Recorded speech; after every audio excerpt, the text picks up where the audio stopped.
Chapter 1, 18 Years of Leveling Up from the Start. The entrance to the Tokiwa Forest Secret Realm is located 70 kilometers west of Linhai City's urban area. The Tokiwa Forest Secret Realm appeared 40 years ago, bringing unimaginable prosperity to the local area. Thanks to the Tokiwa Secret Realm, a large number of people continuously gathered around it, gradually forming the most economically developed and densely populated downtown district in the Taizhou region. On the bus heading to the Tokiwa Secret Realm, Joey sat by the window on the right side of the fifth row, his gaze fixed outside. The morning sunlight spilled onto the window ledge and also onto Joey's handsome face, gilding him in a golden glow that caught the furtive glances of several female classmates sitting nearby. Joey wasn't actually admiring the scenery outside the window, he was looking at a semi-transparent virtual screen less than a meter away from him. He was a transmigrator. 18 years have passed since I crossed over into this bizarre world, becoming a baby and growing up into an adult. In my previous life, I was just an ordinary office worker, but in this life, I'm a senior high school student at Linhai Junior High School, about to graduate. This is an Earth where humans and elves coexist in harmony. According to history textbooks, over 300 years ago, mirror-like, shimmering spatial gates suddenly appeared in every corner of the world. Beyond the door lay entirely new, unknown spaces, later referred to as secret realms. Within these secret realms dwell magical creatures known to humans as spirits, and scattered throughout are various wondrous items possessing extraordinary, almost heaven-defying abilities. After humans began capturing spirits from the secret realms, Earth's trajectory started veering off course. From then on, trainers emerged and became active on the grand stage of the entire world. As a transmigrator, Joey naturally had a cheat ability. Pokemon System. The system transforms secret realms in the real world into game scenarios for players to explore and adventure in. His cheat ability was a game. The higher the level of the secret realm, the more dangerous it was inside. While others risked their lives venturing into the secret realms to explore and tame spirits. What about Joey? He only needed to summon the system interface, and a semi-transparent virtual frame would appear before his eyes. Inside the virtual frame, a 2D interface identical in style to the previous lives, Pokemon Heart Gold and Soul Silver, was prominently displayed, except the map had been replaced with the real-world secret realms, and the game protagonist had become a miniature version of Joey. Controlling the game character, he can also explore secret realms and capture spirits. Not only that, but he can even resurrect after dying in the game, with countless lives to spare. The only cost of dying in the game is feeling mentally drained in reality, but a good night's sleep is all it takes to recover. However, up to now, the game only has one map, Viridian Forest. Joey had asked this question before, and the system had already answered it. System notification: to unlock a new map, the player must venture into a new secret realm for exploration. Well, there's no hope until he turns 18. As for Pokemon, since he doesn't have any Pokeballs, he can't capture them for now. Only the starter Pokemon gifted by the system accompanies him. He has been training his starter Pokemon for 18 years on this beginner's map. After all this time, today he can finally meet you for real. About to meet the companion who has been by his side for 18 years, Joey's heart raced with excitement. Why hadn't they met in all those 18 years? According to the system's explanation, if Joey wants to materialize the Pokemon gifted by the system into the real world, he must possess a Pokeball as a container. And the legal provisions of various countries on Earth uniformly stipulate. Citizens must reach the age of 18 to bind a Pokeball and enter secret realms to capture Pokemon, otherwise, it constitutes a violation of criminal law. Pokeballs are available on the black market, but their prices are exorbitantly high. Moreover, if discovered by the authorities, not only would the Pokeballs be confiscated, but one would also face imprisonment. Joey could wait. With his system, he wouldn't take such risks. Now, his patience had finally paid off. The bus he was riding on was the school shuttle heading to the Tanzhou Prefecture First-Class Initial Secret Realm, Viridian Forest. Today is the day when senior high school students are allowed to enter the initial secret realm to capture their own starter Pokemon. For the students on the bus, this is something they've been looking forward to for over a decade. Joey, in particular, has been anticipating this more than anyone else. Through exploration of the Pokemon system, he knows the exact locations of all hidden items within the Viridian Forest secret realm. His only frustration was being underage and unable to go until now. Please be quiet, everyone. The homeroom teacher of Class 2, Grade 12 is a half-bald, overweight man surnamed Zhao, famous for his loud voice. He is affectionately nicknamed by the students as Big Cannon Zhao. Students, we're about to arrive at the initial secret realm. After getting off the vehicle, everyone must follow behind me and not wander around. We need to assemble at the square. Precautions for entering the initial secret realm have already been discussed before we set off, but the teacher must emphasize them once more here. Under no circumstances should anyone venture into the depths of the secret realm alone. Although the initial secret realm is only level 1, it is still occupied by powerful overlords. Entering dangerous areas could be life-threatening. Classmates, do you understand? The students on the bus couldn't contain their excitement and shouted loudly, "We understand." The bus slowly pulled into an overcrowded parking lot and came to a stop under the direction of the staff. Including Joey, the students rushed off in a crowd. Desert Dragonfly. My companion by my side day and night. 18 years later. I've come to pick you up. Chapter 2, Arriving at the Secret Realm. The square wasn't just gathering Joey's class, all 300 plus senior students from Linhai Junior High School had assembled here. Students stood with their luggage, their faces filled with excitement and anticipation. As soon as they got off the bus, exclamations of surprise erupted from the group. Look! That's Sandslash! Oh my, it's huge! A massive creature, about 2 meters tall with spiky armor like a hedgehog and a sandy yellow color, slowly walked past the crowd, following its owner. Wow! It's Pidgeot! A sharp cry rang out overhead as a raptor with a wingspan of 6 meters, resembling a small fighter jet, soared across the sky, causing the students to look up in awe. What they usually encountered were mostly pet Pokemon like Rattata, Piku, and Jigglypuff. Nothing as fierce as this. Such a spectacle left these teenagers utterly dazzled.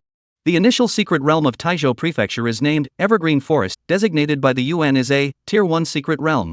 Based on the size of the secret realm, the strength of the Pokemon within, and the quality of treasures, secret realms are classified into 19 tiers. Tier 1 secret realms are the lowest level, with the smallest area, and most Pokemon are at the beginner level, common and not particularly rare. The items found inside are mostly basic and common things like mushrooms and berries, the most fundamental resources in secret realms.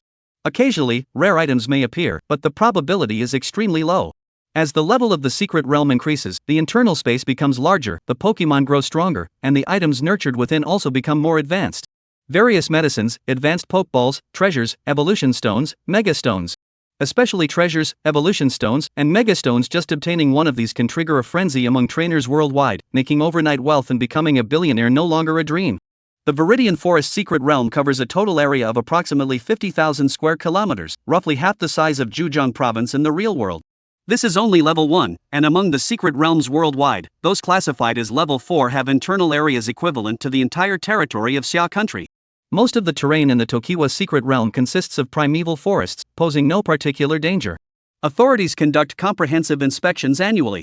Once an elite-level Pokemon appears, its territory is marked, warning entrants to stay safe. After disembarking, students gathered by class, assembling in the vast square. Before long, a middle-aged man dressed in a Zhongshan suit strolled over. The leading academic dean stepped forward to communicate with him for a while, after which the man came to stand before the group of students. He swept his gaze over the students and spoke, "Welcome, everyone, to the Mossford Evergreen Forest secret realm. I am the person in charge of this operation. Since the teachers have already covered all the necessary precautions, I won't waste time repeating them. Please follow me, everyone." The students quickly lined up and followed along. The stern-faced middle-aged man spoke as he walked. The Viridian Forest secret area is a protected national initial secret zone. Most of the Pokemon inside are gentle-tempered, and capturing them without permission is prohibited. Entering also requires paying a hefty fee. But you're different. On the eve of your high school graduation, not only will everyone be exempt from the entrance fee, but each student will also receive 2 free Pokeballs issued by the state to capture their initial partner. Before entering the secret realm, I will distribute a rough map of the area to each of you, with dangerous zones marked. Students are strictly prohibited from entering these areas. For this military training, each student will be issued a bottle of repellent spray. In case of danger, simply spray it at the wild Pokemon. Repellent spray is a type of gas that can drive away Pokemon. Trainers venturing into secret realms usually carry several bottles with them. The scent emitted by the spray is undetectable to humans, but Pokemon are extremely sensitive to it and will flee in disgust upon smelling it. The person in charge claimed they wouldn't waste words, yet they went on and on about the precautions, things all homeroom teachers had already explained. Still, Joey listened with great interest. After going over the precautions, Joey and the others lined up at a counter to receive their Pokeballs and spray. Pokeball, a high-tech product brought out from the secret realm, capable of containing or releasing Pokemon. Once bound to a person, it cannot be hacked or stolen. Even now, humans haven't fully deciphered the technology behind Pokeballs, but that hasn't stopped them from using them. A Pokeball in its dormant state is a sphere with a diameter of 3 centimeters, which expands to 1 decimeter when in battle mode. Typically, trainers purchase a belt to store their Pokeballs. To use one, simply reach to your waist, press the button at the center of the ball, and throw it. Pokeballs also feature a rebound mechanism. After releasing the Pokemon, the ball returns along its thrown trajectory back to the trainer's hand. This technology is beyond human comprehension, yet it's incredibly convenient, sparing trainers the awkward scene of releasing Pokemon and then scrambling to pick up balls from the ground. Joey linked the 2 Pokeballs issued by the state to his ID card, and suddenly, a dialog box popped up in the lower right corner of his vision. System notification: Pokeballs detected in your backpack. Would you like to attempt capturing the Flygon?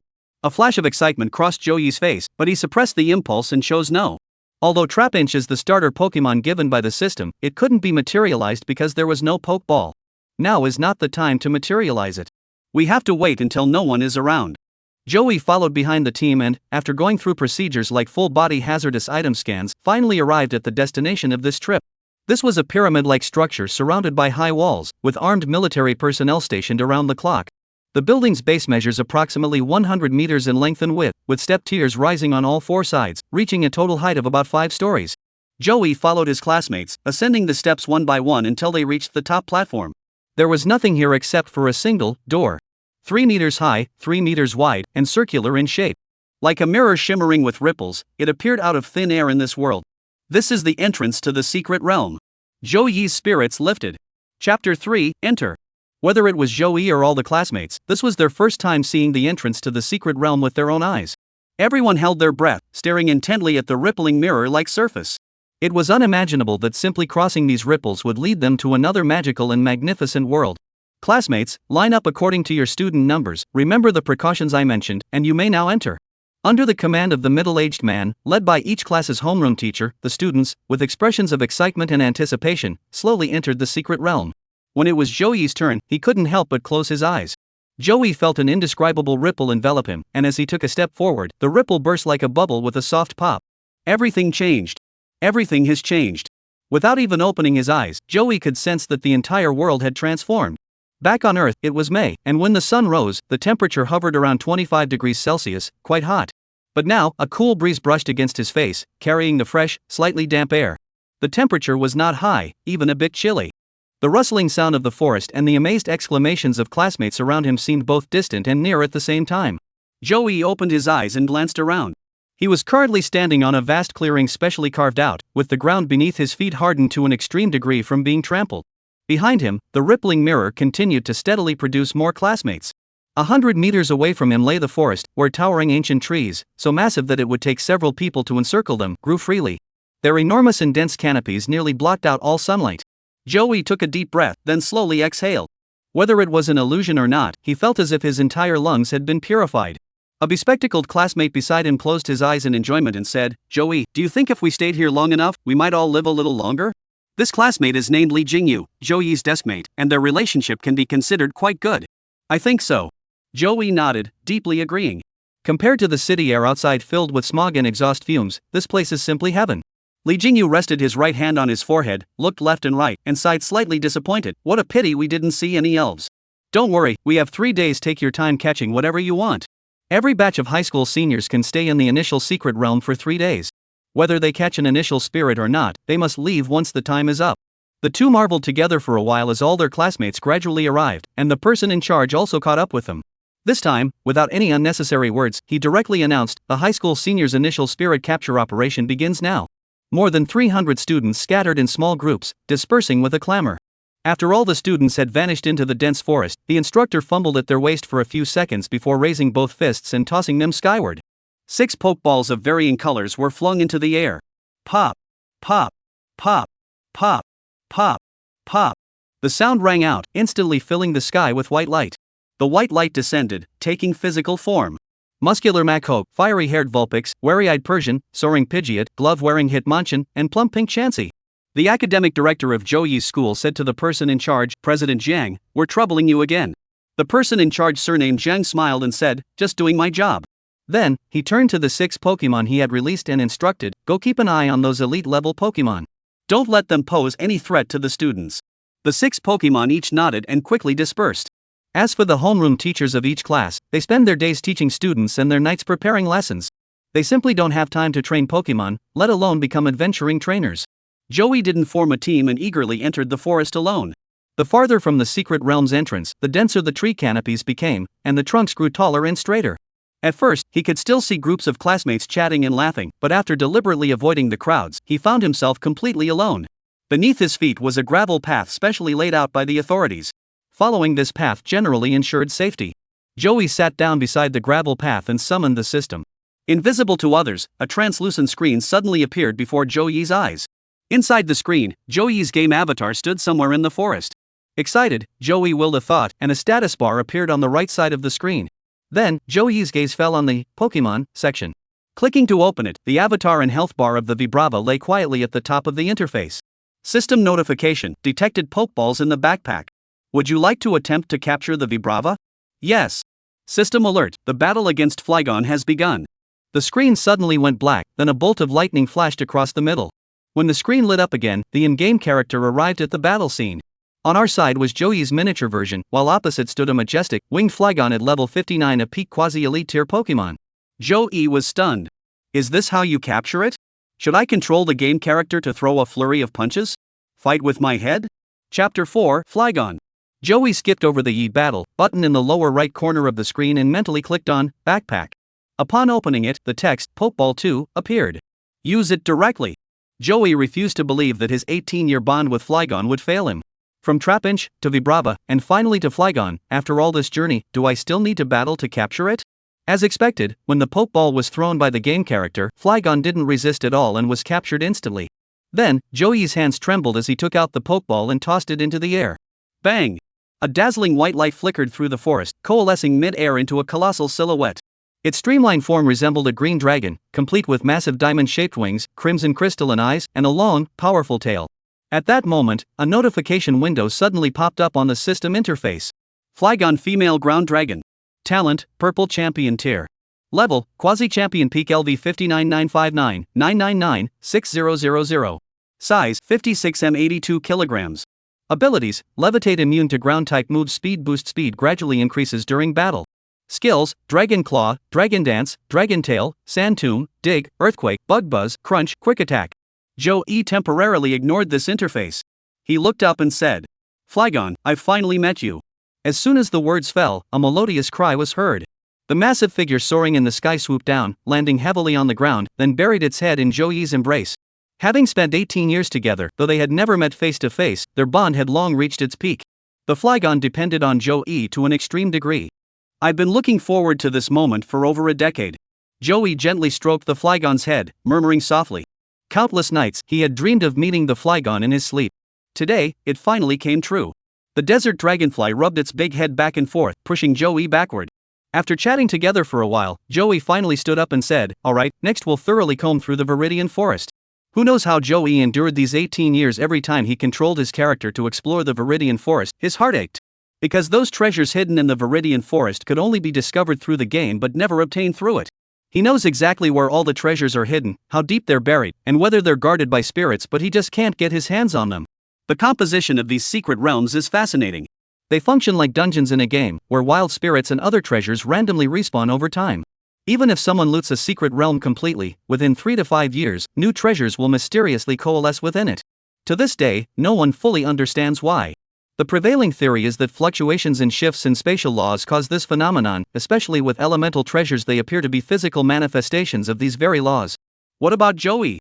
He could only watch helplessly as the treasure disappeared from the map, perhaps taken elsewhere by wild Pokemon, but more likely picked up by another trainer. Then, after some time, new valuable items would respawn, and Joey would still only be able to spot them without taking them. This damned game system. Aside from Pokemon that could be captured and materialized in-game, everything else required him to physically retrieve it himself. Forget it, having a Pokemon is enough. Joey isn't greedy. He has his Pokemon, wild creatures to battle, experience to gain, levels to rise, and an incredibly precise treasure hunting machine. What more could he ask for? If he could spend 18 years grinding Trapinch into a Flygon, reaching the peak of quasi-elite 4 strength, what couldn't he accomplish? If it weren't for hitting a bottleneck where Vibrava could no longer gain any experience, Joey could have directly trained it up to Elite 4 level. Fortunately, all that hardship is now in the past. Joey has come of age, which means he can now openly purchase Pokeballs. With Pokeballs, he'll be able to catch Pokemon in the game and then materialize them. Now is not the time to think about those things. Joey opened the game system, clicked sync, and the character in the game interface overlapped with his real-world location. Next, he summoned the status bar again and clicked the Map button. The map of Viridian Forest appeared on the screen, with all the areas Joey had explored over the years meticulously marked. 123 kilometers away from him, there was a grove of berry trees. Among them, one tree had taken 10 years to grow a miracle fruit, capable of instantly leveling up a Pokemon by 1. 82 kilometers away from him, a Beedrill colony has taken up residence, and there's a Pokeball to pick up near the hive. 154 kilometers away, there's a level 43 elite Nidoking. This nidoking might like round objects, so there are 3 red and white pokeballs and 1 great ball in its nest. As for the rest, Joey hasn't discovered anything else yet. After all, this is just a level 1 secret realm, resources are too scarce. Joey climbed onto the back of the Flygon and patted its slender neck, saying, "Flygon, let's head to the berry grove first." Whoosh! The Flygon flapped its wings, stirring up a fierce gust of wind on the ground before suddenly soaring into the sky. Chapter 5, Orange Berries and Miracle Fruit. To be honest, flying on the back of a Flygon isn't a very pleasant experience. It's too fast. Every flap of its diamond-shaped wings generates an incredibly powerful airflow behind it, propelling it forward with tremendous force. Joey crouched low on the Flygon's back, pressing his head tightly against its neck. Even so, the fierce wind from breaking through the air still made his face go numb. It wasn't as exaggerated as being cut by a knife, but it wasn't far off either. Based on a rough estimate of the game map's scale and the distance he had traveled at this point, the Flygon's speed could reach around 200 km per hour. Imagine a car speeding down the highway at 200 km per hour, then opening the window and sticking your head out. After more than 40 minutes of a harrowing flight, the Flygon finally came to a stop. The berry grove had arrived. The desert dragonfly's landing speed wasn't particularly fast, likely due to its owner being on its back, making the touchdown exceptionally smooth. "I swear, the moment I get home, I'm buying a full set of wilderness adventure gear."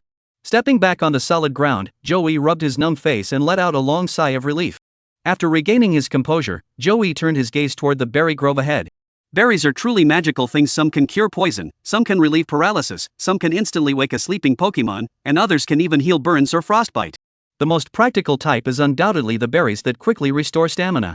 They are edible and even exceptionally nutritious. Berries not only provide energy and nutrients to Pokemon but are also safe for humans to consume. Eating just one can sustain a person's energy needs for an entire day.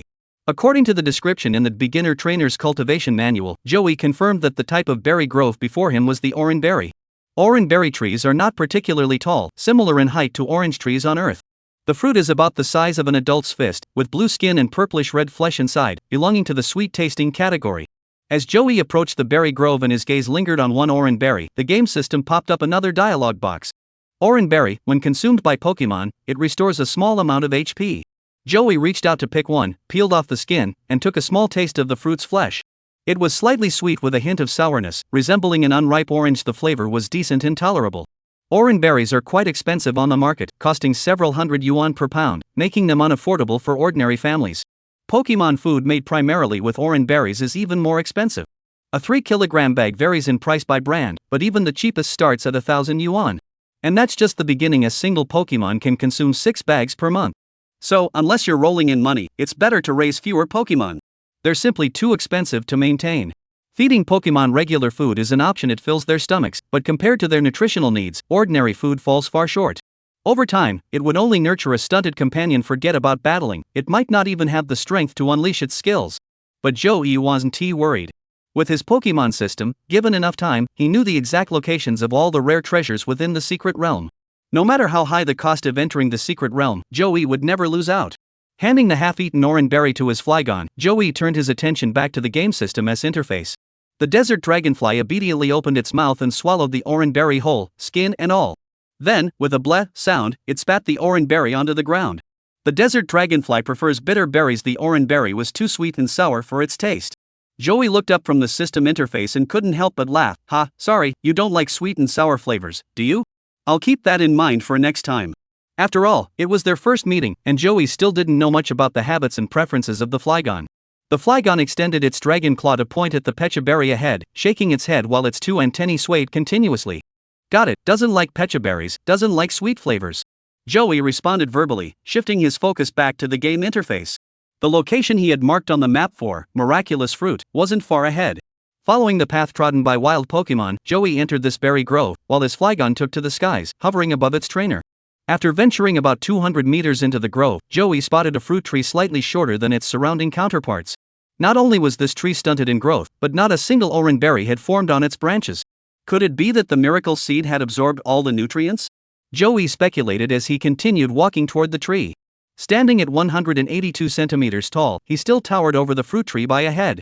Though the tree was short, its branches were gnarled and intertwined, with dense foliage completely obscuring its interior. No wonder it hadn't been discovered. Such an unremarkable tree would easily go unnoticed in a vast orchard. Pushing aside the leaves and branches, Joey spotted a Pecha berry, noticeably smaller than its counterparts. Orange Berry Miracle Fruit. When consumed by a Pokemon, it can raise its level by 1. What a great item! It can help Flygon break through its bottleneck and advance to the elite level. Just then, a sudden cry echoed from the sky. Right after, a small blackbird Pokemon dove straight down toward Joey's location. Its target was unmistakably this very Orange Berry. Chapter 6, Catching a Rookidee. Was this little fellow trying to snatch food from the tiger's mouth? Dream on! Without even needing Joey's command, the Flygon that had been circling midair saw a Pokemon charging toward its master. With a flap of its wings, it streaked through the air like a white comet, crashing violently into the small black bird. Quick attack! What kind of powerful Pokemon could possibly exist in a level 1 secret realm? The speed of this small bird was fast, but it was far from matching the explosive power of the desert dragonfly. Like an airplane hitting a bird, the black bird was struck by a terrifying impact and crashed to the ground at an even faster speed. Bang! The sound echoed, and dust immediately billowed up ahead. System notification: defeated Rookidee. Flygon gains 0 EXP. As expected, after Flygon reached elite level, it no longer gains EXP from battling these beginner-level Pokemon. Joey opened the game system to check this audacious little creature. Rookidee male flying type. Talent: Purple Celestial King tier. Level: Novice early stage LV3 13100. Size: 0.2 m 14 kilograms. Traits: Keen eye accuracy cannot be lowered, robust pectorals, defense cannot be lowered.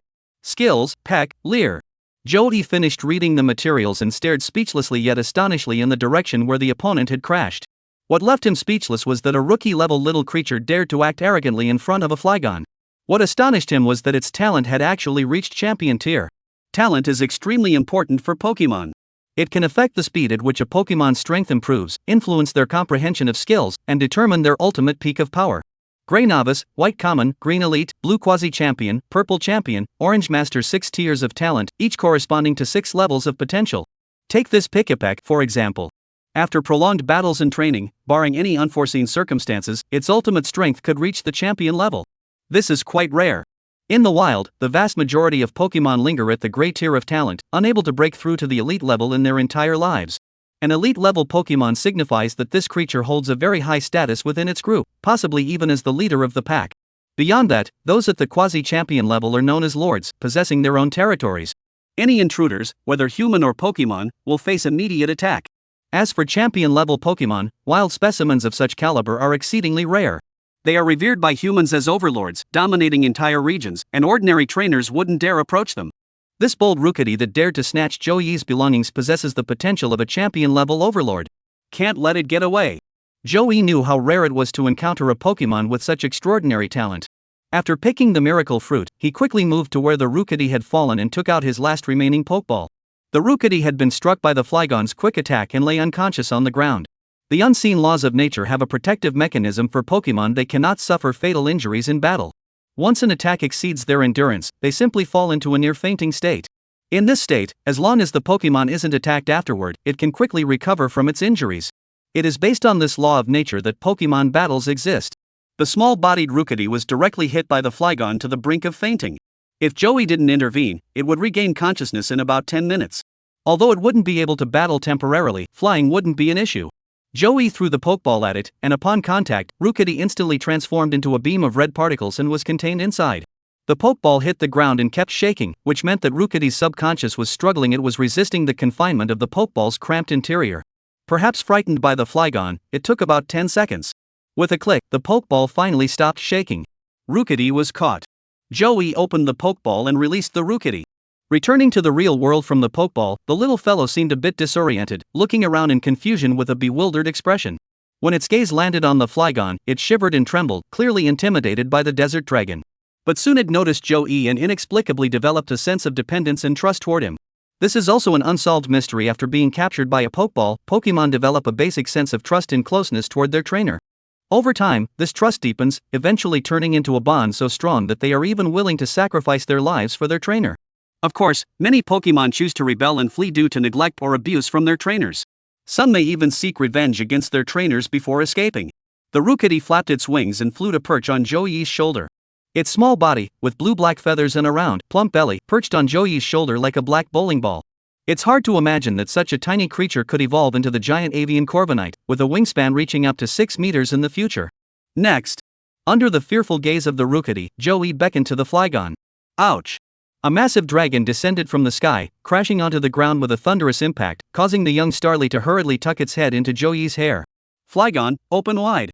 With that, he tossed the miracle fruit in his hand, and Flygon instinctively opened its mouth to swallow it. The next second, a fierce and terrifying aura erupted from its body. Chapter 7: Flygon advances to champion rank. Roar! With Flygon's furious roar, an indescribable terrifying pressure suddenly emerged in the forest, startling countless wild Pokémon into fleeing outward in panic. In the fruit-laden grove, Caterpie and Weedle munching on berries were instantly stunned by this aura. Their bodies stiffened and dropped to the ground, completely immobilized. Ground-type elements continuously gathered beneath Flygon's feet, forming a sandstorm tornado around it in mere seconds. The tornado rapidly expanded, just as it was about to engulf Joey when the Flygon suddenly flapped its wings and soared into the sky, leaving its trainer behind. Wow! Ascending to the rank of Heavenly King, the deepening influence of the dragon lineage within caused Flygon's voice to undergo a subtle change, resembling the roar of a dragon. The sandstorm tornado swirling around it grew larger and more violent, gradually engulfing it completely. Hundreds of towering ancient trees, some thousands of years old, were uprooted by the sandstorm tornado and instantly shattered upon being swept into its fury. Fortunately, the surrounding spirits had already fled due to the overwhelming aura, otherwise they would have been in trouble. So terrifying. Joey had no idea what scenes other elves experienced when advancing to Heavenly King rank, but for the desert dragonfly alone, the spectacle was nothing short of magnificent. Such momentum naturally caught the attention of the initial Secret Realm's security system. To ensure the safety of students, the official organization managing the Secret Realm will deploy 10 Pidgeot for constant patrols within the area. Pidgeot is not only extremely fast but also has exceptionally sharp vision. On a clear day with no obstructions, it can spot a human figure from 100 kilometers away. Once it detects a student in danger, Pidgeot bursts into flight at twice the speed of sound to rush to the rescue. The sandstorm stirred up by the Vibrava's evolution obscured everything. Though the Pidgeots couldn't see the details clearly, they had already confirmed the anomaly occurring over there. The intelligence of elves is not low immediately. 5 Pidgeots reacted. 2 of them rushed to the scene, while the other 2 flew to the Secret Realm's exit to notify the person in charge. As for the remaining Pidgeot, they continued their patrol. The Pidgeots raised by the officials are not very strong. They cannot achieve speeds of Mach 2.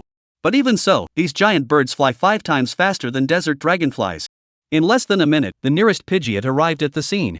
However, as soon as it approached the sandstorm tornado, a terrifying aura surged through its body. Compare. Pidgeot let out a mournful cry, struggling to flap its wings until it flew hundreds of meters away. Only then did the oppressive force vanish. Long way. Although the dragon type is Flygon's secondary attribute, upon reaching the Elite Four level, the dragon bloodline within it awakens, and its dragon's might naturally manifests. Pidgeot's instincts urged it to flee from this dangerous place, yet the mission given by its trainer kept it circling nearby, unwilling to leave. Gradually, the overwhelming draconic aura that filled the sky began to fade, and the raging sandstorm tornado slowly dissipated. Pidgeot's sharp gaze fixed intently on the tornado, revealing that the sandstorm was caused by a Flygon. Its feathers bristled, and it retreated a bit further. Such dragon might. Truly a dragon type. Most dragon-type Pokémon have rather bad tempers, and Pidgeot dares not provoke them. It hovers and monitors from several kilometers away, unwilling to leave until the sanctuary's supervisor arrives. Although the opponent was extremely powerful, Pidgeot knew that when it came to short bursts of speed, not even a dominant Flygon could catch up to it. Just as Fiero grew uneasy, Flygon, having completed its evolution, let out a high-pitched cry and descended. Pidgeot followed the opponent's descent trajectory and its pupils contracted sharply. There's actually a human down there. Compared to the elves' formidable physique and lives protected by the laws of nature, humans are far too fragile. If that person were trampled by a desert dragonfly, survival would be utterly impossible. Pidgeot steeled his heart, his wings suddenly glowing white as he charged toward the Flygon. Steel wings. On the other side, the Flygon flying toward its trainer keenly sensed Pidgeot's attack. To avoid affecting its trainer, Flygon abruptly halted its descent. It raised its head, unleashing its draconic might as a surge of overwhelming ferocity suddenly condensed around its body. This ferocity took on a tangible form, transforming into a radiant white silhouette that enveloped it, appearing dazzling yet terrifying from afar. The move Flygon mastered upon reaching the champion rank Dragon Dive. Joey had already prepared to receive it, but when he saw Flygon suddenly assume an attacking stance, he asked in confusion, "Flygon, what's wrong?" No sooner had the words been spoken than a blinding white light flashed across the distant sky.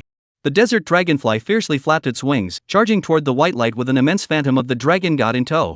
The two collided head-on in the sky. Boom! A deafening explosion erupted beside Joey's ears, while the young Pikipek stared excitedly, chirping and squawking incessantly. This little fellow was quite the battle enthusiast too. System notification, defeated Pidgeot. Flygon gained 103 EXP 10320000. 200,000. Joey froze for a moment as he read the system prompt. According to the game's data, levels 1-9 correspond to novice levels, 10-29 correspond to average levels, 30-49 correspond to elite levels, 50-59 correspond to quasi-champion levels, 60-80 correspond to champion, and levels 80-100 correspond to master. When Flygon reaches level 59, it requires 100,000 experience points to level up, but at level 60, the amount needed doubles instantly. Truly worthy of a champion. Chapter 8, The Trainers Association. However, Joey still hasn't figured out why Pidgeot attacked Flygon. Judging by the strength Pidgeot just displayed, it seems somewhat overconfident. Could it be that it's a Pokemon belonging to the Secret Realm's official personnel, attacking Flygon because it thought Flygon was trying to harm me? Joey stroked his chin in contemplation. This probability seemed quite high. His thoughts were in turmoil, and the Flygon descended from the sky to land beside him.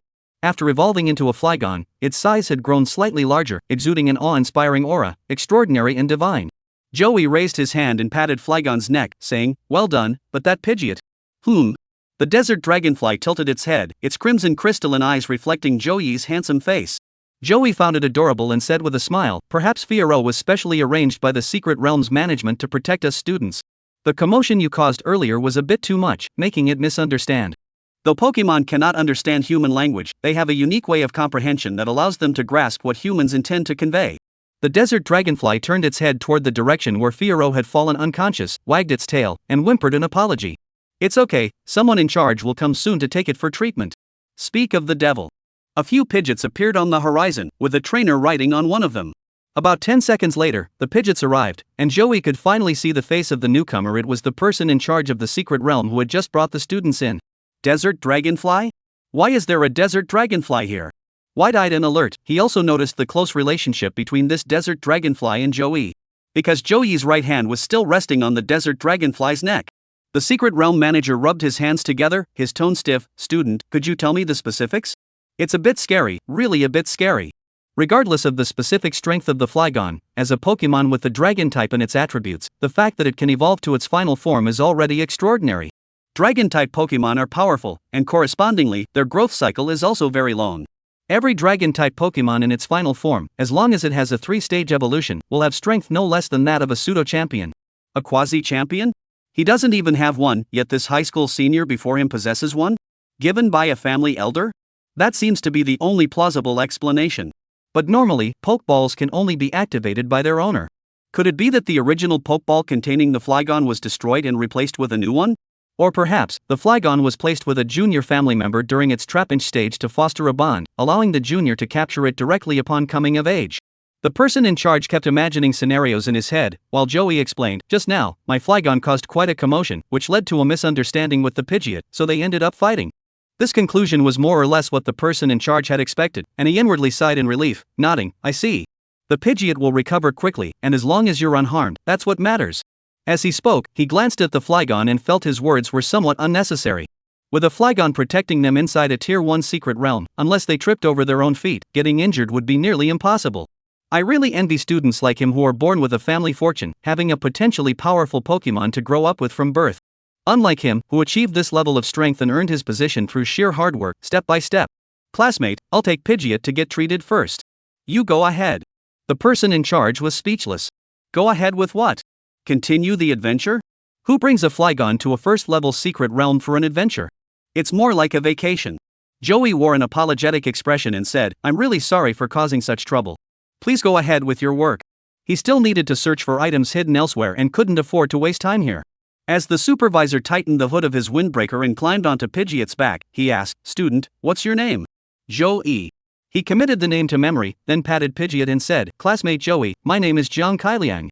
I'm a registered level 3 member of the Xia Kingdom Trainers Association, and also the vice president of the Taizhou Trainers Association."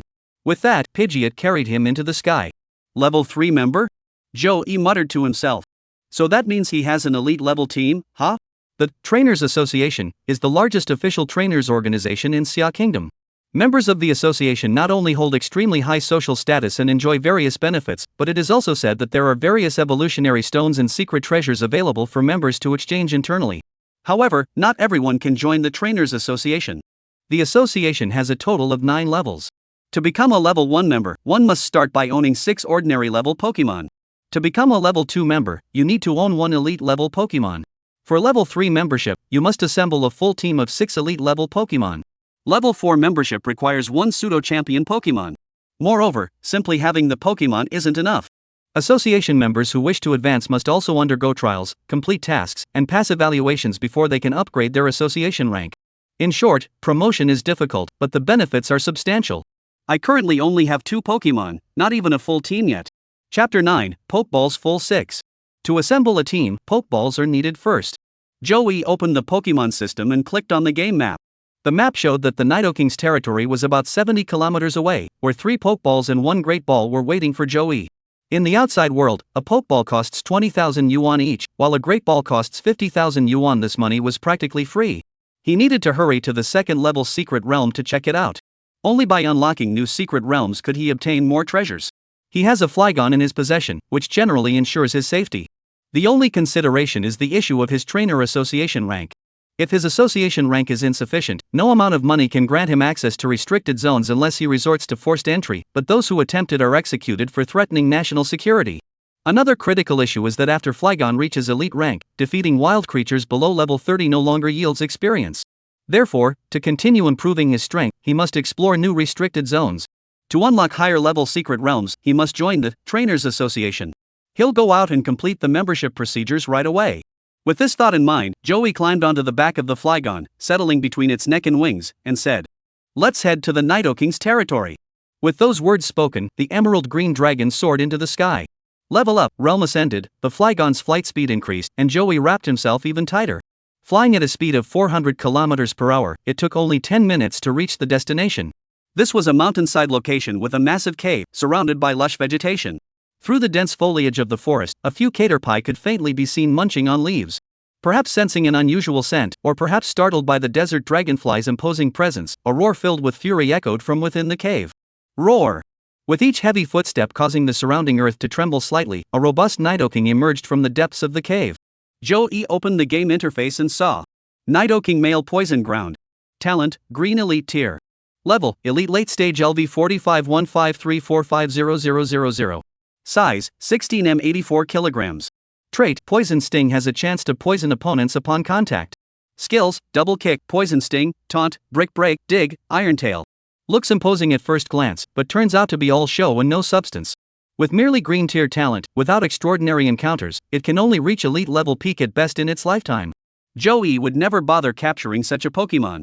Of course, the best time to tame a Pokemon is when it's in its initial form, as this allows for gradual bonding and ensures it will obey its trainer's commands. As for the Nidoking before him, being in its final evolution, no matter how talented it has lost its value for training. A Pokemon that cannot form a bond with its trainer or connect with them emotionally, whether it's Joey or any other trainer, wouldn't be worth wasting a Pokeball on. Without hesitation, Joey immediately commanded his Flygon, Sandtomb. In the sky, the Vibrava's eyes gleamed as it flapped its wings.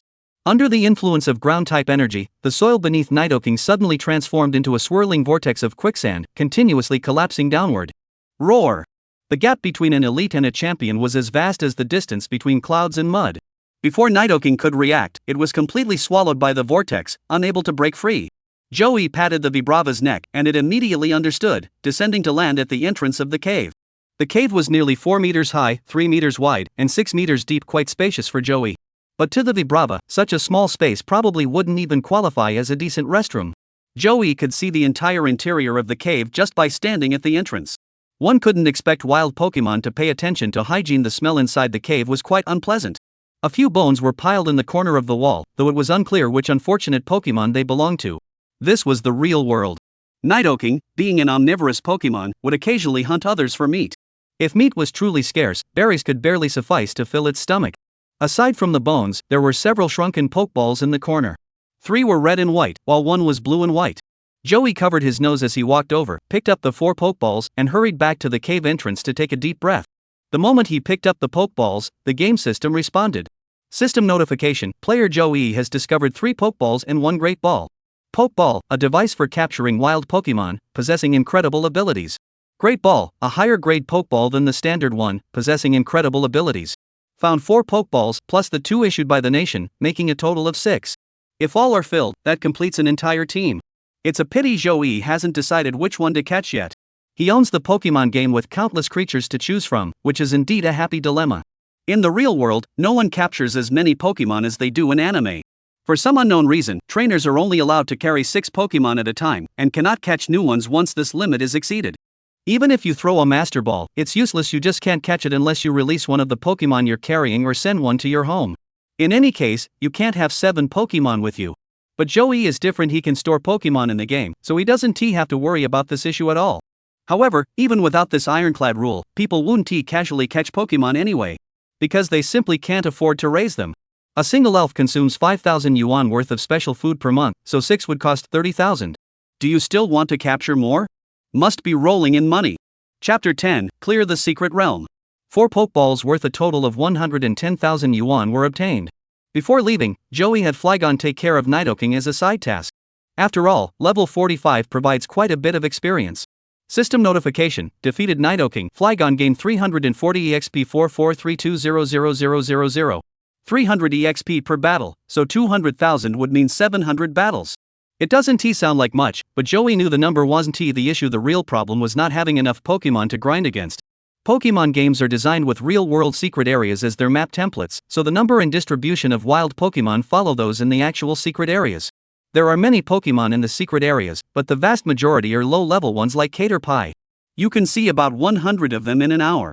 However, no matter how many beginner Pokemon there are, their useless elite level ones are just too rare. When a Flygon reaches elite level, bullying beginner Pokemon below level 10 yields virtually no experience. Based on Joey's years of rampant abuse, he concluded that a first-level secret realm could have at most 10 elite creatures.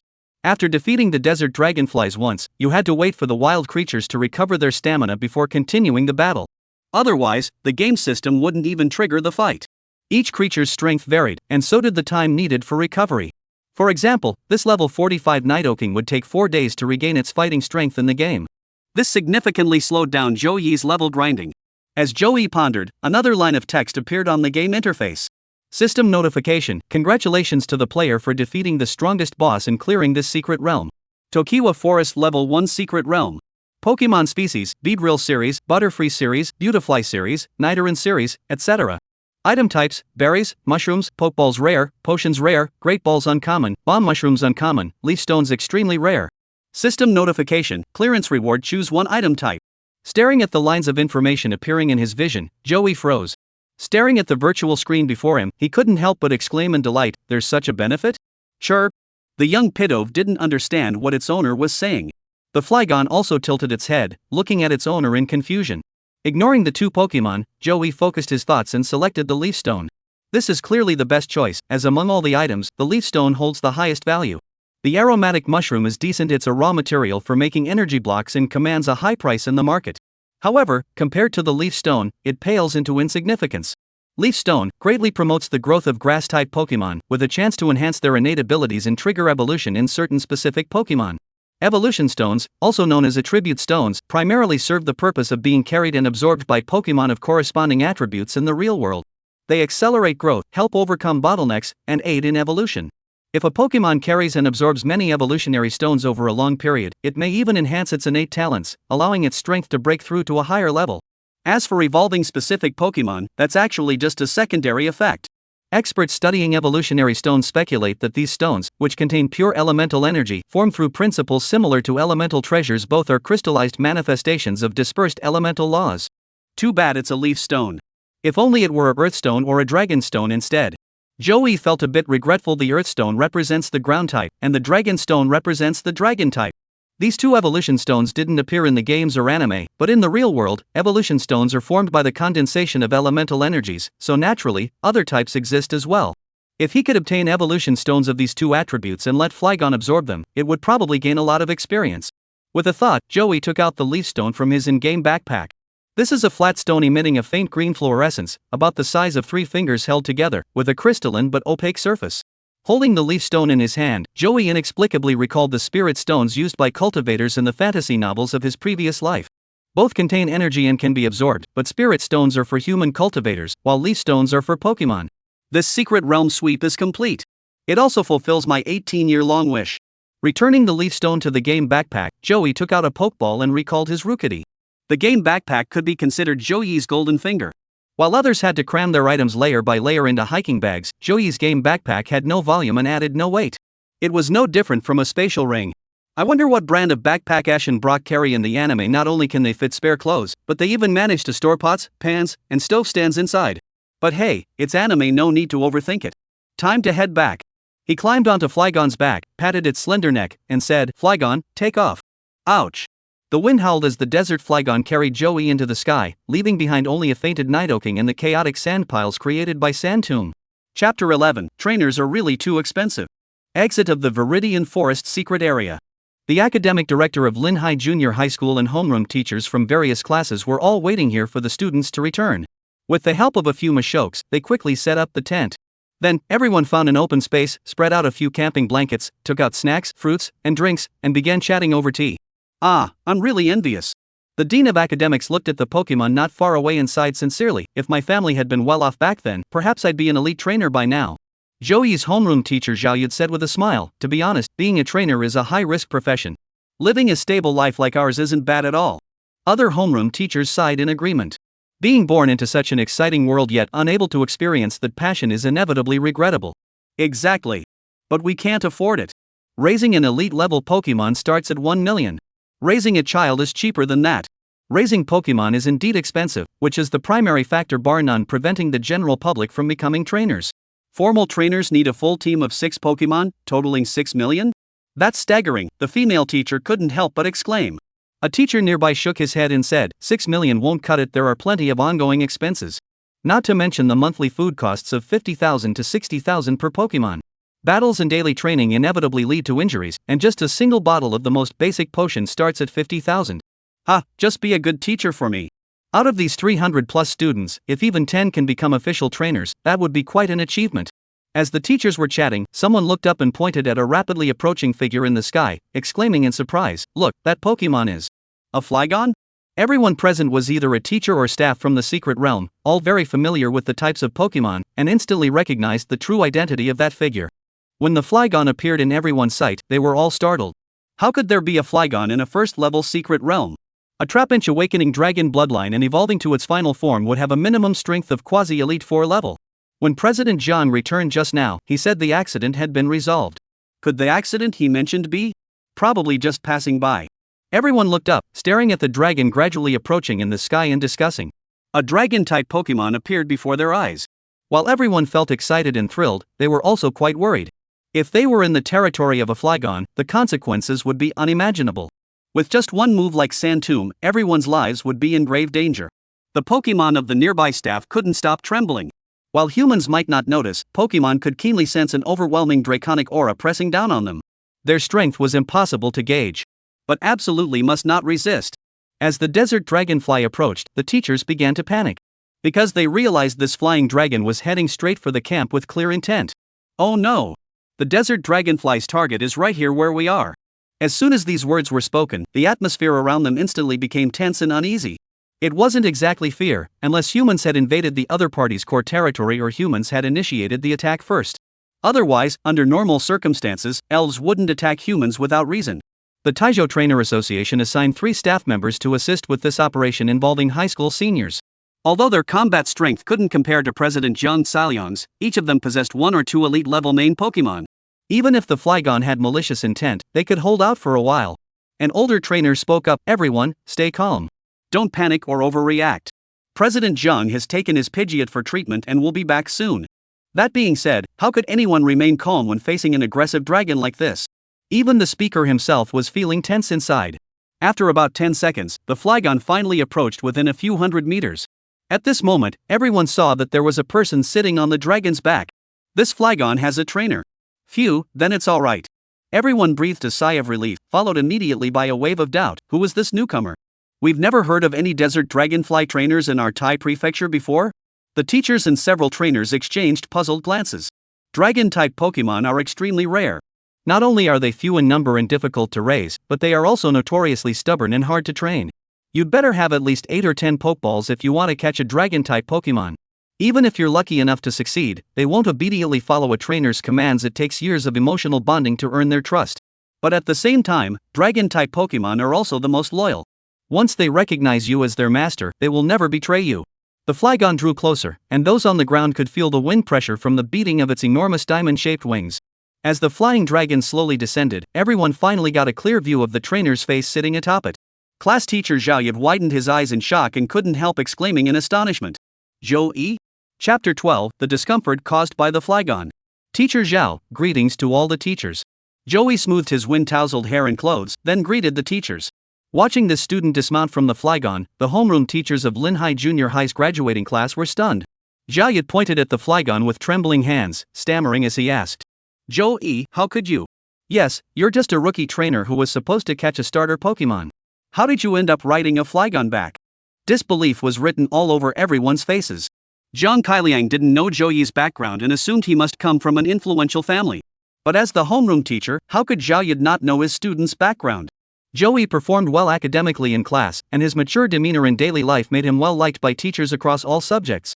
Moreover, Zhao Yud had visited Zhou-yi's home for a parent-teacher meeting. While his family wasn't impoverished, they weren't wealthy either, just an ordinary working-class household. If Zhao Yud remembered correctly, Zhou-yi's father was a civil servant in a small town under Linhai City, and his mother worked as an accountant in a public institution. Neither of them held high-ranking positions. Overall, this student came from an upper-middle-class family, excelled academically, and had a steady personality. Among the classes taught by the teachers present, there were dozens, if not hundreds, of students with similar backgrounds. Compared to the sons and daughters of high-ranking officials, they didn't stand out. But now, all preconceived notions had been shattered. It's just such an ordinary student, riding on the back of a dragon-type Pokemon. Given the pride of dragons, unless they acknowledge someone's status, they would never allow anyone to mount them. The only explanation is, he truly tamed this Flygon. Zhou-yi, what's going on? Zhao Yud asked.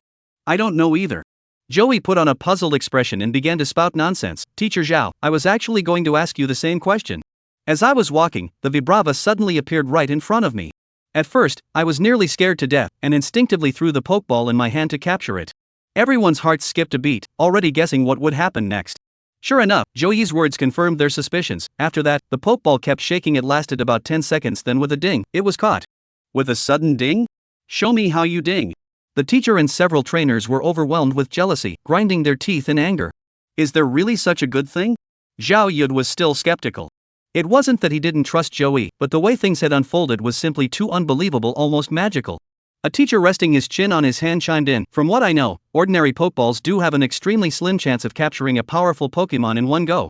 Another teacher nearby rolled his eyes upon hearing this. Mr. Tian, that probability is about the same as winning a 100 million yuan lottery, isn't it?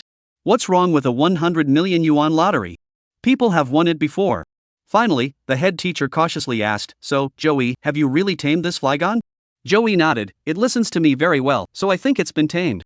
Upon receiving the genuine confirmation, the head teacher gasped in astonishment. This was a dragon-type Pokemon at the quasi-elite level. There were hardly any to be found in the entire Linhai City.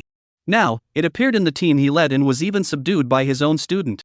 The dean of academics didn't think of anything else. He knew the school's bonus was as good as secured this time. Everyone crowded around Zhou-yi, staring in awe at the Flygon, though none dared get too close, keeping their distance while examining it from head to tail. Especially those trainers sent by the association, their eyes burned with envy. Catching a pseudo-legendary dragon-type Pokemon as your first starter is something unheard of. They spent nearly a decade and millions in assets just to raise one elite-level Pokemon. But this guy? Didn't lift a finger, and a pseudo-legendary just bows down to him. The kicker? Even his Pokeball was gifted by the state. Where's the logic in this? At that moment, the secret passageway behind them rippled, and Zhang Kailiang, the vice president of the Taizhou branch of the Trainers Association, walked in. Upon seeing the scene before him, he paused for a moment, then smiled and said, "Oh, what are you all doing here?" The staff member beside him immediately shouted excitedly, "President! This student's starter Pokemon is a desert dragonfly." Zhang Kailiang had already seen it and had his suspicions, so he calmly replied, "Wow, a desert dragonfly? That's indeed surprising. President! This is a desert dragonfly. The final evolved form of a dragon-type Pokemon." The person speaking was utterly beside himself. How could you not be shocked at all? He's rich. He bought a desert dragonfly Pokemon egg when he was a kid and raised it from an egg. How could he be the same as an ordinary person? Zhang Kailiang muttered to himself, but nodded repeatedly on the surface. Shocked? Of course I'm shocked. What about the rest? Zhou-yi, you were given 2 Pokemon balls, and you only used one? Zhou-yi pointed to his waist and said, the other one is a young mountain sparrow. Oh, that's nice. Young mountain sparrows are also quite good. In this secret realm, the best companions for new trainers are Popo and young mountain sparrows. That's the normal process. You suddenly pull out a desert dragonfly that's too scary. Chapter 13, Leveling Up the Young Mountain Finch. Since Joey had spent too little time capturing the two Pokemon, by the time he returned on his desert dragonfly, there were only 2.5 days left before the initial Pokemon capture operation for the senior high school students came to an end. However, he wouldn't be bored from here on out. Joey spent over an hour dealing with the teacher's excited questions before heading to an empty spot nearby to read. To others, Joey appeared to be reading with his head down, but in reality, his gaze was fixed on the virtual interface floating above the book. The book was merely a distraction. He opened the Pokemon game app and selected his own Pokemon. A level 60 Desert Dragonfly and a level 3 Young Mountain Sparrow were each positioned on the screen. He swapped the positions of the Young Mountain Sparrow and the Desert Dragonfly, so that when encountering wild Pokemon, the Young Mountain Sparrow would be the first to attack. Then, he controlled the game character to leave the camp. As Joey's thoughts shifted, the game character on the screen began to move accordingly. Since the game was based on real-world scenes, tents began to appear around the player Joey was controlling, along with a dozen or so NPCs gathered together. These NPCs are actually school teachers and staff members from the training association. Although they have been rendered in a 2D style, their identities can still be roughly distinguished by their clothing. Joey ignored them and walked straight out of the camp. Outside was a wide, 2D animated gravel road, with many small paths branching off to all directions. The main road is rarely visited by elves, and Joey guides his character deeper into the forest. In reality, towering trees dozens or even hundreds of meters tall had been transformed into miniature groves in the game. The dense, thorn-covered forest of the real world had become a short grassland that could be entered. Soon, he spotted the first wild monster. It was a green caterpillar, lying on a large tree and sucking on its sap. Control the game character to walk up, and Joey collides directly with the green caterpillar. The screen goes black, and a flash of lightning cuts across the center, revealing the battle scene. A wild green Caterpie Gray LV2 has appeared. Go for it, Young Mountain Sparrow. In the game, the player character representing Joey throws a Pokeball, and the Young Mountain Sparrow appears on their side, while the green Caterpie appears on the opposite side. Joey doesn't waste any time, immediately using a peck attack with stunning effectiveness to instantly defeat the Caterpie. System notification, defeated green caterpillar. Young Mountain Sparrow gains 5 experience 18,100. And so, Joey began his long yet joyful journey of leveling up. The Eternal Forest had lost its sense of wonder for Joey. After clearing this secret realm, all the elves and item drops within it were clearly listed on the game interface. Among the items, the best leaf stone had already been awarded to Joey through the system. As for the spirits, there seem to be quite a few types, but upon closer inspection, they are all ordinary elves not worth cultivating. The only ones that caught Joey's eye were Bobo and the Young Mountain Sparrow. Bobo's final form is a Pidgeot, an extremely practical Pokemon. While its species value isn't particularly high, its rarity has reached the point of being commonplace. However, thanks to its exceptional speed burst and passenger-carrying flight ability, Pidgeot has become almost a must-have Pokemon in the trainer community. The real world is nothing like anime or video games. Here, if you have an accident and die, you're gone for good, no second chances. Therefore, personal safety is of utmost importance, and the Baidiao, capable of carrying people at extremely high speeds, is naturally the top choice for survival and escape. Joey had already captured the exceptionally talented Young Mountain Sparrow, so he saw no need to bother selecting any more. While he was focused on leveling up, occasionally some injured students would be brought back here by the Baidiao, receive simple bandaging, and then return to the forest. Soon, the sun began to set in the west. The level of the Young Mountain Finch was also raised to level 6 by Joey. In just an afternoon, its achievements were 40 green caterpillars, 17 unicorn bugs, 14 popos, and several other Pokemon. Along the way, the Young Mountain Sparrow ate 23 orange berries to replenish its stamina. This level of combat intensity is absolutely impossible in reality. The physical stamina of a Young Mountain Sparrow simply cannot sustain such prolonged combat. Let alone multiple Pokemon, even 2 Popplioins would be more than enough to overwhelm it. But in the game, there's no such limitation. If you run out of stamina, just eat an orange berry to recover. Once you've recovered, keep searching for wild monsters to gain experience. Repeat this process over and over again to level up. Other trainers would spend years raising their Pokemon from beginner to normal levels. But in Joey's hands, it only takes 2 days. The system is just that powerful. As the sun set, students who had gone out gradually returned to the campsite. Class teachers then conducted a headcount one by one to ensure everyone had returned safely. If anyone is found to be missing, the 10 Eagles are dispatched together to conduct a comprehensive scan of the entire secret area. At that moment, the homeroom teacher, Zhao Yud, suddenly approached the responsible person, Jiang Kailiang, with a worried expression and said, "Mr. Jiang, there is still one student from our class who has not returned." "What? Why didn't you say so earlier?" Jiang Kailiang's expression changed, and he hurriedly gathered several staff members to set off in search. Inside the secret realm, all high-tech devices were rendered useless. Not only were cell phones that required a signal unusable, but even walkie-talkies failed to function. As a result, they had no choice but to rely on the elves to search. Watching Jiang Kailiang and the others depart on the biddy, Zhao Yud couldn't help but feel worried. He was pacing back and forth when he suddenly noticed Joey standing beside him, head down, reading a book. Chapter 14, Li Sisi is missing. Joey has a desert dragonfly, and his strength surpasses even that of Jiang, the chairman. Joey, Joey. Zhao Yud shouted as he ran toward Joey. Joey, who was engrossed in reading and studying, looked up and asked, Mr. Zhao, what's wrong? Zhao Yud looked worried and said urgently, Li Sisi hasn't come back yet. Mr. Jiang and the others have already gone to look for her. Joey, you have the desert dragonfly. Let's go help look for her too. She hasn't returned yet? Joey looked toward the western sky. The sun had already set halfway behind the mountains. In the primeval forest, densely covered by a canopy of trees, the sun had set to such an extent that it was already completely dark inside. If we wait for the sun to set completely, it will be pitch black, and we won't be able to see our hands in front of us. Although most of the elves here are quite gentle and of very low level, as long as you don't recklessly enter the restricted areas marked on the map, there is generally no danger. However, nothing is certain in this world. Creatures like the 100-legged centipede and the old man snake are particularly hostile toward humans. Is she alone? Joey frowned. He didn't form a team because of the desert dragonfly, but how could this girl be so reckless? She's the only one who didn't come back. I asked Liang Feifei, and she said Li Sisi felt that when the two of them were together, they realized that the outstanding spirits were hard to assign, so she wanted to go alone. Zhao Yud's face was wrinkled with worry. Li Sisi's background wasn't simple. If anything happened to her, his teaching career would be ruined. I'll go help look for her right away. Joey summoned the desert dragonfly, ignoring the surprised expressions of his classmates, and soared into the sky. Setting aside the venomous insects and ferocious beasts, the eerie, dark atmosphere alone was enough to terrify the girls half to death. He opened the game system's map interface and zoomed out to the smallest scale. In the pitch-black forest, this was the only way to spot any human figures. When the map was scaled to 1,000 meters, 1 centimeter, further zooming was no longer possible. The game interface measures 60 centimeters in width and 40 centimeters in height, meaning the screen can display a maximum area of 2,400 square kilometers. Joey casually scanned the area. The campsite was crowded with students packed tightly together, resembling an anthill. Since the map couldn't display the elves, the rest of the area was just forest and mountains, shrouded in darkness. In this high-contrast environment, as soon as an NPC with a flickering light appears, Joey can spot them immediately.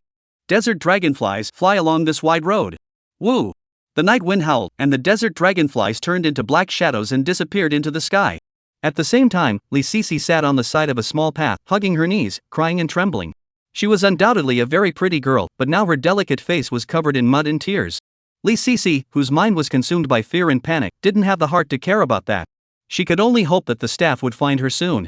This wasn't supposed to end up like this. It all started when she tried to lure a walking grass creature with some food, but her backpack was suddenly snatched away by a monkey-like creature that burst out of nowhere. In the end, not only was the walking grass scared away, but her map, clothes, and food were all stolen. She had intended to return along the same path, but she had already been deep in the dense forest for several hours, having navigated countless twists and turns. Without a map, it wasn't going to be easy. After walking for only a short while, Li Sisi realized she couldn't keep wandering aimlessly like this. They were still in the safe zone, and if she wandered into a dangerous area, the consequences would be unimaginable. Therefore, Li Sisi sat down by the roadside to conserve her energy while waiting for the staff to come to her rescue. However, after waiting for a long time, no staff members appeared. Even as the sun began to set, no one came. As the sky grew darker, some nocturnal creatures began to appear in the forest. The eyes of the ultrasonic bats glowed with an eerie red light in the night, the abyssal snakes began to emerge from their burrows in search of food, and the alitos were weaving sturdy webs, waiting silently for their prey to arrive. Come quickly! I'm here! Come quickly! Li Sisi could hold on at first, but as time passed and the sun completely disappeared, she grew cold and hungry. Surrounded by danger, with poisonous ants and insects on the ground, even the boldest among them began to feel afraid. After all, she was just a young woman who had grown up in luxury. Unable to hold back the tears welling up in her eyes, she covered her mouth to stifle the sound and began to sob quietly. A snake slithered through the thicket of thorns, silently approaching its prey. Closer, even closer. Because it was downwind, the prey did not notice it, and the ABA snake knew that its hunt had been successful. It retracted its tongue into its mouth, slowly twisting its body to coil itself up and gather strength, while exposing its sharp purple fangs. Suddenly, with a sharp whistling sound, the ABA snake darted toward its prey like lightning. Little Lotta, hiding in the grass, felt a strange sound behind him and instinctively leaped forward. Li Sisi also heard the noise. As she looked up, she saw a small Lotta jump out of the grass by the roadside and charge toward her quickly. Before she could even react to the aggressive behavior of the timid little Lotta, the long snake trailing behind it left Lee Cece speechless. Little Lotta leaped past her, but the ABA snake fixed its gaze on her. The bright red tongue flickered in and out, and the fangs glinted with a purple glow in the night. Chapter 15, A Moment of Truth. In that instant, Lee Cece lost the ability to think. She didn't even think about dodging, nor did she have the strength to do so. The ABA snake sensed the creature's fear and stupor. It opened its foul-smelling mouth and bit directly at the creature.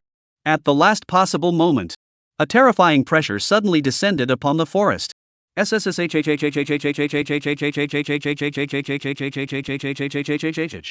ABA snake's pupils contracted to their limits in an instant. It immediately abandoned its attack, coiled its body into a defensive ball, and looked up with extreme caution. Woo-ah! A dragon's roar echoed through the sky, causing the tip of ABA's snake tail to tremble uncontrollably. Under the pressure, his body gradually stiffened. Lee Cece also snapped back to her senses at the roar. She retreated in fear but tripped over the weeds beneath her feet, falling to the side of the road. Ignoring the pain in her buttocks, she pushed and kicked her way several meters away before realizing that the snake had coiled itself up and remained motionless. Lee Cece looked up. Under the vast night sky, a massive flying dragon plunged downward at breakneck speed, crashing onto the road ahead with a thunderous impact. The terrifying wind pressure roared uncontrollably, and the residual force alone blew the ABA snake far away. Then, Lee Cece heard the most beautiful words she had ever heard in her life. Lee Cece? Are you okay? Li Shixian swore that no sound had ever been as pleasant, as melodious, or as heart-stirring as that single inquiry. She suppressed her excitement as she saw a figure leap down from the flying dragon. In the moonlight, Lee Cece recognized the face. It was her classmate Zhou. Zhou. It's you! Lee Cece got up and threw herself into Zhou's arms, tears streaming down her face like a flood, unable to stop them. The young girl in his arms cried loudly. Zhou reached out to take her right hand, but it hung in the air, so he withdrew it and gently patted Lee Cece's back. It's okay, there's nothing to worry about. He whispered softly. Zhou, hey! A choking sound interrupted her words, and Lee Cece continued in a sobbing voice. I was about to subdue the walking grass, but suddenly a monkey monster burst out and snatched my backpack. Whoa, I'm so scared, whoa. Through the broken account, Zhou finally understood what had happened. Actually, Lee Cece was fine on her own. It was just that her luck was a bit unlucky. When she was trying to capture the spirit, she happened to encounter a monkey spirit known for being mischievous and temperamental. If it weren't for an unexpected interruption, Lee Shixian would have already obtained her first spirit. Alas, luck is an unpredictable force. One moment you're basking in triumph, the next you're plunging into despair. If Zhou hadn't arrived in time tonight, her life would have been in grave danger. Hugging Zhou tightly, she sobbed for a while. When she came to her senses, Lee Cece's face turned bright red. She quickly let go and took a few steps back, wiping the tears from her face with the back of her hand. The tears mixed with mud, turning her face into a mess. Zhou reached into the waste bag slung over his shoulder and pulled out a pack of wet wipes, saying, "Here you go." Items like wet wipes and tissues are essential for outdoor adventures. Otherwise, using leaves to wipe yourself after using the restroom would be a bit unsanitary. Lee Cece muttered softly, "Thank you," then blushed and took it. She carefully wiped away the tears and sand, revealing a delicate face. Although Linhai Junior High School didn't have what was commonly referred to as a school beauty, if such a title were to be awarded, it would undoubtedly go to Lee Cece. The key is that she not only looks good, but also excels academically, has a gentle personality, and comes from a good family. Thinking about it this way, she truly deserves to be the dream girl of all senior high school students. Let's hurry back. Mr. Zhao already has very little hair on his head, and now he's so anxious he's about to lose it all. Lee Cece couldn't help but curl her lips at the words, and her anxious and fearful mood eased considerably. It wasn't until then that she noticed the desert dragonfly Zhou had been riding when he arrived. She exclaimed in astonishment, "That's a desert dragonfly? Zhou, how did it agree to carry you?" Dragon-type creatures are renowned for their arrogance. Unless their master strongly demands it, they would never allow a stranger to ride on their backs. Zhou blinked his eyes, speaking boldly, "The desert dragonfly is my starter Pokemon." Having saved her life in the nick of time, Lee Shixian had come to trust Zhou implicitly. She rolled her eyes and, in a rare display of petulance, said, "Don't brag. Tell me the truth." "That's exactly what happened," Zhou said, reaching out his hand, and the desert dragonfly obediently lowered its head to be stroked by its master. "Look, I was walking in the wilderness today when I suddenly came across it. In my panic, I threw out the pokeball, and to my surprise..." Lee Cece's big, sparkling eyes widened. "I didn't expect that. I never expected it to be so easily subdued."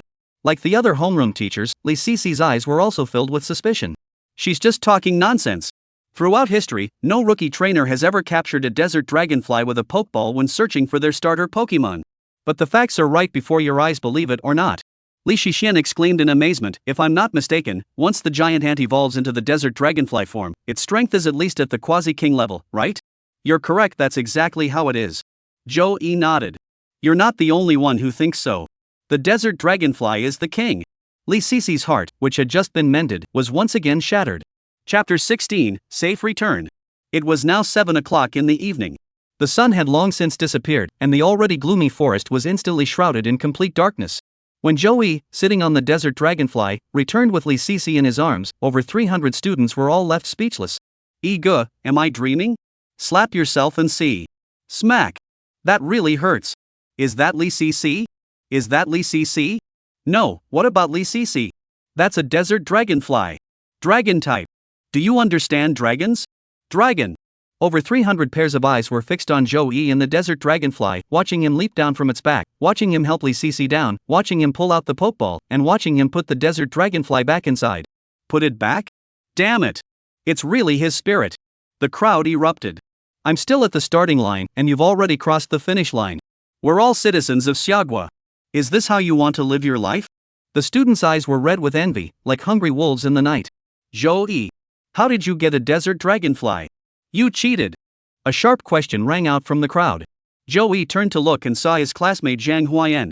It was said that his family had some connections, and he had been infatuated with Li Shixian for years, only to be rejected for just as long. Sure enough, beauty is a curse.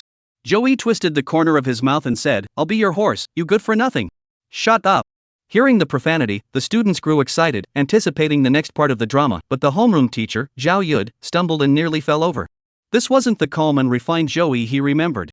Zhang Huayan couldn't believe his ears and stared in disbelief. What the hell are you talking about? I said, you worthless trash. Shut your mouth. Zhou Yi spoke arrogantly, his expression disdainful. He took out the pokeball containing the desert dragonfly and shook it, saying, if you're not satisfied, let's fight. You. Zhang Huayan's face turned bright red. He was arrogant and looked down on the common Piku, not even bothering to capture the initial Pokemon. What was he thinking? Even if he had a starter Pokemon, he wouldn't dare to fight. The opponent had sent out a desert dragonfly, and a rookie Pokemon would definitely lose against it, making a fool of himself. Seeing his ostrich-like attitude, Zhou Yi sneered disdainfully. If it had been before, he might have chosen to keep a low profile. But now that he had successfully materialized the desert dragonfly, a legendary tier spirit, would he be afraid? There are fewer than 1,000 legendary trainers nationwide, and even the city manager would have to treat them with the utmost respect. As the leader of this operation, Zhang Kailiang remained silent at first. Seeing that Zhou Yi had no intention of continuing, he finally spoke up. The desert dragonfly was indeed captured by Zhou Yi within the secret realm. I understand your envy, but you cannot make baseless accusations. Even the vice president of the Trainer Association has come forward to speak on Zhou Yi's behalf. Zhang Huayan knows he acted impulsively earlier and has completely lost face. He clenched his fists and gritted his teeth before speaking, I understand. None of the other students said a word, but you're the only one talking. Zhou Yi couldn't be bothered to pay attention to this guy. Li Sisi, who was standing nearby, whispered, Zhou Yi, I'm sorry. Zhang Huayan is targeting you because of me. Zhou Yi looked at her charming face and thought to himself, you know exactly what's going on. I've been targeted by the son of the deputy mayor's family, and my heart has been deeply hurt. What compensation do you have for me? What? Li Shixian was taken aback by Zhou Yi's unexpected remark, then narrowed her eyes and said, well, after this is settled, I'll treat you to dinner when we get back. Am I the only one who doesn't have food at home? This blunt remark from Zhou Yi completely erased any trace of shyness from Li Sisi's heart, and she couldn't help but snap, you. Zhou Yi, you're doing this on purpose. The two had been high school classmates for 3 years, though they didn't interact much, they had crossed paths a few times. Zhou Yi always gave Li Sisi the impression of being clean-cut, handsome, mature, and steady, the image of an older brother. He would never say something so lacking in emotional intelligence. Alright, I agree. Zhou Yi smiled and nodded. At that moment, Liang Feifei, a classmate, ran over, looked at Li Sisi with concern, and said, Sisi, you scared me to death. Are you okay? I'm fine, but I almost got bitten by a snake just now. As she spoke, Li Sisi exchanged a glance with Zhou Yi, then joined Liang Feifei and the other girls in the class to whisper. The homeroom teacher, Zhao Yud, walked over, patted Zhou Yi on the shoulder with a sigh, and said, Zhou Yi, although I don't encourage high school students to date, we're almost graduating, aren't we? His expression and tone were meaningful. Li Sisi is a good girl. You should act quickly. Zhou Yi couldn't help but roll his eyes. Mr. Zhao, I'm going to tell Li Sisi what you said. Cough, cough, you deserve to be single for the rest of your life. Zhao Yud walked away cursing. All the students returned safely. After lining up and taking roll call, they gathered in groups around the campfire. They held takeout meals purchased by the staff from outside, eating while chatting about their afternoon experiences. Li Cici's bright eyes kept drifting toward Joey, sometimes lost in her imagination, so engrossed that she didn't even hear her best friend speaking beside her. It must be said that this scene was quite moving. Chapter 17, Spirit Demonstrations by each class. After everyone finished dinner, Principal Pan Xinghua stood up to organize. Everyone, next, we will divide into groups by class and have everyone show off the friends they made today. How does that sound? Students who have captured Pokemon are eager to show them off, while those who haven't are curious to see what their classmates have caught. Therefore, Pan Xinghua's proposal was unanimously approved by all the students. Alright, let's start with Senior 3-1. Mr. Zhou, please organize it. After saying that, he sat back down, his smile never fading. Students who have successfully captured a Pokemon today, please line up in order of your student ID numbers. Those who haven't captured a Pokemon yet, don't be discouraged, there are still 2 more days for everyone to find a partner. With a rustling sound, around 20 students emerged from Class 1. The homeroom teacher of Class 1 took a look and couldn't help but nod in satisfaction. On the first day, 2/3 of the students had successfully captured their initial Pokemon. It seemed that all the students would be fine this time. With the quantitative task completed, what he now anticipated was the quality. Under the watchful eyes of their classmates, the students of Class 1 took turns releasing their own spirits one by one according to their student ID numbers. Bang! A flash of white light fell onto the open ground, transforming into a purple spirit. The first to appear was Nidoran. The homeroom teacher of Class 1 spoke up. Nidoran is quite good. If you can evolve it into Nidoking, it should reach elite level strength. The key here is whether it can be evolved into Nidoking. With over 7 billion people worldwide, the majority of them have raised Pokemon. Among those who raise Pokemon, only 10% register as trainers. Among those few who become trainers, only 1 in 10 can provide their companions with high-energy Pokemon food for every meal. After this rigorous selection process, the number of truly capable trainers is extremely small, almost non-existent.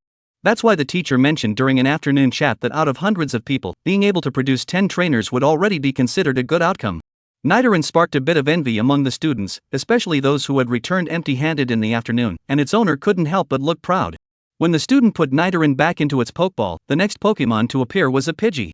As I said before, not bad, but it needs to evolve into its final form, Pidgeot. The secret realm has existed for over 300 years, and everyone has a thorough understanding of the elves. They know which ones are powerful and which ones, no matter how much you train them, will never amount to anything. The spirits that can be tamed by the students actually have great potential. Though they can't judge a spirit's innate talent as directly as Joey, they can still discover differences through their own observations. Spirits with exceptional talent are typically the standout individuals within their tribe. For inexperienced new elves, offering them elf food as a lure will generally allow you to capture them without much difficulty. In this manner, the students took turns releasing the Pokemon they had captured. Popo had the most, with a few Nidoran and Nidoran as well, interspersed with Bellsprout and Weedle. That's great! I hope everyone takes good care of their companions and strives to become respected trainers. The homeroom teacher of Class 1 delivered a summary speech. Next up was Class 2, where Joey was enrolled. The first person from Class 2 to take the stage was Li Jingyu, who was on good terms with Joey. When he returned in the afternoon, he was so excited he acted like a fool. However, upon seeing Joey mount the desert dragonfly, he immediately deflated. He walked up, pressed the button in the center of the Pokeball with his middle finger, and a beam of white light shot out, transforming into a mosquito coil tadpole on the ground. Zhao Yun's eyes lit up slightly, and he nodded approvingly. Mosquito coil tadpole, huh? Not bad, very good. The final evolved form of the mosquito coil tadpole, the mosquito coil frog, is a powerful Pokemon with a water-type attribute, playing an extremely important role in wild adventures. With fire-type and water-type Pokemon by your side, you'll never go hungry no matter where you go. When it was Joey's turn to take the stage, the teacher's expressions grew peculiar, and the previously enthusiastic students fell silent. Everyone had already seen Joey's desert dragonfly in the afternoon and had fully experienced the psychological blow it had dealt. Joey, don't release the desert dragonfly. It's making me feel uneasy. Pfft, ha, exactly, Joey, please stop showing off. Joe, is there a nail on your seat? Sit down. The students began to cheer, but Joey ignored them. He gently tossed the Pokeball in his hand, and a loud bang echoed, followed by a small ball of light condensing in the sky. Ha! That's not right. Desert Dragonite is this small? What kind of fairy is that? As the students looked on in confusion, the white light coalesced into a form around, plump bird-like spirit struggled to flap its wings, hovering in mid-air. Cheap? There were quite a few people outside, but the young mountain finch wasn't afraid. This little guy was bold and fearless. This? A young mountain finch? This is how a starter Pokemon should behave. What the heck is a desert dragonfly? Final evolution, steel-plated crow. So cool. Still, the desert dragonfly is cooler. Chapter 18, Young Mountain Sparrow, You Little Brother. The night passed without incident. The next morning, as the first faint streaks of dawn began to appear in the eastern sky, the student campsite near the exit of the secret realm was already bustling with activity. After last night's demonstrations and comparisons, the students were full of enthusiasm, each eagerly anticipating encountering those elves today. Only Joey remained alone in the tent, engrossed in his game. He lay stiffly in his sleeping bag, his eyes wide open, staring blankly at the ceiling. If it weren't for the faint sound of his breathing, his state would be indistinguishable from that of a person who had died with their eyes wide open. System notification: defeated Iron Armor Pupa, Young Mountain Sparrow gained 13 experience 600,600. Young Mountain Sparrow level upgraded to LV 72700. Skill acquired. Young Mountain Sparrow has mastered the skill, Arrogant Evil Type Show-Off Attack, which boosts its own abilities and increases damage dealt the stronger it becomes. Joey was speechless. What arrogance! You truly live up to your name, my young mountain sparrow. You're really something else. He opened his backpack and found 43 orange fruits, more than enough for the young mountain sparrow to consume today. He continued to control the game character as it wandered aimlessly through the forest. Soon, a small blue and white bird suddenly appeared in the corner of the screen. Joey quickly maneuvered the character to chase after it and discovered it was a Qingmian bird. The Qingmian bird is the final evolved form of the Qixi Qingmiao, possessing dragon-type attributes. Unfortunately, it only has 2 stages of evolution, meaning that once the Qingmian bird evolves into the Qixi Qingmiao, it reaches the end of its evolutionary line. Without a third evolutionary form, the 7-star blue bird's average species stats are only 490 points. A race average below 500 is extremely low for dragon-type Pokemon.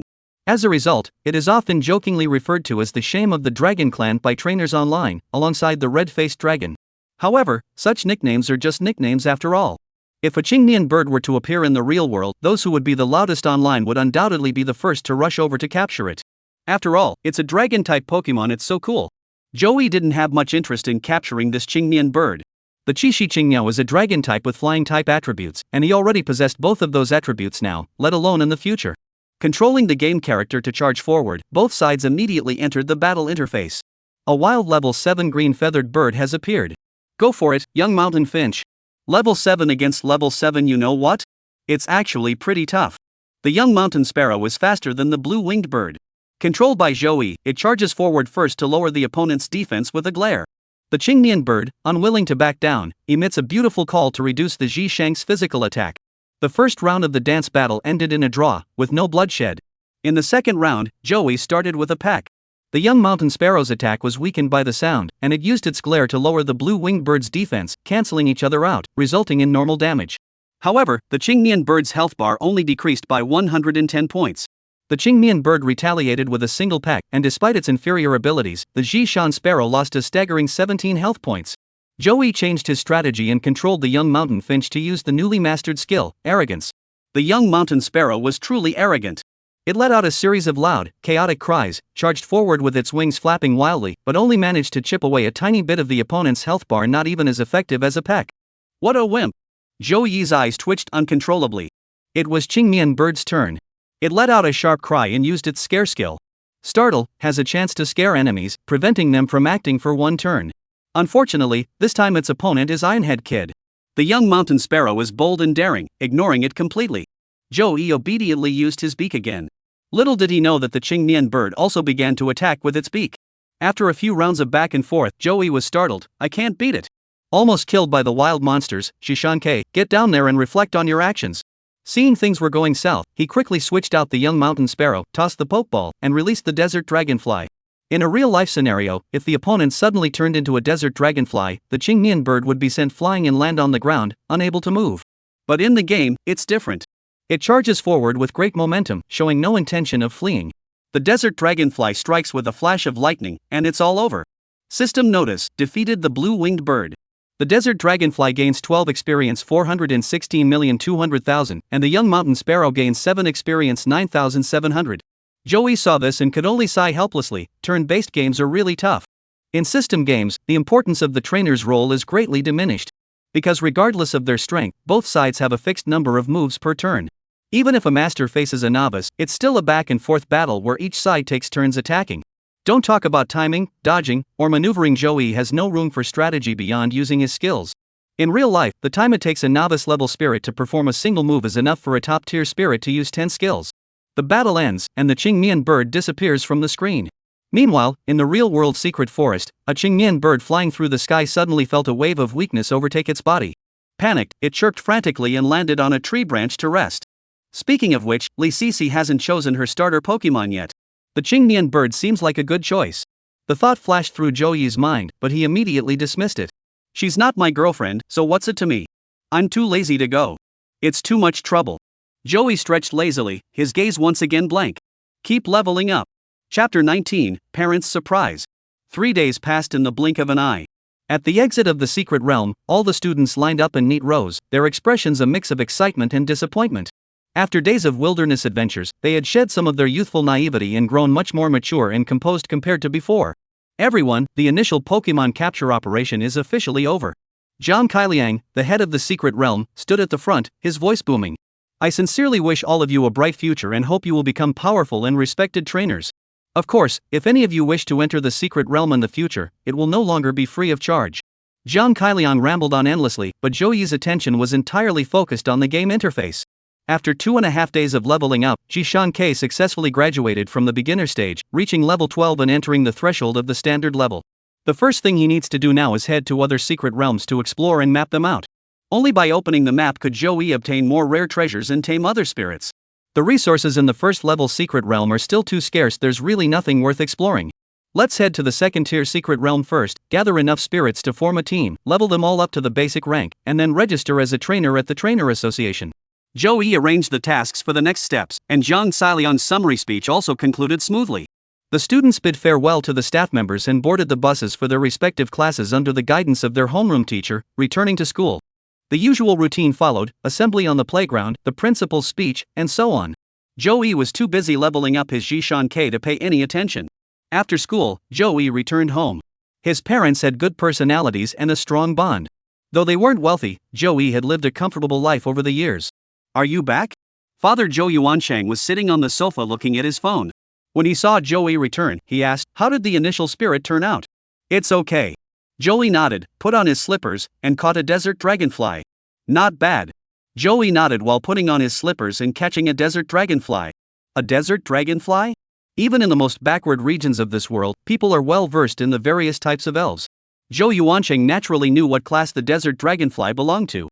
He thought he had heard wrong and confirmed again, saying, Joey, don't joke with me. Who's joking with you? Joey sat down on the sofa and reached out to take out 2 Pokeballs. Where's my mom? He asked as he opened one of them. A flash of white light appeared, and a young mountain finch appeared in the living room. The little bird chirped and flew to Joey's shoulder, perching there and curiously examining the living room with its eyes. Zhou Yuansheng pointed at the plump pigeon and said speechlessly, this is the desert dragonfly you were talking about? When you were talking about your dad, I hadn't even gone to school yet. The difference between a desert dragonfly and a young mountain sparrow is obvious to anyone who isn't blind. Joey took out another Pokeball and shook it, saying, Dad, our living room isn't big enough. I'll release the desert dragonfly, and we'll just wait to move to a bigger place. You're just bragging. What's the other one? Zhou Yuanqing urged, let it out so I can see. Don't rush. Where's my mom? Call her over to take a look too. Otherwise, I'll have to explain it all again later, and that's too much trouble. Seeing Joey start to play coy, Zhou Yuanqing couldn't help but smile. He narrowed his eyes and said, your mom went to buy groceries. She should be back by now. In his mind, his son had indeed tamed 2 spirits, and one of them was probably quite rare, so he was teasing him a bit to show off. But it was definitely not a desert dragonfly. As for why he mentioned the desert dragonfly, could it be that this kid has captured the initial form of the desert dragonfly, the giant-jawed ant? Thinking about it, Zhou Yuanqing couldn't help but get excited. If it really was a giant ant, Zhou Yuansheng would sell everything he owned to raise it. Once it successfully evolves into its final form, it will be a quasi-king level spirit. Having a quasi-king level Pokemon in your team means that even if the other members have lower combat power, their social status instantly skyrockets. As for the remaining 5, with the support of the main Pokemon, their strength will gradually catch up. The two chatted for a while about their experiences over the past 3 days, and then Joey's mother, Suing, returned. Upon seeing Joey, Suing asked the exact same question as Zhou Yuansheng. Xiao Yu is back. How did you fare capturing the initial spirit? Zhou Yuansheng said cheerfully, put the food down first. Zhou Yu said he captured a desert dragonfly and wants you to come see it when you get back. Suing couldn't help but laugh upon hearing this. She put the vegetables in the kitchen and walked out, saying, Xiaoyu, we can't brag. Zhouyu sighed helplessly, stood up, and walked toward the door. I knew you wouldn't believe me. Come with me, seeing is believing. Zhou Yuanqing and Suing saw how serious Zhou was, exchanged glances, and were a bit surprised. Could it be that their son had really tamed a desert dragonfly? How is that possible? The three of them went downstairs and arrived at an open area in the residential complex, where there were some exercise equipment and a small circular plaza.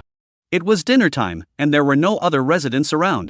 Joey didn't waste any time, pulling out the desert dragonfly's pokeball and releasing it directly. With a loud bang, a brilliant white light flashed, and a massive dragon with outstretched wings hovered in the air, exerting immense pressure. Zhou Yuanqing and Suing were stunned. Chapter 20, Conversation and the Future. It really is. Old man Zhou Yuanqing's mouth was wide open, his eyes staring in disbelief. Desert dragonfly. Mom wasn't much better, staring blankly at the flying dragon that filled her entire field of vision, unable to snap out of it. Desert dragonfly. A piercing scream echoed from nearby. It turned out to be a passerby who had noticed the commotion. The desert dragonfly turned to look, and the person immediately fell silent, daring not to move a muscle. This was no joke. If this spirit were to rampage through the neighborhood, a single earthquake would reduce the entire area to rubble. Zhou turned to look and saw a middle-aged man he didn't recognize. However, the shrill scream snapped Zhou Yuanqing and Suing back to their senses. Zhou Yuanqing hurriedly said, Xiaoyu, quickly put the desert dragonfly away. The law clearly states that most spirits are not allowed to be released in public places. The destructive power of spirits is too great, especially fire-type spirits that naturally emit flames, which can easily cause major fires without warning. Only small-sized spirits that have been certified by a specialized institution and obtained a release permit are allowed to accompany their owners. Joey was aware of this regulation, but laws and regulations are rigid, while people are adaptable. In most cases, people would not call the police. He returned the desert dragonfly to its pokeball, and the startled pedestrian finally calmed down. Sorry for startling you. My mom hurried over to apologize to the other person. That person dared not be presumptuous. This family had a desert dragonfly, and their status was undoubtedly much higher than that of ordinary people. He hurriedly waved his hands and said, It's nothing, nothing. I've really learned something today. Hurrying back home, he slammed the front door shut. Zhou Yuanqing and Suing then pulled Zhou aside to examine him closely. Zhou felt uncomfortable under their gaze and said helplessly, Dad, Mom, what are you doing? Come here, let's sort this out properly. After the initial shock, Zhou Yuanqing, being a government official, quickly regained his composure. The three sat down on the sofa, and Zhou Yuanqing spoke first. Xiaoyu, give me a detailed account of what happened over the past 3 days. Zhou Yu nodded and began to explain in detail. There wasn't much to say, really. It was just the same old story. In short, he was confused himself and it was all just luck. After hearing this unbelievable story, my parents fell silent for a moment, processing the news. Then my mom, Suing, asked, So what are your plans moving forward? Joey had always been very decisive since he was a child. Whether it was Suing or Zhou Yuanqing, they would always consult their son's opinion before making any major decisions. Now that his son has become a desert dragonfly trainer, his opinion will only become even more important. Both of them are ordinary people. Though they once captured Pokemon, they had to release them due to their poor family circumstances and were unable to keep them. When it came to spirits, neither Zhou Yuanqing nor Suing dared to rashly arrange Zhou's future path. Zhou already had a plan. He said, Let's first get into a university with an elf-related major and graduate with a bachelor's degree before we worry about anything else. He had a game system that allowed him to unlock maps and level up anytime, anywhere. Therefore, there's no need to risk your life venturing into secret realms. Zhou Yuanqing and Suing sighed in relief upon hearing this, as they had feared Joey might suggest venturing into the secret realm to enhance their strength. In their hearts, as long as their son could grow up safely, that was all that mattered. Power and status are secondary, health and safety are the most important things. A good university is important, but a diploma is still necessary. Suing nodded repeatedly. We'll take it slow. With the desert dragonfly around, we'll eventually become elite trainers in the association. That's true. With a powerful Pokemon in hand, the others can be nurtured like a snowball rolling downhill. Which university are you planning to apply to? Zhou Yuanqing asked. Before Joey could speak, his mother said, Apply to a university closer to home, don't go too far away. Let's talk about it later. Anyway, with my abilities, I can get into any school. Unlike Joey's previous life, in this world, elf culture has developed to the point where schools are no longer just schools, they are also gathering places for trainers. Centered around universities, alumni have established one circle after another, with powerful trainers active in every field and industry. The three of them sat in the living room chatting for a long time, finally ending their conversation after dinner. After dinner, Joey returned to his room, took out the pokeball containing the young Charmander, and released the little creature. The level 12 young mountain finch looked much stronger, with a change in its eyes and demeanor. The only thing that remained unchanged was its bare heart and leopard's courage. As soon as it entered Joey's bedroom, the little creature dared to fly around recklessly, showing no signs of caution in an unfamiliar environment. Tomorrow we're heading to the second-tier secret realm.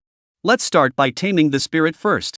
With that thought in mind, Joey continued to immerse himself in leveling up. Chapter 21, Secret Realm Main Hall. The next day, Joey transferred 50,000 yuan from his parents' account and set off alone for the secondary secret realm of the Rockwall Coast in Ningbo.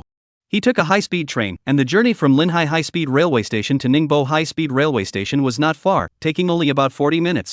After that, Joey transferred directly at the high-speed rail station and took the Secret Realm subway, which was specially operated by Ningbo City, to the entrance of the Secret Realm. Ningbo City has a total of 3 secret realms, one level 1 secret realm, one level 2 secret realm, and the final one is a level 5 secret realm. To facilitate the transportation of supplies, the authorities have constructed a dedicated subway line underground connecting these 3 secret realms. Next stop, Rockwall Coast. Passengers are advised to prepare for disembarkation. As a gentle female voice echoed through the subway car, many passengers began to stand up. If one looked closely, most of these people were in their 20s or 30s, as only trainers of that age would venture into a level 2 secret dungeon. Joey was the youngest looking among them, and with his sunny, handsome appearance, he managed to catch the attention of a few older women. The subway came to a slow stop, and the doors opened. There were over 10 people getting off just in the section of the car where he was. Joey followed the crowd out of the passenger passageway and slowly climbed the stairs leading to the ground. As soon as he stepped out of the subway station, a skyscraper over 50 stories tall loomed ahead. 4 fully armed soldiers were stationed at the entrance, with surveillance cameras and various scanning devices placed nearby. The few people who had just gotten off the subway pulled out their ID cards for inspection, and Joey was no exception. When it was his turn, the staff member examined his ID card carefully and looked up at Joey, saying, "We do not recommend that novice trainers enter level 2 dungeons." The ID card showed he was 18 years old, and the staff member knew he was another newbie who had just obtained his initial Pokemon and was eager to enter the dungeon. Typically, newbies like this have the highest mortality rate. "No problem, I've got it under control," Joey replied. "In that case, be sure to be careful. You can pick up a free copy of the Secret Adventure Guide to the Cliff Coast at the reception center on the first floor." After speaking, the staff returned Joey's ID card and finished scanning the bag on his waist. Joey said thank you, picked up the bag, and stepped into the skyscraper. All he could see was a bustling crowd. Through the sign on the right, you can see that this building is a multifunctional complex. The first and second floors are the Trainers' Hall, which handles all matters related to the secret realm and trainers. The third and fourth floors are the hospital, the fifth and sixth floors are the dining halls, and the 7th to 10th floors are the supermarket. The 10th floor and above include recreational facilities, a hotel, a cinema, and more, offering a comprehensive range of services. The main lobby features numerous shops. Judging by their signs, they not only sell various items needed by trainers but also purchase precious treasures produced within the secret realm. Just as Joey was overwhelmed by the sights, a surprising voice suddenly came from behind him. "Joey, what are you doing here?" Looking back, it was Lee Cici. Turning around, he saw Lee Cici. Before he could respond, the middle-aged man next to Lee Cici spoke up. "Cici, is this Joey who saved you that day?" It seems that Lee Cici had told everyone about how Joey had saved her life after returning home. Lee Cici nodded and ran over, saying happily, "Joey, are you also here in this secret realm for an adventure? What a coincidence." Joey smiled and nodded, saying, "After capturing the spirit, of course I have to come to the real secret realm to take a look." Meeting a classmate in Ningbo had brightened his otherwise lonely mood. "Oh, right." Lee Cici pointed to the middle-aged man walking slowly behind her and introduced him. "This is my uncle." The middle-aged man smiled and nodded at Joey, saying, "Joey, Cici has been praising you to the skies at home." Lee Cici hurriedly objected. "No, that's the truth, you know." Joey said nothing. He didn't know how Lee Cici had praised him to the skies, but the middle-aged man in front of him was far inferior to him in strength, and that was also a fact. Lee Xixian's eyes twinkled with anticipation as she said, "Joey, let us go together, okay?" "Ha? Just confess like that?" Joey thought he had heard wrong. "That's too fast. And your third uncle is right there, Lee Cici. I didn't expect you to be so bold. Your courage could rival that of the iron-headed chick, Xishan. Lee Xixian snapped out of it, her face flushing red, and snapped back, "What are you thinking about? I was talking about going to the secret realm together." "Joey, so you're this kind of person?" Joey rolled his eyes and retorted, "You're the one who spoke so ambiguously, yet you blame me for misunderstanding. You're the one with the skill to turn the tables on me." Lee Cici's uncle stood nearby, smiling broadly, but said nothing. If Joey were an ordinary senior high school student, he would never have acted this way. However, according to Lee Cece, Joey's initial spirit was a desert dragonfly. This is completely different. The desert dragonfly is already a near king class Pokemon. If it were to obtain a dragon-type secret treasure, ascending to king class would not be out of the question. There are no more than 1,000 king class Pokemon in the entire country. Trainers of such stature might even end up being the Lee family's equals in the future. Investing in them when they are just starting out is the best opportunity. Investing in them while they're just starting out is the best opportunity. Chapter 22, New Map Included. Joey accepted Lee Cece's invitation to join her team. For him, there was no such thing as risk, and there was no danger to speak of. Regardless of Lee Cece's abilities, she is not a liability to Joey and will not hinder his exploration of the secret realm. Having such a beautiful and adorable woman by his side is certainly a source of enjoyment, though that Uncle Joe is a bit of an eyesore. The three of them entered the hall, where Joey and Lee Cece went to the service counter to pick up a secret realm exploration guide. The Rock Wall Coast Secret Realm Adventure Guide is an official handbook printed by the Trainers Association, containing detailed information about all the explored areas within the Rock Wall Coast Secret Realm. Having this guidebook in hand when venturing into the secret realm significantly increases your chances of survival by at least tenfold. The others didn't hesitate and immediately headed toward the entrance of the secret realm. The entrance to the secret realm was located on the right side of the hall. The space around it rippled in concentric circles, and a structure resembling a door had been built around it to determine its size. In the middle, there is a checkpoint to block entry, along with a guard post for supervision. To prevent tampering, the entrance is naturally guarded by armed soldiers. After going through various checks, the staff member brought out a POS machine and said, to enter the secret realm, a fee of 50,000 is required. Joey was familiar with this rule. The secret realm wasn't just a door in the middle of nowhere, there were numerous public facilities under construction surrounding it. Take the subway line connecting the entire Ningbo secret realm, for instance, it cost over 100 billion to construct. Add to that the skyscraper at the entrance and other public areas, all of which require ongoing maintenance costs. Charging an entrance fee is perfectly reasonable. 50,000 yuan is just the price of a few Pokeballs. For Joey, it's nothing worth mentioning. He pulled out his bank card and swiped it without hesitation. As for Lee Cece behind him, there was no need to mention her. Her father was the top official in Linhai City, and her family members were influential across various sectors. Money was certainly no issue for her. Just as Joey swiped his card and was about to enter the secret realm, the mirror-like space suddenly rippled. Several trainers dressed in combat jackets hurried out from inside, each with injuries on their bodies. Some of the jackets were corroded with numerous holes, and their skin was even more gruesome to behold. Please move aside, please move aside.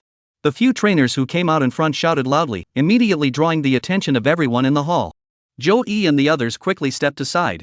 Moments later, the entrance to the secret realm began to ripple again, and a Hawk emerged from within. The Howlie held a long wooden plank steady in its hands, with a person lying on it, his right arm empty and his face purple. Doctor! Doctor! The lead trainer shouted, and several medical staff members immediately rushed out of the hospital marked with the words emergency in the hall. The situation, the doctor spoke succinctly and forcefully, leading the trainers back quickly as he spoke. The aberration lord had bitten the right arm, and it was preliminarily estimated to be at the quasi-king level. 4 doses of the antidote had no effect. Vitality fragments were already being used to keep him alive. Upon hearing this, the doctor's expression immediately turned serious. Prepare the full course of medication, the universal antidote injection, and the vital energy solution. Transport him to the ICU immediately. Before he could finish speaking, they had already sprinted into the hospital entrance.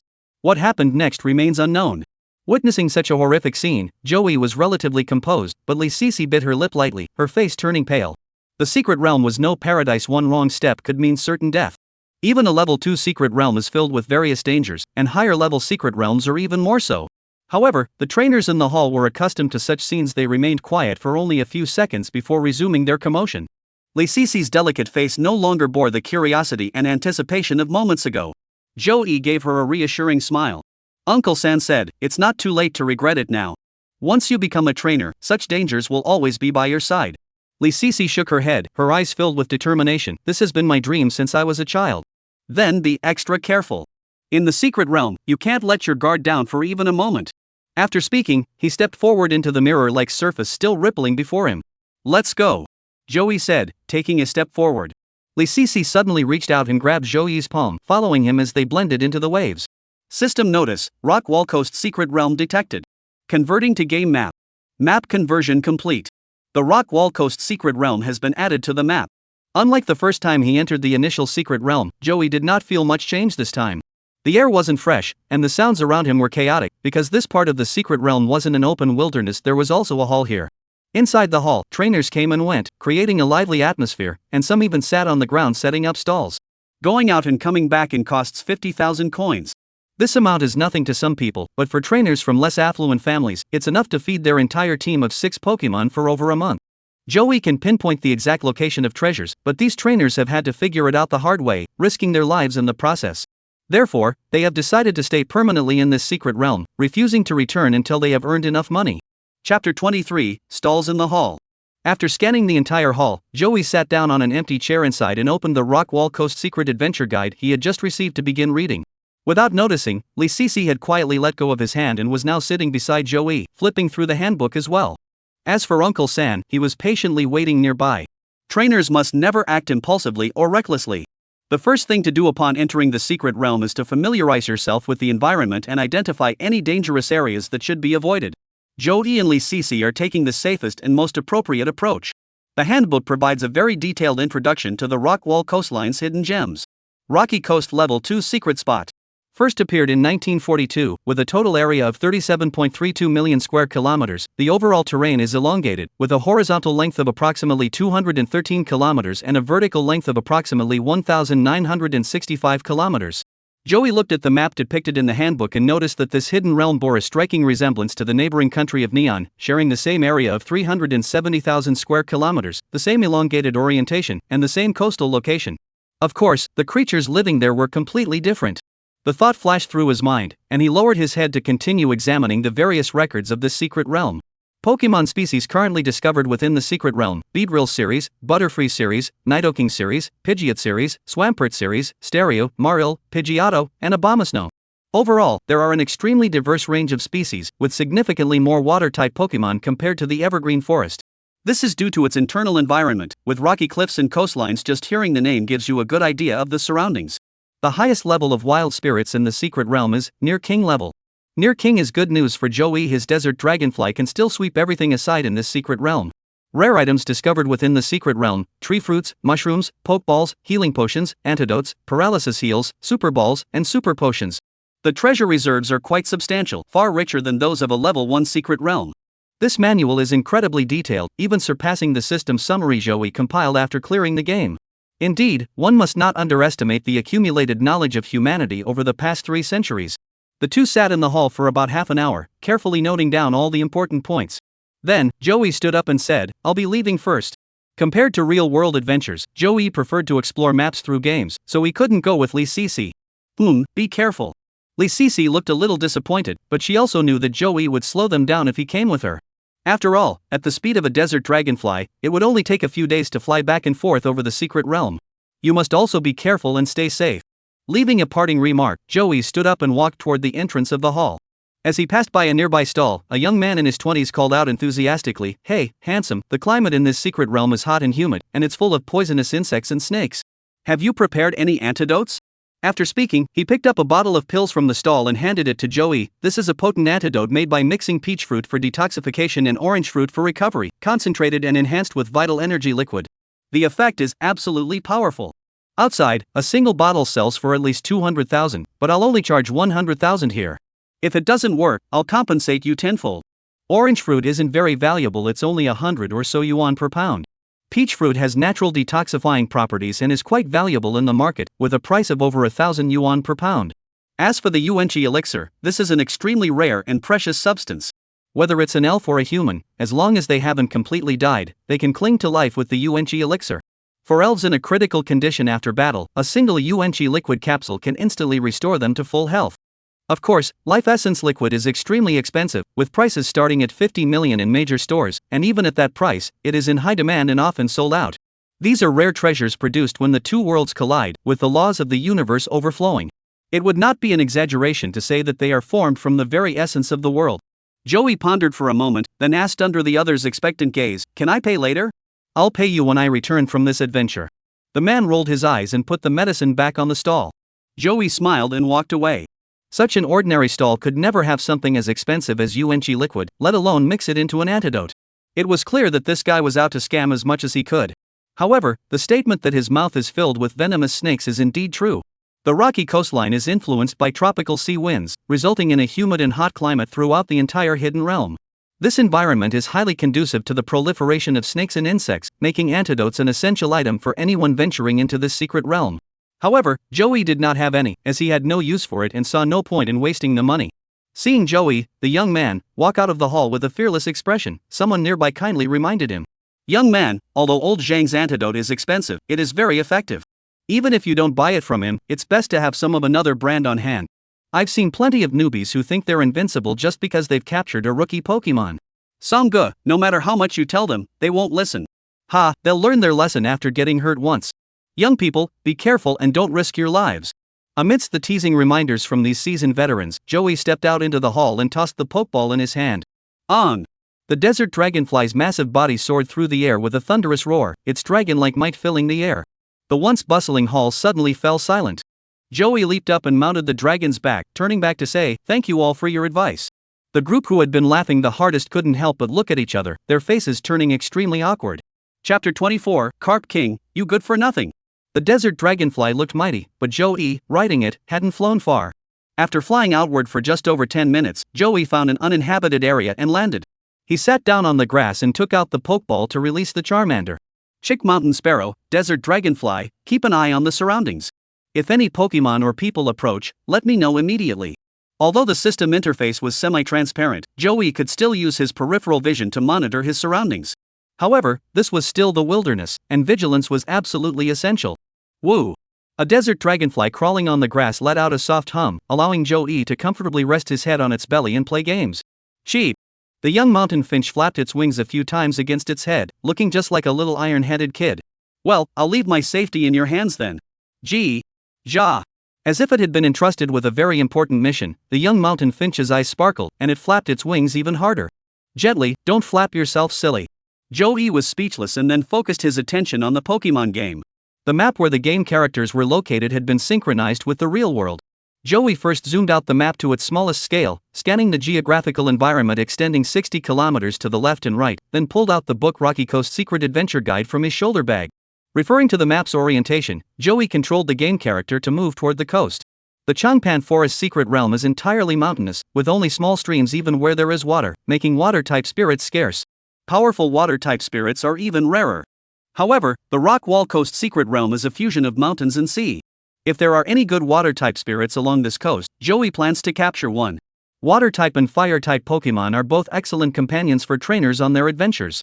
Especially the water-type, carrying one is like having a portable water source. Water elementals can condense water elements from the heavens and earth into genuine streams of water, completely pure and uncontaminated, which humans can drink directly. When traveling, as long as you ensure the water elemental has enough food, you need not worry about running out of water. The area where he currently is surrounded by mountains. Even when the map is zoomed out to its smallest scale, the surrounding area is still covered in mountains and forests. The game character is hacking through the dense forest, and occasionally elves appear, but Joey does not approach them. Firstly, the fairies here are of an intermediate level, and fighting them with the desert dragonfly would not yield any experience points. On the other hand, the young mountain finches are too weak to defeat them.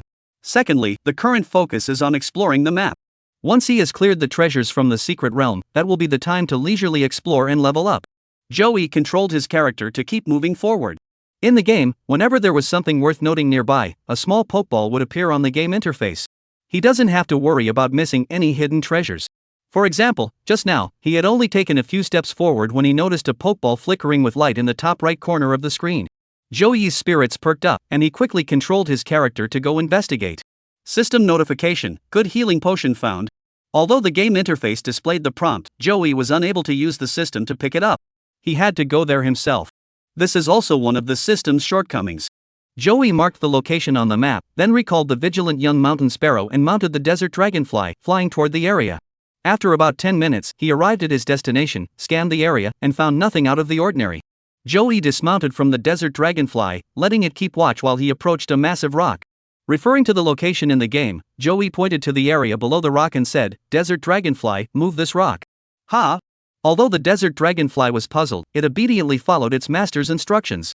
Its blood-red eyes shone brightly, and the hard ground on the other side of the boulder suddenly turned into sinking sand. A quicksand hell. Soon, aided by its own weight and gravity, the boulder rolled along the direction of the collapsing sand. How clever! Joey couldn't help but marvel at the desert dragonfly's wisdom. He had thought the desert dragonfly would use force to shatter the rock. The rocks rolled to one side along the direction of the collapsing sand. Joey looked at the large pit and saw a bottle the size of a palm emerging from the area where the stones had been pressed down. Bending down to pick it up, the system provided an identification. Good healing potion, a medication that can quickly restore injuries and stamina. Regardless of quality or value, all healing potions produced in the secret realm are in spray form, with the only differences being size and packaging. The usage of this spray is extremely simple. Simply open the cap, aim at the injured area, and spray directly. The basic level wound treatment is the lowest grade, suitable for treating minor injuries. It is priced at 50,000 per bottle on the market. High-grade wound medicine is one level higher than ordinary wound medicine and can treat more severe injuries. It is priced at 100,000 yuan per bottle.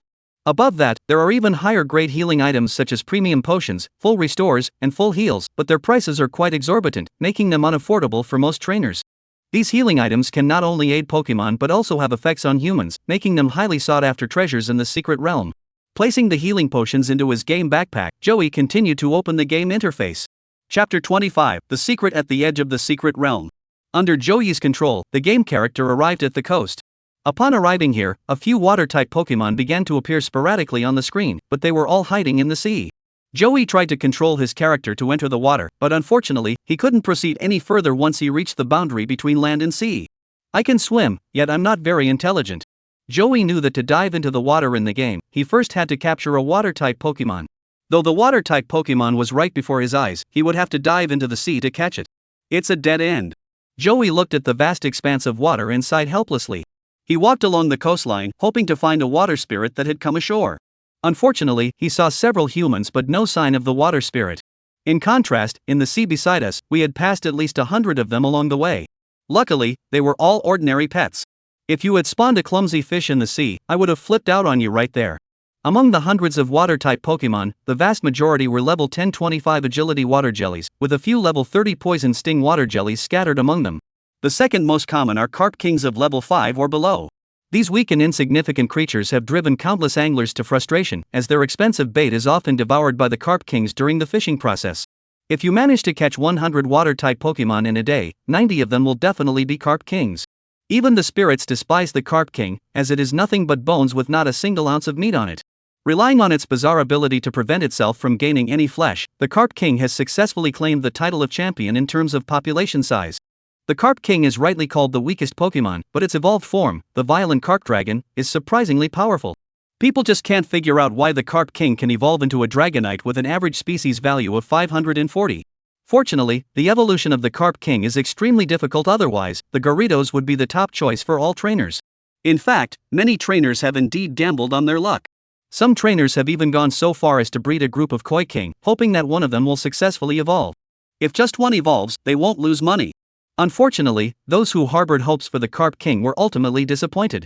The Carp King used cold, hard facts to tell everyone that he was the worst spirit. But Joey isn't worried. If a Carp King with purple-tiered talent were to appear at this moment, he would capture it without hesitation. The Carp Kings that others have worked so hard to raise will never evolve, but Joey has the game. As far as he recalls, in the game, the Carp King can successfully evolve into a once it reaches level 20. Unfortunately, Joey had traveled back in time by 18 years and had seen thousands of Carp Kings, none of which had anything but grey talent. If only there were a learning device. Joey Tien shamelessly fantasized. Spirits equipped with learning devices could gain experience without even participating in battles, making them the perfect companions for leveling up. While recalling how to obtain the learning device, Joey kept his eyes on the screen, controlling his character to continue walking along the coast. Finally, he came across an invisible wall. Had he reached the edge of the secret realm? Joey was taken aback.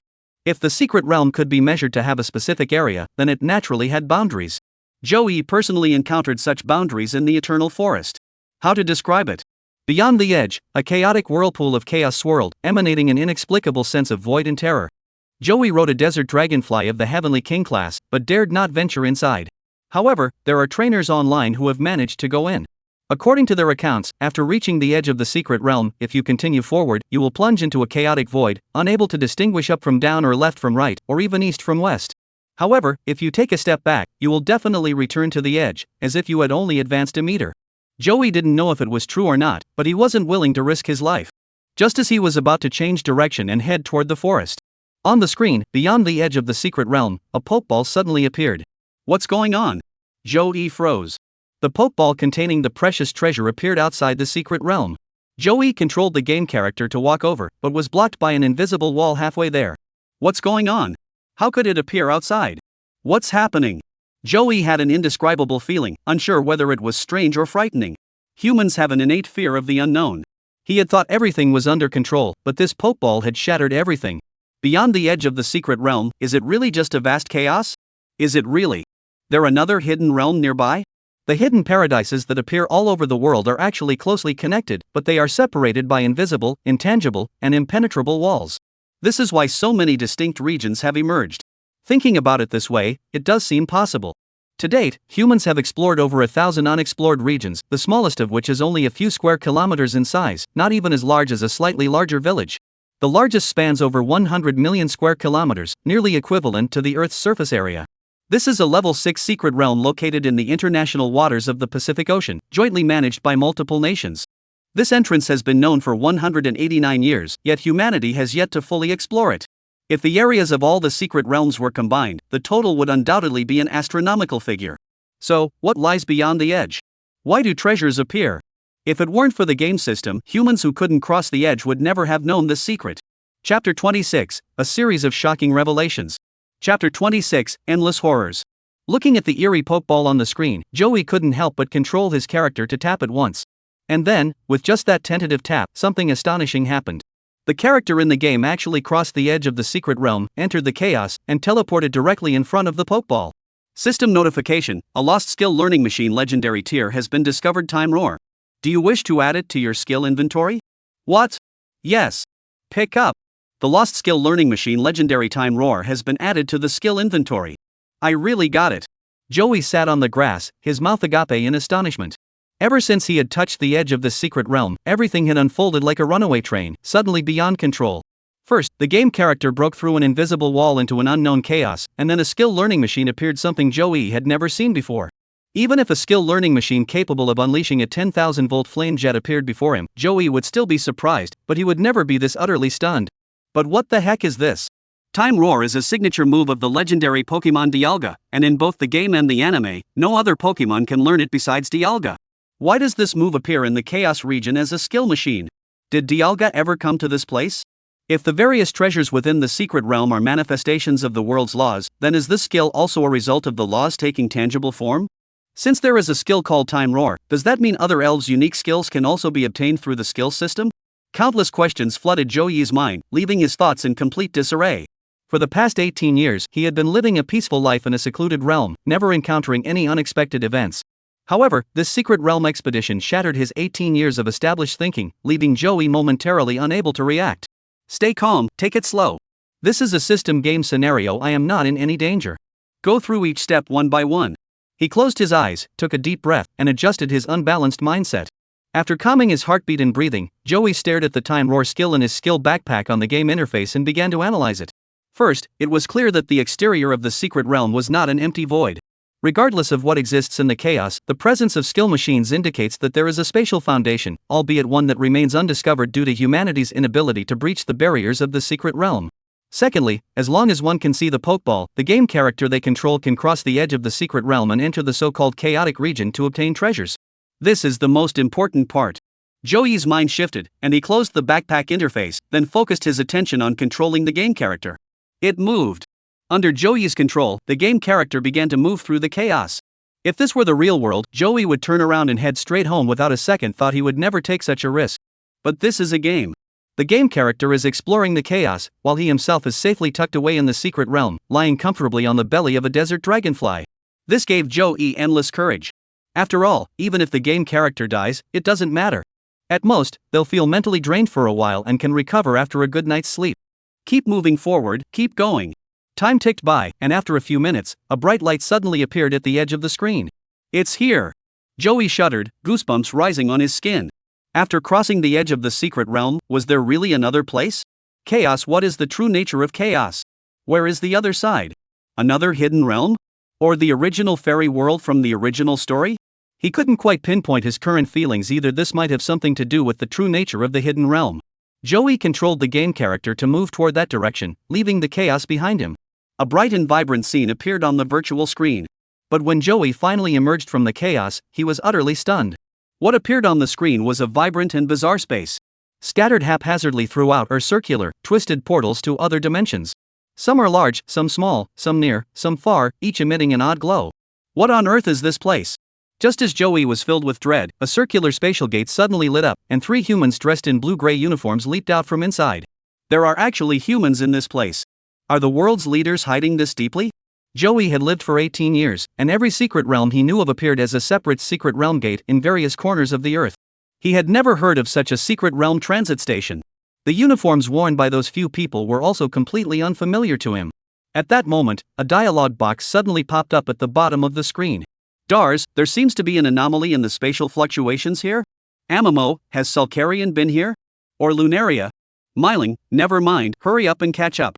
The 3 dialogue boxes slowly faded away, and the 3 figures on the screen disappeared into a spatial portal, vanishing without a trace. Joey closed his eyes, unable to hide the shock in his heart. In the eerie space, the elves Sulcagario and Lunayara stood alongside Dars and Amamo, dressed in their blue-gray uniforms. All of this clearly indicates this is the ultimate cave. Chapter 27, Speculations on the Power of the Divine Beast. Ultimate mythical beasts are Pokemon that appear in the 7th generation of Pokemon games. They are creatures from an alternate dimension known as the Ultimate Dimension, possessing immense power. In the original description, these ultimate beasts pose a threat to both humans and elves, prompting the Elf Alliance and civilian organizations to establish specialized units to counter their emergence. Unexpectedly, the secret realm is connected to the ultimate space through the ultimate void. Legend has it that the ultimate space is the home of the ultimate beasts. To enter this realm from the human world, one must traverse the ultimate abyss, the very place where Joey currently resides. Since the ultimate space is referred to as an alternate dimension, and the secret realm is also considered an alternate dimension relative to Earth, it makes sense that the two intersect in this plane. The key point is that Joey recently encountered the indigenous inhabitants of the ultimate space. That's right, the ultimate space isn't just home to ultimate beasts, humans also live there.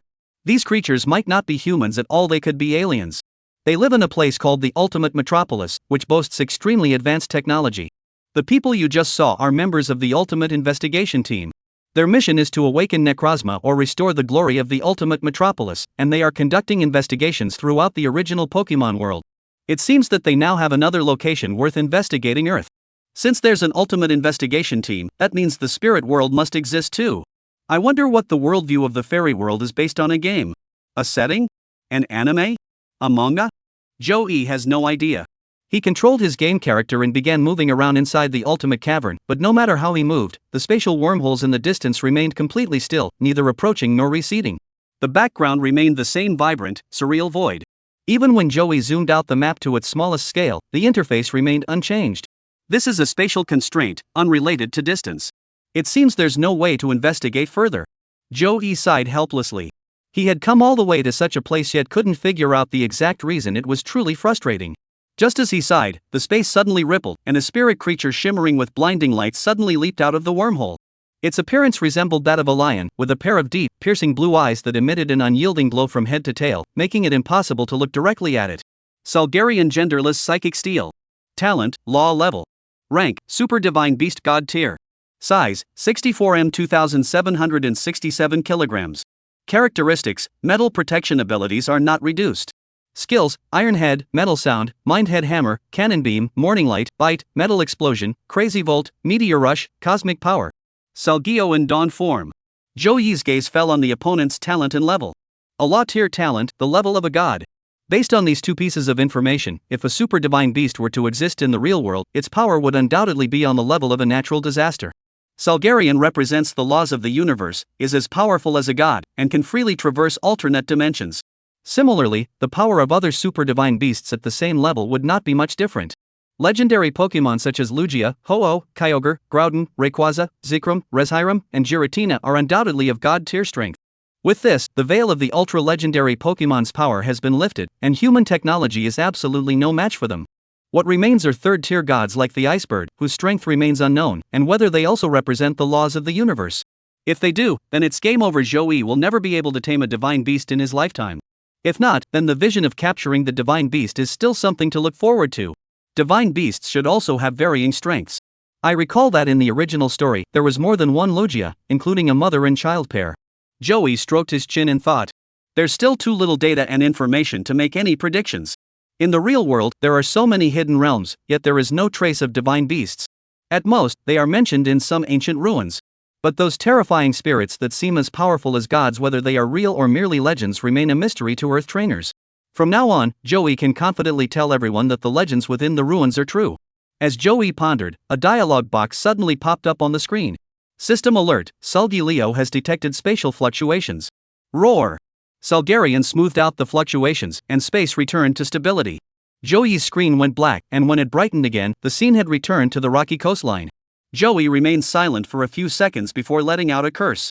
He quickly controlled his game character to rush toward the edge of the secret realm, but unfortunately, the air wall appeared again. Sulgarian, you just wait and see. System notice, having entered the ultimate abyss, you now carry the mysterious aura of the ultimate space. The ultimate beasts stranded in this foreign realm are deeply obsessed with this aura. What is this?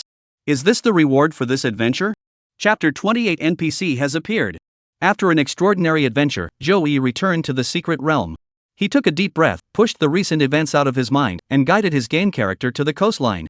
For some reason, there were a lot of people gathered here. Could it be a group of trainers? In the perilous secret realm, forming a team is the safest way for trainers to operate. As long as the team leader distributes the loot fairly, the team's bonds can last for a long time.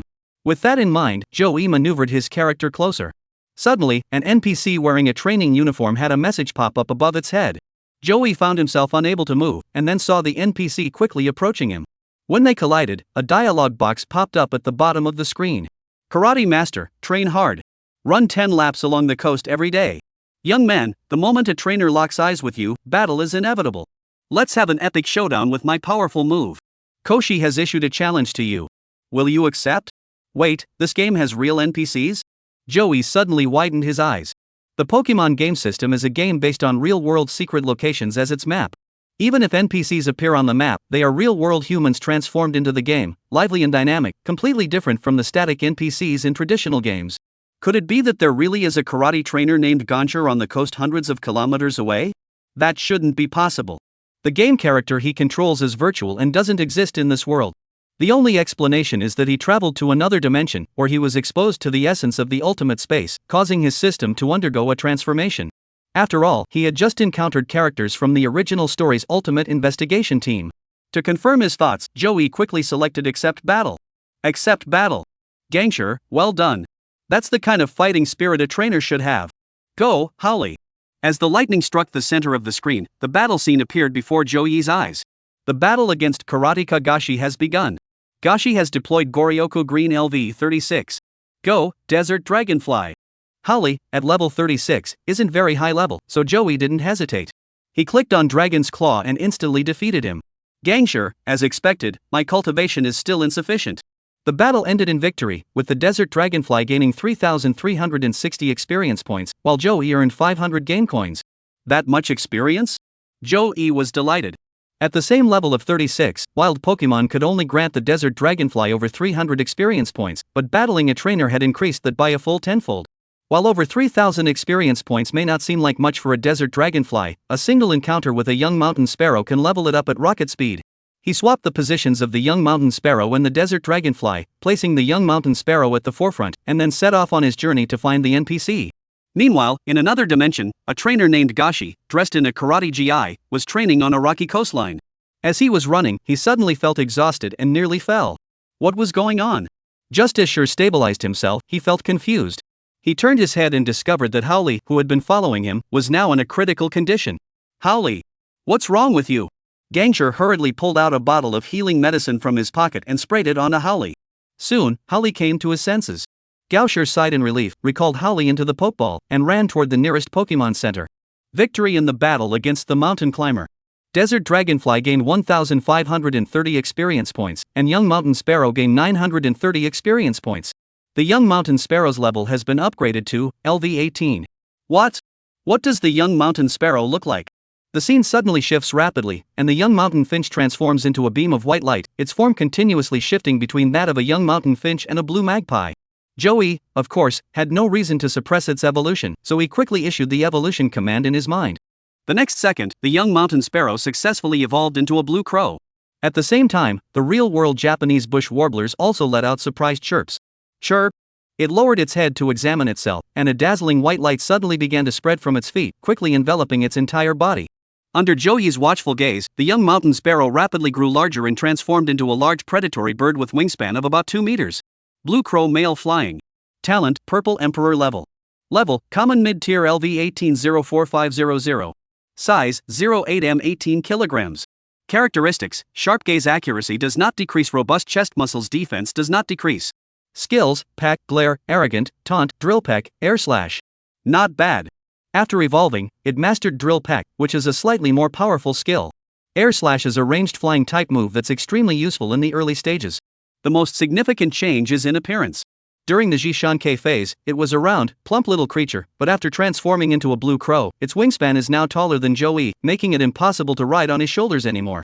As the white light faded and the evolution concluded, the young mountain sparrow, now a blue crow, spread its wings and let out a loud cry, caw.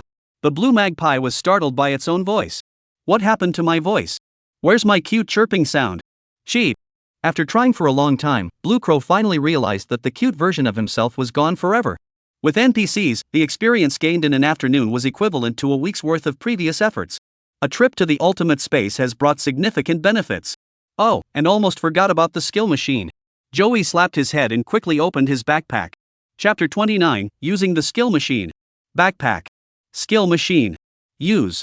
Are you sure you want to use the Lost Skill Learning Machine Legendary Time Roar on the Desert Dragonfly? After use, the learning machine will disappear. Only once? Joey felt a little regretful, but he confirmed it without hesitation. The Desert Dragonfly had been by his side for a full 18 years.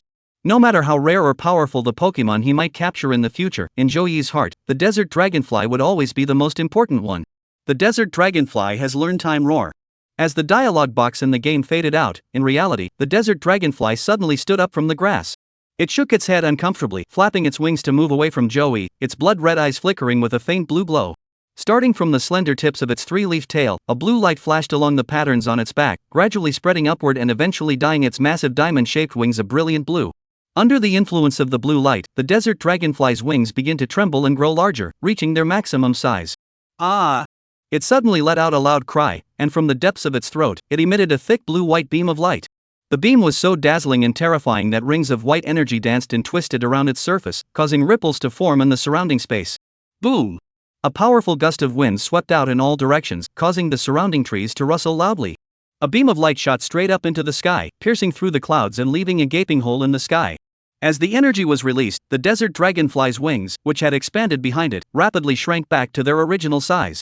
At the same time, the beam of light dissipated. The Desert Dragonfly flapped its mouth, unable to comprehend how it had managed to unleash such a terrifying technique. What incredible power! The scene before Joey's eyes was breathtaking. As expected of Garrido's signature move, it was as dazzling as it was powerful.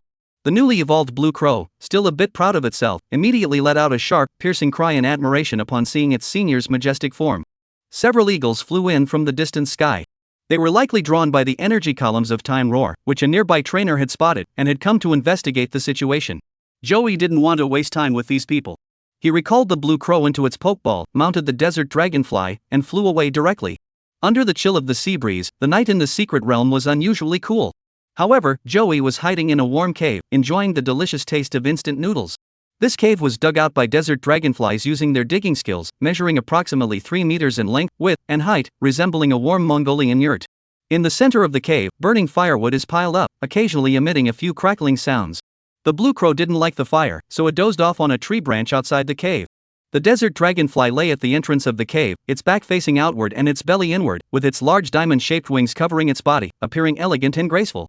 Joey sat on a simple moisture-proof pad, holding a steaming bowl of instant noodles in his hands, with the desert dragonfly's abdomen serving as a backrest. His gaze remained fixed on the empty space a meter in front of him. In the interface visible only to him, the game character was running around wildly in the pitch-black night. When stepping over the grass, apper snakes or even aber monsters would often jump out to trigger battles. When facing a Bayo snakes of level 15 or below, Joey will dispatch the Blue Crow to engage them. For those above level 15, to conserve stamina, Joey will summon the desert dragonfly to swiftly eliminate them. Aber snake doesn't grant much experience. Even a level 20 plus aber monster only yields around 100 experience points. However, for Blue Crow, it's better than nothing.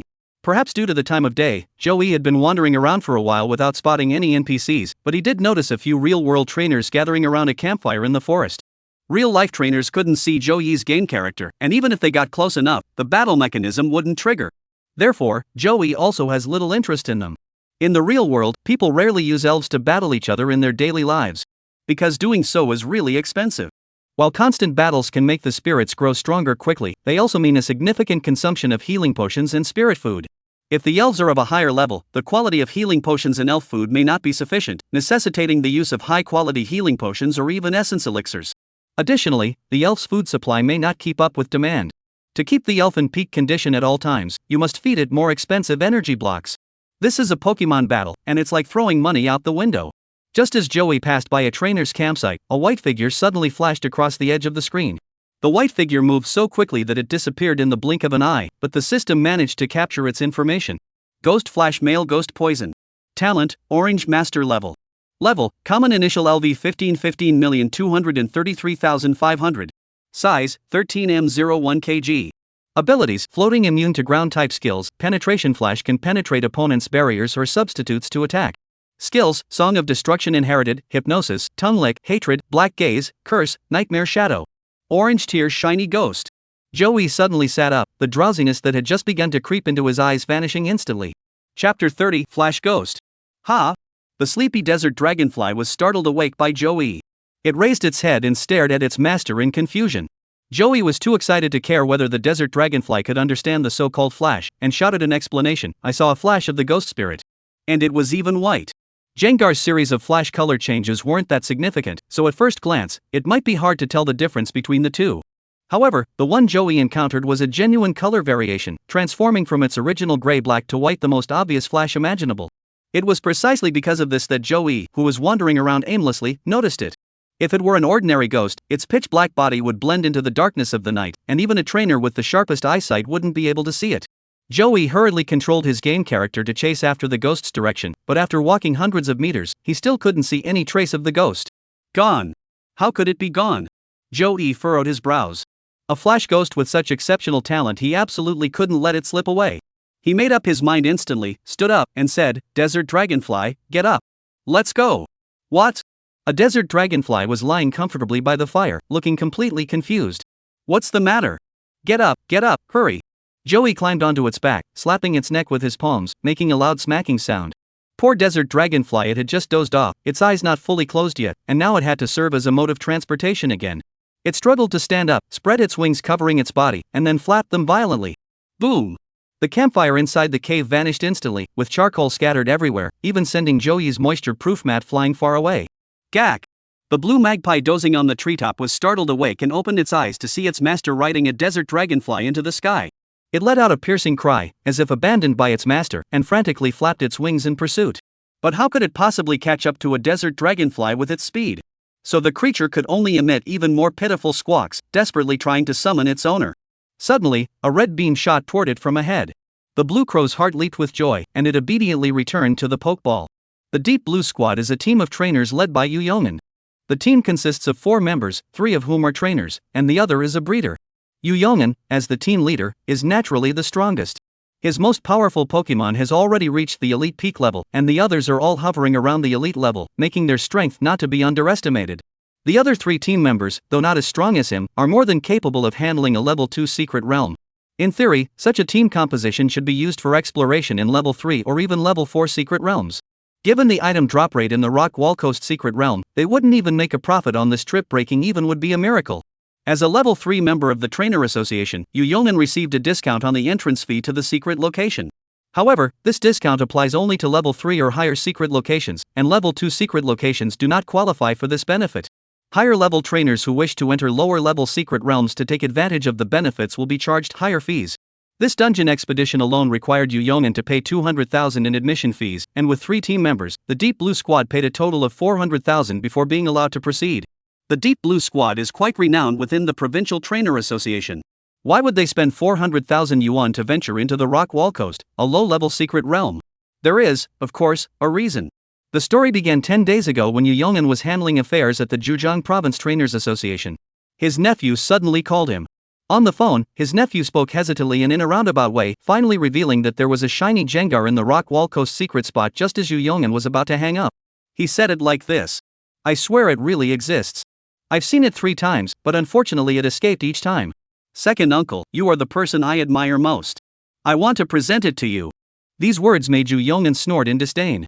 He had already heard that his nephew had been stuck on the rocky coast for over half a year and hadn't come out yet, and had assumed he was probably in serious trouble. Unbelievably, it was a shiny ghost that had held him back. He was telling himself this now simply because he had no other choice. What's this talk of admiration? It's just that his nephew isn't good enough. But regardless of how you look at it, he at least told me such important news. If he really manages to subdue the Flash Ghost, Yu Yongin will definitely not treat him unfairly. After hanging up the phone, he immediately gathered his team members and set off for the cliff coast without wasting a moment. Unfortunately, that ghost was truly skilled at hiding. The 4-person team searched the forest where it frequently appeared for 10 days, but after catching a brief glimpse of it on the first day, which startled it away, they couldn't find it again. The 4 sat around the campfire, with team member Xiao Jun roasting marshmallows over the flames. "Old Ju," he said, "do you think the ghostly creature might have fled to another location? We've practically turned this forest upside down and still haven't found it." Yu Yongin shook his head and said, "The ghost spirit can transform into a vapor and blend into any environment. We missed the optimal opportunity to capture it 9 days ago when we didn't use the black gaze immediately." This remark elicited a collective sigh from the 3 team members. They had indeed made a mistake. Upon first seeing the white ghost, they had become too excited and none of them had ordered the Pokemon to use Black Eye. Sigh. Chapter 31, Someone Beat Us to It. Just as the 4 were sighing in frustration, the 2 large-mouthed bats standing nearby suddenly turned their heads to the right at the same time. "Is it them?" Yu Yongin perked up and hurriedly looked in the direction of the big-mouthed bat's gaze. In the pitch-black forest, a white figure flashed by at an incredible speed. But that wasn't the problem. The real challenge was that the opponent was a ghost-type creature, capable of disappearing at any moment. "Big-mouth bat, black eyes." 2 voices rang out simultaneously as the 2 large-mouthed bats flapped their fleshy wings and split to either side, swiftly flying forward. At the same time, their blood-red eyes turned pitch black and a faint mist of black fog began to seep out from the inner corners of their eye sockets. In the pitch-black night of the primeval forest, these 2 wisps of black mist resembled ghosts more than the white ghosts, silently wrapping themselves around the faintly visible white figures during the brief moments when the ghosts appeared. "Got them!" The 2 baton users were overjoyed. Hit by the black gaze, unless they can eliminate all abnormal conditions on their bodies, the big-mouth bats will be able to sense their location no matter where they run. The white figure continued to flee, but it was more like it was playing a game of hide-and-seek. As soon as the 4 members of the Deep Blue Squad approached, it vanished without a sound, reappearing again 100 meters away. Then the ghost didn't run away, it just waited for the Deep Blue Squad to catch up before disappearing again, repeating this cycle over and over in a teasing manner. Ghosts, Ghost Stones, and Jengar. This series of Pokemon has always loved playing pranks. But what Ghost didn't notice was that 2 Pidgeys had already flown ahead of it in the sky. On the left, Amaril was sneaking up, and on the right, Cat King was also leaping quickly through the forest. Behind what it believed to be a successful prank, an impenetrable encirclement had already completely surrounded it. When all the elves were in position, Yu Yongin shouted, "Attack!" The skybound Bidoof descended vertically, blocking the path of the ghosts. With a sweep of its wings, a series of wind blades whistled through the air. On the left, Maryl's claws flashed with black light as its dark-type move, capable of dealing double damage to ghost-type Pokemon, was fully charged. On the right side, the cat leader's mouth condenses ghostly elements, which are then expelled as a shadow orb. Faced with this sudden all-out attack, the Ghostmon, who had thought everything was under control, was completely caught off guard. Just then, a piercing voice echoed from the sky, "Desert Dragonfly, Sandstorm Hell." "Who is that?" The 4 members of the Deep Blue Squad were immediately struck with fear. In this pitch-black night, someone was actually lying in wait? How could that be possible? Yu Yongin immediately shouted loudly, "Friend, this ghost was discovered by our Deep Blue Squad first. Friend, thank you for helping our team capture the ghost." Another member was even more dramatic, directly labeling the newcomer as someone there to help. Unfortunately, Joey wasn't buying it. If all it took was talking, then what's the point of having real strength? The desert dragonfly faithfully carried out its master's orders. Its eyes flashed with a red glow, and a thick, heavy ground elemental energy suddenly emanated from its body. This element quickly merged into the ground, causing the entire forest to tremble violently. A torrent of sand erupted from beneath the ground. Under the terrifying might of a heavenly king-level being, trees dozens of meters tall toppled in vast swathes, and massive rocks were sucked into the earth. In just a few seconds, the once solid ground turned into a vast sea of sand. However, the Deep Blue Squad wasn't just all talk. They immediately summoned spirits to defend themselves. One person was crawling behind the Pidgeot, another was hanging in midair by grabbing the feet of a Zubat, while the remaining 2 were suspended above the desert, enveloped in blue light. Joey scanned the area and spotted a dream-inducing boar, also known as Suripai. It was this creature that was using telekinesis to hold the 2 people aloft. By Diao, air slash. Maruara, evil wave. Shadow ball. Ultrasound. The other party's decision to attack without hesitation clearly indicates that they have no intention of negotiating. Since that was the case, the Deep Blue squad didn't waste any time either, each commanding their own Pokemon to launch a counterattack. To ensure they could successfully capture the ghost, the Pokemon released at this moment were all the strongest in their team. The highest level Pokemon is the Elite Peak Cat Leader, and all the other Pokemon are also elite high-ranking Pokemon. Due to their agile movements, the desert dragonflies were able to dodge the quicksand hell they unleashed. However, the Flash Ghost, being too low level, was intimidated by the desert dragonfly's overwhelming presence and trembled in fear, losing all its earlier playful spirit. Wind blades sliced through the air, whistling toward the desert dragonfly. Circles of black ripples twisted together without any apparent pattern, coalescing into a ring of black light that surged toward the sky. Two shadow spheres take off from both sides, targeting Joey, while the large-mouthed bat flies toward the sky, aiming to get as close as possible to the desert dragonfly to unleash its disorienting sonic waves. Humph. Joey watched coldly, a hint of disdain curling his lips as he uttered two words, insect chirping. Buzz. The desert dragonfly's wings fluttered with an extremely small amplitude, but the energy generated created a terrifying sonic boom that shook the air below. In an instant, the wind blades dispersed, the malevolent waves dissipated, and the shadow spheres exploded mid-air. As for the ultrasound, it was completely muffled by the insect chirping, not even a single sound could be heard. Chapter 32, Looking for Death. Chapter 32, Looking for Death. The disparity in their strength is too great.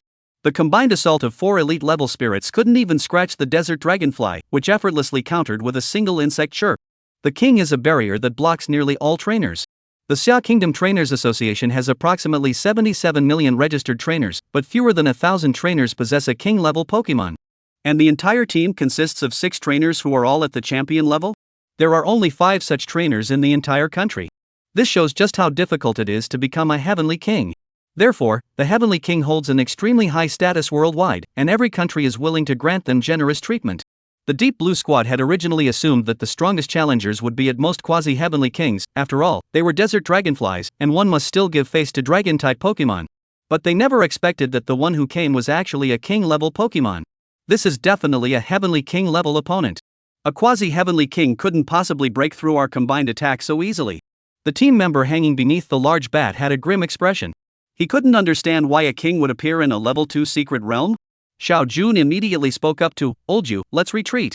The Heavenly King is a powerful enemy, we cannot face him. Yu Yongin naturally understood this principle. 100 elite-level warriors couldn't even touch a single Heavenly King. Given the overall strength of their team, they had no chance against that desert dragonfly in the sky. But to just leave like this, Yu Yongin really couldn't accept it. As night deepened, the other party sat behind the desert dragonfly, and Yu Yongin didn't even see the face of the person who had come. He didn't even know who his enemy was. Feeling helpless and outmatched, Yu Yongin sighed regretfully and shouted, Esteemed Senior Master, we concede defeat. This ghostly creature is yours to capture.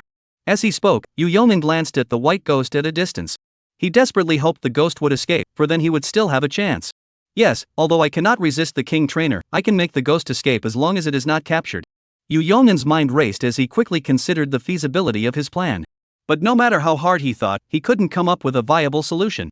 In the face of overwhelming power, any schemes or tricks seem utterly futile. If you're going to do it right. I've subdued the ghost completely. Although the desert dragonfly is powerful, it definitely can't match the speed of the Pidgeot's burst attack. After capturing the ghost, I rode the Pidgeot and escaped. One thought after another flashed through Yu Yong'in's mind. The Flash Ghost was right before his eyes. Capturing and training it could potentially lead to ascension to the king level. Even if you sell it, the term shiny alone is worth millions, and with Ghost's rarity and power, this shiny ghost can fetch over 100 million. Having discovered it first, how could Yu Yong'in possibly be willing to give it up so easily? He suddenly reached behind his waist, pulled out an empty Pokeball, and threw it at the ghost. At the same time, he shouted, Pigeon. Compete. The Biao bird that had been performing an aircut on the desert dragonfly let out a loud cry and burst into its maximum speed, charging toward its master. These small movements were carried out under the cover of night and were extremely discreet. Even his 3 teammates did not notice. By the time his teammates realized what was happening, the Pokeball was already flying through the air. Pulling tricks in front of the king? That's just asking for trouble. Yu Yong'in might be able to escape using the Biao, but the others, even if they have the Biao, are already behind. The desert dragonfly in the sky isn't blind, they can't escape. Xiao Jun saw this and flew into a rage. Yu Yong'in, you're trying to kill us all. The other 2 teammates were also furious. Olju, for the sake of a spirit, you're willing to abandon your brother's life. You bastard. Sure enough, before they could finish speaking, an overwhelming sense of terror filled the air. Xiao Jun's hair stood on end. Looking up, he saw the desert dragonfly gathering a brilliant blue light from its tail, which spread all the way to its wings. Then its wings trembled and expanded, and under the distant night sky, it resembled a full moon hanging in the sky. Looking back at Yu Yong'an, the man was riding the biddy, grabbing the trembling and struggling pokeball and fleeing into the distance. Pidgeot, hurry! Xiao Jun frantically called out to Bai Diao, but due to Yu Yong'an's sudden action, the three of them had no chance left. Xie! The sound of energy piercing the air erupted from the sky. Under the blue glow, the three felt as though the entire forest was as bright as day. They instinctively looked up and saw an extremely thick blue energy beam erupting from the mouth of the desert dragonfly, slicing diagonally across the sky in the direction Yu Yong'an was fleeing. The entire forest fell silent, so quiet you could hear a pin drop. Then, boom! Following the path of the energy beam, the energy explosion drowned out all sound. In an instant, the earth shook and the sky trembled, and flames shot into the sky. The shockwaves surged outward from the center like a tsunami, engulfing everything in their path. In their wake, sand and stones flew through the air, and trees were uprooted from their roots. In the next instant, Xiao Jun and his two companions, their eardrums bleeding, were engulfed by the shockwave and vanished into the chaotic whirlwind of air pressure. As for the instigator, Yu Yong'an, the biddy he was riding was caught up by the light beams emitted by the desert dragonflies. His body vaporized into smoke in an instant, and the biddy also fell into a life-threatening state. The entire forest resembled the end of the world. Chapter 33, Capturing the Shining Ghost. Sitting on the back of the desert dragonfly, Joey squinted his eyes as he surveyed the forest below. A fiery chain stretching several kilometers long stretched straight across the center of the forest. This was the escape route of the flying beast, and also the pursuit route of the roaring time. Joey was also quite surprised by the terrifying scene caused by the time roar. During the experiment, the space-time roar erupted into the sky, so Joey only felt the intense energy but was unaware of the consequences of its contact with the ground. The apocalyptic scene before him gave Joey an initial assessment of this skill. The desert dragonfly was still only at the initial stage of the king level rank. Wherever the light beams passed, whether it was rock or tree, everything was reduced to dust. Once it reaches the master level, how powerful will its spatial roar be? By the same token, the godlike Emperor Zekrom, when it first unleashes its time warp roar, how terrifying will it be?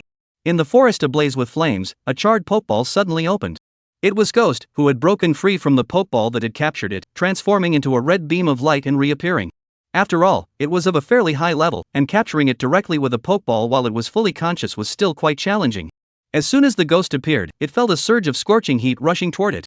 It opened its eyes to see a sea of fire, lava, and destruction. What was happening? After it was confined to that dark, cramped space, what happened outside? The ghost stared blankly at its surroundings, feeling disoriented. This was caused by the desert dragonfly. Suddenly, a human voice echoed from above, startling the ghost, which instinctively prepared to dissolve and blend into the ground. However, the next voice stopped it in its tracks. Ghost, do you want to possess such power? Yeah. Ghosts nodded eagerly. Who wouldn't want such terrifying power? If it had such power, it wouldn't be discriminated against by its own kind because of its appearance. It was simply too conspicuous, and its companions refused to stay with it. Eventually, they even banded together to drive it away. Ghost didn't know what had happened to its body, but it knew that as long as it had power, no matter how strange or ugly it looked, no other Pokemon would dare to mock it. Become my Pokemon. The human spoke again. Although the ghost couldn't understand the words, it could grasp the meaning behind them. Become my Pokemon, and you will possess greater power.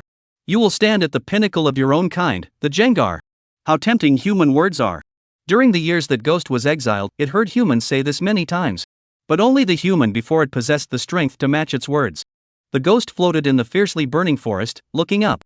Under the pitch-black sky, the green dragon's wide, slender wings filled the entire sky, and even the round moon couldn't compare to its brilliance. And the human who spoke sat atop the dragon's back. The ghost pondered for a moment, then floated toward the human. It nodded and let out a firm cry. Yeah. See? The pokeball was extracted from Zhou Yi's game backpack. He tapped the central circular button lightly and threw it at the ghost. Clang! Clang! No panic, no struggle, successfully subdued. Shining Ghost, yours. I wonder if those people are still alive.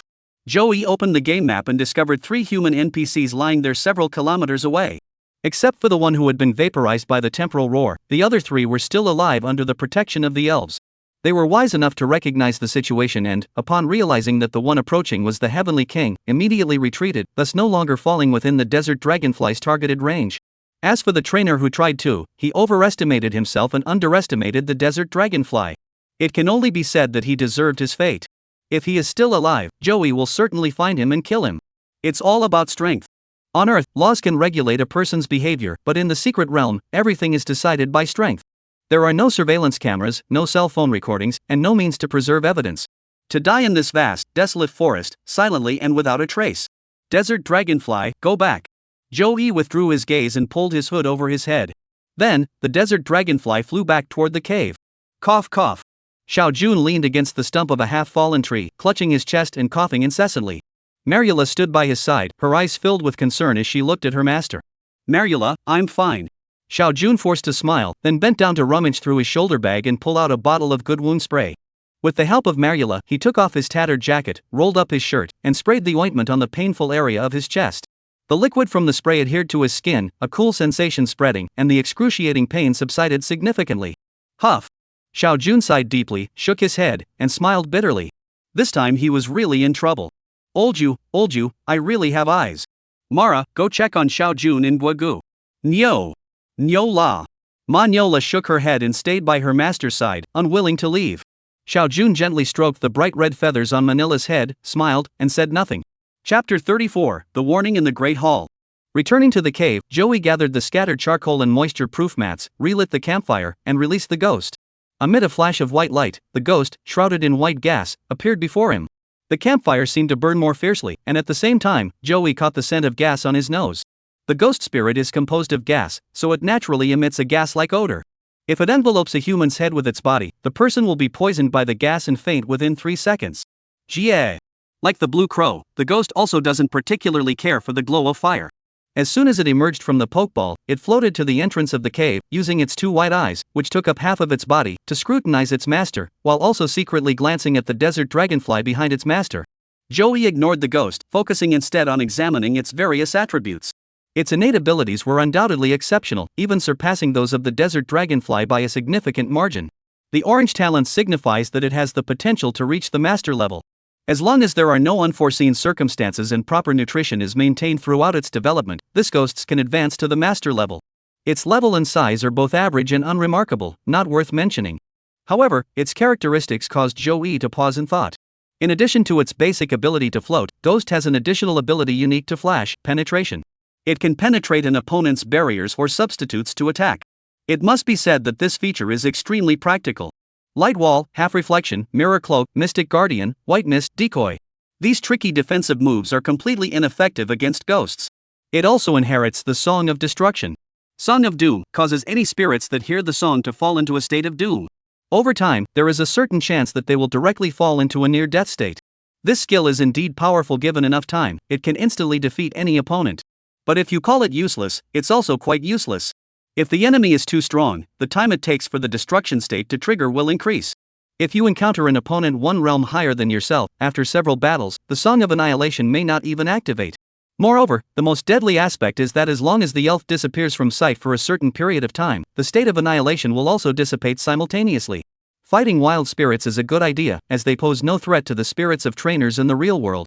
Closing the information interface for the ghost, Joey raised his hand and waved at it. The ghost cautiously glanced at the desert dragonfly before slowly drifting over. Joey reached out to touch it, but found that his hand had passed right through Ghost's body. This could be considered a kind of natural ability, the ability to transform one's body into nothingness to evade enemies. The moon gradually climbed above the treetops, and the night grew deep.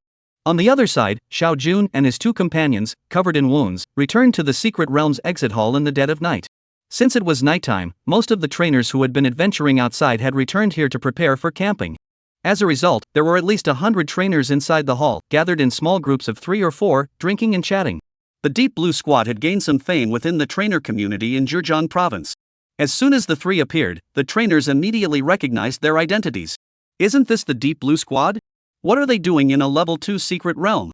I heard they arrived 10 days ago. With their strength, there's no way we'll get any of the treasures left in the dungeon. What's going on here? Where's their leader?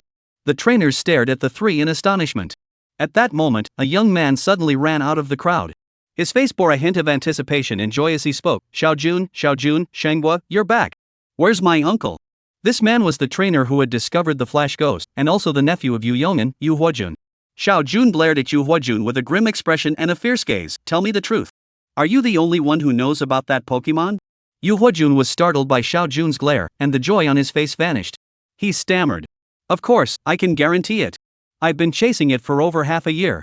Xiaojun, what's going on? Where's my uncle? Why hasn't he come back? Your uncle? A middle-aged man with a scruffy beard behind Xiaojun sneered. Your uncle, that good-for-nothing fool, got involved with the wrong people. Not even his ashes are left. Yu Huojun's face was filled with panic and the flash. Before he could finish, Xiaojun snapped, shut up. If you don't want to die, shut your mouth, forget everything that happened here, and go home quietly. Yu Huojun was terrified. Facing the threatening expressions of Xiaojun and the others, his lips trembled, but he dared not say another word. Chapter 35, The Boiling Hall. After speaking, Xiaojun ignored Yu Huojun and walked toward the exit of the secret realm with a cold expression.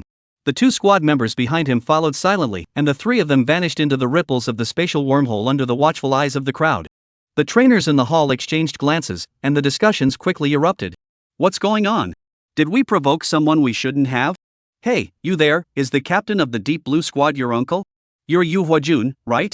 I've seen you in the lobby a lot over the past 6 months. What were you trying to say just now?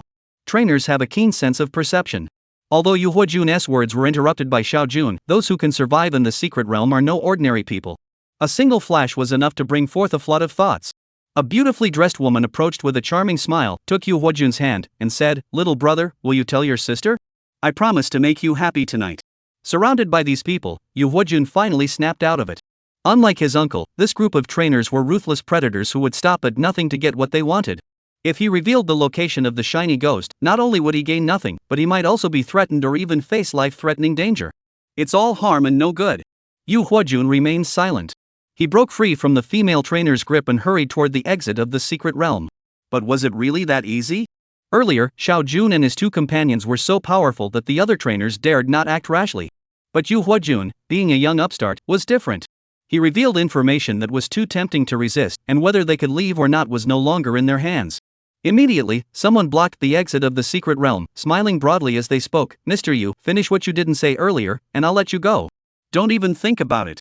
Yu Huojun reached his right hand to his waist and whispered, I advise you not to push me. Put. The few trainers blocking him couldn't help but laugh. You've been hanging around this secret realm for hundreds of days. Do you think I don't know your true strength? Another trainer's expression turned grim. So what if I force you? Today, I'll force you. If you don't speak up, you won't be leaving this secret realm. The words were spoken bluntly, either reveal the secret or die here. Yu Huojun's expression changed repeatedly. His gaze swept around the hall. Yu Huojun's expression changed repeatedly as he scanned the hall with his gaze. Apart from a few trainers whose expressions remained calm, everyone else's eyes were filled with intense desire and greed. Though they hadn't taken any action, they were definitely not to be trusted. Yu Huojun selected one who appeared to be the strongest among the indifferent-looking trainees and shouted loudly. You senior over there, if you can guarantee my safety, I'll tell you a shocking secret. These trainers aren't good people, and Yu Huojun refuses to tell them. Everyone looked in the direction Yu Huojun was pointing and saw a man and a woman standing together. The man was around 40 years old, while the woman was much younger and very beautiful. The photos of her online, even after being heavily edited, didn't come close to her real-life appearance. These two were none other than Li Sisi and her uncle. They spent their days adventuring outside and returned to the hall at night for safety. Li Shixian looked at her third uncle with a touch of nervousness. However, Uncle Li Yuyi wasn't swayed by the so-called secret. With his elite-level skills, he could take on any trainer in the hall alone, but with his niece by his side, he had to prioritize safety and avoid taking unnecessary risks. Li Yuyi smiled and shouted, Young man, I don't want to know any secrets, and you shouldn't provoke me either, or else. Li Yuyi didn't finish his sentence, but his meaning was clear. Yu Huojun felt utterly hopeless. Was he really going to hand over the shining ghost to this group of greedy trainers who were threatening him? Alright, I said. To save his life, Yu Huojun decisively backed down. He coughed a few times and said, You must have guessed it. What I was about to say was flash spirit. Wow. As soon as he spoke, the atmosphere in the entire hall erupted into chaos. A flash? Is it really a flash? Are you serious? So that's why the Deep Blue Squad came to the level 2 secret realm. Friend, tell me the details. Since you've already mentioned it, might as well be straightforward. Yu Huojun knew that no one could resist the temptation of the Flash Elves. Tonight, he wouldn't be able to leave without revealing all the information. He decided to go all in and revealed everything he knew. There's a shiny ghost in the secret realm. And its color variation is very distinct. White. It's in the forest at coordinates Y, 734, X, 923 on the map. I've been here in this secret realm for so long, all because I'm trying to catch it. Most of us here are low-level trainers. Whether we can rise above the rest depends on this opportunity. Yu Huojun let out a sly smile. Everyone, are you ready to give it your all? Aren't you threatening me? Go ahead and turn on each other. Whoever subdues the ghosts will be surrounded and killed. Shining Ghost. This time, the hall really erupted. Looking at this group of trainers with bloodshot eyes, Li Sisi felt a bit afraid. Uncle San. Li Yuyi said decisively, let's leave the secret realm. We shouldn't get involved in this mess. However, at that moment, a voice suddenly echoed through the hall, don't let anyone leave. If the trainers outside find out about this, we'll have no chance. Yu Huojun's guess was correct. Whether he revealed the secret or not, he couldn't escape. Now, no one can leave. Chapter 36, a step too late. While Joey was sleeping comfortably, the secret realm of the rocky coast began to stir. The trainers didn't want to waste a single moment. They forced Yu Huojun to join them, and over 100 people rushed toward the forest where the ghosts were hiding. As for the issue of ownership after discovering the shiny ghost, no one had considered it, and the impulsive trainers weren't thinking that far ahead. Suddenly, dazzling white lights flashed outside the hall. Those with flying type spirits boarded their flying mounts, while those without flew on their fastest companions toward their destination. Everyone was in a frenzy, fearing that they would be left behind and their prey snatched by other trainers. Some trainers even got into fights over position. In less than a minute, the once bustling hall had become deserted, with only a few people still standing there, their minds still clear. Li Yuyi and Li Shixian were among them. The exit of the secret realm is guarded by several elves to prevent anyone from sneaking out to report the news. It is unclear who left them there. Ha, why don't you guys go catch the flash ghosts instead? Someone in the hall asked with a smile. If ghosts were really that easy to catch, the young man named Yu Huojun wouldn't have been stuck here for half a year.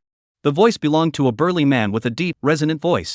Then, a cold snort echoed through the hall, followed by the voice of a middle-aged male trainer in his 40s.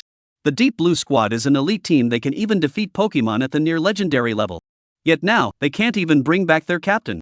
There are many hotheads, but there are also plenty of smart ones.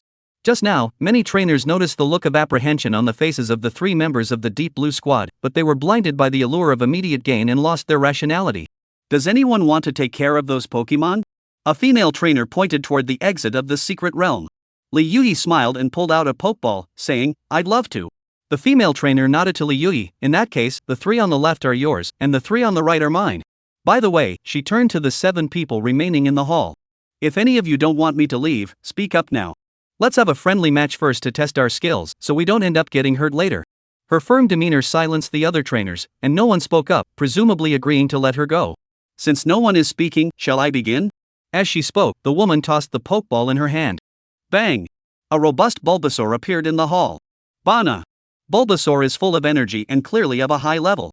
The woman's gaze fell on Li Yuyi, waiting for him to release his Pokemon. Li Yuyi didn't hesitate, flicking his Pokeball and releasing his ace in the hole, the Elite 3-in-1 Magneton. Bulbasaur, Leaf Blade. 100,000 volts. Under the assault of the 2 elite-level Pokemon, the 6 Pokemon left to guard the exit of the secret realm quickly lost their ability to fight. Subsequently, Li Yuyi departed the area with Li Shixian. On the other side, after more than an hour of rushing, the fastest trainer had already arrived at the forest mentioned by Yu Huojun. However, what greeted him was utterly breathtaking. A terrifying chasm stretching for several kilometers had split the entire forest in 2. The trees on either side were either engulfed in flames or reduced to charred stumps, a sight of utter desolation. Could it be the Deep Blue Squad? After calming down, he snapped back to reality, and his greed-driven mind regained its ability to think clearly. The captain of the Deep Blue Squad hadn't returned. Had he died here? At this thought, he shuddered and quickly controlled the bird to leave the area. As time passed, more and more people gathered, all of them stunned by the tragic scene in the forest. Some daredevils released their spirits to search for ghosts, but all their efforts were in vain. Everyone's attention naturally turned to the chasm. What force could have caused this? Someone asked. The Quasi-King. Impossible. The Quasi-King is powerful, but not that powerful. It must be the king. A king-class trainer? Are you kidding me? Why would a king-class trainer come to a level 2 secret dungeon to catch a shiny ghost? That's right, it must be because of the shiny ghost. He probably already caught it. How annoying. Everyone could easily imagine a fierce battle over the flash ghost. Needless to say, the Deep Blue Squad would inevitably lose. No matter how elite they are, how could they possibly defeat the king? It's over, it's over. There's no chance now. Some trainers immediately set off back to the main hall, while others stubbornly continued searching, hoping for a miracle. Miracles do exist in this world, but unfortunately, they won't be happening tonight. No matter how hard these trainers search, they will find nothing. Meanwhile, Joey, protected by the desert dragonfly, sleeps soundly. The blue crow dozed on the treetop, while the ghostly creature stared intently at its new master. Chapter 37, Setting off to fight the boss. 2 days later, Joey awoke from a deep sleep. Woo! The desert dragonfly opened its eyes immediately, stretched its head forward, and rubbed it against its owner to say hello. The blue crow was still asleep on the tree outside. The ghost was huddled several meters away from Joey. Although the desert dragonfly was gentle, it dared not get too close after witnessing the power of the spatial roar. Joey pulled out a wet wipe from his shoulder bag and casually wiped his face. He smacked his lips and couldn't help but sigh. Taming water-type Pokemon needs to be put on the agenda. Without a water-type spirit, there's no water. Without water, you can't wash your face or brush your teeth, which is very uncomfortable. He opened the game and materialized a dozen or so tree fruits from his game backpack. Some were sweet, while others were spicy and bitter. He took a sweet orange fruit for himself and gave the rest to the desert dragonflies. Elf food? Sorry, there isn't any. Just eat some tree berries instead.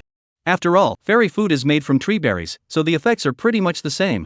Surprisingly, the flavor ghosts prefer is spicy. After the 3 Pokemon finished their breakfast of tree berries, Joey stretched lazily and said, "Today, our target is the Gyarados in the southeast corner of the map." Having subdued the Flash Ghost and exited the edge of the secret realm, Joey began preparing to challenge the major lords within the secret realm. Based on his experience in the Eternal Forest, as long as he defeats the strongest spirit within the secret realm, that would signify his victory. At that point, all the rewards from the secret realm will be displayed on the system interface for him to choose from. Originally, Joey had to search for the boss on his own, but thanks to the Rocky Coast Secret Realm Adventure Guide, he now knows all the dangerous areas within the secret realm. Even the dangerous source lords were labeled one by one, making it as thoughtful as a cozy little blanket. Joey chose the Violent Carp Dragon, which is described in the manual as follows. Lord of the Southeast Seas, Bao Long. Territory coordinates, Y, 763, X, 224. Power estimate, near King. The strongest spirit creature discovered in the secret realm at this stage. Adventurers are advised to exercise caution and avoid it at all costs. Unfortunately, once it evolves into the Bao Long state, it is impossible to capture. Even if captured, it loses its value for cultivation. Joey shook his head. Among water-type Pokemon, Gyarados is actually a decent choice provided it hasn't evolved yet. Once it evolves into Abyssharp, its mind is consumed by brutality. Unless a trainer starts raising it from a Magikarp, wild Bisharps are completely uncommunicative. Even if captured through violent means, once released from the Pokeball, the Bisharp's first instinct is to cause destruction and may even attack its owner. The higher a Pokemon's evolution stage, the harder it is for it to bond with its trainer. Their personalities and worldviews have already been shaped through years of survival in the wild. Additionally, due to the lack of careful nurturing, their growth in the wild, marked by periods of abundance and scarcity, often results in some of their natural talents being wasted. By the time they reach the rank of Lord, they have become powerful and enjoy a high standard of living, with no worries about food or shelter. However, by this point, they have already exhausted their potential. Such elves, though powerful, are ignored by trainers with dreams, and those without dreams lack the strength to capture them. Such elves, though powerful, are not sought after by trainers with dreams, and those without dreams lack the strength to capture them. That's all nonsense. If a legendary Pokemon were to join us, we wouldn't even consider it. Joey pulled out 2 Pokeballs and shouted, "Ghost, Blue Crow, come back." Blue Crow flew toward him with a caw, while Ghost quietly floated to Joey's side. He recalled the 2 Pokemon and mounted the Desert Dragonfly, flying toward the location of the. In the game, challenges only yield experience. To clear the secret dungeon, you must face the challenges in real life. After riding a Desert Dragonfly for several hours, Joey, frozen to the bone, finally arrived at sea. Damn it, it's freezing in this secret realm. There was a campfire in the cave, the warmth of the desert dragonflies, and a sleeping bag, so Joey didn't feel cold. But when he mounted the desert dragonfly and was hit by the morning sea breeze at 400 km per hour, his limbs immediately stiffened. Thinking about it, capturing a psychic-type Pokemon should be added to the to-do list. The power of telekinesis isn't just for blocking the wind. Joey felt so pitiful. Without a water-type Pokemon, he could only use wet wipes every day. Without a super absorbent Pokemon, riding a desert dragonfly would leave you blown away by the wind like a muggle. While others are still battling green caterpillars in their senior year of high school, he's figuring out how to make his team thrive. It's so hard. I'm really struggling. He wiped the morning dew from his face and decided to take his frustration out on the head of the angry carp. Desert dragonflies were flying everywhere. I'd better find the violent carp dragon first. When controlling the game character, since there's no water-type Pokemon that can surf, he really can't enter the sea. But now that I'm taking matters into my own hands, can a desert dragonfly really keep me stranded on the shore? Joey opened the map and aligned the game character with his current location. Instantly, the area was filled with water-type spirits, but unfortunately, they were all hiding underwater. Wait, there's also a hot bikini-clad woman swimming. Joey quickly closed the game, scanned the sea surface below with his eyes, and then looked back with some disappointment. It turned out to be a real NPC after all. I thought it was a human trainer. Chapter 38, Clearing the Rock Wall Coast. After a fierce battle with the bikini-clad older sister that lasted several dozen seconds, Joey defeated her so thoroughly that she was left in tatters, begging for mercy. Bikini-clad older sister Changyu, oh. Ah. Ugh. You're so strong. Especially that big bird of yours. I've never seen anything so powerful. Can I have your contact information? Is this what a 2D big sister looks like? So bold. I love it. Joey really wanted to give out his contact information, but unfortunately, they weren't on the same wavelength. Sorry, I don't like 2D characters at all. Joey cruelly rejected the older sister. After all, she simply couldn't compliment anyone. The desert dragonfly was clearly the impressive one, but she insisted on praising the blue crow and even went so far as to call it a big bird, which was truly shameful in Joey's eyes. If you've got the guts, come out here and let me teach you a lesson. Joe Yipping calmed himself down, mounted the desert dragonfly, not the big bird, and flew toward the depths of the sea. After a long and arduous search, he engaged in a fierce battle with a group of bikini-clad women. Ghost has leveled up from 15 to 19, and Blue Crow has leveled up from 18 to 20. Joey finally spotted thee on the screen. Baolai long male water flying. Talent, Blue near King class. Level, near King high tier LV 57 562,297,000. Size, 72 427 kilograms. Ability, intimidates opponents upon entering the field, reducing their attack power. Skills, Bite, Glare, Tornado, Tidal Wave, Rain Dance, Water Tail, Dragon Rage, Water Gun. Wow, no wonder it's a Pokemon that can advance to near legendary status in the wild. Its body is nearly a meter longer than its peers, quite impressive. Moreover, before Joey could order the desert dragonfly to lure it out, the creature charged out of the water on its own. Talk about reckless. As they burst out of the water, a spinning water ball had already formed in its mouth. It's the advanced water-type move, Water Cannon. This guy is pretty smart. He knows to concentrate his attacks underwater. Who said that Gyarados only has rage in its head? Dodge. The opponent had the upper hand, and it was too late to counterattack. The desert dragonfly flapped its wings forcefully and moved forward more than 10 meters. The water cannon streaked past the desert dragonfly's tail and shot into the sky, not coming down for a long time. No nonsense, just take it down. Joey pointed his finger, and the spacetime roared. A brilliant blue energy once again emanated from the desert dragonfly. Within a few breaths, a dazzling pillar of light descended from the sky, piercing through thee before continuing its relentless descent toward the ocean floor. Boom! A dull explosion erupted from the depths of the sea. The sea surface remained calm and still for 10 seconds, then the waves began to surge, and a torrent of murky seawater surged upward from below, with dozens of agate jellyfish or carp kings fainting in the midst of it. As for thee? When it collided head-on with the spatial roar, it didn't get instantly killed. Joey had been a bit too confident. Dragon-type moves don't deal extra damage to Gyarados. While the desert dragonfly has been promoted to king, Gyarados isn't exactly a pushover either. At least it's a high-tier quasi-king class Pokemon, and its HP base stats aren't bad either. It'll take a bit more effort to one-shot it. The eyes of thee turned blood red with rage, and a deep blue whirlpool of water gathered in its mouth. The vortex was expelled from its mouth, swiftly absorbing the surrounding seawater. In the blink of an eye, it swelled to over 10 meters in height and continued to grow with increasing intensity. Any attempt to resist met the same fate. Desert dragonflies, insect chirping. Buzz. A high-pitched, piercing sound erupted from the desert dragonfly's wings, forming ripples that surged downward. As the whirlpool of thee collided with the sound waves, it instantly dispersed into a shower of water droplets, vanishing into the air.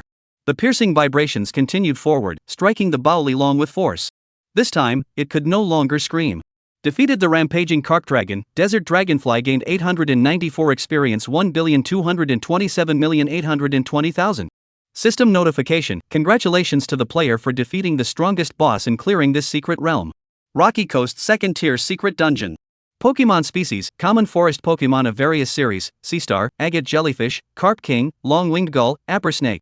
Item types: common tree fruits, mushrooms, rare healing items, Pokemon balls, uncommon super balls, better healing items, very rare revive grass, energy shards, water stones, leaf stones, earth stones.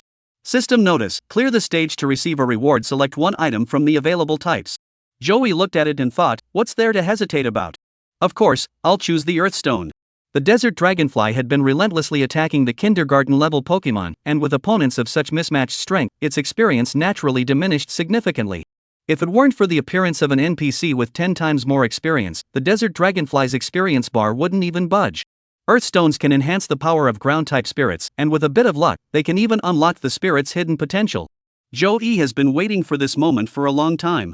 Unfortunately, it's not a dragon stone, otherwise, the desert dragonfly's dragon bloodline would be even more potent. People are never satisfied. When they don't have the earth stone, they long for it. Once they obtain it, they begin to yearn for the dragon stone. System notice: obtain the earth stone and place it in your item backpack. Chapter 39, An Unexpected Delight. In just 2 days, Joey successfully cleared the Rock Wall Coast secret realm. Sitting on the back of a desert dragonfly as it flew back, Joey looked at the system interface prompt and couldn't help but sigh. Indeed, the beginning is always the hardest. When he was still a minor and unable to purchase a Pokeball, he had spent 18 years wandering the secret realm of the Evergreen Forest. But once he could buy a Pokeball and legally own a Pokemon, his progress skyrocketed. It was absolutely amazing. Back at the coast, Joey leaped down from the back of the desert dragonfly. He opened the game system and materialized the Earthstone from his backpack. The void ahead rippled slightly, accompanied by flickering golden yellow light, and a rhombus-shaped crystal stone, 3 fingers long and wide, appeared before Joey. Earthstone greatly promotes the growth of ground-type spirits, has a chance to enhance spirit talents, and may cause certain specific spirits to evolve. The original work does not mention Earthstone, but in the real world, all the rules are well established, and the 18 elemental stones are all present. The Earthstone is a common evolution stone. Its price in the outside world is over 8 million per stone, and due to its extreme rarity, it is often priced beyond reach. The dragon stone that Joey is hoping for, however, is a rare type of evolutionary fossil. Its price is much higher, with a starting bid of 10 million, and no upper limit, determined by the highest bidder at auction.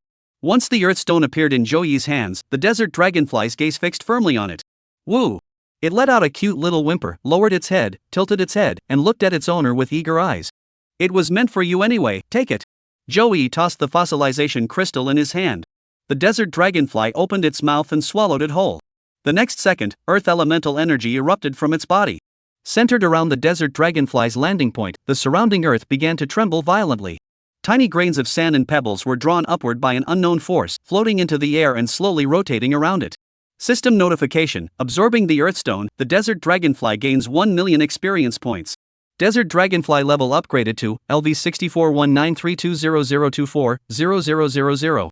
System notice: absorb the Earthstone, Desert Dragonfly gains 1 million experience. Desert Dragonfly has mastered Earth Power. As the system prompt appeared, the Desert Dragonfly suddenly let out a loud cry, and rings of earth yellow energy ripples surged forth from beneath its feet, spreading out in all directions. The ground beneath its feet erupted with a series of dull thuds, and the ground within hundreds of meters cracked continuously. 2 seconds later, a surging wave of energy erupted from the cracks in the ground, shooting skyward with overwhelming force. Plants and trees were shattered by the force of the energy wave, and even the nearby sea surface was struck, sending waves over 10 meters high into the air. This is the power of the earth. Joey was enjoying himself when a terrifying wave suddenly surged toward him. The desert dragonfly flapped its wings, diving toward Joey in an instant. Its slender tail glowed a deep green as it lashed out at the wave with force. Boom! A wave over 10 meters high was shattered in an instant. As the waves receded, several carp kings swept up by the tide were flung far away. Under the morning sun, amidst a sea of golden carp kings, Joey seemed to catch a glimpse of other colors. Could it be the shining carp king? Joey's spirit soared. He hurriedly opened the game interface to check. His gaze swept across the map, and his expression grew peculiar. Besides the dense swarm of agate jellyfish and carp kings, there was also a fish of earthy yellow color mixed among them. Ugly fish, female, water. Talent: purple emperor level. Level: intermediate beginner, LV 3500. Body type: 6 feet 6 inches 69 kilograms. Abilities: agile, increased speed and rainy weather adaptability. Moves with the same type as this Pokemon have their power increased by 50%. Skill: water splash jump. Ugly fish? Joey was dumbfounded. My desert dragonfly used a skill experimentally, and it actually blew up the ugly fish? What kind of luck is this? It's like walking down the street, bending over to pick up a winning lottery ticket worth $1 billion. Joey hurried to the shore and squinted at the sea surface. Due to the earth power of the desert dragonfly earlier, there were a dozen or so water-type spirits floating on the surface of the sea, on the verge of death and unconsciousness. Joey spotted the earth yellow fish at a glance. Desert dragonfly, go get that ugly fish. The desert dragonfly flapped its wings, dived toward the sea surface, and grabbed the ugly fish with its claws, placing it in front of Joey. The fish had blue fins, a pink mouth, black eye sockets, white eyes, a yellow body covered in pits, and a blank, vacant expression. Unbelievable, this haphazardly assembled fish-like creature would one day evolve into the stunningly beautiful Manus. Like the carp king, the ugly fish is also a magical creature capable of miracles. Before evolving, they were all complete underachievers, but after evolving, they leaped over the dragon gate like carp, becoming beings with species values higher than the legendary trio. However, in terms of numbers, the two are not even in the same league. Even on Earth, the figure of the Carp King can be found in any body of water, while the ugly fish is extremely rare and hard to come by. Just when I said there were no water-type Pokemon, you go and show me a Mutwo. Talk about timing. Joey took out an empty Pokeball and tapped it against the ugly fish. After struggling for just a few seconds, it was successfully captured. Chapter 40, Back to the Exit. After obtaining the ugly fish, Joey felt even happier. His team now had 4 Pokemon, a desert dragonfly at the King's beginner level, a blue crow at the intermediate level, a shiny ghost at the intermediate level, and the newly acquired ugly fish at the intermediate level. The desert dragonfly belongs to the ground and dragon types. The blue crow belongs to the flying type. Once it evolves, it will gain the flying and steel types. Ghosts have the ghost and poison types. Finally, ugly fish is a water-type Pokemon. Based on the team composition, Joey is currently missing fire-type and fighting-type Pokemon. Fire-type Pokemon are extremely powerful in battle and can provide a source of light in the wild to help trainers survive, making them a popular choice for almost every trainer. As for the fighting-type Pokemon, they specialize in close-range combat. Joey's 4 Pokemon are all ranged attackers. Trainers need to develop all aspects of their Pokemon, including close combat skills. There's also the psychic type. Joey no longer wanted to experience the joy of being blown by the wind. However, superpowered elves were extremely rare, and with Joey's high standards, it was truly difficult to find one. After much deliberation, he decided to give up his fantasy for the time being. Reality was not as perfect as he had imagined. Take the ugly fish in front of him, for example. It was not part of Joey's plan at all. But it had appeared unexpectedly, and no trainer would pass up the chance to capture it. It's gone. Joey mounted the desert dragonfly and flew toward the exit of the secret realm. Several hours later, under the envious gazes of several trainers, the desert dragonfly landed at the entrance of the hall, carrying Joey. As Joey steadied himself on the ground, a voice sounded beside him. "Big shot, how's it going? Did you see the Flash Ghost?" The one talking to Joey was a slightly overweight young man in his 20s. "What?" Joey was taken aback. "Flash Ghost," the young man exclaimed excitedly. "Don't you know? Last night, all the trainers in the hall went crazy." Joey blinked and said, "I really didn't know. Flash Ghosts or whatever are already in my Pokeball. What are you guys freaking out about?" The young man, of course, had no idea that the person in front of him was the trainer who had captured the shiny ghost. His face flushed as he explained. "Big shot, you missed out last night." He glanced at the desert dragonfly behind Joey. "With such incredible strength, if you had been there last night, you might have spotted the shiny ghost." Could you tell me more about that?" Just as the young man was about to speak, several people suddenly walked out of the hall. One of them, a middle-aged man, noticed Joey and his eyes lit up. "Mr. Zhou, let me explain this to you. This man is none other than Li Cixi's third uncle, Li Yuyi. Last night, he rushed back to Linhai City with Li Shixian and informed his older brother about the Flash Ghost's whereabouts. The Li family currently has 4 brothers in total. The eldest brother, Li Yoxin, is the head of the official department in Linhai City and also the father of Li Cixi. The second brother, Li Yuxiao, joined the military at a young age and has since risen to the rank of colonel. He currently serves as an officer in a regiment in Hangchang. Li Yuyi, the third son, focuses his efforts on the Trainer Association and is a senior official in the Taizhou Trainer Association. With a few more years of experience, he should be able to be promoted to vice president. As for the youngest, the fourth son, named Li Yozhong, he has been adventuring in the secret realm for years and refuses to be bound by a position. Outsiders speculate that the fourth son, Li Yozhong, may have reached the peak of the quasi-king level. The Li family is also a renowned and influential clan in the Taizhou region. Ordinary people believe that such ancient family structures only exist in the West, unaware that within the Xia kingdom, there are also numerous family clans of varying sizes that wield significant influence over the nation. However, the families in the Xia kingdom are deeply entrenched and have red backgrounds. Their identity information is blocked online, making it impossible for ordinary people to search for or understand them through the internet. The other few people Joey didn't recognize, but he could still recognize Li Yuyi. Joey nodded to Li Yuyi and said, "Mr. Li, where is Li Cici?" As soon as he said this, the middle-aged man with a square face standing beside Li Yuyi gave Joey a sharp once-over, finally fixing his gaze on the desert dragonfly. Li Yuyi couldn't help but laugh. He pointed to the man beside him and introduced him with a smile. "You should ask him about that." "Who is he?" "I am Li Cici's father." The man's expression returned to normal, and he became kind and friendly. With a smile, he said to Joey, "Joey, thank you very much for saving Shishi. I should have come to thank you in person, but you weren't home when I went yesterday. It was just a small favor." "Uncle, there's no need to go to such trouble." Joey felt at ease and spoke calmly.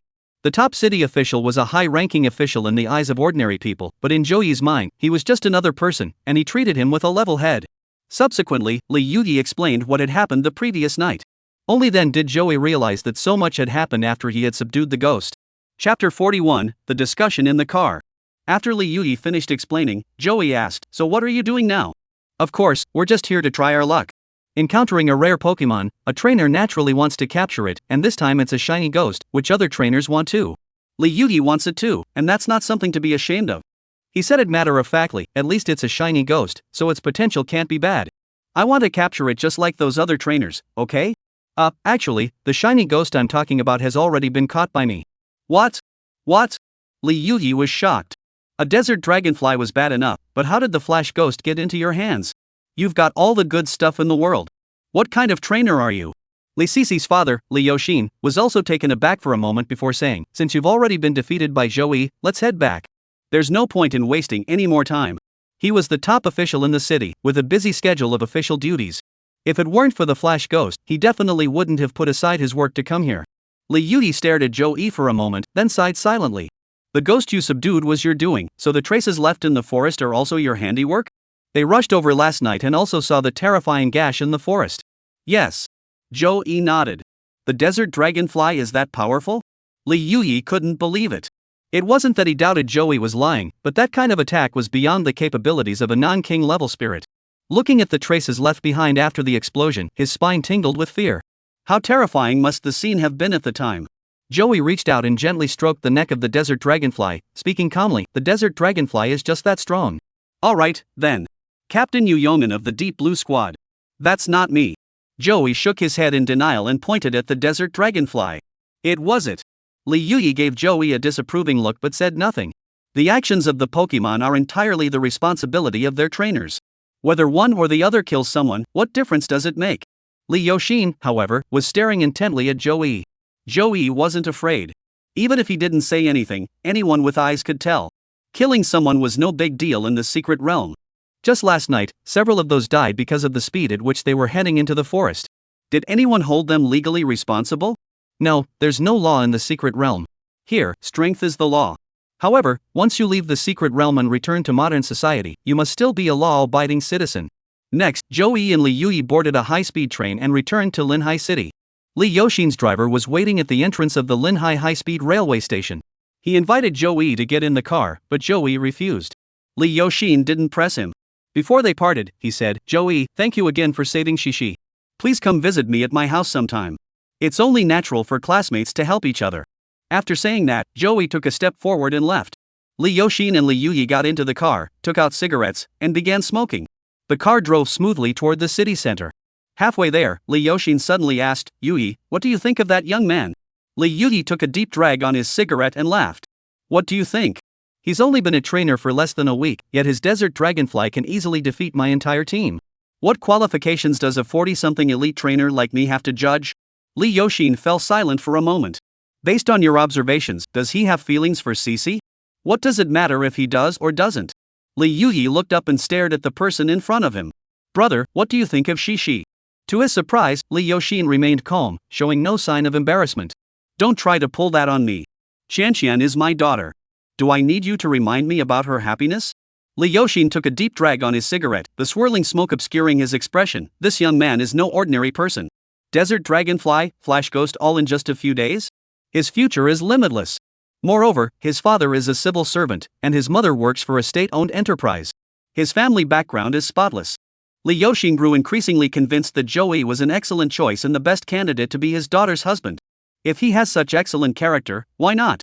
If Shishi marries him, her status in the future might even surpass ours. Li Yuyi frowned, taking one drag after another from his cigarette. He said, "Brother, for a woman, the status of her partner has nothing to do with her own happiness." Sigh.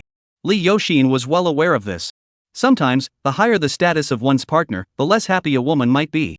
There are those who, despite having power and wealth, remain steadfast in their love for their wife, no matter how humble her origins. Out of 100 men, finding one such man is a miracle.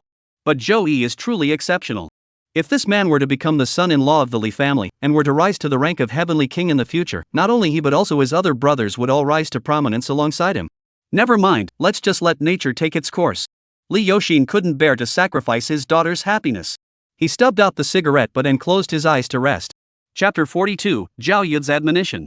Joey stayed at home for a few days, leveling up Blue Crow, Ghost, and Stupid Fish a bit. On Monday, May 26, he returned to school to continue his studies.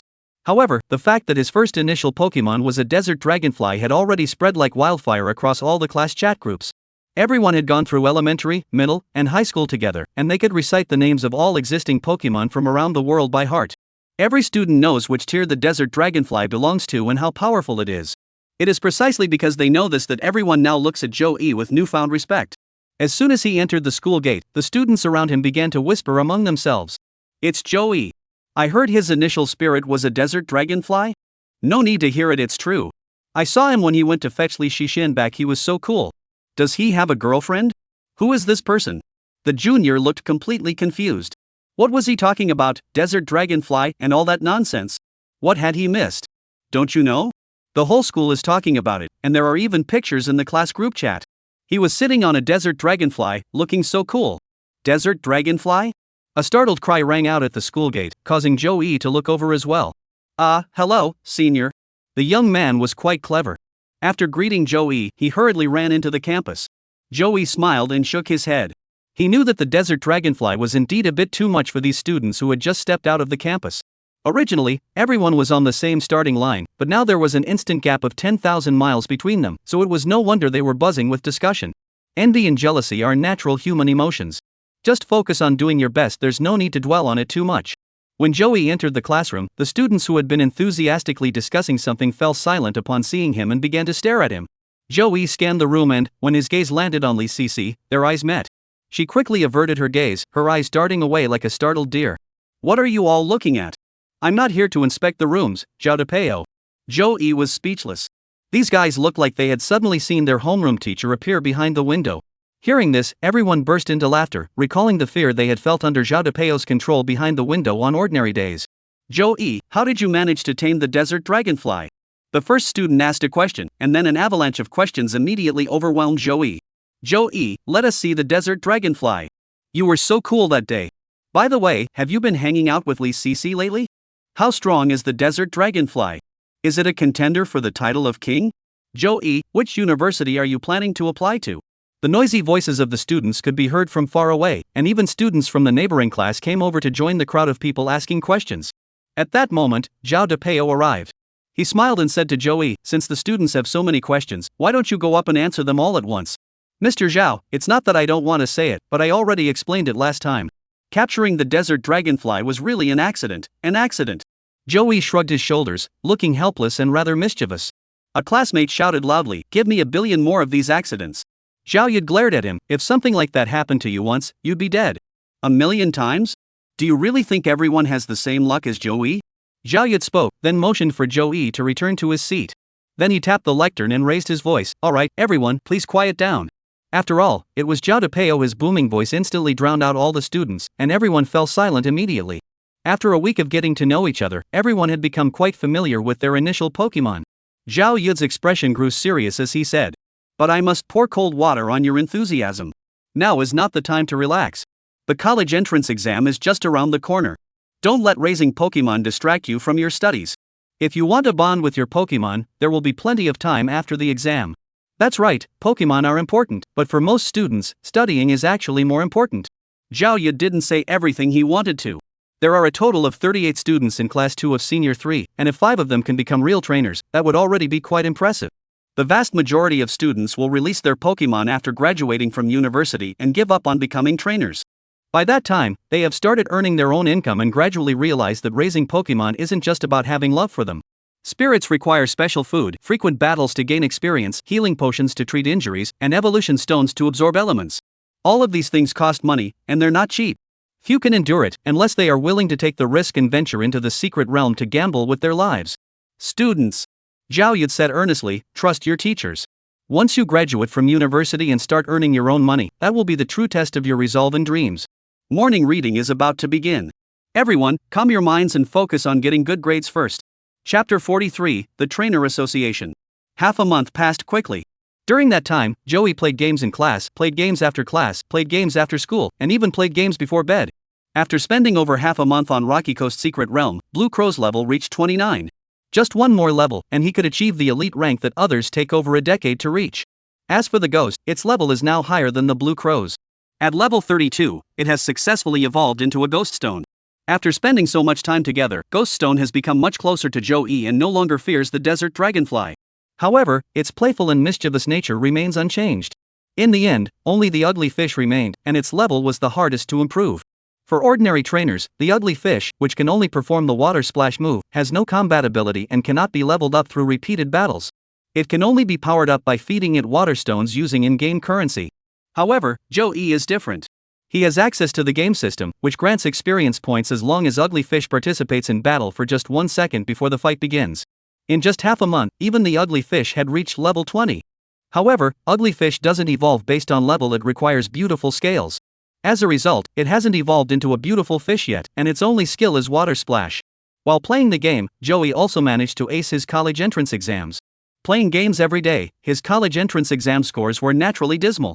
Originally ranked among the top 5 in his class, Joey estimated that his college entrance exam results would place him among the bottom 30, a truly dismal outcome. But so what? Even if he scored 0, it wouldn't matter to Joey. In the end, the college entrance exam is the most important way for ordinary people to advance their social class. Does Joey's social class still need the college entrance exam to advance? Not at all. With the Pokemon system, his future as a champion or even the leader is a foregone conclusion. After the college entrance exam, he had a meal with Lee Cece. Rescuing a damsel in distress is indeed the best way to win a woman's heart. Their relationship became quite ambiguous, with an indescribable emotion lingering between them. Additionally, Lee Cece asked Joey about his future aspirations. Joey stated that his grades had completely plummeted, and he would attend any university that would admit him. Lee Cece's grades were excellent, and upon hearing this, she felt a bit disappointed. It was clear that the two couldn't attend the same university, which was bad news for Lee Cece. This guy is good looking, has a calm demeanor, and for some reason attracts girls to approach him. Plus, he's actually quite capable. A guy like that in college must be surrounded by women, right? Moreover, on platforms like WeChat or QQ, they are not the type to initiate conversations. Lee Cece thought about it and suddenly felt that there was little hope. But the words "Lee Cece? Are you okay?" kept echoing in her mind. Every time she had a nightmare in the dead of night, as soon as she thought of those words, she felt fearless. For a moment, Lee Cece wanted to follow Joey and apply to the same university without hesitation. But she also knew that this idea was unrealistic. Her parents would never allow her to do such a thing. In the end, the two could only part ways with regret. As they parted, Lee Cece said, "Joey, let me know when you're filling out your college applications." Joey agreed. June 10, 2010, the 4th day after the college entrance examination ended. Joey arrived at the Xia Kingdom Trainers Association's Taizhou branch.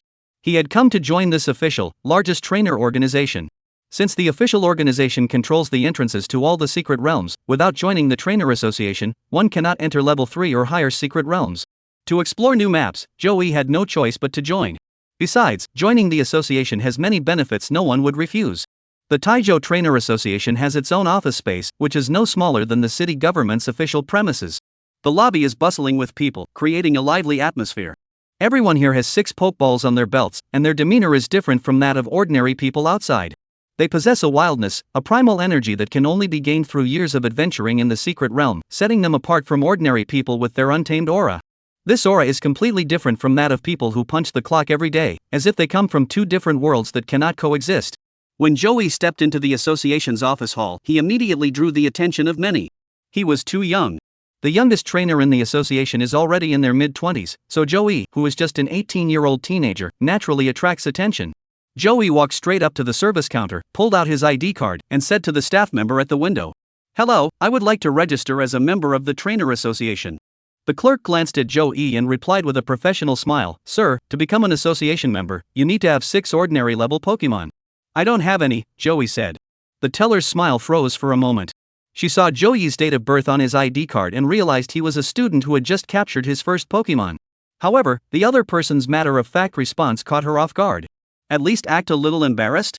Professionalism must be maintained, so the teller continued with a smile, "Sir, I'm sorry, but we don't have 6 fully staffed teams available, so registration is not permitted." "Can't you make an exception?" "I'm very strong," Joey said seriously. Hearing this, the man behind Joey who was waiting to handle his affairs spoke up, "Kid, capturing a green caterpillar won't make you a trainer. Go back to school and study. Don't cause trouble." Joey looked at the female clerk, pointed at the man who had spoken, and said, "If I take this guy out in one move, can I join the association?" Chapter 44, Membership Test. The trainer behind him heard this and didn't get angry. Instead, he smiled and said to Joey, "Young friend, you've only just captured your starter Pokemon, haven't you? The outside world isn't as nice as school, you know." Joey ignored him and turned to the teller, asking, regardless of strength, to join the association, must one have 6 ordinary level Pokemon? The teller was caught off guard by the question. She hesitated for a moment before nodding and saying, "That's correct, but if the applicant's strength reaches the elite level, we can open a special. Elite level trainers are a small minority in any country. If trainers of this caliber wish to join the guild, they naturally cannot be bound by rigid rules. Rules are merely thresholds set by the trainer association, they are not laws and can be adapted as circumstances require. If that's the case, then stop wasting time and get on with it." Joey really didn't feel like wasting time here. It wasn't that he was arrogant in front of a group of ordinary level trainers, there was really nothing to show off about. Perhaps intimidated by Joey's confident demeanor, the bank teller was also unsure of what to do. "Please wait a moment, I need to consult with my supervisor." After saying that, she hurriedly picked up the phone on the desk and dialed the number. "Hello, Manager Pan. I am Wu Shui, the teller at window 3 of the service hall. I have an elite trainer applying for membership, but his Pokemon do not meet the requirement of having at least 6 Pokemon." "I understand." After hanging up the phone, the teller smiled at Joey and said, "Manager Pan will be here shortly. Please wait a moment. Just get it done quickly, don't drag your feet." Seeing that the teller had already reported to his superior, Joey patiently waited for someone to come and handle the matter. At this point, not only the trainer behind Joey, but also the onlookers in the hall began to scrutinize Joey. This young man didn't seem like the type to cause trouble, and the entry requirements for the trainer association were well known online.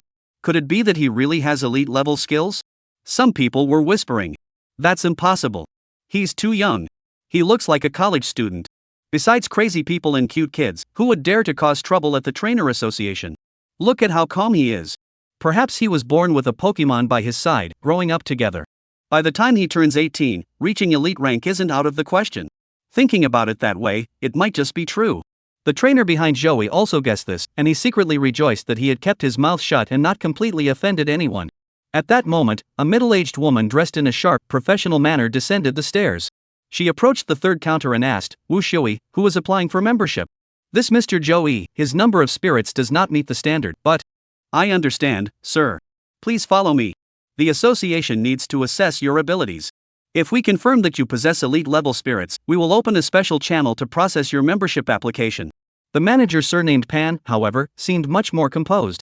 He handled the matter with a few words and led Joey to the back of the hall.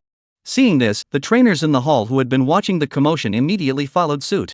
Since strength testing requires a battle arena, and to demonstrate the association's transparency to the outside world, anyone was allowed to watch from the sidelines. Joey followed Manager Pan through the lobby and headed to the back of the office building.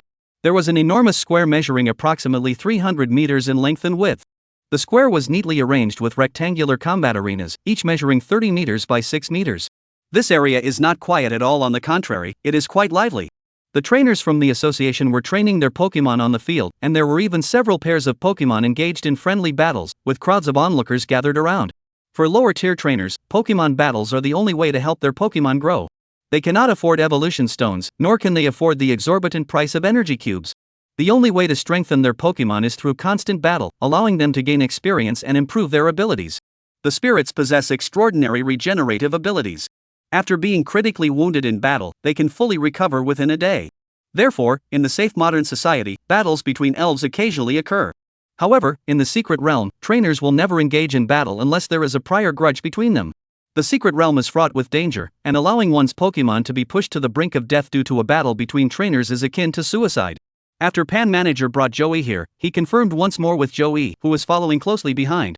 "Mr. Zhou, are you certain you wish to proceed with the elite level membership assessment?" She spoke seriously, adding, "If your actual abilities differ significantly from your description, you will be placed on the National Trainers Association's blacklist and will no longer be eligible for membership." Would Joey be afraid of that? He nodded calmly. "Let's begin." Upon hearing this, Manager Pan took out his phone from his pocket, opened the app, and typed in a group named Taizhou Trainer Association Level 3 member. Elite level new member entrance test, 50 points. Who's up for it? Chapter 45, the battle is about to begin. This group of 19 people wearing penguin-themed dresses are all members of the Taizhou Trainer Association and also hold the rank of Level 3 members in the Xia Kingdom Trainer Association. Each of them possesses elite-level Pokemon, and their collective strength ranks among the top tier nationwide. I understand the elite level test, but what does adding a newcomer mean? Association members who wish to advance from level 2 to level 3 membership must be evaluated in a match by an established level 3 member. This may be an elite level trainer who has not yet joined the association and is applying for membership for the first time.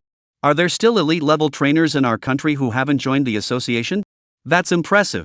Does that mean he's just hanging around in level 2 dungeons? I'm currently at the association. I'll take the task. One member said, Mr. Pan, let's make this clear, if the person is really a coward hiding in a level 2 secret realm, I won't let him pass. Manager Pan was at a loss for words and replied, things might not be as you imagine. Since Mr. Louis has accepted the task, let's head to the battle arena. Soon, a burly man with a stern expression walked into the large playground from the entrance. Mr. Louis, this is the trainer who applied to join the club, Joey. Louis looked at him and felt a bit uneasy. Manager Pan, are you sure? If it weren't for Joey's calm demeanor and composed demeanor, who didn't look like someone here to cause trouble, Louis might have left on the spot. So young, probably a student still in school. You've only been training your initial Pokemon for less than 5 years, and you're already trying to qualify for the Elite Association? Who do you think you're kidding? Manager Pan sighed wryly, it's this Mr. Joey. As the burly man frowned and was about to speak, Joey interrupted him directly. If you want to fight, do it quickly. If not, find someone else. Stop talking nonsense. Adding a trainer association just creates more trouble. Those words were bold enough to make Louis's face turn pale immediately. Very well, the young man is quite arrogant. He scanned Joey's body a few times, revealing a hint of anger.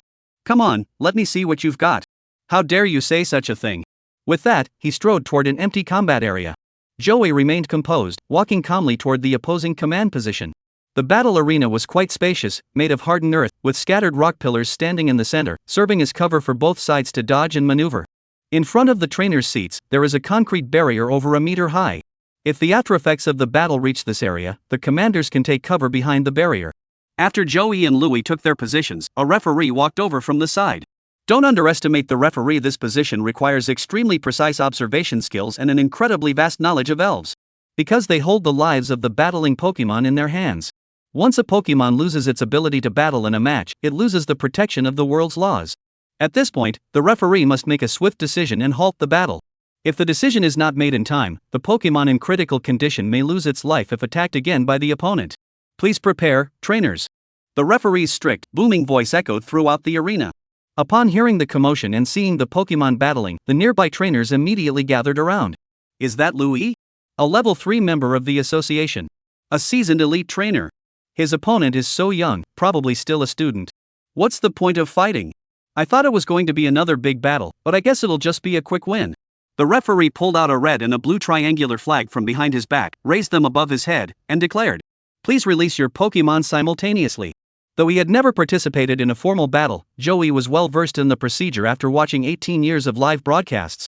As the referee's voice fell, he tossed the Pokeball into the air. As the Pokeball spun rapidly and reached its highest point, it exploded mid-air. From the half-open sphere, shimmering white light of varying shapes burst forth. The white light envelopes an increasingly massive, blurry form, shooting straight toward the sky above the field. Within 5 seconds of the Pokeball being thrown, the audience could confirm that this Pokemon was a flying type. After emitting a flash, the Pokeball instantly closes back into a single unit and then flies backward along its original flight path toward the starting position. Snap! The Pokeball landed steadily in Joey's outstretched right palm, emitting a crisp sound. Ah! The white light enveloping its body shattered into fragments. The dragon, free from its bonds, raised its slender neck and emitted a high-pitched, resonant dragon's roar. The once chaotic arena fell suddenly silent. A sense of pressure welled up in everyone's hearts. This pressure arises not only from the surprise of seeing the flying dragon but also from the instinctive fear that all living creatures feel toward such a massive creature soaring through the sky. Desert Dragonfly. How is that possible? He's only a few years old. Desert Dragonfly. How is that possible? It's over. Desert Dragonfly is destined to be a champion. Everyone was stunned. Chapter 46, Instant Victory. Compared to the tremors caused by the Desert Dragonfly, the boss flower released by Louis seemed insignificant. Joey glanced at the game system's appraisal, which showed that the boss flower was ranked at level 39, an elite mid-tier. On the other side, Louis's anger had already faded. He stared at Joey, who was 70 meters away, in astonishment, but the latter showed no expression on his face. Standing beside him, Manager Pan also swallowed nervously. Such a slender build, such an intimidating aura, coupled with those disdainful eyes. This Desert Dragonfly is definitely not a newly promoted Quasi-King. Though its exact strength is hard to gauge, it must have been in the Quasi-King realm for quite some time. Louis took a deep breath and shouted to Joey, "It was I, Louis, who judged by appearances. I apologize." Louis had no confidence that he could defeat the desert dragonfly. Even if Joey was young and his command experience was inexperienced, the desert dragonfly alone could defeat his entire team with its own reflexes. No trainer is needed. The trainers watching nearby also let out a series of exclamations and expressions of confusion. They were both amazed by the terrifying aura of the desert dragonfly and puzzled by how young its owner was. Peak of the Quasi-King? Definitely. His height is estimated to be over 6 meters, with a powerful and steady presence. He might even be on the verge of advancing to the king level. This young man is no ordinary person, truly astonishing. The focus of their discussion was still on whether the desert dragonfly's strength was at the peak of the king level, with no one speculating about the king himself. It's not because people lack imagination, it's simply that the heavenly kings are too rare and powerful for anyone to even dare to imagine them. The referee is the calmest person on the field. Their profession demands that they maintain a level head, remain composed in any situation, and assess the situation objectively. While others are in awe, the referee faithfully fulfills his duty. Both trainers have their Pokemon ready, and the battle begins. He raised the red and blue triangular flag in his hand and shouted loudly, "Begin!" The sound snapped everyone back to attention, and Louis issued his command, Manhwa, use the energy ball. Regardless of the enemy's strength, since they had stepped onto the battlefield, they would fight first and ask questions later. As the words fell, the boss flower standing before him shifted her body slightly to the side, and from the center of the enormous flower bud atop her head, a jade-green energy sphere began to condense. On the other side, Joey didn't hesitate either. As soon as the referee's flag dropped, he issued his command, Dragon's Tail. A legendary tier warrior facing off against an elite mid-tier elf, the outcome was already decided. The only difference is which skill will ultimately defeat the queen of the arena. Joey chose Dragon's Tail. The lights ferried by the Queen of Flowers charged straight toward the desert dragonfly. Mid-air, the desert dragonfly's tail flickered with light, its wings trembled, and its massive dragon-like body plunged downward.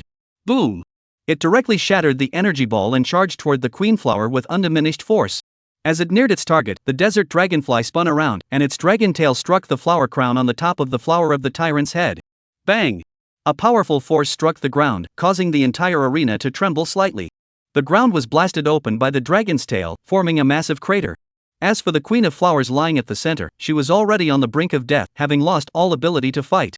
If not for the protection of the laws of heaven and earth, this single blow would have reduced thee to a pulp. The desert dragonfly versus the Queen of Flowers. The referee already had his decision made.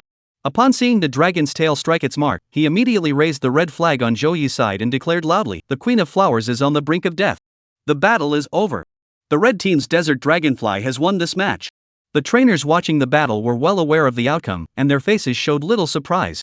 If there was any surprise, it was in awe of the desert dragonfly's strength.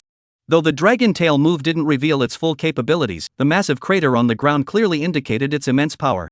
A trainer of such caliber certainly deserves to join the Trainer Association. As for the requirement to collect 6 ordinary tier Pokemon, it's practically meaningless to him.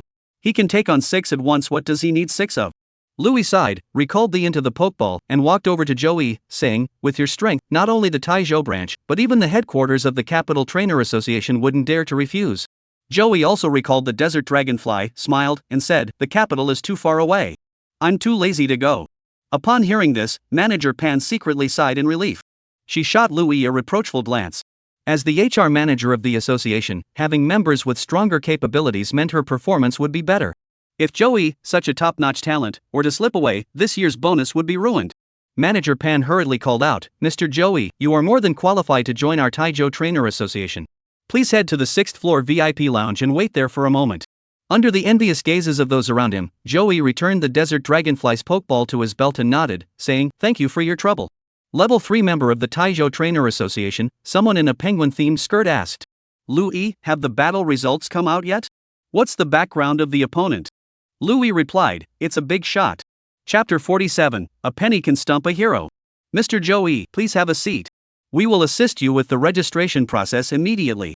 Mr. Pan's service was truly exceptional, running errands and serving tea. His attitude was a complete contrast to the previous one. In less than 5 minutes, Joey successfully became a member of the Taizhou Trainer Association and received a trainer card exclusively for him from the association. From now on, no matter where he goes, as long as he swipes this trainer card, he will have access to numerous privileges. After finishing his business, Joey declined any welcome banquet and directly took a car back home. His parents were still at work, and he was the only one at home. Sitting on the living room sofa, Joey opened his phone and downloaded 2 apps. Summer Nation Trainer Association Mysterious Treasure Trading. These two apps are exclusive to members of the Trainer Association. As for ordinary citizens and trainers who have not joined the association, they can use Spirit Network as an alternative. Compared to the Trainer Association abbreviated as TCA and the Secret Realm trading app, Spirit Network has a significantly larger user base. Including elderly individuals in their 70s and 80s, approximately 80% of the citizens in Xiaogui are using Spirit Network. Elf Network offers a wide range of features, combining the functions of Zhouyi's previous life's social media platforms such as Weibo, Baidu Tieba, forums, and video websites, and also includes the most comprehensive elf encyclopedia, making it a social media app designed for everyone. According to statistics from Spirit Network, as of 2010, there were a total of 1.1 billion users who had registered real name accounts on the platform, with daily active users reaching 800 million. Among these, approximately 1 billion are citizens of Xiaogui, around 50 million are overseas Chinese, and approximately 50 million are foreign trainers. Zhouyi also uses the Pokemon network in his daily life, but since his level is not very high, he is just an ordinary account, nothing special. He cannot compare to those legendary trainers with millions of followers. However, the app he had opened at that moment was a different one, Secret Realm Treasure Trade. Unlike the everyday shopping apps like Taobao and JD Outside, Secret Realm Treasures is a specialized trading app for trainers. Through it, you can not only purchase a wide variety of Pokemon items such as Pokemon food and Pokeballs, but also high-end rare items like evolution stones. Of course, whenever an evolution stone becomes available, as long as the price isn't too exorbitant, it will be snapped up by others the moment it's listed. Items that are essential for trainers worldwide but have extremely limited production indicate just how scarce they are. Zhouyi wasn't there to sell his only leaf stone. He opened the search bar and typed in Dragonstone. 32 million urgently selling one Dragonstone, sourced from the depths of the Dragon's Lair. Details to be discussed. The Dragon's Lair is the only location within the Earth's 5-tiered secret realm. According to online accounts, the spirits there are of extremely high rank, with even dragon-type spirits of master-level status guarding the area. Even a trainer of the highest rank could meet their end if they were to venture inside. To return from that place and even manage to obtain a Dragonstone from the jaws of death, this guy is truly formidable. Dragonstone, fixed price of 40 million, available through the official Trainer Association intermediary, guaranteed safe and secure. Both buyers and sellers conduct transactions through the Trainer Association as an intermediary, which significantly ensures the safety of both parties. The specific process is as follows: the buyer transfers the money to the association, the seller hands over the item to the association, and then, under the supervision of the association, the transaction is completed between the two parties. The association charges a 1% commission. However, 4 million is too expensive. Zhouyi felt in his pocket, which was empty. The money for the entrance fee to the Cliff Coast was given to him by his parents. Wait, the entrance fee for a level 3 secret realm is 200,000, and even with the Trainer Association discount, it's still 150,000. Where am I supposed to get that kind of money? Zhouyi was speechless. A single coin can bring a hero to his knees, and he was in dire need of far more than that. Alright. Zhouyi sighed and clicked to enter the transaction interface to begin editing. Leaf Stone, fixed price, 8.5 million. Zhouyi materialized the leaf stone from his game backpack, held it in his hand, snapped a few photos, and uploaded them. He then added a note: you can go through the training agency as an intermediary, but you pay the intermediary fee. No haggling. The standard price for a fossil is 8 million, but due to its rarity, the prices listed online are typically higher. To be honest, those who can afford the leaf stone wouldn't mind paying an extra 500,000. Zhouyi searched for the price of the leaf stone and found that most online listings were around 9.1 million, with some as high as 9.5 million, and even 13 million. He needed the money urgently and didn't feel like haggling, it wasn't worth the trouble. After everything was settled, Zhouyi tapped the for sale button on his phone screen, and Yi Zhishir immediately appeared in the list. Tick, tick, tick. After 5 seconds, ding. Zhouyi opened the chat window and saw a message at the top. Infinite Leafstone Trainer Association Level 4 member, friend, through the Trainer Association intermediary, I've secured it. Before I could finish reading the message, another notification sounded, ding. Ding. Ding. Ding. Favorite Sanai Level 5 member of the Trainer Association, where can we trade in the Walking Association? Hongxi Auction Official Trainer Association Merchant, hello, do you need to auction the leaf stone? Hongxi Auction guarantees that the final selling price will not be less than 9 million. Carp King is a worthless trash Trainer Association Level 5 member, I refreshed too late. Has it been sold yet? 9 million, I'll take it. Rich Kid Troubles Trainer Association Level 3 member, 9 million, Magic City Trainer Association Trade. Chapter 48, 9 million in hand. In just 10 seconds, a total of 20 messages popped up. Startled, Zhouyi quickly withdrew the sales interface. He carefully reviewed each piece of information. Among them, 12 inquiries were about where he was trading, 2 were offers to purchase at a premium of 500,000, 3 were offers to purchase at a premium of 200,000, and 3 were auction house listings. The highest price is 9 million, which seems to be the market price for Yi Zhishir. They won't buy it for any more than that. No wonder all the prices for Yi Zhishir he searched earlier were over 9 million. Those priced lower than that have probably already been sold. These people may be in need of leaf stones, but they're not stupid. No one wants to drive the price up too high. Therefore, 9 million is the threshold. If the price is below 9 million, they will buy. If it is above 9 million, they will not buy. Joey selects the buyer who first offered him the price of 9 million from among these buyers. He replied, "Addicted to Games Trainer Association Level 1 member, 9 million, 2 p.m., Hangzhou City Trainer Association trade." Ding! Ding! Carp King is a useless trash level 5 member of the Trainer Association, got it. I'll make sure to be on time. With just a few words, a deal worth nearly 10 million was sealed. High-level trainers are expensive, but that also means they're wealthy. As long as you're willing to risk your life, the secret realm holds countless treasures waiting to be discovered. Evolutionary stones are not considered expensive among the treasures of the secret realm. The true elemental treasures, forged from the very laws of the universe, are what truly command exorbitant prices. Recently, the Longting auction house auctioned off a secret treasure, charred charcoal, which was bid up to 140 million by a fire element specialist. The secret treasure only appears in level 5 secret realms, making it extremely difficult to obtain. Almost every treasure is guarded by master level spirits. Once it is fully condensed, it will immediately be consumed by the guarding spirits. Such treasures, which can significantly enhance an elf's strength and increase the power of their corresponding attribute skills by 20%, are priced in the hundreds of millions, which is quite normal. As long as I clear the 5th level secret realm, I'm sure I can obtain it too. For now, I'd better save up enough money for the level 3 secret realm ticket. Closing the app, Joey opened the 12306 app and bought a high-speed train ticket to Hangzhou, then packed his luggage and prepared to depart. The reason for choosing Hangzhou as the transaction location was because there was a level 3 secret realm there. After informing his parents of his itinerary, Joey boarded the high-speed train bound for Hangzhou. 2 p.m., in front of the Hangzhou City Trainers Association.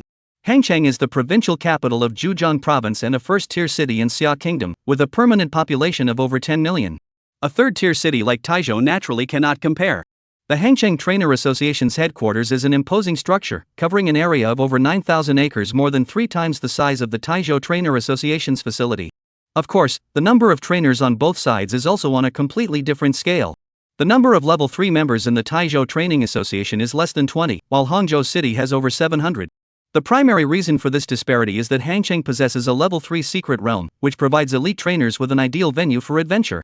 Taizhou lacks a level 3 secret realm, and the level 2 secret realm is too easy for elite trainers, so few are willing to stay there long term. When Joey arrived here by taxi, the first thing he saw was the target of this transaction. Carp King is a loser level 5 member of the Trainers Association. "I'm wearing a dark green mini dragon t-shirt, waiting for you at the door." This person doesn't look very old, probably in his 30s. He was wearing a dark green mini dragon t-shirt, with dark skin and muscular arms exposed, and a long scar on his right arm. The scar, which even Yuanqi liquid couldn't erase, must have been extremely severe when he was injured. In summary, this is a trainer who has been adventuring in secret realms for years. Joey stepped forward and asked, "Hello, is the Carp King just a worthless creature?" The man looked at Joey, his expression startled, and said in surprise, "You're the one addicted to games?" Joey nodded. The man scratched the scar on his right arm. "Alright, let's go to the training association to witness it." In the man's eyes, Joey was far too young. Perhaps he was a rich kid who had stolen a leaf stone from home to sell for money? But it was just speculation. Whether he had stolen it or taken it by force, once he had bought it, he had given it directly to the Lizard King for use. Even if the Lizard King's elders had pursued the matter, there was nothing they could do. The two went to the notary office and signed an agreement under the supervision of a staff member from the training association responsible for transactions. From the agreement, Joey saw that the other party's name was Lu Wenlong. After signing the agreement, Joey took out a wooden box from his pocket and handed it to the staff member. The man also transferred 9.09 million yuan, including brokerage fees, into the dedicated transaction account of the training association. Staff members opened the wooden box, inspected its contents, and then handed it to the man. Joey's phone simultaneously received a text message. "Your card ending in 9230 received a deposit of 9 million yuan on June 10 at 14:15 from the Industrial and Commercial Bank of China dedicated transfer for Trainer Association transactions. Current balance, 9,003,020 yuan. Okay. Very wealthy. Suddenly, I feel that life is very fulfilling. The transaction is complete. Would you like to conduct any other business?" The staff asked enthusiastically. "No, thank you." Joey shook his head and turned to leave. A man named Lu Wenlong called out from behind, "Friend, if you have any more fossils to sell next time, come find me." Joey waved his hand and didn't respond. An hour later, Joey emerged from the subway station. The entrance hall to the Level 3 secret realm of Hangchang was right ahead. A large signboard hangs at the entrance of the hall. Level 3 Secret Realm, Lake of Anger. Chapter 49, Entering the Lake of Anger Secret Realm. The Lake of Anger, a Level 3 secret realm. The total area is approximately 4.5 million square kilometers, roughly half the size of Xia Kingdom. The strongest spirits in the secret realm are at the early stage of the Heavenly King level, and ordinary level trainers rarely venture here. The secret realm of the Angry Lake is named as such because it contains a massive lake. According to calculations by the Trainers Association, the lake alone covers an area of 1.32 million square kilometers, nearly equivalent to an inland sea. The deepest point of the lake reaches 9,042 meters, more than enough to accommodate the entire Mount Everest. The hidden realm is home to an extraordinary variety of elves, including not only those commonly found across the country but also rare species that thrive within its borders. It is said that someone has spotted a red bisharp over 10 meters long in the Lake of Rage, and some lucky individuals have even managed to capture a pink butterfree near the lake's shore. In any case, the Lake of Rage is a hotspot for countless trainers, and despite its exorbitant entrance fee of 200,000, a steady stream of trainers continue to flock here in search of adventure. Joey arrived at the entrance to the secret realm and handed the trainer card registered with the Taizhou Trainer Association to the staff member. As a Level 1 association member, you are eligible for a 50,000 discount to enter this secret realm.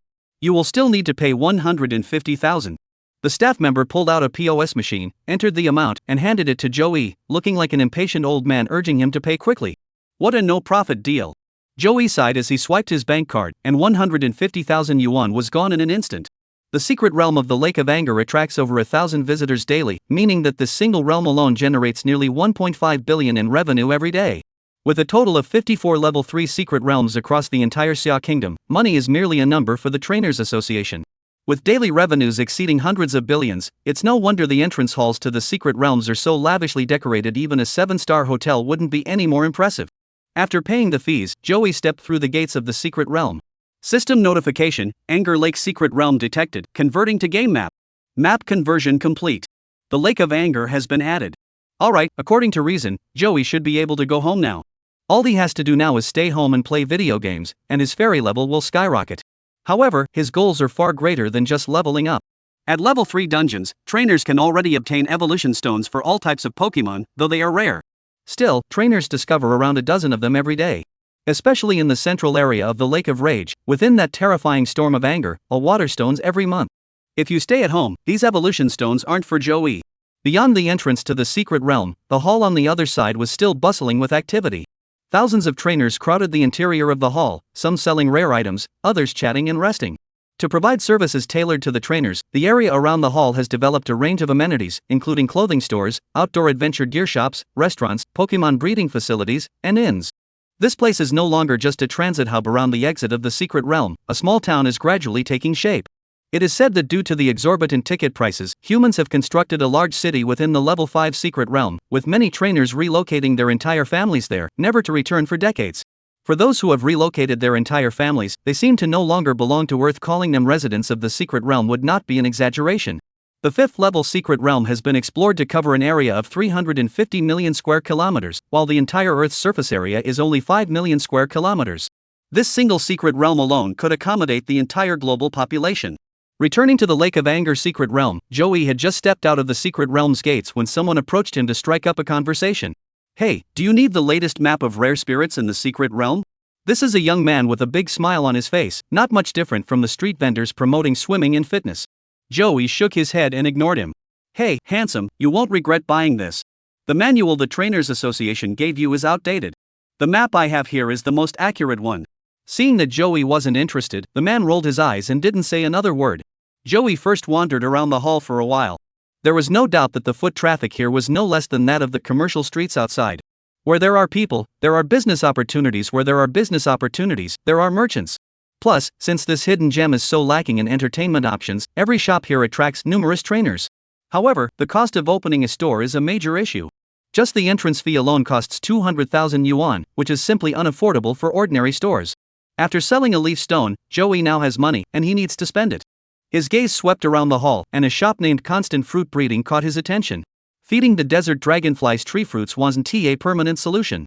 Joey stepped into the shop, and what greeted his eyes were rows of elegantly packaged elf food. The sales clerk immediately approached him. "Sir, our store offers 5 flavors: sour, sweet, bitter, spicy, and salty. What kind of elf food would you like?" 2 bags of each flavor, and 10 energy blocks. "May I ask, sir, how is your spirit's growth progressing?" "We have special food designed for young spirits, which is easier to digest and absorb, helping to unlock their potential and support their growth." "No, thank you." "Alright, sir, please wait a moment." Chapter 50, Spending Money Like Water. To be honest, 10 packs of fairy food are quite heavy. Joey bought 1 pack weighing 10 kilograms, totaling 200 pounds. "Sir, would you like us to help you transport it from the store?" "No, I'll take care of it myself." Joey paid the shopkeeper, had the item wrapped, then threw the pokeball, releasing the desert dragonfly. The shopkeeper's expression grew serious upon seeing the desert dragonfly. Though only elite trainers could enter the level 3 secret realm for adventure, the shop assistant had only seen a desert dragonfly, a Pokemon that evolved into a near legendary form, a few times before. If you're lucky enough to obtain a dragon-type secret treasure, becoming a legendary Pokemon trainer is within reach. This young trainer before you, as long as they don't fall from grace, will achieve extraordinary things in the future. The shop assistant's smile was genuine, and even the delivery guy packing the order moved more efficiently. 10 packets of fairy food were placed in a large box and then secured with a coarse hemp net. Joey mounted the back of the desert dragonfly, patted its slender neck, and said, "Desert dragonfly, go." The desert dragonfly, in perfect harmony with its master, looked at Joey with a touch of sadness, tugging at the net bag with a pouty expression as it flew into the sky. "Woo." The desert dragonfly indicated that this task should be assigned to the blue crow, as the noble dragon-type spirits are not meant for manual labor. "Don't give me that look. Think about it, this is your food." Joey smiled and said, "Can you really bear to let me carry 200 pounds of stuff around the streets by myself?" Although Joey could now carry 200 pounds, having such a large bundle on his head was not very presentable. In this world, there is a peculiar connection between trainers and Pokemon, with the two complementing each other. As Pokemon grow, especially after reaching the pre-champion and champion levels, trainers also undergo changes. Take Joey, for example.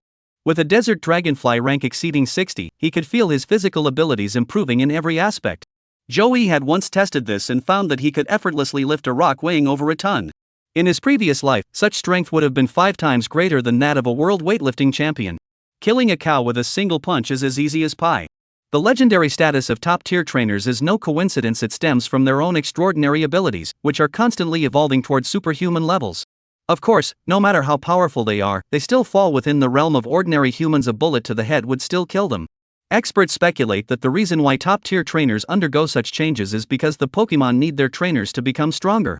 Only by becoming stronger can humans venture into more dangerous places, command them to battle stronger Pokemon, and in turn, become stronger themselves. In other words, humans are a species that grows stronger by relying on spirits. To be honest, this is hard for humans, who have always considered themselves the pinnacle of creation, to accept. But no one can resist such temptation. Back to Joey, he found a secluded spot to land and placed all the elf food into the system's game backpack. Then, Joey returned to the hall to continue shopping. 20 Pokeballs, total price 400,000. 5 Super Balls, total price 250,000. The levels of Blue Crow and Ghost Stone have increased, and eating berries no longer provides much stamina, so they now require healing items, even better ones, to help them level up. Healing Potion Spray 10 bottles, each bottle can be used 10 times, total cost 500,000. High Quality Wound Treatment Spray, 10 bottles, total price 1 million. Vitality Liquid Spray 1 bottle, price 500,000. A universal antidote that can neutralize all abnormal conditions, 1 vial, priced at 400,000. In just 1 hour, Joey spent over 5 million. Pokeballs, Pokemon food, various medications, insect repellent spray, the most expensive sleeping bag, the most expensive raincoat, the most expensive binoculars, and the most expensive flashlight. In short, he was fully equipped, and anyone who didn't know him would think he was heading off on an adventure to a level 5 secret realm.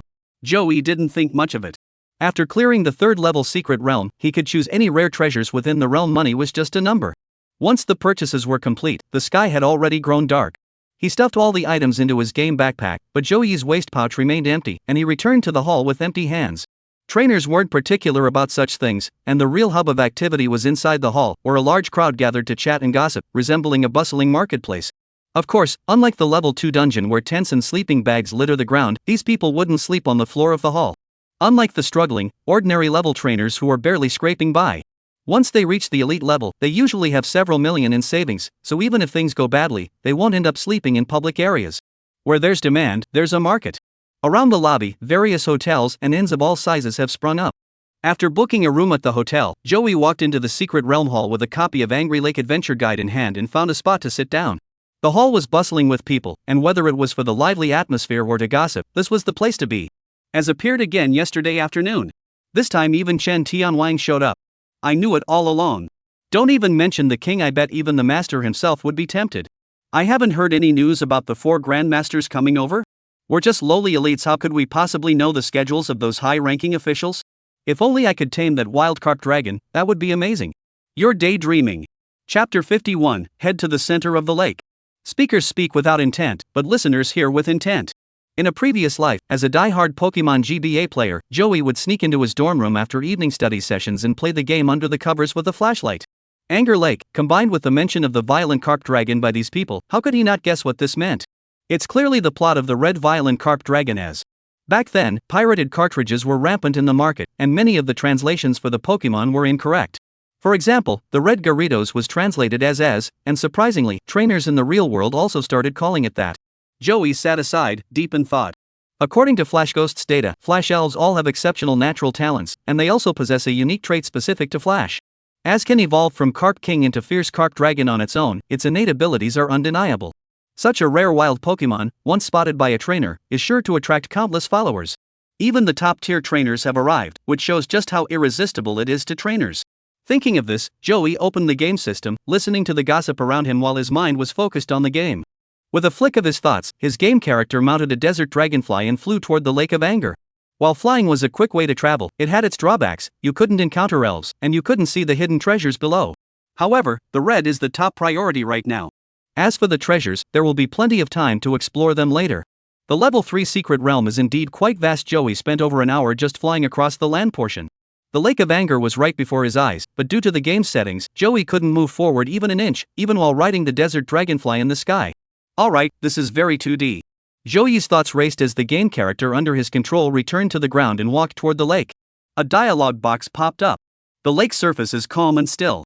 Should Ugly Fish use surfing? Yes. You didn't expect that, did you? Dad now has a water-type Pokemon. What a little brother move. Since it was already very late, Joey swam around in the water for a long time without encountering any enthusiastic bikini-clad women, let alone an exhilarating battle. This left his night feeling lonely and empty. Although Ugly Fish had mediocre stats across the board, its swimming speed was surprisingly fast. Among its 6 attributes, HP, Attack, Defense, and Special Attack are all below 20, with Special Defense being slightly higher, averaging 55. However, the final attribute, Speed, has a whopping 80 points. This clearly shows that Ugly Fish, like Carp King, is no good in battle but excels at escaping. During their journey, they occasionally encountered water-type Pokemon that emerged to battle Joey. Surprisingly, after Joey controlled the game character to stay in the lake for several hours, 99 out of the 100 water-type creatures displayed on the map were actually Carp Kings. Other spirits were scarce, almost extinct. This scene left him in awe. No wonder this lake can give birth to a Red Gyarados. This must be the stronghold of the Gyarados King. The Carp Kings in this lake have multiplied to the point of becoming a plague, even squeezing out other aquatic creatures and causing a loss of biodiversity. If this continues, the entire lake will eventually be taken over by the Carp King. Just imagining that scene is pretty terrifying. Anglers sitting by the shore for a day and night, only to catch nothing but Carp Kings. How utterly despairing that must be. In fact, anglers at the Lake of Anger have long since disappeared. No trainer would be foolish enough to fish in this lake. It's filled with nothing but Carp Kings, without exception. Night was falling. The trainers in the secret realm hall gradually dispersed, and the shops inside the hall closed one after another, leaving only a few card rooms still lit. Joey controlled his game character to continue moving toward the center of the lake, but he himself followed the crowd and returned to the hotel to prepare for a shower and sleep. Though called a hotel, it was actually just a row of 3-story buildings constructed from wood. The cost of transporting building materials into the remote area was simply too high. The entrance to the secret realm is only 3 meters wide, and each trip costs 200,000. Only someone as naive as you would use reinforced concrete to build houses. Additionally, the Trainers Association prohibits humans from creating too much non-biodegradable waste within the secret realm. Therefore, everything here is done according to the most environmentally friendly standards. Time flies by quickly, from 6 p.m. until 2 a.m. After traveling over 2,000 kilometers, a massive storm area finally appeared on the game screen. The calm water began to ripple, and the clear sky was suddenly obscured by dark clouds. The moon and stars vanished, and the lake's surface turned pitch black, howling with a deafening roar. According to the adventure manual, this storm-tossed region has existed since the secret realm was first discovered, and has shown no signs of weakening over the past 182 years. The name Lake of Rage originates from this very phenomenon. This lake is in a constant state of rage, deterring trainers who come to uncover the truth. However, those who can conquer the storm will be rewarded with the coveted Waterstone. Chapter 52, Terrifying Storm. The lake stretched endlessly in all directions. Under the pitch-black night sky, dark clouds hung low over our heads, and the boundary between the sky and the lake seemed to disappear, merging into one. Thunder rumbled overhead, and lightning seemed trapped within the thick, inky clouds, its sound muffled and dull. Occasionally, a bolt of lightning broke free from the clouds, crashing through the darkness with a deafening crack. In an instant, the entire sky and lake are illuminated, bright as day.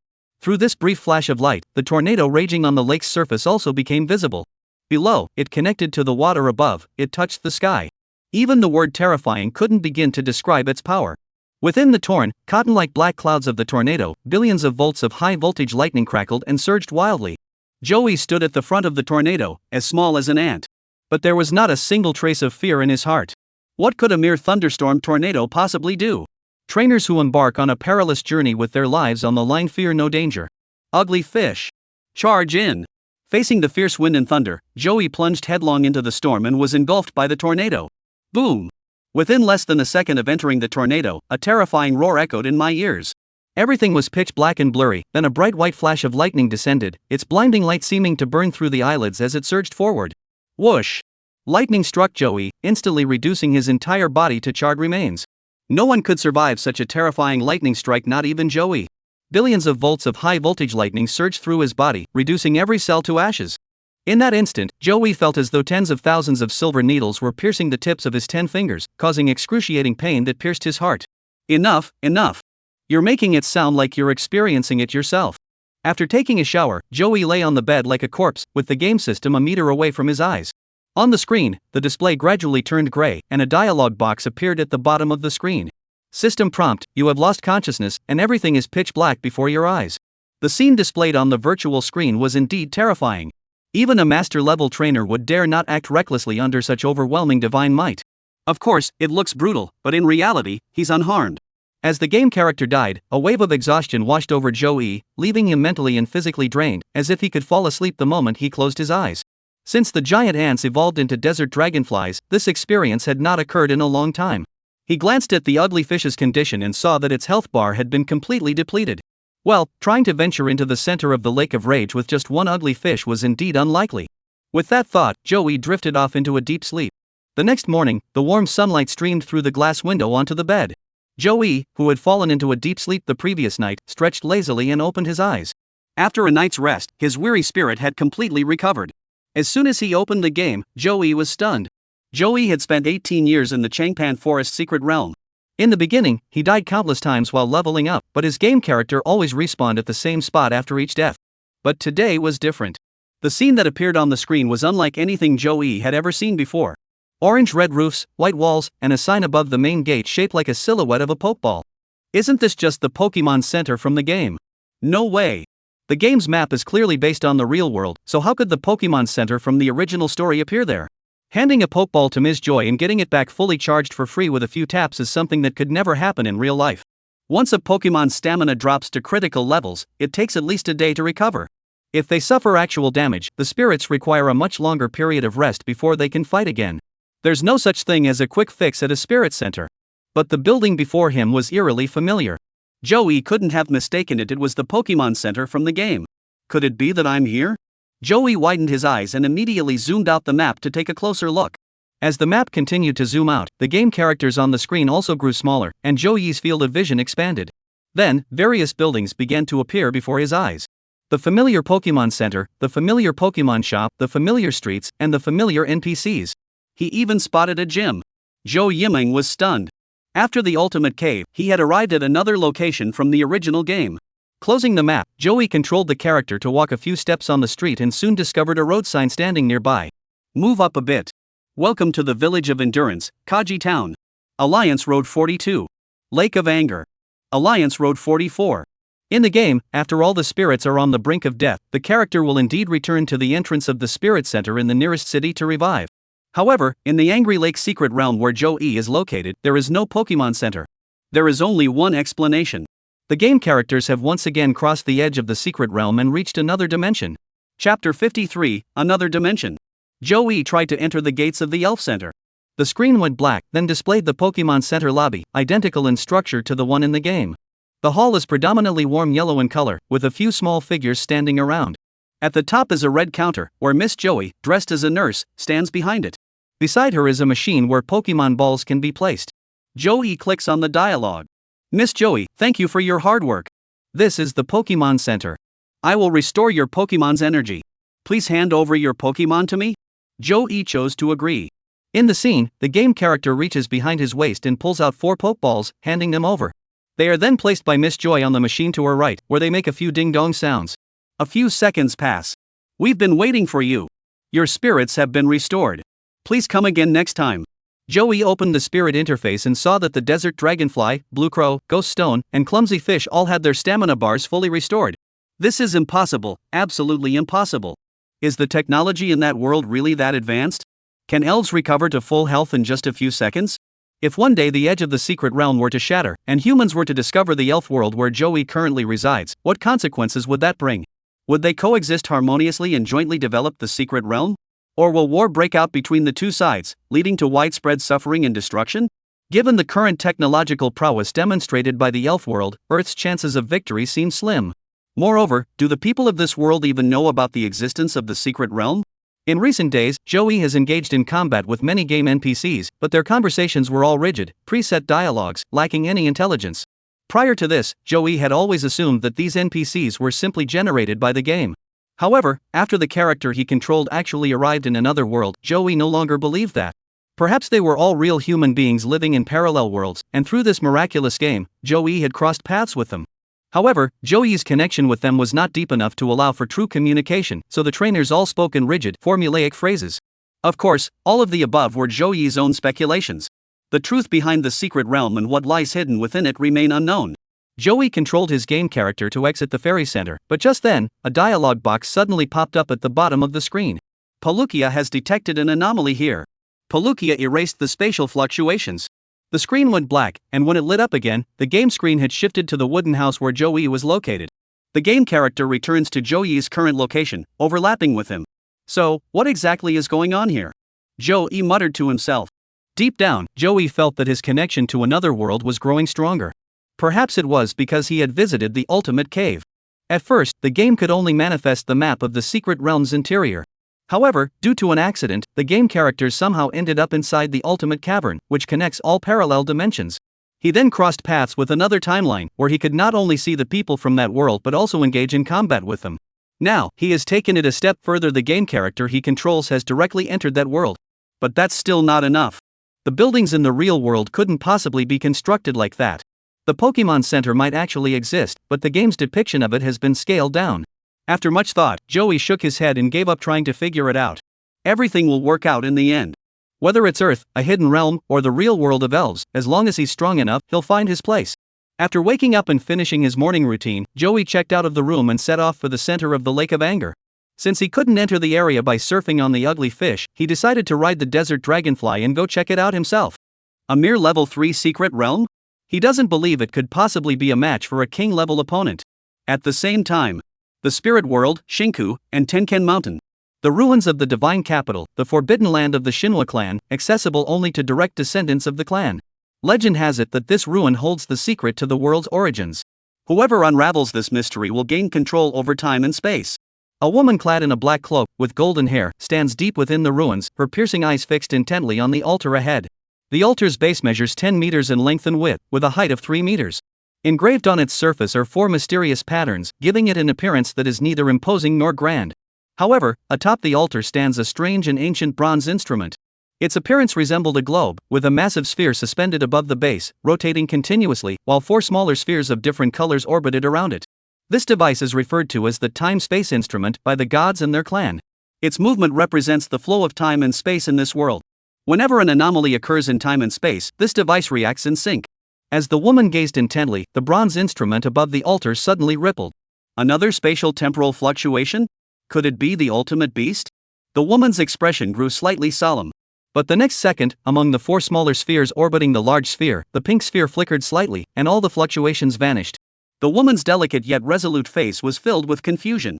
You were actually startled by me? Palkia.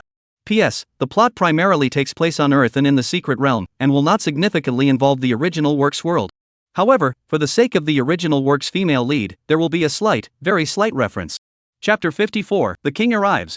Today, the Lake of Anger was unusually bustling.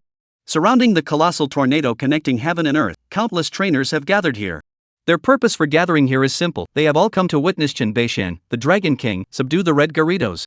The water stone will be fully formed by noon today, at which point the terrifying storm swirling around the vortex will temporarily dissipate for several hours.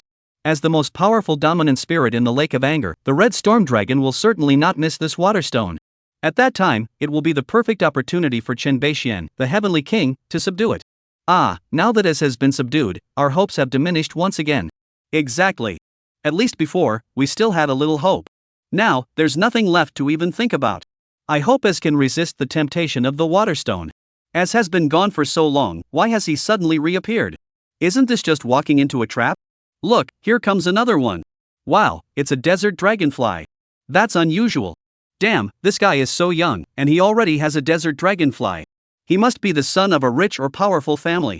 The arrival of the desert dragonfly briefly diverted the trainer's attention. Upon seeing Zhou Yi's face, they all turned their inquisitive gazes toward him. However, they merely felt a slight surprise in their hearts. After all, they were all elite-level trainers who had been training Pokemon for years. Even if they didn't have any themselves, they had seen plenty of dragon-type Pokemon during their adventures. Unlike the environment in Taizhou, in Hangzhou, a single desert dragonfly isn't enough to shock this group of elite-level trainers. Joey sat on the back of the desert dragonfly, looking up at the massive tornado ahead. It was this very tornado that instantly turned him into charred remains. If the power demonstrated in the game is real, forget about the king, even the master himself wouldn't be able to guarantee his own safety. Compared to the game visuals, seeing it in person is undoubtedly far more impactful. The tornado has a diameter of approximately 1,000 meters and extends all the way up to the dark clouds in the sky. Due to its immense suction force, the lower part of the tornado drew in massive amounts of water from the lake, while the upper part was formed by the gathering of the storm. From a distance, the lake's surface and the sky both spin in the direction of the tornado's movement, creating an awe-inspiring spectacle. Just as Joey was circling the tornado to examine it, a shadow in the distance was approaching at a speed faster than sound. With each blink, the shadow became clearer. In less than 10 seconds, Joey could make out the figure's appearance. It was a Soundwave Dragon. Soundwave Dragon, male flying dragon. Talent, Purple Emperor level. Level, High-ranking Heavenly King LV 74532420670000. Size, 35 183 kilograms. Abilities, Penetration, immune to ground-based skills. Skills, Wing Attack, Shadow Clone, Air Slash, Dragon's Wave, Absorb, Ultrasound, Air Slash, Tailwind, Gale, Sonic Boom. The high-tier Sonic Dragon of the Heavenly Kings. This is the highest-ranked spirit beast Joey has ever seen since he crossed over, not counting the divine beasts he's encountered before. Although its size was not as massive as that of the desert dragonfly, its speed was 5 to 6 times faster than the desert dragonfly. It could even match the peak burst speed of a vulture. While the eagle can sustain its burst speed for only a few minutes, the Sonic Dragon can maintain this speed for hours without resting. Unfortunately, its dragon-type bloodline seems to be somewhat weak, as among all its moves, it only has one dragon-type skill, Dragon Wave, while the majority are flying-type moves. It's Chen Beishan, the Heavenly King. The Sonic Dragon. Chen Tianwen's high-tier Sonic Dragon. Its speed is truly terrifying.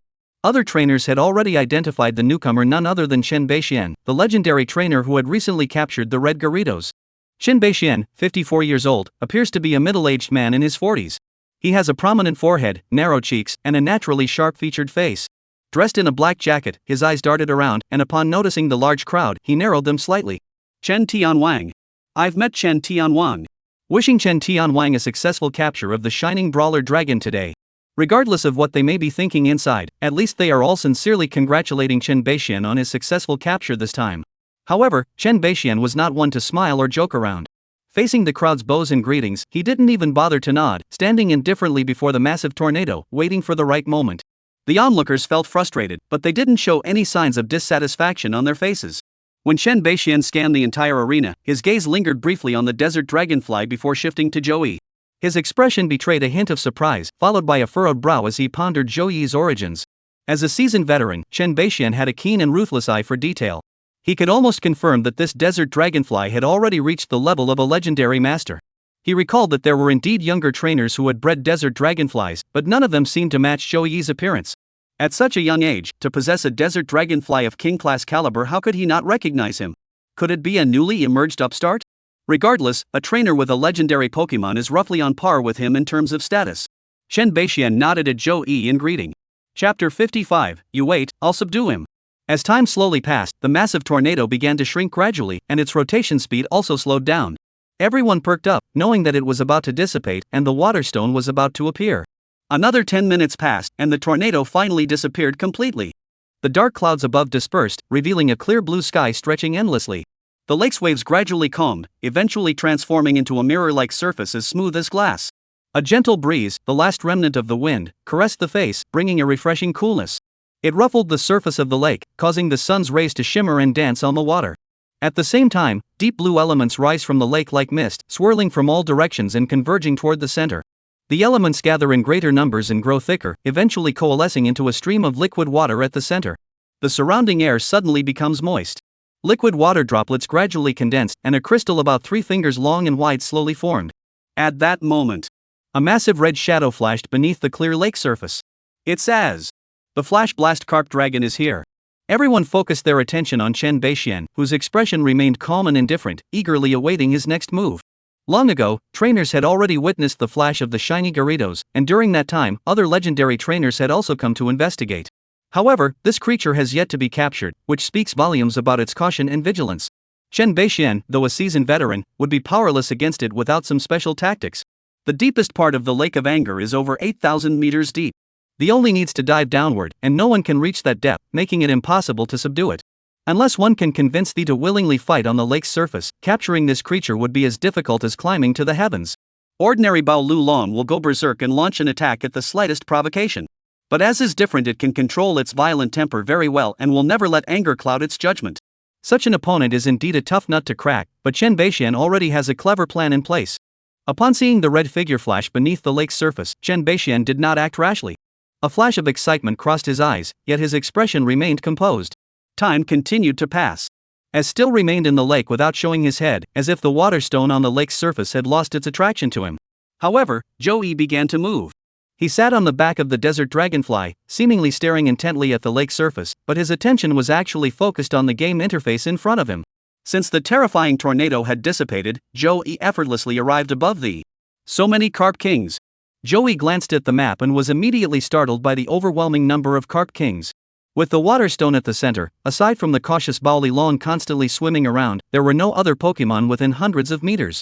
However, once the distance exceeded 100 meters, a dense swarm of Carp Kings surged forward like a tidal wave. Their intelligence is indeed low, and their combat strength is extremely weak. However, the instincts of these Carp Kings tell them that consuming the water stones will bring them immense benefits. Unfortunately, the Red's intimidating presence was simply too overwhelming. Within a radius of hundreds of meters, not a single Carp King dared to approach. Zhou Yi controlled his game character and silently commanded it to dive deeper. Although the Pokemon game was rigid, it also had its advantages.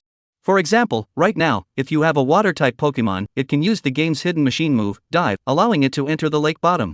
As he swims around the lake, carefully observing the surface, he is unaware that Zhou Yi is launching an attack from another dimension. Wild Red Flash Orange LV63 has appeared.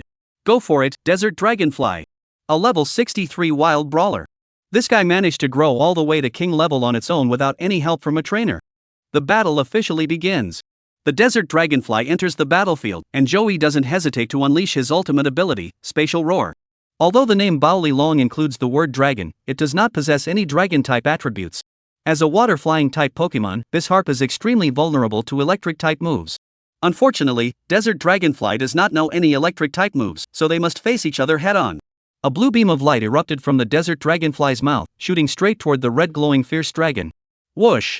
The blood bar of the violent Carp Dragon rapidly decreased, dropping by half in the blink of an eye.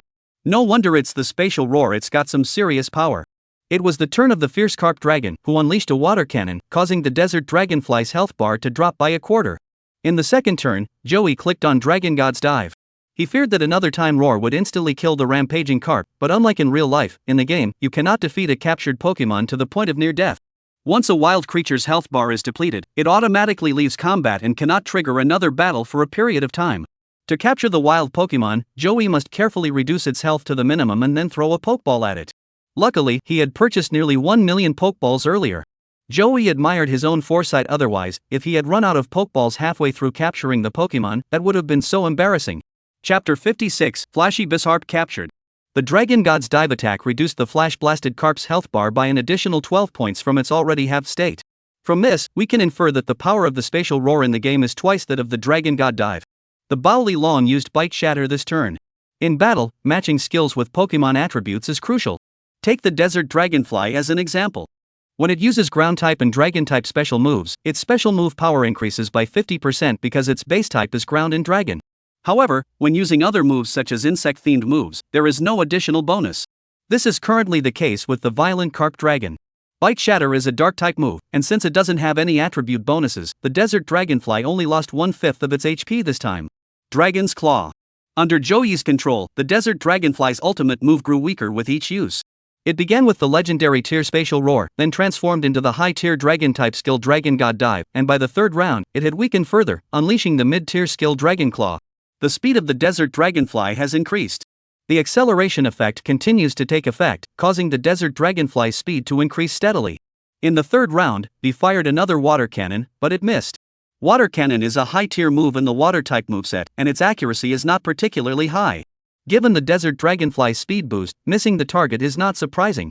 In the real-world Secret Realm, Chen Beixian and a group of trainers were still waiting on the lake. Meanwhile, in the game, Joey had already reduced the HP of the Gyarados to 110. He tried to identify a Pokeball. Bang! The Pokeball has been broken free. That's not enough, it only shook once before breaking free. The Desert Dragonfly withstood a Water Cannon attack, with its health bar still at around 35. Joey recalled it and sent out the Clumsy Fish. Since the Desert Dragonfly isn't a fatal encounter, it would waste a turn, and the Clumsy Fish is used to fill the turn. If it wasn't unexpectedly bitten to death in one move, Joey would have sent out the Blue Crow. Pack! Pack! Luckily, the Blue Crow was faster than the Tyrannosaurus, but unfortunately, their strength was vastly different, and the peck attack only scratched the surface of its opponent's health. However, Joey had exactly this effect in mind. As used the Ghost Mask, Blue Crow's speed has significantly decreased. You're pretty strategic, aren't you? Joey was speechless. When Blue Crow's second round began, due to a significant decrease in speed, he struck first, and its Water Cannon instantly killed it. Then, Joey finally deployed his ultimate weapon, Ghost Stone. Ghost Stone was even faster than Blue Crow. Without hesitation, Joey cast Hypnosis on the Ghost Stone used Hypnosis, and is fell into a deep sleep. Ash is asleep. Go, Pokeball! Duck, duck, duck! The Pokeball shook 3 times and was broken free. Az is asleep. This time, it's the Super Ball. Once again, it was broken free. The level of the Violent Carp Dragon is too high, making it extremely difficult to capture. However, with Hypnosis as a backup, at least we won't be wiped out. The third Pokeball was thrown, but it still didn't catch it. The fourth and fifth. Bang! Great, I successfully captured Az. Who? Seeing the words successfully subdued on the screen, Joey let out a long breath of relief. If he couldn't subdue it after 4 or 5 rounds, once they awoke, it would likely be instantly defeated. At that point, without the sleep spell's bonus, capturing it will become even more challenging. To ensure it cannot be captured by Chen Beixian in reality, Joey will weaken it to the brink of death, rendering the unable to move and sinking it to the bottom of the lake, then resume the battle a week later. Fortunately, the Hypnosis technique proved effective, and with the Super Ball as a backup, everything was under control. It seems I'll have to capture a Pokemon that can use a backstab move in the future. Joey checked the attributes of the while thinking to himself. The Blade Back skill is quite interesting. No matter how you attack, it always leaves the opponent with just 1 HP, ensuring they never faint. This makes it a must-have skill for capturing wild Pokemon. Not only the Blade Back attack, but also Electromagnetic Wave to paralyze, followed by Hypnosis, ensuring the opponent cannot act. As he pondered, the information about the Violent Carp Dragon was fully revealed. Blastoise Shiny Male Water Flying. Talent, Orange Master Level. Level, Heavily King Beginner LV 631352 323 0000. Size, 145 m 848 kilograms. Abilities, Intimidate upon entering the battlefield, intimidates opponents, reducing their attack power. Self-transformation hidden after defeating an opponent, attack power increases. Water Screen Flash will not be burned. Moves, Stare, Tornado, Tackle, Whirlpool, Ice Fawn, Saltwater, Ghostface, Rain Dance, Water Tail, Dragon Dance, Water Gun, Hurricane, Hyper Beam. The power is decent, and the hidden traits are also excellent, but what on earth is this flash trait? Joey couldn't help but feel a bit helpless. It won't get burned, so who would use a Fire-type Pokemon to fight a Gyarados? Even without this ability, a Gyarados would only get burned a few times in its entire life. Never mind, at least it's a trait. Chapter 57, The Great Temptation. In the game, Joey successfully tamed the violent Kark dragon, but in the real-world secret realm, as, hidden at the bottom of the lake, suddenly felt his stamina rapidly depleting. Just as it was at a loss, a wave of sleepiness washed over it. Shaking its head vigorously to stay awake, its fierce eyes half open, as vaguely saw a blue and white pokeball flying toward him. He struggled with all his might, but for some reason, the drowsiness refused to leave him. A voice echoed in its mind, "Sleep, sleep, sleep. Once you sleep, you won't have to worry about anything. Sleep." As his eyes slowly closed, he seemed to see a blue and white pokeball flying toward him once more. Then, he completely lost consciousness. When he regained consciousness, the Red has discovered that he already had a contract partner. The person was on the lake, continuously emitting a familiar scent that made it feel at ease. Even the brutal nature of the couldn't resist this warmth. He had been tamed by humans. The thought flashed through his mind, followed by another, "This feels pretty good?" No, being subjugated by humans, following human trends, and eventually being enslaved by humans. No way. Absolutely not. But it's so strange a feeling I've never experienced before. I want to get closer. As resisted the human urge to be tamed, but his body was honest and moved closer to the lake. When the massive red figure appeared, all the trainers grew excited. It couldn't resist the temptation and was about to come up.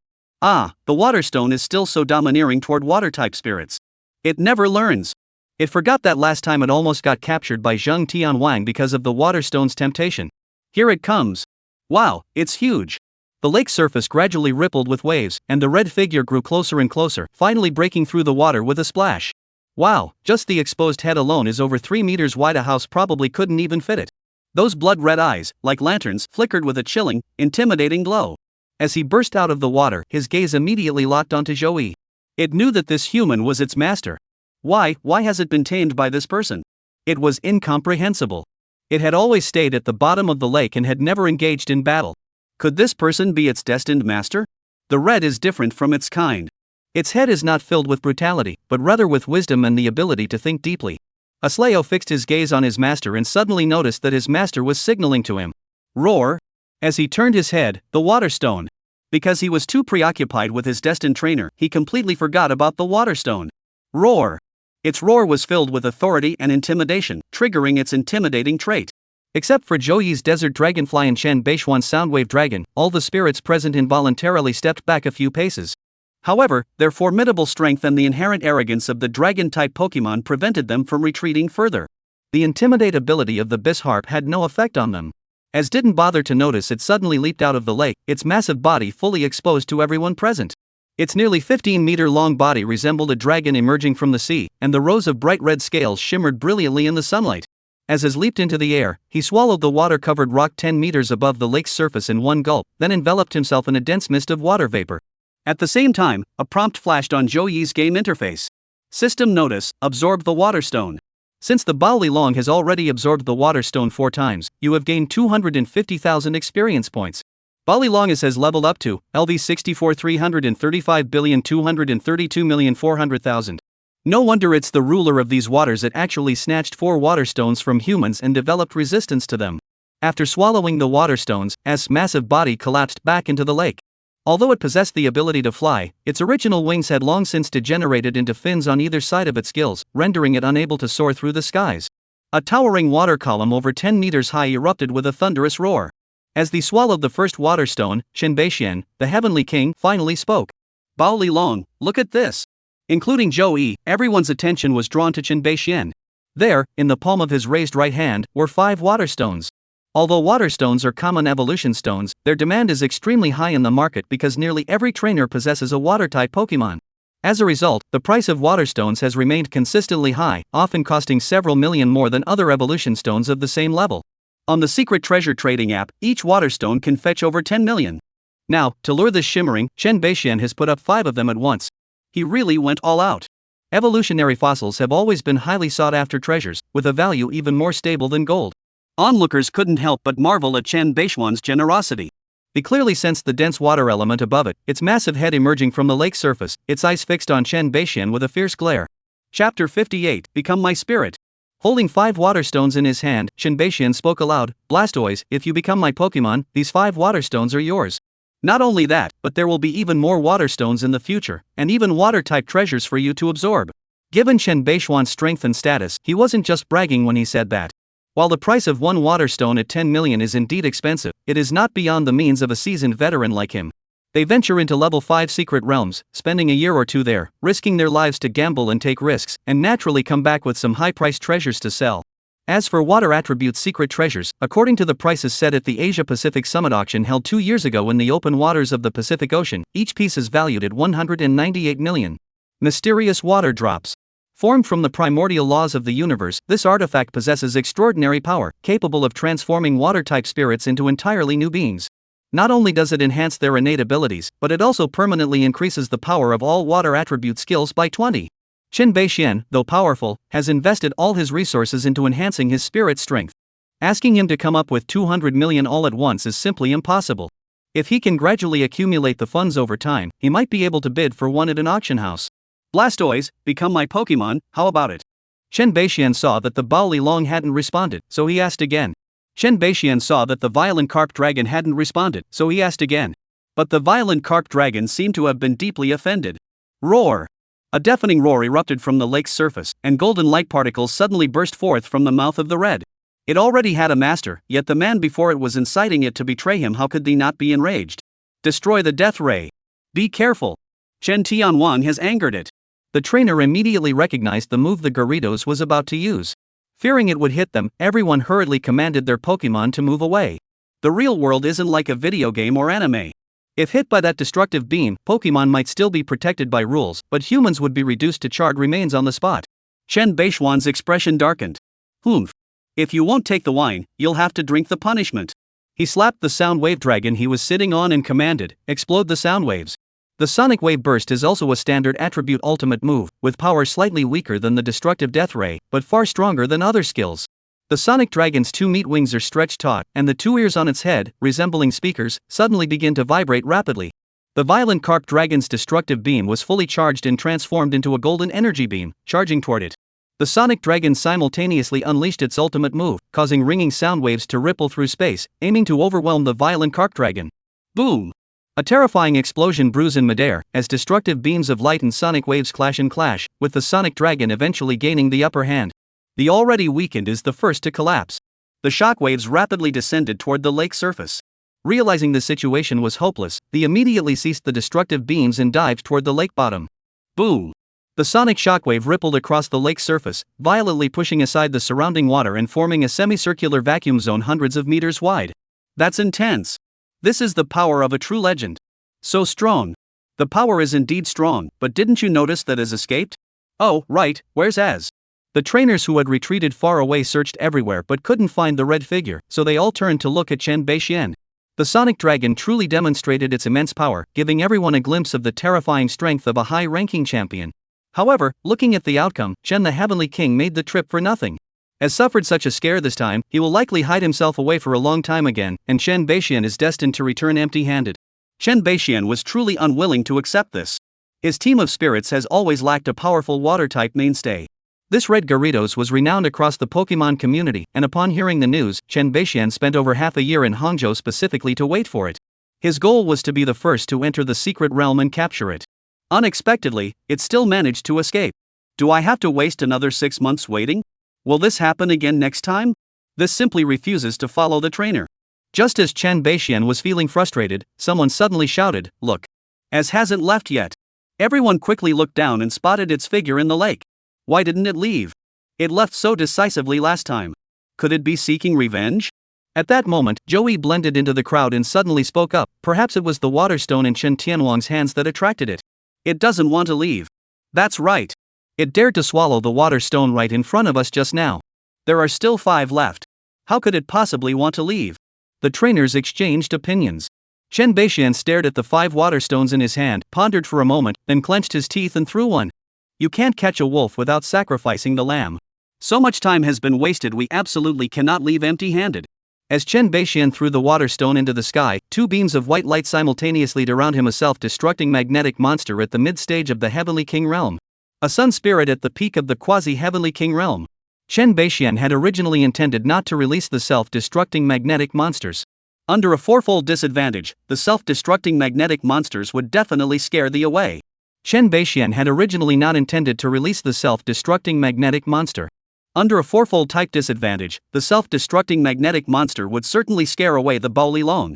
But at this point, he couldn't afford to be picky. A single sonic dragon clearly wasn't enough to take on the opponent. He must take advantage of the moment when he leaps out of the water to devour the water stone and eliminate it in an instant. Chapter 59, Temptation and Counter-Temptation. The water stone flew out of Chen Beishuan's hand, manipulated by the Sun Elf's psychic power, floating in mid-air. It was coated with psychic energy, allowing the Sun Spirit to retrieve it at will with a single thought. Not only can it lure out the violent carp dragon, but it can also control the water stone to escape from the tiger's mouth. What a clever plan. Don't come any closer. This is a trap. Everyone stared nervously at the lake's surface, secretly hoping that they wouldn't appear. As long as it hadn't been tamed, they still held out hope. Though it was unrealistic, it was better than despair. But how could the violent carp dragon not appear? The water stone is right there for the taking. Why would it give it up? If the violent carp dragon hadn't been subdued by Joey, it would still be free. It wouldn't hesitate to turn around and leave, absolutely refusing to walk into such an obvious trap. But now it has a trainer. This person is using a water stone to lure it, trying to capture it. However, when a Pokemon has a trainer, a Pokeball won't work. What's there to fear about a Gyarados? At worst, it can be attacked, but it's protected by the world's laws, and even if it's on the brink of death, it can be retrieved by its master. Thinking this, he secretly gathered its strength in the lake, then its eyes began to glow. Woo! A sudden gust of wind swept across the lake, and within seconds, a tornado formed under the control of the. At the same time, a dark cloud flickering with lightning appeared in the sky directly above the tornado. The power of the Sun Spirit still lagged significantly behind that of the Tyrant Dragon. The peak of the Quasi-Emperor Realm and the Emperor Realm were two entirely different concepts. The tornado roared, submerging the water stone, while the psychic force covering it vanished in an instant. Seizing the moment, he leaped into the air. As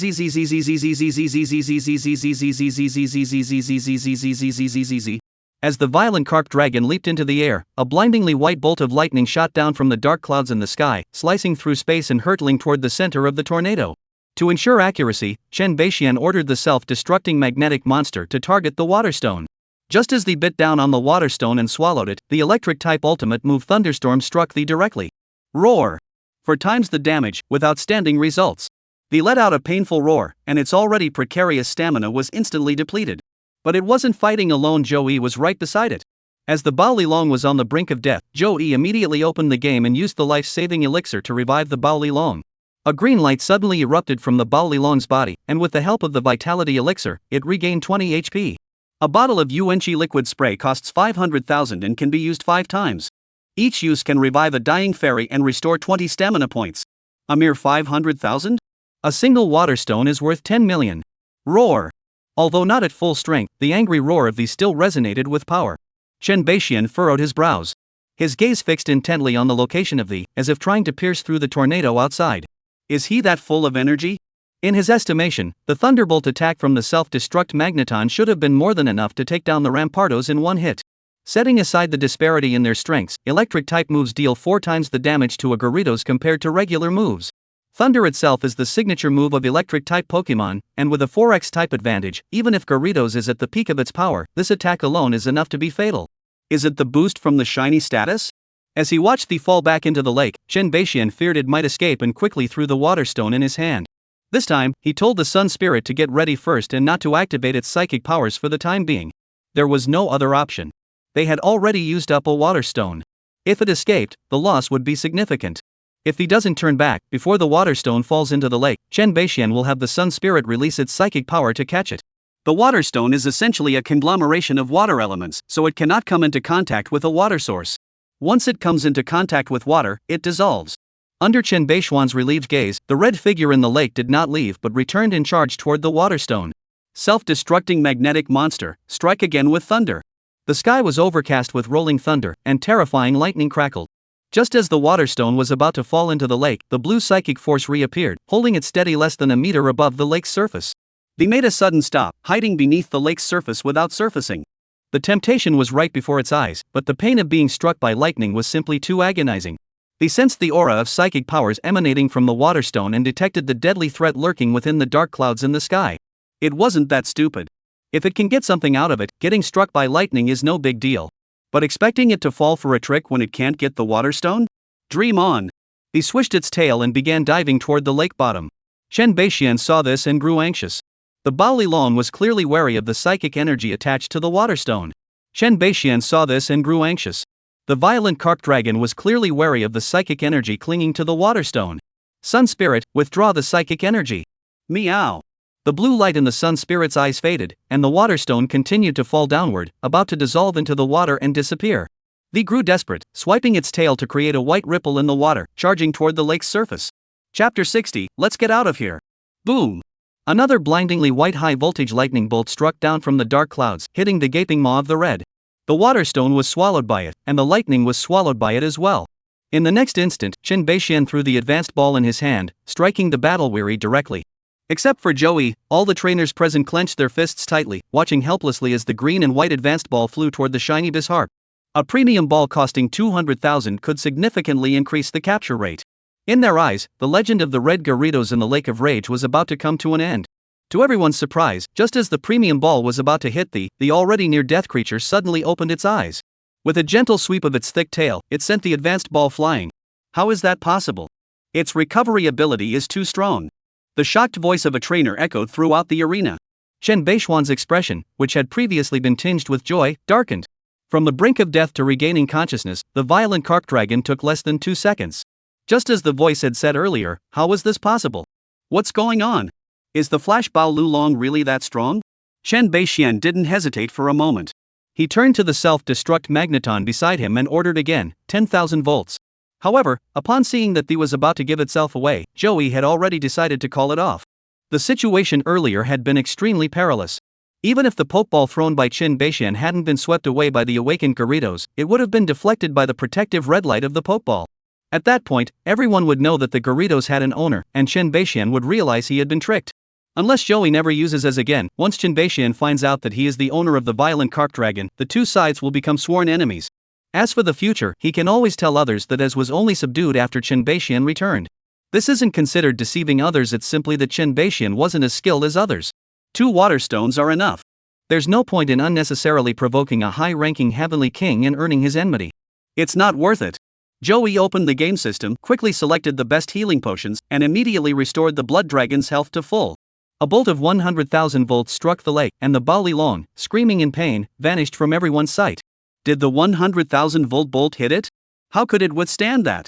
Unbelievable, how much health does this Az have? Sigh, even Chen the king couldn't catch him. Everyone looked disappointed, including Joey.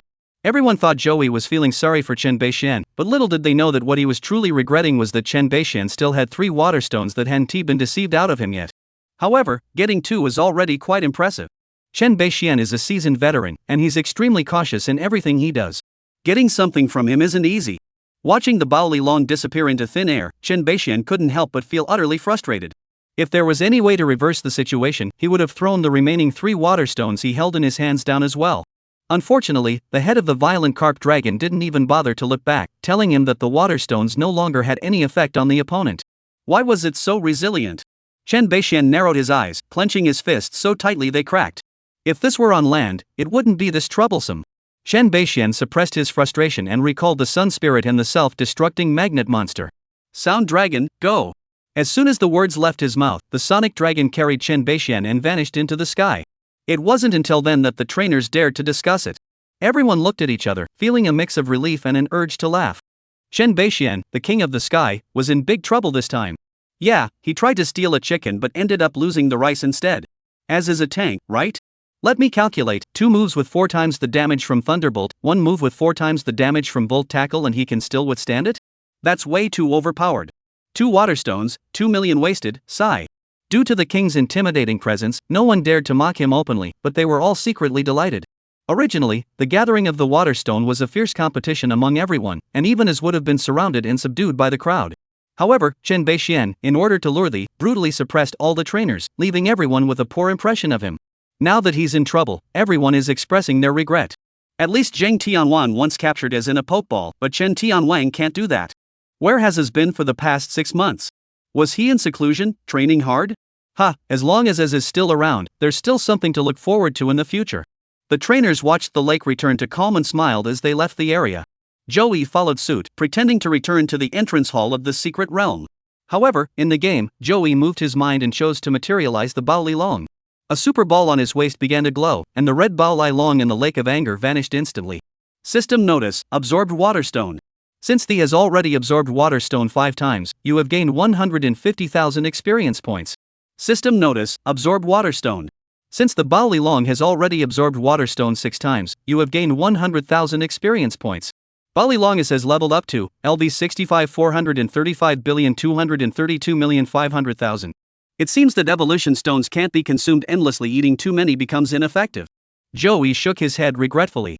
Playing games, it turns out you still have to grind. Chapter 61, Searching for the Strongest in the Secret Realm. Chapter 61, Searching for the Strongest in the Secret Realm. Returning to the hall, the obscure Joey reopened the guide to the adventure of the Lake of Anger, searching for the strongest spirit in this secret realm. Since the red raging carp dragon had been subdued by him, the title of the strongest spirit in the Angry Lake secret realm should now belong to another spirit. Joey must find that Pokemon in the game and defeat it in the real world to complete the game. But just like in human competitions, people always remember the first place winner, but rarely recall the names of the runners-up. The same goes for the secret realm elves. The red dragon is too dazzling, overshadowing the light of many other spirits below it, resulting in very little information about them. Joey flipped through the entire Angry Lake adventure guide but couldn't make head or tail of it. Among the crowd, there was a universally acknowledged strongest individual, the Red is, followed by a chaotic mix of various lords, almost all of whom were quasi-kings. Am I supposed to fight them all one by one? Joey frowned in thought, then suddenly thought of another possibility. The majority of the Anger Lake is a lake, which means that aside from the Bao Long, the second highest ranked spirit is also likely to be a water type. If that's the case, Joey will have his hands full.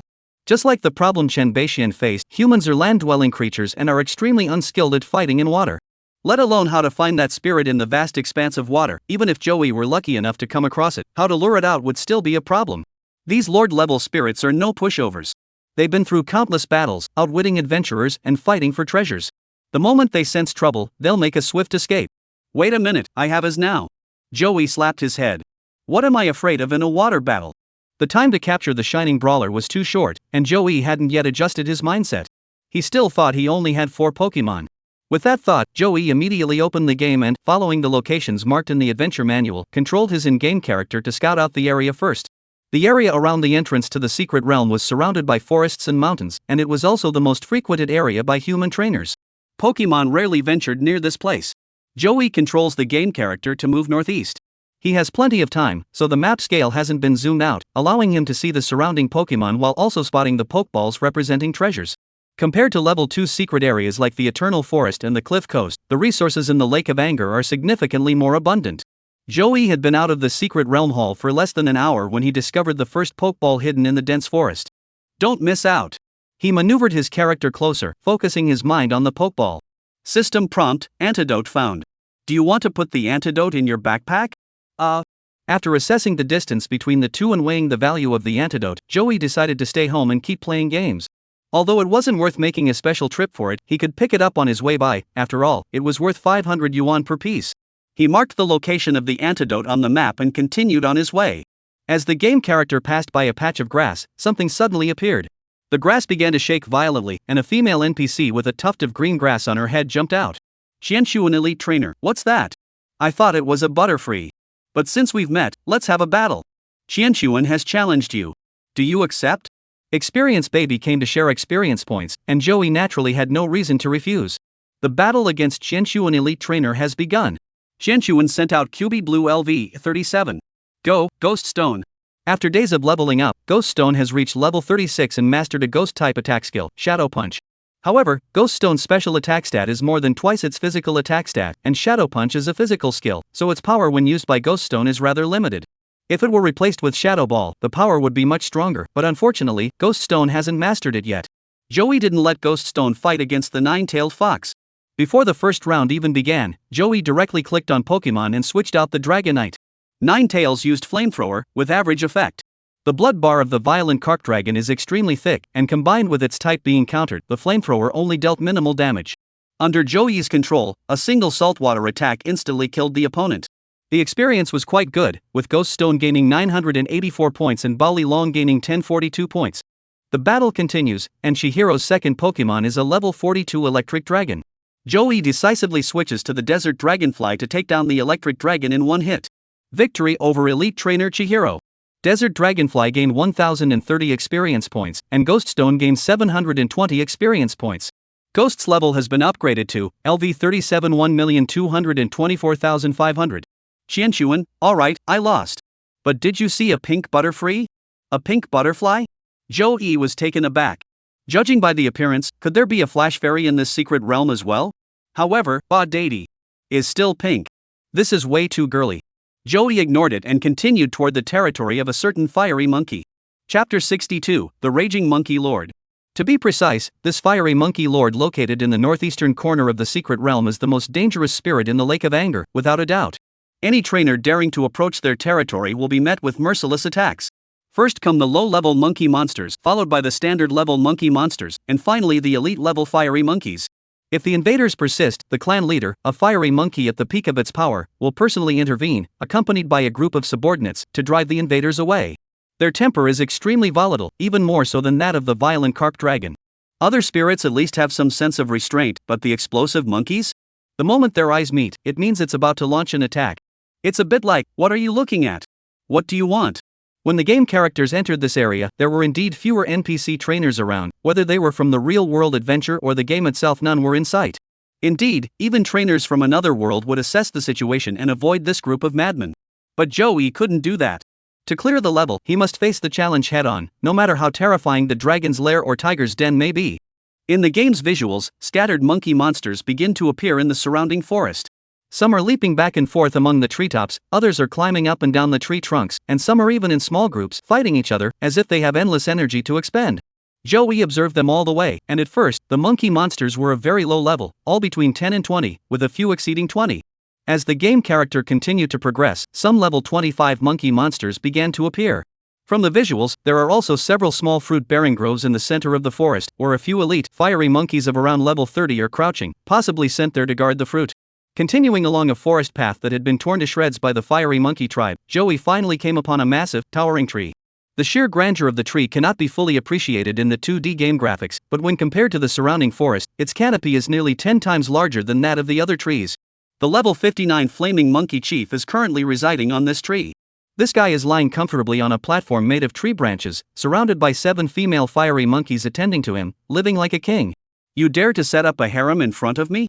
Upon seeing this, Zhou Yi charged forward and delivered a series of swift strikes, dragging the man into the battle scene and beating him mercilessly. The one who stepped forward was Ghoststone. Although there was a level difference of over 20 between the two, Ghoststone showed no fear. As a ghost-type Pokemon, it is immune to normal-type and fighting-type moves, and the Fire Monkey's move list consists entirely of normal-type and fighting-type moves. The fiery monkey wildly scratches and throws the earth, looking incredibly aggressive, yet the damage it deals is 0. Finally, under Ghoststone's relentless Shadow Fist attacks, the fiery monkey was reduced to 3,000 experience points and fell to the ground in defeat. Reality's secret realm. While enjoying a massage from 7 beautiful concubines, the monkey suddenly felt a sense of emptiness in his body. A surge of uncontrollable anger welled up from his heart, impossible to suppress. I had to vent. I don't know why, but I'm really angry. The fiery monkey leader needs to vent. It grabbed a female fiery monkey nearby, raised its fist, and smashed it toward the other's head. But the female monkey wasn't one to back down either. They were all fiery monkeys with tempers to match, so the female monkey's eyes flashed with anger, and she immediately struck back. This counterattack left both sides completely stunned. Because the leader, who was usually so strong, was knocked down by her with just one punch. What's that? The leader stared at his fists in disbelief, still unable to comprehend what had just happened. Bang! Another female fiery monkey's fist landed on its face. The fiery monkey leader was knocked flying, plummeting from a towering tree hundreds of meters high. Seeing that the opponent was truly unable to fight back, the 7 female fiery monkeys, who had been enduring for so long, suddenly became energized. They let out loud roars as they leaped down from the trees, chasing after the fiery monkey leader and striking it repeatedly with their fists, quickly beating it to the brink of death. The enraged female fiery monkey did not stop, continuing to strike the leader with each punch. Gradually, real wounds began to appear on the leader's body. It soon ceased breathing, its body reduced to a pulp. But they didn't stop there. Instead, they shifted their attack to their companions in front of them. A chaotic battle erupted beneath the trees, filled with the chaotic cries of monkeys. Watching everything unfold before him, Zhou Yi, who was thousands of miles away, was completely baffled. He knew that the fiery monkey had a bad temper, but he never imagined it could be this bad. When it went berserk, it not only killed its husband but also didn't spare its own life. No wonder no trainer dares to provoke these creatures, they're truly terrifying. If you really provoke them, I doubt the entire tribe would rest until every last one of them is dead. Alright, the strongest has been subdued by me, and the second strongest was beaten to death by my wife. Joey flipped through the free handbook distributed by the Training Association. Let me take a look who will be the third victim. Chapter 63, The Parasite Group. 3 days later, Joey confirmed the objective for clearing this secret realm and rode his desert dragonfly to a certain forest. Gigantic trees so massive that it would take several people to embrace them were scattered everywhere, with sprawling roots covering the entire ground and branches extending out densely. Only a few resilient weeds and ferns can survive in the shade beneath the trees. Due to the tree canopy blocking sunlight, these thorns are unable to perform photosynthesis, so the plants have a distinct grayish hue, forming a striking contrast with the lush greenery above. The target is right below, but facing such a dense canopy, unless Joey could erase this forest, there was no way to obtain any information from above. Desert Dragonfly, find a place to land. He patted the desert dragonfly on the back, then landed on the ground. The massive desert dragonfly was ill-suited for combat in such a dense forest, so Joey recalled it into the pokeball and released Ghost. Ghost Stone can hide itself within Joey's shadow, and the moment its master is in danger, it can react instantly. However, Joey possesses a game system, and the hidden spirits in the forest are clearly visible on the game map, so no danger can approach him silently. His target this time was 2 near-peak-level flying mantises. After 3 days of reconnaissance, Joey had explored over 10 territories and finally confirmed that these 2 brothers were the strongest. True to its reputation as the territory of flying mantises, this forest also had a distinct insect-like ambience.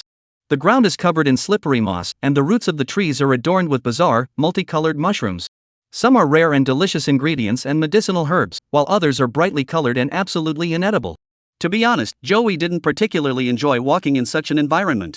The wet and slippery ground forced him to stay alert at all times, while also keeping a close eye on the game map to avoid being ambushed by wild elves. However, before he could take a few steps forward, Joey spotted a dense swarm of elves approaching him on the map. Palast. Looking at the game map, Joey shivered. The mushrooms and tree fruits in the Paris territory were valuable medicinal herbs, and the spores they released had even higher medicinal properties. Therefore, venturing into the forest and encountering them often means a lucrative reward.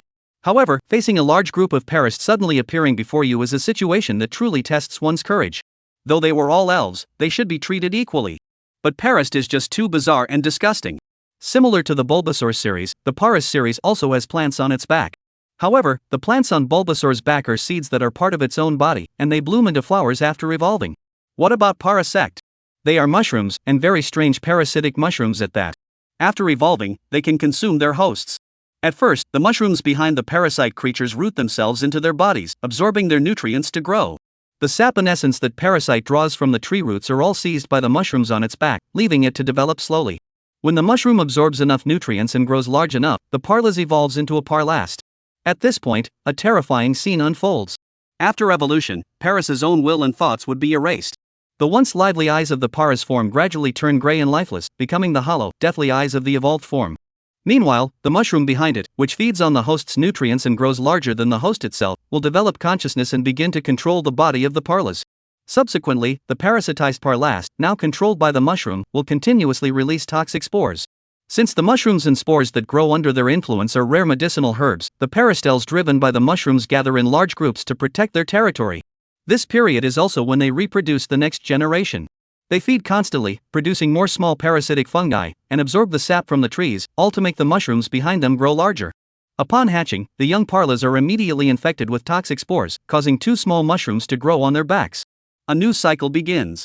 Trainers referred to Paris as a zombie spirit. Regardless of who you were, you could sense a hint of terror emanating from its lifeless, gray eyes. Apart from merchants who specifically breed Parlasts to cultivate medicinal mushrooms, private trainers would never capture them unless they had a peculiar fetish.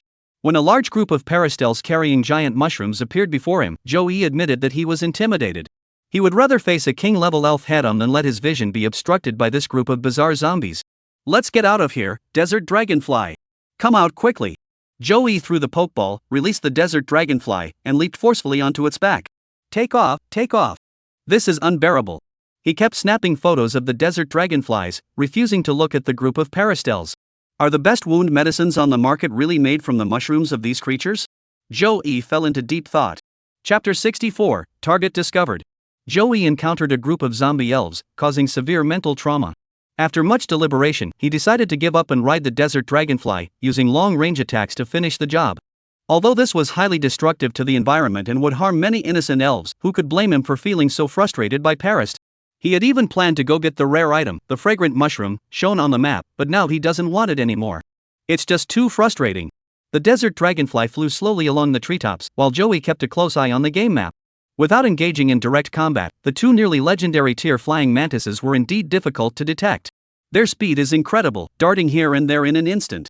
Joey circled above the forest for about 10 minutes before finally spotting them. This was a slightly lower-lying woodland, nowhere near as dense or tall as the forest where Palast was located. Sunlight filters through the sparse branches and leaves, reaching the ground below, where the vegetation can now perform photosynthesis, unlike the previous gray, withered, and stunted vegetation. Moss and mushrooms have vanished, replaced by vibrant green shrubs, ferns, and tender grasses. This is what a thriving forest should look like. With fresh vegetation comes an abundance of insects that feed on plants. In the grass and on the tree branches, green caterpillars can be seen wriggling everywhere. These plump creatures feed incessantly, accumulating the energy needed for their evolution. Hidden beneath the branches hang green iron-clad pupae, waiting patiently for the moment they will emerge from their cocoons. Through the branches, hazelnut balls swaying in the breeze occasionally reveal their silhouettes. The shrubs rustle, and suddenly a Heracles, covered in damp soil, bursts out. It cautiously surveyed the area, and upon finding no danger, parted the bushes and tiptoed toward a lush green tree bathed in sunlight. Just then, two swift green figures leaped out of the distant grass.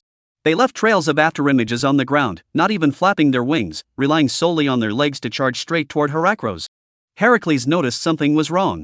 Its claws glowed white as it raised them in front of its body, preparing to defend itself. For sharp beams of light streaked past, sending Heracles flying through the air. With a loud crash, he landed on the ground and slid several yards before coming to a stop. However, the two emerald-green figures did not pursue him. Instead, they simultaneously looked up, fixing their gaze on the sky above. In the sky, desert dragonflies were flying toward this location with clear intent. Joey didn't hesitate. Upon seeing the two flying mantises at the peak of the king level, he immediately issued his orders without a word. Desert dragonfly, Earth's power. As the desert dragonfly hummed softly, the ground below, where the flying mantis was perched, suddenly cracked open, revealing numerous fissures. Immediately afterward, a surge of explosive ground-based energy erupted from the cracks. The flying mantises were extremely fast. They immediately turned into afterimages and fled toward areas outside the attack range. The desert dragonflies refused to give up, and two cracks followed the flight paths of the two flying mantises in pursuit. The flying mantises dodged and weaved at incredible speeds. The wings on their backs spread out, though unable to lift them into the sky, they allowed them to glide close to the ground, further increasing their speed. The desert dragonfly's earth-shaking power couldn't catch up with its opponent. Let me down. Desert dragonfly, you go up yourself. Since there was a rider on its back, the desert dragonfly naturally had to be extra careful, fearing that Joey might get hurt. However, once Joey leaped off its back, the liberated desert dragonfly let out a loud cry, its wings whistling as it swiftly closed the distance between itself and the two flying mantises. In the blink of an eye, Joey, who had been placed in the forest by the desert dragonfly, could no longer see them. Alright, it's all up to you now. Joey shrugged and opened the map to check the surroundings. The consequences of the Earth's power were evident in the forest. Though the brutal energy had vanished, the jagged cracks remained like scars. All the elves had already fled, including the Heracros. Every elf had fled in panic at the first sign of danger. Joey scanned the area and noticed a pokeball appearing in the upper right corner of the map. Control the game character to approach and click Peach Fruit Mystical Fruit. When consumed by a Pokemon, it removes poison effects and increases its level by 1. Another magical candy. Great. Ghost, come out. Joey summoned the pale-skinned ghost stone and said to it, keep watch around us. If any spirits approach, be sure to alert me. In the wilderness, Joey was particularly cautious. Ghost stone could move through shadows, and human shadows were also part of the shadows. Tone. Ghost stone revealed a huge grin, looking just like a ghost. Then, it lowered its head and silently blended into the shadow beneath Joey's feet. With ghost stone keeping a watchful eye, Joey finally felt safe enough to walk toward the tree bearing the magical candy. The peach-shaped fruit resembled a peach, and if one didn't look closely, it was hard to tell the difference between the two. Even their texture was nearly identical. Joey parted the dense branches and picked the mysterious fruit hidden beneath the leaves, placing it into his game backpack. Chapter 65, A Difficult Choice of Rewards. After picking the magical fruit, Joey waited in place for about 5 minutes. Suddenly, a prompt appeared on the game interface. System notice, congratulations to the player for defeating the strongest boss and clearing this secret realm. Lake of Anger Level 3 Secret Dungeon. Elf types, Common Forest Series, Common Water Series, Shining Butterfly, Shining Dragon. Item types, Common Berries, Rare Healing Items, Uncommon Super Ball, Water Stone, Very Rare Leaf Stone, Earth Stone, Poison Stone, Golden Mask Unique, Red Scale Unique. System notice, clear the stage to receive a reward. Select one item from the list above. The first few columns are all normal. The flash-blasted Kark Dragon has already been subdued by Joey, and Joey isn't particularly interested in the flash-blasted butterfly, so he doesn't bother looking for it. However, what are the last two items in the items column? These two items are the only items in the entire secret realm, meaning that once Joey takes them, they will permanently disappear from this secret realm. This is extremely rare. Joey was torn. He focused his thoughts on the names of these two items, and the system actually provided an explanation. Golden Mask, the mask of Queen Shui Si. Red scales, scales dropped by the shining burst Kark Dragon, which can be traded with the elf grandpa for a learning device. It's here. The learning device I've been dreaming of day and night. Joey became excited as soon as he heard the explanation. However, just as he was about to collect the red scales, he paused. The gold and silver versions of the old elf are on Route 30, but where is Route 30 in the real world? The map in the Pokemon game system is based on a secret realm, so who knows where the so-called Route 30 is? Could it be in another world? Joey recalled the brief time he crossed over into the game and died in the storm. He arrived at Kaji Town and saw the signs for the Lake of Anger and Alliance Roads 41 and 44 on the town's road sign. In other words, the system's explanation of Road 30 must definitely be in another world. What's the point of choosing at all? Whether he can go back to that world again is still up in the air. Even if the game character were to reach another dimension, they would be erased by temporal fluctuations after taking just a few steps, making it impossible to reach the so-called Road 30. So, what exactly is Queen Shui's mask? Joey was a bit confused. He had never heard of such a thing, whether in anime or games. Does this character appear in the original work? If it's the Empress, then there is indeed an Empress in the theatrical version of the Lucario and the hero of the legend. What was her name again? Joey forgot. After much deliberation, Joey still couldn't decide which one to choose. The learning device was something he had always dreamed of, but it was highly unlikely that he would ever be able to redeem it. The golden mask's purpose was unclear judging by its name. It was likely a mask made of gold. A regular evolution stone costs 9 million, and based on the current international gold price, that amount of money could buy approximately 30 kilograms of gold. Furthermore, the item selection interface also features a rare poison-type evolutionary fossil. Its value is 2 to 3 times higher than that of ordinary evolution stones. If you put it up for auction, the starting bid would be 20 million. What use is the golden mask to me? Never mind, just give me the golden mask. Joey chose the golden mask. He was taking a gamble. After all, it was the only item in the secret realm that couldn't possibly be made of pure gold. The learning device is merely a convenience to help Joey level up. It's nice to have, but not essential. However, the golden mask might just bring a pleasant surprise. Materialize. After selecting the golden mask, Joey immediately materialized it. Golden light shone before him, and ripples constantly spread through the void. Soon, a mask the size of 2 palms gradually took shape. Joey picked up the mask and weighed it in his hands. It was very light, weighing less than a pound. If calculated based on international gold prices, Joey would have lost a fortune. But clearly, that wasn't the case. Joey examined the mask in his hands closely. At first glance, it was obvious that it was ancient. The surface of the mask is dotted with black spots due to the passage of time, and the emerald embedded at the top of the forehead has also become cloudy from the ravages of time. Ancient, weathered, and steeped in history. Overall, it resembles an ancient Egyptian pharaoh's mask. Joey studied it for a long time, but even after the desert dragonflies returned and gathered around to take a closer look, they still couldn't figure out what it was. Had he been tricked? Was this just an ordinary golden mask? Joey's hands trembled slightly. He wanted to smash the mask to see if there were any secrets hidden inside. Of course, he only thought about it. He used the game system to analyze it again, and the conclusion remained the same. Golden mask, Queen Shui's mask. Who exactly is this Chuier? If one knows her identity, perhaps some clues might emerge. Unfortunately, Joey had no idea. He raised the mask in his hand and held it up to the sunlight. Apart from the golden glow, there was no effect. Does it have to be worn to be effective? Without giving up the rare evolution stone and trying every possible method, Joey wouldn't be satisfied. So, Joey put on the mask. In the next instant, a flash of blue light appeared, and Joey vanished from where he stood. The desert dragonfly was startled for a moment before suddenly erupting with a towering aura of dragon might. Roar! A terrifying pressure surged in all directions. Its wings whistled as it soared into the sky, its sharp eyes scanning the surrounding forest. No! The master vanished as if he had teleported, leaving not even a trace of his presence behind. Woo! The melodious call of the desert dragonfly echoed across the sky, but there was no response. Chapter 66, The Mysterious Cave and the Ancient Structure. The moment Joey put on the mask, he felt a flash of blue light before his eyes. The next second, the environment around him had completely transformed. Instantaneous movement. Joey was startled. He quickly took off the mask on his face and then had time to look around and see where he was. What he saw left him utterly speechless. Behind him was a rock wall, and there were rock walls all around him. The position he currently occupied was inside an enormous underground cavern. Logically speaking, being so deeply buried underground, everything here should be shrouded in darkness. But reality is not as expected. Looking around, the walls and floor of the cave are covered with clusters of unknown plants that emit a faint white glow. The light they emit is not bright, but when gathered together, it illuminates the entire underground world.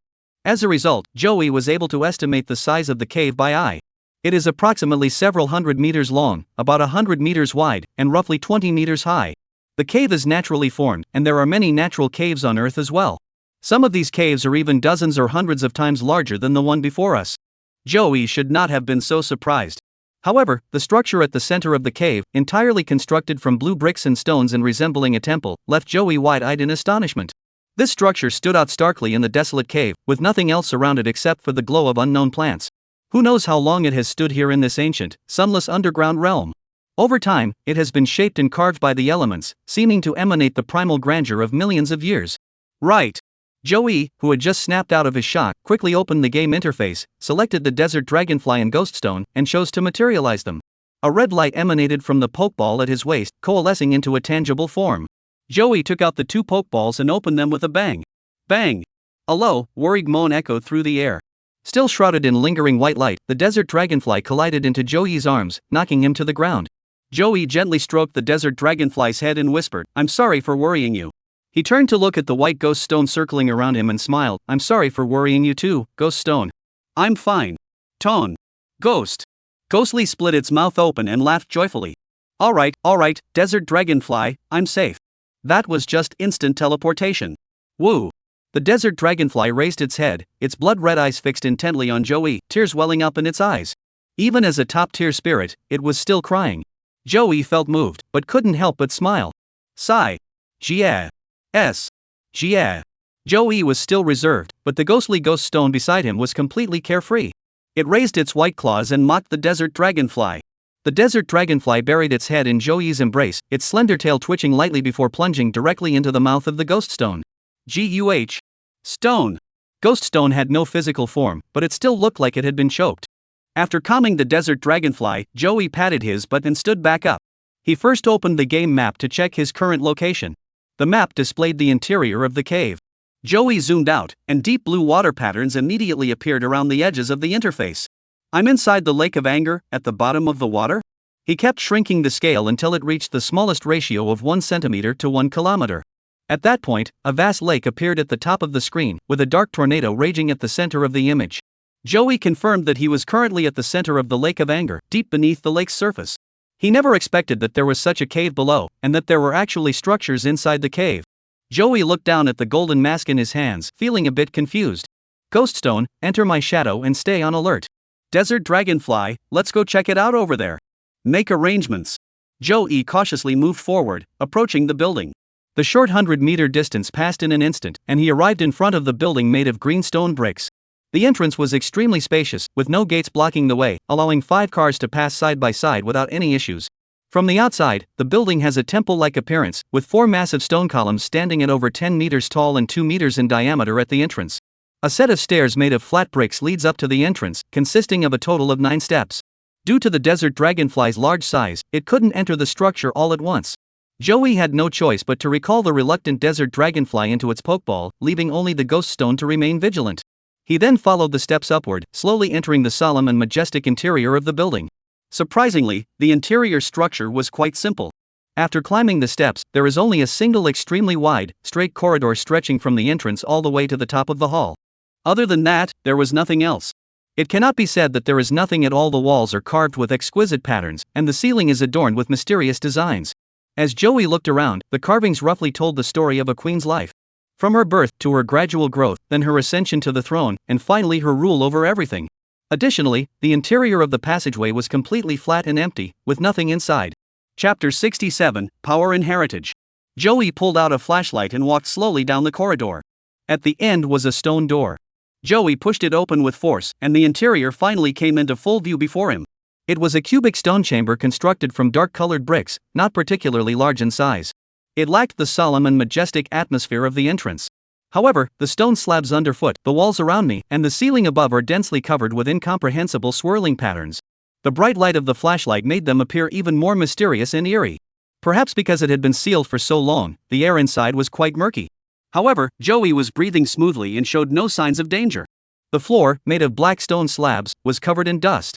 Some of the stones on the walls had been worn away over time, leaving the surface uneven and pitted.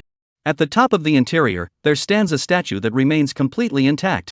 The statue depicts a woman with a resolute expression, standing tall and straight before a carved stone throne, her right hand raised high holding a scepter, as if she were a queen looking down upon the world with pride.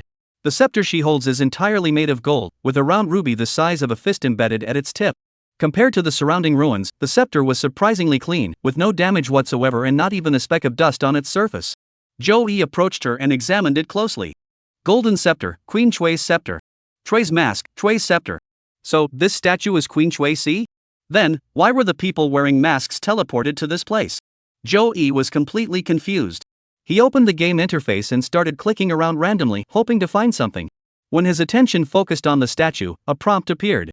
Statue of Empress Chui, a statue built to commemorate the superpowered Empress Chui. Note: Chui was the strongest human superpowered being in ancient times, possessing unmatched superpowered strength. Superhuman? Joey frowned in deep thought. If there was one superhuman in the original story who was the most familiar to readers, it would undoubtedly be Nazi from the Golden Hall.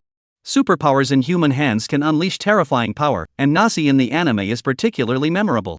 She awakened her superpowers at a young age and became obsessed with this power, losing herself in the process and growing reclusive and eerie. Nazi can use her superpowers to alter the physical form of humans, shrinking their bodies and transforming them into doll-like creatures. She then imprisons these dolls in a miniature world and indulges in reckless play. This is an incomprehensible power, quite eerie, yet incredibly strong. If Nazi has already instilled such fear in others, what about this Queen Chui? The strongest psychic of ancient times, even referred to as an empress. How powerful were her abilities? No matter how powerful she was, she has been buried in the annals of time. Joey sighed, looking down at the mask in his hand and whispered, "So, why did you teleport me here so suddenly?" As if hearing Joey's question, the statue before him suddenly emitted a burst of light from the scepter held in its right hand. Such an unusual occurrence caused Joey to quickly retreat to the side, while Ghost Stone also appeared before his master. A brilliant light graduated in mid-air, eventually taking the form of a woman wearing a golden mask, holding a golden scepter, and clad in a golden robe. Though her face was obscured by the mask, her attire and appearance were identical to the statue it was Chuier. In the next instant, the strange swirling patterns carved throughout the entire secret room began to glow. At the same time, the eyes beneath the mask suddenly opened, their sapphire blue irises shimmering with a radiant glow. A firm and resonant female voice echoed in Joey-san's mind. "A mask covers her face, a scepter gripped in her palm. She will pass on my power." This voice echoed directly in Joey's mind, requiring no translation or understanding. Everything it conveyed was instinctively understood. Joey's heartbeat quickened involuntarily as his eyes fixed intently on the figure shrouded in blue light. The inheritance. The power of the strongest superhuman in history is passed down. The temptation was simply too great for Joey to resist. Is it a genuine inheritance? Or a soul-stealing trap? Joey kept pondering in his mind. Nazi could turn humans into dolls while preserving their consciousness, which clearly demonstrated that for those with superpowers, the mind and will were controllable. Even though Chuier has been dead for thousands of years, who knows if her will still exists within the mask and staff. Using the allure of inheritance to lure humans into picking up these two items, then triggering some secret technique to successfully possess and revive her. This isn't Joey overthinking things, it's a stark reality, something that could very well happen. This isn't Joey overthinking it, it's the cold, hard truth, something that could very well happen. If one doesn't look out for themselves, heaven and earth will destroy them. Why would a queen from millions of years ago leave all her power for future generations to inherit for free? It wouldn't benefit her in any way. Of course, it's also possible that Joey was projecting his own thoughts onto others. Perhaps this is truly the Empress's legacy, and she simply doesn't want her power to vanish into the heavens and earth. Chapter 68, The Psychic. Joey. Stay calm, don't let superpowers cloud your judgment. Joey put down the golden mask in his hands, sat on the ground, and closed his eyes in deep thought. After a long time, he suddenly came up with a brilliant idea. Joey opened the game system, first placing the golden mask into his game backpack, then approaching the statue and taking the scepter from its hand, also placing it into the backpack. Our Pokemon system can even alter the rules of the world. How could we possibly fear a mere psychic? Thinking this, Joey opened his backpack, found the mask and staff, and clicked to use them one by one. Something magical happened. A dialog box suddenly popped up on the game interface. System prompt: do you want to put the golden mask on your face? Yes. System prompt: do you want to hold the golden scepter in your hand? Yes. With Joey's confirmation, the game interface popped up another dialog box. What? The appearance of the golden mask and the golden scepter. In the game, the character representing Joey was suddenly enveloped in a blue light, and then he flew into the air. In the real world, Joey's entire body also began to emit blue light, and he followed the game's visuals as he left the ground. It actually worked. Joey's spirits were lifted. If you can take over my body through the game system, consider me unlucky. Thinking this, Joey let go of all his mental focus and fully immersed himself in the game. The blue light grew stronger and brighter, eventually illuminating the entire room, leaving no corner in shadow. Ghost Stone burst out of the shadows and fled toward the door, trembling with fear. Although Ghost-type Pokemon are weak against Psychic-type Pokemon, the psychic power emanating from Joey's body was too terrifying for Ghost Stone to resist. Time passed slowly, and the blue light that had been leaking out began to gradually return to Joey's body.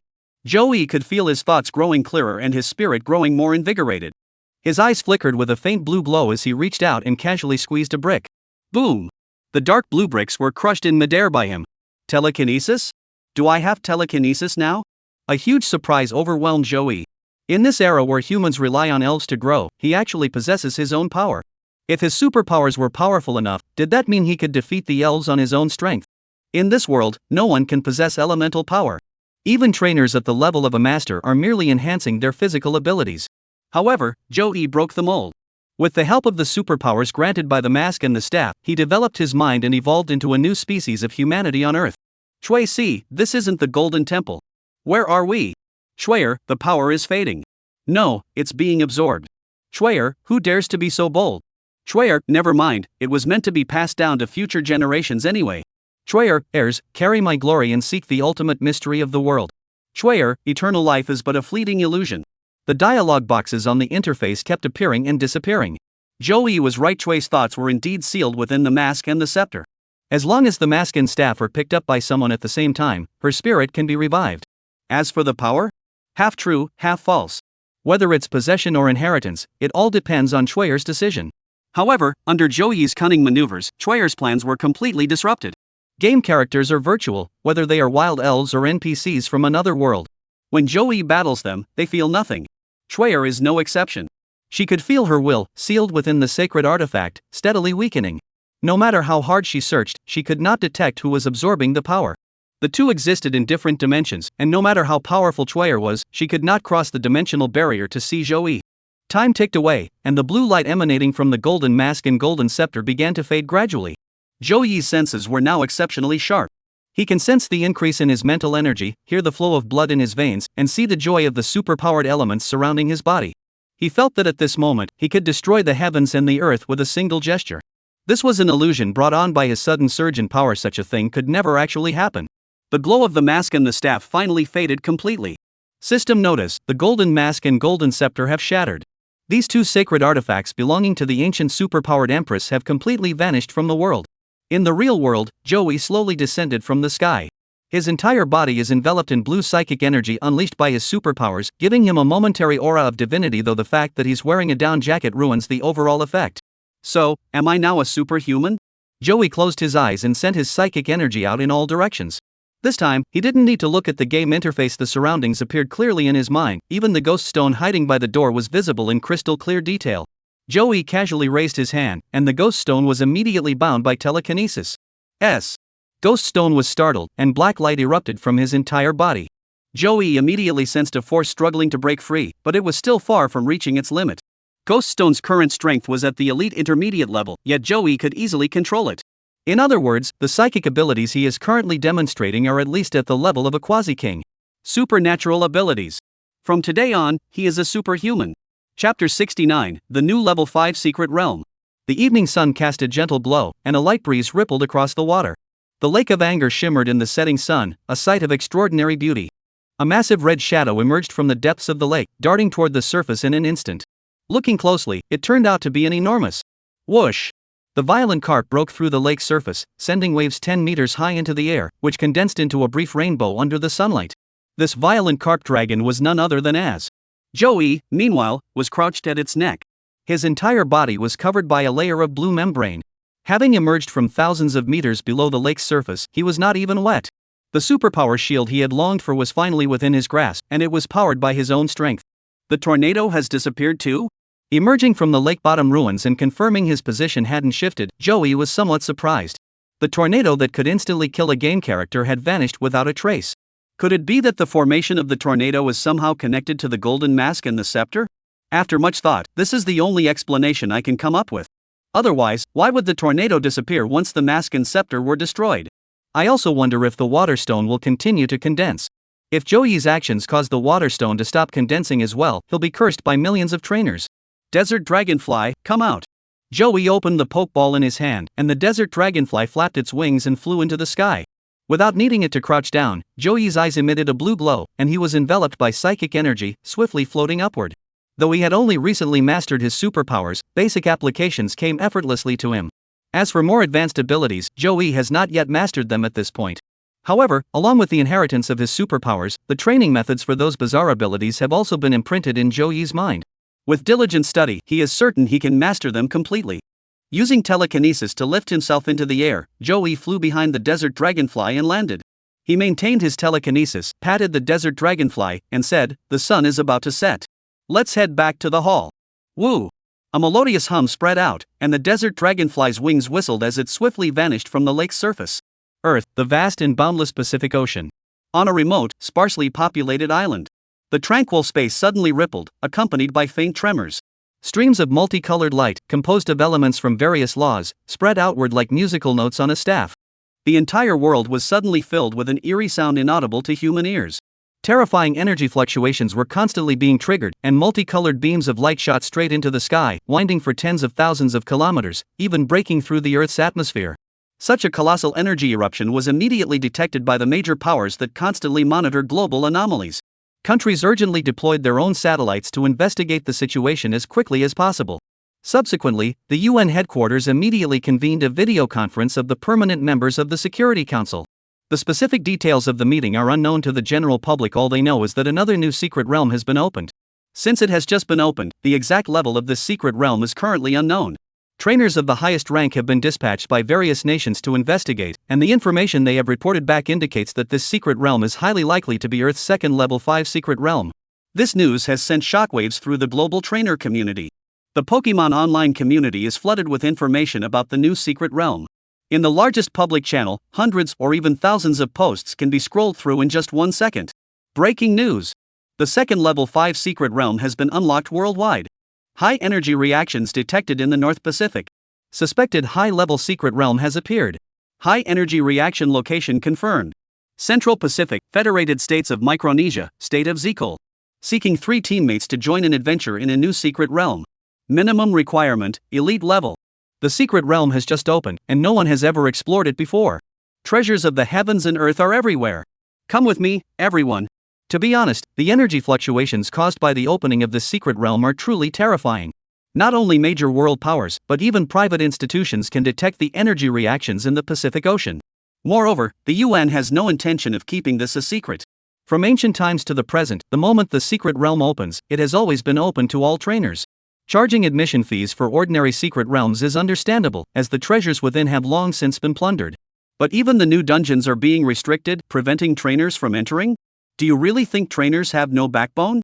Every trainer controls Pokemon, and Pokemon possess immense power. Are you going to prevent them from entering the new secret realm and claim the first wave of benefits for yourself? Are you kidding me? If you push them too far, they'll riot. Who cares about associations or the UN? Just crush them all. This is the power of the internet age. Once any piece of information is known to ordinary netizens, it can spread across the entire world in an extremely short period of time. On the other side, under the envious gazes of several trainers, Joey recalled the desert dragonfly. The lake of anger had already been conquered, and now it was time to keep leveling up. He strolled back into the hall but noticed something was off. It was normal for trainers to come and go frequently at the entrance to the secret realm. However, the trainers coming and going all have excited flushes on their faces, which is a bit unusual. More and more trainers appeared at the entrance. After entering, they would usually walk straight toward a certain team, and then the entire team would look shocked and hurry out of the secret realm. Until a kind-hearted trainer finally shouts out, "Everyone! A brand new secret realm has appeared in the Pacific Ocean. Preliminary estimates suggest it's at least level 5. Boom! It was like a bomb had exploded in the hall. All the trainers froze for a moment before rushing toward the exit of the secret realm. A brand new level 5 secret realm meant evolution stones and elemental treasures. Joey's eyes flashed with blue light as he walked resolutely toward the exit of the dungeon. He was going with a game system, an unexplored secret realm. For him, it's like a treasure trove wide open. Chapter 70, Trainers Swarm In. The Federated States of Micronesia is a very small island nation, with a total land area of only 700 square kilometers. How small is 700 square kilometers? Joey's hometown, a small county under the jurisdiction of Taizhou City, has an area 4 times larger than this federal state. Of course, the population here is extremely sparse, with a total of just over 100,000 people. Historically, this country has been a target of oppression and division. At that time, it wasn't even considered a nation and had no autonomy. However, things have improved significantly in recent years. A few years ago, it successfully joined the United Nations and now holds its own seat at the UN. The state of Sikol is the southernmost island of Micronesia, covering an area of 100 square kilometers. The island is only 10 kilometers from one end to the other, so it would take only half an hour to cross it by bicycle, let alone by horseback. This small island, aside from its picturesque scenery, has no resources, and its residents have lived in near isolation from the outside world. Then, today, June 24, 2010. The tranquility of the island was shattered. A terrifying energy suddenly erupted, melting the surrounding soil and rocks into fragments, forming a massive crater resembling the aftermath of a cannonball strike. The few trainers on the island went to investigate and discovered it was a brand new hidden realm. Fearing for their safety, they decided not to enter on their own and instead reported the discovery to the authorities. The Micronesian Federation authorities had just received the news and were still processing it when trainers from around the world arrived first. Pidgeot, Pidgeotto, Zubat, Ancient Giant Salamander King, and Mook. That evening, the island's residents looked up to see countless flying-type Pokémon carrying trainers soaring through the sky, before landing at the site of an energy explosion. Upon arriving at their destination, the trainers hesitated not a moment, diving headfirst into the rippling, multicolored light gate and disappearing into it. Joey followed the trainers as they emerged from the Angry Lake secret realm. As soon as he stepped out of the entrance, Joey noticed that the atmosphere outside was even more intense. Hurry up! Little Zhang, have you bought the medicine yet? Stop dawdling. Check your equipment and get going. What the heck is Micronesia? I've never even heard of it. No one would linger in the lobby, even ordinary level trainers were packing their bags and rushing out. The level 5 secret realm is fraught with danger, but it also means opportunity. Other dungeons have already been thoroughly explored by countless trainers, and those with weaker abilities would naturally avoid venturing there to meet their doom. But the newly discovered secret realm is different. Its dangers are intertwined with opportunities. As long as the rewards are great enough, trainers will dare to risk their lives to explore. Just as Joey emerged from the secret realm, his phone began to vibrate incessantly. Since modern technology couldn't be used in the secret realm, the phone naturally had no signal. Therefore, trainers who spend a long time in the secret realm will check their phones upon exiting to inform their family and friends that they are safe. Joey ignored his constantly vibrating phone and quickly made his way to the entrance of the hall, tossing his Pokeball into the air. Bang!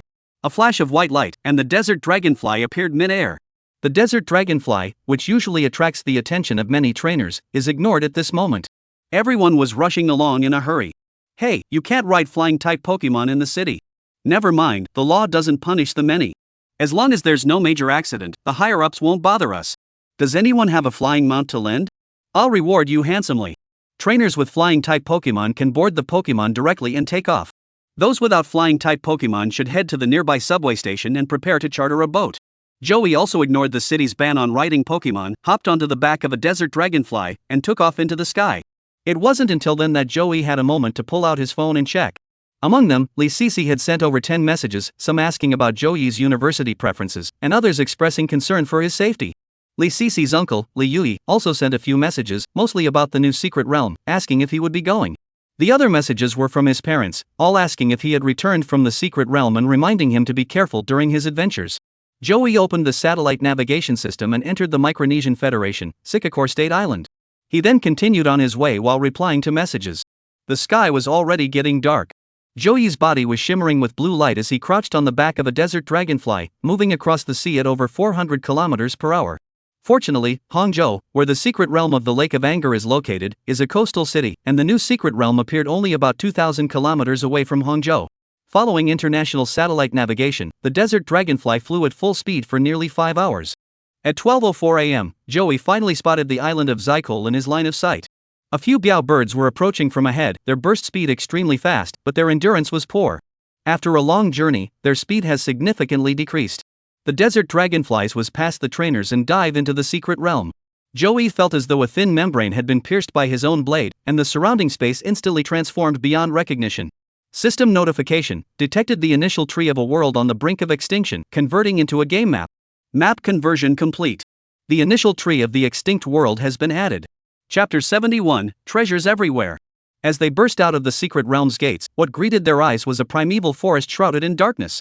On Earth, it was midnight, and the sky above the secret realm was also illuminated by a bright moon. The secret realm is surrounded by energy shocks, forming a 100-meter wide ring of scorched sand.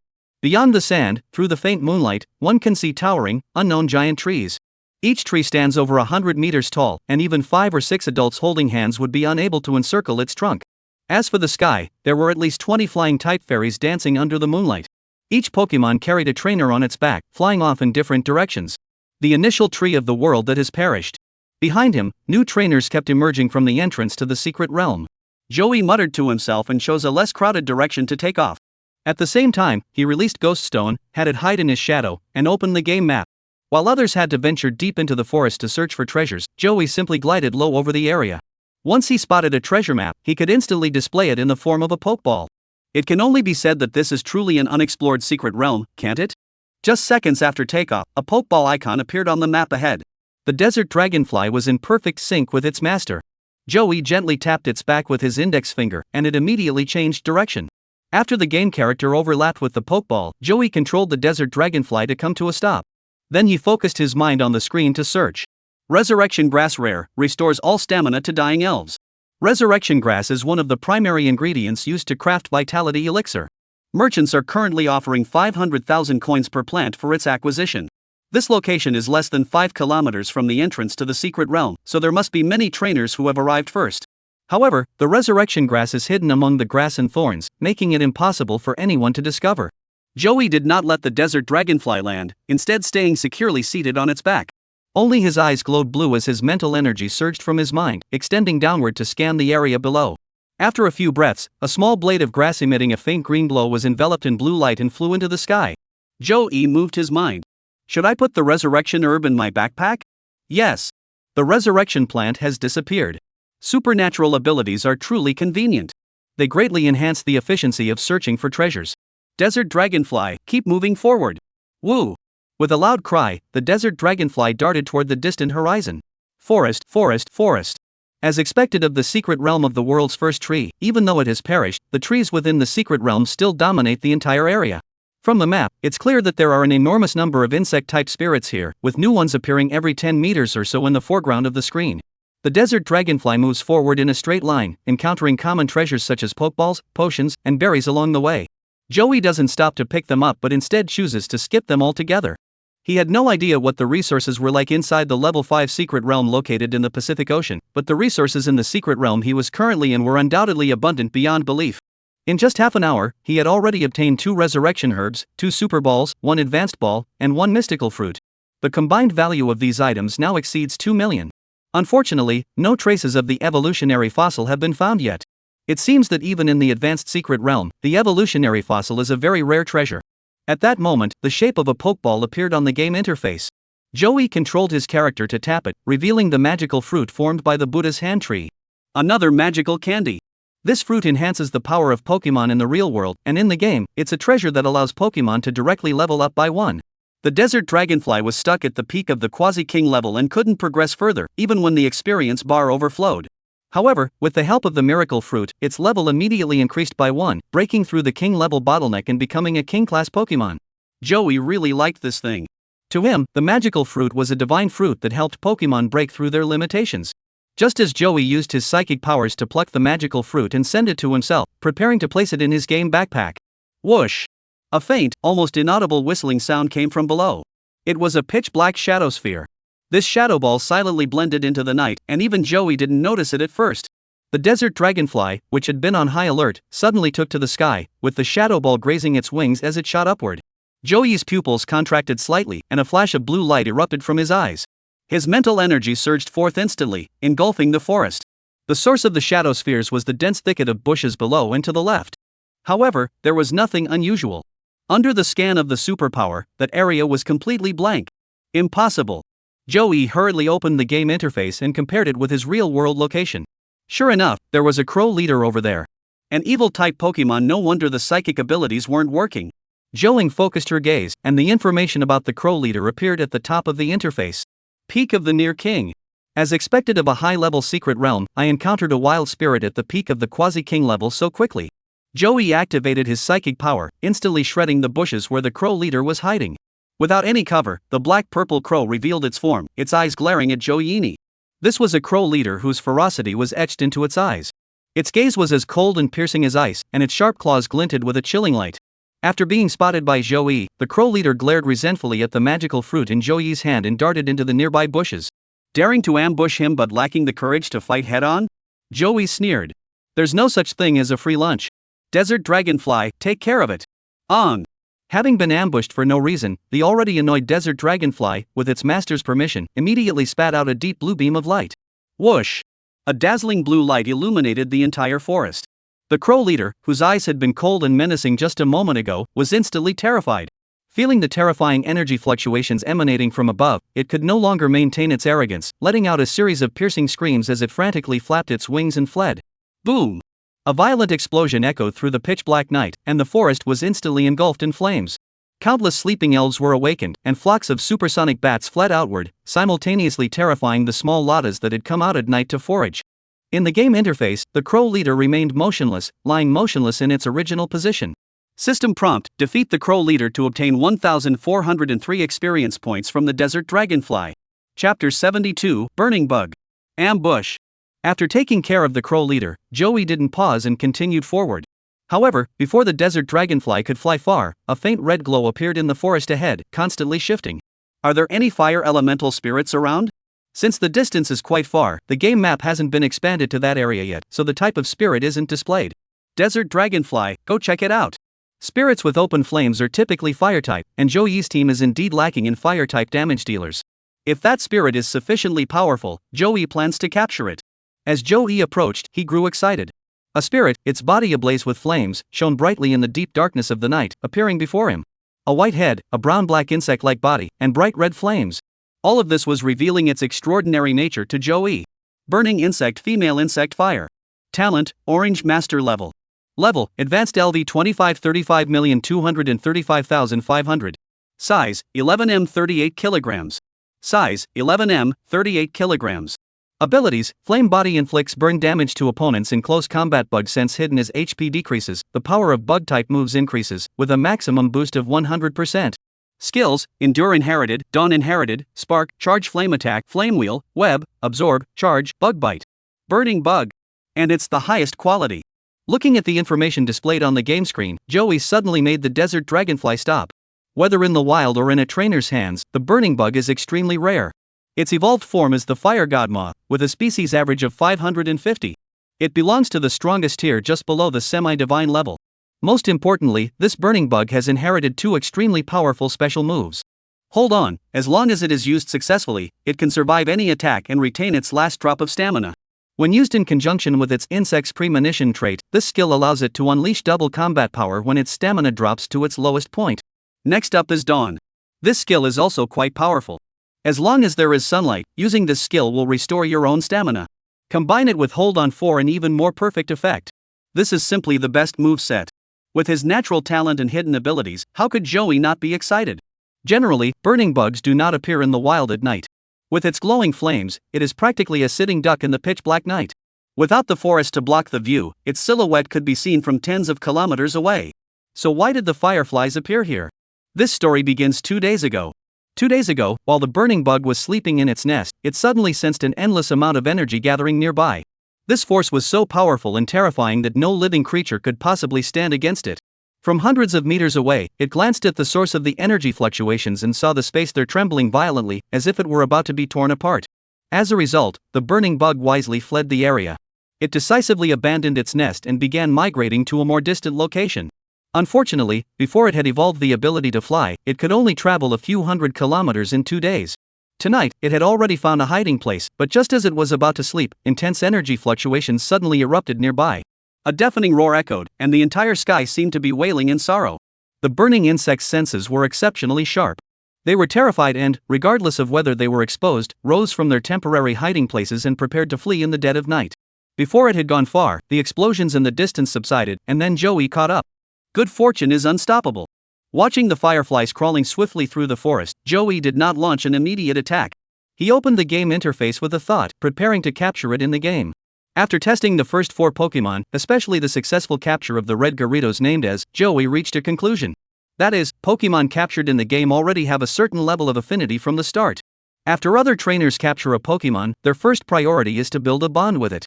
After all, they were captured after being beaten to the brink of death, and the Pokeball is a small, dark space. The Pokemon naturally wouldn't be happy there.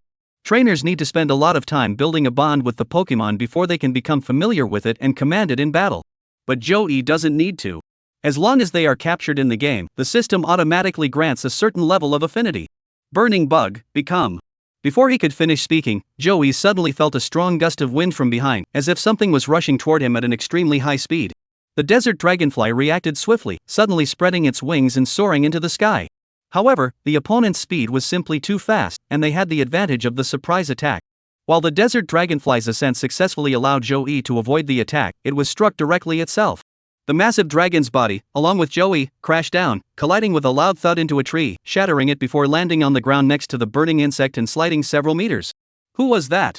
Joey Nyan used his telekinesis to envelop himself, and Ghost Stone emerged from the shadows to support him.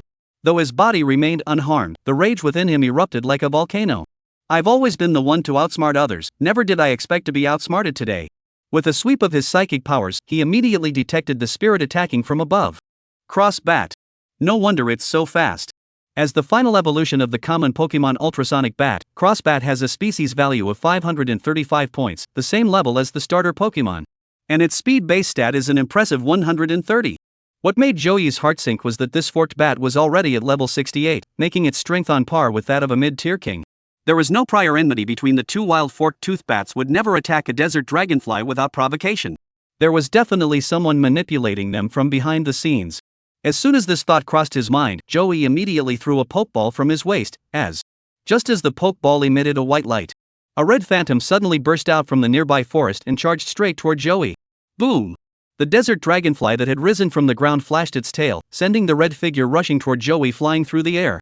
At that moment, Joey finally got a clear look at its appearance. It was a giant clawed mantis. Peak of the near king realm.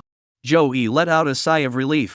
This meant that the incoming opponent wasn't particularly strong either, likely only a single king-level crossbat. Roar! The red broke free from the white light, its massive body coiling around itself, trapping Joey inside. Except for the top of his head and the ground beneath his feet, any attack from any direction would be blocked by as. With desert dragonflies above his head and ghost stones beneath his feet, Joey is safe and sound. Desert dragonflies, ignore the fork-tailed bats. As he spoke, Joey's eyes narrowed sharply, and he said in a sinister tone, "Kill the giant mantis." Chapter 73, Kill It. It wasn't until the violent Kark dragon surrounded him completely that Joey finally had the chance to open the game system and check. In the real world, the forest and shrubs blocked his view of the ambushers, but in the game interface, anyone within 50 kilometers of Joey was completely exposed. Upon opening the map, besides the desert dragonfly, Ghost Stone, and the fleeing burning bugs, there were 4 more spirits surrounding him. The crossbat counts as 1, and the giant claw mantis counts as 1. Joey compared the positions on the game interface, his gaze constantly sweeping around, and discovered that over 50 meters away, hidden among the bushes, was a marinara, whose strength was also at the peak of the quasi-king level. Additionally, another one was hiding underground. It was a mountain-piercing king at the initial stage of the king level. 2 near king level peak stage creatures and 2 kings. What a grand gesture. So, who is the trainer commanding these spirits to attack? Joey thought of something and zoomed out the map to its smallest scale. Sure enough, a figure appeared on the screen. Southeast, 3 kilometers away. How cautious. Joey's expression darkened. It was too far away. The opponent had likely chosen to retreat the moment the crossbat launched its surprise attack, leaving only their Pokemon to attack Joey.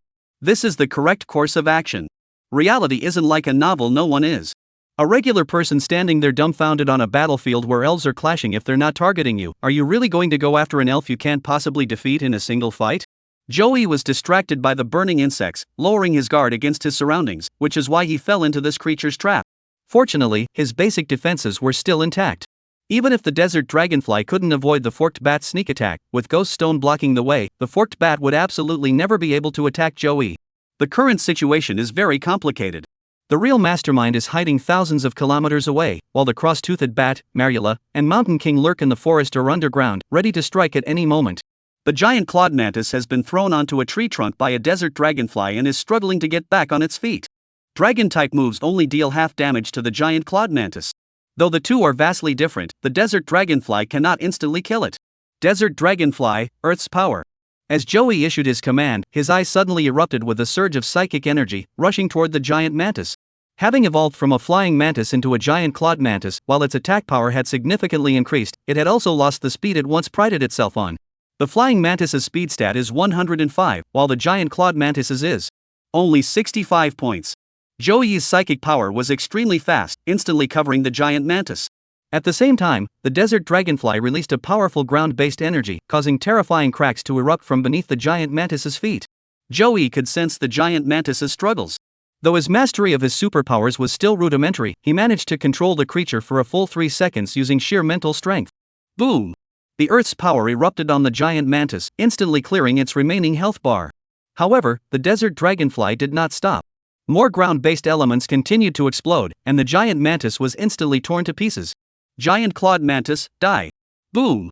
Just as the desert dragonfly unleashed the power of the earth to attack the giant mantis, the other 3 spirits were not idle either. A deep purple cross-shaped slash struck the desert dragonfly's abdomen, sending it crashing down from the sky. It was the forked bat again, using the same skill from earlier, the cross-poison blade. The desert dragonfly let out a painful roar, and Joey narrowed his eyes slightly. In his psychic senses, the mountain-piercing king, hidden deep underground, could no longer hold back and was about to strike. And its current location was precisely where the desert dragonfly had landed. The ground cracked open slightly, and the earth-breaking king at the initial stage of the Heavenly King realm suddenly leaped out of the ground, its claws glowing white as it struck toward the desert dragonfly, which was unable to dodge due to its descent. Water cannon. Roar! Az, who was intently watching the battlefield, was certainly not idle. The moment Joey gave the order, the giant water cannon in its mouth, which had been spinning continuously, erupted. Boom! Boom! The mountain-splitting king's claws struck the desert dragonfly's back, while the water cannon of the rampaging carp dragon also hit it squarely. Joey kept a close eye on the game interface. As the Baolilong's water cannon erupted, a blue-black figure darted toward him under the cover of night, with Joey himself as its clear target. It was Mar-El, who had activated her high-speed movement ability. You really underestimate Az. The tail of the violent carp dragon suddenly gathered a stream of water, disregarding direction, and swept around Joey. Its speed was far inferior to that of the rapidly moving Marula, so it abandoned its attack and opted for full defense. Bang! The difference between a king and a quasi-king is just one word, but their strength is completely different. Struck by the water tail of the violent carp dragon, Mar-El let out a painful scream and was flung backward into the bushes, disappearing from sight. The water cannon struck the head squarely, with devastating effect. The Mountain King was left half crippled, and the giant claw mantis was already in pieces, its remains scattered about, long since dead. Now, only the bat with the cross mark in the sky remains unscathed. Meanwhile, the desert dragonfly, after withstanding so many attacks, is now on the brink of exhaustion. Joey sneered as he opened the game's spirit interface, then applied healing potions to the desert dragonfly as if they were free. A green light erupted from the desert dragonfly's body, and in less than a second, it had fully recovered to its peak condition. You can surround me, but I have an invincible cheat code. Joey still didn't bother with the forked bat. He ordered the desert dragonfly and the violent carp dragon, target the Mountain King. Earth power. Water cannon. You eat one bite at a time, and you kill one enemy at a time. After the initial excitement, Joey also relaxed a little. The opponent had already used all their moves, and the situation was now under his control. Ghost Stone, use the black gaze on the crossbat. The 3 spirits act together, with the desert dragonfly and the fierce dragon attacking the Mountain King. Ghost Stone emerges from Joey's shadow, its white eyes fix on the crossbat, which suddenly turns black. A faint, almost imperceptible black mist silently wraps around it. Boom! The earth cracked open, and water roared. Facing the joint attack of 2 king-class spirits, the mountain-piercing king, who had already been hit by a water cannon, dodged one attack but was struck by another. Az had immense stamina, he continuously gathered and fired water cannons. After 5 consecutive spinning projectiles, one finally hit its mark. The mountain-piercing king was instantly left on the brink of death. The desert dragonfly turned to look at its master, and Joey bared his teeth. Kill it!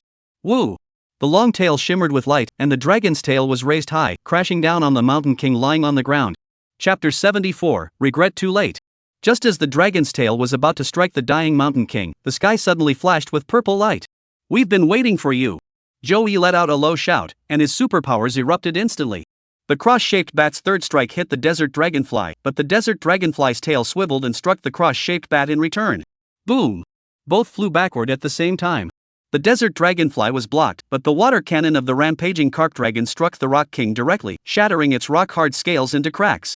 He pressed on, resembling a fierce artillery platform, with water swirling continuously from its mouth as it once again gathered its water-type ultimate move. The crossbat is swept away by the dragon's tail, but Joey's psychic power suddenly intervenes mid-flight, trapping it in place. A spirit of the quasi-emperor level could be barely controlled, but when it came to the emperor-level cross-character bat, Joey suddenly felt a sharp pain in his mind. Pain aside, the crossbat is super effective against psychic-type Pokemon, so it's not in great shape either. The desert dragonfly that had been knocked to the ground didn't have time to get up. It raised its head and fired a blue beam at the bound crossbat. Temporal roar. Whoosh! The bat with the cross-shaped mark was held aloft by a column of energy light, crashing into and snapping more than a dozen large trees before exploding with a thunderous boom. Boom! Crack! A towering column of flame erupted in the silent forest, its roar echoing for miles around. The cross-shaped bat, its body charred black, crashed to the ground over 100 meters away, its fate unknown. Cough cough. Joey had overexerted his mental energy, his eyes were bloodshot, and his temples throbbed intermittently. The Baolilong fired 3 consecutive water cannons, piercing the Chuan Shan Wang through and through. The mighty king-class Pokemon fell in battle. Joey, enduring the stinging pain in his eyes, whispered to the desert dragonfly, "Kill the crossbat as well." Woo! The desert dragonfly took off from the ground, suddenly unleashing a fierce aura that shot into the sky. The aura swirled around it, coalescing into a white dragon-like shadow that enveloped the desert dragonfly. With unmatched force, the dragon god dived straight into the fork-shaped bat, crushing it into a pulp. With that, the giant claw mantis, the mountain-piercing king, and the forked bat were all annihilated. Only one marinara remains, having been knocked away by the violent carp dragon. Joey opened the game and searched the map for the location of the Marmora. It lay wounded among the thorns. It was unclear whether it had been instantly killed by the Baolilong or caught in the aftermath of the battle, but either way, it was no longer capable of fighting. Joey stared at the Marula for a moment before deciding not to kill it immediately. He glanced at the map. The trainer was still waiting 3 kilometers away and hadn't moved. Joey spoke up, "Ghost Stone, give it another try with the black gaze." The pale-skinned Ghost Stone emerged from Joey's shadow, his eyes overflowing with pitch-black light, silently enveloping Marula's body. Joey decided to spare this Marula for now. He feared that the trainer far away might have a backup plan. If the desert dragonfly couldn't catch up to the opponent, the Maril would become Joey's tracking device. Even if separated by 10 days or half a month, Joey would still be able to determine the opponent's location, unless the Maril did not return to its master's side. After completing all this, Joey recalled the Bisharp into its Pokeball, mounted the Desert Dragonite, and flew toward the location of the trainer. Hughes was a legendary trainer from Eagle Kingdom, nicknamed the Poisoner. When the new secret realm appeared, he had just emerged from a level 5 secret realm in the Pacific Ocean and was preparing to return home. Before he even boarded the plane, Hughes received word that a brand new high-level secret realm had appeared. No one would want to miss out on a new secret realm, so Hughes immediately changed his plans, packed his belongings, and rushed to the Micronesian Federation. He was also among the first few to enter the secret realm. Although it was already late in the day, relying on the echolocation of the fork-toothed bats, Hughes quickly expanded the search radius to over 700 kilometers. Just as he was carefully searching for the treasure, the fork-toothed bat detected a flash of light 2 kilometers ahead. Hughes took out his binoculars, squinted, and his heart began to race. It was a firefly. As a king, how could he not know the fire god moth's strength? If it can successfully evolve, the fire god moth has a high chance of becoming a king. This is like manna from heaven. Hugh immediately ordered the forked bats to charge over there and prepare to subdue it. However, the next second, a desert dragonfly suddenly appeared in the telescope's view and approached the burning insect first. Hughes would not allow the burning bud to be taken by anyone else. Xiagua's trainer, Hughes, with a gloomy expression, made his decision after only a few seconds of thought. All the people of Xia Kingdom should die. Kill him. Not only are the burning beetles mine, but the treasures on his body are also mine. With that thought, he immediately released his 4 strongest spirits and said, "Go kill the desert dragonfly and its master. Approach quietly and ambush the trainer first." In truth, the 4 main spirits didn't need their master's orders. They were already well versed in such matters. They nodded in unison and sprang into action. Meanwhile, Shoes, who remained behind, released the remaining 2 spirits and moved them far away from the battlefield to avoid detection. The 2 spirits he kept by his side were a great steel snake at the initial stage of the Quasi-King level and a water arrow turtle at the peak of the Quasi-King level. Since neither of these spirits were suitable for ambushes, and he also needed to protect himself, he did not send them out. Hughes retreated several kilometers away, climbed the tallest tree nearby, and took out his binoculars to observe the situation over there. However, the trees in this secret realm were simply too tall and too large. When the opponent was in the sky, they could still make out the outlines by moonlight, but once the desert dragonfly crashed into the forest, Hughes could see nothing. At least the ambush was successful. Hughes suppressed his excitement, quietly waiting for news while keeping his binoculars fixed on the area. What followed was a series of explosions, and even Hughes, thousands of meters away, could feel the ground trembling faintly. It seems like a tough nut to crack. Hugh was relieved by his caution. In his opinion, such an intense battle should have already killed the trainer riding the desert dragonfly. What remained were merely enraged spirits seeking revenge for their master.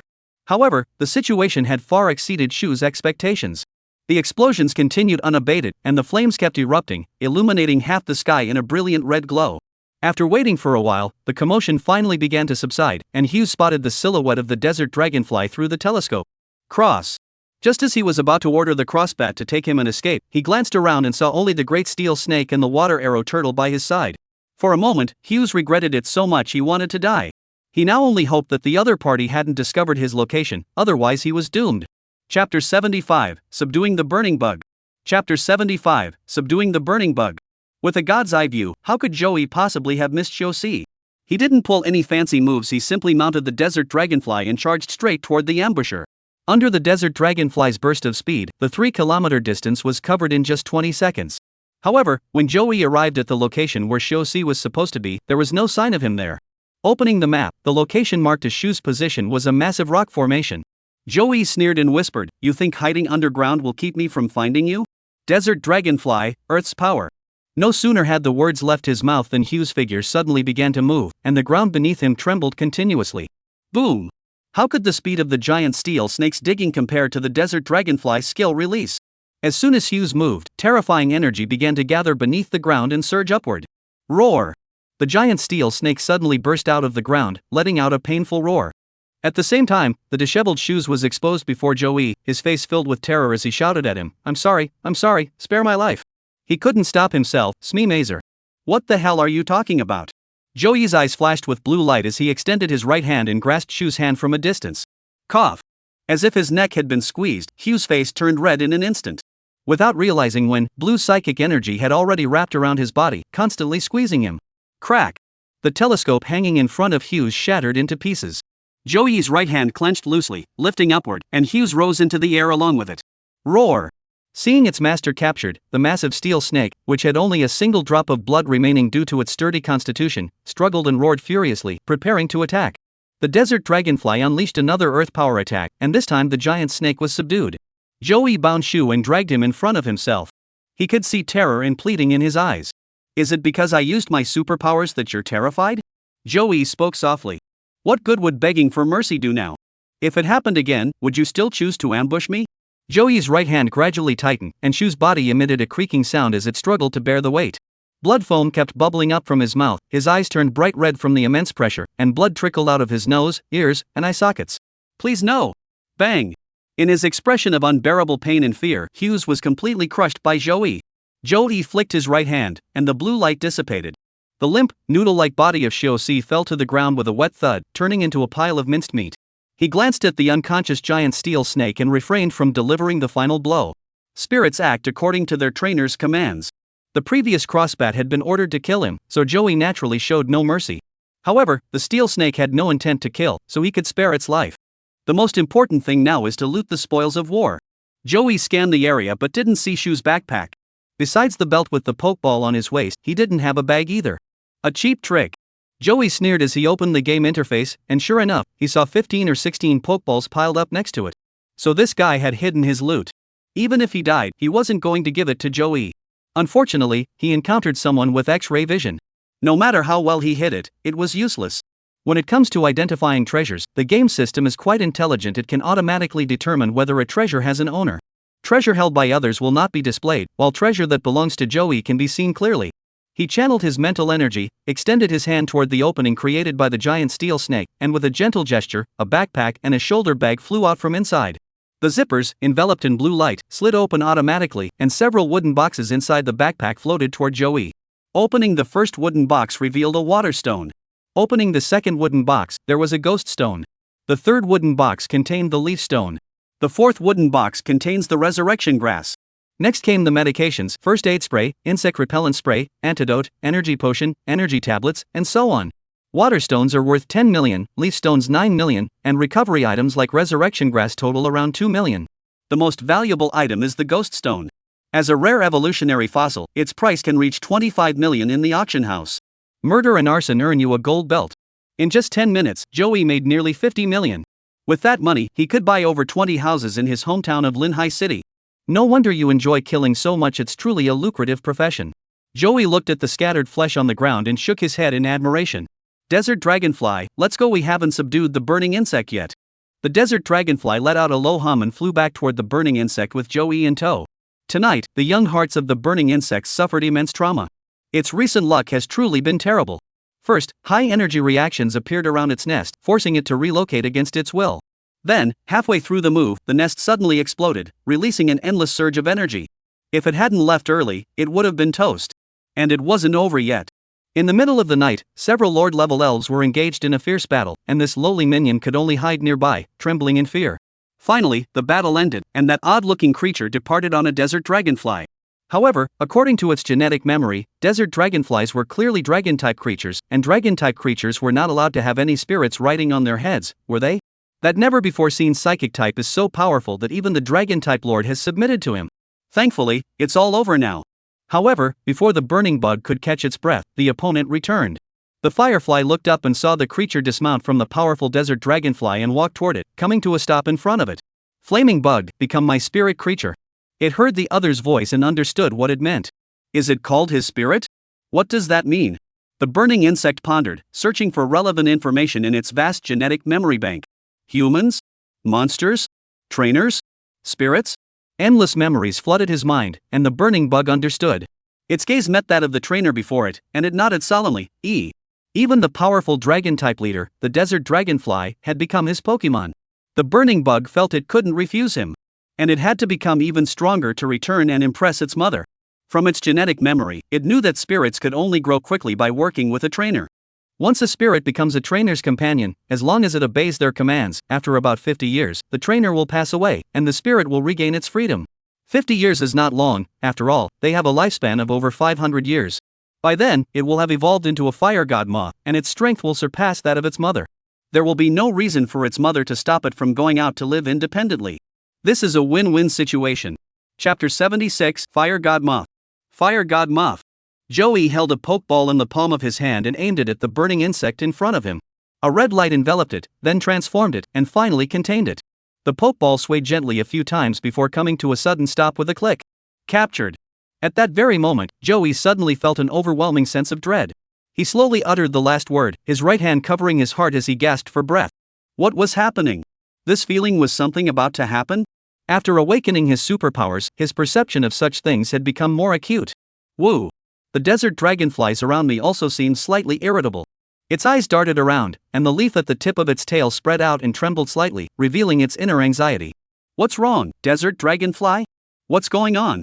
The desert dragonfly's appearance made Joey even more puzzled. The elf's senses were indeed much more sensitive than humans. There must be something approaching. The desert dragonfly turned its head, listened carefully for a moment, then revealed an anxious expression. It lowered its body and urgently chirped, calling Joey to climb up. It needed to take its master away immediately. At that moment, even Joey could sense that something was indeed closing in on him. Because the eastern sky was turning fiery red.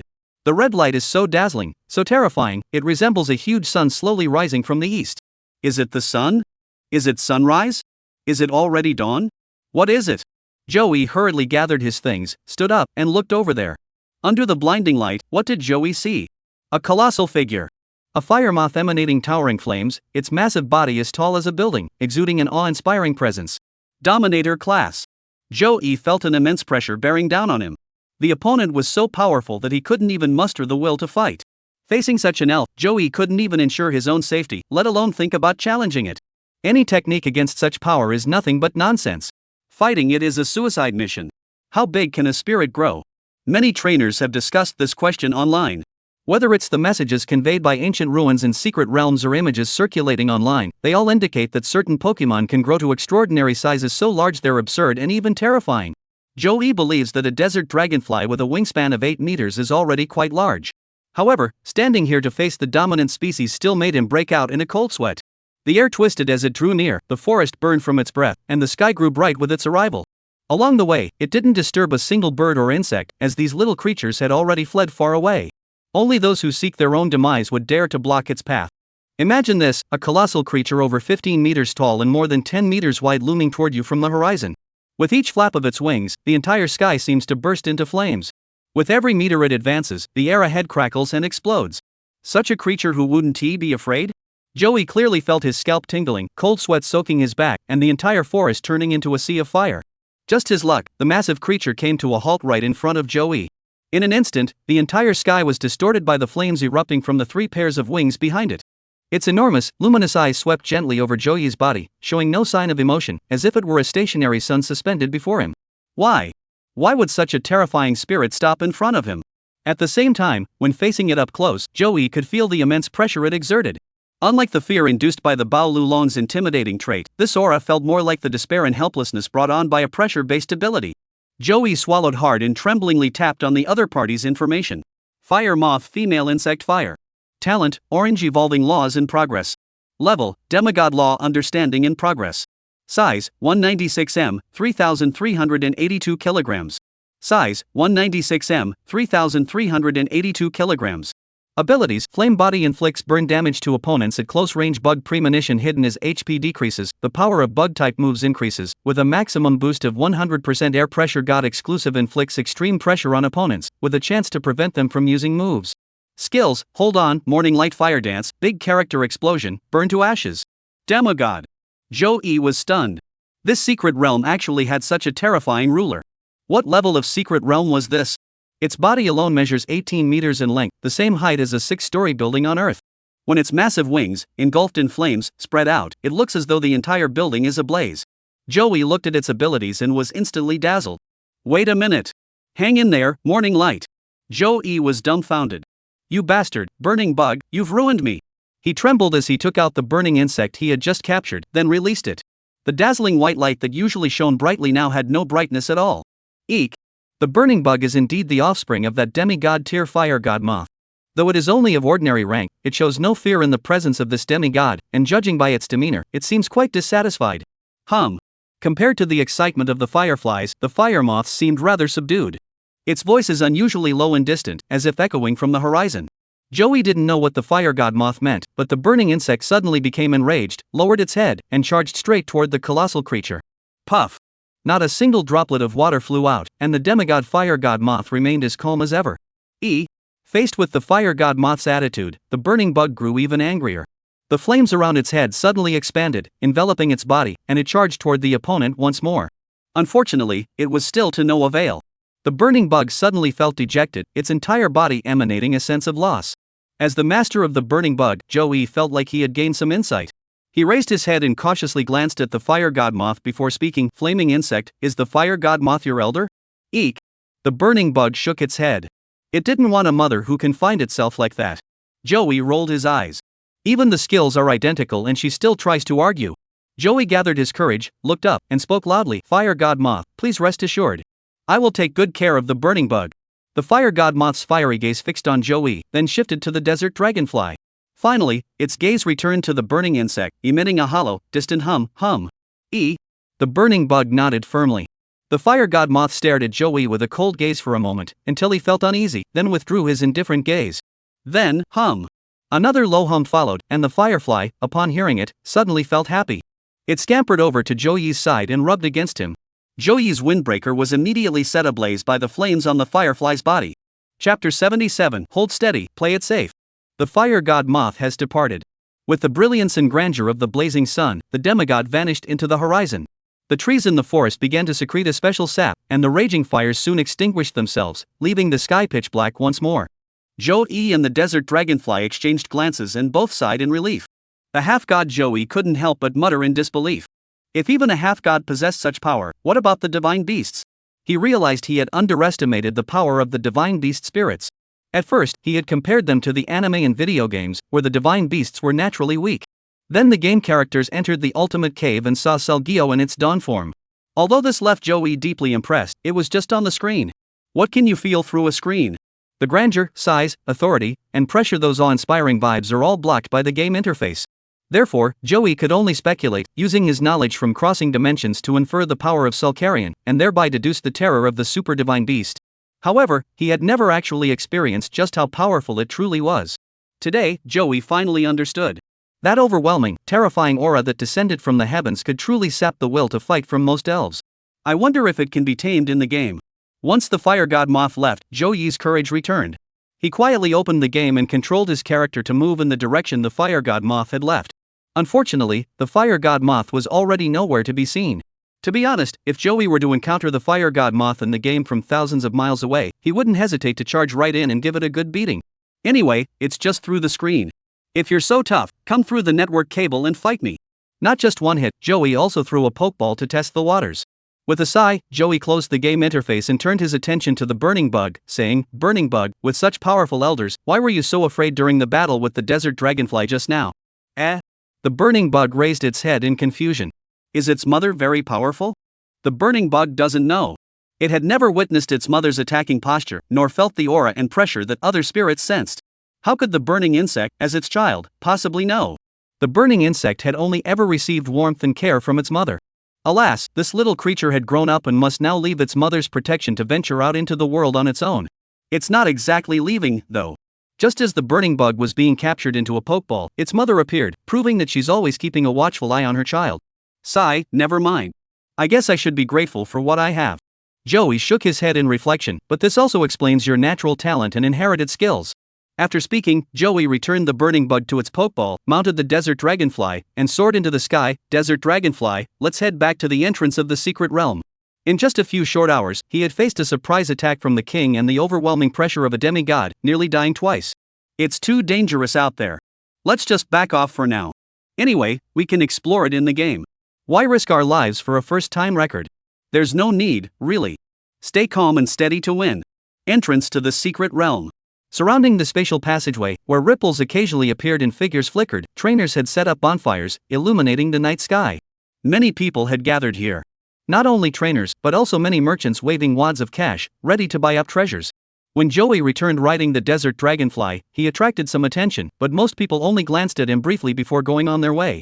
There were many powerful individuals here, and the desert dragonfly no longer elicited any astonishment from the crowd. Joey surveyed the scene. He couldn't help but admire the efficiency of humans.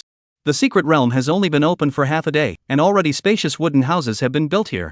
There are temporary open-air cafes, temporary open-air tea rooms, and even temporary open-air card rooms. Joey is truly impressed by this group of people. Since the secret realm opened in the Pacific Ocean, trainers of various skin tones and nationalities have gathered here. Trainers from Xia Kingdom gather in one group, trainers from Eagle Kingdom gather in another, and trainers from Europe gather in yet another. In any case, everyone was grouped by nationality, forming their own national circles of trainers, with communication confined to their own groups and very little interaction with trainers from other countries. Joey. A surprising voice rang out from the crowd. Joey, who had just been about to get a cup of tea, turned around and saw a familiar face. It was Li Cici's uncle, Li Yuyi. Uncle Li, you're here too? Joey frowned and said, didn't Li Cici come with you? Li Yuyi shook his head and said, no. The new secret realm is so dangerous. How could I let Shishi come along? The new secret realm is far more dangerous than you can imagine. Joey looked at Li Yuyi with a meaningful expression, contemplating whether he shoot him to return. Just then, a rather young trainer emerged from behind Li Yuyi and asked, third brother, who is this friend? Oh, I completely forgot to introduce you. Li Yuyi pointed to the person beside him and said to Joey, this is the youngest of our brothers, Li Yozhong. He then turned to his younger brother and said, this is Joey, the one who saved Shishi. Li Yozhong's expression grew serious, and he said solemnly, thank you very much for saving Shishi's life. It seems like every time I see someone, I have to be thanked.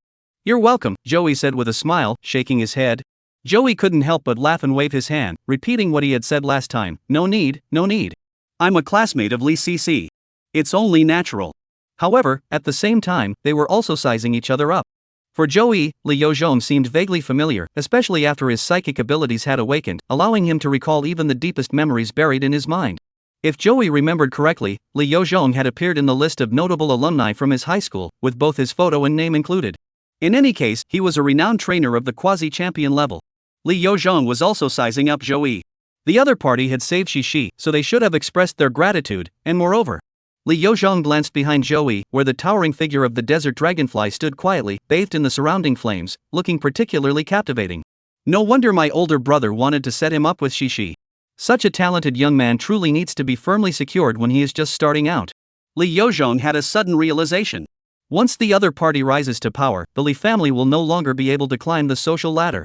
Joey, did you come back from somewhere else? Li Yozhong asked with a smile. Can you tell us more about what happened? Chapter 78, Returning to the Secret Realm's Exit.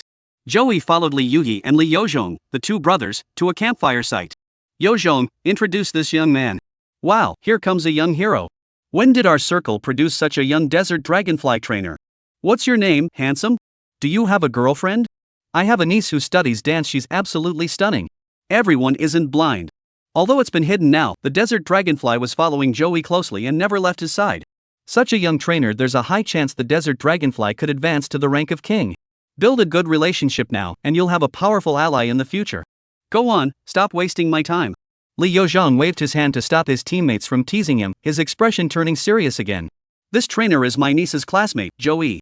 He arrived at the secret realm a few hours before us. He said, I asked Joey to tell us about the situation inside the secret realm. Let's analyze it together. Oh, that's really kind of him. Joey, thank you very much. For Joey, this was just a matter of opening his mouth, but for this group of newly arrived trainers, any information was extremely important. Why are there so many trainers gathered here? It's because everyone is waiting for news. We're already behind, so there's no rush. A brand new high-level secret realm has appeared. Even quasi-king level trainers dare not enter it recklessly, except for those who are extremely confident in their own strength. Take Joey, for example. While he was picking the mystical fruit, the leader of the quasi-king level crows suddenly launched a surprise attack. If this had happened to a trainer of average strength, they would have been hit for sure. Therefore, in this perilous secret realm, information is of the utmost importance. With the game system at his disposal, Joey finds information the easiest thing to obtain. Under the expectant gazes of the crowd, Joey thought for a moment before speaking, his words shocking everyone. Based on my analysis, this secret realm is highly likely to be the highest-ranked secret realm currently on Earth. It surpasses even the Pacific Dragon's Lair secret realm in rank. Upon hearing this, the trainers gathered around the campfire were immediately stunned. What? How is that possible? The ancient Dragonite from the Dragon's Lair is already at the peak of the Master's level. Are higher-level secret realms also home to even stronger beings? What realm lies above the Master? Goodness gracious, I'd be grateful if I could ever reach the Half-King realm in my lifetime. These trainers are Li Yozhong's regular adventure companions, and the strength of their Pokemon fluctuates between the Quasi-King and Elite Peak tiers. For them, the Pacific Secret Realm is already the limit of their adventuring capabilities. They had assumed that this secret realm was roughly on par with the Dragon's Lair in terms of difficulty, so they figured they could capitalize on the initial wave of rewards to acquire some valuable treasures. Little did they know it would be so perilous. Li Yozhong glanced at his third older brother, his expression solemn, and said with a serious tone, if this secret realm is truly higher in level than the Dragon's Lair, elite-level trainers should not venture out. High-level secret realms mean that wild Pokemon are extremely powerful. Elite-level trainers venturing out to explore could easily lose their lives if they're not careful. Deep down, everyone was a bit skeptical, thinking Joey was exaggerating, but out of respect, no one dared to voice their doubts. Joey shrugged. Less than an hour after leaving the secret realm, I encountered a crow leader at the peak of the Quasi-King level. Luckily, the desert dragonfly reacted quickly, otherwise, the consequences would have been dire. He didn't finish his sentence, but everyone understood what the consequences would have been. Humans have no laws to protect them. When their flesh and blood are struck by an elf skill, what other consequence is there besides death? That's all I know. I'm not very familiar with the specifics, so please consider the details for yourselves. After Joey finished speaking, he took the cup of hot tea handed to him by Li Yuyi, thanked him, and sat down beside him. What these people think or do is none of his concern. Whether you believe it or not, Joey only mentioned it briefly out of respect for Li Yuyi. As for the half-divine fire god Moth, these people are not qualified to know about it. Joey blew on the hot tea in his hand, took a sip, and then asked Li Yuyi in a low voice, Uncle Li, has Li Cici's college entrance exam results come out yet? Yes, all the results were released by the end of June. Li Yuyi looked at Joey with interest and asked, which university are you planning to attend? Shanshan hasn't filled out her college application yet, and I think she's quite interested in you. I've been adventuring in the secret realm all this time, I don't even know my own grades yet. Joey wouldn't care about such things. Strength is what truly matters. Li Yuyi also sighed, that's right. With your strength, why would you need good grades? A trainer with a desert dragonfly would be welcomed by any faction, and even within the trainer association, they would be a proud level 5 member. No matter how well you study, could you achieve this status after graduation? Unless you enter politics and climb to a high position, you'd better settle for being an ordinary person. No need to talk about achievements. Just let me know which university you end up choosing, and remember to tell Cici the little girl has been waiting for your news. After hearing Li Yuyi's words, Joey was deeply moved. After graduating, the two hadn't seen each other at all, and they rarely even contacted each other on WeChat. Joey never showed any signs of interest, always responding in a lukewarm manner. But the girl didn't give up. Instead, she waited quietly for his news. Is Lee Cece unpopular? No, she's very popular. If there were a school beauty pageant, she'd be at the top of the list. Most of the senior boys secretly have a crush on her. Is being a hero who saves a damsel in distress really that impressive? Several months have passed, and by now, her head should have cooled down. It seems that Lee Cece wasn't acting on impulse. She truly has feelings for him. Being treated this way by a girl who was like a princess, he couldn't just ignore it, neither emotionally nor logically. So Joey nodded and said, once this matter with the secret realm is resolved, I'll contact her as soon as I leave. Alright. Lee Yuyi couldn't help but smile. Lee Yuyi felt quite conflicted inside. On one hand, he hoped Joey and Lee Cece could become a couple, but on the other hand, he worried that Joey was too outstanding, and Lee Cece might end up being wronged in this relationship. But regardless of the outcome, having a clear result is always better. As Joey sipped his tea, played games, and listened to everyone discuss the arrangements for the secret realm, time slowly passed. As for Lee Yuyi, after hearing Joey's words, he decided not to venture deep into the secret realm. Even with elite-level strength, he was still not qualified to venture into this secret realm. Chapter 79, The Severely Wounded High-Ranking King. Joey, would you like to join our team? Seeing Joey standing there silently, Li Yozhong extended the invitation. I'm not bragging, but our care for Stinky Mud Squad is quite renowned in the entire Quasi-Kingdom circle. As he spoke, a hint of pride flickered in his eyes, but his expression remained modest. Joey, however, heard this and felt utterly exasperated. Care for the Stinky Mud Squad? What kind of ridiculous team name is that? Who came up with this ridiculous name? Li Yozhong knew exactly what Joey was thinking just by looking at his expression. Cough, cough. Our former captain's main Pokemon was Stinky Shroom. As he spoke, he seemed rather helpless, but the team name had been around for so long that Li Yozhong had grown accustomed to it. During an adventure, the former team leader sacrificed himself to save the team members, and Stinky Mud also lost its life in the process. The team members felt guilty and refused to change the team's name, even if it meant enduring others' criticism. Li Yozhong was also one of those rescued, and he went on to become the captain of the team. Our team consists of 5 combatants, 7 elite-level Pokemon, 17 elite Pokemon, and a 4-person logistics support team. Before Joey could say anything, Li Yozhong began to speak enthusiastically. Unfortunately, no matter how enthusiastic he was, Joey would never agree to join. A golden-scaled dragon is not meant to dwell in a pond. It's not that Joey is arrogant, this small temple simply cannot accommodate such a great deity. His perilous journey into the unknown will grow increasingly dangerous, and the team members will never be able to keep up with its pace. Just as he was contemplating how to refuse, a dark shadow suddenly approached rapidly from the distant sky. Another trainer was returning. It looked like they were from our country, Xia. He doesn't look too good. Hurry up and help him. Ugh. He's covered in blood. As the crowd was discussing, the dark figure had already landed, or rather, it wasn't so much a landing as a crash onto the ground. Hoodie, catch him. Thanks to the trainers from the Xia Kingdom who came to the rescue, the person and the bit-off managed to land safely, avoiding a direct impact with the ground. The trainers immediately surrounded them. Upon closer inspection, the person was already unconscious, with blood covering his face and body. The badly injured Biao also managed to drag his master back to the camp with his last breath. Upon arrival, he immediately fell unconscious, his breathing growing weaker by the second. What's going on? Multiple sharp lacerations on the face, a comminuted fracture of the right elbow, the abdomen has been penetrated, and multiple fractures in both legs. Everyone step back and let air circulate. Don't crowd around. Bai Diao has already been on the brink of death once before and is now in a state of unprotected vulnerability. Both claws have shattered bones, sharp rocks have pierced his abdomen and chest, and his left eye has been gouged out. By. This Bia bird is so robust in build, its strength must be at least at the peak of the quasi-emperor level. Save the people first. Save the eagle. Seeing how severely injured the person was, the trainers couldn't help but gasp in shock. Joey was also checking the situation among the crowd, but his brows furrowed even deeper. Because in the game system's information interface, this nearly dead Biao was a high-ranking king. Watching everyone frantically pull out low-level healing potions and spray them on the trainer and the beedrill, Joey paused for a moment before directly taking out a vitality liquid spray from his game backpack. After all, he was a high-ranking Elite Four member, a mere UNC liquid wouldn't be enough to repay him. Step aside. Joey pushed his way into the crowd and sprayed the injured person from head to toe with the energy liquid. One bottle was quickly used up, so he took out another one and sprayed it on Bai Diao's body. Without batting an eyelid, he spent 1 million on a stranger, and everyone was moved by the young man's generosity, looking at him with admiration. To be honest, they couldn't do that. At most, they'd use some first aid ointment. However, the effects of the UNC liquid merely stopped the bleeding. The injuries did not heal quickly. Wow, how many bottles of UNC liquid did this person use? They've developed a tolerance to it.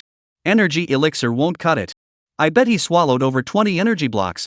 Sigh, let's just leave it to fate. As long as the Pokemon can recover, the trainer should be able to hold on.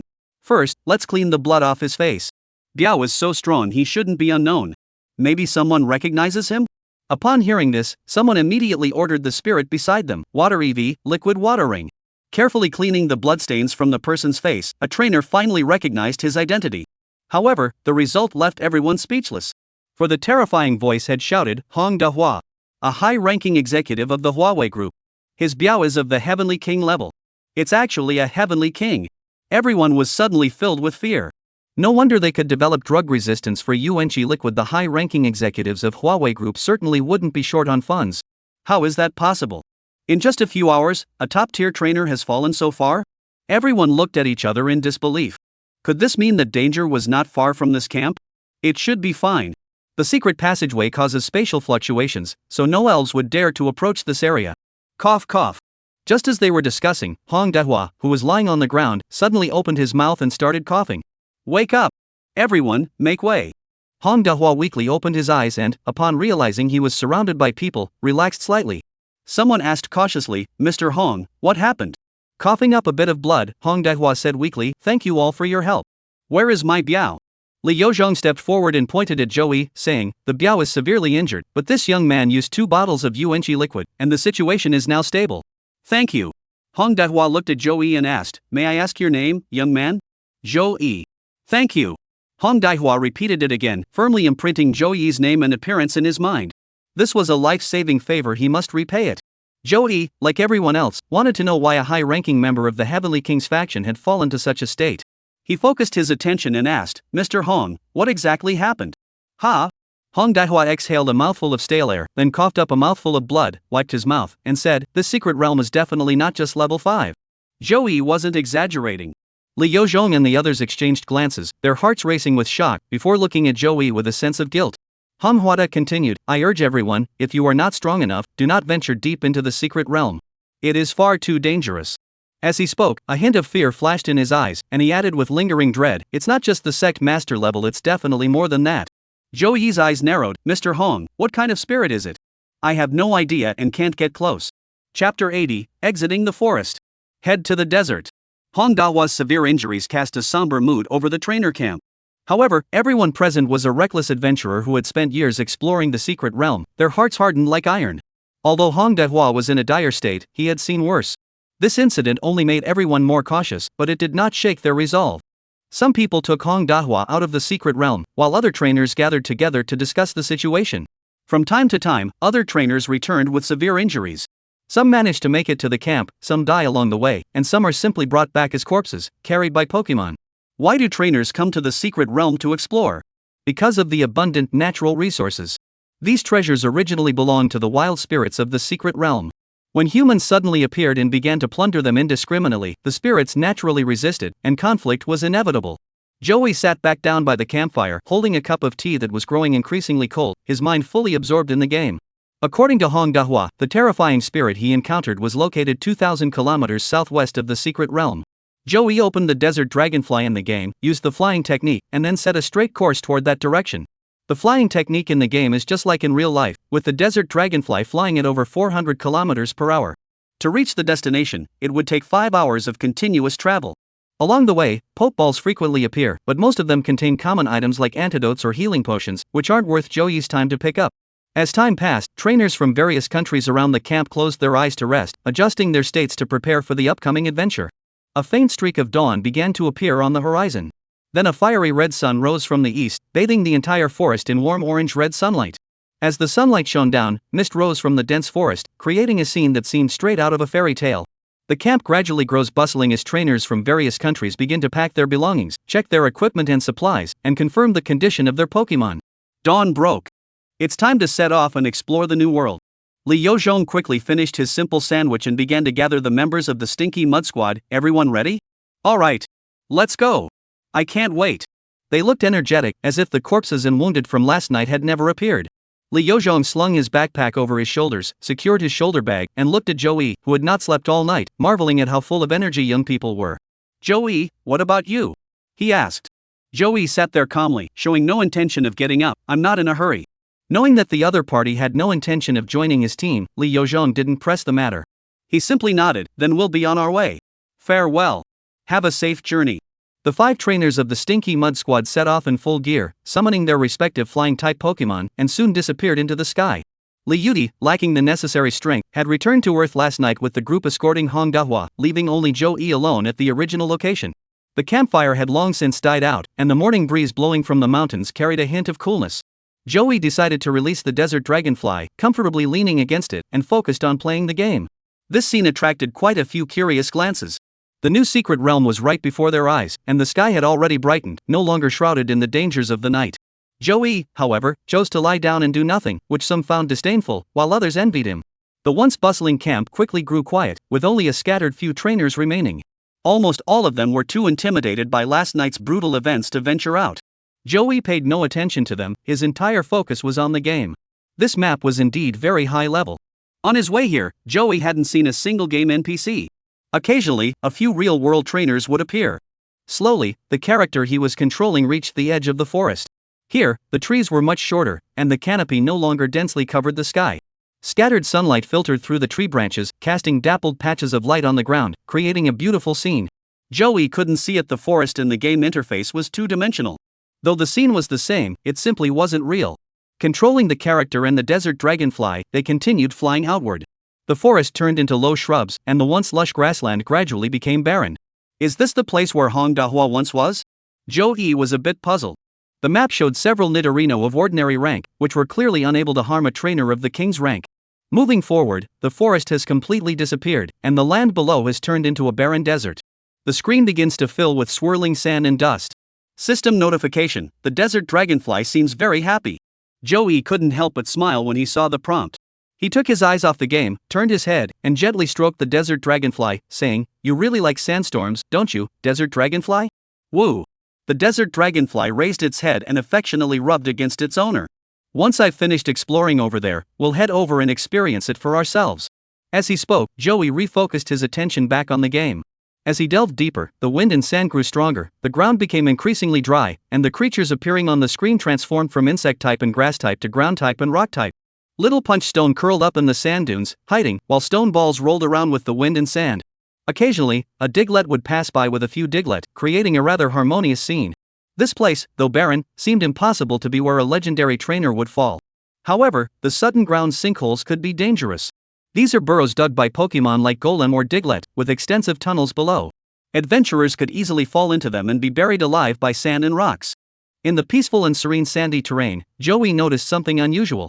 As he controlled the character to approach, a different scene appeared on the screen. Here, a massive pit has collapsed, with bloodstains still visible on the surrounding rock pillars, partially covered by wind and sand, revealing only a glimpse of their original form.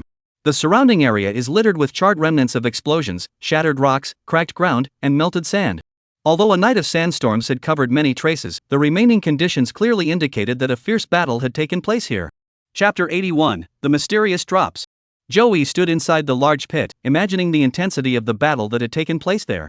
He checked the levels of all the elves around him, with the highest being elite and the lowest as low as level 2. After wandering through the barren desert for a long time, ignoring the elves hiding in the sand dunes, Joey was determined to find the powerful elf responsible for Hong Dahua's severe injuries. Unfortunately, this might not be its lair. Joey searched every inch of the area within a 10-kilometer radius but couldn't find any trace of it on the game interface.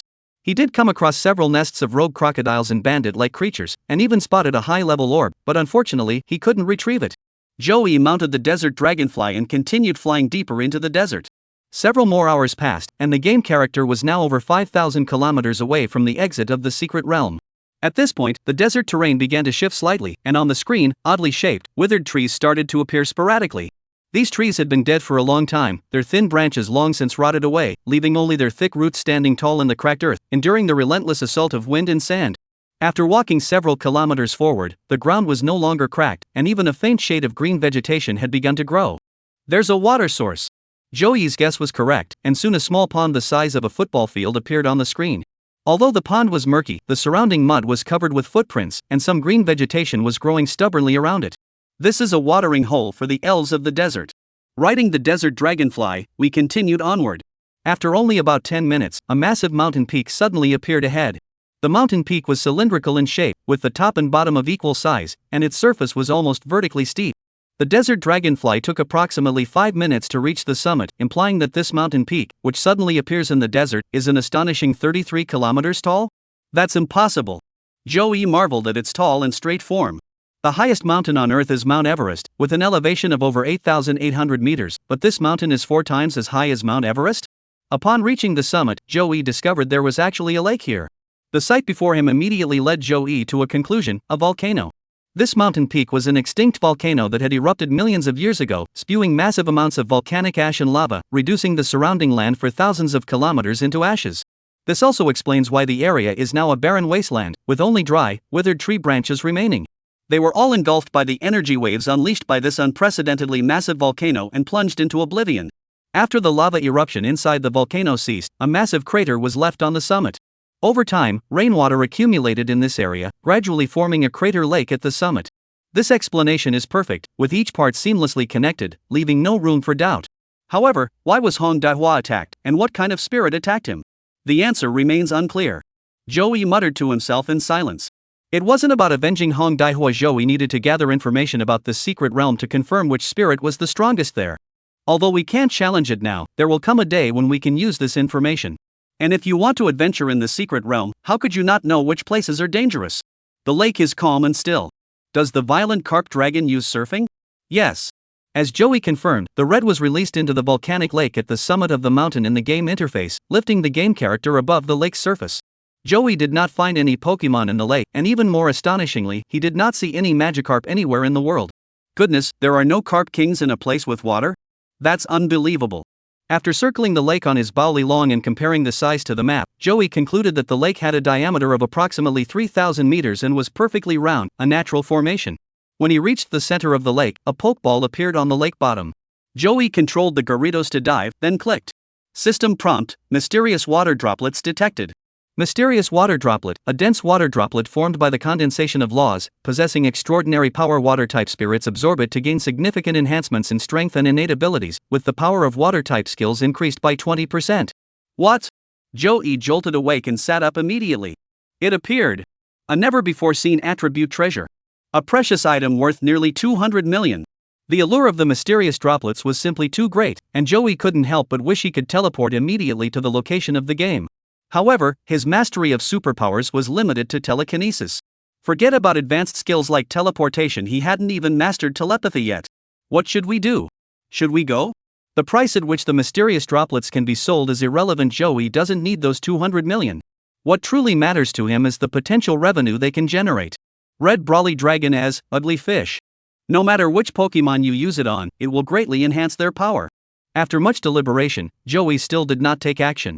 He remained steadfast. The volcanic lake is located at the summit of such a high mountain peak, and under normal circumstances, water elementals would absolutely never be able to reach it. Moreover, the mysterious droplet is hidden in the deepest part of the lake's center. Even if a human trainer were to discover the lake, they would never be able to locate the treasure immediately. No rush. First, thoroughly explore the surrounding area and eliminate all dangers before taking action. Joey made full use of the convenience and safety provided by the game system. Next, he began scanning back and forth around the volcanic lake. As a result, he discovered over a dozen more rock stones, steel stones, and ice stones in the lake. What kind of magical place is this? The resources here are so abundant. Joey couldn't believe his eyes. A lake with a diameter of 3 kilometers contains treasures worth nearly 400 million yuan. However, where there are abundant resources, dangers are equally abundant. Joey suppressed his inner urge and expanded the search area. From the summit to the base of the mountain, the slope was nearly vertical. Desert dragonflies circled around the entire peak, continuously expanding the diameter of their loops. Ultimately, Joey confirmed that all potential dangers within a 50-kilometer radius centered on the volcanic lake had been identified. These spirits were at the highest level of 59, just below the level of a king, making them safe for Joey. Great, fantastic. I'll be right there. Joey didn't hesitate, summoned the desert dragonfly, and flew toward the location indicated on the map. Chapter 82, The Growth of the Violent Carp Dragon. The desert dragonfly can fly for 10 hours straight. Including last night, Joey had been awake for over 40 hours straight. However, since awakening his superpowers, his need for sleep has significantly decreased. Even after going 2 days and 2 nights without sleep, he felt no fatigue, successfully advancing to the highest level of internet addiction. It was now 1 a.m. The massive 33-kilometer high mountain peak pierced the sky, resembling a pillar supporting the heavens under the moonlight. Desert dragonflies fly vertically upward along the mountain's vertical face. As they approach the summit, the temperature drops, eventually reaching as low as 30 degrees Celsius. Keep in mind that during the day, the temperature on the ground can reach over 40 degrees Celsius. That's a temperature difference of nearly 70 degrees. If it weren't for Joey's telekinesis, which covered his body and blocked the cold wind and low temperatures, he would have frozen solid by now. While Joey felt the cold, the desert dragonfly wasn't exactly comfortable either. As a ground-type and dragon-type Pokemon, it was 4 times weaker against ice-type moves. Given its physical constitution, flying in temperatures as low as 30 C will not cause frostbite, but feeling the cold is inevitable. Desert dragonflies hate the cold the most. But there's nothing they can do about it after all, they're the only ones their master can ride. Before evolving, blue crows were still too small, and riding them was difficult, with extremely slow flight speeds.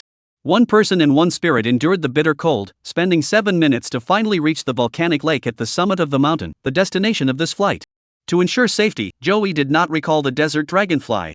Under the bright moonlight, he looked around and exclaimed in amazement, at minus 30 degrees Celsius, the lake's surface hasn't frozen over. At this temperature, even flowing water would freeze solid, yet this volcanic lake remained calm and clear, reflecting the soft moonlight. Apart from the howling of the cold wind, there was no sound or movement in the surrounding area. Joey pulled the pokeball from his waist and threw it. A white light flashed across the lake, transforming into a red dragon over 10 meters long. Roar! Az was not afraid of the cold. Seeing the lake below for the first time in a long time, it splashed into the water and flipped excitedly. Joey recalled Ghost Stone and Desert Dragonfly into their pokeballs, his psychic energy tightly enveloping his body, before plunging into the lake with a splash.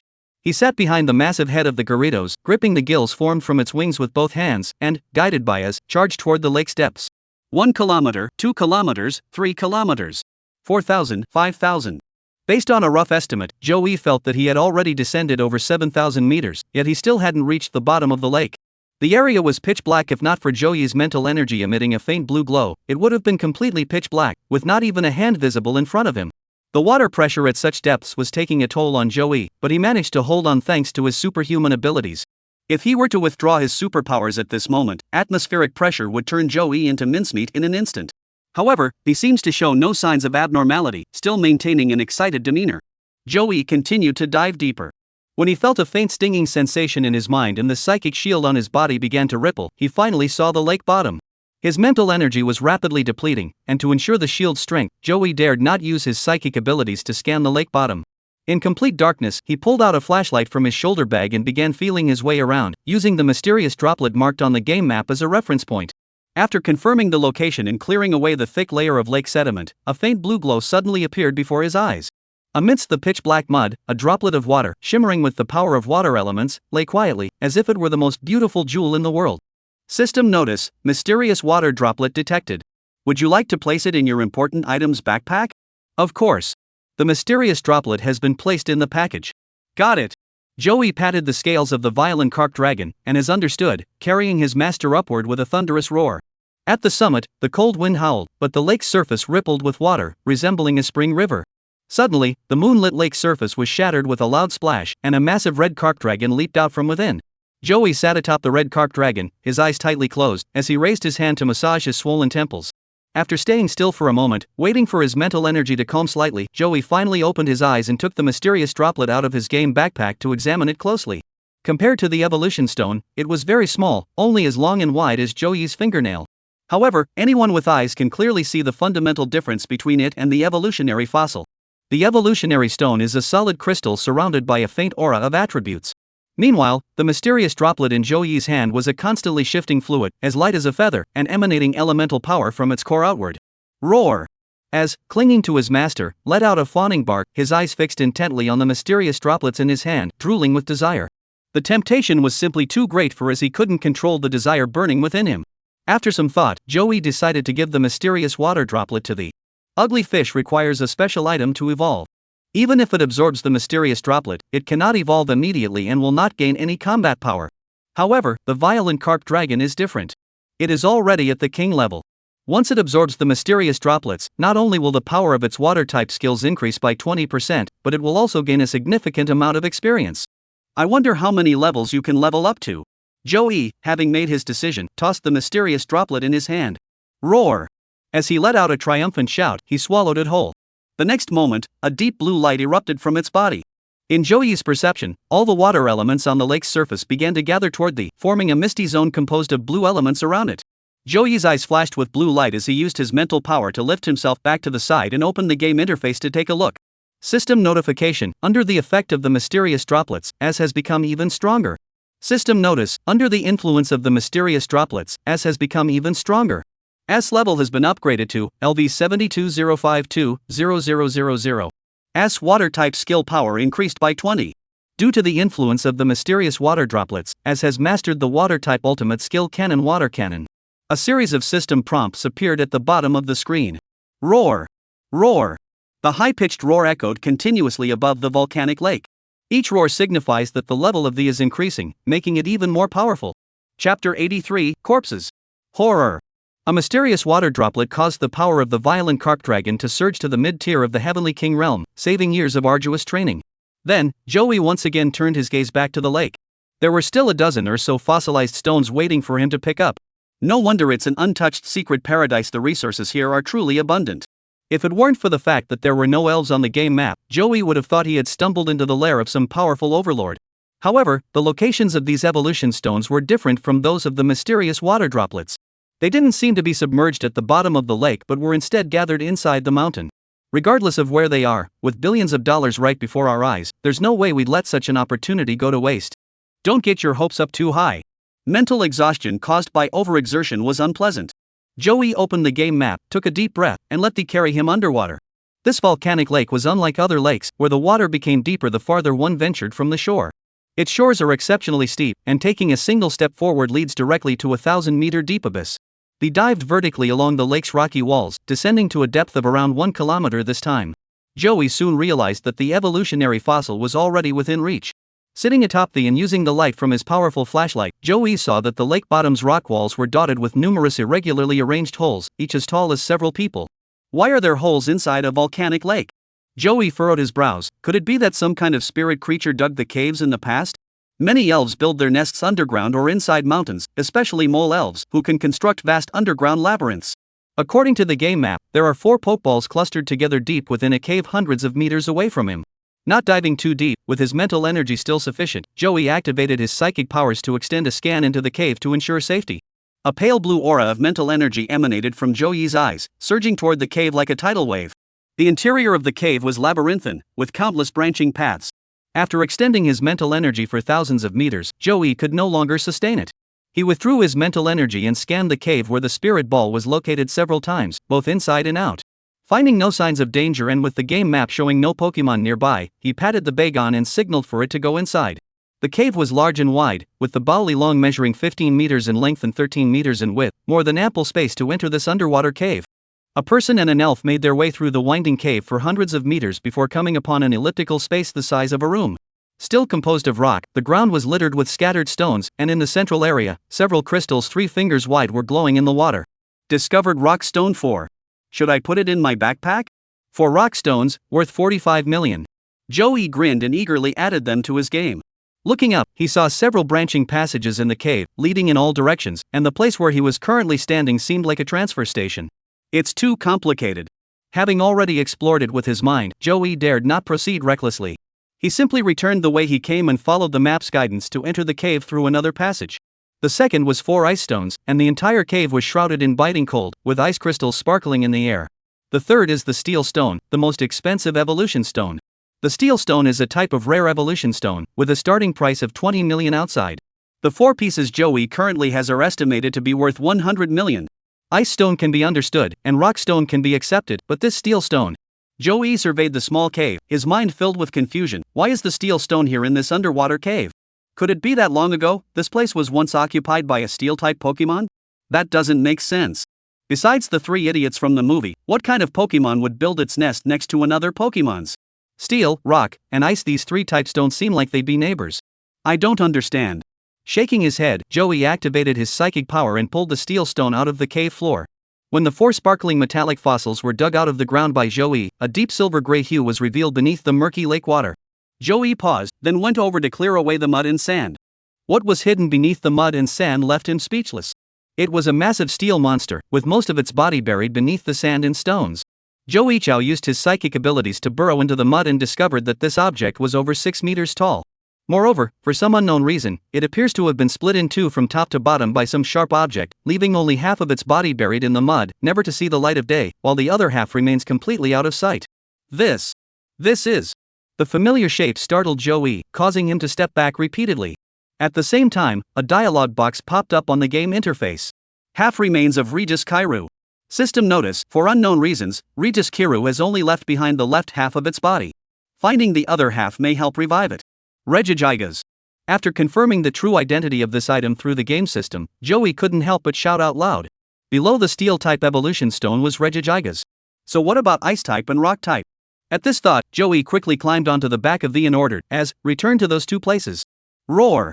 The violent Kark Dragon was also greatly frightened by the enormous creature before it. It turned around in the cave, its tail twisting, and rushed out toward the outside at high speed. Upon reaching the location where the ice stone was to be retrieved, Joey's eyes flickered with psychic energy. The mud and sand that had accumulated over thousands of years were pushed aside by his mental force, revealing the hidden truth within. A massive, ice-blue form. Reg Ice. Split into two halves from head to toe, only half remains here. Joey rushed toward the location of the rock statue, and sure enough, a half-buried earthen-colored rock statue lay quietly in the mud. It was Regirock. The corpses of the three holy pillars. The world of extinction, the tree of origin. Got it. Everything is clear now. Looking at the rock saint pillars before him, Joey murmured in shock. The place where I am standing right now is not a steep cliff or a volcano, but the world tree of the beginning. The rock walls are its bark, the caves are its veins, and the lakes are its heart. Like the three holy pillars, the world tree has also died. The holy pillars have been split into two sections from top to bottom, while the world tree has been severed at the waist. Joey summoned the game, opened the map, and scaled it down. In an instant, a massive cylindrical structure appeared on the screen. But Joey knew that this was the remnant of the world tree. Chapter 84, Preparing for the Auction. Although they had discovered the remains of the world tree and witnessed its tragic state. However, this place is utterly desolate. Not only are there no elves, but not even a single plant has grown here. Moreover, for thousands of kilometers in every direction, there was nothing but vast deserts, with dried-up forests, scarce water resources, and few species of life, presenting a desolate, barren landscape. Everything here is dead. There are no secrets to be found. If there is any secret at all, it is the game system's prompt: find the other half of the body, it might help revive it. However, Joey searched up and down several times but couldn't find the other half of the three holy pillars' bodies. It seemed as though they had always been in this state. Finally, after marking the spot on the map, he could only return with a heart full of awe and helplessness. The journey took another 10 hours, and when he returned to the entrance of the secret realm, it was already mid-morning, with the sun beginning to burn fiercely. Li Yozhong's stinky mud squad also happened to be flying back from the west at that moment. Joey glanced at them. The 5 members of the team were generally in good spirits. The minor injuries they had sustained were nothing out of the ordinary in their adventurous lives in the secret realm. Their backpacks were bulging, indicating a fruitful haul. Upon seeing Joey riding the desert dragonfly, they all turned to look. After landing back on the ground, everyone recalled their spirits. Li Yozhong approached with a smile and asked, "How is the harvest?" Joey was quite modest, replying with restraint, "Neither too much nor too little. It can only be described as adequate." To have stumbled upon 400 million in a single day, if that's considered not bad, then every trainer in the secret realm would be begging and pleading for such luck. However, one shouldn't flaunt one's wealth, so Joey saw no need to boast to others. He casually asked, "What about you guys? Did you find any treasures?" The stinky mud squad heard this and immediately broke into smiles. Li Yozhong nodded and said, "We're not bad either. Yesterday, we found a leaf stone in the forest, and there were many fragrant mushrooms growing around it." "Wow, that's worth a fortune. The price of a single aromatic mushroom isn't very high, but they don't appear often. When they do, they form large mushroom forests, and when they accumulate, their value is truly significant. Add a leaf stone to the mix, and the stinky mud squad probably made over $1 million that day. Though they can't compare to Joey, such a haul is undoubtedly the envy of other trainers. That's why the real money in this game lies here, making millions a day with no upfront costs. How much could one earn by spending a year in the secret realm? The answer is, staying there for a year could cost you your life. Listening to Joey's exclamation, Li Yozhong smiled and waved his hand. "It's also good luck. Without this leaf stone, we would have only made a few 100,000 this time." After hearing Joey's exclamation, Li Yozhong smiled and waved his hand. "It was just luck. Without this leaf stone, our total haul this time would have been no more than 100,000. Even without the leaf stone, dividing this amount among the 5 team members would still be a decent sum. But while earning hundreds of thousands a day may sound like a lot, it's a life-threatening endeavor. Losing limbs is common, and a single misstep could be fatal. High risk naturally comes with high rewards. Li Yozhong continued, in a few days, we plan to send this leaf stone to the Asia-Pacific peak auction, where it should fetch a good price. Joey perked up upon hearing this. When does the auction begin? He had 12 evolution crystals in his hand, for each of steel, ice, and rock, corresponding to the attributes of the 3 holy pillars. However, despite having so many evolution stones, upon counting the attributes of the 6 Pokemon he was carrying, he realized not a single one could be used. After much consideration, the only option was to sell them for money and use the funds to purchase evolution stones for attributes such as bug, fire, and flying. It should be around 4 days from now. Li Yozhong replied that every time a new dungeon appears, an auction will be organized a week later to sell the items. After all, everyone wants to sell their treasures as soon as possible. Keeping them on hand isn't safe. For trainers, converting money into personal strength is the most important thing. 4 days later? Joey pondered that the most valuable mysterious water droplet in his hands had already been eaten by Ez, leaving only one of each type of evolution crystal for himself, with the rest to be sold. Li Yozhong, seeing Joey in this state, became curious and asked, "Did you find something valuable and are planning to sell it? What kind of treasure is it? Rare evolutionary crystals?" Joey nodded and said, "I found a few fossilized stones and plan to take them to an auction." "A few?" Li Yozhong widened his eyes and pointed at Joey, shouting, "What kind of luck is that? We went through so much trouble to find a mushroom forest, and we even had a long battle with Parist for those mushrooms, and you have several just by yourself? People are most afraid of being compared to others. I was just lucky." Joey started talking nonsense, and then he saw it while walking down the street. "This isn't just luck. You must be cheating." A few people chatted as they entered a temporary fast food restaurant, sat down, ordered a table full of food, and ate while talking. The new secret realm is rich in treasures, but the supporting living facilities are severely lacking. The shops built around the entrance are all extremely expensive, and a single ordinary lunch cost over $1,000. The afternoon sun was quite intense, so Joey decided not to venture out and instead found a shaded shop to sit down, ordering a cold drink to rest for a moment. In the makeshift cold drink shop, an elite-level geometric snowflake was swaying about. Wherever it drifts, a cool breeze follows, so the interior remains comfortably cool. Joey opened the game, continued leveling up, and kept searching for treasures. Defeated Rada, Blue Crow gained 323 experience. Blue Crow's level has been upgraded to LV 37. Looking at the game interface, Joey searched his memory for recollections. The Blue Crow was already level 37. If he remembered correctly, it only needed one more level to evolve into a steel-plated crow. It seems like we should keep the steel-type evolution stones. Why not sell the steel-type ones and trade them for flying-type ones instead? That would be awesome. One steel-type fossil can be traded for 2 flying-type fossils, yet the outcome for steel-type Pokemon remains the same. Joey naturally prefers the more affordable flying-type fossils. With that in mind, his gaze fell on the Pokemon roster. A level 64 Desert Dragonfly, a level 37 Blue Crow, a level 39 Ghost Stone, a level 24 Ugly Fish, a level 72 Raging Carp, and a level 26 Burning Bug. 6 Pokemon, with strength that truly varies greatly. I wonder when Ugly Fish will evolve. Where can I find those beautiful scales? Leveling up continues. Chapter 85, Higher on Shock. Over the next few days, Joey's schedule fell into an endless loop. First, he stayed at the entrance to the secret realm, searching for treasures marked on the map, then marking their locations one by one. Once you've marked enough locations or discovered valuable items like the evolution stone, Joey will then board the Desert Dragonfly and head to the marked locations to collect the hidden treasures one by one.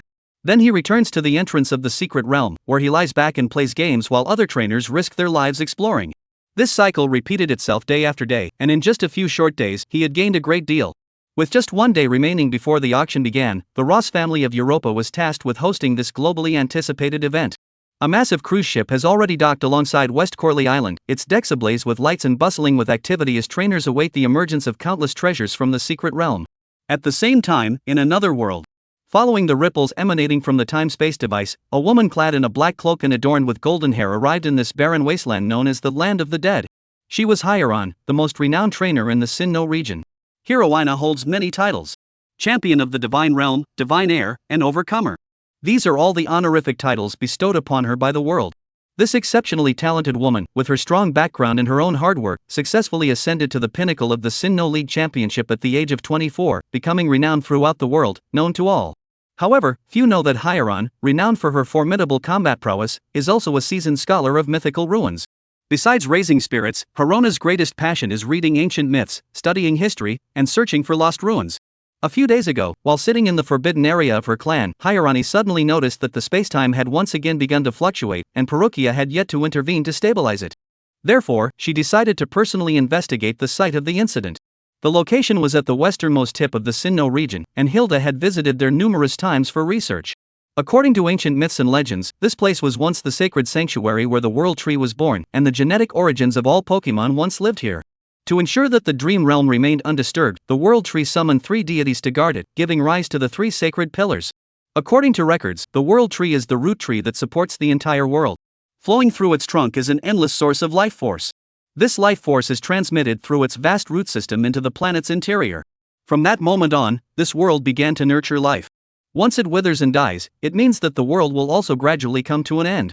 The truth of this myth remains uncertain, but there is indeed a towering ancient tree in the Deadland. It is literally towering. Unfortunately, it has been dead for a long time.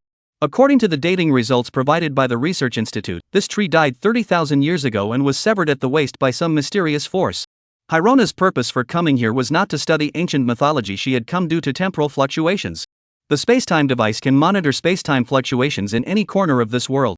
As the direct descendant of both a god and a clan, Hyaron has the right to access the spacetime device.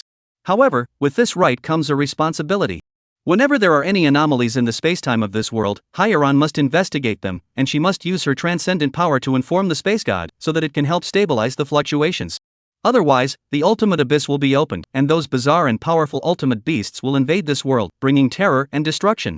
Hyaronnie crouched behind the fiercely biting landshark, moving toward that direction at a speed of 3,000 meters per second. Gazing into the distance at the mountain peak piercing the clouds at the horizon, Hyaronnie couldn't help but speculate. The World Tree. Is it the one supporting the barriers of this space, keeping the so-called ultimate beasts at bay? After all, it was an event from over 10,000 years ago, and having never witnessed the true form of the World Tree, Hyaron was unable to know for certain.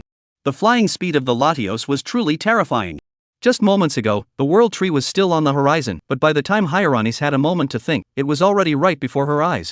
The Latios slowly came to a stop, and Hilda leaped off its back, landing steadily at the top.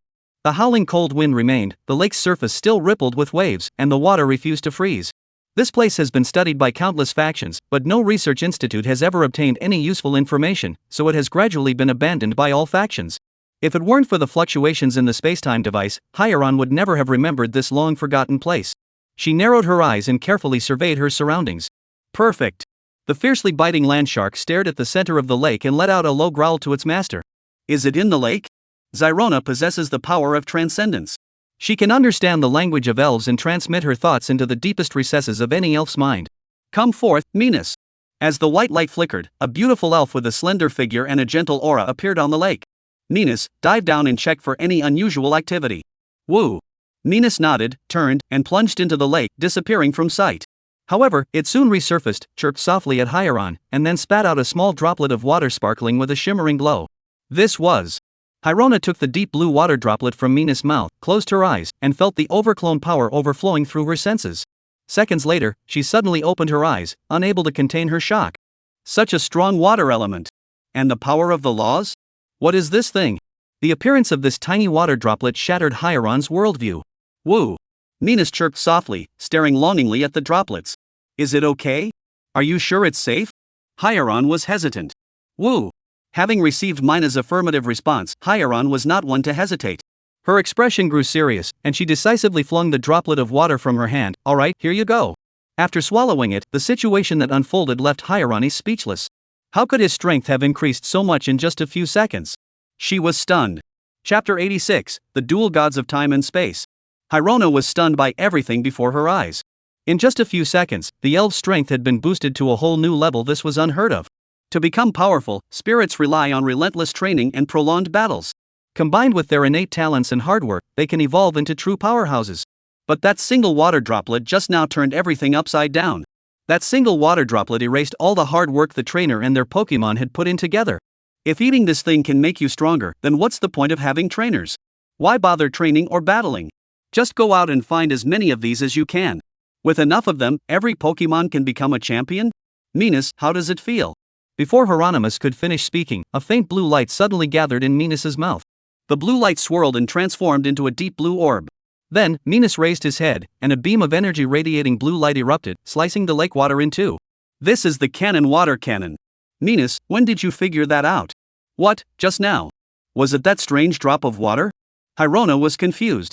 What on earth is this thing that can allow elves to suddenly master a secret technique out of thin air? The canon water cannon is extremely powerful and can be considered one of the ultimate moves of the water type. Not even a king-level Newtwo could master it, let alone a water-type Pokemon at the level of a master.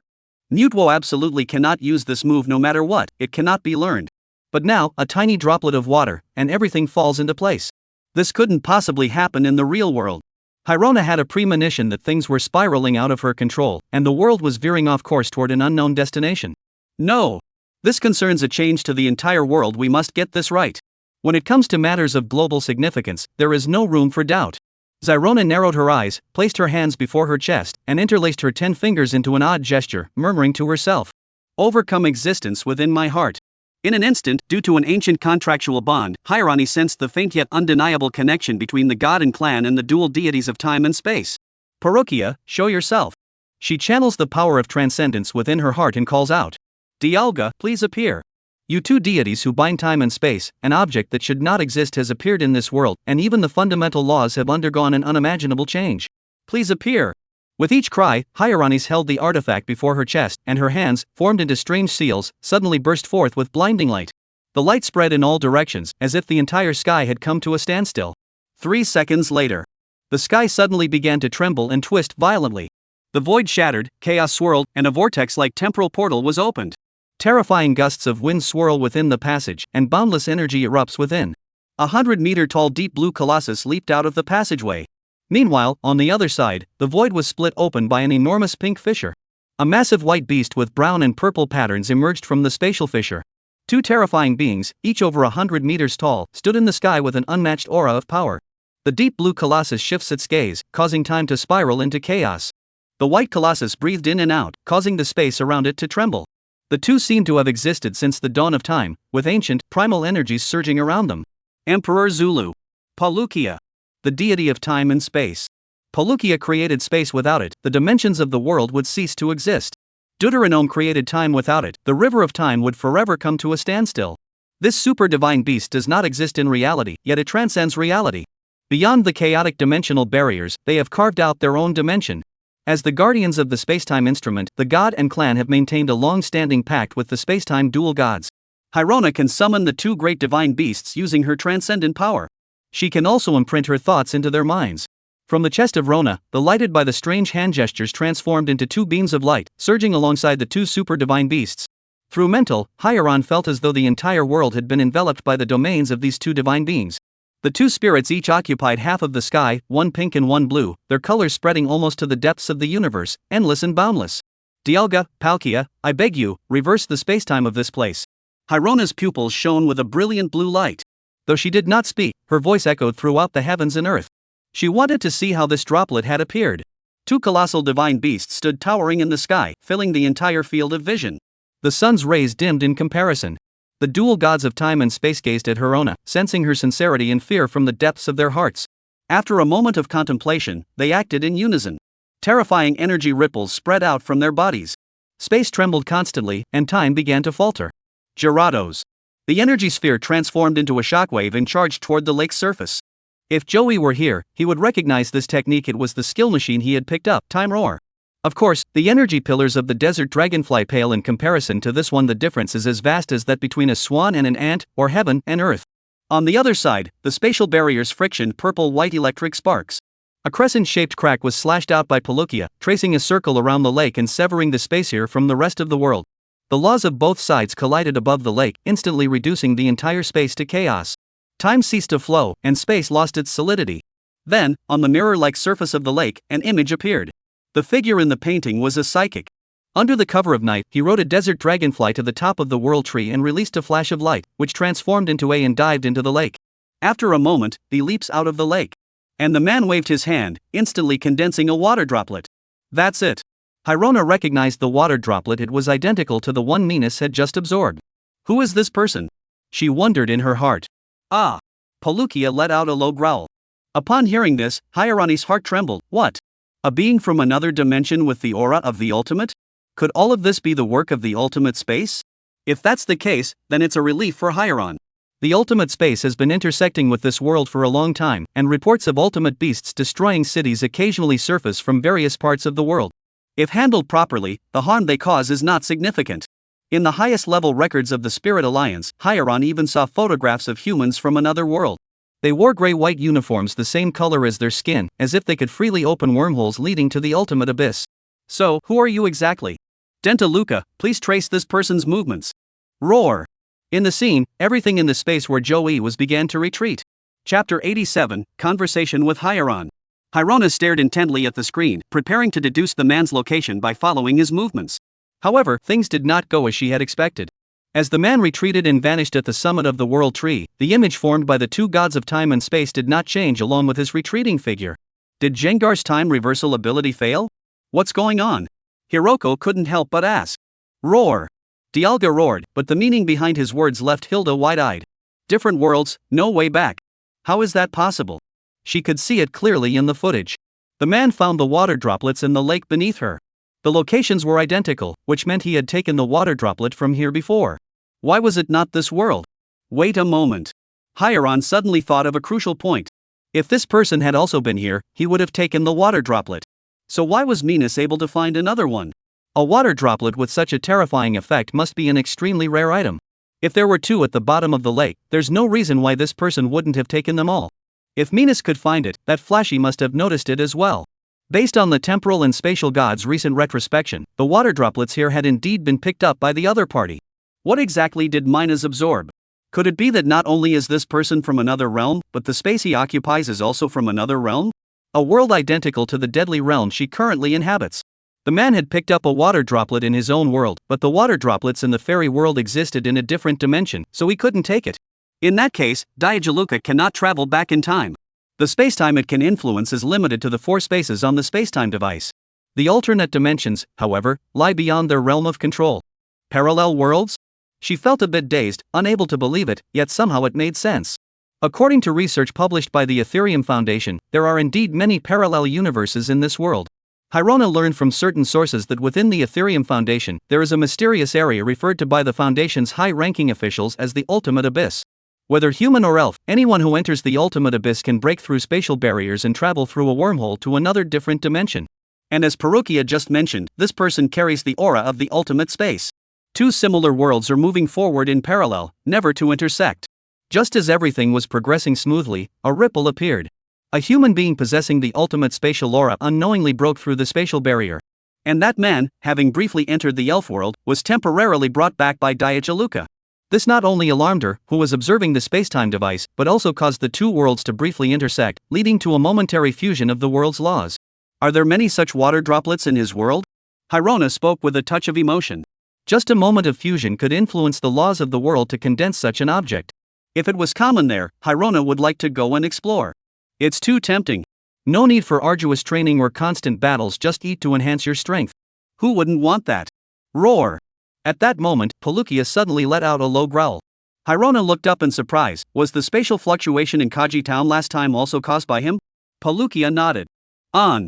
Just as Zerona was about to ask again, Dialga fired a time roar toward the lake, opening a spatial gate and returning to its own dimension. Seeing this, Pelukia gathered a glow in his arms and sliced open a spatial fissure before him, disappearing into it. Hyrona's enhanced state dissipated instantly. She rubbed her temples and sighed, all right. Due to the spacetime device, the Divine Clan had entered into an ancient pact with the spacetime twin gods. However, the gap between humans and divine-level elves is too great. They come and go as they please, completely disregarding Hyaron's feelings. If it weren't for the safety of the world, these two divine beasts wouldn't even acknowledge her existence. Hyrona tidied her hair, patted the fiercely biting land shark that had been quietly by her side, and smiled brightly. Still, my own strength is the most reliable. The Secret Realm. Joey was controlling his game character to explore the unknown areas of the Secret Realm when a dialogue box suddenly popped up in the lower right corner of the screen. System notice, Diagaron is regressing your past in the Dying World tree. Joey was a bit confused. Wait, you mean Diagoras? What have I ever done to deserve this? He opened the map and took a look. It was quite far away. But since the legendary beasts have already been summoned, no matter how far it is, we have to go. Joey immediately controlled his game character and flew toward the world tree he had marked earlier. 5 hours later, the world tree was within sight. Joey, however, saw an unexpected person up there. Golden long hair, a pitch-black trench coat. Though the appearance was a bit two-dimensional, Joey recognized her instantly. It was Hyaron. Joey controlled his game character to walk over and tapped her rapidly. Hyrona, I can't believe it. A droplet that can directly enhance a spirit's power. Did you see it? The interface displayed two options, yes or no. Joey selected yes. Hyrona, really? He's not just a despicable guy who showed up twice? Don't bring all that nonsense into this world. Two more options appeared. 1. Who is the despicable individual?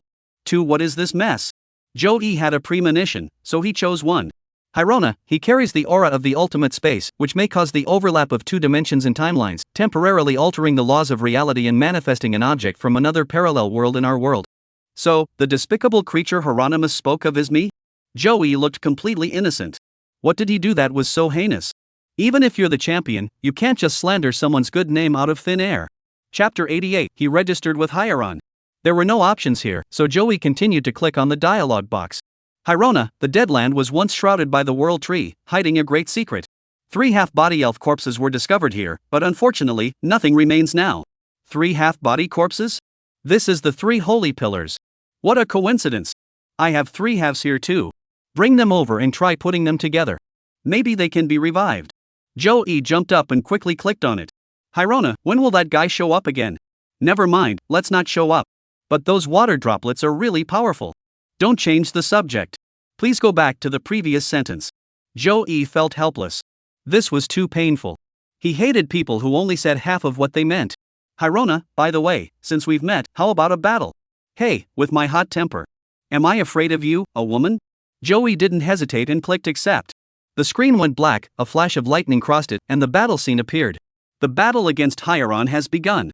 Hyaron has sent out Minus Orange LV-71. Go, as. A level 71 Minus dares to act so brazenly in front of me. Hyaron, I'm going to beat you today. Joey was full of confidence. Games are different from reality, they have many rules and nuances. Joey wasn't a top-tier player, but he understood the basics.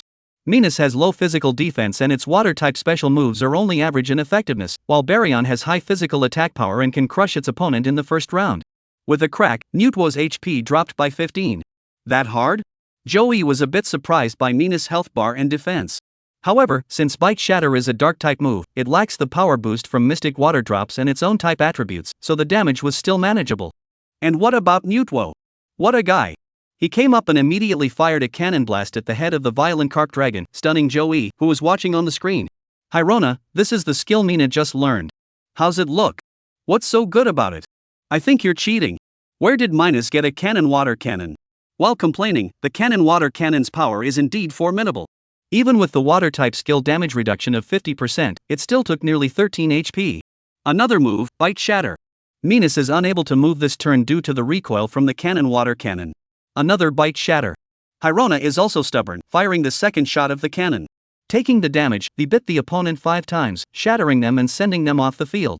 Defeating Minus, the fierce carp dragon gains 9,103 experience points. 9,000 experience points. 6,954, earning 54,000 experience points per run. Hyrona, you're just an experience baby. Hyrona, that's impressive, but can you keep this up? Hyrona has sent out a Flareon Orange at level 86. Do you want to switch Pokemon? It's a bit intense. Joey decides to continue the battle. This time, he turned the tables on his opponent, with the violent carp cannon water cannon ready to fire. However, the fierce land shark moves too quickly, and the Bali Long dragon doesn't get a chance to act, getting instantly defeated by the opponent's Dragon God Dive. Next up was the Desert Dragonfly, which also fell victim to the Dragon God Dive, its effects proving devastating once again. Ghost Stone entered the battle, and Joey activated the Song of Destruction, but the opponent countered with another Dragon God Dive and was defeated in an instant. Blue Crow had nothing to say, it was an instant kill. The Burning Bug is the same, 1 second. Ugly Fish, you're our last hope, go for it. Ugly Fish, you're our last hope. Go for it. The battle has not yet begun. Hyrona, it's Ugly Fish. What a cute little thing. Let's call it a day here. Friendly sparring shouldn't involve any harsh moves, you know. Hyrona, by the way, since you have Ugly Fish, here, take this. Obtained from Hyaron, beautiful scales. Should I put it in my backpack? Wow. There's such a benefit to this. Joey, who was preparing to return to the city to revive, couldn't contain his joy and immediately accepted the offer. Beautiful scales, scales that have fallen off Mina's body, coveted by every ugly fish for their beauty. If you were in front of me, I would definitely hug you and give you a kiss. Joey carefully placed the beautiful scales into his backpack, and the two of them withdrew from the battle. Even though you defeated 5 of my spirits in an instant, I still want to give you a heart. Hyrona, hurry to the Pokemon Center to recover. I'm going to track down that guy. The dialogue box disappears, and Hieronima waves her hand, leaping onto the fiercely biting Landorus. However, the next second, she jumped down and walked in front of Joey. Hyrona, let's exchange contact information. You're a worthy opponent. Would you like to add Hieron to your contacts? Yes. Hyrona, registered. Hyrona, let's stay in touch. This time, it's really goodbye.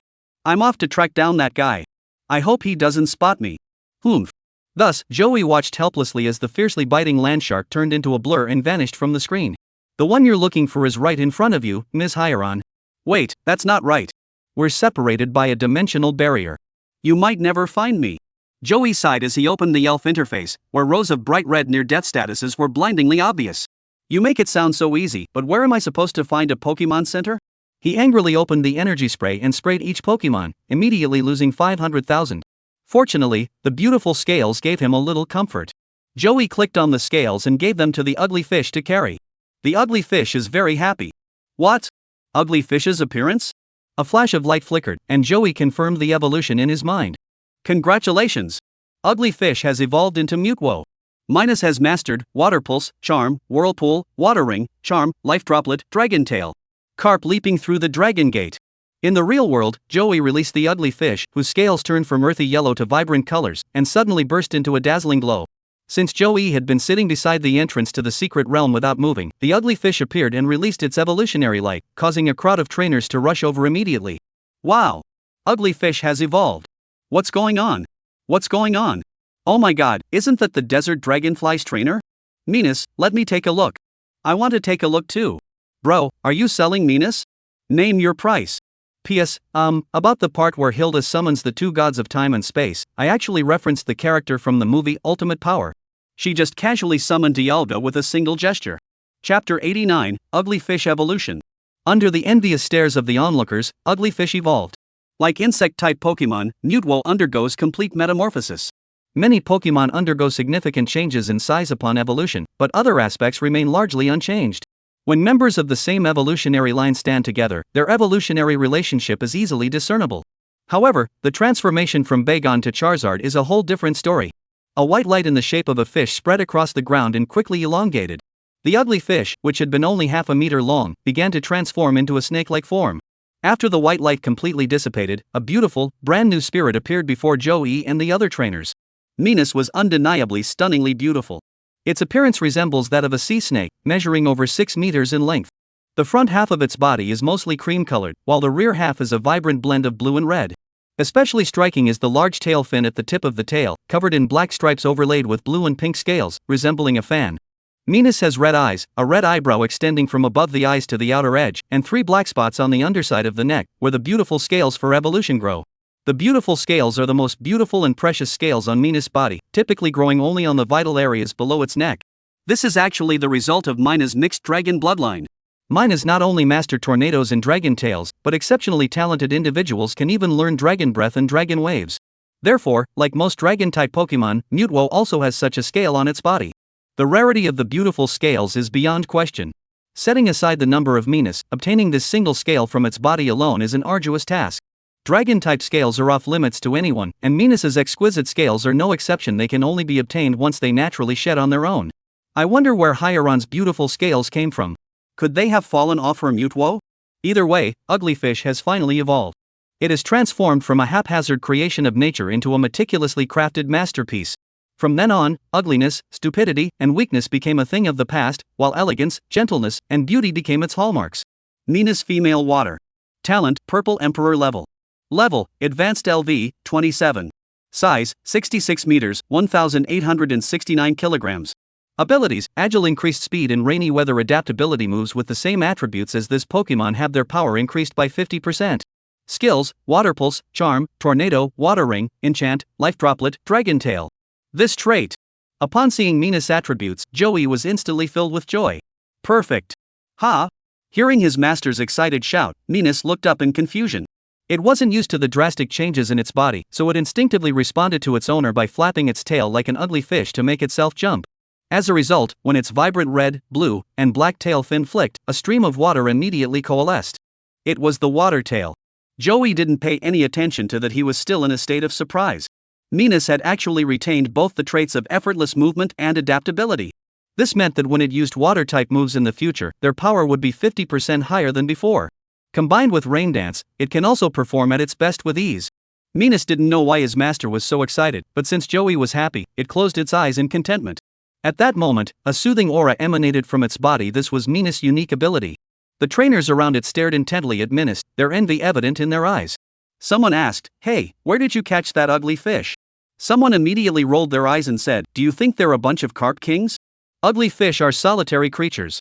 Joey reached into his shoulder bag with his right hand, materialized the water stone from the game, and beckoned to Venus, "Come here." Woo! Venus let out a soft chirp, writhing its unfamiliar body like a snake as it swam toward Joey. Unfortunately, unlike spirits that undergo incomplete metamorphosis, the ugly fish's body had changed so drastically after evolution that it was unfamiliar with controlling its new form. As soon as it wriggled slightly, it stumbled and fell with a thud onto the ground. Woo! Venus turned his head to look at his strange body and let out a few pitiful whimpers toward Joey. "Fly! Mina can fly, can't he?" A trainer nearby shouted in disbelief. Venus looked at his owner in confusion, and Joey smiled wryly and nodded. "Yes, Venus, you can fly after you evolve." Strictly speaking, flying and swimming in water are similar in principle. One is in water, the other in air, and both can move in any direction. Compared to crawling on the ground with a snake-like body, Venus is better suited to flying. After hearing its master's words, Venus shook its tail fin, closed its eyes, and after a moment of contemplation, slowly rose into the air under the expectant gazes of the crowd. A graceful snake took to the air. Joey glanced at Mina's attributes and was certain that, aside from water, Mina's did not possess the flight attribute. So, why can it fly? Does Mina fly in the original work? Joey forgot. However, reality is always so fascinating. Hakron, who is also in snake form, can fly as well. But at least Hakurio has a pair of small wings the size of a hand next to its head, while Venus has no wings at all, nor anything resembling wings, anywhere on its body. Venus was also surprised that he could fly. But it quickly adapted to the change, twisting its tail and darting over to Joey's side, rubbing against him affectionately. Joey directly took out 2 water stones for Venus to use. System notice: Venus level is insufficient to fully absorb the water stones, so Venus gains 100,000 experience points. Mina's level has been upgraded to LV 36. Is that even possible? Sure enough, there's no way to get around it. Joey felt a bit disappointed. Alright, everyone disperse. Even if you stare at Venus with your eyes piercing through him, he won't follow you. Get lost. My Bali Long isn't as fierce as yours? Chapter 90, The Sunrise Cruise Ship. The auction is about to begin, and the secret realm of the world's first tree of the vanishing world will temporarily come to a close. Clearing this dungeon feels a bit challenging. Who is the strongest boss in the dungeon? I don't know about the others, but that fire god moth alone was enough to make Joey give up on challenging it. The terrifying aura of the demigod still lingers vividly in his memory to this day. Never mind. I wonder which class UN will classify this secret realm into. With that thought, Joey opened his game backpack and began to inventory his items. 5 magical fruits that could level up the elves. 32 Pokeballs, 12 Ultra Balls, 6 Premium Balls, and various healing items. However, most of these were purchased from external stores and are not counted as Joey's loot. There are 5 resurrection grass plants, each worth over 2 million. In fact, during the Joey period, he discovered many mushroom trees and fruits, but since they weren't very valuable, he didn't bother to pick them up. However, the real prize lies in the upcoming evolution stones. For steel stones, starting at 80 million. Rock of the Earth 4 pieces, starting at 35 million. Ice stone 4 pieces, starting at 35 million. As for the other types of evolution stones found later through the game system, there are quite a few of those as well. 2 water stones were found, one was used for Mina, leaving 1 remaining, which is worth nearly 10 million. 1 leaf stone, 1 lightning stone, and 1 flying stone. 1 each of the rare dark type and poison type stones. Then there are various miscellaneous items, such as large pearls, gold pearls, heart scales, ancient gold coins, and so on. These can be sold to shops in the game, but they have no practical use in the real world. The problem is that Joey can't access the in-game shops either. Overall, 200 million should still be obtainable. After finishing his preparations, Joey arrived at the exit of the secret realm and stepped out. Upon exiting the secret realm, the trainer's first action was to open their phone to check their messages. Joey was no exception. He had been missing for nearly a week, with numerous messages on WeChat and QQ, but Joey had also posted an announcement on his WeChat moments before entering the secret realm, so his parents knew he was unreachable and remained calm. Joey first replied to the general greetings in a unified manner, then carefully reviewed several important messages. The first was from Li Yui, who asked Joey if he would be attending the auction taking place in the Pacific Ocean. The second is from Li Cici, asking Joey which school he plans to apply to. The third message is from his parents, expressing concern and urging Joey to respond as soon as he comes out. The fourth message is from Hong Daihua, who said the following: "A life saved needs no thanks. Let me know when you exit the secret realm." There's no need for thanks, Joey doesn't care. However, I spent 2 bottles of UNC liquid, so I should at least get them back. He thought for a moment and replied, "Mr. Hong, are you going to the Asia-Pacific Summit auction?" The other party didn't respond immediately, probably because they didn't notice their phone. Joey ignored it, finished handling the message, and summoned the desert dragonfly to fly toward the massive cruise ship anchored on the sea surface. The Sunrise cruise ship is one of the top 10 luxury cruise ships in the world, with a total length of 348 meters and the capacity to accommodate over 6,000 passengers. The cruise ship features a variety of entertainment facilities, including theaters, shops, casinos, parks, and pools. In short, there's nothing you can't imagine that the ship can't provide. There is a dedicated area on the cruise ship deck for welcoming flying ferries. When Joey landed on the Desert Dragonfly, a white attendant dressed as a servant immediately ran over and stood by his side, waiting. Although the trainer in front of him appeared to be quite young, a single Desert Dragonfly was enough to prove his strength, so the attendants dared not take him lightly. "Where are you from, sir?" Joey glanced at him and replied, "Xia Kingdom." The attendant, who had clearly been trained, immediately switched languages and said, "Sir, welcome aboard the Sunrise Cruise. Are you here to attend the auction?" The waiter's Chinese wasn't too bad and was quite fluent. Joey could understand him. Joey put the Desert Dragonfly back into the spirit ball, nodded, and said, "But I also have some treasures I need to entrust for auction." The attendant understood and nodded, saying, "Please follow me, sir. I will take you to meet Mr. House." As he led the way, he said to Joey, "Mr. House is in charge of this auction. All auction items must be registered and organized by him." Joey nodded and followed closely behind. As the auction date was approaching, many trainers had already gathered on the cruise ship, including some well-dressed social elites.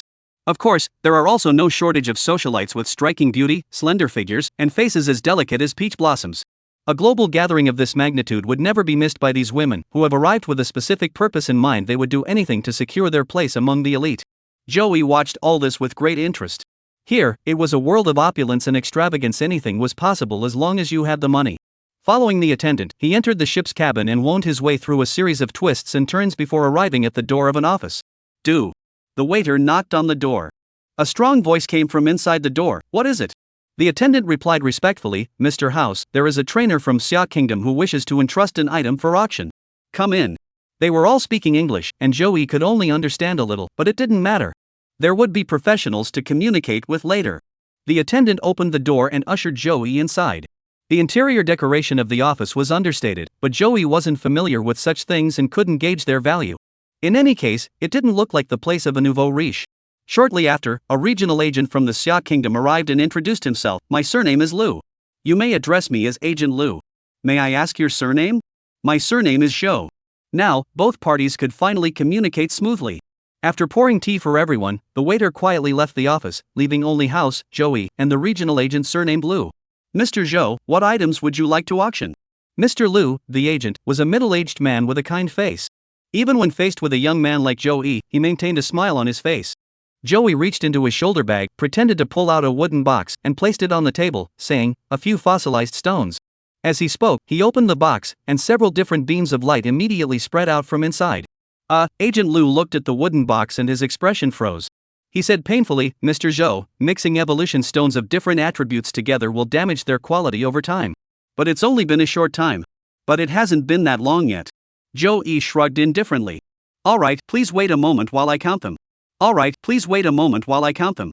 Liu, the agent, looked helpless, then took out the evolutionary stones that Joey had prepared for auction from the wooden box. Chapter 91, Commissioned Auction. At that moment, Joey's phone suddenly vibrated. He picked it up and saw that it was a call from Hong Dahua. "Sorry, I need to take this," Joey said, standing up and heading toward the door. After leaving the office, Joey answered the phone. "Hello. Joey, this is Hong Dahua." The loud voice came through the microphone, indicating that the other party's injuries had mostly healed. In this world inhabited by elves and various strange medicines, as long as one isn't killed instantly or suffering from an incurable disease, they can usually be saved. "Hong Tianwan, just call me Joey."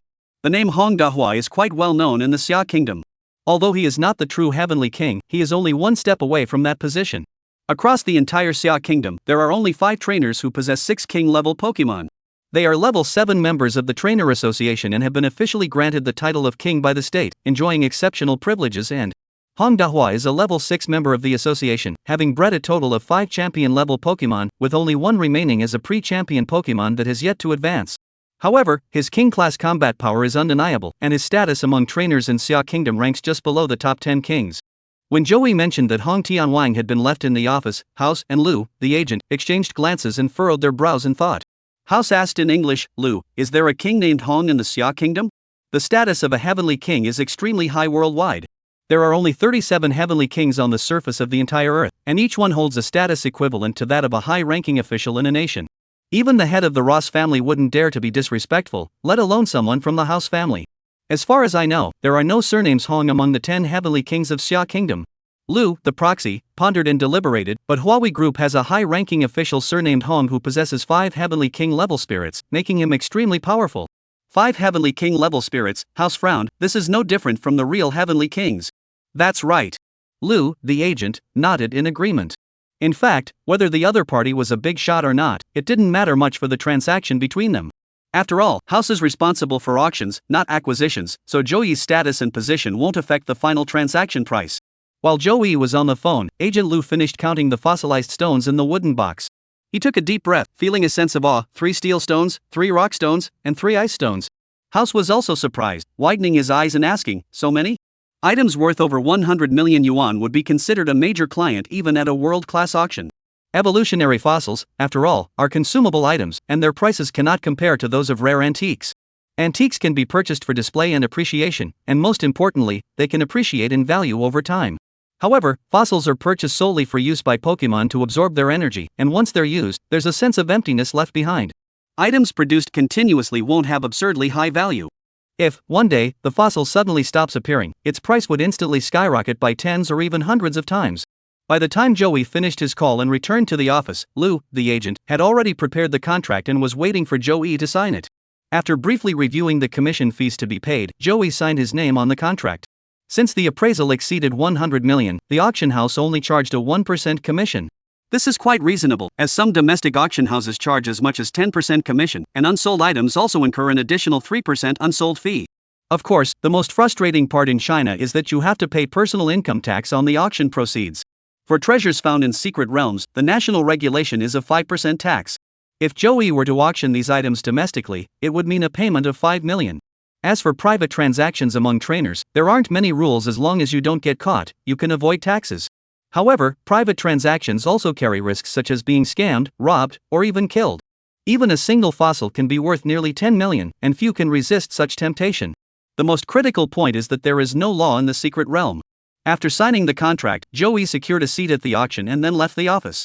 When Hong Dahua found Joey, he was chatting happily with several bikini-clad women. Really? Don't lie to me, little brother. Exactly. There's no such thing as a fairy that big. Why would I lie to you? That fire moth was really 6 stories tall. Joey's face was filled with terror. It was truly dangerous at the time. I nearly died of fright. That's way too exaggerated. The fire god moth is only about 1.5 meters tall, right? The woman's delicate face bore a hint of flirtatiousness.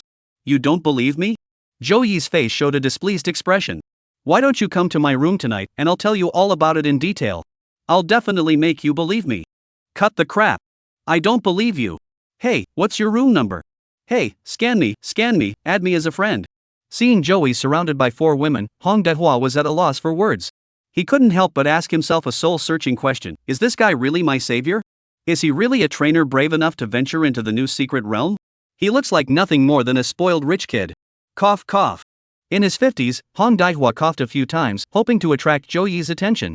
There was no response. Cough. He coughed heavily a few more times. To his surprise, a bikini-clad woman turned around, gave him a once-over, and said, "Sir, is your throat feeling unwell?" Cough.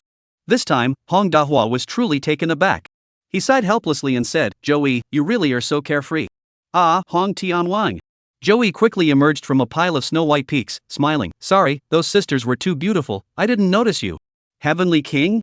A few bikinis exchanged glances, and the voices grew quieter. But a greater heat was gathering in their eyes. Being affectionately called young friend by the king, what kind of status did this young man hold? He's so young, his future is limitless. The key is that he's handsome. Young, handsome, and well-connected, this is the perfect catch. At this thought, the bikini-clad ladies exchanged glances with their sisters, their eyes filled with a hint of caution. In their eyes, Joey seemed like a juicy piece of meat, exuding a deadly allure. Unfortunately, after Joey stood up, he left. What about the room number we agreed on? What about the WeChat message? The bikini-clad woman was eagerly waiting, but dared not interrupt the king's words. Chapter 92, The Surprise at the Auction. After Hong Daihua found Joey, he presented a dragon-type evolution crystal worth over 30 million as a token of gratitude for saving his life. Exchanging 2 bottles of Yuanqi liquid spray for such a large sum of money, Joey made a fortune from this deal. But Joey refused. He only took back the 1 million that belonged to him, which was the market price for 2 bottles of Yuanqi liquid. As for the rare dragon stone, Joey solemnly told Hong Daihua that he would not take it. Evolutionary crystals can enhance a spirit's power, but would Joey's spirits lack opportunities to enhance their power? No, his elf is leveling up every day, improving every day. The dragon stone is just over 3 million yuan to him. Joey, who is about to possess 100 million, has no need to stoop so low for such a small amount of money. Hong Daihua was full of sincerity, but Joey could take it or leave it. If he takes this dragon stone, he will be even with Hong Daihua, and neither will owe the other anything. Hong Dahua's life is worth more than 30 million, but at the time, there were so many people at the camp. If he were recognized, there would be plenty of trainers eager to curry favor with him. Joey was just the first one to generously offer his help. Hong Daihua used the dragon stone as a token of gratitude, which was a sign of great esteem. However, by not taking the dragon stone, the relationship between the two parties remained intact, allowing them to maintain contact in the future. Should either party require assistance, it would be as simple as a single word. Joey chose the latter option, not only because of the relationship, but also because of his own dignity. After all, he didn't lack opportunities for advancement or money. If Hong Daihua had traded the dragon stone for the secret treasure dragon tooth, Joey would have definitely accepted. As a treasure that enhances the innate abilities and strength of dragon-type Pokemon, the dragon's tooth was sold for $19.4 billion 3 years ago. The key isn't the price, it's that there's none left. A bunch of big names, even the top executives, are waving cash to buy it, but it takes at least 5 years to produce just one. As the rarest Pokemon capable of breaking through the master level, every trainer who possesses a dragon-type Pokemon will spare no effort to nurture it.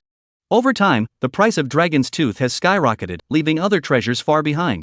The next day, Joey and Hong Daihua arrived at the hall where the auction was being held. Riding on Hong Dahua's coattails, Joey also enjoyed the VIP box service.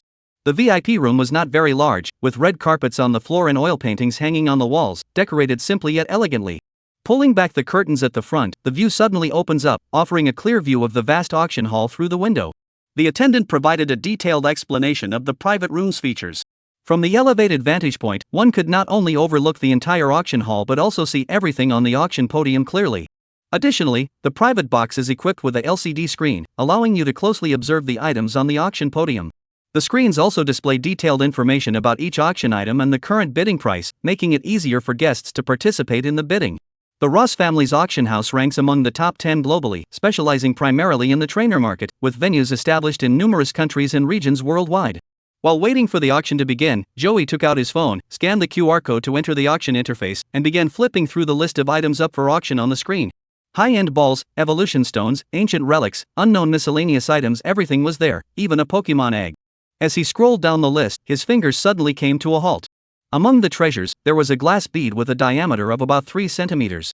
The bead is transparent on the surface, with a red and black spiral pattern intertwining at its center, adding a touch of uniqueness to its appearance.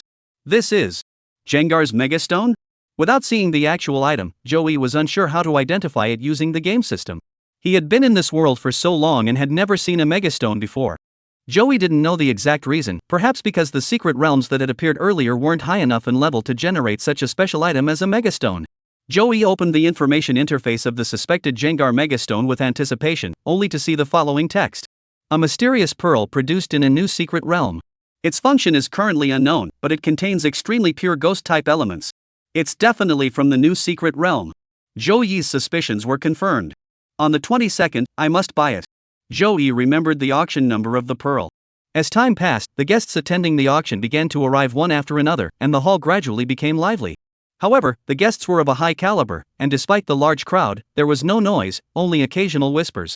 At 10:30 a.m., the auction began promptly. The auction hall was packed with people, and as the host took the stage, the hall quickly fell silent.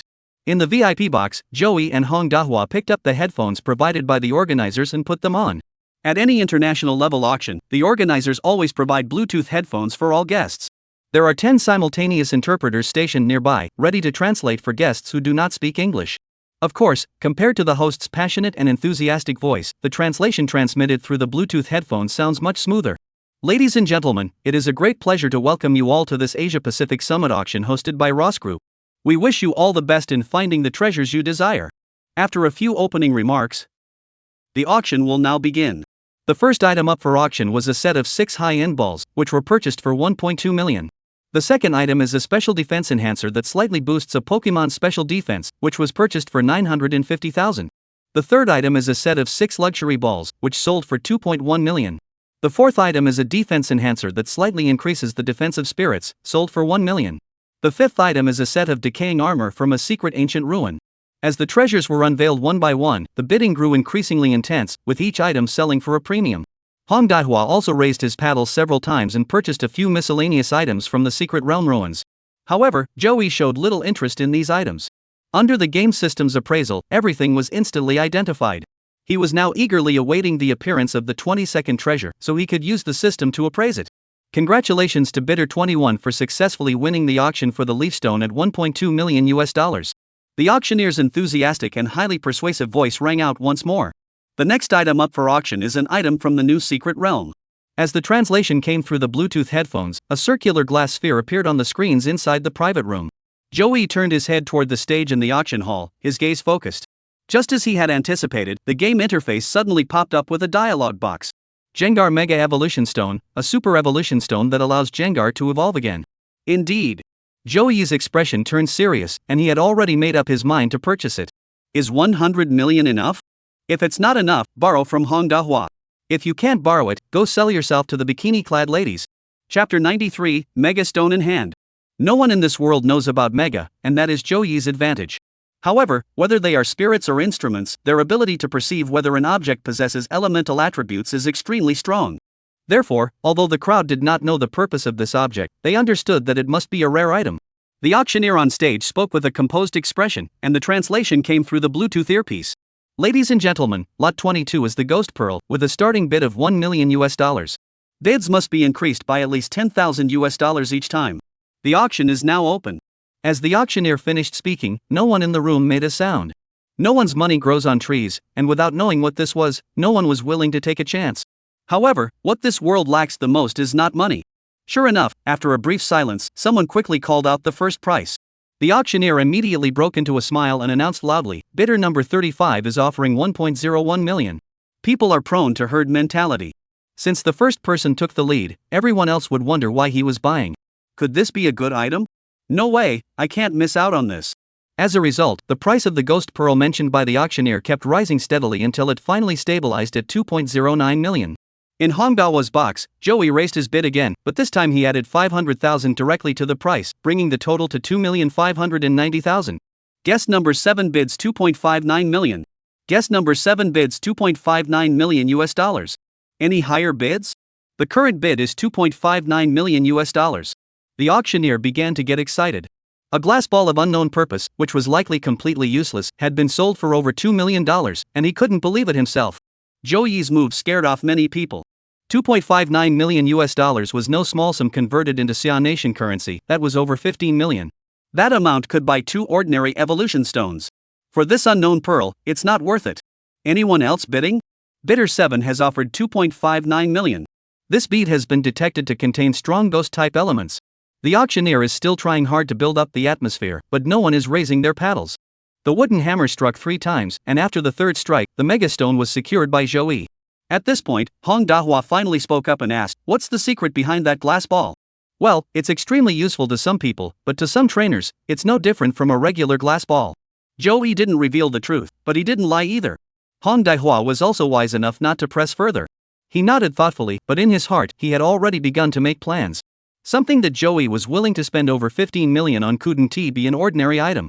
Perhaps there really is some secret hidden inside. Let's have Xiao Yu and the others take a look. If the price is reasonable, we'll buy a few back. It's not just Hong Dahua who thinks this way, there are quite a few trainers at the auction house who share this mindset. Everyone is smart, after all. Even though we don't know its purpose, this pearl was sold for a solid $2.59 million. Most trainers don't know this, so go out and try to buy some. Everyone has their own agenda. Unfortunately, if Megastone were really that easy to obtain, why didn't Joey, who was controlling the game character, encounter it after spending a week exploring the secret realm? They still want to buy them in large quantities? These people are delusional.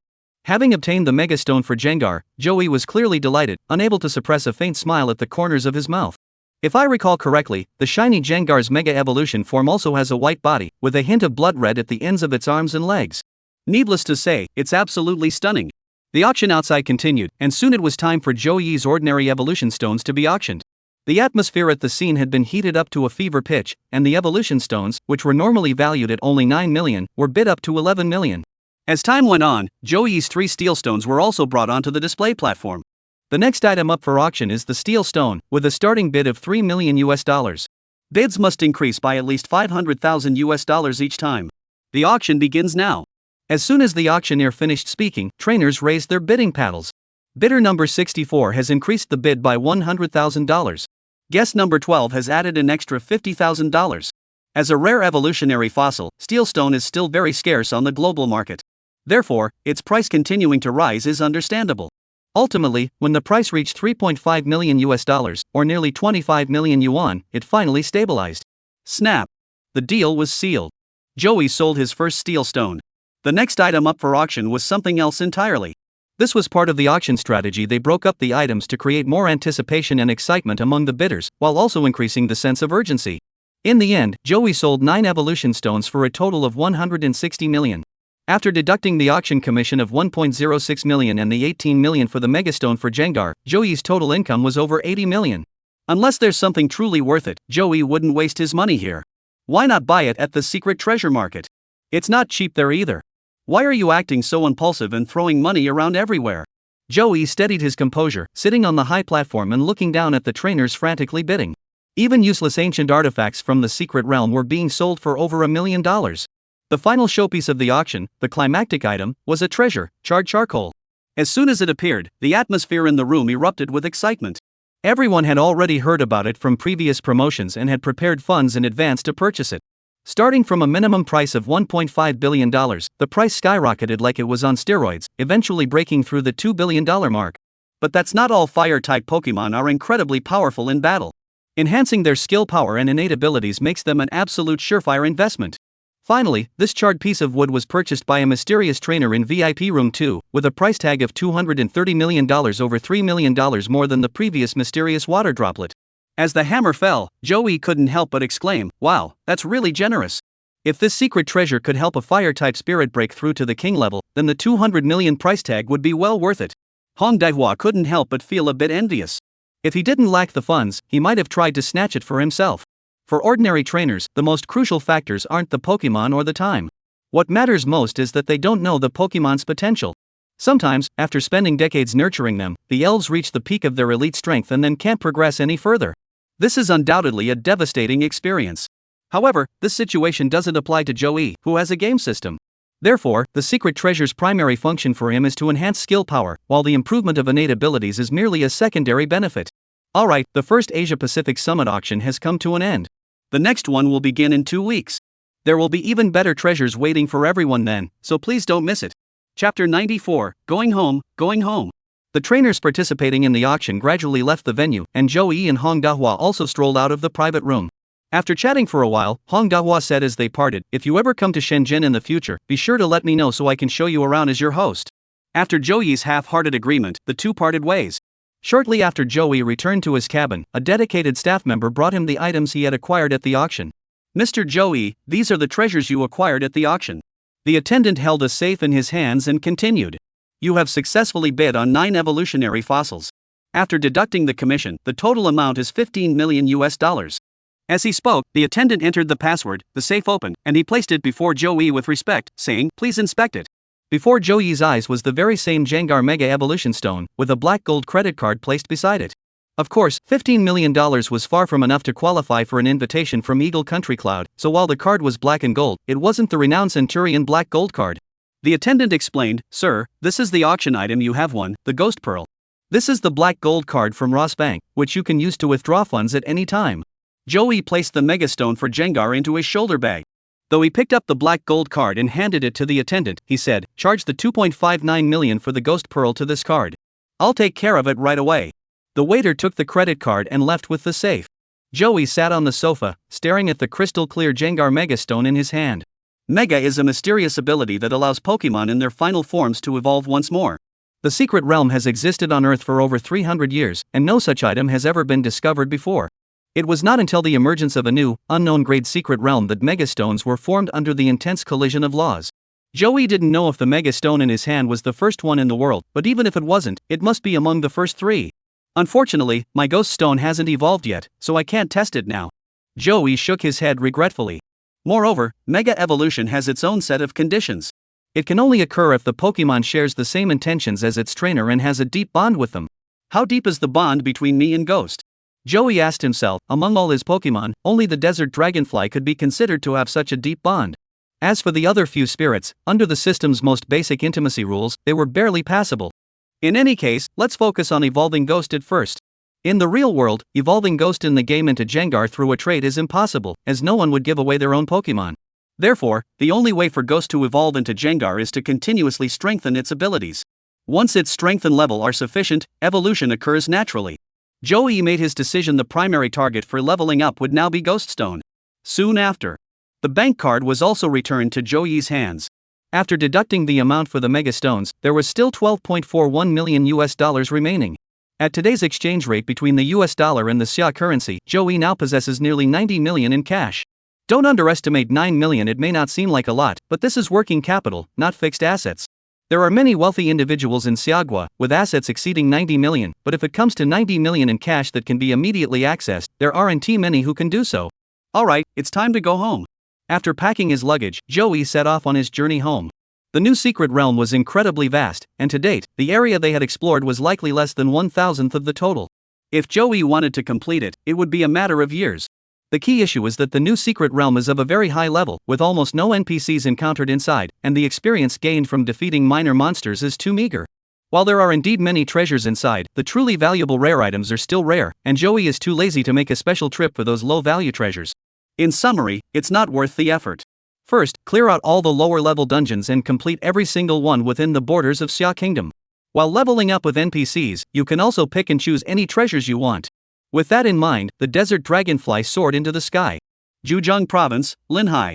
Upon exiting the secret realm, Joey returned to the modern city and once again became the law-abiding citizen he had always been. As the desert dragonfly approached the city, he obediently put it away and then took the bus back to his neighborhood. As the sun set, the sky was dyed a deep crimson, signaling the arrival of evening. Just as Joey entered the residential area, his mother, Suing, called him for the 7th time. "Where are you? Why aren't you here yet? The food is getting cold." "I'm almost there. I'm at the entrance of the residential area." As he spoke, Joey entered the building where his home was located. Just as he pulled out the key to open the door, it swung open on its own, and his mother's worried and longing gaze met his. Joey felt a pang of guilt in his heart. While he enjoyed the thrill of taking risks outside, his parents at home worried endlessly about his safety every day. Why can't this damn secret realm connect to the internet?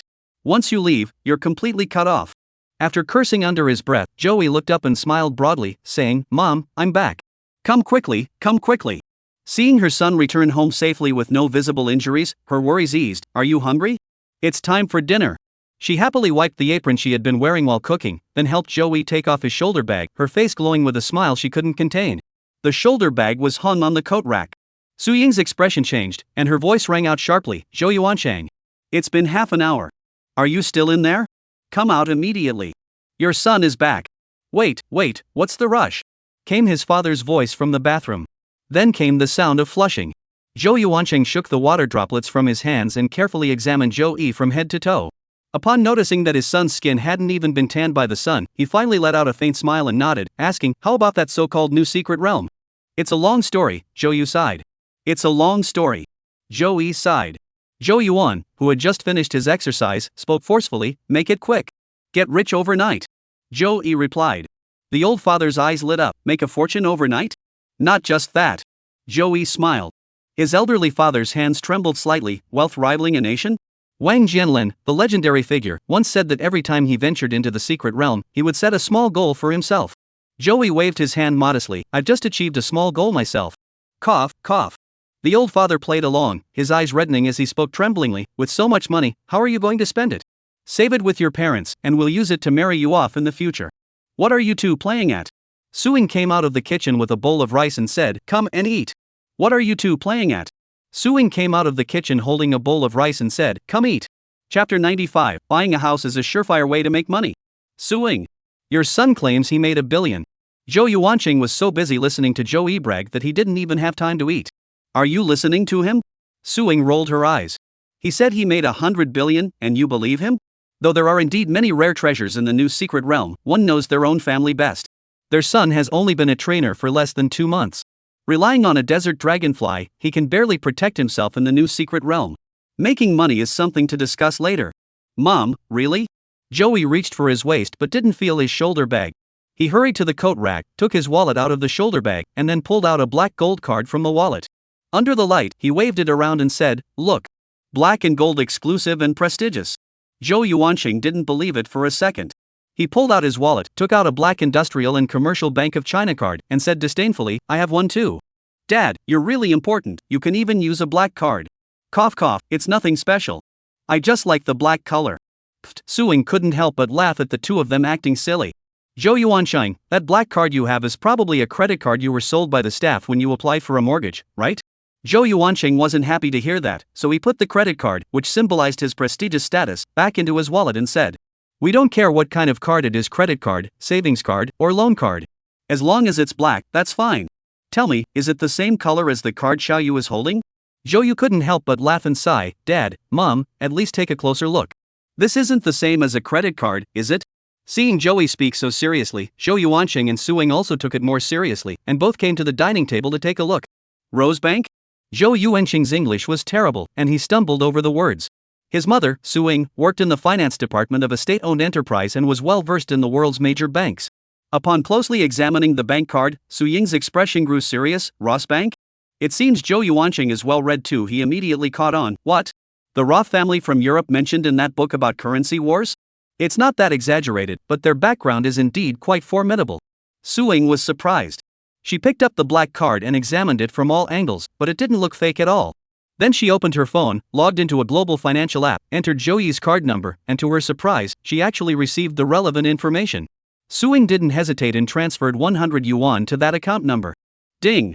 Joey's phone buzzed with a text message notification. He took it out and ignored the pile of insincere greetings at the beginning. The number displayed at the end left Suing and Zhou Yuanqing speechless. 1, 10, 100, 1,000. Zhou Yuanqing was still counting the zeros when Suing blurted out, $1.5 million. How much? Zhou Yuanqing, who was counting in circles, didn't even register the number. Converted to our currency, that's 900 million. Cough cough, this really caught Zhou Yuanqing off guard. After a few minutes of shock, the two finally regained their composure. Zhou Yuanqing kept muttering to himself, how did we make this money? How did we make this money? How come this money is so easy to come by? Exactly. 900 million. If you calculate based on an average person earning 60,000 a year, it would take him 1,500 years to earn that much. But his son managed to do it in just 1 week? Are you kidding me? Wife, if we deposit 90 million in the bank, how much interest will we earn in a year? Suing deals with money on a daily basis, so she has a stronger tolerance for it. After hearing her husband's words, she replied sarcastically, you have 90 million in cash and you're going to deposit it in the bank? With inflation so high these days, the money in the bank is losing value every year, and the interest can't keep up with the losses. What should we do? Comrade Zhou has never seen so much money in his entire life, and he's still burdened with over 600,000 yuan in loans. Miss Suing was very decisive, just 2 words, buy a house. Zhou Yuanqing felt the pressure mounting. I still have a mortgage to pay off, and you want to buy a house too? Suing was so annoyed she laughed, you bought your house to live in, I'm investing. Buy a house. This has been one of the safest and most profitable investments in recent years. Housing prices across the country are already on the rise. Based on international housing price trends and Xiaogua's population, housing prices in core cities are bound to skyrocket in the future. Suing spoke confidently, do you believe me? If I invest my 90 million in real estate, in a few years, it will be worth 180 million. Even if it reaches 180 million, it might still double again. Zhou Yuanqing broke out in a sweat and nodded repeatedly, I believe you. How could I not believe you? I believe you. Seeing the two elders planning to spend all the money, Joey couldn't sit still. Dad, Mom, cough cough, this is my money, right? Suing agreed.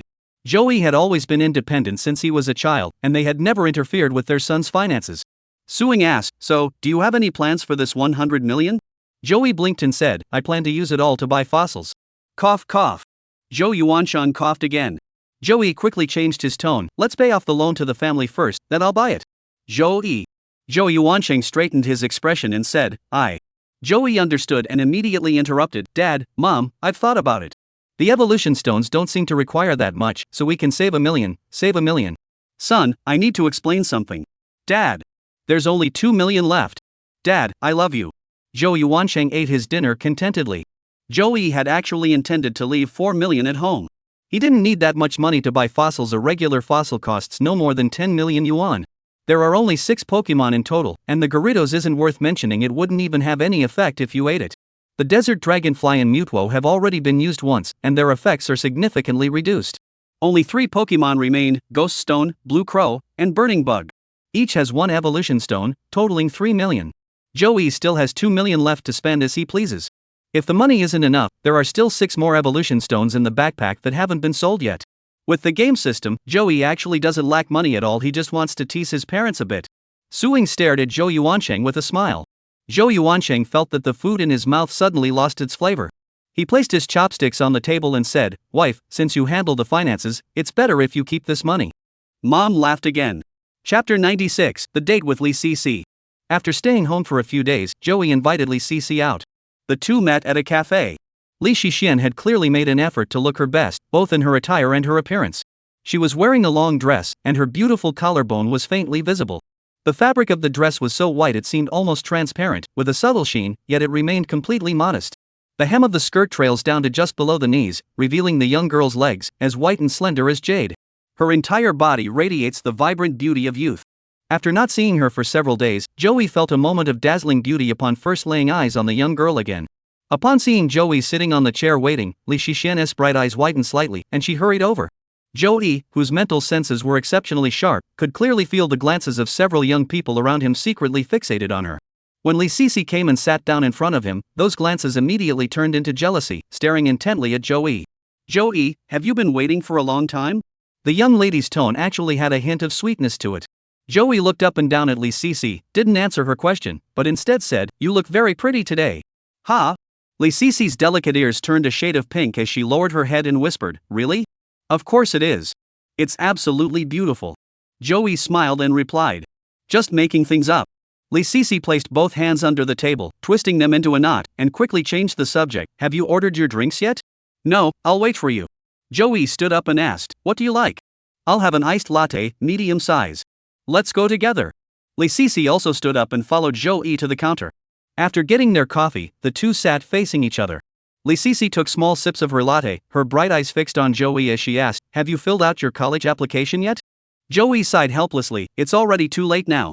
The deadline for submitting college applications is mid-July. It's already almost the end of July. What's the point of applying now?" "What?" Li Cici was startled and exclaimed, "So you're not going to college?"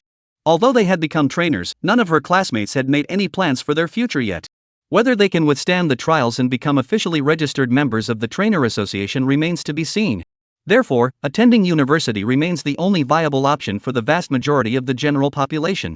Although Li Cici comes from an outstanding family, she would not give up going to university just to become a trainer. College is still something she must attend. Joey isn't the least bit worried with his abilities. He could choose any university in the country. After all, which university would turn down a student who was highly likely to become a king-level trainer? "I applied to the Pokemon department at Zhejiang University." Li Cici looked at Joey with an expectant gaze, and the aura she exuded had a unique, youthful beauty. Zhejiang University is a full-time comprehensive institution of higher learning. Among all universities in Xia Kingdom, it ranks among the top 10 and is considered the best university in Zhejiang province. "Then I'll apply to Zhejiang University too."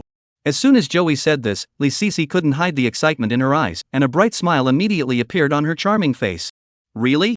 Her voice rose several octaves. "Don't lie to me." "Why would I lie to you?" Joey laughed. "I placed the spirit ball containing the desert dragonfly on the principal's desk, and the school immediately begged me to enroll. Do you believe me?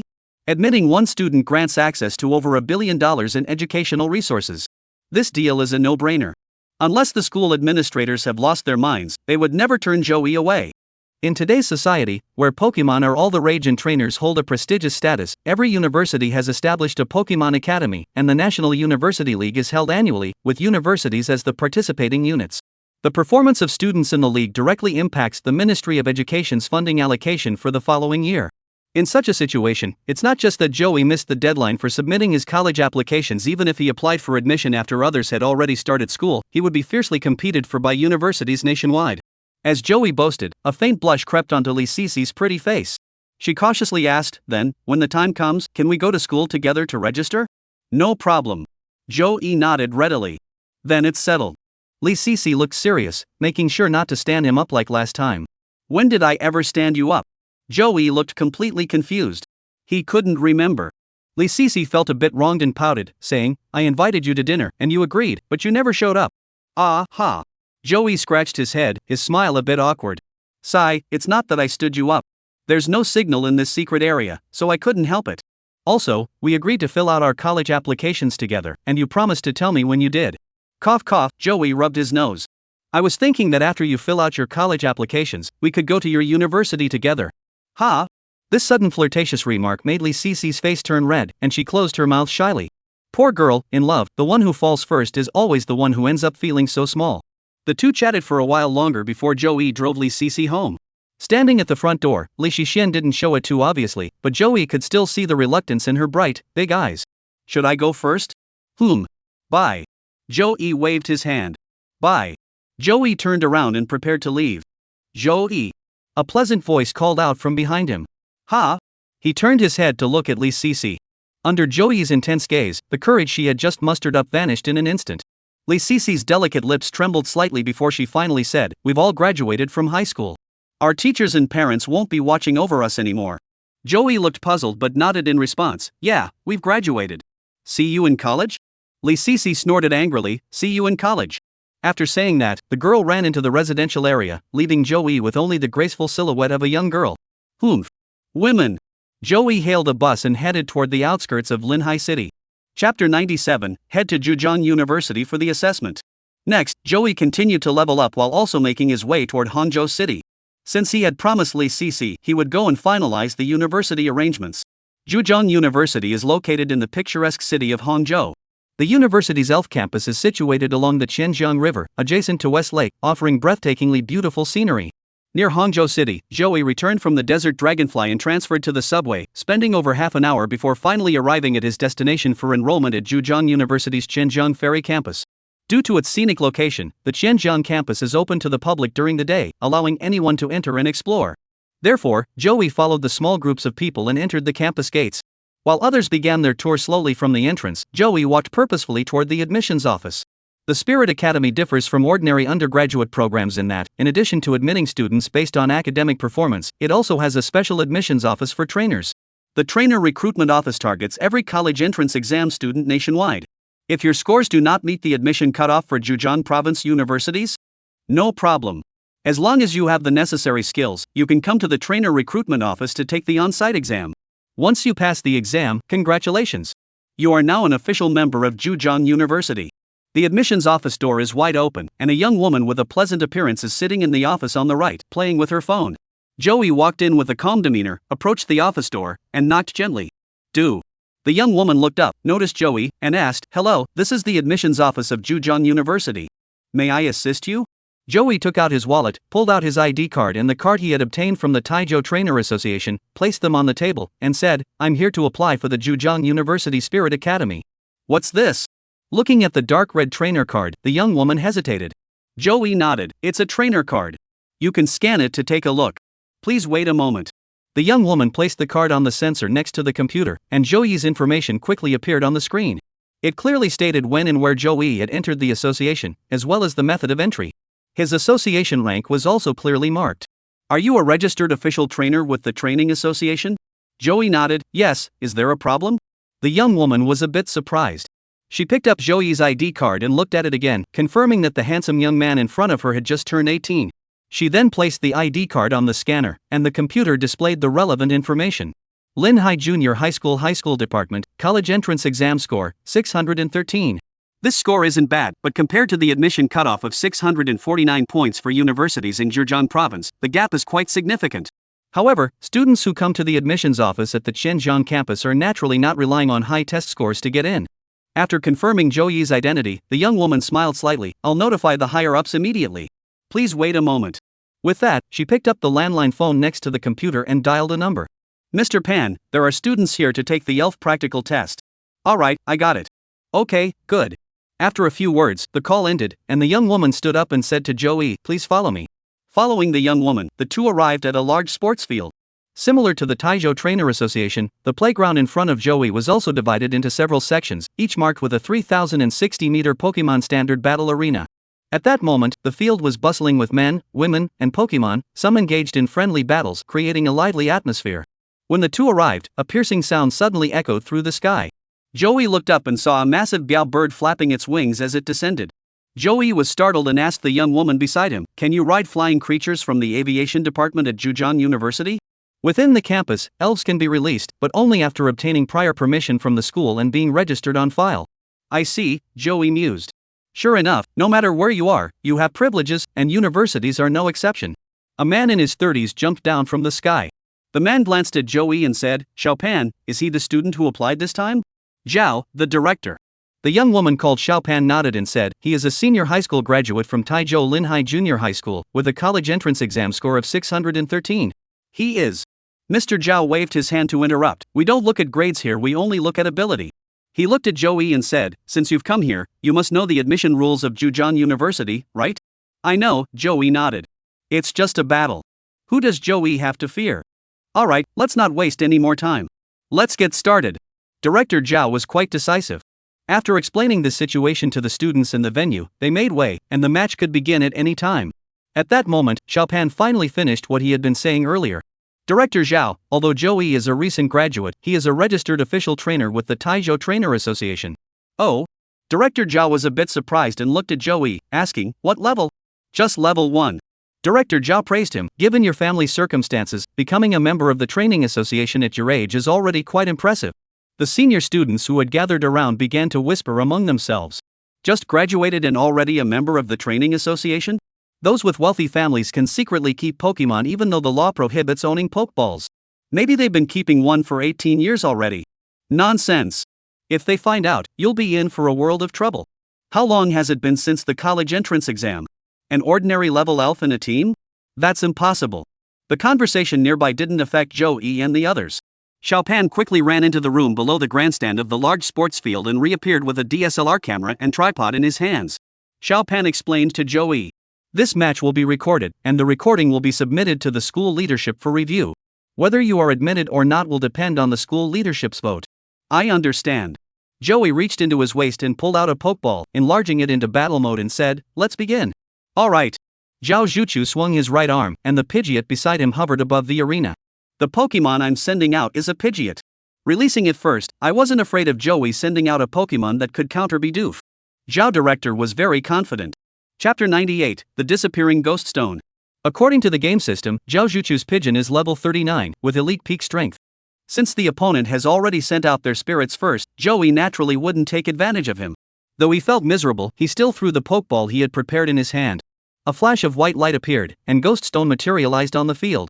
Flash Ghost Stone. You must have a rich family. There's even a white ghost? It must be really noticeable in the dark. Why bother fighting? He'll be the next freshman. The appearance of Flash Ghost Stone was undoubtedly highly shocking, leaving the students so amazed that they even forgot its attribute comparison against is ineffective. Everyone's attention was drawn to it, and many seniors pulled out their phones and asked Zhou Yi, Jr., can we take photos or videos? Zhou Yi shrugged indifferently, go ahead. So, in addition to a single DSLR camera, there were now many smartphones on the scene. Flash Ghost Stone. Not only were the onlookers surprised, but even Zhao, the principal in charge of the exam, couldn't help but let a hint of envy show in his eyes. This was a shiny Pokemon, and not just any shiny Pokemon, it was a ghost-type Pokemon like Gengar, which was extremely rare. It would take incredible luck to encounter one and successfully capture it. Although your strength is already sufficient to meet our school's admission standards, we still need to have a battle for the video to be approved by the school leadership. After the initial surprise, Principal Zhao regained his composure and directly ordered Di Diao. Use the Violent Storm. With its vibrant plumage and striking head crest, the large raptor fixed its piercing gaze on Ghost Stone, its massive wings suddenly flapping violently. The air currents above the arena suddenly surge violently, and sharp wind blades form beneath the wings of the Bidoof, carried by the hurricane toward Ghost Stone. Joey was feeling pretty frustrated. Ghost Stone's attributes were ghost and poison, yet this thing didn't know any poison-type moves. Even after reaching level 30-something, almost all the moves he had learned were ghost-type. The problem is that ghost-type moves are ineffective against sculpture. Meanwhile, the flying-type moves of the Pokemon that can counter it can deal full damage to ghost-type Pokemon. Ghost Stone, merge into the ground to avoid it. As Joey's voice rang out, Ghost Stone suddenly vanished from the ground. A hurricane-carrying wind blade sliced the ground into numerous cracks, clearly demonstrating the formidable power of an elite peak-level opponent. Upon seeing Ghost Stone disappear, Director Zhao immediately halted his attack and whispered, "Stay alert." Bai Diao temporarily had no way to attack Ghost Stone through the ground, but under the scorching sun, without a shadow, Ghost Stone couldn't keep himself hidden indefinitely. Director Zhao waited for a moment, scanned the area with his eyes, and suddenly ordered, "Bai Diao, use air slash on your own shadow." Under the scorching sun, no matter how powerful Ghost Stone was, it couldn't possibly stay buried in the ground forever. There's only one explanation: this guy is hiding in the shadow of the bird. The moment Director Zhao issued the order, the eagle's wings suddenly flashed white and swept downward. The wind blades, slicing through the air, roared as they swiftly charged toward the shadow on the ground. The attack speed of the Bai Diao was extremely fast from the moment Director Zhao issued the command to the moment the air slash struck the shadow. Only 2 seconds had passed. However, when the massive wind blade struck the shadow, Ghost Stone did not appear. Not in the shadow? Director Zhao furrowed his brows. Or did it withstand the attack and not reveal itself? Joey's lips curled into a smile as he whispered, "Ghost Stone, the Song of Destruction." As Joey finished speaking, an eerie laughter suddenly echoed throughout the entire arena. "Yeah." Despite the scorching summer heat with temperatures soaring over 30 degrees, the senior students watching from the sidelines couldn't help but feel a chill run down their spines. Ghost Stone actually knows the Song of Destruction? This is bad. If Director Zhao doesn't find Ghost Stone's location soon. No wonder you're a shining spirit, you even know the Song of Destruction. That's not singing, it's a sinister laugh. The Seven Nights Bluebird Song of Destruction is what you call singing. Regardless of what the students were discussing, as the recipient of the skill, Biao genuinely felt a shadow of death enveloping his heart along with the laughter. Zhao, the director, remained composed and continued to issue orders. "Bi Diao, target the shadow and unleash a series of air slashes." Except for Biao's shadow, the entire field was bathed in blazing sunlight. He didn't believe that Ghost Stone could be hiding anywhere else. If you can withstand 1 air slash, can you withstand 5 or 10? Bai Diao's heart raced with urgency as the air slashes whistled down relentlessly, carving 7 or 8 deeper gashes into the already shattered ground. However, Ghost Stone still did not appear. Where on earth is it? As time ticked away, the Song of Doom could erupt at any moment, potentially causing the Phoenix to be on the brink of death. Zhao, the director, couldn't help but show signs of urgency. "It must be in the shadows. I bet Ghost Stone is in the shadows too. Has he already escaped off the field? That's impossible. You lose as soon as you step onto the field. There's no need to be so stubborn." Perhaps because of the flash, Ghost Stone can hide in the sunlight. The students scanned the field with their eyes, but couldn't come to a conclusion. "Bi Diao, aim for the shadow, steel wings." Director Zhao issued another order. The target was still the shadow on the ground. "Go!" A cry rang out. The double wings of the eagle glowed silver gray, and with a whoosh, it shot forward like a streak of white light. The massive wings of the predatory bird flapped wildly, crashing down onto the shadow on the ground with a thunderous crash. Boom! The earthen mound was instantly struck by steel wings, leaving a 2-meter-wide crater. Sand and stones flew everywhere along with the soil, even splashing beyond the boundaries of the site. The students hurriedly dodged the mud and sand, and in no time, they were all covered in dust and dirt. However, their eyes were fixed on the shadows on the ground. Time ticked by second by second. Nothing, still nothing. Compare. Death draws nearer, as if an invisible black hand were gripping the heart. In the sky, the orange-colored crown of the eagle stood erect, clearly overcome by panic and fear. The next moment, the entire body of the eagle suddenly stiffened.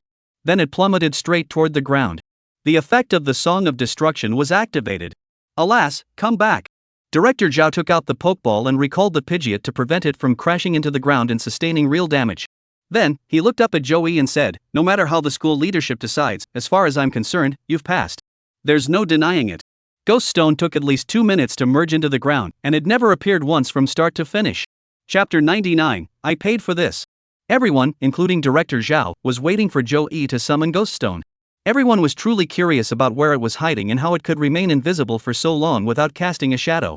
The effect of a Song of Destruction being activated indicates that Ghost Stone is constantly watching the Pidgeot. In other words, the only place Ghost Stone can hide is within the shadow of the bird. But the problem is, even with 1 blast storm, 7 air slashes, and 1 steel wing, they still couldn't force Ghost Stone out? Normally, Ghost Stone hides itself, and once its location is detected, a single move is enough to take it down. If all ghosts in the world were this good at hiding, there'd be no point in fighting them. Joey did not disappoint the crowd. He called out to the battle arena, "Ghost Stone, come out." Yeah. With a strange laugh, Ghost Stone emerged from the ground under the scorching sun. SSSS. Could it really have been hidden in the ground all this time? Even under the scorching sun? No way, that's impossible. Even a legendary Jengar couldn't do that. Everyone fell silent, unable to believe their eyes. All skills have their limits. The Song of Destruction must fix its target. Once the target disappears, it loses its effect. And for Ghost Stone to remain hidden for an extended period, there are naturally certain prerequisites. That is, the presence of shadows is essential. As a ghost, it absolutely cannot be illuminated by light while in a state of disintegration and concealment, and this is even more true under sunlight. So what is the truth? Joey looked at his backpack, which was now missing 5 bottles of healing spray, and closed the game interface with a pained expression. How could a Ghost Stone withstand that? It was clearly him who had been using the healing spray to keep the Ghost Stone alive. Ghost Stone's hiding spot is indeed inside the shadow of the eagle, and the eagle's attack did hit Ghost Stone. However, don't forget that Joey can directly feed medicine to the Pokemon in the game interface. As long as the opponent isn't one-hit kill, and as long as there are still potions in the game inventory, Joey can keep reviving himself by spending real money. If hit once by the Biao, Joey heals once. Hit twice, Joey heals twice. This continued, and Ghost Stone's health remained at a safe level, so it naturally wouldn't emerge from the shadows. If the effect of the Song of Destruction had activated a moment later, Joey might have forced Ghost Stone to surrender immediately. Anyway, since the Flash Ghost has already appeared, the school authorities will definitely not give up on such an outstanding trainer after reviewing the footage. There's no need to spend so much money on a match whose outcome is already decided. Sigh, it seems like we'll have to start picking up those little potions in the secret realm from now on. No more being lazy. A senior student nearby asked, "Hey, can you explain why Ghost Stone can hide for so long?" Upon hearing this, others who were too shy to ask looked toward Joey. Joey rolled his eyes and replied, "No way." Okay, I was being too forward." The man felt a bit regretful, but he also knew that such a unique skill wouldn't be revealed lightly. If it were ever deciphered, it would be a huge loss. Under their envious gazes, Joey recalled Ghost Stone into his Pokeball and then joined Director Zhao to watch the recording of what had just happened alongside Xiao Pan. Ghost Stone appeared for only a few seconds, after which the entire scene was dominated by Bidoof. 2 minutes passed, and suddenly Bidoof froze, appearing on the brink of death. Cough cough. Director Zhao looked at the video and felt a bit awkward, but there was nothing he could do. After all, who could blame Ghost Stone for being so mysterious? Xiao Pan, please deliver the video to the admissions office. All right. Xiao Pan nodded, his eyes sparkling as he looked at Joey. "Junior, my senior's name is Pan Tong. I'll be waiting for you at school when you enroll." "You're just telling me your name now? What were you doing earlier?" "Oomph, woman." Joey responded with a smile, "All right, senior." "Zhao director, I'll go first." Pan Tong said, then turned to Joey and said, "Junior, come with me to register first." After that, Joey followed Pan Tong back to the admissions office to fill out various registration forms. After completing all the tasks, he declined Pan Tong's dinner invitation, claiming he had something to attend to and left immediately. If this senior student Pan were more attractive than Li Cici, Joey might have reluctantly accepted her invitation. Unfortunately, while she is also quite attractive, she pales in comparison to Li Cici, so she was cruelly rejected by Joey. When Joey left the Xinjiang campus of Zhejiang University, it was already 3 o'clock in the afternoon. Meanwhile, after being recommended by Director Zhao, the incident involving Joey was immediately brought to the attention of the university administration. Zhejiang University admits 30 students annually through this special recruitment channel. Most of the main players in the National University League in the future will come from these specially recruited students. Therefore, school administrators place great importance on these students. Students personally recommended by Director Zhao, the responsible official, are also highly regarded by the school leadership. If they are truly outstanding, they will respond and admit them as quickly as possible to prevent them from being poached by other schools, as they may have already been recruited by other institutions. The president of Zhejiang University is an elderly man in his 70s, but you would never guess his age from his appearance. According to the feedback from the contract spirit, the old president looks no older than 50, and even his hair is jet black. After all, his spirit was a dragonite at the peak of the king level tier. "Xiao Xiao, why are you in such a hurry this time? You can't cut corners." The old principal sat in the conference room, smiling as he spoke. "That's right." Another leader beside him said. "Previously, students were notified and waited for us to check online ourselves. Why are we rushing to start the meeting today? Cough, cough, how dare I? Director Zhao immediately panicked. Everyone, just take a look and you'll understand. After saying that, he opened the school's official website and went straight to the admissions office page, clicking on the latest video that had been uploaded. There were a total of 8 people in the conference room. They were Principal Lu Chaoyang, 2 vice principals, the school's party secretary, the deputy party secretary, and 2 inspectors from the Zhejiang Provincial Department of Education. Their positions are all equivalent to the provincial level. In particular, Principal Lu Chaoyang and Party Secretary Sun Tianhua, due to their exceptional training abilities, hold an even more distinguished status. When the pokeball was thrown from Zhou Yi's hand, the shiny Ghastly appeared. Principal Lu Chaoyang didn't hesitate for a moment and made the decision on the spot. This student is ours. Zhejiang University will take him.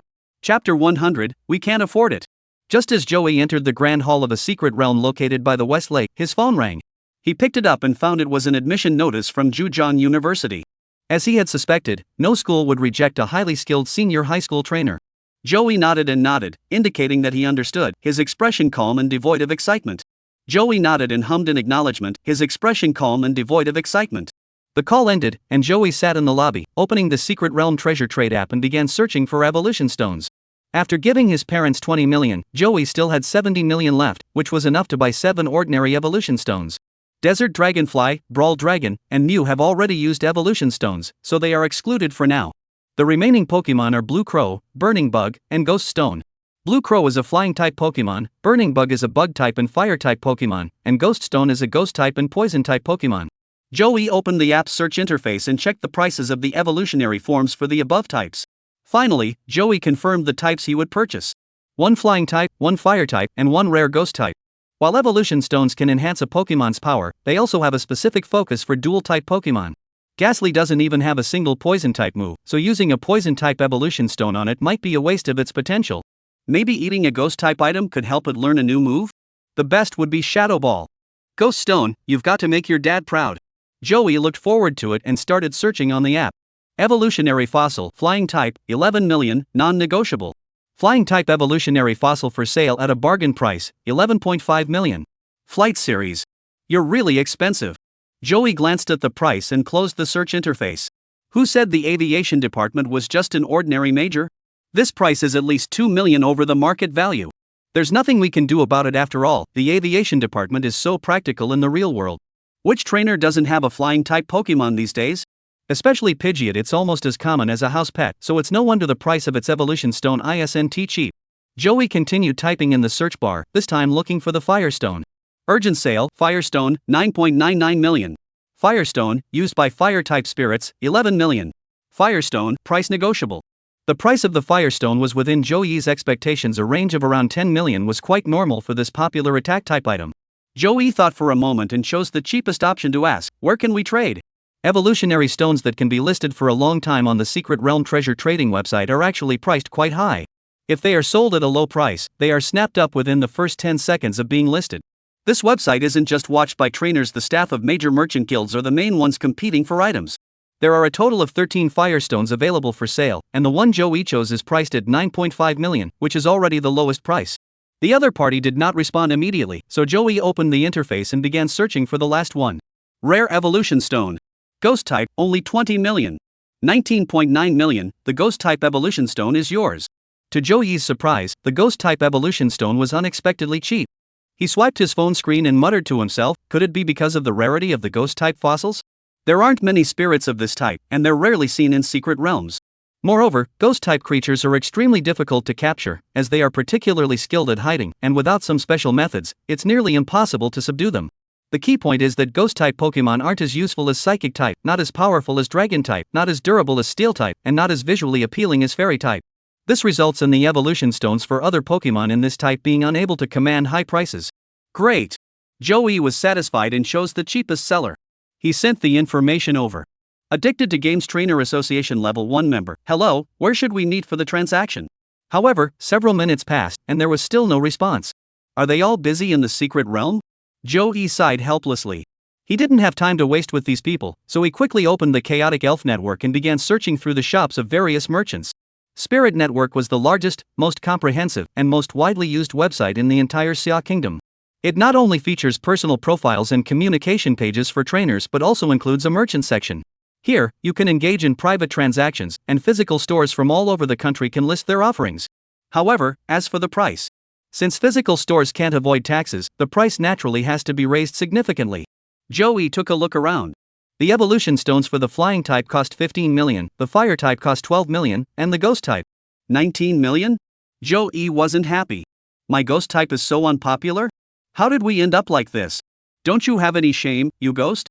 He opened the nearest shop and clicked inside to take a look. Tianyuan Group Trainer Specialty Store Hangcheng Branch Number 3. Trainer Supply. A spokesman supplies adventure supplies. The shop looks much more professional, with upper-level categories and lower-level categories neatly arranged. Joey's fingers tapped rapidly, and he finally found the interface for the ghost-type evolution stone. The price was the same as other sellers, 19 million, and none of them offered shipping. Buyers had to pick it up in person. Joey understands the shop's predicament. Nearly 20 million yuan worth of goods. If something goes wrong during delivery, who will be held responsible? Fossils aren't just antiques, they play a significant role.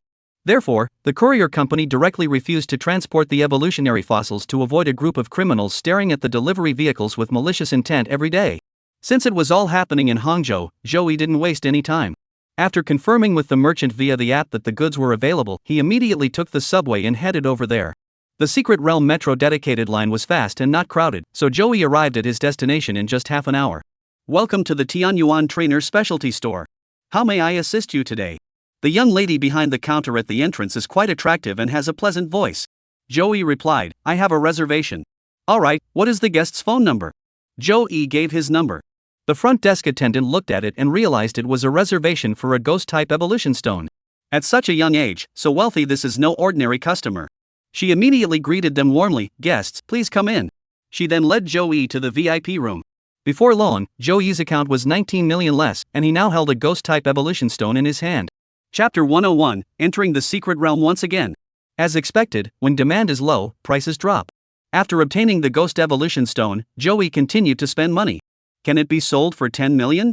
Joey pointed at the firestone in front of him, which was flickering with a red glow.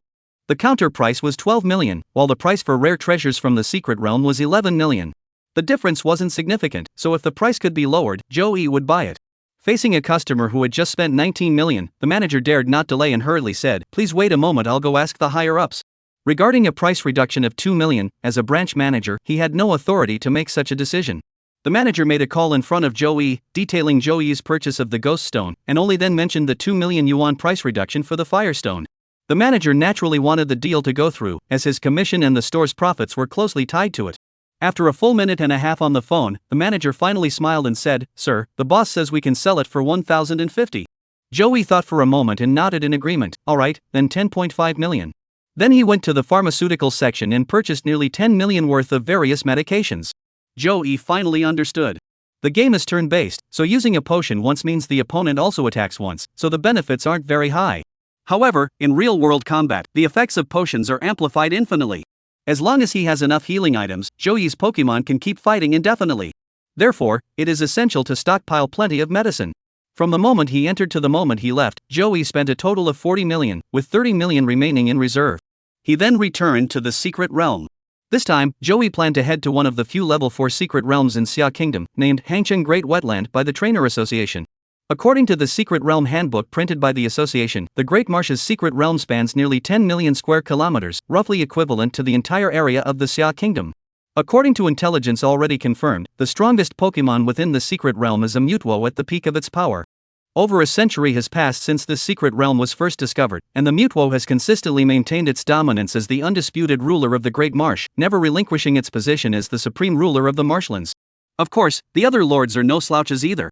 Add to that the treacherous terrain of the secret realm wetlands, where danger lurks around every corner, and it's no wonder that most trainers who venture in there are essentially signing their own death warrants. The secret realm hall was bustling with people, all of whom were high-ranking trainers. Joey took out his trainer card, prepared the admission fee, and got ready to enter. However, hello, your trainer association membership level is insufficient to enter this secret realm. What? Joey was taken aback by the words. The staff explained, to ensure the safety of trainers, entering a level 4 secret realm requires elite level strength, as well as passing the training association's assessment and becoming a level 2 member before entry is permitted. While it's true that ordinary level trainers entering the Great Marsh is essentially a suicide mission, Joey was unaware of this national regulation, as previous secret realms had always been accessible to members at will. With no other choice, Joey had to retreat and take the subway back to the Trainer Association in Hangzhou City. The Hangzhou City Training Association held extremely high authority, being one of the 5 major branches of the Xia Nation's Training Association, and possessed the right to appoint level 5 members. When Joey came here to declare his intention to upgrade his membership level, professional staff immediately arrived to assess his abilities. His opponent was a level 2 member, and Joey had to defeat him and complete the association's promotion tasks before he could be promoted to level 2 member. Joey immediately unleashed the Desert Dragonfly, swiftly eliminating the opponent without any hesitation. After demonstrating his strength, he turned to the staff and said, "Just give me the level 5 members challenge. No need to waste time." The staff were stunned by Joey's strength. The Desert Dragonfly starts at the level of a quasi-king, meaning that the young man before them clearly possesses the entry requirements for a level 4 member. How old is he? How could he be so perverted? The promotion process for a level 5 member is not something that lower level staff can handle. Realizing this, the man immediately took out his phone to consult his superior. Shortly after, a stern-looking woman approached. "Young man, regardless of whether your strength qualifies you for advancement, to become a level 5 member, you must contribute to the association and accumulate sufficient association points." What kind of contribution? Joey knew that the Trainers Association operated on a points system. As long as members had points, they could exchange them for various treasures. However, Joey was not quite sure about the contribution system. Contributions refer to completing tasks assigned by the association. The old lady said, "There are many tasks for the association, not only within the secret realm, but also outside of it. As for the secret realm tasks, they primarily involve investigating the situation of the secret realm lord and compiling detailed reports to submit to the association. If any unusual situations arise, association members must also assist the association in traveling to the secret realm to eliminate any dangers."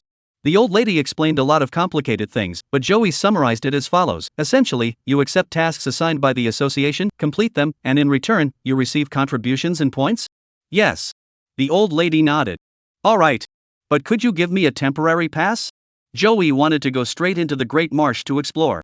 The 3rd level secret realm no longer held any appeal for him, and he didn't want to waste time completing the tasks required for 2nd level membership.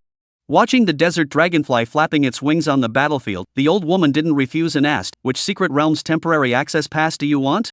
"The Great Marsh." The old lady thought for a moment and nodded. "Alright. But you must first accept the corresponding level 4 quest." She continued, "Level 5 membership isn't something you can just upgrade too easily.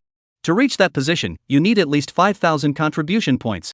"How many points does a level 4 task give?" Joey asked. 400. "Okay, I understand. It seems the Trainers Association isn't exactly welcoming to everyone. Just being strong isn't enough, you also need to have made some kind of contribution. So it seems like you really have to improve step by step, doesn't it?"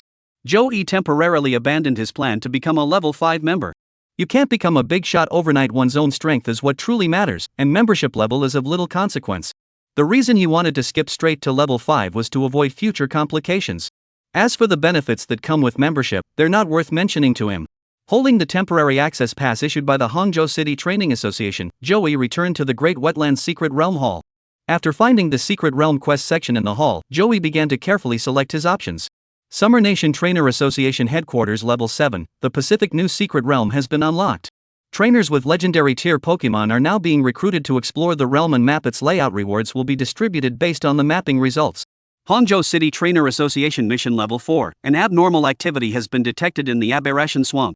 Trainers with legendary tier Pokemon or higher are requested to investigate the situation. Rewards based on investigation results. Hangzhou City Training Association Mission Level 3, the Second People's Hospital in Hangzhou City is in urgent need of rice spoon snake antivenom. Trainers are requested to provide rice spoon snake venom 10 contribution points per gram of venom, 100 points for 100 grams. Regional Recruitment Level 3, temporary recruitment of 1 poison type trainer, minimum requirement, near champion level. Chapter 102, The Great Marsh. After going through a series of tasks, Joey finally accepted the task from the old man. He wasn't picky, there were all sorts of other tasks available: investigations, item searches, people searches, and team building missions, but Joey didn't bother taking any of them. After presenting his trainer card and registering his information, he swiped the card and entered the secret realm. The bustling atmosphere of the Great Marsh Secret Realm ranked among the top 10 in the entire Summer Kingdom, attracting countless elite trainers and those on the verge of becoming legendary masters to gather here for adventure. Some strike it rich overnight, while others lose their lives in the process. This is what a secret place is like. You never know what will happen next.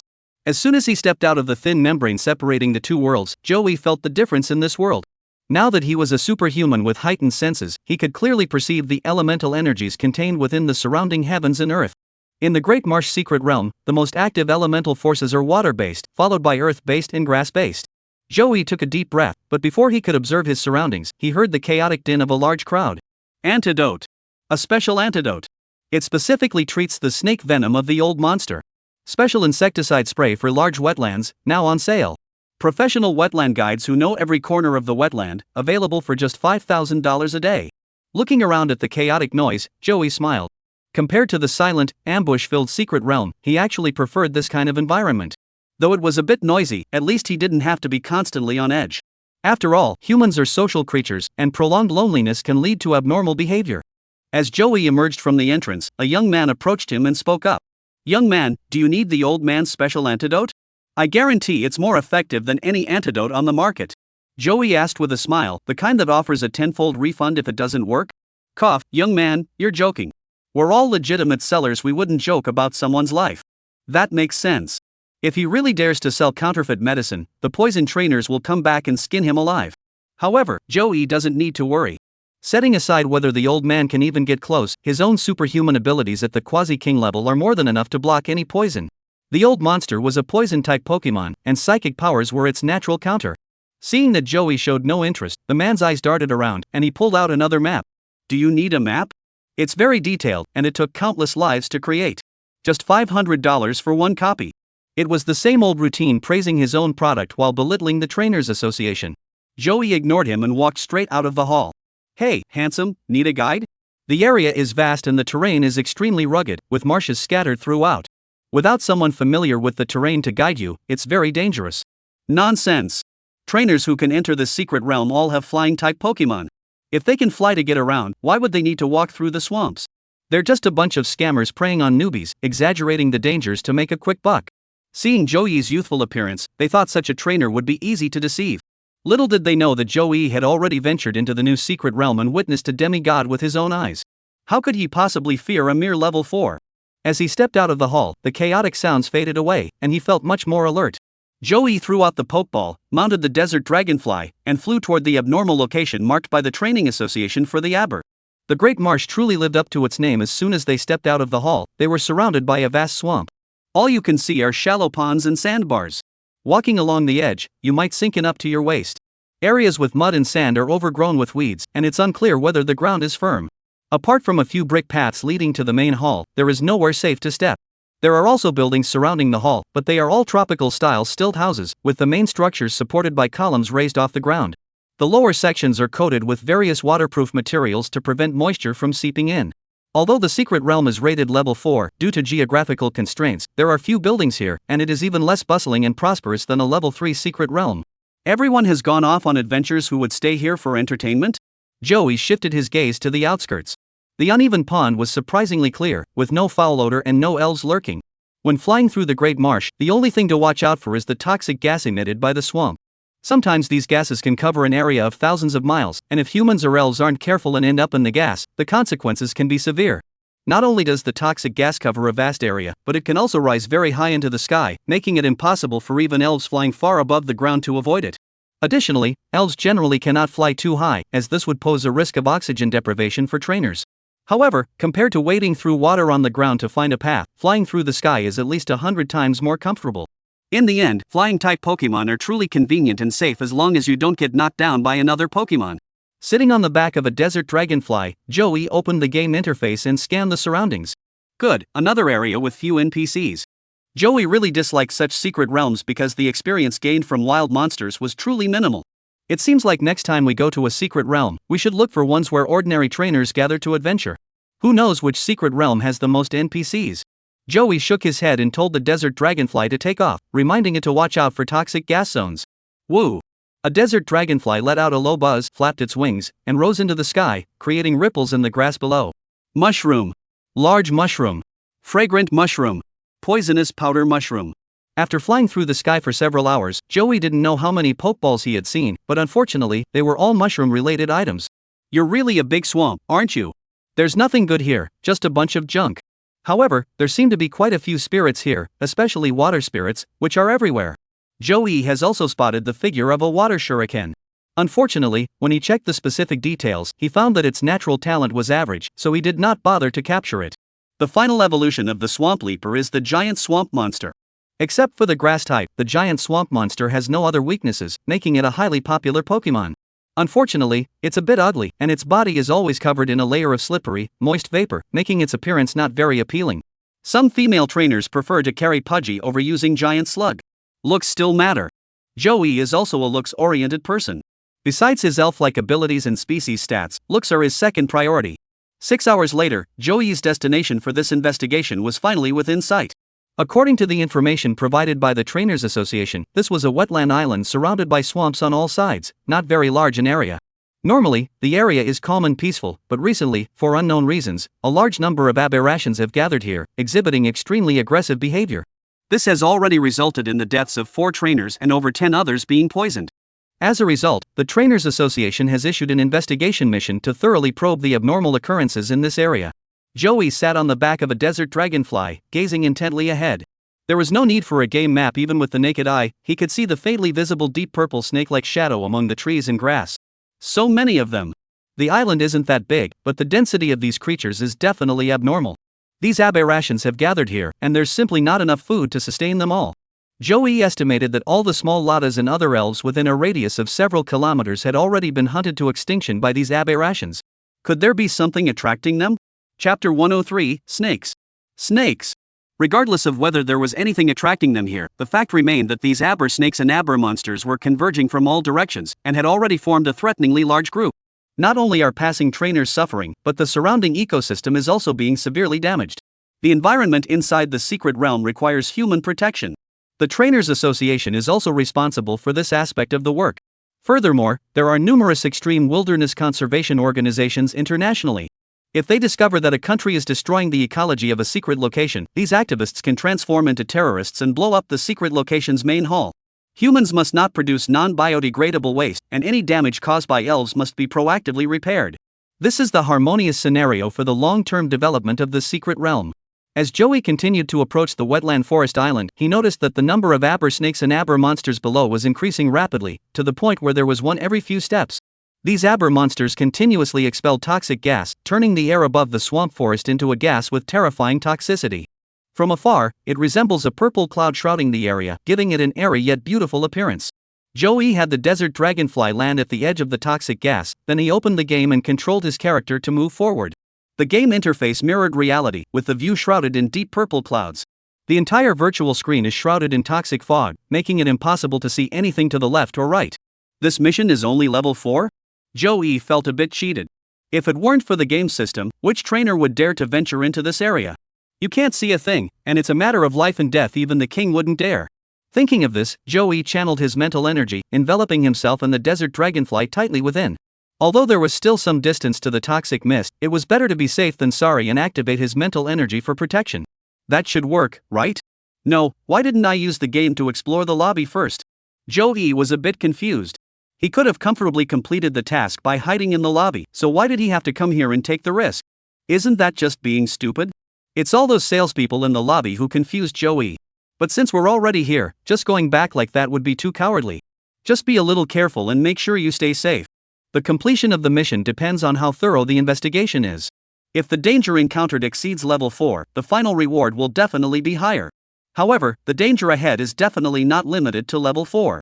Joey is certain that even a king-level trainer wouldn't dare to come. Based on the corresponding rank of a king-level trainer, this mission is at least level 6. Forget it, Desert Dragonfly, let's withdraw from this area. After thinking it over, Joey decided to have the Desert Dragonfly leave immediately and stay far away. After retreating a safe distance, Joey felt at ease. The Desert Dragonfly remained on alert, and Ghoststone was released and hid in the shadows. Joey withdrew his psychic power and focused his attention on the game interface. Under his control, the character had already moved forward several hundred meters, but all he could see was a purple mist. Through the blurry shadows, Joey could barely make out the area within about a meter around the character. The trees here had been corroded by toxic gas, their trunks and branches long since dissolved into liquid and vanished, leaving only the core stumps to slowly rot away. At first, there were countless aber snakes swarming around. As Joey walked further, he spotted the silhouettes of other poison-type spirits. Stinky Mud and Stinky Mud had piled up together, transforming into layered purple mountains that made one's scalp tingle. If there were humans here, even without the toxic gas, the foul stench alone would be enough to make them faint. These stinking mud and foul-smelling mud have formed a carpet, corroding everything visible to the naked eye. What on earth has happened to this place? Even through the screen, Joey could feel his stomach churning. Crossing the stinking mud carpet, Joey discovered more poisonous creatures such as the swallowing beast, dragon king scorpion, broken bag, and dust mountain. By the time he reached this point, Joey finally realized that the old men on the outskirts weren't anything to worry about, and the toxic fog wasn't the work of the old men's tribe either. It was the result of countless poison-type spirits gathering together. By this point, Joey had already exceeded the requirements of the task he had received from the association. Although he had not yet fully explored the area, he had already determined how the toxic fog had formed. Going any further would exceed the scope of a level 5 or even level 6 mission. He would have to raise the mission level to level 7 to make it worthwhile. However, since the game system allows for safe exploration, Joey wouldn't leave without thoroughly searching the area. He continued to control his character forward, and eventually, his vision went completely dark, and he could see nothing. However, from the constant stream of wild Pokemon data appearing on the game interface, Joey could identify the types of Pokemon around him. Tank Skunk, Centipede King, Stinky Flower. Are all the poison-type Pokemon here? Joey was truly shocked. There were so many types. He even saw a poison algae dragon at the peak of the Quasi-King level on the map. However, the poisonous algae dragon's actual strength is average. It's only rare because it has a hint of dragon-type attributes. Continue forward. A more powerful spirit has appeared ahead. It was a massive dust cloud, and Joey couldn't make out its form through the purple mist. However, from the game interface's information, Joey knew its strength was at the initial stage of the king level. As for the size of this dust mountain, it stood over 20 meters tall and over 30 meters wide. Even a heavenly king-level spirit has appeared. Does this place require the master to come and clear it out? Joey was shocked, but his curiosity kept growing. Why had these completely unrelated poison-type spirits gathered here? Don't be fooled by their shared attributes. Many of them are natural enemies. Moreover, even within the same species, this is not the case. Poison-type Pokemon tend to act alone, and under normal circumstances, these Pokemon would never gather in groups. As Joey continued to explore deeper, he also spotted several poison-type evolution stones. These fossils were deeply buried beneath the rocks, and fortunately, they had not been discovered by the poisonous creatures. Unfortunately, even if he knew their location, Joey was powerless to retrieve them before the toxic mist and poison-type creatures had retreated. Immediately afterward, he noticed that the ground beneath his game character's feet began to tilt downward. Moreover, for some unknown reason, the poison-type Pokemon beside him had also vanished without a trace. After continuing downward for several dozen meters, a dialog box popped up on the screen. Discovered poisonous treasure, venomous needle. The poisonous needle significantly enhances the innate abilities of poison-type Pokemon, increasing the power of poison-type skills by 20%. Poison-type treasure. Is this why all the poison-type spirits are gathering here? Chapter 104, Desert Dragonfly's level skyrockets. Upon seeing the poison-type secret treasure, Joey finally understood why so many poison-type spirits had gathered in this place. However, since the treasure was right before their eyes, why were these spirits lingering around the perimeter instead of approaching it? This is the treasure every poison-type elf desires. Logically speaking, this place should be teeming with poison-type elves fighting fiercely to claim the treasure.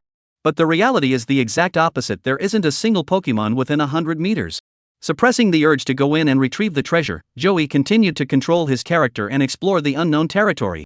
On the other side was an uphill path, indicating that the location of the poisonous needles was at the bottom of this large pit.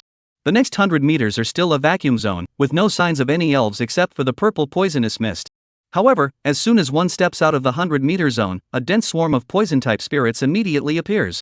Therefore, the source must be this highly toxic needle. Joey sat on the back of a desert dragonfly, frowning in thought. Should he take advantage of the fact that these poison-type spirits couldn't get close and charge straight in to retrieve the treasure? Now is indeed the best time to seize the treasure. There are no elves within 100 meters, and while the thick purple poisonous mist is deadly, Joey has superhuman abilities to block it, so he won't inhale a single breath of it. If nothing unexpected happens, this treasure should be almost completely safe to claim. But we must be wary of unforeseen circumstances. There must be a reason why this group of poison-type spirits are hesitating so far away. Joey, no matter how stubborn he is, would never rush into his death, let alone when he's being so cautious. Don't let yourself be tempted into making a rash decision.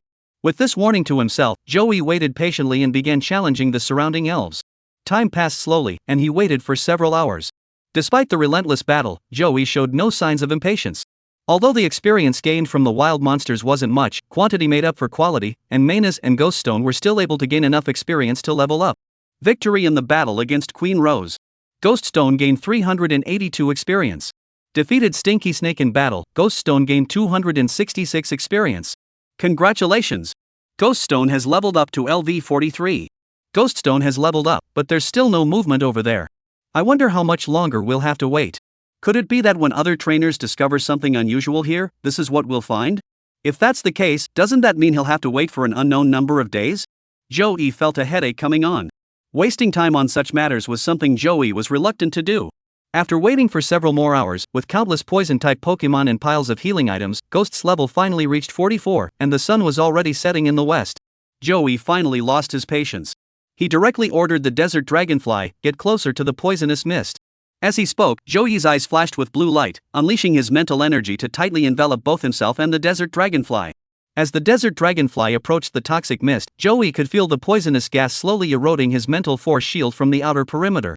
As the distance between them closed, the toxic mist's erosion of the psychic shield grew increasingly severe. However, psychic abilities are inherently effective against poison-based attacks, so Joey felt relaxed and not at all tired. After the desert dragonfly had penetrated the toxic fog for several kilometers, Joey finally brought it to a halt. He pointed his finger toward the location of the poison attribute treasure and ordered, "Desert dragonfly, use time roar on that direction." What secret are you hiding? Since you can't enter, let's settle this outside first. This location is still 2 kilometers away from the center of the toxic fog. The desert dragonfly's time roar will still be effective by the time it reaches there. The poison-type treasure is highly likely to be directly knocked far away, or it might be swallowed whole by a poison-type Pokemon. But Joey didn't care about any of that. He would never risk his life using his psychic powers to retrieve the treasure. It was only $2 billion. Money had never been an issue for him. The desert dragonfly's body began to gather blue light, which gradually spread from its tail to its ever-expanding wings. Joey withdrew the range of his mental energy from the desert dragonfly's head. Then, a thick, deep blue light beam erupted from its mouth, shooting straight toward the center of the toxic mist. The thick purple mist churned violently under the relentless assault of the time-shredding roar, resembling rolling black clouds on the eve of a storm. However, what emanated from the toxic mist was not the deafening roar of explosions. Joey only heard a faint crackling sound, as if something had shattered. Then, an overwhelming surge of energy erupted violently at the center. This was definitely not created by the desert dragonfly. This energy fluctuation was far more powerful and terrifying than the time roar. The fluctuations, enveloped in purple toxic mist, rolled out in all directions, causing the entire swamp island to tremble uncontrollably. Such a sudden change truly terrified the group of elves. Facing the threat to their lives, they had no time to think about the poisonous treasures and immediately turned and fled. However, before they could run a few meters, a terrifying energy wave caught up from behind and engulfed them. In just a second, regardless of their level, anyone struck by this wave would be instantly on the brink of death, even a heavenly king. The culprit behind all this, Joey, hurriedly had the desert dragonfly fly higher into the sky to evade the danger. He stared in astonishment at the game interface, where countless notification messages were flashingly across the screen. Defeated the Dragon King Scorpion, Desert Dragonfly gained 1582 experience. Defeated the poisonous Algae Dragon, Desert Dragonfly gained 4683 experience. Defeated Stinky Flower, Desert Dragonfly gained 201 experience. Congratulations, the Desert Dragonfly has been upgraded to level 66. Congratulations, Desert Dragonfly has been upgraded to level 72. This week, E was momentarily taken aback. Does the time roar have such immense power? He had only waited for 5 or 6 hours, grew bored, and decided to take a chance, never expecting the result to be so surprising. Going from level 65 to 72 was like eating a secret treasure. After this move, even if the poisonous needle can't find him, it's still worth it. After closing the game interface, Joey looked down and immediately revealed a look of surprise. Due to the energy tidal wave caused by an unknown fluctuation, all the poison-type Pokemon below were on the brink of death, and the terrifying poisonous mist had completely dissipated, revealing the chaotic aftermath of an explosion. In the distance, several poison-type evolution stones shimmered brightly, while the highly toxic needles from kilometers away had vanished without a trace.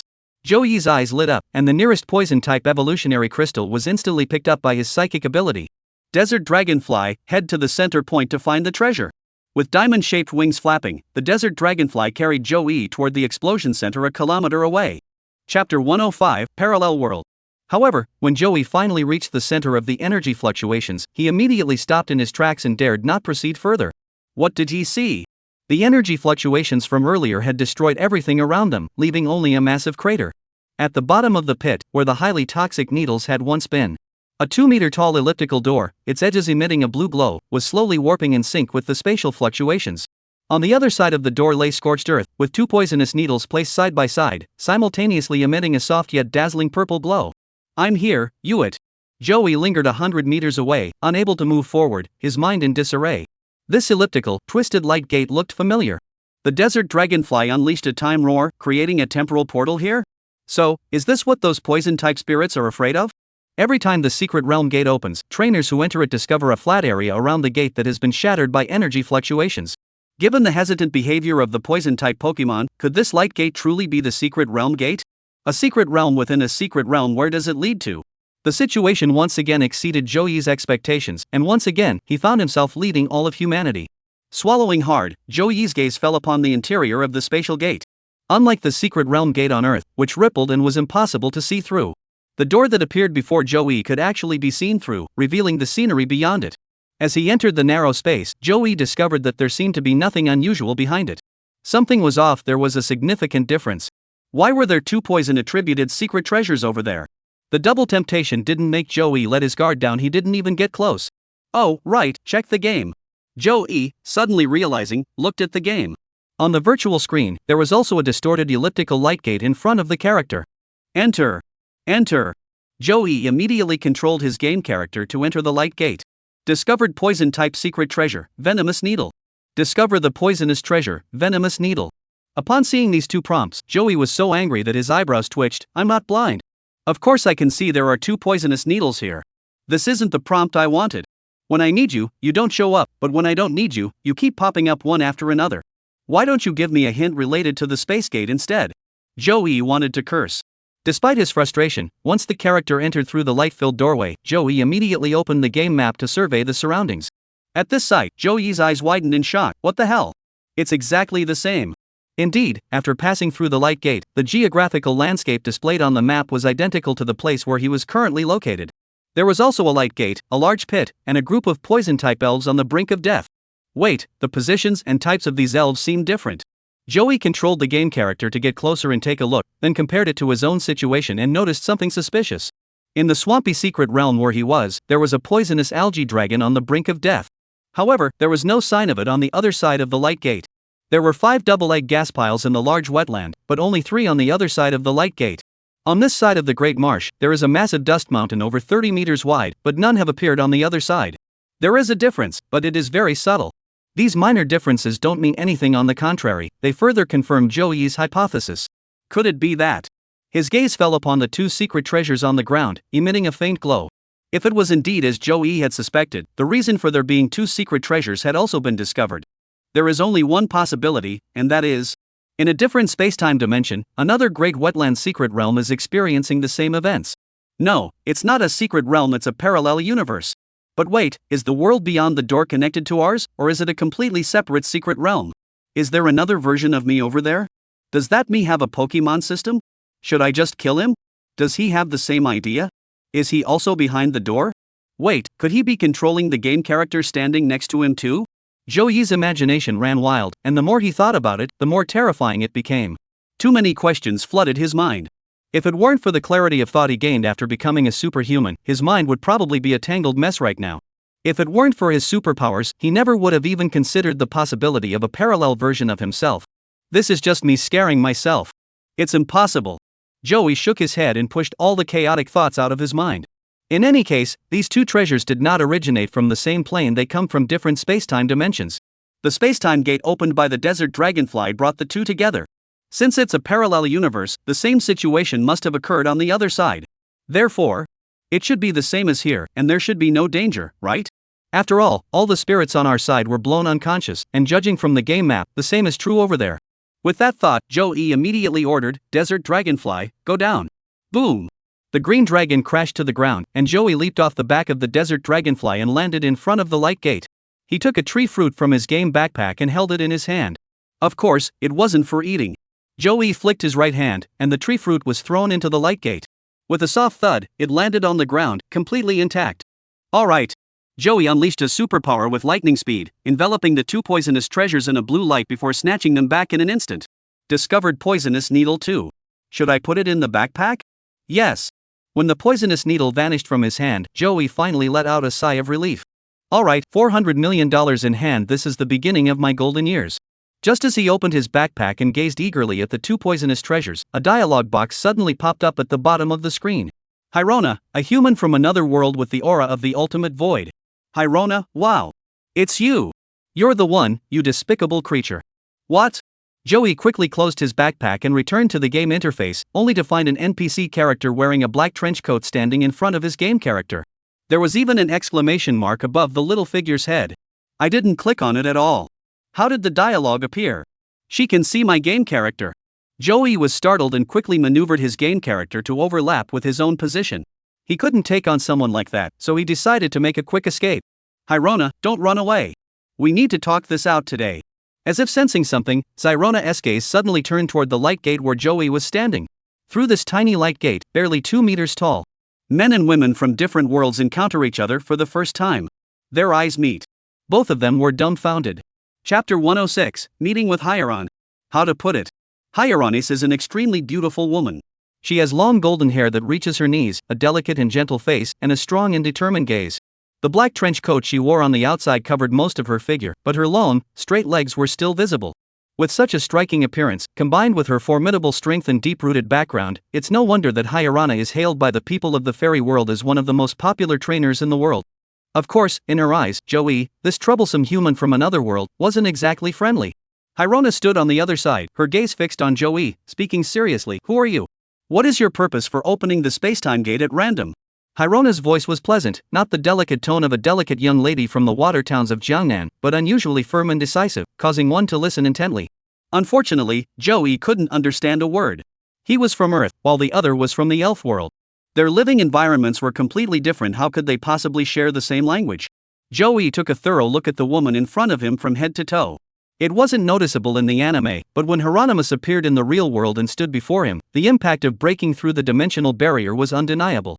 Seeing that Joey didn't speak, Hilda furrowed her brows and said in a solemn voice, "Shouldn't you explain yourself?" Joey spoke in confusion. "I'm sorry, I don't understand your language."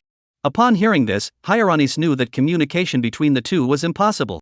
Her eyes flashed with a blue light, and in the next instant, her voice echoed directly in Joey's mind. "Why are you traveling back and forth between the elf world?" Every word of this voice was incomprehensible to Joey, yet he could somehow grasp its meaning. It was akin to how elves could understand human language. "Ha!" Joey was taken aback and exclaimed, "You can read minds. Isn't that something only psychics can do?" In Joey's memory, whether it was the original anime or the game, Serena the fairy was indeed very powerful, but she was clearly just an ordinary person. How did she change once she entered the real world? Does that mean her personality and behavior have changed as well? If that's the case, as an outsider, is he in danger now that he's face to face with Hiron? Joey secretly raised his guard. "This is the application of transcendent power, not a superpower." Hiron explained, "Your Excellency, could you please explain my question? Why do you frequently alter the rules governing this world?" "I don't know the reason either." Joey replied, trying to take control of the conversation, so he asked, "Do you know me well?" "I don't know you at all, but your every move is under my close watch." Hirona's face was stern, her expression carrying an aura of invincibility like a valkyrie. She said, "You shall not destroy this world, nor shall you bring those strange objects here." Joey was completely confused and couldn't help but wave his hands to interrupt her. "Calm down first. Let's start over from the beginning." He pointed at himself and said, "My name is Joey. I'm a human living on Earth. What about you?" Joey remained calm and composed, showing no signs of fleeing or attacking. Hiron also calmed her nerves. She furrowed her brows in thought before introducing herself. "I'm Hiron, from the Sinnoh region." "See, isn't that just fine?" Joey smiled, guiding the woman before him, who was truly a prodigy. "No matter what changes occur in our worlds, I don't know or understand any of it." Joey spoke first to distance himself, then continued his introduction. "The world I live in is called Earth. Over 300 years ago, a series of mysterious gates suddenly appeared on Earth. Within these gates dwell strange creatures known as elves." He explained the relationship between the secret realms and Earth in a calm tone, his expression composed. Hirona remained vigilant, but she was no longer as aggressive as she had been at the beginning. After listening to Joey's words, she also introduced herself. "The world I come from has always been inhabited by the elves you speak of, but there has never been any so-called secret realm." Hirona's description of the elf world was largely in line with Joey's thoughts. Their conversation was unequal. Joey had the original game and anime as his foundation, so he was able to quickly understand Hiron and take appropriate measures in just a few sentences. However, Hieronymus is different. In her eyes, Joey is a completely stranger from another world, and this human occasionally disrupts the integrity of the elven world's barriers. From this perspective, Joey is an invader from another world with some kind of evil agenda. The fact that Hyaron can communicate with him calmly is already extremely difficult. I know you still have reservations and are wary of me. After listening to Hyaron's introduction, Joey spoke up. However, friends from another world, please believe me, I have absolutely no evil intentions. He just wanted to play games, level up, and along the way, capture stronger and rarer spirits, allowing his own physique to grow stronger as the spirits grew stronger. If possible, he wanted to capture a few divine beasts and see if he could extend his lifespan by a few thousand years. After all, thanks to the energy feedback from the spirits, the longest-lived trainer in human history is already over 200 years old and still shows no signs of dying. Therefore, the Burning Bug's initial plan was doomed to fail. On Earth, as it grows stronger, it also makes the trainers live longer. Hyrona mused. Without the overpowering force deeply linked to the other party, she couldn't guarantee the authenticity of Joey's words. I possess an ability that prevents either of us from lying. As an outsider from another realm, for the sake of peace between the two worlds, may I use it on you? Why is the world's Euronymous becoming increasingly deviant from the original setting? Isn't the ultimate power supposed to be wielded by that minor character in the movie? And in the movie, that minor character could summon Giratina to help at any time. Could Hilda also do that? Given the combat power of the legendary beasts in this world, that would be absolutely terrifying. However, Joey wasn't afraid. He truly had no ill intentions and saw no reason to lie to the other party. So Joey spread his hands and said, "Come on. I apologize for the offense." After saying that, Zyrona placed her hands in an odd position on her swollen chest and whispered, "Overcoming exists in my heart." Chapter 107, The Indestructible Spatial Temporal Gate. A deep blue glow emanated from Hyrona, making her appear like a noble and untouchable goddess. Then, Joey felt a surge of mental energy attempting to connect with his own mind. He thought about it and decided not to resist. Friends from another world, my name is Hyrona. I am a member of the Divine Clan of the Crown Mountain in the Divine Continent of the Elf World. After speaking, Hyrona paused to wait. Joey was also very self-aware and spoke up. Joey, Earth, Linhai, Zhejiang Province, Xia Kingdom. Zyrona knew Joey wasn't lying, so she repeated the question she had just asked. Joey gave the same explanation. He truly had no idea why a portal had appeared in the Elf World. Moreover, this portal had existed beforehand. The desert dragonfly had merely triggered it. None of this had anything to do with him. Finally, Joey speculated, perhaps your world is also going through what Earth has gone through. What things? Euronymous asked instinctively. The secret realm. Joey said solemnly, over 300 years ago, secret realm gates began appearing on Earth. And your world is no exception. The location where we currently stand is the first secret realm gate opened from your world. Though it seemed absurd, Zyrona knew Joey wasn't lying, and his words were likely the truth. For a moment, Zyrona's thoughts were in disarray. Setting aside the ultimate abyss, another dimension had suddenly appeared, and it was connected to other worlds. The ultimate space has already put the Elf Alliance on high alert, and now other civilizations have arrived. What's going on? Earth has been here for hundreds of years and has long since grown accustomed to what is known as the secret realm, but for Hyaron, this news was an unprecedented bolt from the blue. If it weren't for the ultimate cavern as a warning sign, Hyaron would have been even more terrified. She composed herself and asked, "Sir, can the secret gate to Earth disappear on its own?" That was a very perceptive question. If it's like the ultimate abyss, or it flashes by and only one or two ultimate monsters can escape from the inside, then it doesn't really matter. However, if it were to persist for an extended period, this would no longer be a matter confined to a specific region or city. It would signify a prolonged clash between two civilizations. However, Joey gave Hyrona the answer she least wanted to hear. The gate to the secret realm cannot be destroyed in any way. Humans had, of course, attempted to destroy the secret realm gate, but whether it was through the use of heat weapons or elven skill bombardments, no method had proven effective. This is a spatial passageway between two dimensions. Unless one possesses power strong enough to manipulate space itself, it is absolutely impossible to destroy it. Joey recalled the character Dialukos from the movie adaptation. Perhaps it could be possible? It wasn't just Joey who thought that Hieronymus thought the same. Her solemn voice echoed in Joey's mind, "Friends from another world, I absolutely cannot stand by and watch my world be torn to shreds. Next, I will summon the dual gods of time and space from our world. Please stay far away from here to avoid being caught in the crossfire." Having said that, Hieronymus severed the connection with Joey Chow's transcendent power. Through the 2-meter-high door rippling with waves, Joey saw the blue light surrounding Hieronymus suddenly surge, followed by the sky on the other side continuously warping. Desert dragonflies, let's get out of here. Joey dared not risk his life. Hyrona could maintain an open mindset, but as legendary Pokemon, Dialga and Palkia wouldn't care about the life of a human. And this human is from another world. Joey left the game character where it was and flew far away on the desert dragonfly. In the game interface before him, the sky suddenly transformed into two colors, pink and deep blue. Immediately afterward, an enormous figure leaped out of the void. Garrido's genderless steel dragon. Talent, Law class. Rank, Super Divine Beast God tier. Size, 94 m 5,767 kg 238 m 42,030 kg. Abilities, Air Pressure God exclusive inflicts extreme pressure on opponents, with a chance to prevent them from using skills. Telepathy hidden reads attacks, with a chance to dodge attacks directly. Skills, Dragon's Breath, Primitive Power, Dragon's Claw, Dragon's Tail, Earth's Power, Wave Missile, Iron Tail, Time Ore. The other Palutia's information is similar to that of Dialga, except for its skills, and its type has changed to Water Dragon. Another 2 legendary Pokemon. Since last seeing Salgarian at the Rock Wall Coast Secret Realm, Joey has once again encountered a legendary Pokemon. Unfortunately, he still couldn't see it in person. The legendary Pokemon seen through the game interface lacked the visual impact and overwhelming presence of the real thing. When the 2 divine beasts appeared, a dialogue box suddenly popped up on the game interface. Hyrona, O dual gods of time and space, please intervene and erase this spatial gate, restoring the barriers of this world to their original state. System notice, Dialga has activated Time Roar. System alert, Palkia has activated Subspace /.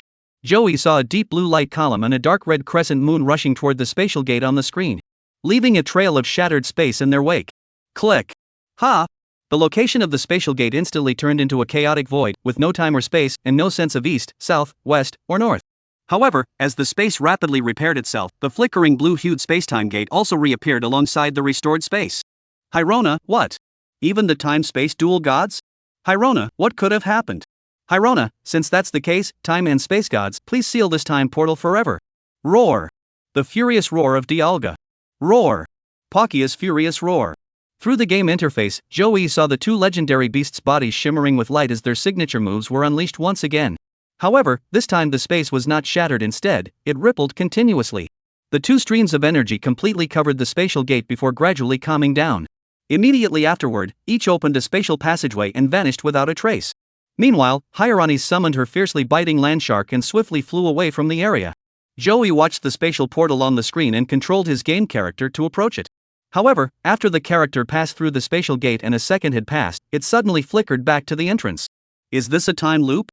Although the game characters have transcended the 3 realms and are no longer bound by the 5 elements, they are still subject to the influence of time and space. Chapter 108, Searching for Meowfahu. After several attempts, the game character returned empty-handed, and Joey gave up on the idea of taking a peek into the Pokemon world. His attention then shifted to the elves who had been knocked unconscious by the temporal disturbances. Unfortunately, they were all poison-type, and the most talented individuals had already evolved into their highest forms, making them worthless for cultivation. For example, that poison algae dragon had excellent potential, but its strength has already been determined by its evolution. Even if Joey uses his experience to force it forward, it will still hit a bottleneck and be unable to break through. The magical fruit is effective, but only if the user still has untapped potential. Otherwise, a single tree's fruit isn't that powerful. Other poison-type Pokemon either look like winter melons split open or have extremely poor innate abilities. Upon closer inspection, there don't seem to be many standout poison-type Pokemon, though the Crossbat is an exception. While Bulbasaur also has a poison-type attribute, it is primarily grass-type, with poison being secondary. Gengar is the same, it's primarily ghost-type with poison as a secondary type, and even its evolved form, Gengar, hasn't learned a single poison-type move.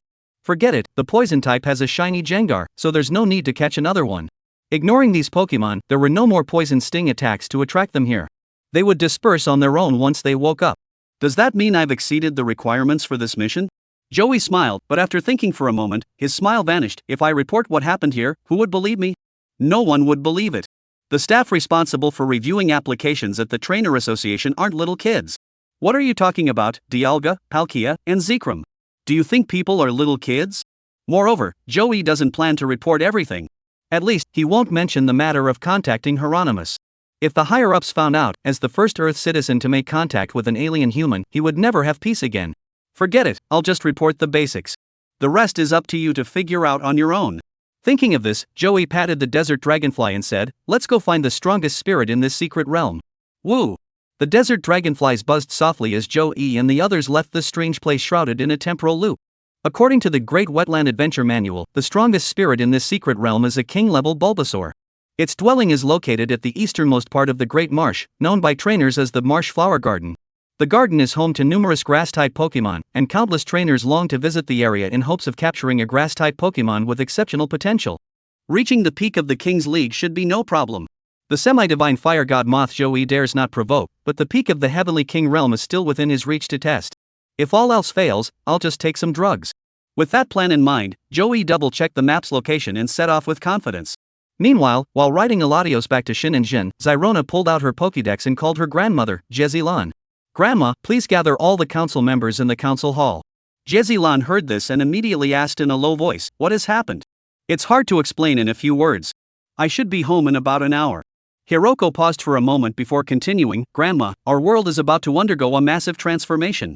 Upon hearing these words, Jezilan's breathing became slightly irregular, but she quickly regained her composure and said, "Grandma understands, Nana. Be careful." Alright, Jezilan hung up the phone, and the entire Shin family immediately sprang into action. Although Hyaron was the Shirnu champion, in her heart, her family clearly mattered more. The title of Shirnu champion was just a position it couldn't compare to her loved ones. By the time Joey rode the desert dragonfly to the wetland flower garden, the sky had grown dim, and the sun had long since disappeared in the west. The wetland flower garden was a forest area overrun with flowers. Under the guidance of the local lord, Mutwo, many grass-type Pokemon have migrated and gathered here, forming a peaceful and harmonious land of beauty. At 11 p.m., Joey and the desert dragonfly arrived here. The scent here was different from other parts of the wetland, with a faint, fragrant aroma lingering in the air. The scent of earth, flowers, and trees. Besides being filled with various scents, the air was also filled with countless sparkling pollen grains. Based on the knowledge Joey had acquired over the past 18 years, these particles were not merely pollen but also sleep powder and paralysis powder. If we enter without taking precautions, once the powder accumulates on the skin or the inhaled powder reaches a certain threshold, humans or elves will be put to sleep by the hypnotic powder and their limbs will be numbed by the paralyzing powder. Therefore, Joey immediately released his superpowers to cover his body, preventing the powder from getting close. In the perilous swamp, these seemingly beautiful tiny particles were capable of brewing a dangerous disaster. It seems that the wetland garden is not as peaceful and serene as it appears on the surface. Along the way, Joey spotted numerous grass-type Pokemon, some of which were even at the near-legendary level. Without a powerful lord to rule over them, this region would undoubtedly descend into territorial disputes and bloody battles. To be on the safe side, Joey did not venture into the forest recklessly. Just like when he entered the toxic fog area in the afternoon, he and the desert dragonfly stopped at the outskirts, then Joey controlled his game character to go in and explore. However, before Joey could even open the game interface, countless vines as thick as a waist and covered in sharp thorns suddenly emerged from the forest below. These vines twisted and flailed on the ground and tree trunks, as if the entire forest had come to life. What's going on? Desert dragonflies, take off. Just as Joey issued the order, dozens of thick vines suddenly lunged toward the desert dragonfly. The vines moved at an incredible speed, emitting a piercing whistle as they sliced through the air, carrying an overwhelming force that instantly brought them to the underside of the desert dragonfly. Fortunately, Joey had warned in advance, and the desert dragonfly had already increased its altitude. Immediately afterward, it swept its tail, using the dragon's tail to sever the vines that had attacked it. "Step back a bit first." As Joey gave orders to the desert dragonfly, his eyes flickered with gathering psychic energy. Fortunately, once the desert dragonfly had escaped the pollen's range, the thick, menacing vines ceased their attack. A king-level Mutwo is that powerful? After the desert dragonfly had retreated far enough, Joey finally refocused his attention back on the game interface. Chapter 109, Leveling Up an Estimation. Chapter 109, Leveling Up an Estimation. Although Joey himself had already stepped back, his game character continued to follow the path the elf had tread out. The surrounding trees gradually grew taller, and bushes and weeds began to grow densely. It's hard to believe that such a vibrant forest could exist in a swamp. There are also aberrations here, but they are very rare. The more common grass-type Pokemon are vines, walking grass, and trumpet buds. Occasionally, you may also encounter bug-type Pokemon like Paras and Caterpie. Overall, this place truly deserves the title of grass-type paradise. The game character moved forward for a while and finally arrived at the spot where Joey had just been attacked by vines. The player controlled the character to explore the area, but found nothing unusual. The vines in the tree trunks were completely still, as if everything that had just happened was a mere illusion. Joey continued to move forward. Soon, a wall made of vines suddenly appeared ahead. In a game from his previous life, he definitely wouldn't have been able to get past this, but this was reality. The game character quickly climbed up the vine wall and entered the interior. What appeared on the screen was a massive Bulbasaur. Based on the game's aspect ratio, including the flower buds on its back, it is estimated to be 4 meters tall and 6 to 7 meters wide. Its disc-shaped body lies sprawled in the lush grass, resembling a small house. A few Bulbasaur were playing and frolicking carefree nearby, while several Ivysaur were sound asleep. Joey tapped on the Bulbasaur, and its information immediately appeared. Bulbasaur female grass poison. Ability, Purple King class. Level, Emperor Peak LV 79. Size, 65 meters, 1,882 kilograms. Ability, overgrowth. As HP decreases, the power of grass type moves gradually increases. Moves, tackle, sleep powder, leaf blade, vine whip, leech seed, poison powder, body slam, sweet scent, photosynthesis, sacrifice, solar beam. Overall, it is a well-rounded legendary Pokemon, not particularly outstanding but also without any obvious weaknesses.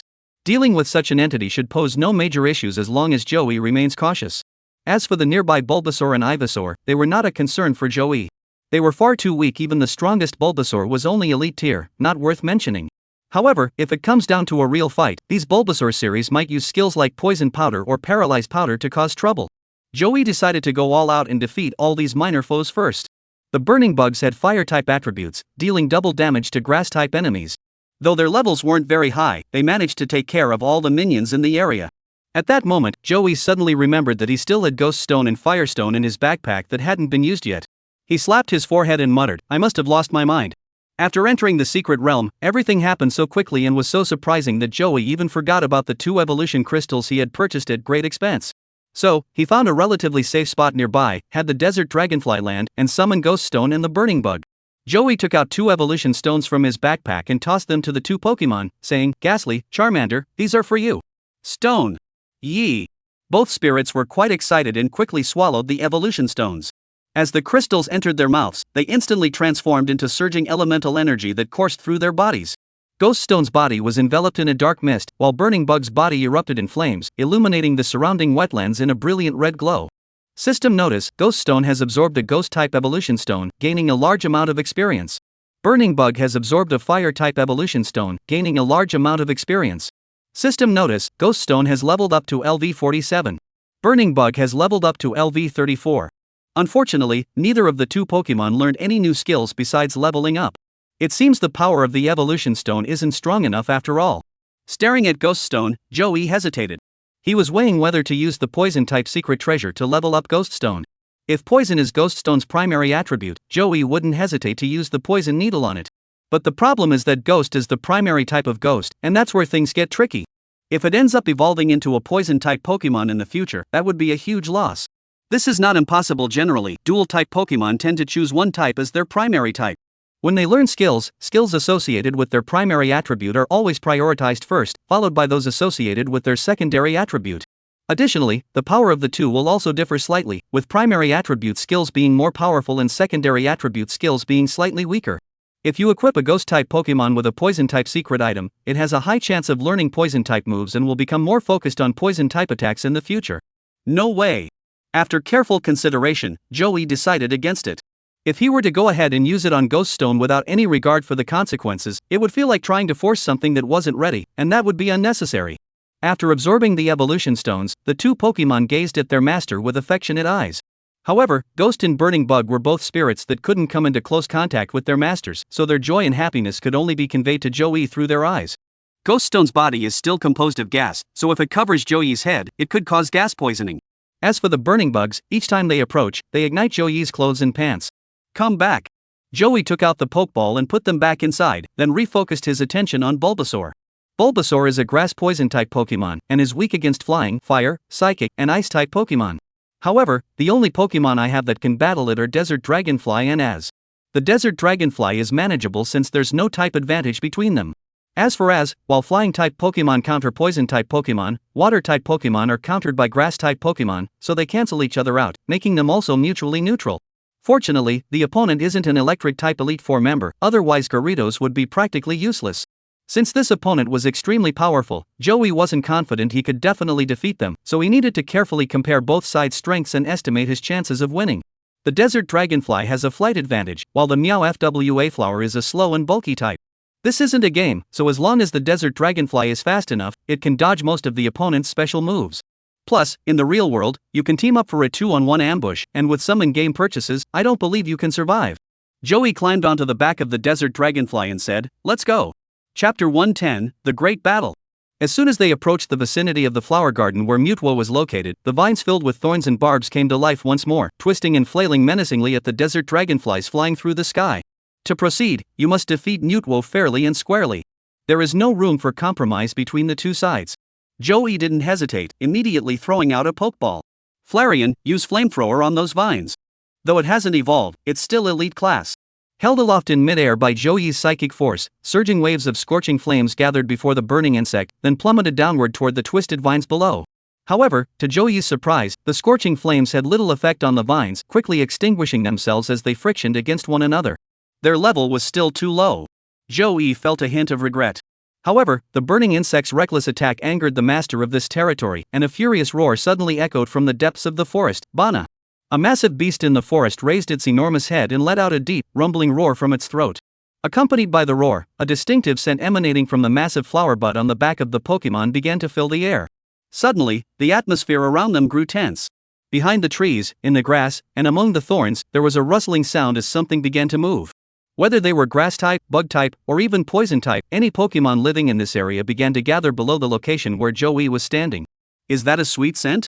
Staring at the dense crowd of elves in the forest, Joey felt a chill run down his spine even though he was high up in the sky. As the ruler of this area, Manhwa could command all the elves within its territory to fight for it. Combined with the enticing aroma's rallying effect, these wild minions gather fearlessly, disregarding their own lives. Desert dragonflies, the power of the earth. Roar! Accompanied by a high-pitched dragon's roar, the ground directly below the desert dragonfly suddenly cracked open. The fissure spread out like a turtle's shell over 100 meters, followed by a violent energy blast erupting from beneath the ground. Boom! The entire ground shook violently. Under the explosive force of the energy, the weaker elves fainted instantly, while the slightly stronger ones managed to stay upright for a few seconds before collapsing unconscious. However, unlike the rapid leveling up of the poison-type secret treasure, while the desert dragonfly technique had eliminated nearly 30 wild spirits, it yielded less than 500 experience points. Only a handful of elite high-tier Pokémon could provide the desert dragonfly with a meager amount of experience. As for those below the elite level, there is no benefit at all. Those who can stay in the innermost circle of the poison-type secret treasure are all high-level poison-type spirits. Moreover, this area is highly likely to attract poison-type creatures from hundreds of kilometers around, making the desert dragonfly an extremely lucrative target. However, such an opportunity is irreplaceable, which truly saddens Joey. A powerful burst of Earth's power restored a glimmer of consciousness to the wild spirit, which had been stirred by the sweet scent. Immediately, many cowards fled deep into the forest, while the remaining elites dared not attack recklessly. In the presence of a king-tier spirit, unless the spirits were of a level high enough to provide experience, their numbers were of no use. However, these Pokémon at least tested the strength of the desert dragonfly. Bana! Another roar echoed from the depths of the forest. Upon hearing it, the elves quickly retreated into the forest and vanished without a trace. Unless one opened a map, it was indeed difficult to detect their presence with the naked eye in the darkness of night. Desert dragonfly, time roars. The second move was a direct knockout blow. The desert dragonfly's body was enveloped by a frenzy of dragon elemental energy, transforming its form into a full moon. Then, a beam of light erupts from the desert dragonfly's mouth, shooting straight toward the source of the earlier roar. Whoosh! However, a thick green-white beam of light erupted from the forest, colliding head-on with the time roar. It was the sun's blazing flames. Boom! Two waves of extremely explosive energy converged, instantly triggering an earth-shattering explosion. The entire sky above the forest was illuminated, and the massive shockwave swept away all the trees, leaving a gruesome scar on the ground. Bana! With uncontrollable rage, a huge roar echoed through the forest. Who knows what kind of hormones Mutwo had consumed? It seemed to have no recoil at all. After releasing the first wave of sunlight flames, another green-white light column surged into the sky within 2 seconds. Dodge! Fortunately, the desert dragonfly was far enough away, so it quickly flapped its wings and moved to avoid the attack. However, the fiery blast veered slightly, nearly hitting the desert dragonfly's wings. That was close. Joey-san was still shaken by the experience. Such intense sunlight would have been deadly if it had hit him. The desert dragonfly might have been fine, but even with his psychic powers protecting him, he would have been injured. Blue Crow, come out. To ensure safety, Joey released Blue Crow. The blue-black crow was inconspicuous under the night sky. Joey used his psychic powers to control himself and moved to the crow's back. Although the blue raven's wingspan was less than 3 meters, as an elf, carrying a human was no problem at all. The only issue was that the landing spot was a bit small. For safety's sake, Joey had no choice but to endure it. The carefree desert dragonfly was suddenly set free. Its wings flapped vigorously, and its speed visibly increased by a notch. Without Joey's command, it charged toward the forest where the Meow FWA flower was located and began a fierce battle with its opponent. Go help too. As Joey opened the pokeball in his hand, a huge white light appeared on the ground. A red Gyarados, also over level 70, emerged from the wild Pokémon's terrified stares. It twists its body, charging through countless flowers, plants, and trees, heading straight toward the location of the Venusaur. At least it has a flying attribute. While the Bisharp cannot fly to great heights, it can still move on the ground, making it not just a Pokemon that can only swim in water. As Sedition tilted the scales of victory in Joey's favor, as water-type moves couldn't deal much damage to Mutwo. Thus, the Bisharp didn't need to do much, just hide nearby and spit out its destructive ray to provide the greatest assistance.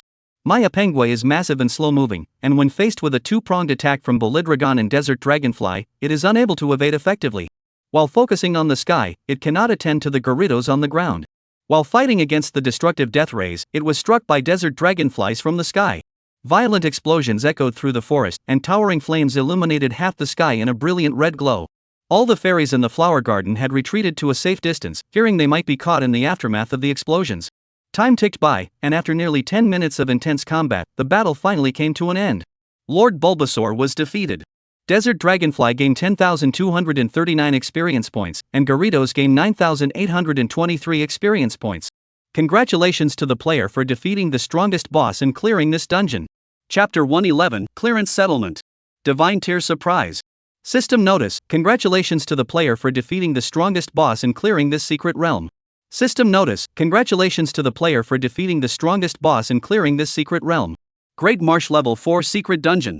Pokemon types: Abyssal Snake Series, Stinky Mud Series, Nido Series, Iron Dumbbell Shiny. Item types: Common Tree Fruit, Rare, Uncommon Poison Stone, Very Rare Leaf Stone, Earth Stone, Epic Poisonous Needle, Mysterious Droplet. System Notice: clear the stage to receive a reward. Select one item from the available types. Staring at the information displayed on the screen, Joey fell into deep thought. The poisonous needles were already in his hands, and there were 2 of them. No problem. Mysterious droplets: he can directly choose this reward, no problem. The issue arises in the spirit type section with the iron dumbbell. This is a big problem. The quasi-god has appeared, and it's glowing. In this world, a quasi-god symbolizes rarity, power, status, and strength. Dragonite, Banjira, Bisharp, Golem, and Charizard. Once these Pokemon evolve into their final forms, they don't need any evolution stones or secret runes. They simply evolve and become legendary Pokemon. In other words, anyone who captures a quasi-god tier spirit creature, raises it to adulthood, and successfully evolves it will attain the king tier. And it's a king level with immense power.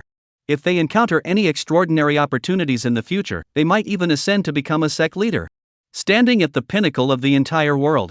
Wherever a wild quasi-divine spirit appears, it is sure to unleash a storm of blood and chaos. It's not just a competition among trainers. Nations will also engage in open and covert struggles as a result. Because a king-level trainer can influence a nation standing on the international stage, let alone the possibility of a legendary Pokemon ascending to the master level. There are only a handful of Grandmaster-level Pokemon in the entire world. A master, standing above over 70 billion people. A national-level patron, enjoying the highest honors. All of this has driven trainers around the world into a frenzy, and Joey is no exception. And this secret realm actually has a quasi-god. A shining quasi-god. Joey exhaled a long breath, his gaze sweeping over the forest that had been reduced to utter chaos by the fierce battle, and murmured to himself. Since a flash divine being has appeared, we must prepare to stay here long-term and even consider taking a leave of absence from school. The allure of the flash tier quasi-god is simply too great, even Joey, who possesses the system, cannot resist it. It's not just about rarity, it's also about power. The average base stats of a quasi-divine Pokemon are 600 points, surpassing all ordinary Pokemon. In the game, aside from the ultra-divine beasts, they have the highest species value, even surpassing third-tier gods. Facing such a divine creature, how could Joey possibly refuse? If word got out, the Great Marsh Secret Realm would be flooded with millions of trainers. The leader wouldn't just stand by and do nothing. Although we are aware of this information, the vast expanse of the wetlands makes it virtually impossible to locate the source. Joey furrowed his brows deeply. As a level 4 secret realm, the Great Marsh's internal area was larger than the entire territory of the Xia Kingdom. Even if Joey were to fly non-stop without rest, it would still take at least 5 years to inspect every single corner of the area. And that's riding on the back of a desert dragonfly and using the game system to scan the area. If an ordinary trainer were to attempt this, it would take them 30 years to explore the entire secret realm. At this moment, Joey was mentally unparalleled. He calculated in his head for just a few seconds and arrived at the answer: it would take nearly 5 years? To be honest, he couldn't accept it. This time would be absolutely welcome for ordinary trainers, but for Joey, it was a bit of a waste. In the same 5 years, Joey would continuously explore new secret realms and challenge high-level Pokemon. He could even turn Ghostly into a master-level Pokemon. Additionally, the new secret realms are filled with various treasures, including previously unseen items like Megastones. Spending 5 years in this level 4 secret realm just for one spirit creature really isn't worth it. The problem is that even if you spend all that time, there's no guarantee you'll get anything in return.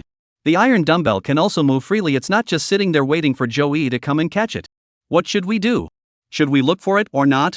Joey pondered, then suddenly had an idea. Right, the iron dumbbell's living habits. Their preferred habitats. He hurriedly recalled the information he had learned about Pokemon during his middle and high school years. Iron dumbbells, iron dumbbells. Joey's eyes flashed with a blue light as his mind raced. The cells are all magnets, and magnetic force replaces blood circulation. The magnetic force emitted by the body repels the magnetic force of the planet, allowing it to float in the air. No, that's not right. This has nothing to do with the habitat. They are highly aggressive and, if provoked, release powerful magnetic forces that destroy mechanical devices. Mechanical? Magnetism doesn't make sense either. Iron dumbbells are extremely rare in the wild. Thinking of this, Joey clenched his fist tightly, and the information from the Spirit Encyclopedia in his mind became increasingly clear. They typically dwell in rugged mountain peaks and caves. When sleeping, they use the hooks on their tails to anchor themselves to cliffs. This is the place. Mountains, caves, cliffs. The Great Marsh is almost entirely marshes and swamp forests, with very few mountains or caves, let alone cliffs. By focusing their search on these areas, Joey will quickly locate the hiding spot of the iron dumbbell. First, purchase a detailed map of the Great Marsh, then zoom the in-game map to its maximum scale. Next, ride the Desert Dragonfly and conduct a thorough search of the mountains and cliffs. Following this method, you'll get a rough result in no time. Without hesitation, Joey recalled Blue Crow and as from their pokeballs, mounted the Desert Dragonfly, and flew toward the exit hall of the secret realm. Oh, almost forgot the reward for clearing the stage. Joey slapped his forehead, opened the game interface again, and selected Mysterious Water Drop in the Level Up Reward section. Mysterious Water Drop has been added to your backpack. Joey had the Desert Dragonfly stop, then materialized the water droplet from his backpack. As he thought it, a deep blue mist began to spread in front of him. Immediately afterward, a crystal-clear droplet coalesced from the void into a tangible form. Under the dim moonlight, the water droplet reflected the moonlight, creating an extraordinarily beautiful scene. Mysterious Water Drops significantly enhances the innate abilities of water-type spirits, increasing the power of water-type special moves by 20%. Who should use it? Minas or Bao Lulong? That's the question. Chapter 112, Purchasing a Map, Searching for Mountains and Rivers. In the end, Joey decided to let Minas absorb the water droplets. Since the Bao Lulong had already used it once, giving it the second water-type secret treasure would result in a significant waste.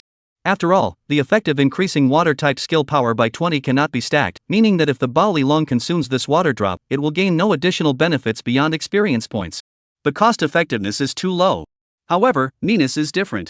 It has just evolved and is at a stage where its potential is waiting to be unlocked. Once it absorbs all the mysterious droplets, it can achieve tremendous growth. Thinking of this, Joey took out Mina's Pokeball and released it. Under the moonlight, a white light flickered, and a beautiful, slender, and graceful spirit appeared beside Joey. Like the Bao Lulong, the Minas cannot fly to great heights, but it can float above the ground. Additionally, Minas does not possess the flying type, and it remains unclear what type of energy it utilizes to generate buoyancy. Minas, here you go. Joey spread his palm, and a droplet shrouded in mist, with a halo of light swirling around it, appeared in the center of his palm. Woo! Minas happily floated over and immediately swallowed the droplets of water in Joey's hand. Next, its scales became even more vibrant, and its posture and build appeared much more balanced. System notification: under the influence of the mysterious droplets, Minas has become even stronger. Minas level has been upgraded to LV47. Minas water type skill power increased by 20. Due to the influence of the mysterious water drops, Minas has mastered the water-type skills Water Cannon and Rain Dance. Due to leveling up, Minas has mastered Self-Regeneration, Water Tail, and Mystic Guard. True to its name as the mysterious water drop, it directly boosted Mina's level by nearly 20 levels. In one go, he leaped to the elite high tier, and just a few more levels will make him a near king. It even mastered the advanced water-type skills Water Cannon and Rain Dance. Unfortunately, his talent did not advance, and he remains a king. However, Joey was already quite satisfied. Without a training device, leveling up the team's spirits was simply too troublesome. Especially the weaker spirits, who required healing potions to restore their stamina after each battle. Now that Minas has reached level 47, it has gained some combat capability and can handle most wild spirits. The key is that Minas possesses numerous healing abilities. Water Ring: summon a ring of water around yourself that restores a small amount of stamina over time. Life Droplets: condenses water droplets containing life force to restore the stamina of your own spirits. Self-Regeneration: regenerate all cells throughout the body, restoring half of your stamina.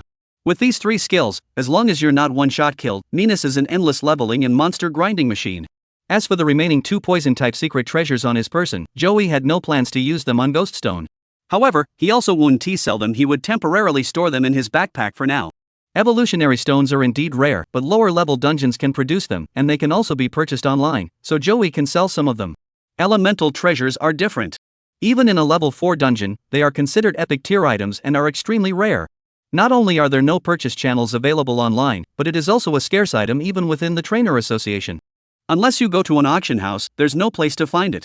Such treasures are naturally kept close at hand, there's no way they'd ever be sold. Minas, come back first. Gently stroking Mina's head, Joey brought it back and then flew toward the secret realm hall. 7 hours later. The sun had risen in the east, and the hall gradually returned to yesterday's bustle. Joey ignored the salespeople and walked straight into a specialty store selling items from secret realms, located inside the hall. Welcome, please feel free to look around and see what you need. There were 7 or 8 customers browsing in the store, while the owner sat behind the cash register at the entrance, engrossed in reading the 2010 best-selling novel My Married Life with Sinai. Alright, that's pretty twisted. Joey muttered to himself before asking, "Boss, get me the most detailed topographical map of the Great Wetland currently available." Upon hearing this, the shop owner, who looked like a lecherous old man, lifted his eyes from the book and exclaimed in surprise. Topographic map? What topography is there in the Great Wetlands? It's all just swampy wetlands. Who would bother making such a thing? Joey thought about it and realized he was right. This wasn't a maze, and everyone adventuring here used flying elves. No one would bother making a topographic map. He changed his mind and said, "Then give me the most detailed map available, no matter what it is, as long as it's the most detailed." The maps produced by the Trainer Association only mark the locations of Lord-level Pokemon, they do not show the surrounding environment, so they were of no help to Joey in his search for the Iron Dumbbell. However, maps obtained after trainers have explored and shared information over an extended period not only mark the locations of lords in various regions but also provide detailed information about the distribution of ordinary Pokemon in those areas and the local geography. Walk to the end on the right, where you'll find maps, with the most detailed one at the top. The boss pointed randomly and continued to immerse himself in his perverted novel. Joey went to the shelf, picked up a map from the top, and glanced at it casually. Wow, this map is really detailed. It is based on the map drawn by the Trainers Association, with the types of Pokemon communities, geographical features, and methane gas distribution marked at the top. It even highlights areas where tree fruits are abundant and where rare treasures are likely to be found. Joey glanced at the price, only 400 yuan. The guy promoting it in the lobby was selling it for 500. The world is going to the dogs, and people have lost their morals. With such a small amount of money, Joey didn't hesitate for a moment, pulling out several red bills and stuffing them into his pocket. Since there was no internet connection, his phone and bank card were naturally unusable. For large transactions, there were banks here as well, and bank staff did not need to pay extra fees to enter the secret realm. Once he obtained the map, Joey immediately unfolded it and examined it carefully. With the entrance to the secret realm at its center, the entire Great Wetland spread outward in an irregular elliptical shape. An elliptical light gate is drawn in the center, labeled Secret Realm Entrance on the map. Following that are swamp, wetland, forest, grassland, mountains, lake, and so on. Above these annotations are introductions to the local lords and the types of elves found in each region. For example, the leader of the Bulbasaur region is highlighted in a special font and accompanied by an image of a Bulbasaur. It also explains that the area is a wetland forest and that Mutwo is at the peak level of the King's Tier, and so on. Joey paid no attention to this. He began his search for the first mountain from the easternmost part of the Great Wetland. Chapter 113, Exploring the Map, Searching High and Low. Honglong Mountain is located in the northeast corner of the Great Marsh, approximately 3,200 kilometers from the center of the secret realm. The mountain is named after a group of small, rumbling stones that inhabit it. Every morning at sunrise, the mountain erupts with countless thunderous sounds. Those are the sounds made by the small fist stones, rumbling stones, and even rumbling rocks as they roll down from the mountaintop to the mountain foot. Each type of Pokemon has its own unique habits, and the little fist stones are particularly fond of rolling themselves into a ball and swiftly rolling down the mountain. The one who makes the loudest noise and moves the fastest earns the respect of the group. Why is the rolling skill of the rumbling rock so proficient? It's because it was cultivated from a young age. When Joey rode the desert dragonfly to this place, the sun was setting in the west, around 4 o'clock in the afternoon. Boom! Boom! Boom! As expected of the roaring mountain, even before getting close, Joey could faintly hear the sounds. Opening the map, he saw that aside from a few Carp Kings, there were no other Pokemon nearby. When he flew into the vicinity of Thunder Mountain, even the King of Carp had vanished from the murky river flowing along the mountain's base. Apart from the little fist stones themselves, the elves' keen hearing couldn't endure this constant noise that had been going on for years. Joey used his telekinesis to seal his ears. Though he couldn't completely block the sound waves, it was still much better than doing nothing at all. He opened the game interface and adjusted the map scale to a size where he could see the elves. Then he had the desert dragonfly search along the mountains one by one. A group of small fist stones were rolling down the steep slope, huddled together, covering their eyes and noses, frantically twisting their bodies, afraid of being left behind. Due to the prolonged rampage of the small fist stones, the mountain had been carved into a flat rock passage from top to bottom. The path was completely unobstructed, except for the sheer steepness, stretching out endlessly before them. Immediately afterward, the entire mountain began to tremble violently. There was absolutely no way an iron dumbbell could be here. After a quick search, Joey rubbed his ears and fled. I can't take it, I really can't take it. It's like discussing with a bunch of people shouting in my ears. The second destination is the Whitehead Snow Mountain, 585 kilometers south of the Thunder Mountain. The large wetland is located in a humid environment. During the day, water vapor is heated by sunlight and rises, and at night, when temperatures drop, it easily forms snowfall. Due to the wetland climate, the snowflakes melt into raindrops before they hit the ground. However, the snowflakes that fell on the high mountains did not melt, gradually forming snow-capped mountains. Iron dumbbells are not afraid of the cold, so it is possible for them to be hidden within the snow-capped mountains. When Joey arrived here, the surrounding temperature plummeted from 36 degrees to 12 degrees. Superpowers truly are a reliable companion for outdoor adventures. They can almost withstand any weather change. During thunderstorms, it can form a protective shield above your head. When temperatures drop, it can block out the cold air on your skin. Even in howling winds, it can withstand the force. Great! That's wonderful! Queen Shue'er is truly a generous queen. Joey now feels incredibly fortunate that he chose the golden mask back then. If it had been for the red scales needed to exchange for the learning device, he might still be desperately searching for a way to reach Route 30. But now, with the biting cold and blizzard raging outside, the moment he unleashed his psychic powers, his body instantly warmed to a spring-like comfort. The principle is actually quite simple. It involves using superpowers to isolate certain elements, preventing them from gathering in large quantities. Take the current situation as an example. Joey uses his superpower to expel the ice elements from the surrounding air, thereby raising the temperature. Unfortunately, he can only use his superpowers to push the elements away. He cannot make them gather together. As he pondered, the white-haired snow mountain had also been explored by the desert dragonflies, but unfortunately, no trace of the iron dumbbell was found. There were a few long-haired pigs moving slowly, their forms barely visible in the snow. Opening the map, it showed not just long-haired pigs, but beneath their long fur, there were also many small piglets following along. Next, Joey went to several other mountainous areas. Some were occupied by ultrasonic bats and big-mouthed bats. Although there were caves, the interiors were densely packed with countless ultrasonic bats hanging from the walls. Joey didn't even need to go inside. He simply glanced at the map and ruled out this location. Ultrasonic bats rely on ultrasound for both flight and hunting. In caves where they are abundant, other Pokemon are rarely seen. Additionally, ultrasonic bats are blood-sucking Pokemon, and to grow quickly, they must feed on the blood of other creatures. During the ultrasonic bat stage, they can grow naturally, but once they reach the big-mouth bat stage, they become desperate for blood. To evolve into a crossbat, however, it must consume large quantities of blood, and the cost of purchasing blood alone is nearly $1 million. Trainers can also release the large-mouthed bat to freely feed on the blood of other creatures. However, it's best to hope your big-mouthed bat doesn't end up sucking human blood, as the consequences could be far more severe than just a fine. Joey didn't disturb the vampires, confirmed his next destination, and continued on his way. A week later, what appeared before Joey was a range of low mountains stretching for about 10 kilometers. Nourished by the mist rising from the marshes, the mountains were covered in lush greenery, with trees heavy with fruit and all kinds of plants vying for attention with their vibrant colors. Here, you'll find not only wild elves but also the presence of NPCs. However, these NPCs aren't very high level, and under Joey's sweeping attack, they all became experience points. He was just about to enter the mountains to search slowly when he suddenly spotted a Pokeball on the map. Controlling the game character to take a closer look, it was a magical fruit. This is a valuable item. If you say that evolution stones are essential for early game upgrades, then this thing is what you need to level up in the later stages. Desert dragonflies and violent carp now require hundreds of thousands of experience points to level up, and Joey doesn't even bother looking at them. If the level is raised to 80 or above, how much experience will be required to level up once? Therefore, the magical fruit that allows one to bypass experience requirements and directly increase a spirit's level is the precious treasure Joey desperately needs. Unfortunately, this item is not only extremely rare, but also cannot be purchased with money. What you can't get even with money is the most valuable. Joey went down and picked the mysterious fruit growing on the tree, then placed it in his backpack with satisfaction. With this find, even if the mountain had nothing else of value, the trip would have been worth it. However, despite his words, Joey diligently began scanning the area. When he reached the middle of the mountain range, several creatures suddenly appeared on the game screen, heading north. Joey's spirits were instantly lifted. Chapter 114, Subduing the Iron Dumbbell. Direct Evolution.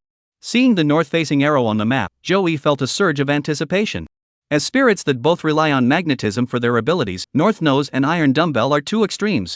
Jabe's nose always points north, and without external force, it can rely on the magnetic field to move at a speed of 1 centimeter per year. You heard that right, in 365 days, the north-facing nose can move 1 centimeter. Similarly, relying on magnetic fields, Iron Dumbbells can float and glide quickly in a suspended state. It must be said that nature really likes to play jokes. The steel dumbbell, despite its steel nature, still has a restrained attribute when facing the north. They're both playing with magnetic fields, but the Iron Dumbbells have all the advantages, while the north-facing dumbbells have all the disadvantages. Ignoring the motionless north-facing ones, Joey slowed down and began searching the mountain range carefully.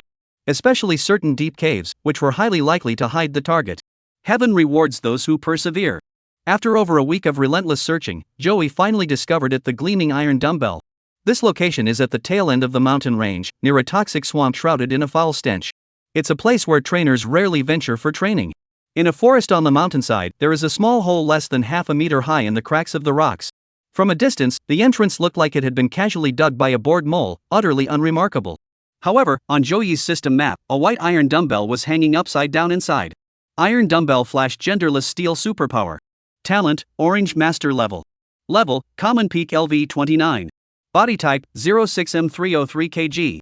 Abilities, pure body abilities cannot be reduced. Heavy metal flash weight doubles. Skills, Iron Wall, Charge, Iron Head, Mind Headbutt, Gravity. Indeed, it's an orange tier talent. A quasi-divine level spirit. As long as nothing unexpected happens, its potential is guaranteed to be purple or higher. However, this shiny trait, Joey was a bit unsure about.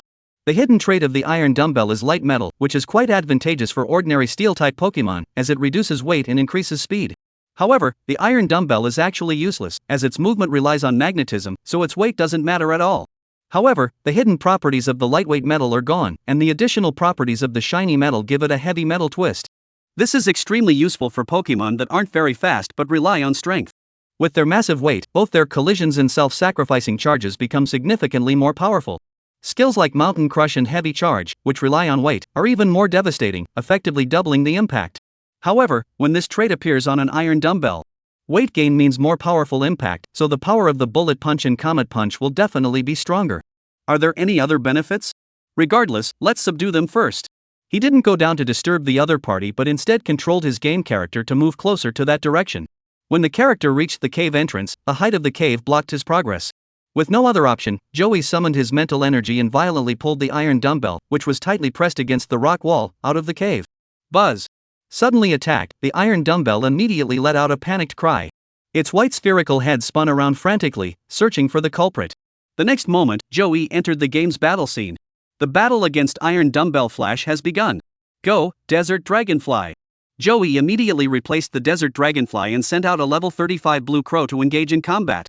Iron Dumbbell used Mind Hammer. Poor Blue Crow, it came up and took a set of skills first, but luckily its level was much higher than the opponent's, so it could withstand the damage. Next came the attrition tactic. Under Joey's control, the Blue Raven continuously used its drilling beak, dealing only half damage to the Iron Dumbbell. After 4 rounds, the opponent's health is down to 110. Joey switched to Ghost Stone, but before he could react, the Iron Dumbbell struck again with a telekinetic headbutt, dealing devastating damage. Ghost Stone's health plummeted rapidly. The level difference between the two was a whopping 20 levels. Yet that single psychic headbutt deducted 13 HP from Ghost Stone. Joey quickly hypnotized the opponent and then threw a barrage of Pokeballs. If Pokeballs don't work, use Super Balls. If Super Balls don't work, then use Premium Balls. The Iron Dumbbell is indeed tough to catch. At its level, it took Joey 4 advanced balls to finally catch it. Even the legendaries doesn't have that kind of power. Congratulations! The Iron Dumbbell has been successfully tamed. As this dialogue box popped up, the real-world Iron Dumbbell suddenly turned into a red beam of light and shot into Joey's Pokeball. Then, in the Pokemon section of the game interface, the Iron Dumbbell's health bar appears at the bottom. Joey wasn't surprised either. He had already tested it with other spirits. With the game system, he could carry more than 6 spirits at a time. However, if Joey wanted to release all the spirits into the real world, only 6 could appear, while the others would remain in the game and unable to manifest. Being able to carry them around is already good enough. We don't have such high expectations. Joey opened his backpack and directly handed the last remaining steel stone to the iron dumbbell. System notification: Iron dumbbell has absorbed the steel stone and gained 150,000 experience points. System notification: the iron dumbbell absorbed the steel stone and gained 150,000 experience points. System message: Iron dumbbell has absorbed the steel stone and gained 150,000 experience points. The iron dumbbell's level has been upgraded to LV38. System notice: the iron dumbbell has absorbed the steel stone and gained 150,000 experience points. What? What does the iron dumbbell look like? Evolved? Joey was pleasantly surprised. For a quasi-divine level spirit to evolve was extremely difficult, as once they evolved into their complete form, their power would rival that of a heavenly king. Therefore, they required a very high level to evolve. In the original Pokemon game, Iron Bell seems to only need to reach level 20 to evolve into Metal Bell, but in the real world, Joey had already captured it at level 27. Joey quickly released the Iron Bell. Just as it emerged from the white light, the iron dumbbell was once again enveloped by the white light. Its body began to undergo a massive transformation. The cylindrical body turned into an ellipse, and two metal arms grew out from both sides. At the same time, the game interface continuously displays pop-up dialog boxes. Congratulations! The iron dumbbell has evolved into a metal monster. The metal monster has mastered the following skills: telekinesis, metal claws, bullet fist, and mental strength. A series of prompts appeared continuously. In addition to the original skills, the metal monster gained 4 new skills with a single evolution: 2 psychic-type skills and 2 steel-type skills. From now on, in addition to his own superpowers, Joey can also be considered to have a psychic-type Pokemon. However, when it comes to the super-powered series, the most famous one is still Shinado. Despite its low base stats, Shinado consistently ranks in the top 10 of the most popular Pokemon list thanks to its striking appearance. Its popularity is evident from the novel held by that lecherous old man. Chapter 115, Submitting the Task, Training Association High-Ranking Officials. After successfully subduing the iron dumbbell, Joey left the secret realm at top speed. Although he had gained a great deal here, the environment of the Great Marsh was truly unbearable. The sticky mud, murky pits, putrid odor, and dangerous waters. Here, even trainers struggle to find a place to rest. When night falls, getting a good night's sleep is nothing but a distant dream. Those who can stay in the Great Marsh secret realm are either newcomers or those who have already grown accustomed to it. The problem is there are no NPCs here, leaving Joey with no place to level up. He can only grab a group of low-level elves and go on a rampage, but the experience he gains is pitifully small. Back at the exit hall of the secret realm, Joey selectively picked out the investigation reports for this mission, wrote them up, and then headed toward the exit passage. Just a step away, yet it felt like another world. The atmosphere of modern society once again enveloped him. The air he breathed was no longer faintly marshy and putrid, but rather a bit murky with the scent of the city. But Joey still took a deep breath with a touch of nostalgia inside. Earth is still the best, so familiar. Holding the mission report in his hand, he strolled to the second floor of the secret realm entrance building, where the Trainer Association reception desk was located. This was a branch office of the Hangcheng Trainer Association, where trainers could accept and submit tasks. Joey found the task submission window and handed his trainer card and the documents he was holding to the female clerk at the counter. Please wait a moment. The teller placed Joey's trainer card on the scanner, and his information and the tasks he had accepted immediately appeared on the computer screen. Level 4 mission: investigate the unusual gathering of avermonsters inside the Great Marsh. Would you like to submit the investigation report? No. Joey shook his head. I request to upgrade the task level for this mission. The clerk looked at Joey in surprise and said, Sir, are you sure the mission level exceeds level 4? The task level cannot be arbitrarily increased, it must first meet the corresponding scale and danger criteria. After a task level is elevated, specialized personnel will be dispatched to the task location for an on-site inspection. If any discrepancies are found or if the trainer is found to have engaged in fraudulent activities, the consequences may include, but are not limited to, the removal of all contributions and points from the trainer's account, or, in severe cases, the revocation of their membership status in the training association and their addition to the blacklist. Therefore, under normal circumstances, no trainer would make such a request. But Joey wasn't afraid of an investigation. After all, a portal to another world had appeared there. Could the investigators really turn a blind eye to such evidence? This must be a level 7 mission at the very least.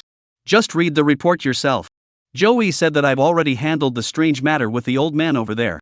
As for what level this mission is, it's up to you guys at the training association to decide. The teller was taken aback by Joey's matter-of-fact manner. She opened the task report and her eyes widened in horror. Slam! The teller closed the notebook in her hand and said seriously, Sir, if it is discovered that the mission report is forged, you will be permanently blacklisted by the Trainers Association. If I don't submit this report now, you can make one correction. This incident is indeed hard to believe, and Joey's age and status are insufficient to support a task of this level. The teller's suspicion is understandable. Joey said with a helpless expression, "Thank you for your concern, but that's the truth. The training association can send someone to investigate if they wish. Should I submit this report then?"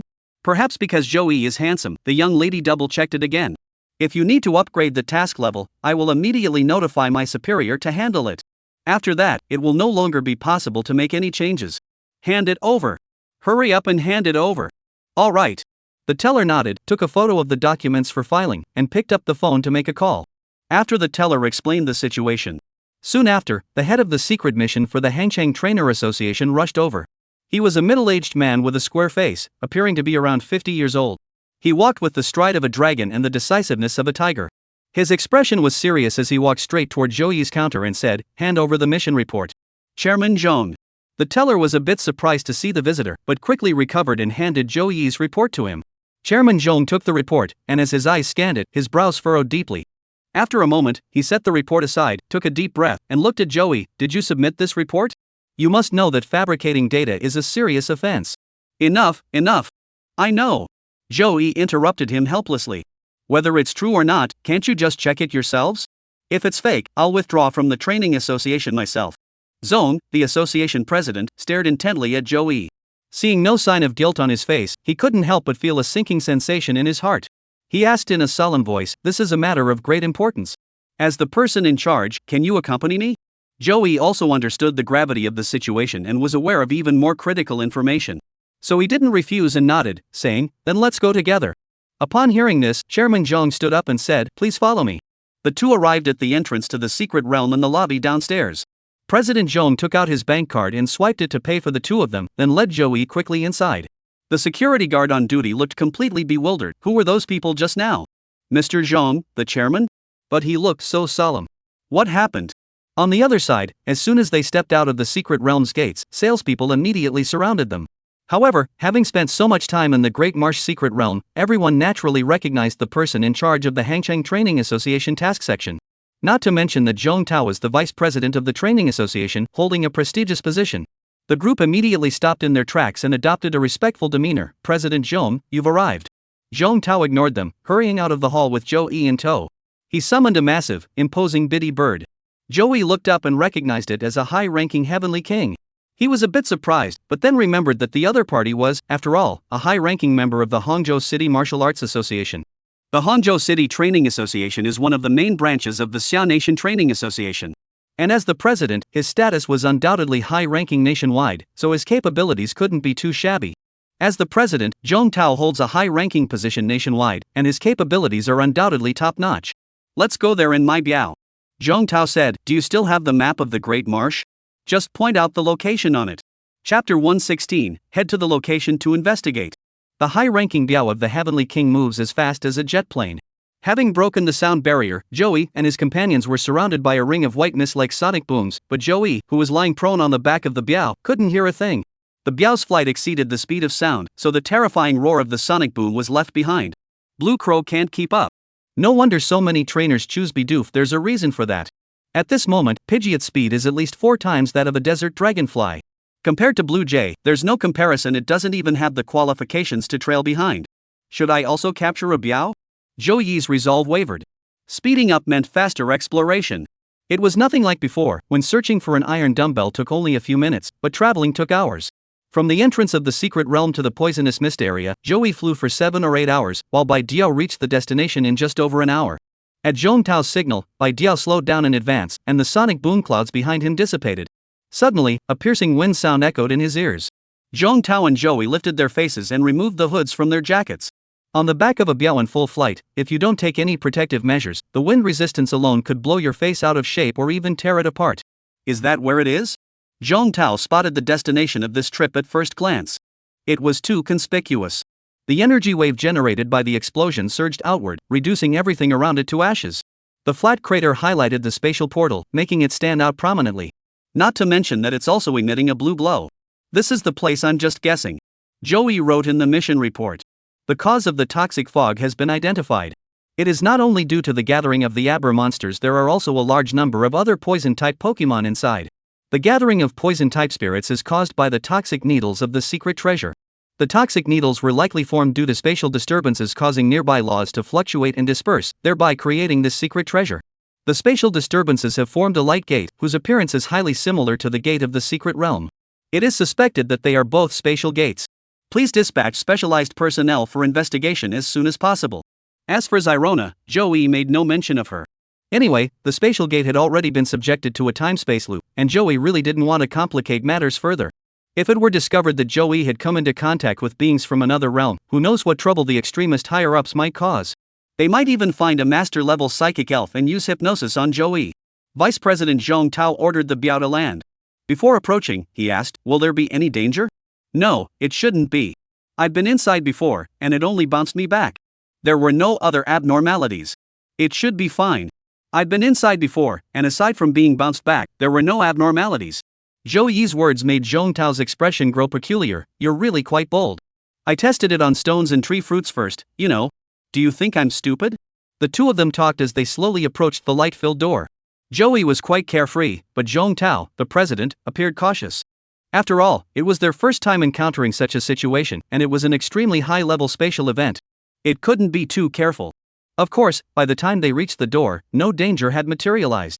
Zhong Tao sighed in relief and immediately shifted his attention to the light gate. From Joey and Zhong Tao's perspective, the environment inside the light gate was identical to their surroundings. The skills cast by the dual spatial temporal gods operated on the spatial and temporal planes, rendering them invisible to the naked eye. "It's similar to the spatial gate," Zhong Tao murmured. "Which space is on the other side? Another secret realm?" Joey blinked and returned to where I didn't know. The other secret realm was the easiest conclusion to reach, but the other civilization seemed too far-fetched for people with insufficient imagination to comprehend. Unfortunately, reality is as absurd as it gets. There really is a civilization on the other side of the door. A human civilization with technology more advanced than Earth's, elves more powerful than those on Earth, and a history far more ancient than Earth's. Joey didn't know what the appearance of this door meant, and neither did anyone else. However, due to the seal imposed by the two gods of time and space, this matter would not erupt just yet. Zhong Tao walked around the light door once, found nothing unusual, and did the same as Joey. He first threw a stone into the door.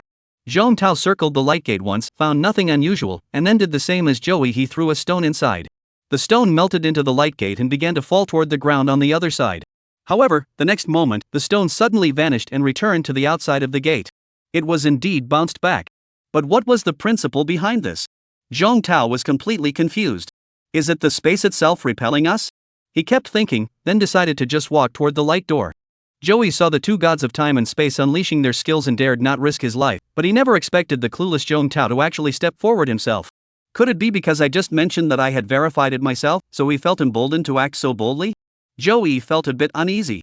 When he said go in, he meant controlling the game character to go in, while he himself was still safely hiding outside. Facing this unclear and eerie space, he wouldn't just act recklessly.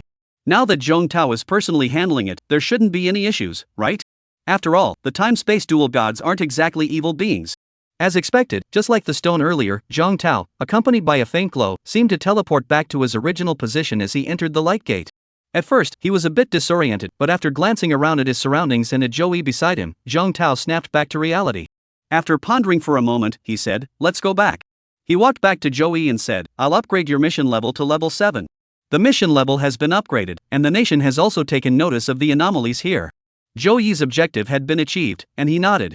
"Is there anything else for me to do once we return? I will report this situation here to my superiors. Once you settle the task, you'll be free to go." "All right." After speaking, the two mounted the phoenix and flew back. The door still emitted a blue glow, and the surrounding space rippled slightly, with no signs of anything unusual. Chapter 117, Li Cici's Intense Interrogation. After Zhong Tao's testimony, Joey successfully upgraded the task's level to level 7. After submitting the mission, Joey received 4,000 contribution points in one go. Combined with his own strength, the Hangzhou City Training Association granted him level 4 membership in the association. A level 4 membership signifies that the trainer possesses a Pokemon of near legendary caliber, while other team members are considered elite. Joey's aspirations for membership rank are actually quite modest. He only sought to advance his rank to gain the necessary qualifications to enter the secret realm. Level 4 is fine, he doesn't bother with the rest. External status is all superficial. As long as you're strong enough, you don't need to go out of your way to pursue it, it'll come to you on its own. After successfully obtaining the status of a trainer, Joey can now enter any secret realm in the entire Xia Kingdom for exploration, and will never again be blocked due to insufficient rank. However, this is subject to the payment of sufficient entrance fees. Next, Joey spent over a month exploring all the hidden gems around Zhejiang Province. Magic City Region Level 4 Secret Realm, Whirlpool Islands. This secret realm is primarily composed of islands and oceanic terrain. The Baoli Long and Minas thrive here, significantly enhancing their combat power.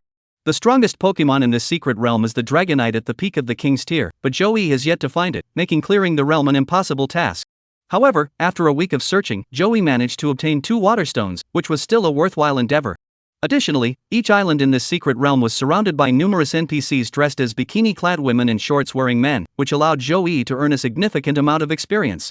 Most of the spirits these NPCs summon are water-type, and Joey doesn't have any electric or grass-type spirits, so when he encounters high-level NPCs, his few spirits have a tough time fighting. He rarely sends out the desert dragonfly and the fierce carp dragon into battle, as these two creatures are too high-level.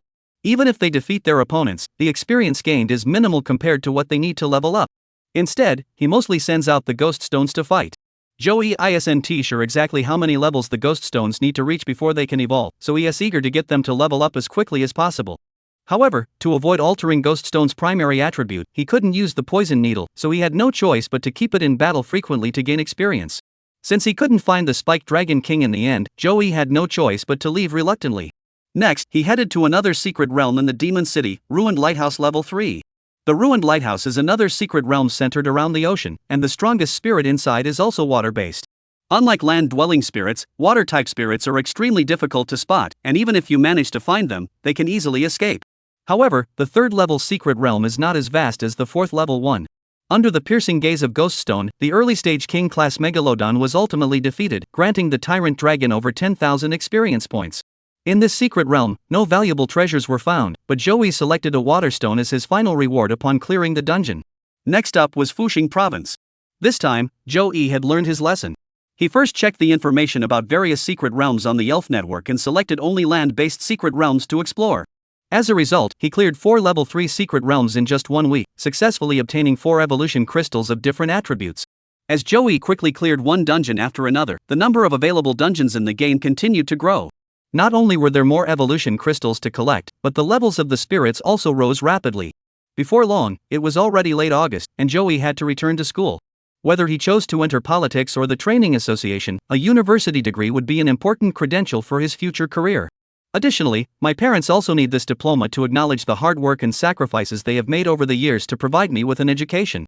Therefore, Joey put his level grinding journey on hold and returned to Linhai before the start of the new semester at Zhejiang University. Over the past month, Joey's Pokemon had significantly improved in strength, with Ghostly even breaking through the 50th level and reaching the quasi-legendary rank. However, this guy hasn't evolved yet. Other ghosts can evolve at the elite level, so is Shiny Evolution harder? However, Joey didn't bother to think about it. With 2 mid-tier legendary Pokemon, the Desert Dragonfly and the Fierce Dragon holding the fort, there shouldn't be any danger in most situations. By the end of August, Zhejiang Province was still sweltering. As soon as Joey returned home, he invited Li Cici out. The young girl wore a loose t-shirt with a pudding pattern on the top, paired with tight jeans that accentuated her long, elegant legs. After traveling all over the place for so many days, aside from Zyrona, it's still Li Cici who's the most beautiful. Standing at the entrance of her own residential complex, being stared at by Joey, Li Cixian's fair face turned slightly red. "Why are you looking at me like that?" Her voice is so soft, it's as if she might fly away if Joey blows on her. Joey replied honestly, "Li Cici, you're really beautiful." Li Cixian's cheeks visibly turned red. She pretended nothing was wrong and walked toward the bus stop sign at the entrance of the residential area. Her heart was pounding wildly as she spoke aloud. "Joey, you're getting stranger and stranger. You weren't like this before." Joey chased after him and said, "Things are different now. We're familiar with each other, aren't we? So there's no need to act all proper. If it looks good, it looks good. I'm not lying. Who's familiar with you? Who's familiar with you?" Li Cici murmured softly, but a smile couldn't help but spread across her lips. "Sigh, that's just how women are, stubborn to the end." "Joey, how well do we know each other?" Standing at the bus stop, Li Cixian looked up at Joey. Her eyes, as sparkling as stars, held a hint of shyness and anticipation. Joey paused for a moment, then replied with a smile, definitely deeper than classmates. "Are you friends?" Li Cici was clearly dissatisfied with this answer. The light in her eyes dimmed slightly as she turned away from Joey. "You said they're friends, so they're friends." "No, we're very good friends." If you say they're good friends, then they're good friends. Li Sisi lowered her head, as if there was money on the ground to pick up. Joey didn't say anything else. He suddenly reached out his right hand and grasped Li Sisi's left hand firmly in his palm. Ah! Li Sisi shuddered all over, her slightly disappointed face flushing red in an instant, and her palms began to sweat nervously. Li Sisi's hands were soft, almost boneless, and felt incredibly comfortable in his hands. As for the sweat, Joey ignored it completely. A flush crept up Li Sisi's cheeks and onto her crystal-clear earlobes. The hand Joey was holding tightly trembled slightly, but she didn't pull it back. Neither of them spoke, but the atmosphere continued to ripple with tension. Chapter 118, The Two Talk. Time seemed to pass in an instant, yet it also felt like an eternity. The arrival of the bus broke the ripples. Li Sisi snapped back to reality, as if she had stepped on a mousetrap, and quickly pulled her left hand away from Joey's palm, her cheeks flushing red. Her two small hands clenched tightly together, she lowered her head, dared not look at Joey even once. The bus has arrived. Let's go. Joey's tone was as casual and relaxed as if nothing had happened. Seeing that Li Shixian didn't react, he reached out and gently pulled her forward from behind. Oh, okay. Li Sisi ran into the bus like a little bird, hurriedly threw 2 coins into the fare box, and found a corner seat to sit down with her head down. Joey followed closely behind and sat down next to her. Through his superhumanly keen senses, he could even hear Li Sisi's heart beating rapidly. After sitting down, Joey placed his left hand flat on his knee, palm facing Li Sisi's side. The meaning was very clear. Li Sisi clenched her small hands into a fist, looked up at Joey with a mix of embarrassment and annoyance, then shifted her gaze out the car window. The summer vacation bus wasn't very crowded, and the back corner was even more empty, with only the two of them there. As Li Sisi's heartbeat grew faster, Joey turned his head and whispered in her ear, "Li Sisi, I like you." Huff, huff, huff. Li Sisi's breathing suddenly became rapid. She pretended not to hear anything, keeping her head turned toward the window, her bright eyes fixed on the outside. Upon closer inspection, however, it was clear that her gaze was unfocused. Joey gently pried her fingers apart and took her right hand in his left. It was very moist. Though it was summer and hot, this was the sweat of tension. He didn't go any further, just holding Li Sisi's soft yet sweaty little hand. Li Shixian didn't pull her hand back either. Her gaze was fixed on the window, her heart filled with shyness and panic, along with an indescribable sense of happiness and sweetness.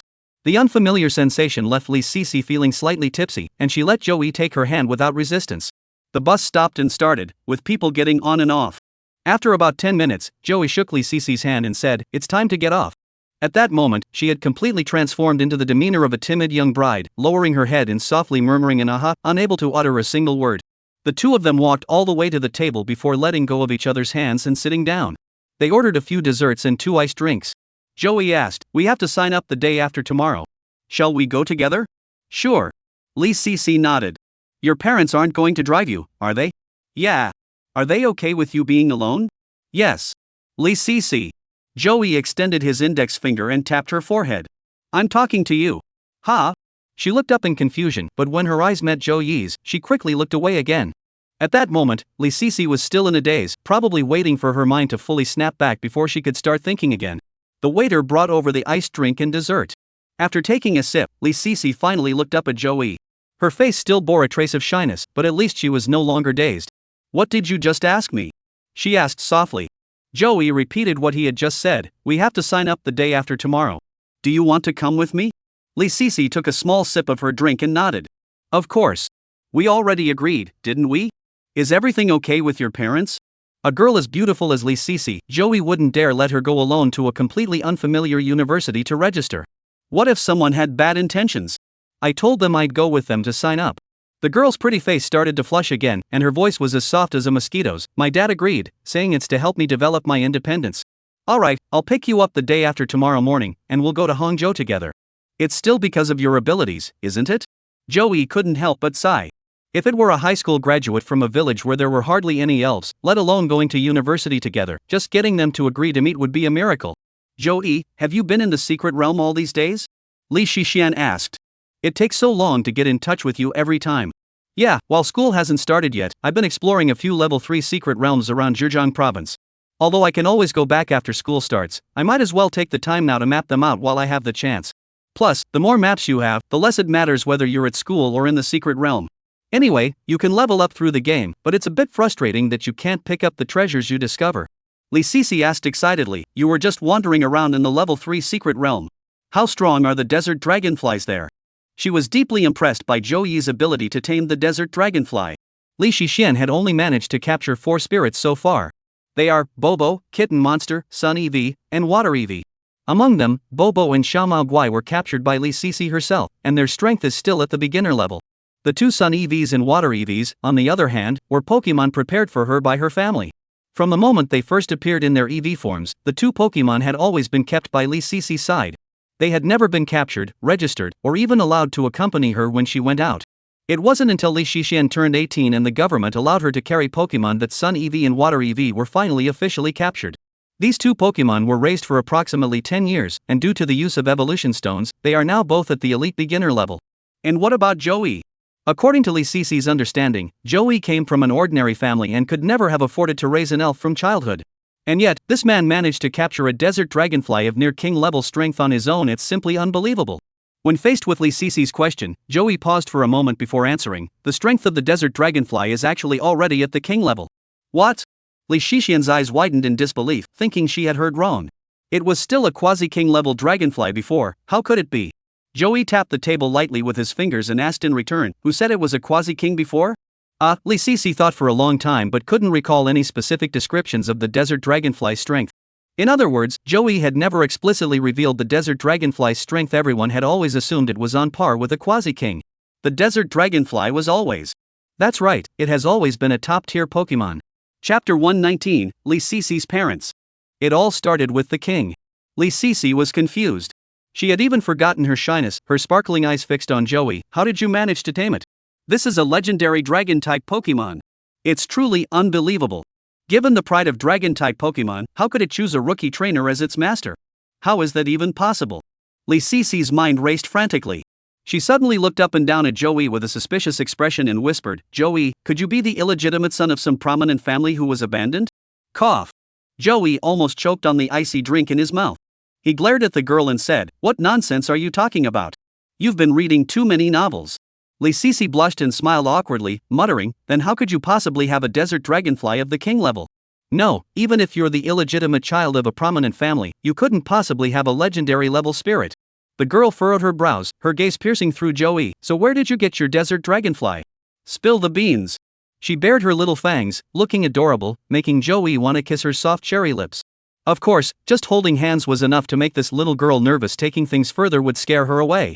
Joey explained helplessly, I've told you many times, I really don't know why. At that moment, my mind went blank, and all I knew was to throw the pokeball and capture it. It was the expected explanation. Though he couldn't believe it, he thought about it and realized that it was the only possible outcome. How else could he explain it? You're so lucky. Li Sisi's amazed expression made her even cuter. Yeah, if I weren't so lucky, some clumsy girl would still be sitting in front of me right now? Li Sisi blushed and pouted her lips. My family has already prepared the initial Pokemon for me. I just wanted to capture my first Pokemon on my own. Alright, let's not talk about it anymore. Joey smiled and changed the subject. Let's discuss when we should depart the day after tomorrow. Li Sisi rested her chin on her hands, gazed into Joey's eyes, and whispered, I'm flexible. Whenever you come to pick me up, I'll go with you. This girl is really cute and well behaved. Joey couldn't help but want to hug her. September 1st is the registration date for freshmen at Zhejiang University. That morning, Joey stood at the entrance of Linhai railway station with his luggage, waiting. Soon, an Audi A4L pulled up in front of him.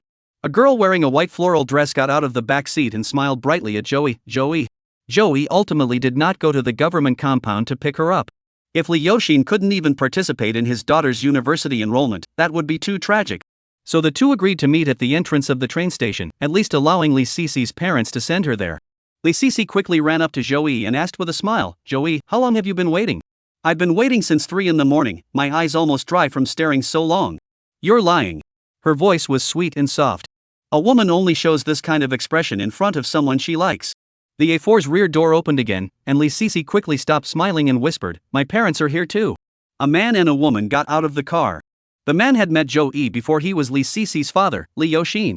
The woman, Joey, had never met her before, but from her appearance, Li Shixian bore a striking resemblance to her. At that moment, she was quietly observing Joey. Joey gave a faint smile and greeted Li Sisi's parents, uncle, auntie. Li Yoshin also smiled and nodded, saying, Joey, since you're attending the same university, please take good care of Shishi. It's the least I can do. Li Yoshin patted Joey on the shoulder, then turned to Li Sisi and said, no matter where you go or what you do in the future, always think carefully before acting. His expression turned serious. You must seek guidance from Joey more often and never let another accident like the one in Changpan Forest happen again. Li Sisi left the group and went into the forest alone to capture the initial Pokemon, which scared the others half to death. Li Yoxin had only one daughter. If anything happened to her, he wouldn't know how he could go on. I know, Li Sisi muttered softly. I've told you so many times, I know. Alright, she already knows. Just say it a few less times. Don't just stand there. Go get the suitcase over here. The one speaking was Li Sisi's mother, instructing Li Yoxin. She then turned to Joey and said, Joey, I'm entrusting Sisi to you. Upon hearing this, Li Sisi immediately panicked. Mom, what are you saying? I didn't say anything. What did I say? The luggage was so heavy on the way to school, and Mom asked Joey to help you a little. Is there a problem with that? Li's mother looked at her daughter curiously and asked, Sisi, why are you in such a hurry? Cough cough. It seems that Li Sisi's mother is also quite dramatic. Joey coughed a few times and said, I will take good care of Li Sisi. Please rest assured, Auntie. Alright. Li Yoxin pushed over a black suitcase with an EV design on it and handed it to Li Sisi. Sisi, here's your luggage. Be careful on the way, stay with Joey, and don't get separated. Li Sisi, who had been teased by her mother, felt a bit annoyed and nodded silently. After that, Li Sisi's parents gave them some instructions, then sent Joey and Li Sisi into the waiting room before leaving. Linhai wasn't a big city, so although the train station was quite crowded, there were still plenty of empty seats in the waiting room. Joey led Li Sisi to a random spot and sat down, then smiled broadly as he stared at her delicate, fair complexion. Li Sisi instinctively touched her face and asked, Is there something on my face? The words beautiful and pretty. Joey had intended to tease this girl, but after the tension of last time, Li Sisi had actually calmed down. She curled her lips slightly and whispered, You're just a liar. Heaven and earth are my witnesses. Joey said this with complete sincerity, because it was truly beautiful. Chapter 120, University Enrollment. Hangzhou City, East High-Speed Railway Station. Compared to Linhai, Hangzhou's high-speed rail station is undoubtedly much larger. Additionally, today is the first day of school, so the station is packed with people, shoulder to shoulder, and teeming with crowds. Joey held Li Sisi's hand as they exited the station, not bothering to look for the school bus, but instead hailing a taxi directly to the Qianzhong campus. Half an hour later, they arrived at their destination. As soon as I got off the bus, my vision was filled with an endless sea of people. Li Sisi tightly held Joey's left hand with her right hand while dragging her luggage, exclaiming in awe, There are so many people. Young people with innocent faces, sweaty parents, older students wearing volunteer armbands, and teachers directing the crowd. Let's go inside. Joey and Li Sisi entered the gate and found themselves in a large square with a fountain. The fountain had been dry when Joey visited last time, but today it was spraying water in all directions. Following the main path through the square, the two approached the large building at the entrance. Below it were rows of desks, with many senior students seated behind them. Li Sisi's arrival drew countless glances, and the senior students, in particular, exchanged wolfish glances with their friends, whispering excitedly to one another. Look! The beautiful freshman girl is here. Wow, she's so pretty. Is she real? You're kidding, right? How did you make it look so good? She really is as beautiful as a fairy. She should be the top beauty on our school's beauty pageant list. Even if she's beautiful, what's the point if she has a boyfriend? What kind of boyfriend? Today was the first day of registration for new students. The one accompanying her must be her brother or younger brother. How could it possibly be her boyfriend? A beautiful woman can attract attention wherever she goes, and someone as beautiful as Li Sisi is no exception. Joey ignored the crowd and walked to the front of the trainer academy and stood there. Sitting behind the desk was a young woman. She cast a stunning glance at Li Sisi and asked, Are you new students majoring in trainer studies? Joey and Li Shishan nodded simultaneously, yes. The young woman was a bit surprised and looked up at the two of them. You two are both. Yes, Joey asked in confusion. Is there a problem? Of course not. The volunteer senior smiled and shook her head. Can I see the admission notice? Joey and Li Sisi took out their admission letters. The senior volunteer glanced at them casually and said to the volunteers behind her, Both of them are in class 1011. Who will take them? No sooner had she finished speaking than several senior students who had been itching to help immediately shouted out. I'll go. Let me do it. Cough, everyone step back, let me handle this. Such a beautiful freshman, you couldn't find a prettier one in the entire Zhejiang University campus. These wolf-like guys are naturally going to take advantage of this opportunity. At the very least, they should ask for her WeChat or QQ, after all, it's a legitimate excuse now. There were too many volunteers competing for the spot, so the receptionist asked Li Sisi, Jr., why don't you choose one yourself? Li Sisi blinked and obediently looked at Joey. Finally, Joey chose an older female classmate. Oh my gosh, is this freshman bringing her boyfriend to school? Sigh, what happened to the rule that high school students aren't allowed to date? That's unlikely, right? Both of them got into Jujang University? That's truly amazing. I was thinking of using today's opportunity to get a few cute female freshmen's WeChat contacts, but now it seems pretty tough. A group of guys were standing there looking dejected and sighing, while Joey and Lee Cece followed the senior girls toward the registration desk for their own class. As the senior student led the two forward, she also gave them a brief overview of the school's general layout. For example, she pointed out the locations of the 4 dining halls, the freshman dormitories, the sports field, the library, and so on. After strolling leisurely for about 10 minutes, the 3 finally arrived at the registration desk for class 1011. Upon arriving, another senior was sitting at a desk chatting with others. "Hello, we are the new students from class 1011.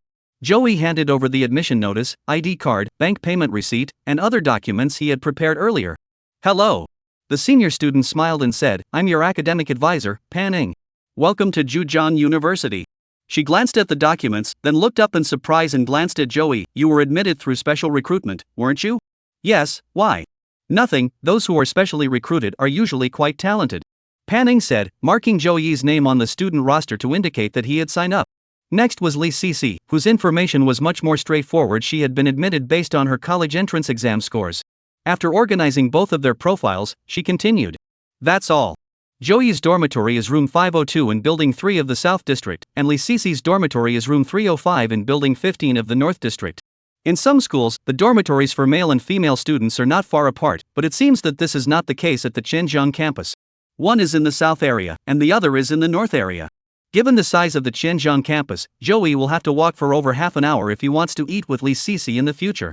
Oh, and don't forget to use the mobile phone SIM card issued by the school." The senior tutor reminded them that any notifications would be sent via text message. She also asked them to join the class group chat at 1011, as the teacher is also in the group. "There's nothing else to do now. Go tidy up your dorm room." The volunteer seniors in charge of guiding the students then went to the men's dormitory in the south area, which was closer. She led Joey to a row of student apartments and said, "This is building 3 for boys. You can go there on your own.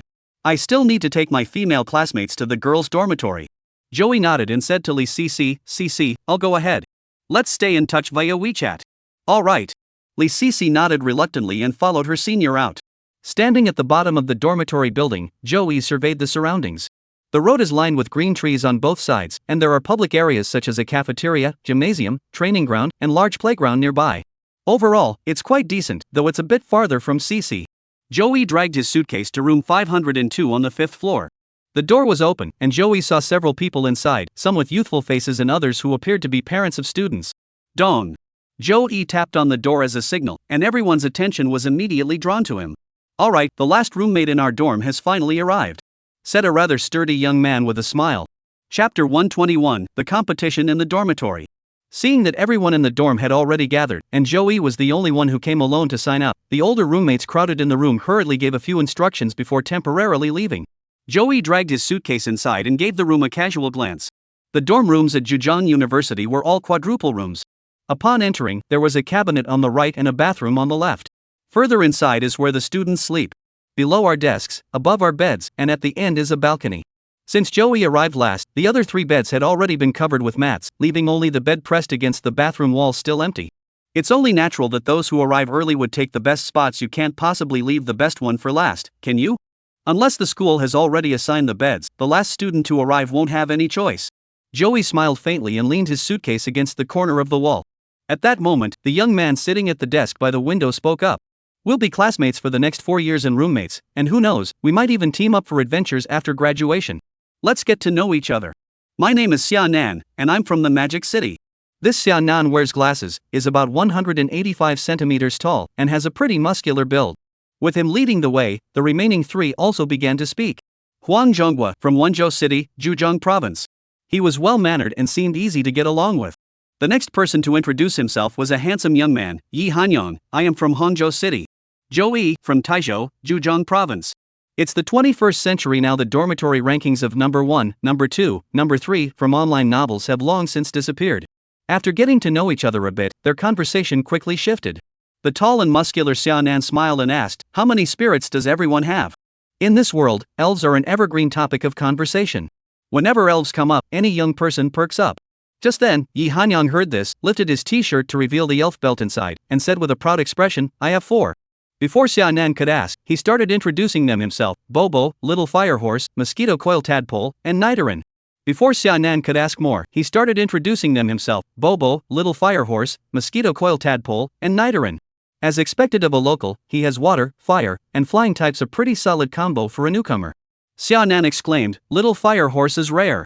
It's so cool after evolving into a blazing fire horse. Fiery horses are quite famous among trainers. They can reach speeds of up to 240 km per hour and run non-stop for an entire day and night. While this speed pales in comparison to flying-type Pokemon like Pidgeot, it is still extremely fast on land, with many private vehicles unable to match it even when accelerating to full throttle. The key is that the flame horse is just so cool it's covered in flames, and it doesn't even cause any burning effects. The flames of the flame horse are unique. They decide whether something can burn based on its own will.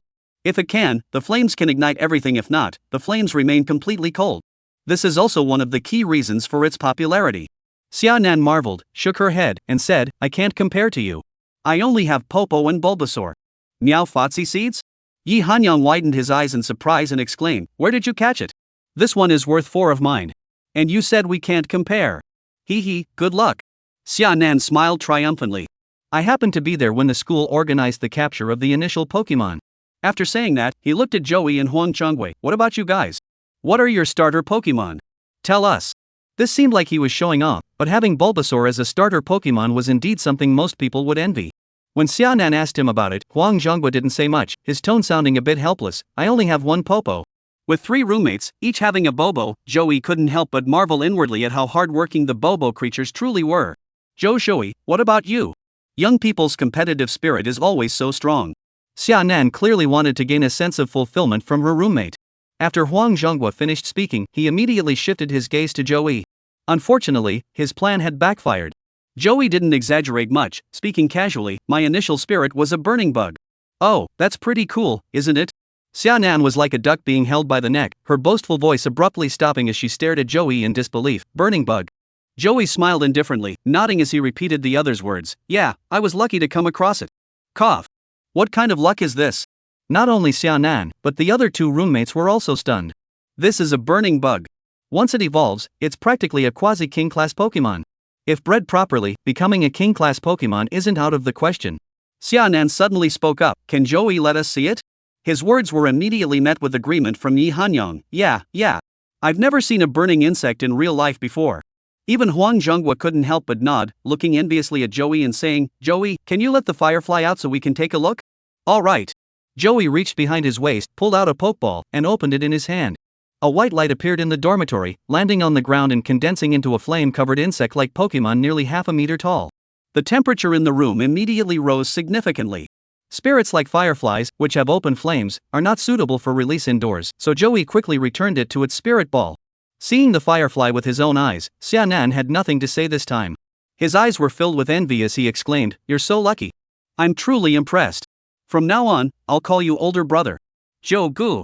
The 2 roommates quickly followed suit with flattery. Joe Gu. You should call him Gu. Big shot, don't mess with him, Joe Gu is great. This spirit has a high chance of advancing to the king level. As a roommate, of course I should hurry up and build a good relationship. If we can team up for adventures in the future, not only will the danger be significantly reduced, but the rewards will also increase by several times. Unfortunately, these young people only see the surface. They have no idea of Joey's true strength. Don't even mention the future. Even now, Joey is more than qualified to make these students look up to him. The 2 sides are not on the same level in terms of strength, so their status is naturally different.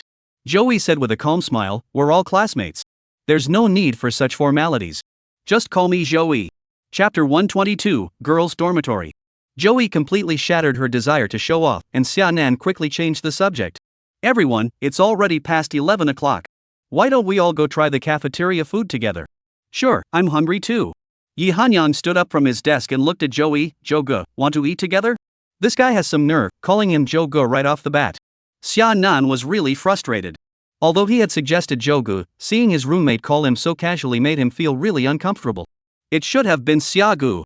Joey ignored their subtle thoughts and shook his head, saying, I have another classmate from the same hometown as me. We're going to eat together later. A fellow villager? Then why didn't you apply to be assigned to the same dorm room? Yi Hanyang said, his expression startled, revealing a suggestive smile. Joe, is the fellow countryman a girl? Since trainers had to travel and adventure year-round, wind and sun were no big deal, and they might even encounter torrential rain or lightning strikes. Therefore, this profession naturally has more male practitioners. As for women, they tend to choose more moderate roles such as breeders or coordinators, which do not require them to be exposed to the sun all year round. Most women still place a high value on their appearance. Therefore, this has led to a notably low number of female students in the Trainer 1011 class. According to the school admission roster and class group, there are only 11 female students in class 1011, while there are 36 male students. A 3-to-1 ratio typical of a situation where there are more wolves than meat. Yi Hanyang, as a handsome young man, naturally wants to experience the joys of love in college. He batted his eyelashes, his face brimming with anticipation. "Joe, is your hometown girl pretty? Pretty?" Joey took out his phone, opened Lee Cece's chat window, and replied to Yi Hanyang, "She's definitely beautiful, but she's already taken." "All right." Yi Hanyang shrugged helplessly and sighed. As expected, those closest to the water get the moon first. After saying that, he asked with a smile, "Joe, is she your girlfriend?" "No, you call her hometown friend, which means you're not together. It's easy to break up if you didn't go to the same university, right? Unfortunately, she is my girlfriend." Joey was speechless at this guy. "I'll shut up." Yi Hanyang wouldn't do something like poaching someone right in front of them. The key is that this wall is too hard, and if it falls, it will kill someone. Go ahead and eat. After making plans with Lee Cece on WeChat, Joey looked up and said, "I won't be joining you all." "Don't." Xiaonan said repeatedly, "Joey, bring your girlfriend along too, and have her bring the girls from the dormitory as well." Wouldn't that be even better? Seeing that the dormitory had already been intimidated by Joey's fire-breathing insects, Xiaonan hoped to win over the girls' favor. If they ate together, he would definitely treat them, and once he owed them a favor, they would naturally lean toward choosing him as class monitor. Right. Yi Hanyang's eyes lit up, and he gave a thumbs up and said, "Xiaonan, that's brilliant. Zhou, I'll call you brother. How about bringing him over too?" At that moment, Huang Zhonghua spoke up timidly, on the first day of school, doing this seems a bit inappropriate. We should at least wait until we get to know each other a little better. Once we're familiar, there won't be any left for us." Yi Hanyang pointed at the ceiling. "Even in the second year, there are more guys than girls. Those upperclassmen are like a pack of wolves. They're watching us like hawks. If we wait too long, they'll snatch them all up." However, Joey ignored them. He put his phone back in his pocket, stood up, and said, "I'll go first. You guys stay here." After saying that, he left the dormitory. The Zhenjiang campus of Zhujiang University is very large, so there are many dining halls. There are 2 just next to the south dormitory area alone. Joey was heading to the north campus, and it wouldn't make sense for Lee Cece to endure the scorching sun and run all the way to the south campus to eat with him. Joey might not have cared before, but now that they've crossed that line, he certainly wouldn't let his girlfriend suffer. Following the school map, Joey walked over to the girls' dormitory. After finding building 15 where Lee Cece was staying, Joey looked up. Well, it's the beginning of the semester, so the senior female students haven't hung out their underwear yet, missing a scenic view. I mentioned it to Lee Cece on WeChat. Before long, the little girl ran down the stairs. Her delicate, charming face was adorned with her usual bright smile, like a butterfly fluttering toward her beloved. Unlike Joey, who had directly rejected his roommate, Lee Cece was followed by 3 girls, who were currently sizing up Joey from head to toe. "Joey." Lee Cece ran up to him and stopped in front of him, blushing as she said, "They're my roommates. They want to eat together." Behind Li Shishan, her roommate's gossip-hungry eyes burned brightly, 3 pairs of eyes scanning Joey like laser beams. They were determined to see which man could win the heart of such a beauty as Lee Cece. After taking a good look at him, the 3 girls had to admit that Joey passed the test in terms of appearance. He was indeed quite handsome. "Let's eat together then."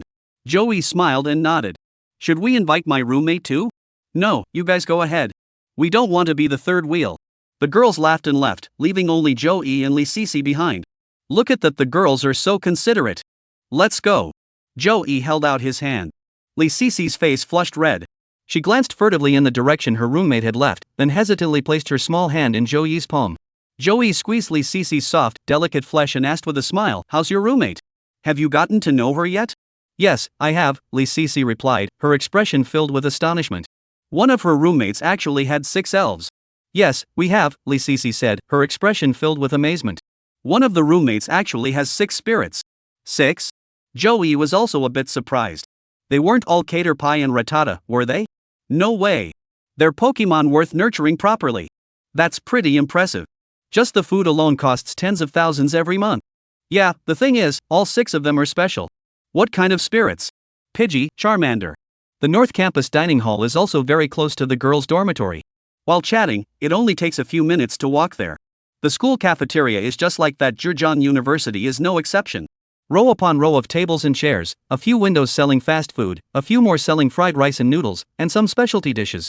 However, the second floor has other stores, which are slightly higher in terms of both specifications and quality, and can be considered a mall-style restaurant. Joey and Lee Cece are not people who lack money. The two of them skipped the first floor cafeteria and went straight to the second floor to eat. Chapter 123, Assembly on the Playground. While having lunch with Lee Cece, both of their phones suddenly received the same text message. All freshmen of the 2010 class at Zhejiang University's Xinjiang campus, please assemble at the North Sports Field at 8 a.m. on September 2nd. Zhejiang University has a total of 4 sports fields, divided into Northeast, Southeast, Northwest, and Southwest. The northern field is the largest, with a nearby grandstand capable of accommodating 60,000 spectators. The annual Zhejiang Province Shenlong Cup Trainer College League is held here. While the other sports fields are also quite large, the North Zone has gained the most fame due to the Shenlong Cup, and over time, the school has designated it as the primary gathering location. Lee Cece checked her phone, then looked up at Joey and said, "The school said to gather at the North Zone playground tomorrow morning at 8 o'clock. It's probably the orientation ceremony for the new students or something like that." Lee Cece tilted her head and asked, "Joey, with your abilities, aren't you just wasting your time at school?" "It is a waste of time." Joey agreed with her outwardly, but deep down, he knew that staying anywhere made no difference to him. Anyway, it's all about using the game system to level up. School, home, and the secret realm are all the same. However, for others, especially Lee Cece, who knows Joey's true strength, having a legendary tier Pokemon means he doesn't even need to go to college. "Actually, I'm doing this for you, Joey." He put down his chopsticks, grabbed Lee Cece's small hand, and said, "You're here, so of course I have to come with you." "Don't say that." Lee Xixian blushed and her heart raced, unable to eat another bite. "Haha, I wasn't making things up, you know." After teasing this cute little girl, Joey withdrew his hand and explained seriously, "I really don't need to waste time in college. Once classes start, I'll explain the situation to the school administration. As long as the school agrees that he can receive his diploma without attending classes, Joey has agreed to represent Zhejiang University in the National University League." With billions of dollars in education funds at stake and a diploma on the line, Joey believed the school leadership would make the right decision. "That's good." Lee Cece sighed in relief and looked at Joey seriously, saying, "Don't do it because of me." I thought that might sound too self-centered, so the young girl blushed and stammered, unable to continue. Joey ruffled her hair and whispered with a smile, "All right, don't overthink it. After dinner, go back and get to know your roommates better. I don't mind, but you should spend more time with them." Joey and Lee Cece returned to their dorm rooms and were interrogated, but that is a story for another time. The next morning, the new students got up and headed to the playground to gather. All the freshmen walked in groups of 4 based on their dormitories, and this would also be their most stable group for the next 4 years and even for decades after graduation. When Lee Cece and her dorm mates arrived at the playground, they immediately caught the attention of all the male students. To be precise, it was Lee Cece who drew most of the attention. Men's eyes have a natural ability to discern, especially when beautiful women are present. They can usually spot their target in an extremely short amount of time. Yi Hanyang was as if he had taken a stimulant, whispering to Joey beside him, "Guys, look over there. Look over there. A stunningly beautiful woman. I'm going to pursue her for the next 4 years of college." No need to remind them, Xia Nan and Huang Zhonghua had already noticed Lee Cece and the others approaching. As Xia Nan secretly glanced at her, he couldn't help but exclaim, "Wow, she's really a goddess." "Do you think she's from which class?" Joey said, "I think she's in our class." "I hope it really is from our class." Yi Hanyang's voice was full of anticipation. Under the surprised gazes of the boys in class 1011, Lee Cece really walked over here. "She's coming. Is she really from our class?" Yi Hanyang couldn't help but clench his fists, feeling very happy. However, his joy, along with that of all the boys in class 1011, quickly turned to sorrow and anger. Because Lee Cece stood in front of Joey, and the smile on her face was clearly one of happiness, anyone could see it. Yi Hanyang was stunned, his mouth wide open. He looked at Joey, then at Lee Cece. "Your brother Zhou, your hometown friend, what the hell?" He spoke in a broken voice, as if his heart had turned to ashes. The expressions of the other students around him were similar, looking as though their girlfriends had been stolen away. Under the gaze of so many unfamiliar eyes, Lee Cece felt uneasy. She instinctively moved closer to Joey, and the jealous glances immediately shifted to him. Unfortunately, Joey didn't seem to care at all. When the students gathered, there were already many people on the stage at the front of the playground. A middle-aged man approached the microphone. "Please line up according to your class signs." He didn't speak in a particularly strong tone, but all the students obediently followed his instructions. Everyone had gathered according to the class signs on the playground when they arrived, so there wasn't too much chaos now. After a few minutes, the lines were formed. "Hello, students of the class of 2010. My name is Lu Chaoyang, and I am the president of Zhejiang University. This is President Lu Chaoyang. The noise from the audience quickly subsided, and the students began to listen attentively. University is a brand new environment, a brand new beginning. In high school, you may have been top students in your class, but here, there will undoubtedly be classmates who are even more outstanding. However, don't get discouraged. At Xinjiang campus, academic grades account for only a small portion of your overall evaluation. What truly matters is your true potential. A trainer must. College isn't a place to enjoy yourself. Now that you have entered Zhejiang University, I hope you will make the most of these 4 crucial years of your life. Only by laying a solid foundation can you build a taller building. Joey knew that Lu Chaoyang's abilities would make him seem young, but he didn't expect him to be so impressive. According to the school's official website, Lu Chaoyang is already in his 70s, but looking at him, no one would believe he's even 50. What kind of strength does Lu Chaoyang possess? His strongest Pokemon seems to be a Dragonite at the peak of the legendary Pokemon tier. If he could take it a step further, that would be incredible. Speaking of which, how many more years does Lu Chaoyang have left? Dragon-type spirits are not only extremely powerful but also have an incredibly long lifespan. Joey estimated that the principal still had over 100 years left to live. If the Dragonite broke through to the king level and reached the master level, it would be even longer. How did it develop into cultivating immortality? Chapter 124, Sudden Incident. Lu Chaoyang was speaking at the podium when his phone suddenly vibrated in his pocket. He ignored it, and after a moment, the vibration stopped on its own. Then the principal's assistant hurriedly came up to the podium and whispered something to him. Lu Chaoyang listened, furrowing his brows deeply. He left with a final remark: "Students, finally, I wish you all the best in becoming powerful trainers in the future." With that, he followed his assistant out. Strangely, the vice principal and other high-ranking officials sitting on the podium also followed them out. The host came over to save the day and said, "Everyone, the gathering is now over. Please exit in an orderly manner." Is that it? We're leaving already? The students on the playground weren't blind. Lu Chaoyang suddenly stopped mid-sentence, leaving everyone confused.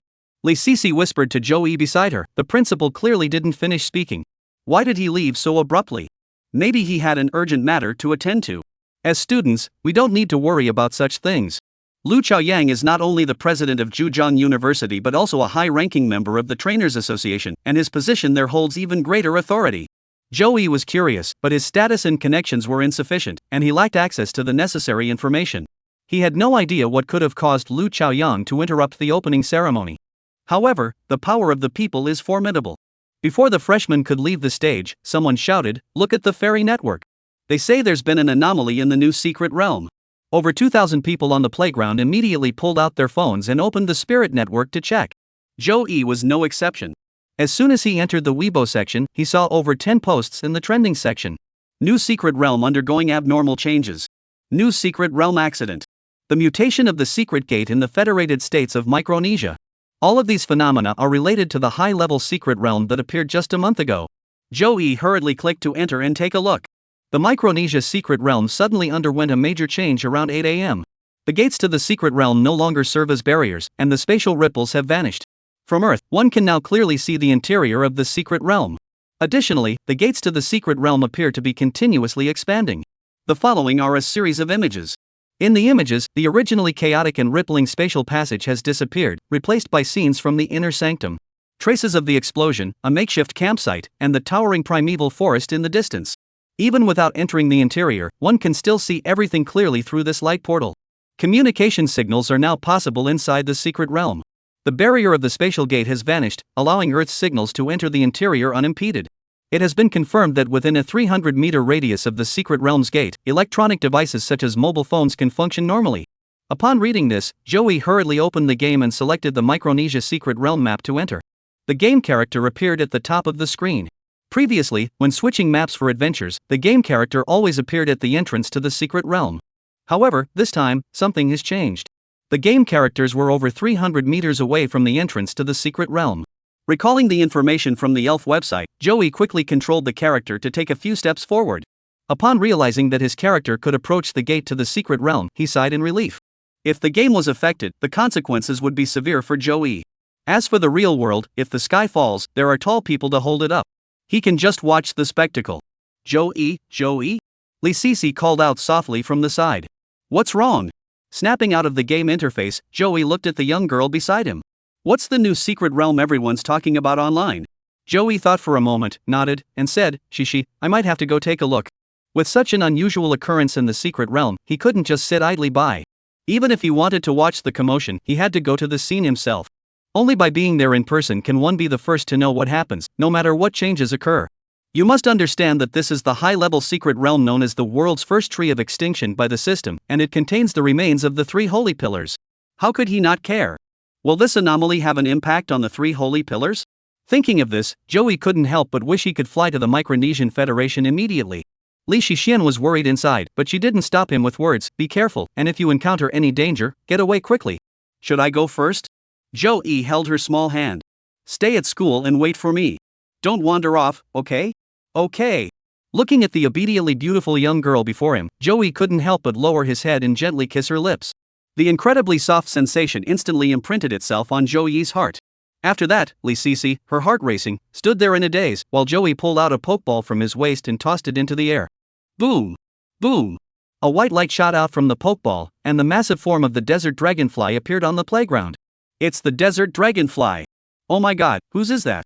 Releasing a Pokemon in school? Did he even register for that? This is the large playground, where releasing spirits is allowed. Battles and training take place here as well, so it's fine. In class 1011, where Joey is, any student who sees Joey release his Pokemon is left speechless. Even the usually lively Yi Hanyan was speechless, his eyes wide with astonishment as he stared at the desert dragonfly, unable to utter a word. As for Xia Nan, his heart was filled with bitterness. The burning bug had already made him envious beyond words, and now Joey had directly pulled out the desert dragonfly. How could he even compete for the position of class monitor? Li Sisi's roommates also knew why Joey had managed to win the beauty's heart. He's so handsome and so talented. A man like that, even if he has a girlfriend now, the 3 roommates can't help but be a little smitten. But when their gaze lingered on Li Sisi's stunningly beautiful face, the girls could only sigh helplessly and give up their fantasies. There was no comparison, such a beautiful face was a gift from heaven, something that couldn't be matched. What others think of Joey is as fleeting as clouds. After the desert dragonfly emerged from the white light, he embraced the dazed little girl in his arms. Wait here for me. With that, Joey let go of Li Sisi and leaped onto the back of the desert dragonfly. Glancing at Li Shixian, he slapped the desert dragonfly's neck, and the flying dragon's wings flapped, vanishing into the sky above the playground. Staring at the desert dragonfly's disappearing silhouette, the freshman erupted into excitement, chattering animatedly. Even the upperclassmen watching the orientation ceremony from outside the field were utterly astonished. Are this year's freshmen really that strong? It's not that he's strong, it's his background that's impressive. He's probably the son of some influential family. Even a prominent family wouldn't do that. Evolving a big jaw ant into a desert dragonfly without a pokeball, aren't they afraid it'll escape? That junior is so beautiful. She's got it made. Chapter 125, No Entry Allowed. Several hours later, the desert dragonfly arrived at the Federated States of Micronesia. As soon as Joey set foot on the island where the entrance to the secret realm was located, he saw a dense crowd of people and various types of elves. The people gathered here were of diverse backgrounds, not only trainers but also high-ranking members of various national trainer associations and members of the UN peacekeeping forces. Within a month, a basic administrative hall had been constructed around the newly discovered entrance to the secret realm, with various other buildings under construction nearby. When Joey arrived here, he could see several signs standing at the entrance of the hall from a distance. No entry without a permit. Unauthorized entry prohibited. It seems that the entrance to the secret realm has been sealed off. A large number of trainers can only stand far away on the outskirts, unable to see the specific situation inside. What a bunch of crap. They call themselves UN peacekeeping forces? Why won't they let us in? Put. British soldiers in UN peacekeeping uniforms? They're just afraid we'll get the benefits. If I had the power of a king, I wouldn't be putting up with this. Damn it. Sigh, just accept your fate. Without the strength, there's nothing you can do. Everyone's attention was focused ahead, and the approaching desert dragonfly didn't attract much notice. After landing on the ground, Joey retrieved it into the pokeball. He approached a man who appeared to be from the Xia Kingdom and asked, "Sir, what's going on here? Are we not allowed to enter?" The bearded man turned to look at Joey and exclaimed in surprise. "What are you kids doing here? Don't you know it's dangerous?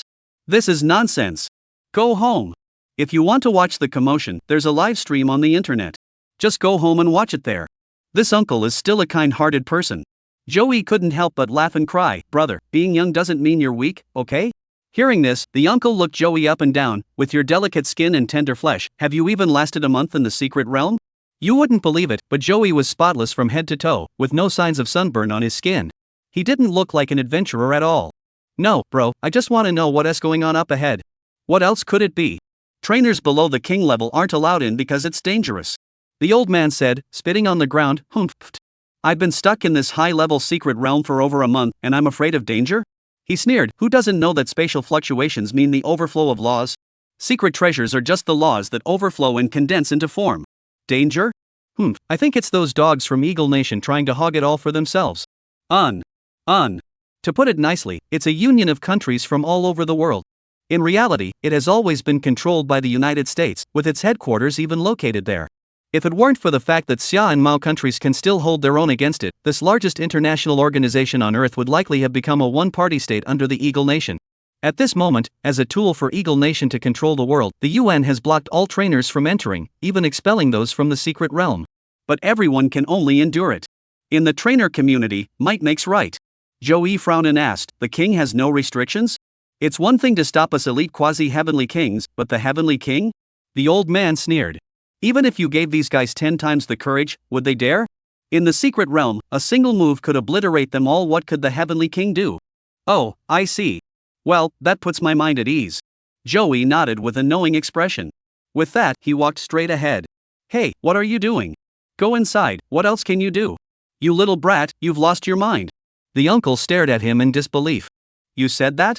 Joey held the pokeball containing the desert dragonfly, saying, if they dare to move, one move of destructive beam will blast them to pieces. Let's see if the Eagle Nation dares to make a sound. As the second largest country in the world, even the Eagle Nation wouldn't dare to provoke us too much. If these two nations were to truly become desperate, it would not be an exaggeration to say that the Third World War would be imminent. Joey, after all, is a level 4 member of the Xia Kingdom Trainers Association and has some official connections.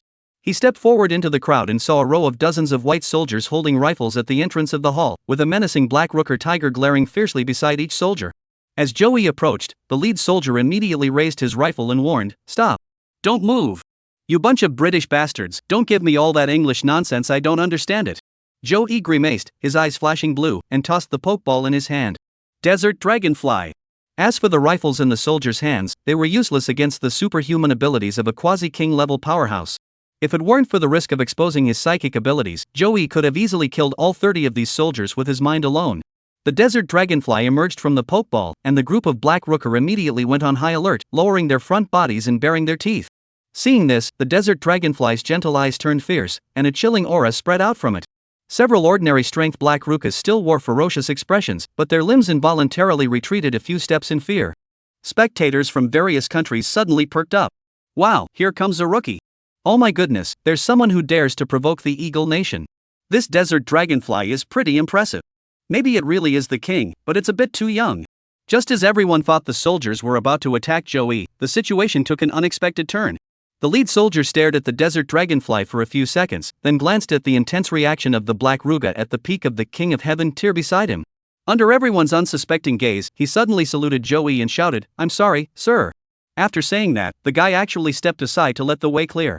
Damn it, this young guy is really the king? Holy crap, he really is. To scare black ruga like that, most spirits don't have that kind of power. Impressive. I wonder which prominent family's direct descendant it is. Not only the onlookers, but even Joey was taken aback. The speed at which he changed his expression was too fast. Joey even prepared to instantly kill a few black rukas to prove his strength. But unexpectedly, before the battle even began, the opponent wisely retreated. Under the astonished gazes of a group of elite or near-master trainers, Joey recalled the desert dragonfly and stepped into the hall. Some skeptics, unable to believe their eyes, began to fidget, eager to try the same trick. However, what awaits them is the arrogant and defiant roar of Black Ruga. Chapter 126, A Comparison of the Two Principles. As soon as Joey entered the inner part of the hall, he spotted the time-space gate flickering with blue light directly ahead. It was much larger than when Joey had first come here. When it first appeared, its diameter was probably less than 10 meters, but now it has likely doubled in size. The key point is that it is no longer obstructed. It was like a portal. Through this circular opening, Joey could directly see the situation inside the secret realm. Besides this most eye-catching light portal, the hall was filled with numerous trainers of various skin tones. Joey also spotted Lu Chaoyang, the president of Zhujiang University, in the main camp of the Xia Kingdom on the right side. Everyone stared solemnly at the gate. Even if there were discussions within their own camps, they remained clearly separated from other nations. Joey's arrival attracted considerable attention. No one had expected such a young man to be able to block the way. However, Joey also didn't expect the situation in the hall to be like this. Aren't they all supposed to be in the secret realm fighting over treasures? Joey appeared calm on the surface, but his mind was filled with complaints. No wonder he didn't see anyone in the game interface. Everyone was standing here safely, observing the situation. What's the point of rushing? Until the situation is clear, no one will dare to enter the secret realm. Now the gates of the secret realm are undergoing a major transformation. What if they close completely afterward? Even the Heavenly King knows, or rather, precisely because he is the Heavenly King, everyone is extra cautious and dare not cross the line. At this moment, Lu Chiang stared at Joey for a moment and said, "Are you Joey?" Joey looked at him in surprise and said, "Principal Lu, do you know me?" He never expected to be called by name by Lu Chaoyang, as their statuses were completely different. After all, Joey wasn't a famous person. Lu Chaoyang shouldn't have had any way of knowing him. "You were admitted to Zhejiang University. Did you really need my approval?" Lu Chaoyang waved to Joey, signaling him to come over. The flashy ghost stone had surprised everyone that day, and combined with Lu Chaoyang's formidable strength and exceptional memory, he had immediately remembered Joey. Joey realized what he meant and suddenly understood why he had recognized him so quickly. He must have watched the video. He quickly made his way to the camp of the trainers from Xia Kingdom, glancing around casually. They were all extraordinary individuals, and a few of their faces were familiar from television. As Joey approached, an elderly man standing beside Lu Chaoyang fixed him with a peculiar gaze and asked, "Principal Lu, who is this student?" "He is a new student at Zhejiang University this year." Lu Chaoyang replied with a smug smile, "He is a freshman at Zhejiang University this year." After finishing, he introduced Joey. "Joey, this is the president of Fudan University, Mr. Su Wenbin. Su Wenbin, Vice President of the Xia Kingdom Trainers Association, President of the Magic City Trainers Association, President of Fudan University, Deputy Secretary of the Communist Party of Fudan University, and one of the 5 great kings of the Xia Kingdom." This is truly a big shot. Joey can act arrogant in front of the British soldiers, but he is respectful in front of Su Wenbin. "Hello, Principal Su." Hello. Su Wenbin is extremely powerful yet humble. He smiled kindly and said, "Joey managed to get past those soldiers?" The underlying meaning of this statement was to inquire whether Joey possessed a legendary tier spirit. Joey honestly replied, "It was just luck. I managed to capture a legendary tier desert dragonfly before the college entrance exams." This news thrilled Lu Chaoyang. He had thought that the shining ghost stone was already something to look forward to, but he never expected Joey to have a king-level desert dragonfly as well. Now there was no need to wait. This year's National University League would be within reach. The legendary desert dragonfly. Su Wenbin's face twitched slightly as he looked at Lu Chaoyang, who couldn't stop smiling, and said helplessly, "Principal Lu, your Zhejiang University has a good chance of finishing in the top 3 this year." "Oh, no, don't say that. It's hard to say for sure." "Don't be so modest." Lu Chaoyang stared at Joey, growing more and more satisfied with what he saw. He couldn't help but reach out and pat him on the shoulder, saying, "Joey, keep up the good work. One day, the school will be proud of you." At their level of ability, Lu Chaoyang and Su Wenbin no longer cared about their own status or strength. What matters more to them is whether the students under their guidance are outstanding. The annual National University League rankings are crucial for a school's reputation and represent a key moment for veteran principals to showcase their achievements. Currently, Zhejiang University has a promising prospect, while Shanghai Jiaotong University has yet to produce a standout freshman. In comparison, Lu Chaoyang holds the advantage and is in the spotlight. At the same time, both principals were also recalling in their minds the prominent Zhou surnamed aristocratic families in Zhejiang province. However, after going through the names in their memories, they found nothing. Not only in Zhejiang province, but even in the entire southern region, there was no trace of a prominent Zhou family. Could they have come from the north? Lu Chaoyang was a bit puzzled. There was indeed a Zhou family in the north, with connections in both political and business circles, and they were considered an upper-class family. But that shouldn't be the case. If they were truly from the north, they would have been admitted to Beijing University or Tsinghua University long ago. How could they have made it to Zhejiang province? Family background is recorded in the school's student records and can be checked. Now is not the time to dwell on such matters. Lu Chaoyang's expression turned serious as he addressed Joey. "No matter what happens, don't act rashly. If you encounter any danger you can't handle, come hide behind me and Principal Su. Don't be fooled by the current peaceful international situation. If we can eliminate the genius of Xia Kingdom without anyone noticing, the trainers from Eagle Kingdom won't hesitate to take action. A tree that stands out in the forest is sure to be blown down by the wind. A tree that stands out in the forest is sure to be struck by the wind." Joey understood this principle as well. He nodded obediently and said, "Thank you, Principal. I will be careful."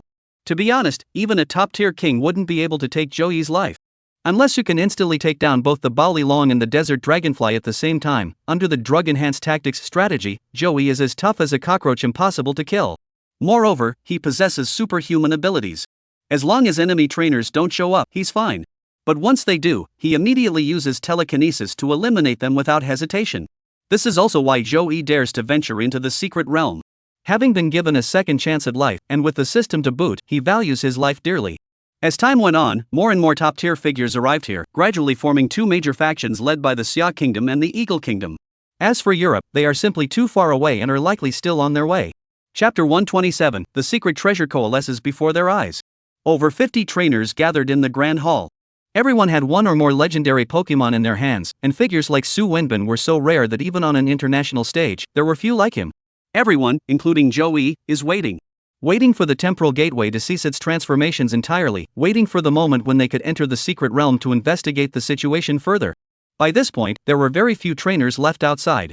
While there are many trainers worldwide who own legendary Pokemon, the vast majority of them are adventuring within the secret realm. 80 of them are in the only level 5 secret realm in the world, while the remaining 20 received news and rushed into this new secret realm as soon as they emerged, though they haven't come out yet. As for the high-ranking figures, their locations are even deeper within the secret realm, and they rarely emerge even after a year or two. The last time a sect leader made a public appearance was half a year ago, but they only briefly showed up before returning to the level 5 secret realm in the Pacific Ocean. The Pacific Ocean's level 5 secret realm has existed for nearly a century. To date, humans have explored an area exceeding 500 million square kilometers, even larger than the entire surface area of Earth, yet it remains largely unexplored. The main reason is that the inner regions of the secret realm, known as the Dragon's Lair, are simply too dangerous, even for the sect leaders to approach without caution. Therefore, at this time, having over 50 trainers arrive here is already a significant number. Joey cast a quick glance around, noting that most of the people present appeared to be between 30 and 40 years old. However, there were also several younger-looking individuals who were not much older than Joey. These few individuals were the true scions of prominent families. The spirits they control have been nurtured since childhood, and the legal age restriction on ordinary people possessing spirit balls is no obstacle for them. What can be done if they are discovered? No one dares to speak out. If someone reports it, they are immediately banned. If any media dares to report it, they go bankrupt. This situation exists both domestically and internationally. In order to suppress geniuses in contemporary society and maintain the leading position of their own family line, it is considered an unspoken rule. However, minors are indeed impulsive and prone to anger, and they often act without considering the consequences. If they were to legally obtain an elf, it could very well lead to a large number of casualties. From this perspective, the legal requirement that individuals must be at least 18 years old to possess a Pokeball is appropriate. Overall, this law is established with stability as its primary objective and is indeed unfair to the general public. There is no such thing as fairness in this world. Joey withdrew his gaze from the young people. With the system at his disposal, he was destined to stand at the pinnacle of the entire world, with everyone else beneath his feet. Taking advantage of this opportunity, Joey refocused his attention back on the game. Others couldn't see inside the secret realm, but Joey could, and he did so without anyone noticing. Unfortunately, the interior of the secret realm remains unchanged except for the spatial gate, which is continuing to expand. Just as Joey thought there was nothing there and that the true Heavenly Kings and the fake Heavenly Kings had all been wasting their time, a red flash suddenly appeared in the upper left corner of his vision. Joey controlled his character to walk over and take a closer look. Firestone condensing. Joey was startled. He hadn't expected that the old man had been right. Spatial fluctuations could indeed condense treasures. And just as the Firestone appeared, another blue light point overflowed from the side. Waterstone condensing. Immediately afterward, it was as if a chain reaction had been triggered, with one after another of the light points flickering into existence. The Leaf Stone, the Poison Stone, the Combat Stone, the Earth Stone, the Rock Stone, and the Dragon Stone. Evolutionary stones keep appearing on the screen. But that's not all. Among these fossils, even more vibrant treasures with more abundant elements are beginning to form. Charcoal rule condensation in progress. Mysterious water drops laws coalescing. The treasure is here. In reality, this corresponds to the spatial temporal gate before everyone's eyes beginning to ripple continuously. Within the ripples, colorful evolution stones appear and disappear, and even the silhouettes of secret treasures can be seen. It was indeed caused by spatial fluctuations. No wonder wild spirits dared not approach while the treasure was condensing. The surrounding space was extremely fragile, and a single misstep could result in instant death. Dr. James's hypothesis was correct. As long as we can detect spatial fluctuations on a large scale, we can clearly identify where the hidden treasures are. The trainers gathered in the hall each had their own thoughts. Joey could sense that Principal Lu Chaoyang, standing beside him, was breathing heavily. He was staring intently at the interior of the spatial gate, where a cluster of dark green light points was surging. If one looked closely, one could discern a pale, sharp tooth flickering in and out of view within. Joey's mind flickered, and he controlled the game character to approach and inspect. Dragon's tooth forming from the law. A dragon-related treasure. This single treasure alone is worth over 100 billion. The key is that there's a price, but no item. Damn it, in this game, you can only look at the items, you can't pick them up. Countless evolution stones and treasures were right before his eyes, but he could only watch helplessly. Joey was so frustrated he couldn't even describe it. Just as everyone's hearts were filled with excitement, the spatial gate underwent another transformation. Originally, it was a circle, a door standing before them. People walked through it and entered another world, while Earth remained completely unaffected. However, as the sacred treasures and other items gathered, the boundaries of this door began to fade away. It is no longer a flat circular door but is gradually transforming into a three-dimensional sphere. In simple terms, it is transitioning from 2 dimensions to 3 dimensions. For some reason, Joey suddenly felt his mouth go dry, and his heart began to race. He felt an unprecedented pounding in his heart. The heightened senses granted by his superpowers urged him to flee the area immediately. Principal Lu, Principal Su, I have a bad feeling. There's danger here, please leave immediately. After Joey finished speaking, he didn't bother to see if the 2 principals believed him. He turned around decisively and ran toward the entrance. His sudden movement immediately caught everyone's attention. However, upon realizing that Joey was heading toward the exit, the crowd ceased to pay attention to the treasure lying just before them. At such a critical moment, leaving was a bold move.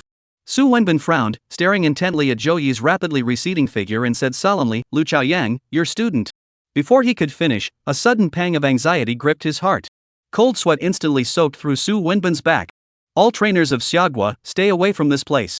He let out a powerful roar, and the smooth floor tiles were shattered under his feet. Su Wenbin grabbed Lu Chaoyang's arm with all his strength, and driven by the immense force, the two burst out at terrifying speed toward the exit of the hall, not even giving the elves time to react. Run! At the same time, the leader of the Eagle Nation also erupted with a furious shout. Everyone was thrown into chaos. No matter how valuable the treasure is, isn't life more important?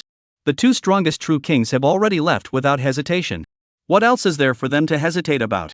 A group of people immediately burst out at top speed toward the door. At that very moment, the rippling gateway of time and space fell into silence. Chapter 128, Spatial Explosion.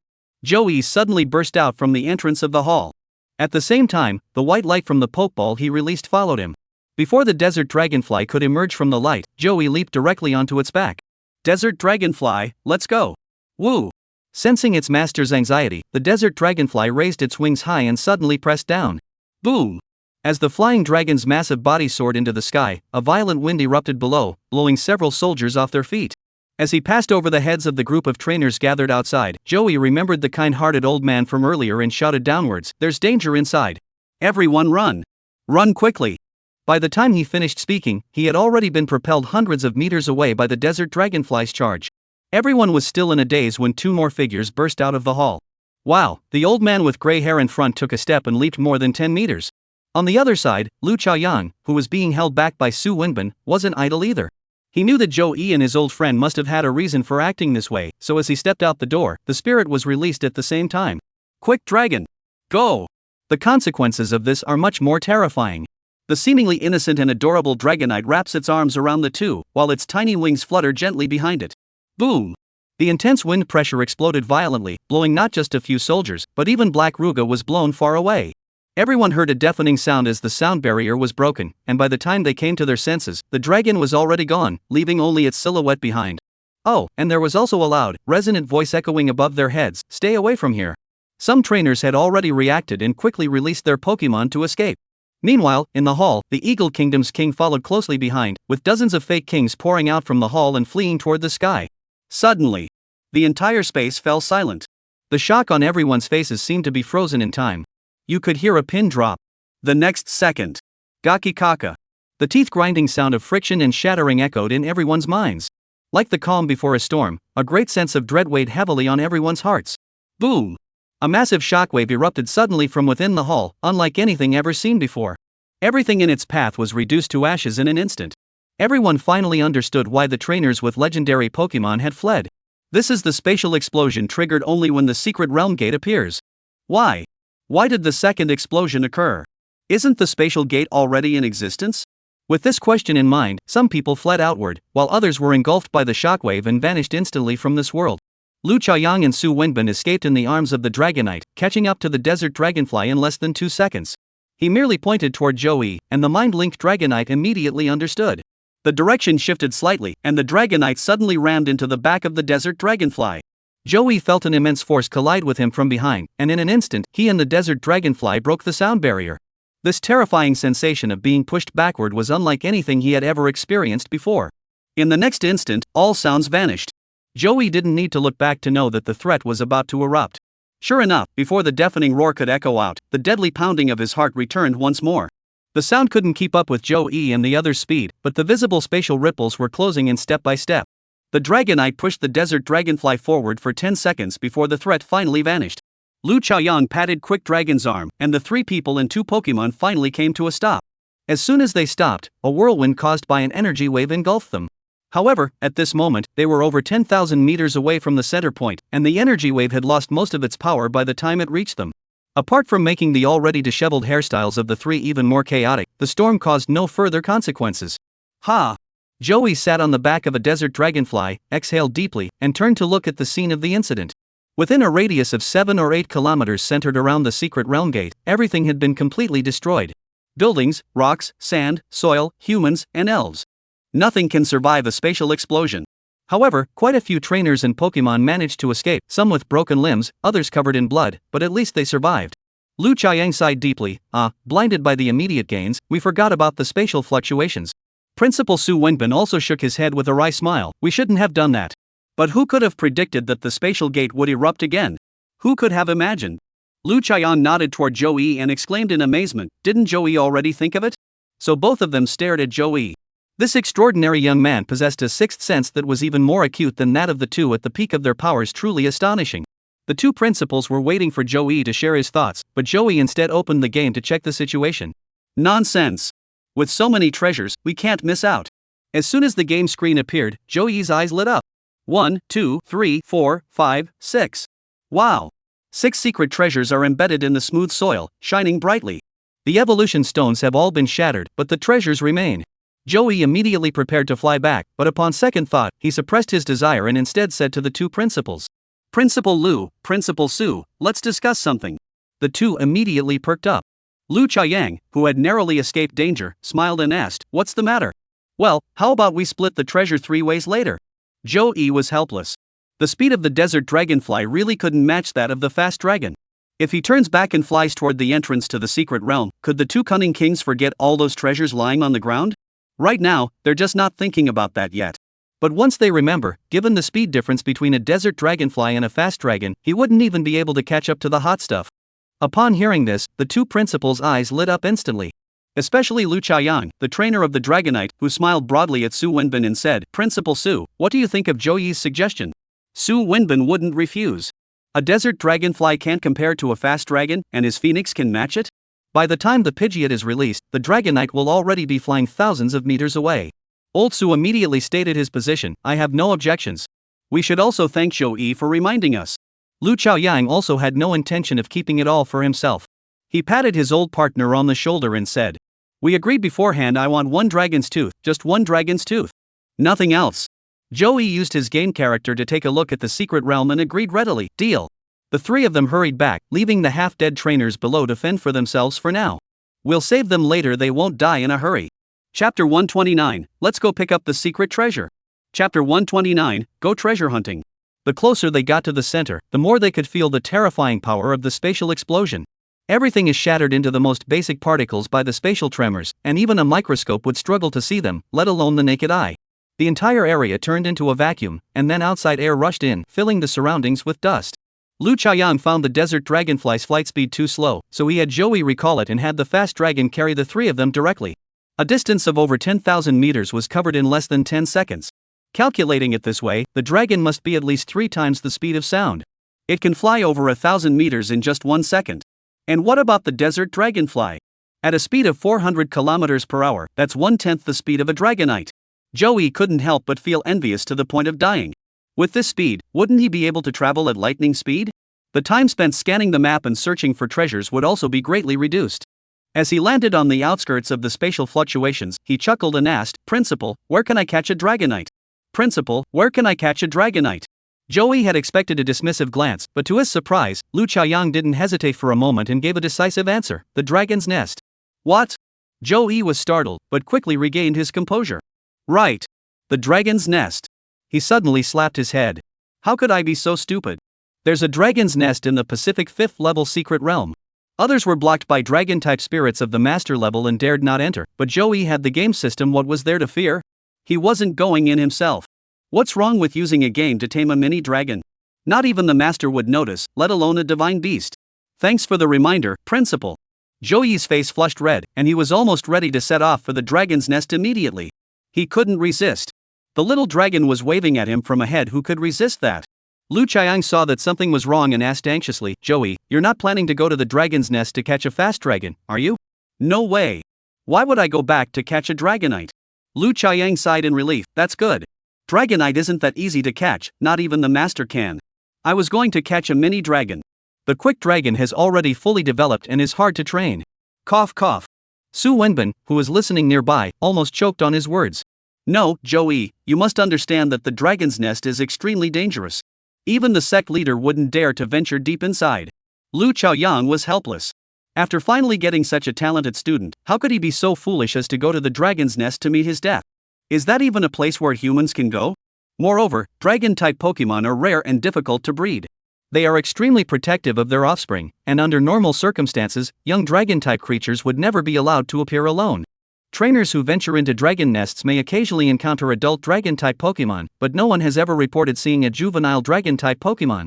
They must be hiding deep within the dragon's lair. Now his students say they want to catch a mini dragon. They must have been stunned by the spatial fluctuations from earlier.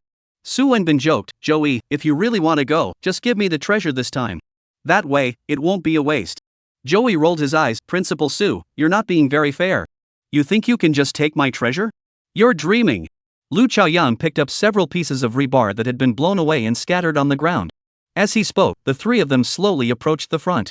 The rebar was held at the front, moving up and down continuously to ensure there were no residual spatial fluctuations along the path ahead. This intangible danger is the most challenging to deal with. It cannot be seen or touched. But when you encounter it, it twists and distorts the space around you, reducing everything into a chaotic mess. But people die for wealth, and birds die for food. With the treasure before them, they couldn't afford to think about such things. Under normal circumstances, there would be no surprises.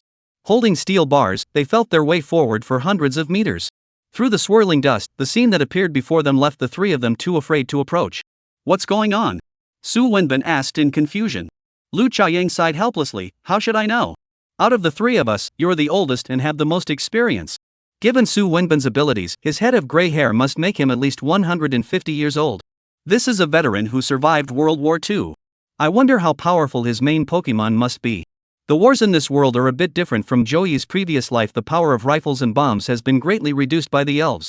Bullets ricochet harmlessly off steel-type elves, and bombs aimed at psychic-type elves are deflected by telekinesis. Therefore, the First and Second World Wars in this world were nothing but brutal, all-out battles between elves. While the elves fought, the human trainers suffered the heaviest casualties. Spirits can recover their mobility after lying motionless for a short time, though they may still die on the battlefield. At least they have a safety net. However, once humans are affected, they are completely incapacitated. Therefore, after heavy casualties among personnel from various countries, a peace agreement was naturally signed. Later, with the development of atomic bombs, a weapon of mass destruction, no country dared to initiate another world war.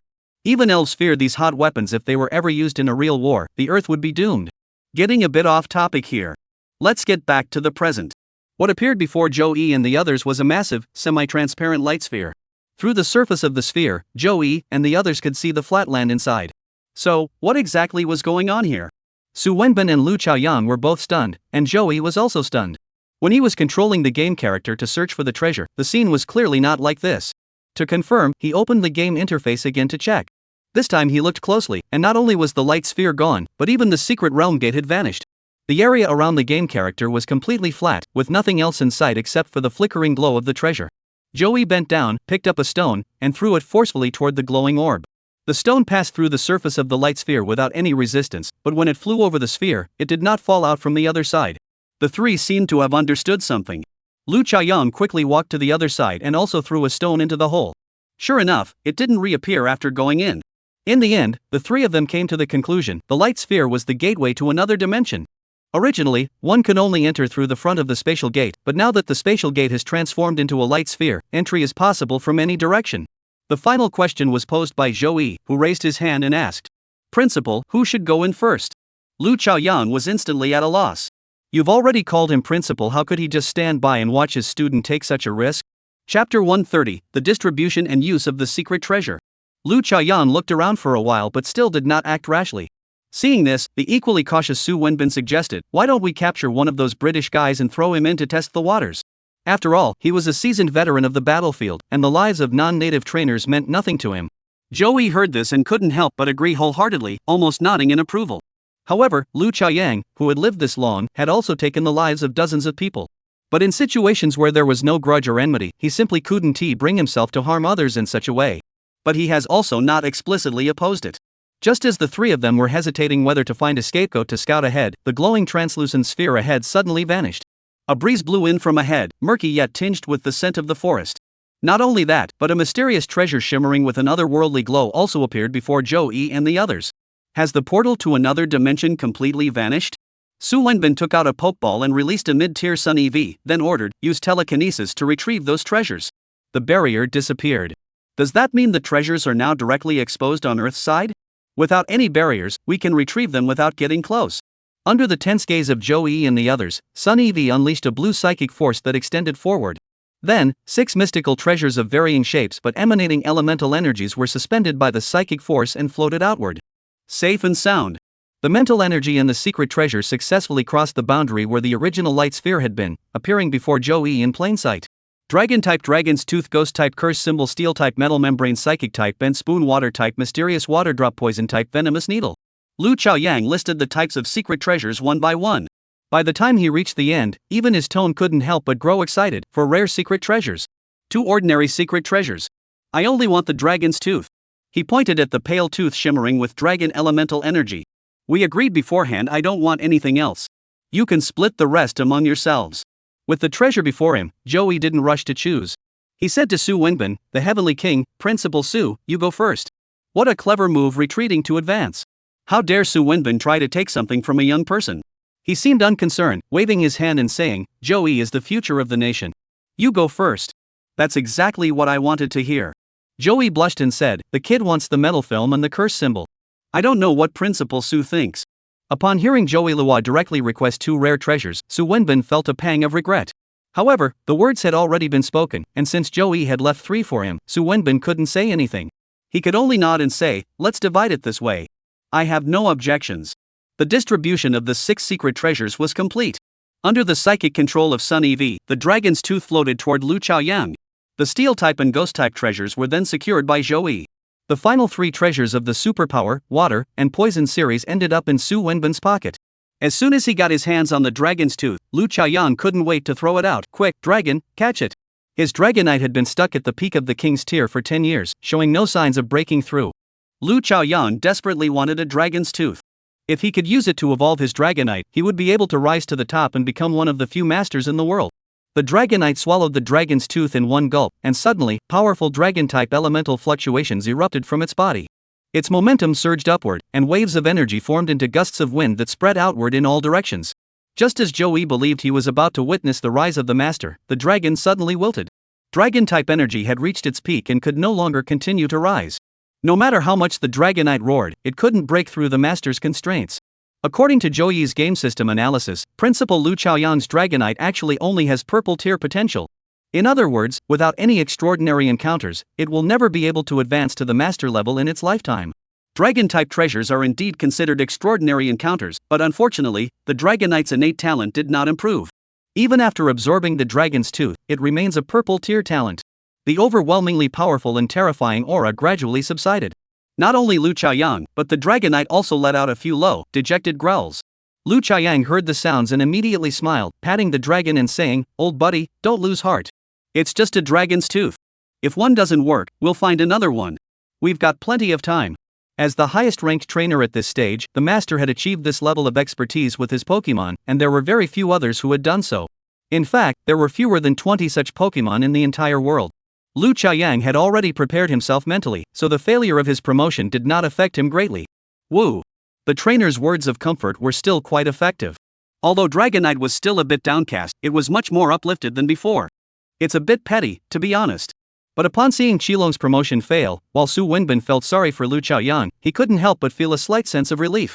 After all, he was now one of the 5 great kings of Xia Kingdom, while Lu Chaoyang didn't have a single team of king-level Pokemon under his command.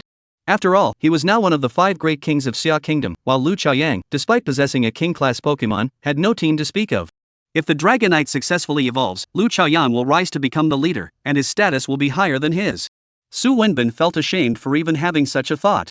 Only he knew this. After Zhou Yi and Lu Chaoyang failed to advance in the Fast Dragon promotion, they shifted their attention to Su Wenbin.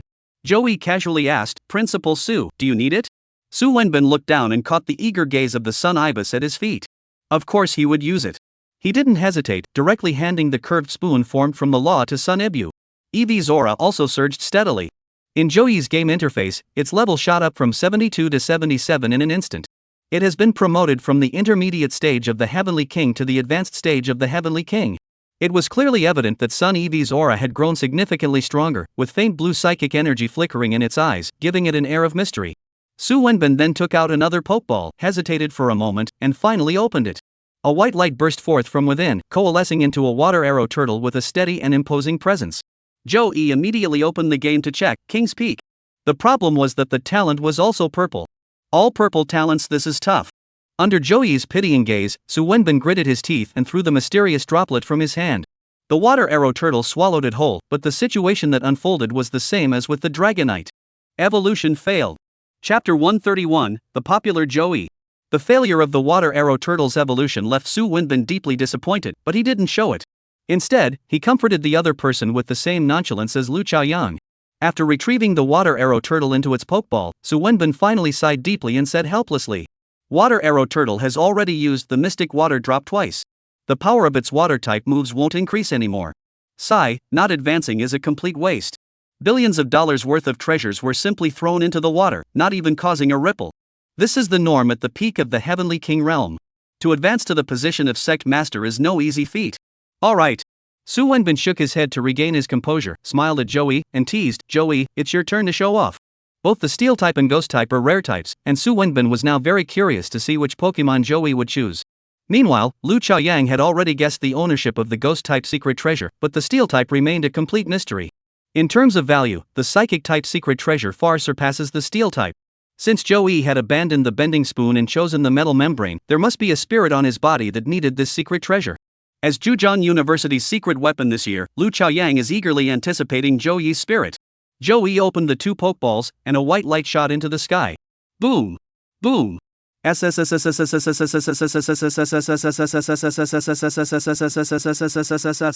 Hum. Seeing the 2 spirits emerge from the white light, even Su Wenbin, with his unwavering composure, couldn't help but stare in astonishment for a moment. This is really seeing ghosts. Principal Su was so shocked that he blurted out a curse. He had already elevated Zhou Yi's strength and foundation to a very high level. But, I never expected that I had underestimated him. What kind of spirit is that? Shiny ghost. That's bad enough, but what's with the just one? A flashy metal monster. Is there any justice in this world? Su Wenbin pointed at Zhou Yi, his voice trembling. You little brat, your grandfather is the sect leader? That's exactly right. You managed to get your hands on the flash metal monster. Besides the master, who else has that kind of ability? No, not even the master can do that. Even if the master encounters a flashy metal monster, he would go crazy trying to capture it, then carefully nurture it himself. He would never give it to his juniors. Faced with Principal Su's shock, Zhou Yi could only shrug innocently. My family is ordinary. My parents are both salaried workers. I caught ghost and metal myself. Is there a problem? Lu Chaoyang and Su Wenbin were speechless. Old Lu, as one of the 5 great kings of Xia Kingdom, what's the point anymore? Su Wenbin began to deeply doubt the past 150 years of his life. Maybe I should just step down and let you take my place? Lu Chaoyang heard this and realized that old Su's words didn't sit right with him. After pondering it for a moment, he quickly made a serious statement. Zhou Yi has already been admitted to Zhejiang University. There's no point in you giving up your spot. Cough cough. Cough. Su Wenbin hadn't even considered it before, but after Lu Chaoyang mentioned it, he actually started to think about it. The old man with gray hair smiled kindly, rubbed his hands together, and said to Zhou Yi, look, our Fudan University is much better than Zhejiang University. Lu Chaoyang was suddenly provoked and erupted, Su Wenbin. You're trying to lure my student right in front of me. Do you have any shame? Despite being sprayed with saliva by Lu Chaoyang, Su Wenbin remained unfazed, his words as steady and forceful as ever. Our university ranks much higher than Jujeon University. Joey, if you're willing to come, I guarantee you'll be the head of the student council next year. Additionally, the school will award you a full set of ordinary evolution stones every year. Oh, and I also have a great-granddaughter. Su Wenbin. Lu Chiang suddenly pulled Joey behind him and pointed at the king of Xia, shouting angrily, "You dog, do you want to fight?" Su Wenbin calmly wiped his face and smiled, saying, "Principal Lu, please calm down. We can't act on impulse. The school's ranking is minor, we can't jeopardize Joey's future. Fudan is a much bigger stage for Joey." "Bigger what?" Lu Chiang's face turned red. What does Jujeon University have that we don't? He had always held Joey in high regard, but he never expected the real surprise to be uncovered today. 18 years old. A desert dragonfly of legendary status, a shimmering metallic creature. This is truly the mark of a master. If Joey were to be poached right in front of him, how could Lu Chaoyang ever show his face to the former presidents of Jujeon University? "If you want to poach Joey, you'll have to step over my dead body first." Unfortunately, this defiant attitude didn't faze Su Wenbin. He calmly listed, Fudan University is ranked in the top 50 worldwide, and Jujeon University? Unfortunately, it's ranked 68th. Fudan University ranked 4th in the National University League last year. What about Jujeon University? Su Wenbin shook his head regretfully. It ranked 9th, sigh. In addition to the university's strong academic reputation, Fudan University also offers significantly better living conditions. Under Lu Chaoyang's furious glare, he continued to list, at Fudan, every student has a double or even a single dormitory. What about Jujeon University? Nonsense. Finally seizing the opportunity, Lu Chaoyang erupted, the 4-person dormitory is for training adventurers to form teams. Temporary trainees from outside can't compare to dorm brothers. Put. Su Wenbin dismissed the argument with disdain, you need to be strong to succeed. While the safety of the 4-person team is guaranteed, how will individual strength improve? How will rare treasures be distributed? Who will capture the rare spirits? Trainers must face danger head-on to become stronger. Lu Chaoyang, upon hearing this, immediately mocked, then why didn't you face danger just now? I am speaking to you now from the perspective of the principal, Principal Lu. Please do not divert the topic. After finishing, the old man stubbornly added, what I just said was being cautious. Cautious my ass. Today, we're going to have a full-scale battle and show Joey who's really the best. I'm the king of the group, what are you afraid of? The conversation between the two principals began to veer off topic, the atmosphere growing increasingly tense, with signs of escalating into a full-blown battle of wits. As the focal point of this clash, Joey had no choice but to interrupt them. Cough. Principal Lu, Principal Su, please calm down. The reason I chose Jujeon University is because my girlfriend is at Jujeon University. What a great girlfriend. Lu Chaoyang couldn't help but smile upon hearing this. Little did he know that Su Wenbin remained completely unfazed. Girlfriend?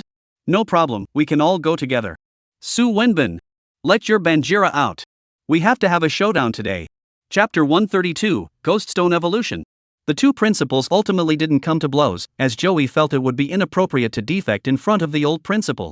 A mere set of ordinary evolution stones isn't enough to buy someone off. Joey still has some ambition. After calming the two down, they shifted their attention to the shining ghost stone and the shining metal monster. The white ghost stone, the white metal monster. No matter how many times he looked at it, Su Wenbin found it breathtakingly beautiful, yet he couldn't help but feel a pang of regret that Joey wasn't a student at the academy. Such a promising talent could be nurtured as a potential successor. Su, the principal, knew Joey's regret, but at that moment, he could only say sorry. Ghost stone, here you go. Joey spread his palm, revealing a small talisman emitting an ominous black glow resting in the center of his hand.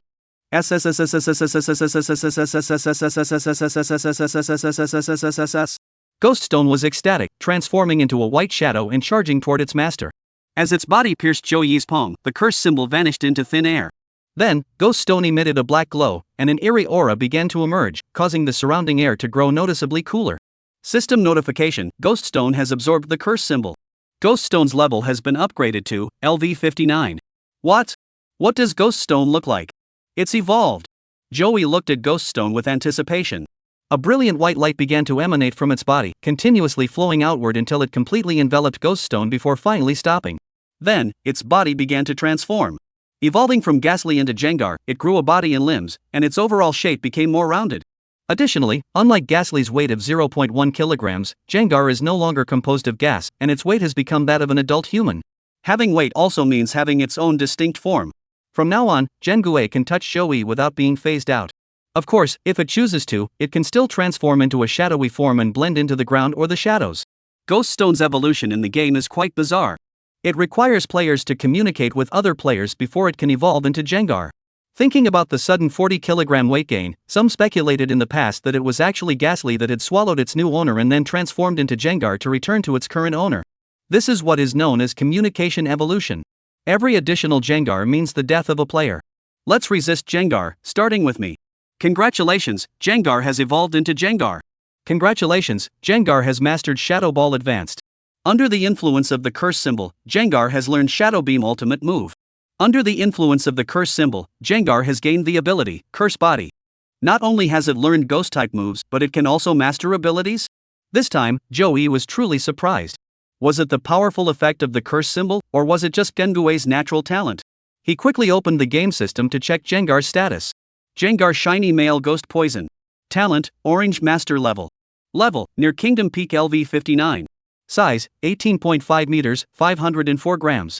Abilities, Floating Immune to Ground-type skills, Cursed Body when attacked, there is a certain chance that the attacker cannot continue using that skill. Penetration Flash can penetrate opponents' barriers or substitutes to attack. Skills, Song of Destruction Inherited, Hypnosis, Tongue Lick, Hatred, Black Gaze, Curse, Nightmare Shadow, Shadow Fist, Shadow Ball, Shadow Light. They're all 50 kilogram adults, and the float ability is still active. Moreover, the effect of the Cursed Body is extremely powerful, with a chance to seal the opponent's ultimate move. That's strong? Then I won't boycott it. Never mind what I said. Looking at the pale-skinned Jengar before him, Joey couldn't be more satisfied. Reaching out to touch it, his palm immediately felt a cool sensation. You're truly a ghost. Sure enough, it's stuck at the peak of the quasi-king level. I'll give it a magical fruit later and it'll break through to the king level. No matter how strong a Pokemon's innate potential is, the barrier between near legendary and legendary remains insurmountable, and the bottleneck between legendary and master is even more formidable. Jengar can ignore the elite threshold, and its innate talent is truly exceptional. This is where the importance of the Miracle Berry becomes evident. It can bypass experience and directly level up a Pokemon, making it, in a way, more powerful than any attribute-specific treasure. In front of the two principals, Joey couldn't feed the magical tree fruit immediately. He had to find a place where no one was around. Moreover, he still needed to experiment with the Mega Stone. After Ghost Stone evolved into Jengar, the Mega Stone also came in handy. In the original game, obtaining a Mega Evolution requires not only the Mega Stone but also the corresponding Keystone and a certain level of friendship with the Pokemon. Joey has both the Mega Stones and the required intimacy level, but he has not yet obtained the corresponding Keystone. I wonder how Mega is in the real world. Joey has so much to explore. Next, he gave the Steel-type Metal Membrane to the Metal Monster. Next, he imparted the Steel-type Metal Membrane to the Metal Monster. The Metal Monster's level also shot up rapidly, stopping at level 56. System notification, the Metal Monster has absorbed the Metal Membrane. The Metal Monster's level has been upgraded to LV 56. System notification, the Metal Monster has absorbed the Metal Membrane. Under the influence of the Metal Membrane, the Metal Monster has learned Heavy Charge Ultimate Move. Although it has leveled up and mastered the Ultimate Move, unfortunately, the Metal Monster has not evolved. In a previous life, due to the description in the bestiary, the evolution of the Metal Monster has always been a subject of debate. Some claimed that two metal monsters were required to evolve into a giant metal monster, while others argued that leveling up alone was sufficient for evolution. However, according to Joey's understanding, in the real world, as long as their strength continues to grow, metal monsters can evolve into giant metal monsters on their own. In the process of evolution, it also surpassed the threshold of the king. So, did it evolve because I leveled it up to 60, or did its strength increase after evolving, leading to its level being set at 60? This is a question. The Metal Monster takes the longest to tame, but its level is actually higher than that of the Minasa Fire Beetle and others. In Joey's team, the Blue Crow is the most unfortunate. With Desert Dragonflies for flight and Metal Monsters now in the Steel-type category, it has become completely useless in the team. Joey also has no intention of further developing the Blue Crow. Even if it evolves into its final form, the Steel-Armored Crow, its speed won't increase by much. If there's time, level it up slowly. If not, just leave it be. If all else fails, release it. Chapter 133, Investigating Spatial Anomalies. After using both secret treasures, Joey felt a sudden sense of emptiness as he looked at the grinning Jengui and the squinting Jin Shuguai. These two rare secret treasures combined were worth at least $2 billion. If converted to Xianatian currency, that would be nearly 15 billion. Did I just spend 150 billion on these two idiots? Joey couldn't quite wrap his head around it. What's the matter? Feeling weak? Su Wenbin smiled broadly, which was normal. At least he had made some progress now. Wait until they get stuck at the peak of the Heavenly King realm, then you'll feel weak. It is clear that Principal Su has ample experience in being empty. Alright, let's tend to the injured trainers first. Once the most important matters were taken care of, Lu Chaoyan was the first to offer his assistance to others. Zhou Yi and Su Wenbin finally snapped out of their daze, realizing that while they were having a good time here, there was a group of trainers with broken limbs struggling to survive just a few kilometers away. Lu Chaoyan turned to his Dragonite and ordered, "Go over there and see if anyone is injured. Take the first aid kit from their bags and apply the ointment. For severe cases, use the Yuanqi liquid. Each person should only use their own medication, and once it's used, put it back. Sunny EV, you go help too." Sunny EV nodded its head and took a graceful step forward. Its eyes suddenly emitted a blue glow, and before its footsteps had even touched the ground, its figure vanished into thin air. Thousands of meters away, a flash of blue light appeared, and Sun EV materialized out of thin air on the ground. Teleportation. Joey stared enviously at the pink figure, wishing he could learn this amazing technique immediately. In the blink of an eye, he had crossed thousands of meters, completely ignoring the terrain obstacles in between. Clearly, this was a divine technique for evading sudden danger. However, this skill also has its limitations. Psychic-type Pokemon can easily teleport themselves, but teleporting themselves along with their trainers is quite difficult. Psychic-type Pokemon below the legendary rank cannot teleport with their trainers. King-tier beginners can teleport one human approximately 200 meters. At the intermediate level, they can teleport 500 meters, at the advanced level 800 meters, and at the peak level, 1000 meters. There may be slight variations depending on the individual strength of the spirits, but this is the general rule. This distance isn't really that far in a dangerous secret realm. Even a kilometer wouldn't make much of a difference. It'd be faster for a bird to flap its wings a few times. Moreover, space isn't that easy to break through. Each use of instant movement has a certain cooldown time. At the initial stage of the Heavenly King realm, it takes 10 seconds to recover, and the weaker one's strength, the longer the cooldown time. Joey wanted to use it himself. With his near king level superpowers, he could teleport nearly a kilometer without carrying any living beings. Unfortunately, despite having learned his superpowers over a month ago, Joey has made no progress.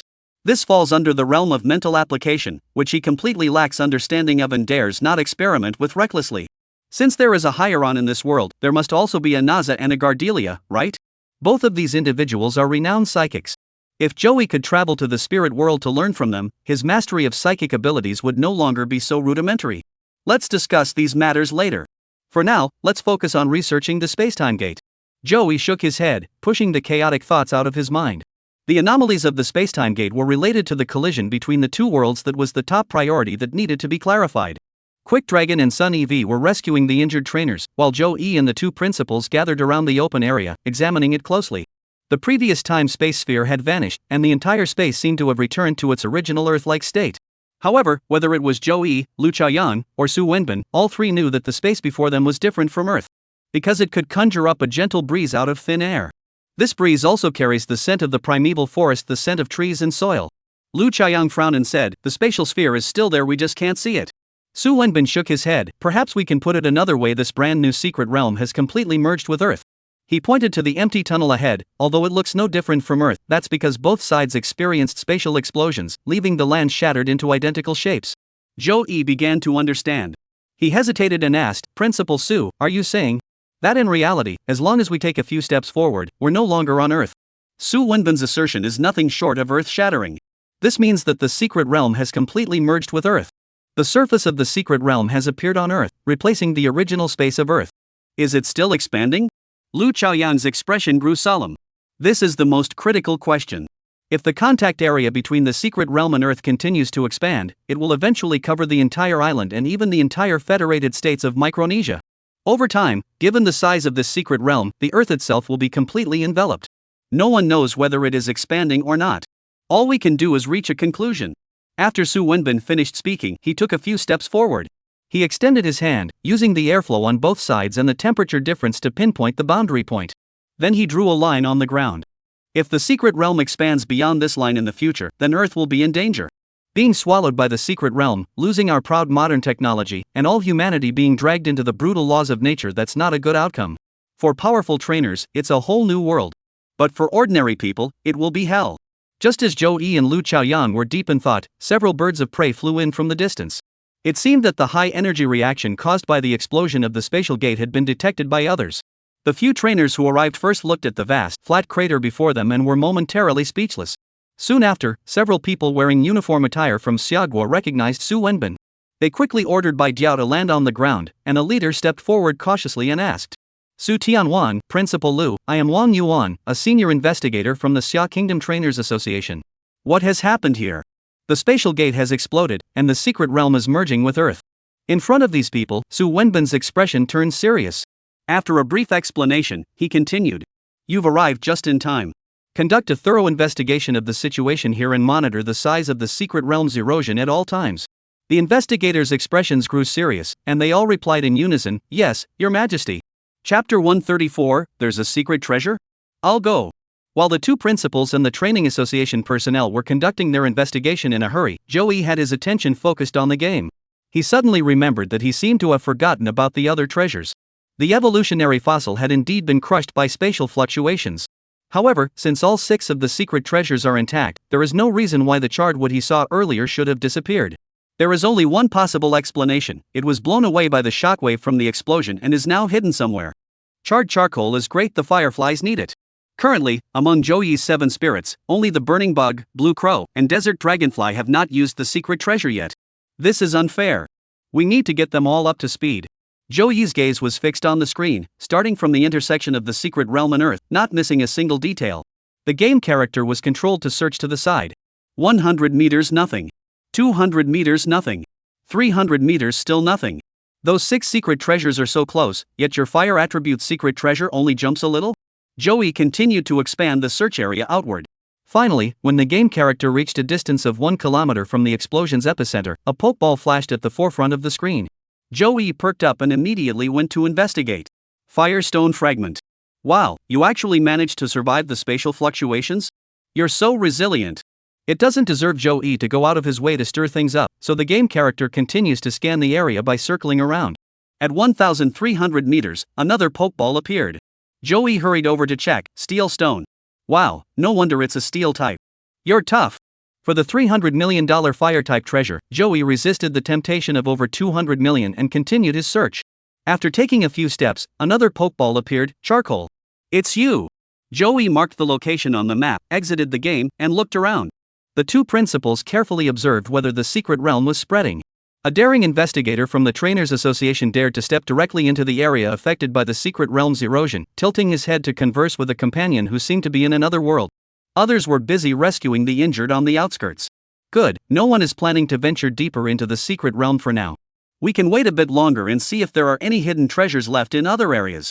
With that thought in mind, Joey continued to immerse himself in the game while keeping an eye on the investigator's movements. As the search area expanded, he spotted another rockstone and groundstone. Just then, a rapidly moving NPC suddenly appeared on the screen. Wait, it's not an NPC, it's a real-world trainer. Oh no, he won't notice me, will he? My charred wood. Joey turned his head toward the investigator's direction and glanced over, but the other party showed no signs of anything unusual. No missing limbs, it seems the space has completely stabilized. No issues. Desert dragonfly, let's go in.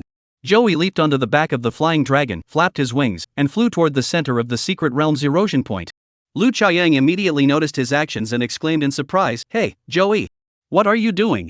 Principal, I'll be right back. As soon as the words left his mouth, the desert dragonfly had already carried Joey into the secret realm erosion zone. From the outside, there was no discernible difference, but the moment Joey entered the secret realm, the surroundings transformed instantly. The massive crater created by the explosion and the thousands of meters of surging shockwaves were nearly identical to those on Earth. In the distance, beyond the visible horizon, towering green trees stood majestically. Joey didn't bother with anything else. After opening the map and determining the direction, he tapped the desert dragonfly and charged toward it. The trainer who had rushed back from the depths of the secret realm was just about to stop and check the situation. Suddenly, the figures of the desert dragonfly and Joey appeared out of thin air and flew toward them. He immediately ordered the bird to slow down, preparing to greet Joey and inquire about the situation. However, the desert dragonfly whizzed past him and charged straight downward. Should I put the charred wood into my backpack? Yes. The secret treasure is officially mine. At that moment, Joey finally felt at ease. The trainer ordered the Pidgeot to land near Joey. He raised his hand, but before he could finish speaking, the desert dragonfly carried Joey into the sky once more. This friend. The awkward words dissipated in the wind. Should I put the steel stone in my backpack? Yes. The rare evolution stone is also in hand. That guy approached again. Just as he raised his hand, Joey flew away once more. Friend. He looked at the desert dragonfly's receding silhouette with a touch of melancholy, smacked his lips, touched his face, and thought, yeah, I'm still human. What's going on? Could it be that the other person was a deaf, mute, and blind trainer? Couldn't they hear or see anything?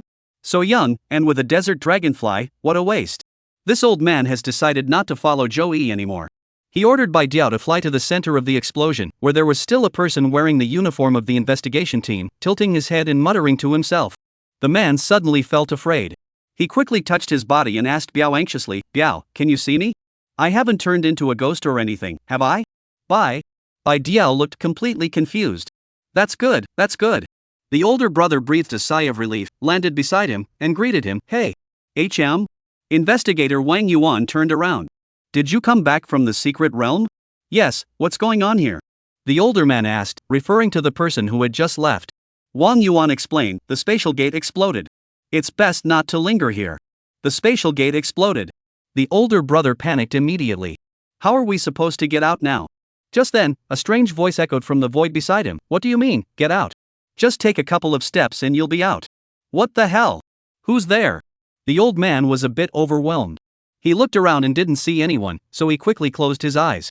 Was I hypnotized by the psychic? Lian Yu, you've been hypnotized. Wake up! Wake up! Wake up! At that moment, the man named Lian Yu felt someone push him from behind. When he opened his eyes again, he found himself surrounded by members of the disciplinary investigation team. He looked around, and when his gaze fell on the two principals, the older man suddenly exclaimed in surprise, Su Wenbin, the king. You're here too. As one of the 5 kings of Xia Kingdom, Su Wenbin was quite famous in the trainer community, and most trainers recognized him. Su Wenbin was nodding in response when Joey also flew out on a desert dragonfly. Charred charcoal, steel stone, rock stone, ground stone, and superpowered stone. One treasure for evolution stone's big profit. Chapter 135, Inventory and Re-enticement. Chapter 135, Inventory and Re-enticement. Chapter 135, Inventory and Re-enticement. After Joey emerged from the secret realm, he sat down beside him and carefully reviewed the spoils of their expedition. Following the principal through the secret realm, the results were extremely promising. Ghost Stone's level has been upgraded to 59, reaching the peak of the Quasi-King realm, and it has successfully evolved into Jengar, retaining all its original traits and skills. Metalite has been leveled up to 56 and has mastered Heavy Impact, which is a perfect fit for its heavy metal ability. The backpack now contains charred wood and several evolution stones. Next, simply use the charred charcoal on the burning insects, and all the Pokemon will be reduced to desert dragonflies and blue crows. The dragon-type secret treasure of the desert dragonfly is indeed difficult to obtain, but it is quite powerful, so it is not necessary for now. As for the blue crow, Joey thought about it and finally decided to give it to Li Cici. If Li Cici didn't want it, he would give it to his father or mother. After all, it's a purple-tiered spirit. If raised properly, it has the potential to advance to the king tier. If we were to release it like this, that would indeed be too wasteful. At this point, the foundation for all the spirits in the team has been laid. All that's left is to focus on leveling them up. First, level up Mina to a higher rank, then train all the metal monsters and burning bugs to level 59 and use the magic fruit. This way, Joey can rightfully be called the king. Such treatment is reserved for only 5 people in the entire Xia Kingdom. Lanya Joey has no plans to level up. If its level becomes too high, Li Cici won't be able to control it. It's not just trainers who choose their Pokemon also carefully select their trainers. If you train the blue crow to the level of a quasi-champion, Li Cici really wouldn't be able to control it without an emotional bond. As for placing it with its parents, Joey thought about it and decided it wasn't very likely either. Li Cici couldn't even control it, and her parents weren't trainers either, so they were even more helpless. Sigh, sometimes having too many excellent Pokemon can be a real headache. Don't sigh. Even though you can't see or hear them, you have desert dragonflies by your side, you're not alone. The old man came over to Joey again and comforted him for no apparent reason. There are no insurmountable obstacles in life. Cheer up. Who are you? Joey looked up and stared at the man in his 30s, with a weathered face and messy hair, and confirmed that he didn't recognize him. The older man was startled, cough, cough. You're not mute. You're not deaf. You can see. Joey heard this and wasn't happy. What? Are you trying to insult me? Then why did you talk so much to me earlier and hang around in front of me for so long? Under his older brother's disbelieving gaze, Joey pulled out the steel stone from his shoulder bag and said, I'm busy picking up fossils. I don't have time to deal with you. Steel fossils. The old man covered his heart and crouched down on the ground. There was once a steel-type evolution stone right before my eyes, but I didn't cherish it. Now that it's gone, the pain is so intense I can't breathe. I'm sorry for disturbing you, old friend. He left with an air of despair. However, he was heading toward the epicenter of the explosion. Heartache is heartache, but the treasure must still be found. Since it was a spatial gate explosion, if there's one, there must be a second one, and who knows, maybe there's even a stray one left behind. You can't eat your pride, what's in your hands is what matters most. The old man knows exactly what's going on. Joey shook his head in the back and sighed, what a pity you met me. At that moment, Principal Su Wenbin walked over with a smile and asked, Joey, what is your membership level in the Trainer Association? Joey thought for a moment, I think it's level 4? Su Wenbin was speechless. Even his own training association membership level required consideration. How careless of him. I plan to submit this investigation report as my assignment. The old man gave a sly smile. Joey, would you be interested in transferring your records to the Magic City Training Association? The points from this assignment could help you advance your rank. Su Wenbin. Lu Chaoyang glared angrily and walked over. The loud shout caught the attention of all the investigation team members. But Lu Chaoyang didn't care at all. He walked over to Joey and whispered, Joey is a registered trainer with the Hangzhou City Training Association. What do you think you're doing? Su Wenbin still wanted to maintain his authority in front of other trainers. Seeing that his temptation had failed, he sighed, I wasn't thinking about anything, look how you've made me rush. With that, the old man gave Joey a meaningful wink and left with a lingering glance. Lu Chaoyang stared at his retreating figure, spat on the ground, and said solemnly, Joey, you mustn't let this old man's petty gains tempt you. Your hometown is in Zhejiang province, after all. Joey couldn't help but laugh and nod, saying, Principal, rest assured. Whether it's the training association in that place or any other, it's all the same to me. That's good. If you have any requests, just let me know. Don't worry, as long as it's not unreasonable, I'll definitely accommodate you. Good heavens. Wow, coming from Lu Chaoyang, those words carry a lot of weight. Although Lu Chaoyang's status doesn't match Su Wenbin's, he's still one of the top dogs in Zhejiang province. He is not only the president of Zhejiang University but also the vice president of the Hangzhou City Training Association, and holds the prestigious position of deputy secretary of the Zhejiang Provincial Committee, making his status truly extraordinary. In order to secure Joey, this exceptionally talented newcomer, he was willing to go to great lengths. By now, their rivalry was less about national educational resources and more about a personal vendetta. The two universities are not far apart and are closely ranked in the global rankings, having been fierce rivals behind the scenes for years. In particular, Zhejiang University has long been overshadowed by Fudan University, and the frustration in Lu Chaoyang's heart has been building up for years. Now that there was finally a glimmer of hope for surpassing them, and Zhejiang province was on the verge of making a stunning comeback, Su Wenbin naturally wanted to poach Joey, while Lu Chaoyang was determined to protect him at all costs. Joey was unaware of Lu Chaoyang's inner thoughts. He simply smiled and nodded. Please rest assured, Principal. Now that I have enrolled at Zhejiang University, I will definitely not withdraw and transfer to another school. However, given my current abilities, I am unable to continue making progress at this school. Joey said that the young man should request an extended leave of absence from the principal. Lu Chaoyang, of course, understood. The teachers at the school were only at the level of aspiring kings themselves. How could they possibly teach such a genius student? So he waved his hand dismissively. As long as you participate in the National University League once a year, you can do whatever you want, and I guarantee you'll graduate smoothly. Thank you, Principal. Chapter 136, Speculation and Another Explosion. After some time, Su Wenbin suddenly shouted from over there, Principal Lu, come quickly. Joey and Lu Chaoyang hurried over to investigate. What's going on? Lu Chaoyang strode over to Su Wenbin and asked. The old principal pointed to the ground, look. The two looked down and saw two scratches on the ground, one from before and one that Su Wenbin had just made. They were approximately 5 centimeters apart. Lu Chaoyang immediately furrowed his brows and said solemnly, the secret realm is actually expanding. How long has it been since the first scratch appeared? How much time has passed since the 2 scratches were made? From the first scratch to the second, only 10 minutes have passed. If this pace continues, Joey mused to himself. 10 minutes is 5 centimeters, 1 hour is 30 centimeters, 24 hours a day is 720 centimeters, and 365 days a year is approximately 2,600 meters. Principal Su, what shape does the secret realm expand in? Those around him asked. Su Wenbin also thought of this question and replied solemnly, circular, no, it's a spherical shape. Since it's a spherical object, it expands outward by 5 centimeters in all directions. This means that every 10 minutes, the diameter of the secret realm increases by 1 decimeter. A sphere whose diameter increases by nearly 5 kilometers every year. Joey said, the small island under our feet will be completely eroded by the secret realm in less than 2 years. Lu Chaoyang narrowed his eyes. What about the Earth? What's the diameter of the Earth again? Joey scratched his head, took out his phone, and looked it up online. The diameter of the Earth is 12,756 kilometers.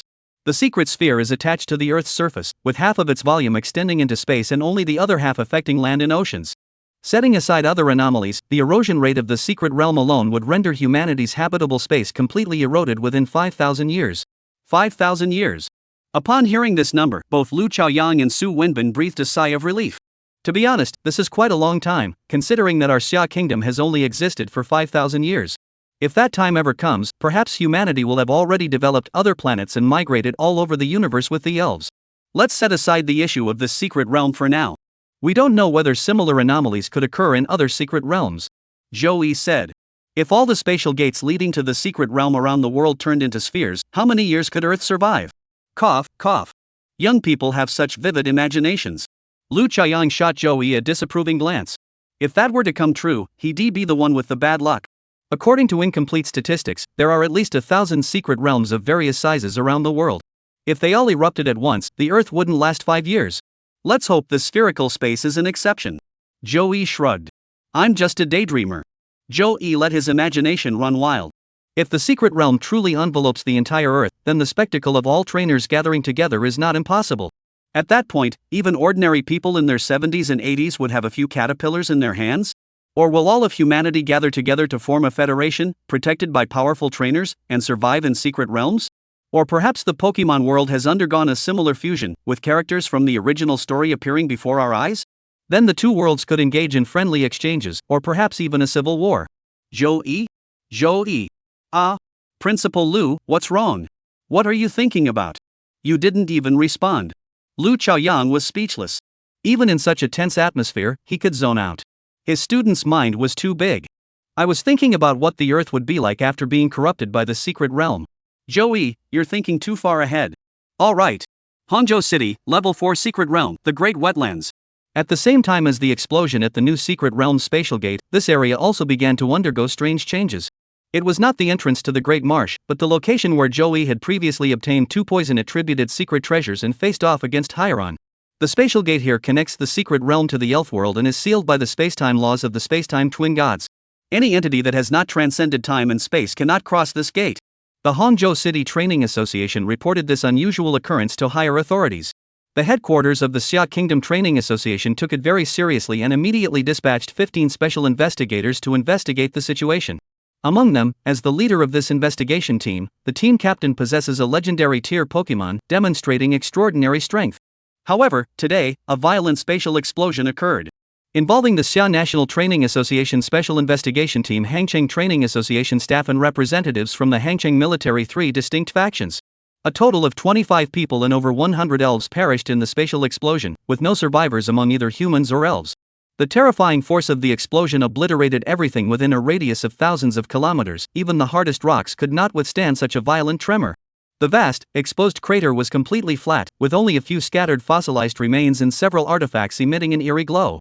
Due to the complete annihilation of the entire army, no one on Earth is currently aware of this. However, in the fairy world, the gods and their clan residing at the peak of Tianguan Mountain detected intense spatial disturbances in this area through the spatial temporal device. Hyrona immediately mounted the fiercely biting landshark and headed toward the incident site, her low-altitude flight speed already exceeding 6 times the speed of sound. However, before she could reach the scene, a violent spatial explosion erupted, and a spatial sphere connecting to a parallel world suddenly appeared. Hyrona, with her keen eyesight, immediately spotted the treasure scattered among the debris from the explosion. It's that magical item again. Faced with such temptation, Hyrona couldn't help but feel endless anticipation. However, the space ahead was in complete chaos, and even though the rare treasure was within reach, Hyrona managed to suppress her desire. Overcome it with my heart. Hyrona closed her eyes tightly, formed an unusual hand gesture with both palms, and began to summon the dual gods of time and space using the power of overcome. Great god of time, great god of space, please descend upon this world. However, several seconds passed, and her surroundings remained calm. Hyrona's heart skipped a beat. She released her hand gestures and murmured solemnly, "The dual gods of time and space are ignoring us." Could it be that summoning them too many times recently has annoyed the two gods? Hyrona couldn't help but furrow her delicate brows. When it came to spatial issues, even the strongest elves were powerless. What should we do? Should we enter the pickup mode or directly notify the Alliance? Hyrona pondered in her heart. Finally, she decided to pick it up first and then notify the Alliance. The Pokeball in her hand opened, and a golden Pokemon, now nothing but a skeleton, floated in midair. Under the influence of the overpowering force, without needing any commands, Hoodie's psychic energy spread out and rushed toward the center of the explosion. Chapter 137, Rush back to Hangzhou City. Meanwhile, Zhou Yi and the two principals continued their observations for another hour, ultimately reaching the same conclusion as their earlier calculations. The spherical object eroding Earth from the secret realm had increased in diameter by 60 centimeters. Su Wenbin looked solemn and sighed to Lu Chaoyang, "Let's send the preliminary assessment report from here first." Lu Chaoyang had no objections. Su Wenbin waved to someone not far away, "Comrade Xiao Wang, come here for a moment." The head of the Training Association investigation team hurried over and said respectfully, "Mr. Su. First, submit the reports on the materials you have in your hands." "Yes, sir." Wang Yuan nodded and took out his phone to start taking photos and videos.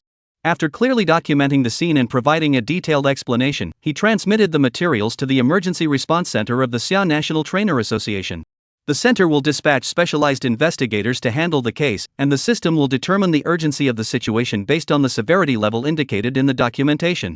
However, even if the situation is extremely urgent, with Su Wenbin, the true authority, on site to oversee the entire operation, the Xia Kingdom will not dispatch any additional personnel.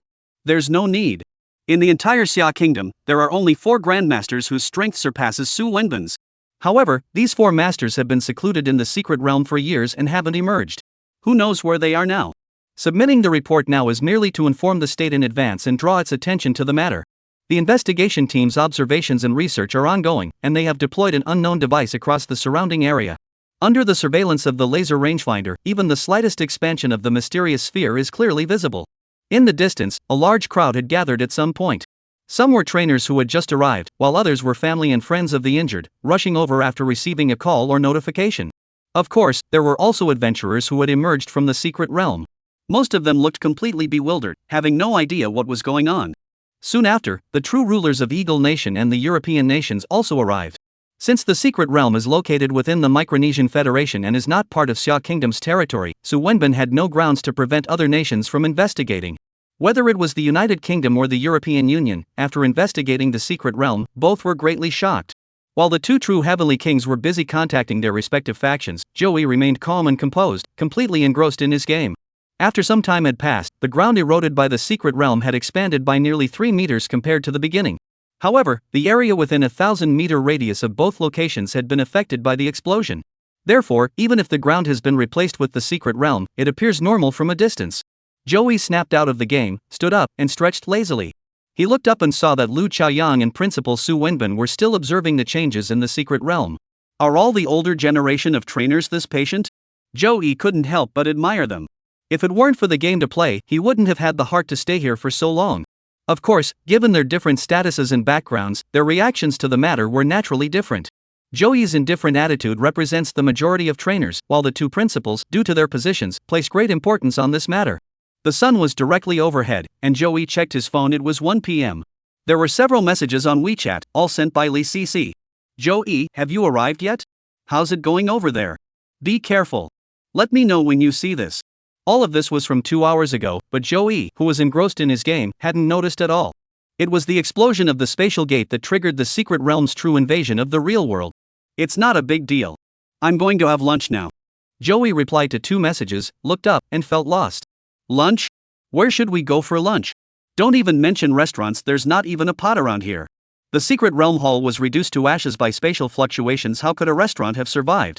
As for the rest of the island, it's inhabited by residents of the Federated States of Micronesia. Zhou Yi, a socialist youth who can't even speak English properly, has no way of communicating with them." After thinking for a moment, he materialized a few sweet orange fruits from his game backpack, wiped them with a tissue, and ate them in a few bites. Tree fruits are incredibly nutritious, though their taste is rather bland. The energy they provide far surpasses that of any meat or vegetable. After filling his stomach, Zhou Yi chatted with Li Cc for a while, then put away his phone and walked toward the two principals. He planned to leave this place and find a secluded spot to feed the bird charcoal to the burning insects. No matter where, as long as Lu Chaoyang and Su Wenbin don't find out. Just as Zhou Yi approached Lu Chaoyang, the latter's phone suddenly rang. Principal Lu picked up the phone, frowned upon seeing the caller ID, and answered sternly, "What is it?" "What? Again?" Lu Chaoyang was startled, but after listening for a moment, he relaxed slightly and said, "I'll go there immediately. Don't make any rash moves." Hanging up the phone, Zhou Yi curiously asked, "Principal Lu, what's going on?"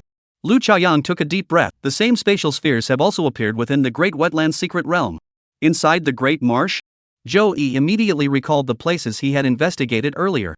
Due to the highly toxic needles, poison-type Pokemon had gathered in large numbers, not only opening a spatial gate but also revealing Hylona and 2 legendary Pokemon. Unfortunately, the legendary beasts were only seen through the screen, and we didn't get to experience their terror firsthand. Su Wenbin also noticed the unusual expression on Lu Chaoyang's face. He walked over and asked, "Principal Lu, what's going on?" Inside the secret wetland of Hangcheng, the same situation had occurred. Lu Chaoyang gave a brief explanation while summoning a Dragonite to ride. As the deputy head of the Hangcheng Training Association, he was responsible for the area where the issue had arisen, so he had to go to the Great Marsh to take charge of the situation. As for Micronesia, this remote region is now under the jurisdiction of the National Training Association, so it no longer falls within his purview. "Principal, take me with you." Comparing the speeds of the desert dragonfly and the quick dragon, Joey decided to hitch a ride. "Come on." Lu Chaoyang didn't refuse.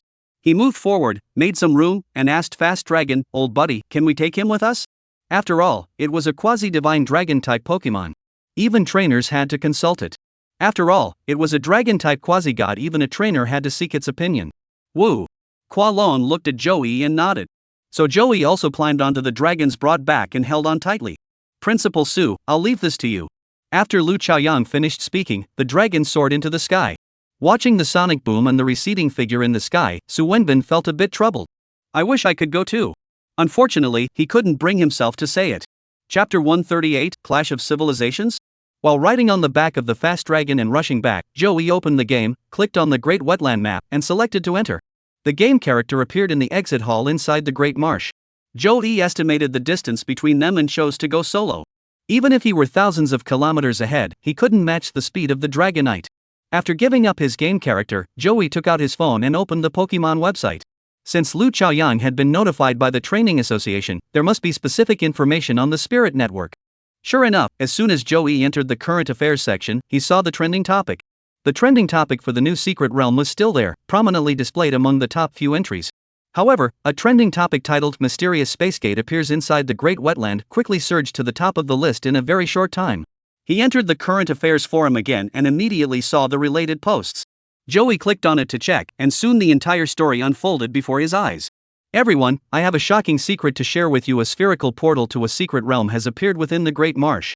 2 hours ago, I was searching for poisonous mushrooms over 1,000 kilometers away from the entrance to the secret realm when suddenly I heard a massive explosion, and the entire space began to tremble violently. After the explosion, countless elves fled from their nests. I rushed to the scene on my biddy, and guess what I saw? Wow, as far as the eye could see, there was no grass or trees left, only mud. However, right in the middle of the barren mud, a circular sphere emitting a faint glow caught my attention. If you ignore its shape, it really resembles a spatial gate. In fact, it is the space gate. I was pretty bold and just walked right in. Once inside, it seemed unchanged. The surroundings were mostly swampy marshland, just like before. I hadn't had a chance to examine it closely yet when a terrifying dragon's aura suddenly appeared. Not far away, there was a female trainer accompanied by Alatios and Alatios. She had blonde hair and wore black clothing. Though she was beautiful, her gaze was utterly terrifying, devoid of any emotion. I was truly terrified. However, for some reason, the woman didn't kill me. Rookidee used a mental force to send me back. I immediately reported the situation to the Training Association. The Training Association has already sent people to investigate the situation. "Everyone, what exactly is this secret realm within a secret realm?" This guy's pretty vivid, but the comments below are even more vivid. First comment. WDNMD, now you don't even need to draft your posts to sound impressive? The gate to the hidden realm within the hidden realm? I think you're daydreaming. I have to go. After reading the posts online, Joey and Lu Chaoyang entered Hangzhou City Center half an hour later. Lu Chaoyang had special privileges, and his Dragonite had also been registered with the Training Association. As long as he doesn't disturb the public, he can ride the Dragonite into the city's airspace. Upon arriving at the skyscraper in the Great Wetland Secret Realm, Joey finally indulged in a bit of corruption. He didn't pay the entrance fee and sneaked into the secret realm alongside Lu Chaoyang. About half an hour later, after overtaking dozens of trainers, the destination was reached. A vast, barren wetland stretched out before them.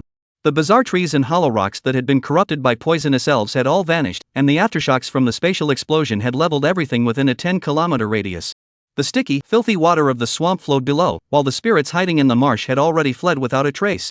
Below, a large crowd of trainers had gathered, along with 4 official personnel wearing the uniforms of the Training Association investigation team, maintaining order. "President Lu, you finally arrived. Upon seeing the Dragonite and Lu Chaoyang on its back, the members of the investigation team immediately breathed a sigh of relief. A middle-aged investigator approached and said, "Mr. Lu, that path really leads to another place, and there's a woman guarding it with a Charizard." Joey had seen the posts online and guessed that the woman was Hilda. Upon arriving here, he immediately opened the game and controlled his in-game character to enter the alternate timeline. On the screen, there were not just one figure. Besides the blonde figure in the black cloak, there were dozens of other human and elf figures crowded around him. Wow, it's not just Hyaron, but others from the elf world as well. The contact between the two civilizations is happening today. Zhou Yilin stood solemnly, daring not to be negligent. He felt nothing about the temporal gate on the Pacific island that was about to explode, but he took the events unfolding before him extremely seriously. Joey controlled the little figure to step forward, and a dialogue box immediately appeared on the screen. "Hyrona, the other party is from another civilization. We must not act rashly." "Wusong, I know, but if we can hypnotize one, we can obtain the most accurate and detailed information." "Hyrona, no way." "Hyrona, Wusong Tianwang, I understand your considerations, and I believe in your superpowers, but the clash between two civilizations must never be resolved through violence."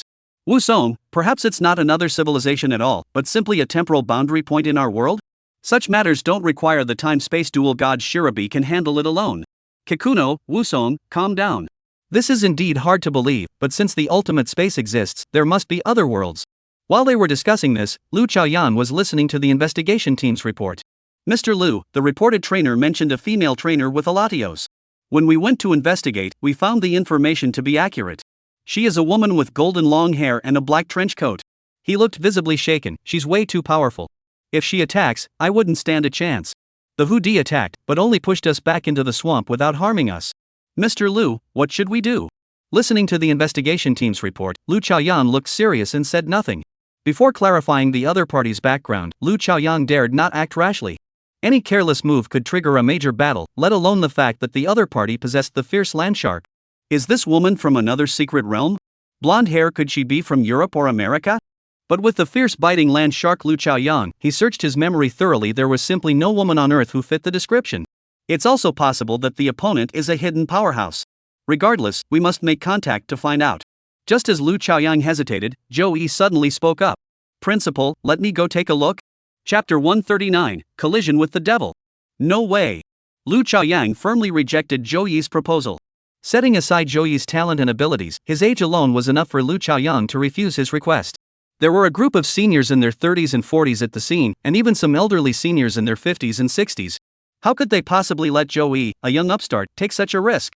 All right. Joey didn't press the matter. Although he had overheard the conversation through the game, he knew they wouldn't resort to violence. But who could guarantee that Wusong wouldn't suddenly strike? He offered to go in himself because he trusted Hyaron. Since Lu Chaoyan was so adamantly opposed, it was best to drop the matter. So Joey continued to monitor the game. "Jezilan, Nana, try again. Don't summon both gods at the same time. We only need Palukia." "Jezilan, Nana, try again. Don't summon both gods at the same time. We only need Palukia."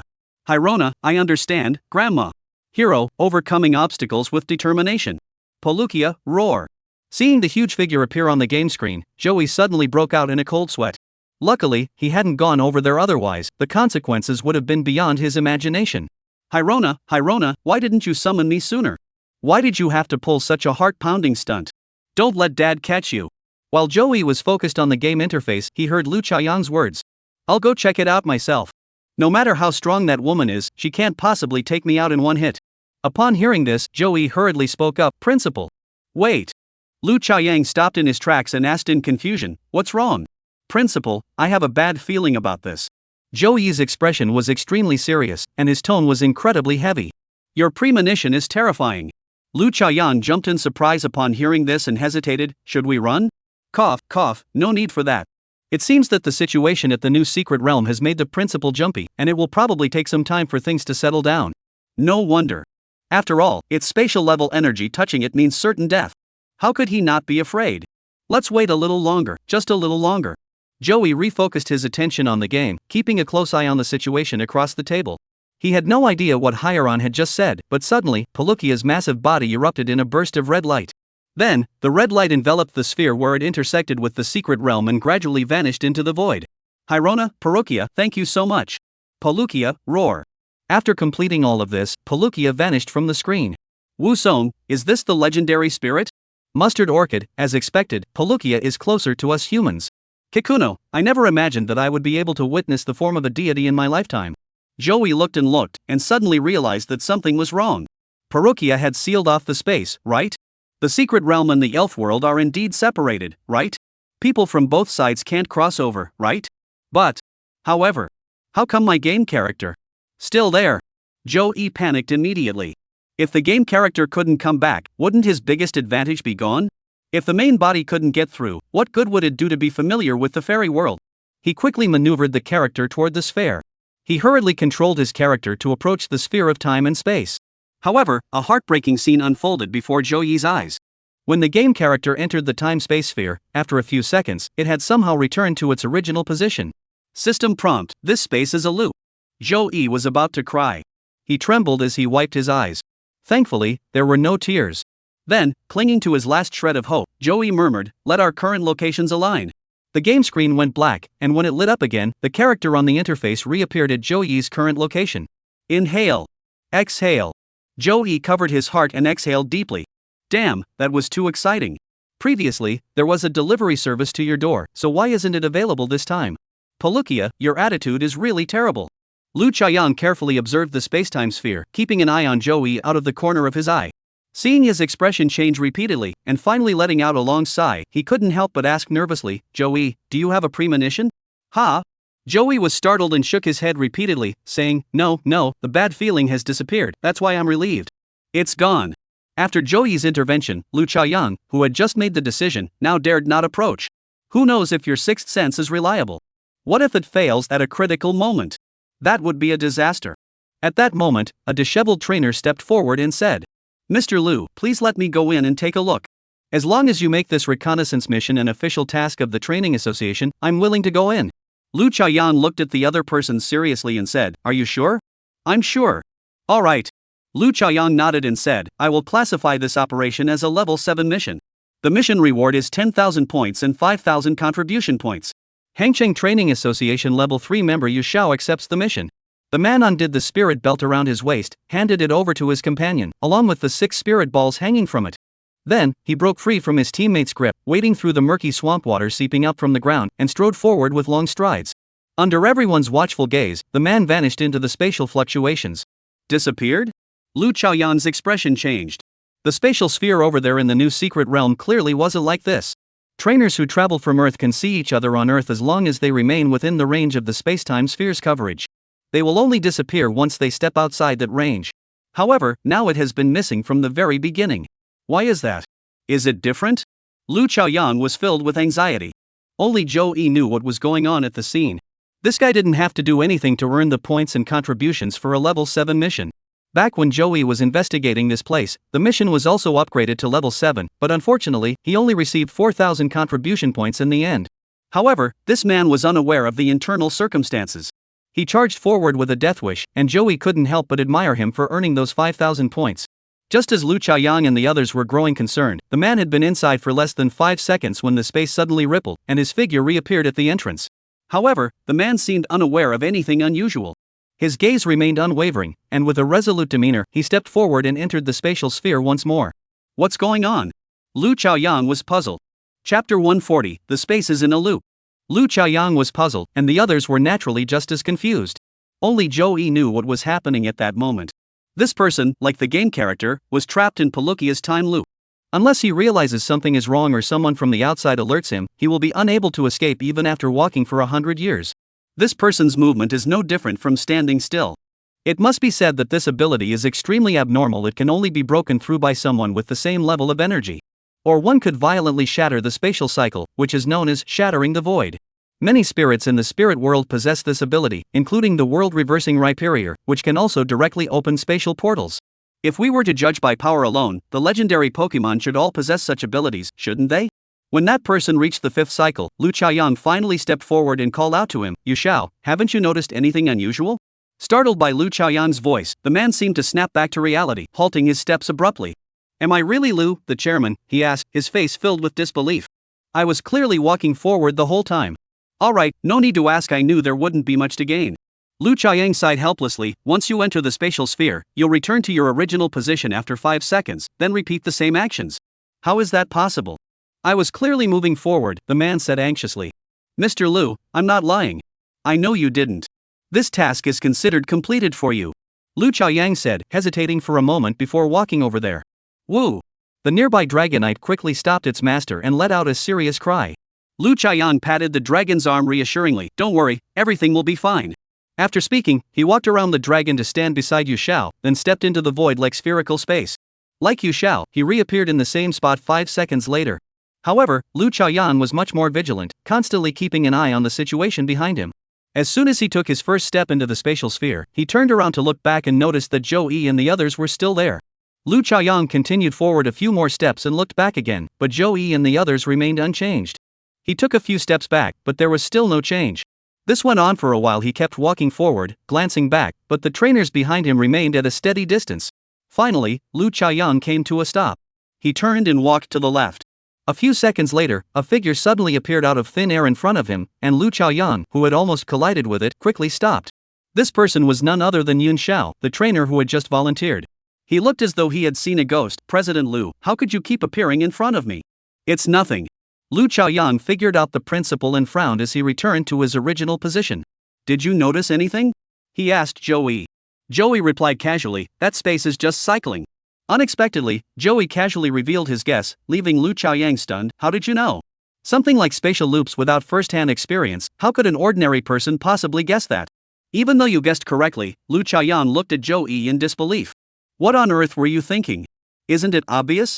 Joey asked back with a matter-of-fact expression. He said, this is the location of the spatial gate. Anything that happens here is highly likely to be related to space. Combining that with your situation and that of the trainer, the conclusion is obvious. Lu Chiang blinked and sighed. Alright, you're impressive. Young people think quickly. Then he turned to the investigators from the training association and said, you should go and experience it for yourselves. By the way, you can try holding hands and going in together, Joey said, then thought for a moment and shook his head. Holding hands is too dangerous. If you accidentally touch a spatial loop point, the person at the front will be teleported back to the starting point, and the arms that are holding hands will be severed. The scene is too terrifying to imagine. Find a long rope, tie one end inside, and leave the other end outside. Zhou Yi thought this was a good idea, provided he didn't have to test it himself. Lu Chiang heard this and perked up, nodding and saying, its cycle seems pretty short. Let's go with that. However, with an elf at his disposal, why would anyone go on a wilderness adventure and carry around a heavy rope? So, one of the investigators took off his uniform, cut it into thin strips, and stitched them together to form a rope over 10 meters long. He placed one end outside and grabbed the other end, entering the area with abnormal spatial distortions. This time, he disappeared for more than 5 seconds before returning to his original position once the rope was pulled back in. Along with the rope in his hands, everything appeared and piled up at his feet. No! Lu Chiang frowned in deep thought, then suddenly asked, Joey, do you think this spatial sphere will expand over time? I don't think so, because the surrounding space has already been sealed off. How do you know? I'm just guessing. Joey rolled his eyes and prepared to return to school. Staying here any longer would be a waste of time. He saw Palukia use his spatial abilities with his own eyes.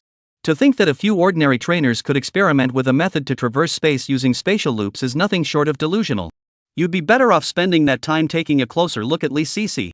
The key point is that Joey didn't find any traces of secret treasures or evolution stones here. He could only speculate that someone had already taken everything.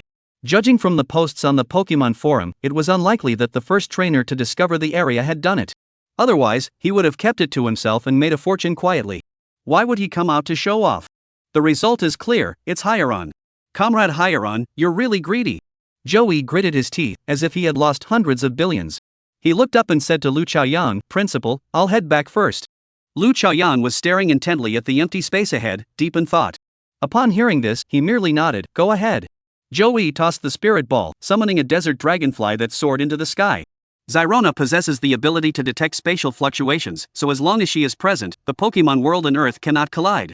These two civilizations, which are quite similar yet fundamentally different, are temporarily safe under her vigilant protection. Chapter 141, The Terrifying Fire God Moth. After leaving the spatial loop point, Joey did not return directly to school but instead descended to an uninhabited corner. The backpack contained charred charcoal, and Joey felt uneasy if he didn't use it. After all, whenever he thought back to the figure of that half-divine fire moth, Joey couldn't help but eagerly anticipate the combustion bug-S evolution. Even though he knew it was impossible for it to reach that level at the moment, evolving into a fire god moth would undoubtedly greatly enhance its combat power. The key is that it's so cool. Joey took out the pokeball and opened it. A burning bug burst out of the white light. As soon as it emerged, the burning bug noticed that the ground beneath its feet fell off. Ha! It looked down and saw it was sticky and wet. The next moment, the flames around its neck suddenly grew much more intense. Only when the intense flames had completely evaporated the moisture from the ground beneath its feet did the burning insect shake its body and settle comfortably. Then it glared at its master with a reproachful look. Don't you know that fire-type spirits hate water? However, as soon as the burning bug lifted its head, its eyes couldn't look away. It noticed that its master was holding something in his hand that possessed a deadly allure. Eek! The firefly arched forward a few times, fluttering around its owner's feet in a flattering manner. The flame shot up, igniting Joey's pants. I'll give it to you, don't burn my pants. Joey tossed the charred piece of wood aside, his eyes glowing blue as he used his psychic powers to extinguish the flames on his pant legs.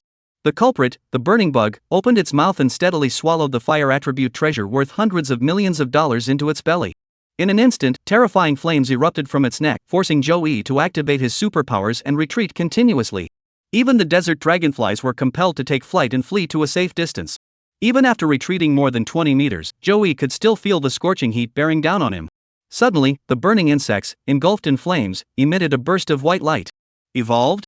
Joey quickly opened the game interface, and a series of dialog boxes appeared at the bottom of the screen. System notification: the burning bug has absorbed the charred wood. The burning bug's level has been upgraded to LV59. What? What does the burning bug look like? Evolve quickly. Joey agreed repeatedly. In the real world, a crack suddenly opened at the rear of the burning insect's body, followed by 3 pairs of enormous wings engulfed in flames extending outward from within. As the white light dissipated, a completely new form appeared before Joey's eyes. It had transformed into a massive flame-like moth, its eyes glowing a deep blue. A pair of red horns, resembling those of a demon from the depths of the abyss, curved around its head, exuding an eerie and mysterious aura. After evolving into the fire god moth, its insect body became more robust, with a ring of white fur around the upper part of its body and 4 small legs. The central part of the abdomen is black, with a light blue outer layer. The most striking feature is the back, which features 3 pairs of fiery orange-red wings, resembling a blazing red sun. Black spots are scattered across the wings and the outer sides of the abdomen, making it appear even more mystical. Fire god moth. Congratulations! The burning bug has evolved into the fire god moth. The fire god moth has mastered Butterfly Dance Advanced, Fire Dance Advanced, Hot Wind Advanced, Rising Wind Intermediate, Blow Away Intermediate, and Silver Whirlwind Intermediate. Under the influence of charred wood, the fire god moth has learned Great Character Explosion Ultimate Move. 3 advanced skills, 3 intermediate skills, and 1 ultimate skill. You instantly mastered 7 skills? Joey was completely taken aback by this guy. This talent is simply too terrifying. The fire god moth isn't like Mutwo or Magikarp, but has a wide range of skills in its burning insect form and is extremely powerful. Under such circumstances, it managed to master so many skills it can only be described as having extraordinary talent. No, even extraordinary talent cannot describe it. There's definitely some charcoal in there. Joey couldn't help but open its information. Fire god insect, female insect, fire. Talent, orange, master level. Level, near Kingdom Peak, LV59. Size, 26m, 138 kilograms. Size, 26m, 138 kilograms. Abilities: Flame Body inflicts burn damage to opponents at close range. Bug Sense hidden as HP decreases. The power of bug type moves increases, with a maximum boost of 100%. Skills: Endure Inherited, Dawn Inherited, Spark, Charge, Flame Rush, Flame Wheel, Web, Drain, Charge, Sacrifice Charge, Bug Bite, Butterfly Dance, Fire Dance, Hot Wind, Gale, Blow Away, Silver Whirlwind, Great Flame Explosion. 17 skills. Endurance is a life-saving skill. Dawn and Absorb are recovery skills. Fire-based ultimate moves deal damage. Butterfly Dance is an enhancement skill. Rising Wind is for speed. Blast is for escape. Hot Wind is for area damage. Great Flame Explosion is for single target damage. What skills do you not know? What areas do you need to improve? You're awesome. Joey couldn't help but give the big guy in front of him a thumbs up. Burning fire god moth, you're really fierce. Buzz? The fire god moth is still confused itself. It raised its head from the ground and spread its 3 pairs of enormous fire wings, looking somewhat unfamiliar. Then it controlled its wings and flapped them gently. Whoosh! A scorching airflow suddenly surged in all directions, evaporating the moisture from the wetlands dozens of meters away and exposing the cracked soil. It was as if a giant sun was slowly rising. The fire god moth took flight. Countless scales fall from its wings, turning into flames upon hitting the ground. You look kind of cool. Joey couldn't help but stare. In this state, he'd definitely attract attention if he went out. Even a quasi-god wouldn't be as arrogant as this. As the saying goes, send the Buddha all the way to the west. Joey opened the game interface once more and gave the magical fruit to it for use. The next second, the flames surged once more.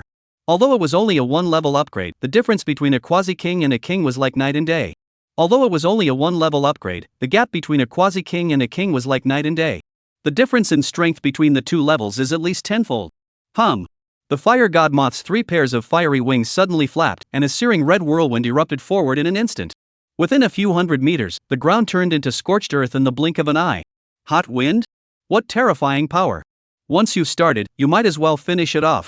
Joey decided to click the magical fruit again, boosting Jengar's level to 60 as well. Oh, right. There's also the Mega Stone. Joey slapped his head and quickly released Jengar from the Pokeball. Having been upgraded to the king level in the game, Jengar's body constantly emitted ghost-type elemental energy, staining its pale form pitch black. Immediately afterward, Joey materialized the Mega Stone from his game backpack. Jengar's blood-red eyes suddenly turned toward him. Chapter 142, Mega Jengar. How do you use this thing? Holding the Mega Stone in his hand, Joey was a bit confused. In the game and anime, you just give it to the Pokemon to carry, and trainers also have the corresponding keystone in their hands. However, in the real world, Joey didn't even see a trace of the keystones, and more importantly, the spirits can't carry such items either. If you tie a rope around it and hang it on a Jengar, the Jengar can phase through things and slip into shadows. How would the Mega Stone do that? Even if the Mega Stone can drill through, how would the rope holding the Mega Stone drill through? So what's the point? Joey, who couldn't figure it out, extended his hand, placing the Mega Stone in his palm and holding it out in front of Jengar. Do it yourself. Only to see the ghost monster open its huge mouth and swallow Joey's entire arm in one gulp. When it spat him out, the Mega Stone had already vanished. Evolution stones are swallowed, secret treasures are swallowed, tree fruits are swallowed, and now Mega Stones are also swallowed. Joey really wants to see what a Pokemon's stomach is made of. However, after swallowing the Mega Stone, Jengar's behavior was different from when it was in its secret power state. Suddenly, colorful light bands began to flicker around it, reminding Joey of the convergence of laws. Immediately afterward, the massive mouth of the Jengue, capable of splitting open the back of its head, opened wide. A glass bead much smaller than a Megastone, only about 1 centimeter in size, is expelled. The glass bead shone brightly all around, floating in the air without any external force. Could this be? Joey reached out, picked up the glass bead, and examined it closely before his eyes. The exterior was transparent, with a spiral pattern of red and blue at the center, resembling a miniature version of the Jengar Megastone. Is this the keystone? Joey recalled the operation for Mega Evolution from the anime. Thankfully, there weren't any major moves, and it wasn't embarrassing. Unlike the later Z moves, which require you to strike the same pose when using them. If you have time to dance, others can destroy you with a single move and kill you instantly. Holding the keystone in his hand, Joey stared at Jengar and cautiously asked, Mega Evolution? What the? With a sinister laugh, more multicolored light bands suddenly erupted from Vengue's body. At the same time, the same number of light bands appeared on the keystone in Joey's hand, connecting it to the Jengar. A white light enveloped them. Its form changed. Racial values also continue to improve. Once all the flashy lights fade away, the brand new Mega Jengar emerges. Its most significant change is its lower body and arms. Mega Jengar's arms have grown extremely long and, along with its lower body, have transformed into a faint white mist, making it difficult to discern its form. According to the Pokédex description, Mega Jengar's lower body is hidden in another dimension, making it invisible to humans. The upper body retains its general shape, but between the blood-red, eerie eyes, there is now an additional vertical eye. The appearance is indeed much more stylish, and the power is even more formidable. Joey opened the game and checked the information. After Mega Evolving, Jengar had leveled up by 10 levels, advancing from a rookie at the beginning of the Elite Four to an intermediate level Elite Four member.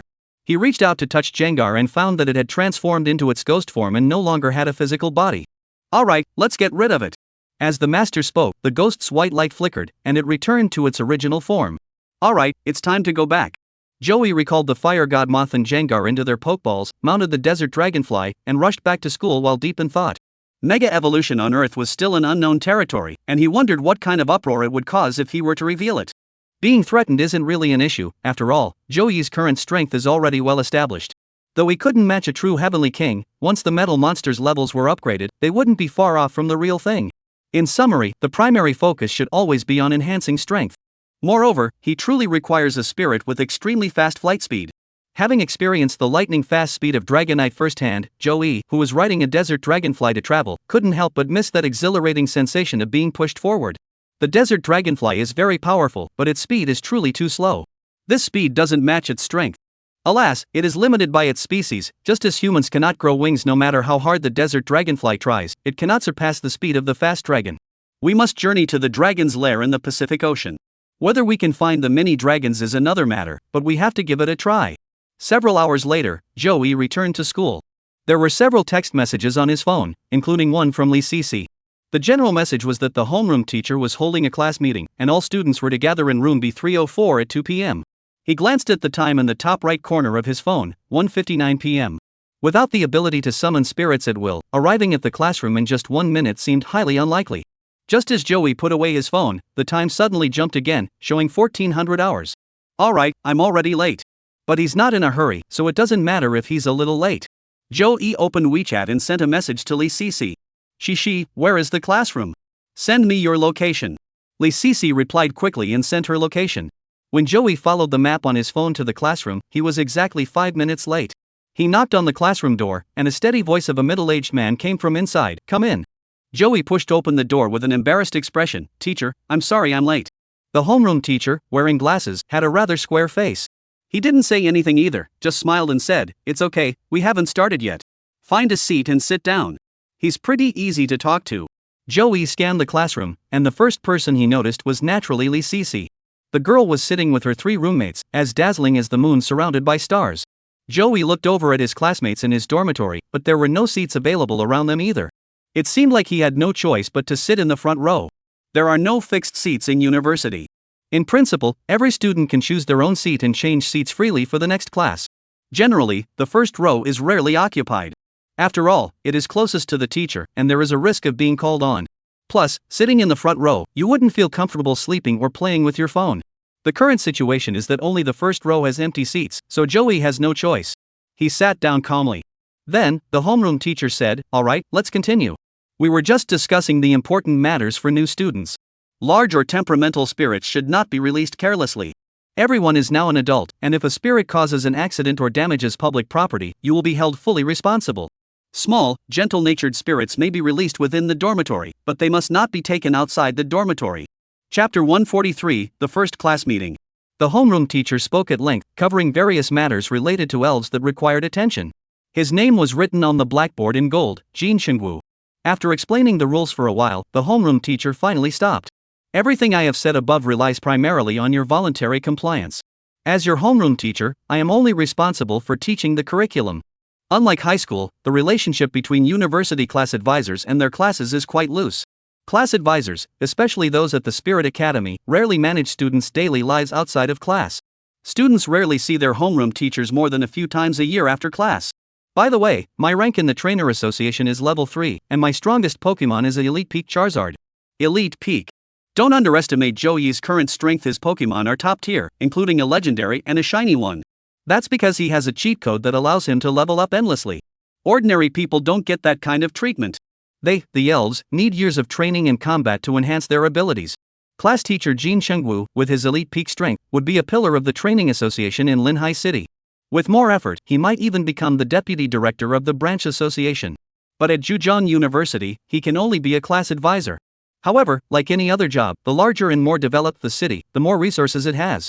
The annual education budget allocated by the national government is astronomical, and the salaries of university professors in Zhejiang province are quite generous, far surpassing those of ordinary elite-level professionals.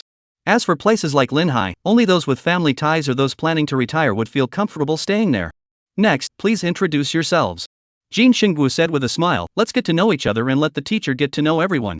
Let's start with the student numbered 1. After he finished speaking, the student with the first student number walked up slightly nervously. Young people who had just graduated from high school weren't that thick-skinned. Facing 40 pairs of unfamiliar eyes, the student spoke softly but at least managed to get the words out smoothly. Hello everyone, my name is Chen Ke, I'm from Fujian, and my starter Pokemon is Popo. It's nice to meet you all. Snap. A sparse round of applause broke out. The students went up one by one, most of them giving simple introductions before coming down, with little response from the audience. When it was Lee Cece's turn, Joey could clearly sense that the atmosphere in the classroom had changed. All the boys in the class took the opportunity to listen intently, determined not to miss a single word. My name is Lee Cece, I'm from Taizhou, Zhejiang province, and my starter Pokemon is Sun Eevee. It's nice to meet all of you. A bright-eyed girl stood on the stage, making the podium shine even brighter. After her clear and melodious voice faded, the classroom erupted in enthusiastic applause. Joey estimated that all the applause from before combined hadn't been as loud as this. Indeed, women are always the source of men's motivation. The name Lee Cece is deeply etched in the minds of all teachers and students of Class 1011 of the Trainer Academy. The beautiful girl glides through the classroom like a gentle breeze, making even the hottest summer days feel pleasant. The boys looked excited, whispering to each other about everything the girl on stage was doing, hoping to catch even a moment of her attention. The girls, however, had expressions that varied from one to another. Some were envious, some were jealous, some were expressionless, and some clapped and smiled. Lee Cece gave Joey a wink, then walked back to her seat with light steps. Next up was Joey. As soon as he stood up and took a step forward, the classroom erupted into another round of murmurs. Here he comes. Is that him? The one releasing desert dragonflies on the playground. That's right. Apparently, he's also a hometown friend of Lee Cece. Holy cow. It's over. There's no hope for me and my goddess. His family must be wealthy and prestigious, they're definitely extraordinary. Joey's bold moves on the playground truly startled many of the new students. Especially his classmates who were close by, who fully experienced the terrifying wind pressure caused by the desert dragonfly. Everyone was even more curious about Joey's background than they were about Lee Cixin. Unfortunately, Joey didn't say anything special either. He quickly walked up to the podium and introduced himself properly. My name is Joey. I come from Taizhou, Zhejiang Province. My starter Pokemon is a desert dragonfly. His tone was calm, without any signs of nervousness or shyness, a straightforward statement. Desert dragonfly. Sigh, reincarnation is also a skill, something you can't envy. Is he running for class president? The discussion continued until Joey sat back down, and the student below him took the stage, at which point the room fell silent. As time passed, everyone finished introducing themselves. The homeroom teacher, Jin Chengwu, came out and continued to host the class meeting. Next, we will determine the class officers, starting with the class president. Jin Chengwu's gaze lingered on Joey for a moment before continuing. Students who wish to serve as class president, please raise your hand. As soon as he finished speaking, everyone turned to look at Joey. If this psychopath were to run for class president, the outcome would be certain no one could possibly beat him. Only after confirming his intentions will those with aspirations raise their hands. Cough, cough, everyone, why are you looking at me? Joey said helplessly, I'm just a slacker, I won't run for any class officer positions. Upon hearing this, several students, including Xianan, who shared a dormitory with Joey, sighed in relief and raised their hands one after another. The position of class monitor at Zhejiang University is actually quite prestigious and makes it easier to join the student council. Once you join the student council, you can meet more academically strong or promising peers, which are invaluable connections for the future. Jin Xingwu has an exceptional memory. He called out the names of the students who raised their hands one by one: Xianan, Su Qiuyu, Du Gaoshi, and Ji Yangjun. Just these 4 students? Alright, let's start with Xianan and conclude with a show of hands. Joey wasn't interested in any of this. During the class officer election, his attention had already shifted to the game. The things these students cared about and competed for were on a completely different level from him. The two were as different as heaven and earth. While these people are still fighting over positions like class monitor or branch secretary, Joey is searching for rare treasures worth tens or even hundreds of billions. Can these two even be compared? Victorious in battle against the bug catcher, the metal monster gains 1299 experience points. Bug catching master Gangza, you're really amazing. Can I get your contact information? Let's battle again in the future. Declined. Bug catcher master Gangza, that's truly unfortunate. Chapter 144, Journey to the Level 5 Secret Realm. As soon as the class meeting ended, Joey turned around and asked the homeroom teacher for leave, and it was an indefinite leave. Jin Xingwu had no authority to approve such a leave request.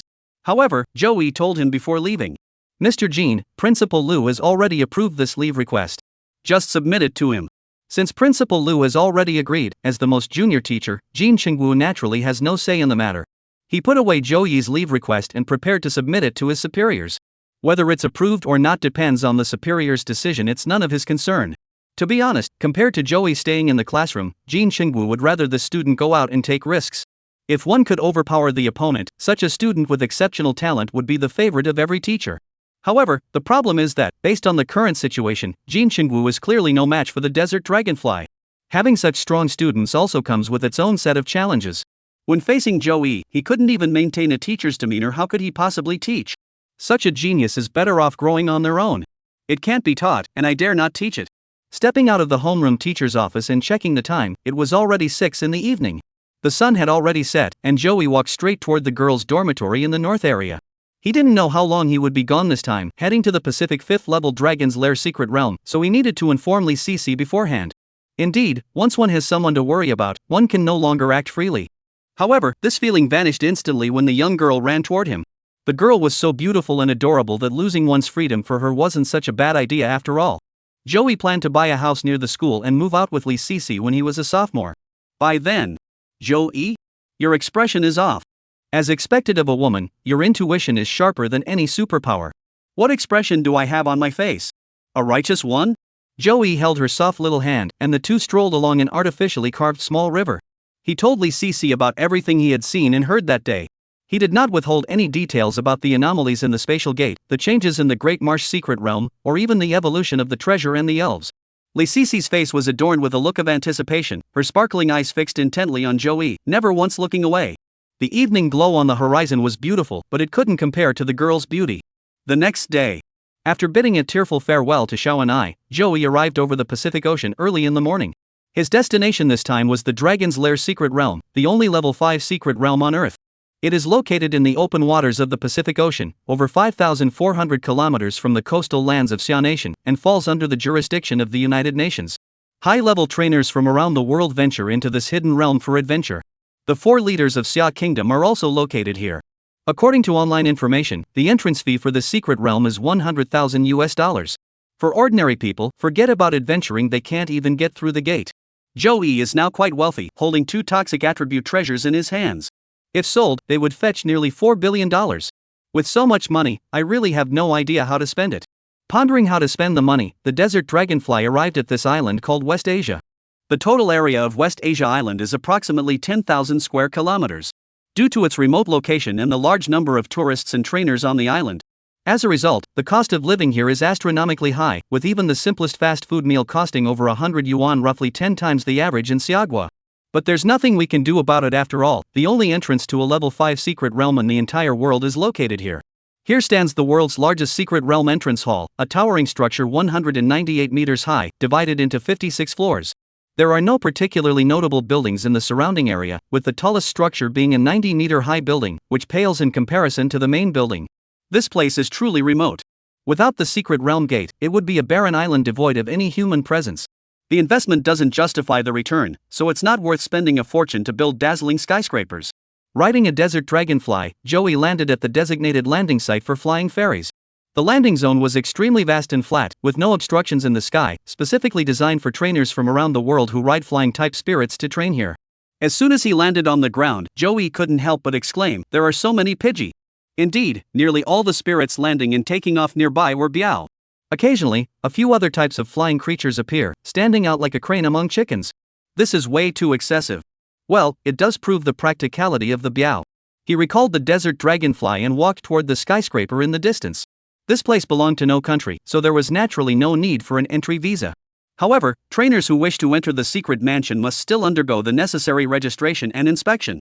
Joey presented his trainer card and Xiagua ID card. After the staff completed the inspection and confirmed everything was in order, they were granted access. What appeared before them was an extremely spacious hall. Trainers of various skin tones were moving back and forth in the hall, some with solemn expressions, others chatting and laughing. On both sides are various shops, some with signs in Chinese, others in English and other languages. Joey ignored the shops and walked straight toward the entrance to the secret realm. Only cute girls shop in places like this. The same items are several times cheaper in Xiagua. Upon reaching the entrance to the secret realm, the area was cordoned off with red tape, creating 2 separate pathways. The right path leads out of the secret realm, while the left path leads into it. The exit has no obstructions, but the entrance is guarded by staff. Beside it was a sandile that every trainer dreamed of having. Joey was at the back of the line. He watched the Shinado, who occasionally unleashed her superpowers, and recalled a book he had seen in a general store recently. What was the name of that book again? The Days I Lived with Sanai. No, wait, it's actually called My Married Life with Sanai. That's absolutely insane. But Sanai is indeed quite pretty. As the trainers handed over their money one by one, the group gradually moved forward, and new people appeared behind Joey to hand over their money. When it was his turn, a magnetic male voice suddenly echoed in his mind, "Please pay $100,000 as the entry fee." It's telepathy. Indeed, when facing trainers from different countries who don't speak the same language, telepathy is the best way to communicate. Why is it a male voice? This Shinado is male. All of Joey's fantasies were shattered in an instant. Chapter 145, The Expensive Map. After paying the fee, Joey successfully crossed through the time-space gate. System notification, Dragon's Cave secret realm detected, converting to game map. Map conversion complete. The Dragon's Cave secret realm has been added. The system prompt sounded on time. The Dragon's Cave is an alternative name for the secret realm. There are many other names for it online, such as Dragon's Nest, Dragon's Cave, and Dragon's Cavern. The main hall inside the secret realm remains bustling, with its liveliness far surpassing that of the Earth side. The $100,000 entrance fee is no small sum. Most trainers couldn't afford such a price. Despite the high cost, this place offers an unparalleled appeal. Some trainers, once they arrive, decide to settle here permanently and never leave. As a result, a fairly large city gradually expanded around the spatial temporal gate within the secret realm. According to the latest statistics from the United Nations, the permanent population of this secret city is nearly 100,000. As for the transient population, there's no need to mention it. Millions of trainers flock here every year, hoping to capture dragon-type Pokemon and achieve instant fame and fortune. However, despite being a secret city of immense scale and bustling crowds, there isn't a single vendor to be found in its secret hall. How is that possible? Joey couldn't help but feel utterly perplexed. This place belongs to all global trainers, so the Training Association would never provide you with a secret map for free. If you want a map, you can only purchase it from the store or other trainers. Joey had originally thought the lobby would be filled with all sorts of unscrupulous merchants, but to his surprise, it was surprisingly clean and orderly. Moreover, there were no shops in the hall. After looking around, he only spotted a supermarket. This is a simple lobby, similar to the waiting halls on Earth. Strange, very strange. Following the crowd, Joey stepped out the door, and a bustling pedestrian street suddenly came into view. This time, there were more shops. Various shops lined both sides of the pedestrian street, with signs in different languages hanging above them. For a moment, Joey felt as though he had returned to some international metropolis on Earth. But daydreams aside, the secret map still needed to be purchased. This is a level 5 secret realm. Without a map, it's like wandering aimlessly on an alien planet. He surveyed the cobblestone-paved pedestrian street before entering a shop with a sign reading Dragon's Cave Secret Realm General Store. The shopkeeper, a strikingly beautiful woman, stood behind the cash register at the entrance, her loose collar revealing half of her snow-white neck. Joey stared intently, his expression calm as he said, "Don't bring me a steamed bun. Bring me the most detailed map of the secret realm." Hee, little brother is so cute. The boss's wife smiled and said, "The most detailed map of the Dragon's Den isn't cheap, and we only rent, not sell." Only rent, no sale? Joey was taken aback and blurted out, "Why is that?" The boss's wife admitted it casually, "Of course, it's to make it more rare and command a higher price." Joey thought about it and then understood. Rarity makes something valuable, and this is especially true for information-based items. If maps were everywhere, their value wouldn't be very high. But renting is a different story.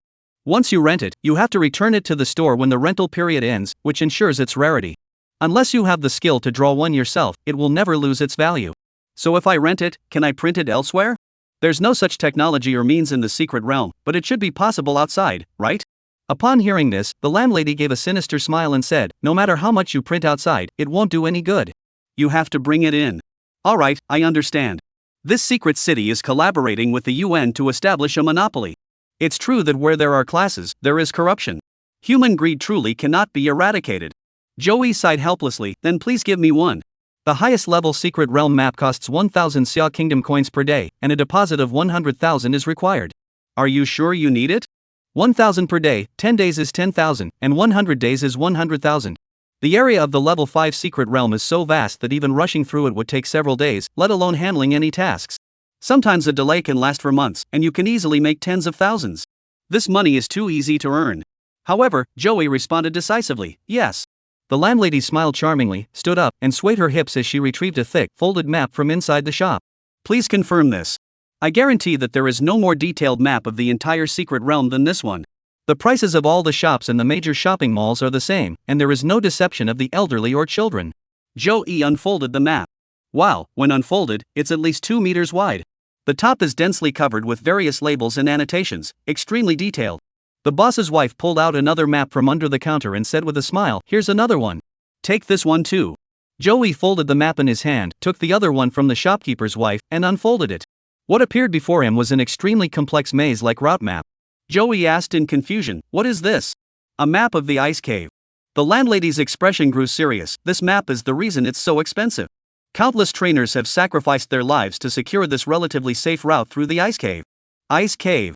Joey had also heard about this place online. It was the greatest challenge standing in front of the dragon cave. The ice cave is an extremely vast and frigid labyrinth.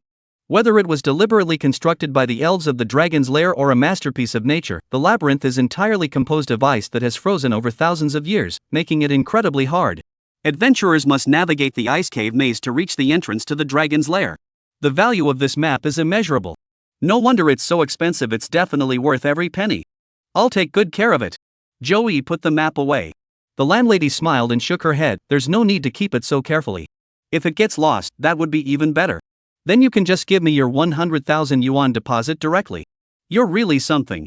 Joey reached into his pocket to pay. Oh no, I forgot to exchange cash at the lobby on Earth. He didn't plan on buying anything this time, so he didn't bring any cash. Who would have thought that a map would require a 100,000 deposit? Hold on, I'll go get some cash. Turn right and walk 100 meters, and you'll find Xiaogui International Bank. They have dedicated staff members who handle bank card transactions for entering and exiting the secret realm. Go ahead.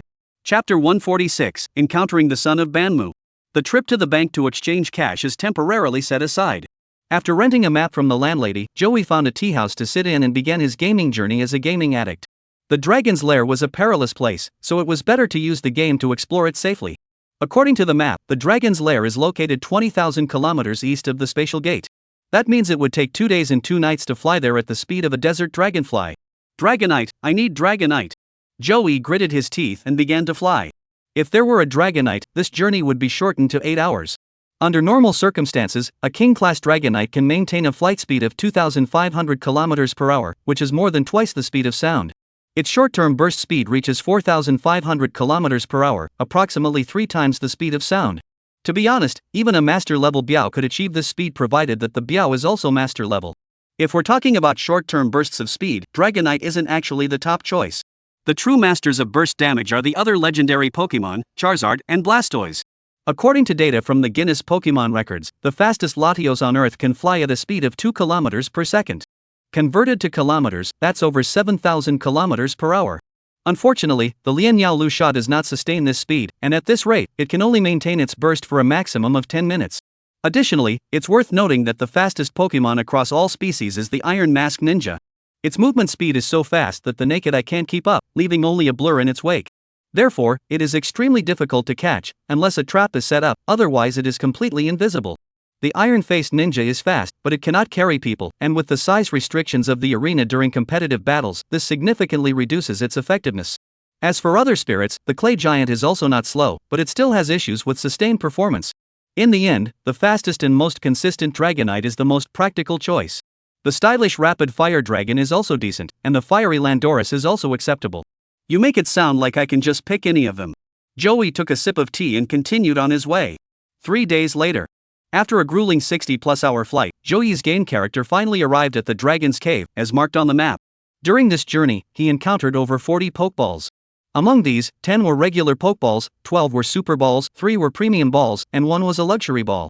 The rest are items like large mushrooms, ancient coins, ancient iron swords, large pearls, and gold pearls, which can only be sold for a small amount of money. Even in a level 5 secret realm, evolution stones are extremely rare items.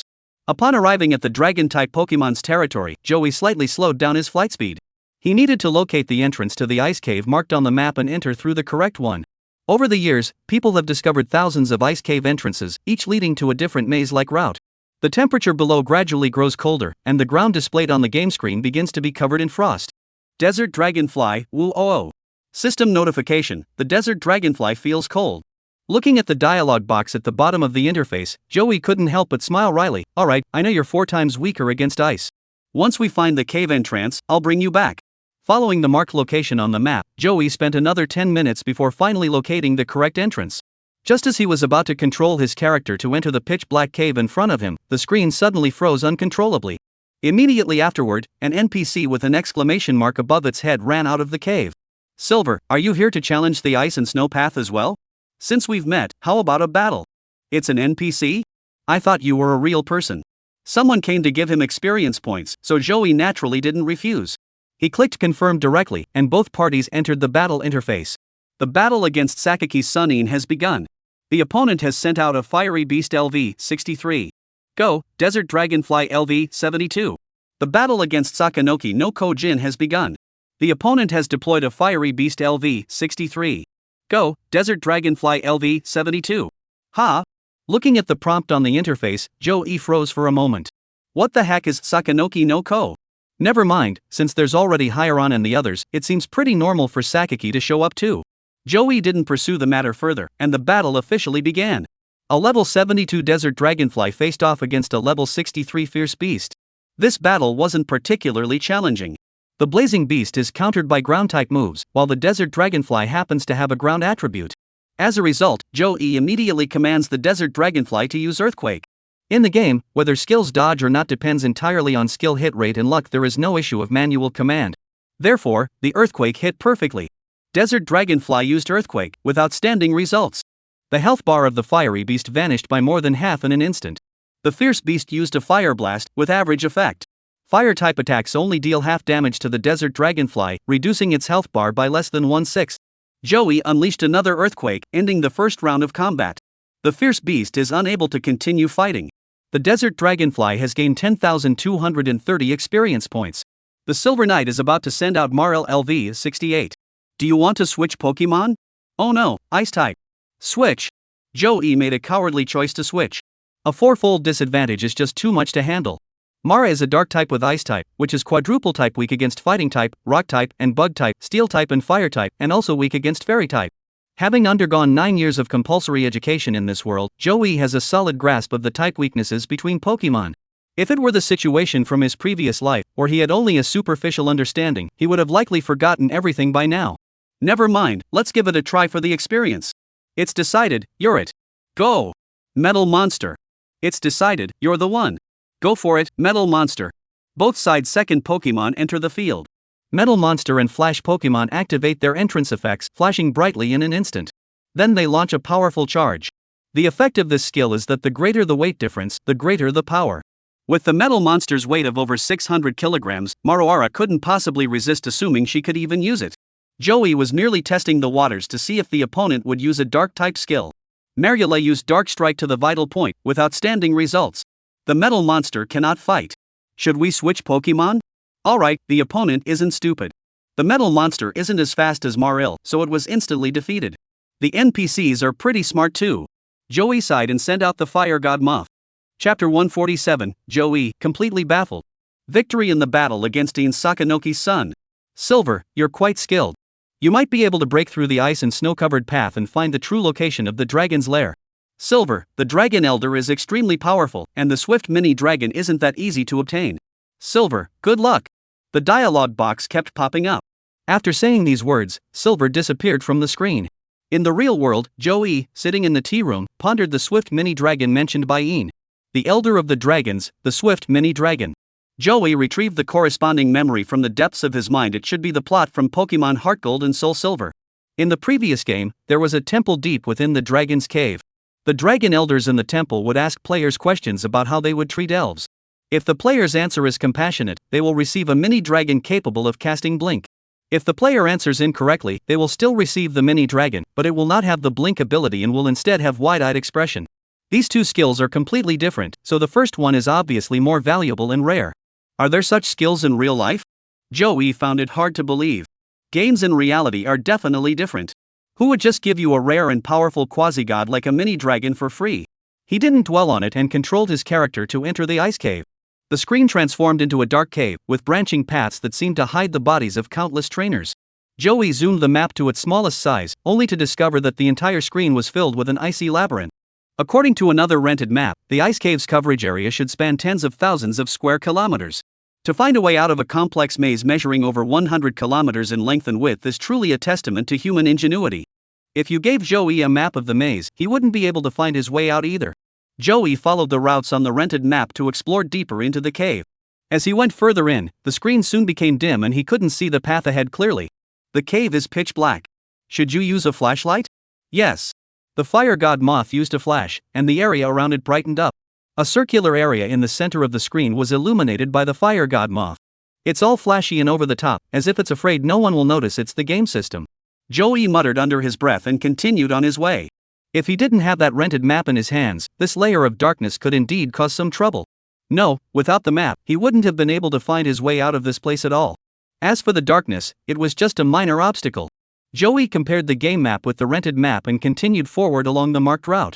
This cave has numerous branching paths, with a complex and ever-changing layout. Additionally, high-level wild Pokemon lurk within, making it a perilous place where even experienced trainers would find it nearly impossible to escape. A wild Rumble Rock LVU-46 has appeared. Go, Metal Monster! With the help of Vital Liquid, the Metal Monster has regained its stamina. While it may not stand a chance against high-level trainers, it remains extremely aggressive when facing wild Pokemon. A single powerful attack instantly defeated it, earning over 400 experience points. Wild spirits don't provide much experience, but thanks to Joey's deliberate leveling, the metal monsters quickly reached level 59. Enjoying a refreshing cold drink, Joey continued to explore deeper into the ice cave.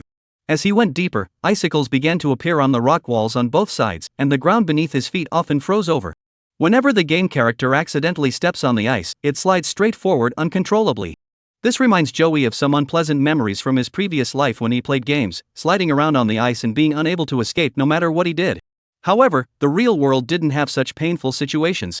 Although the ground is frozen soil and solid ice, professional ice-breaking boots are available for purchase on commercial streets, and as long as you avoid any fancy maneuvers, slipping is unlikely to occur. Will the trainers who venture into this area be able to find their way back out? The ice isn't the problem, it's this massive maze that could drive anyone mad. The key issue is that high-tech detection devices cannot be used within the secret realm, immediately increasing the difficulty of exploration by an immeasurable margin. The scanning abilities of the psychic-type elves can play a significant role here, and ultrasound can also be used to perceive the terrain in the darkness. Joey once again experienced the beauty of the game system. While others were risking their lives in the ice cave, he was able to sit comfortably and get the job done. The game character walked along, then suddenly stopped. Joey looked and saw that the rocks had come to an end, and the path ahead had turned into a waterway. Above his head was eternal ice that had never melted, beneath his feet was a cold, swift-flowing underground river, and on either side were narrow passages with limited space.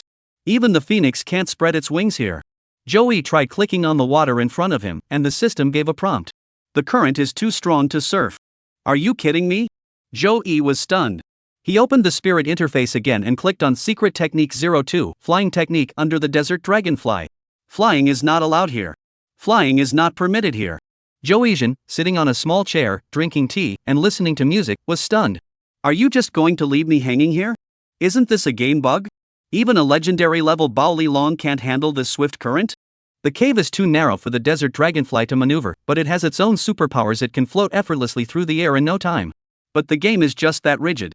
Joey had known this for a long time. He had realized the game's rigidity from the second Rock Wall Coast secret realm. It seems he'll have to make the trip himself after all. He had considered every hardship and difficulty, even being defeated by a powerful dragon-type spirit master like Joey. But he never imagined that he would be blocked by a mere 10-meter-long ice cave current. In the real world, there would be 100 ways to get past this thing. He could even jump over it by backing up a little. But in the game, there's absolutely nothing you can do about it. It's so ridiculous it's laughable.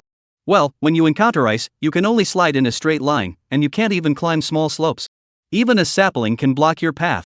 That's just how the game is designed, isn't it? Joey was at a loss for words. System, you are truly faithful to the original setting. Chapter 148, Go find some teammates. The Pokemon system is sometimes convenient, but sometimes it's really annoying.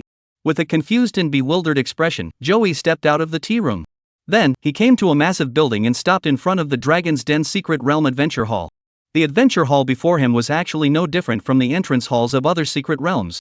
However, since this secret realm is well developed and has a large population, the city's administrators decided to move it here separately to avoid blocking the entrance and causing congestion. Joey is here to form a team. He was confident enough to venture into other secret realms alone, but the Dragon's Cave and the Ice Cave were places where Joey truly dared not take any risks.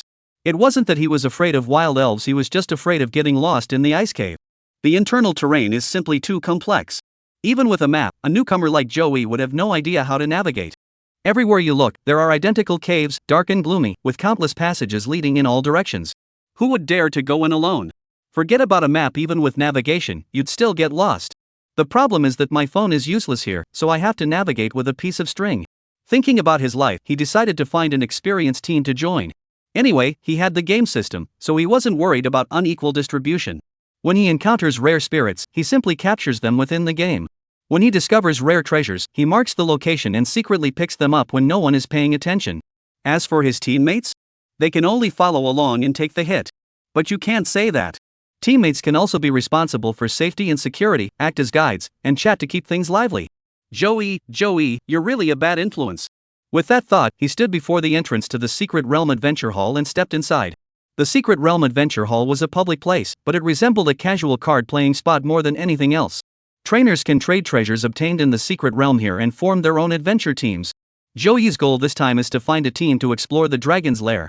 As soon as he entered the hall, he was greeted by groups of trainers sitting around tables, drinking and eating. Since they couldn't use high-tech devices, they were each enjoying their drinks, chatting about everything under the sun, and some were even strumming guitars, with a crowd gathered around to listen.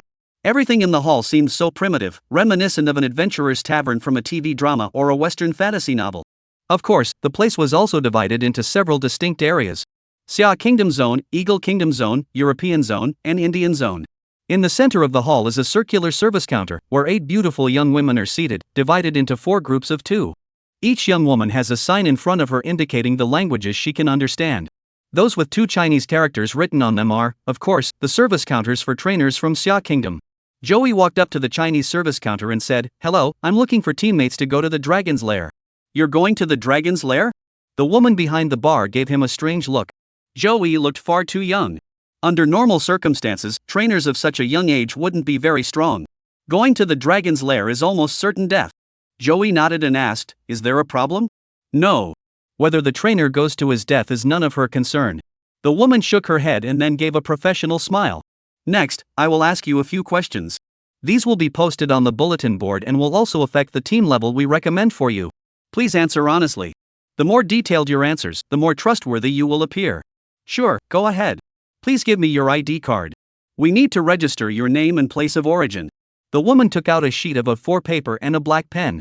This posture was indeed very formal, and Joey couldn't help but nod in approval. He took out his ID card and handed it to the other person.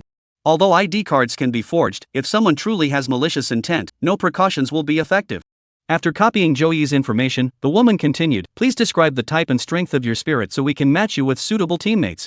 Joey replied, "A desert dragonfly of the Heavenly King class." "A desert dragonfly of the king level?" The woman holding the pen paused, staring in astonishment at Joey and reminded him, "Sir, after registration is complete, we will verify your information on site to ensure its accuracy." She had thought Joey would change his mind, but to her surprise, he replied casually, "Of course we need to verify it. If you don't verify it, I wouldn't dare to trust you either." The woman remained silent for a moment before saying, "Please continue." "A legendary level." The woman put down her pen and spoke again, "Sir." Joey interrupted her directly, "Don't interrupt me. Let me finish first, and then we'll go verify it right away." "All right, please continue." Since Joey had said that, the woman naturally had nothing to say. However, she had already made up her mind. If she later verified that the young man's abilities were not genuine, she would definitely add him to her blacklist. At such a young age, if he were a genuine king-level talent, she might have been willing to give him the benefit of the doubt, as some members of prominent families do indeed possess such resources. But to mention 2 superstars right off the bat is truly shocking. Joey listed all his Pokemon in one breath: Gengar, Firefly, Metal Freak, and Mutwo. Finally, he added, "I won't go into details about their specific strengths, I don't want you to keep harping on it." The woman remained silent for a moment, unable to put down the pen in her hand. Listen. Gengar, Firefly, Metal Freak, and Mutwo, what kind of Pokemon are these?" Even the Russian trainer next door who drank 10 pounds of vodka wouldn't dare to brag like that. "Hurry up, what are you waiting for?" Joey felt a bit helpless. Occasionally shocking him did feel pretty good, but every time it happened, he would look at him with an expression of disbelief, as if he were lying. After a while, it lost its appeal. The woman recorded Joey's information with a mix of disbelief and skepticism, then asked in a numb tone, "What are your requirements for the team?" A seasoned adventurer of the Dragon's Lair must be familiar with the terrain of the Ice Cavern and the Dragon's Lair, someone who can lead the team in and bring them back safely. This time, the woman wrote quite skillfully, quickly listing Joey's conditions. After putting down her pen, she asked, "Are there any other conditions?" "Someone from Xia, with a good reputation, and the rest is up to you." "All right." The woman nodded and added a condition, then handed the paper to the staff member beside her and returned the ID card to Joey, saying, "Sir, she will take you to verify the elf information." Chapter 149, Bulletin Board. The woman held Joey's information in her hand and led him to the back of the hall. There was a huge square here, with many trainers training their Pokemon and some engaged in battles. "Sir, please release your Pokemon." Joey waved his hand and said, "Take me to a place where no one is around. I don't want to draw too much attention." The 3 Pokemon Blastoise, Gengar, and Metagross are all shiny Pokemon. If I were to release them, I wonder how many people would be amazed and envious. He could guarantee that the trouble that would follow would be no less than the excitement they caused. Joey was someone who hated trouble. He had long since grown indifferent to such petty displays of wealth. He preferred to keep a low profile and accumulate his fortune quietly. The staff member glanced at the paper and nodded in agreement, then led Joey into the interior of a warehouse. 30 seconds passed. The woman emerged with a look of being toyed with, her face blank. The bulletin board in the Dragon's Lair Adventure Hall was a place the trainers kept a close eye on at all times. Here, you can find updates on current events both inside and outside the dungeon, as well as information on recruiting teammates and trading treasures. It can be described as a simplified real-world version of the Elf Network. When Joey followed the staff here, he realized he had underestimated the scale of the bulletin board. When Joey followed the staff to this place, he realized he had underestimated the scale of the bulletin board. Joey had imagined the bulletin board to be a wooden board standing upright with a few tattered wanted posters pinned to it. The actual bulletin board, however, was extremely detailed. Summer Country Announcement Board. First, a large sign was hung above the doorframe. Upon entering the interior, the main hall is a square measuring 100 meters in length and width, bustling with people and brightly lit. On the left side hang 4 large characters, treasure trading. On the right side are also 4 large characters, teammate recruitment. The 4 large characters Earth News are still hanging directly in front. In every corner of the hall, there are dedicated staff members responsible for registration.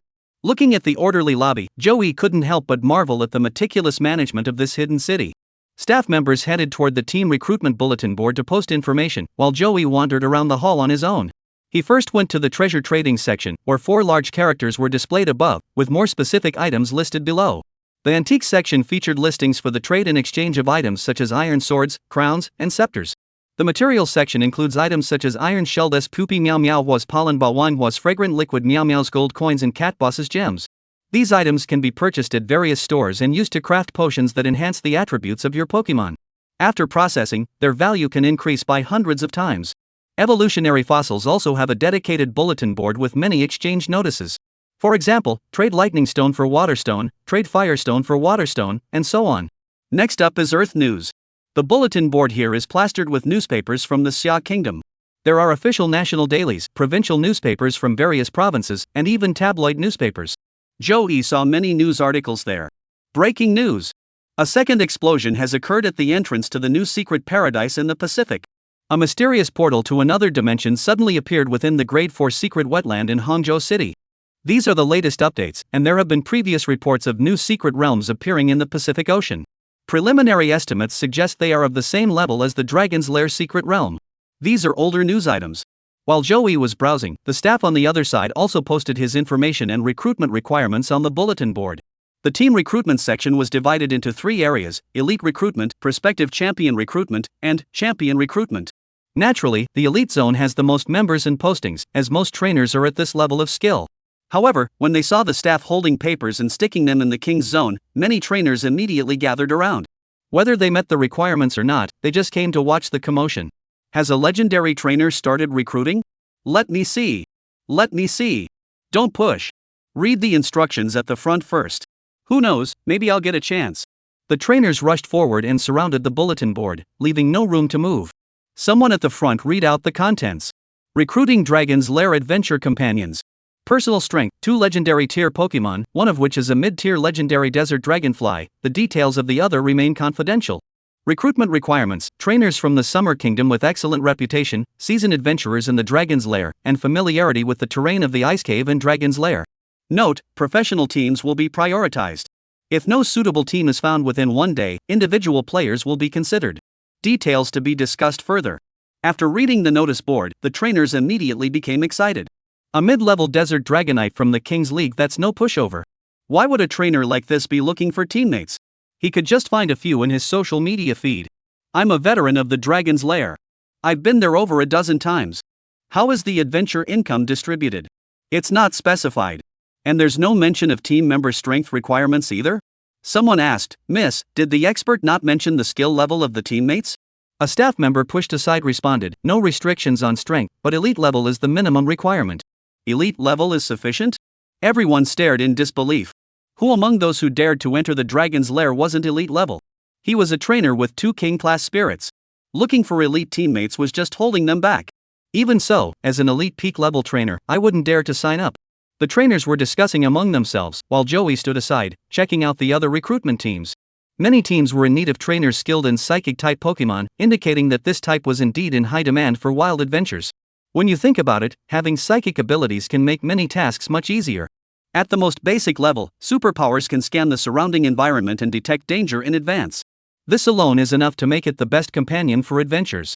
Moreover, the application of superpowers goes far beyond this. Telekinesis is also an extremely practical ability in the wilderness. Unfortunately, once I team up with others, I can't just freely reveal my superpowers. Joey felt a bit disappointed, but with the metal monsters around, he could still use his superpowers without drawing attention.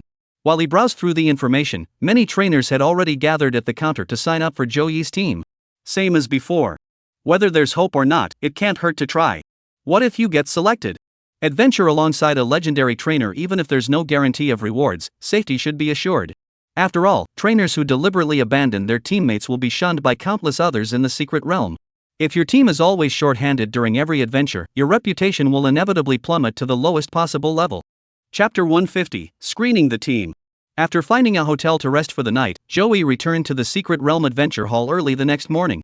He then received a stack of team recruitment lists from the staff. Joey found an empty seat in the hall, sat down, and began to read through the list slowly. Team name, no nonsense, catch the dragon, catch the dragon. Team members, captain near Kingdom Peak and 2 members near Kingdom. The first team blinded Joey's eyes with a flash.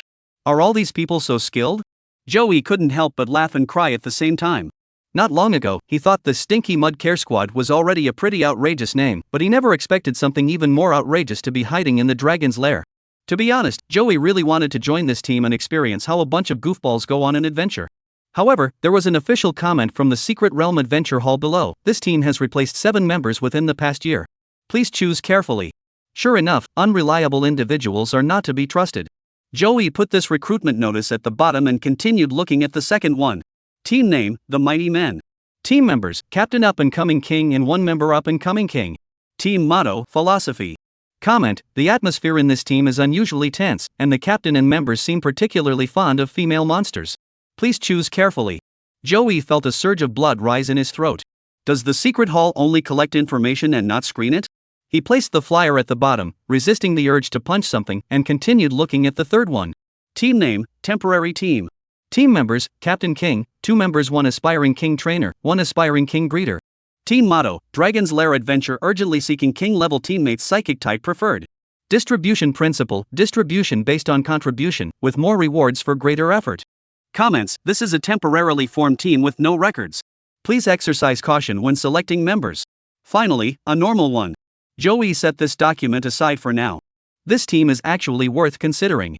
However, he preferred teams at the Quasi-King level, as that would allow him to perform better, whether it was capturing spirits or treasures, all without being detected. If there are any King-level players in the team, things get a bit tricky. Joey continued to look down. After more than an hour of screening, he finally selected 3 teams. The first was Above Legend, led by a Quasi-King, with 2 other members also at the Quasi-King level, with roles assigned based on contribution. Their team is a stable one, with the following declaration: we have entered the Dragon's Lair 6 times as a team, with extensive experience. If we work well together, we can form a permanent group. The second group is Dragon's Lair Temporary, led by a near-legendary player, with 2 other near-legendary members. Rewards are distributed based on contribution. This is a temporary team with the following declaration: Dragon's Lair Secret Realm Temporary Team, disbanded after 1 mission. The team leader must enter the Dragon's Lair 4 times to familiarize themselves with the Ice Cave route. The third is the Dragon's Lair Adventure Temporary Squad, with a captain at the Quasi-King level and 1 member at the Quasi-King level, with resources distributed evenly. This is also a temporary team, with the following declaration: Temporary team, looking for a super-powered individual, preferably a Quasi-King, with the team leader having extremely rich experience. Let's skip the fixed team for now. Joey thought for a moment and ruled out the first team.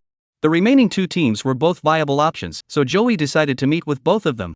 He approached the counter in the recruitment hall, handed the recruitment form back to the staff member, and said, "Please inform the captains of these 2 teams that I am interested in joining." The staff member took it, compared it with Joey's information, and immediately nodded and said, "We'll arrange it for you right away." A top-tier trainer, the staff dared not take it lightly. In this secluded place without mobile phones, communication is quite a hassle, so the staff hurried over to deliver the message in person. After waiting in the lobby for over an hour, Joey finally received the results. "Hello, excuse me, the team you applied to join is waiting in the lobby." Joey pulled his attention away from the game, stood up, and said, "Please take me there. Please follow me." Following the staff member, Joey arrived at the leisure hall and met the Dragon's Lair temporary team. The team leader was a stern-faced middle-aged man wearing a camouflage-colored assault jacket, with a shoulder bag and an elf belt strapped to his waist, a typical trainer's outfit. The other two team members were a man and a woman, both in their 30s. Considering that the Pokemon provide energy feedback to their trainers, it's estimated that these individuals are actually in their late 40s or even 50s. After all, geniuses are few and far between in the world, and most trainers rely on time and experience to gradually grow stronger. "Hello, my name is Yang Jangwo, and I am the captain of this temporary team." Upon seeing Joey approach, the man leading the group stood up with a surprised expression and extended his right hand toward Joey. "Hello, I'm Joey." After shaking hands, the other two teammates also stood up to shake hands. "Long, nice to meet you." At that moment, a rather handsome man with a muscular build and a steady demeanor appeared. "My name is Mo Rowan." The only woman in the group was of average appearance and was not wearing a windbreaker, but rather a loose-fitting t-shirt. Like Joey, she was dressed in casual, everyday attire. After the four introduced themselves, Joey sat down at the table, and the staff quietly left. The three team members stared at Joey in amazement. The team leader, Yang Jangwo, exclaimed, "Although the staff told me you would be very young, I didn't expect you to be this young." Joey smiled, "It's just luck." Long shook his head repeatedly and said, "You must be favored by the goddess of luck." Mo Rowan smiled and said, "Isn't that even better? Having a lucky god join our team means we're sure to have a bountiful harvest this time. Let me introduce my Pokemon first." Captain Yang Jangwo said, "The main ones are Charizard, Pidgeot, and Nidoking, all at the near legendary level. The remaining three are at the elite peak." Mo Rowan continued, "My main Pokemon are Steelix and Symbol Bird, both at the near legendary level, and the remaining four are at the elite peak level. Finally, Long, my main forces are Centaurs and Bido, both at the Quasi-King level, with the remaining four being 3 elite peak level and 1 elite level Pokemon. Joey, main forces include Desert Dragonfly and Long, with 1 mid-tier King level Pokemon, 2 King level Pokemon, 1 near King level Pokemon, and 1 elite level Pokemon." Puff. Put. Mo Rowan, who was drinking black tea, suddenly spit it out. Yang Jangwo and Long were also utterly shocked. Didn't the official record say there were only 2 Heavenly Kings? How come there are 2 more? Young people these days are just too amazing. This must be heartbreaking for the older generation. Chapter 151, officially entering the ice cave. After chatting with the three for a while, Joey decided to join the team. After getting to know them, the three trainers seemed fine. Both their attitudes and personalities were quite good. Since that's the case, there's no need to waste time trying to connect with the other team. After all, they're just temporary teammates. Once this mission is done, we'll disband on the spot. No need to investigate them too closely. Among the 4 of us, Captain Yang Jangwo has the most experience. He is quite familiar with the Ice Dragon Cave and can find the correct path with just a map. The 2 team members had also been down the ice cave several times and were considered experienced veterans. Only Joey is a complete newbie. However, Joey is the strongest. Not to mention the future, even now he's a golden opportunity, and the 3 of them dare not act superior in his presence. The conversation was very harmonious. Upon hearing Joey's decision to join the team, all 3 of them couldn't help but smile.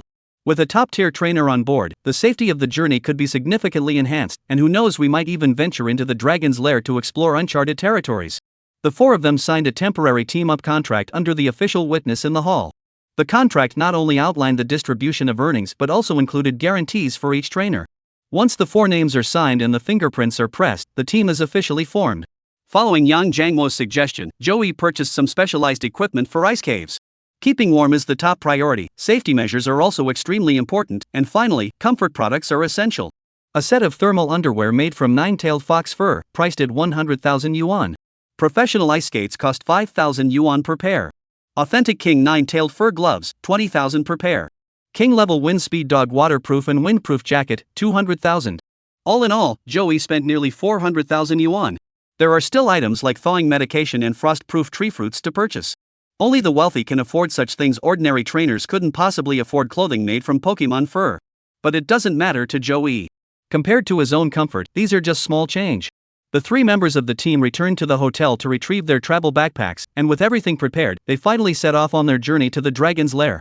High-altitude flight was quite boring. Although the Desert Dragonfly couldn't match the Biao in terms of burst speed, its endurance over long distances was unmatched.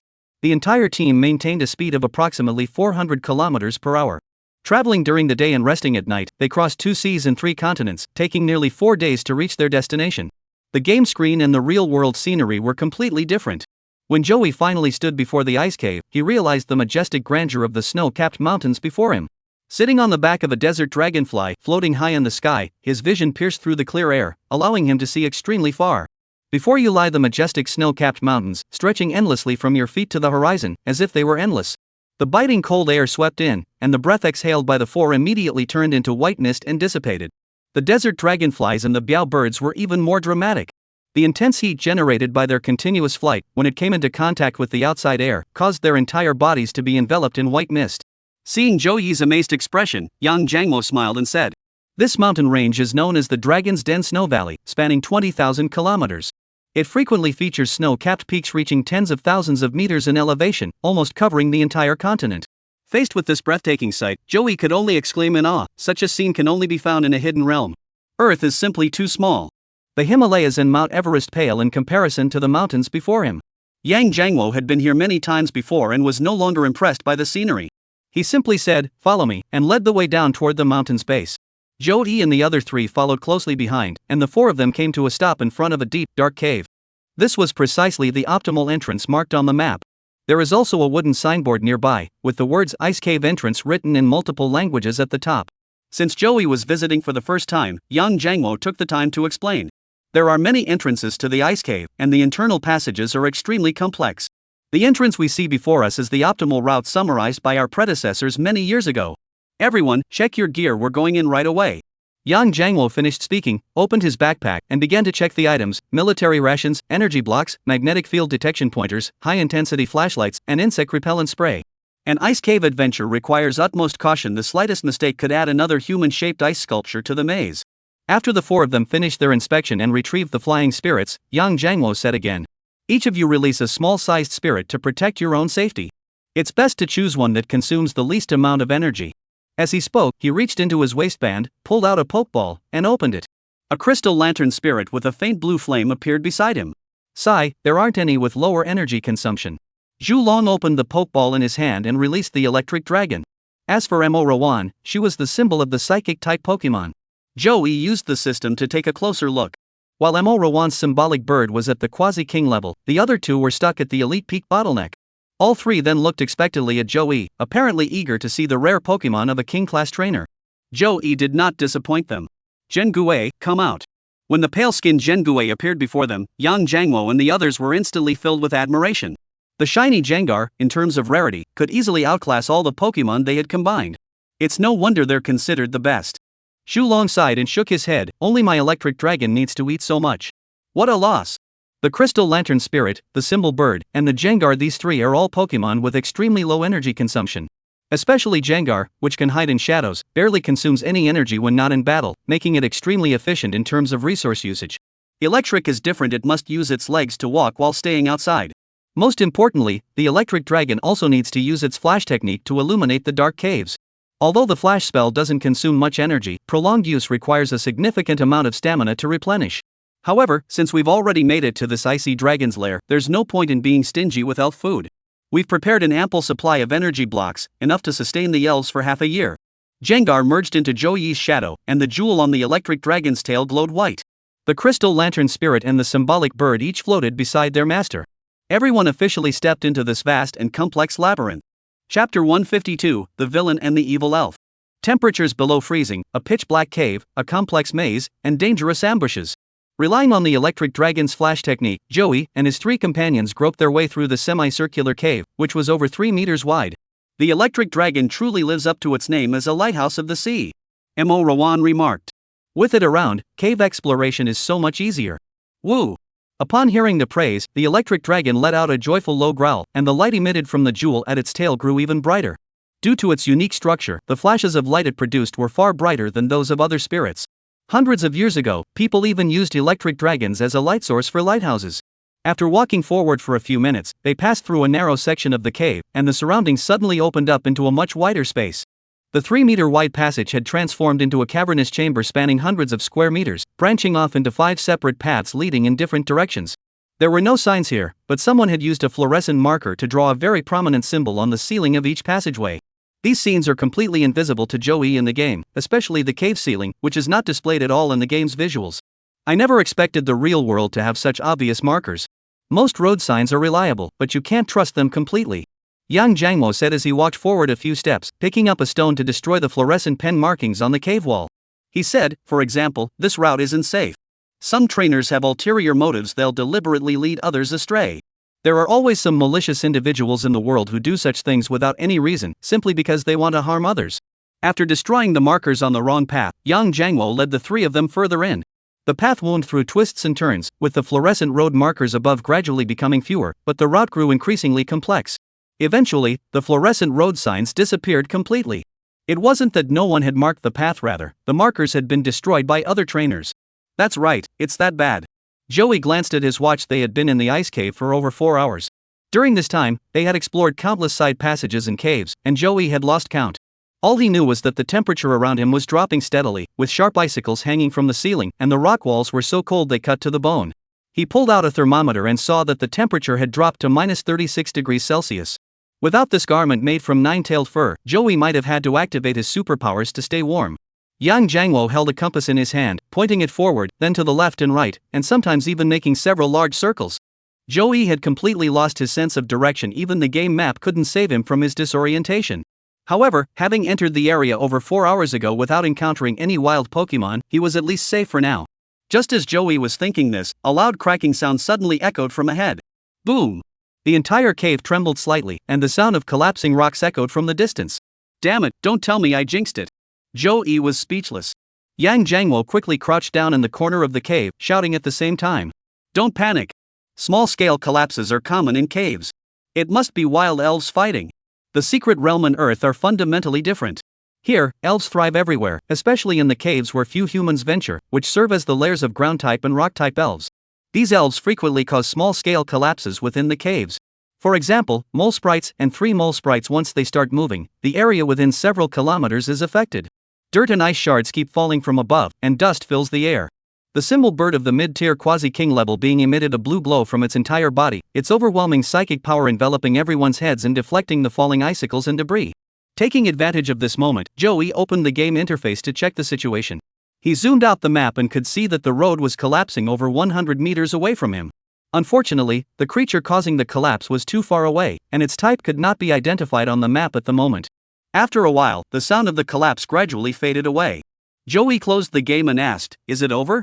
Just as he spoke, a deep, rumbling roar echoed from ahead, resembling the collision of rocks, accompanied by the heavy thudding of footsteps. It was the rumbling rock.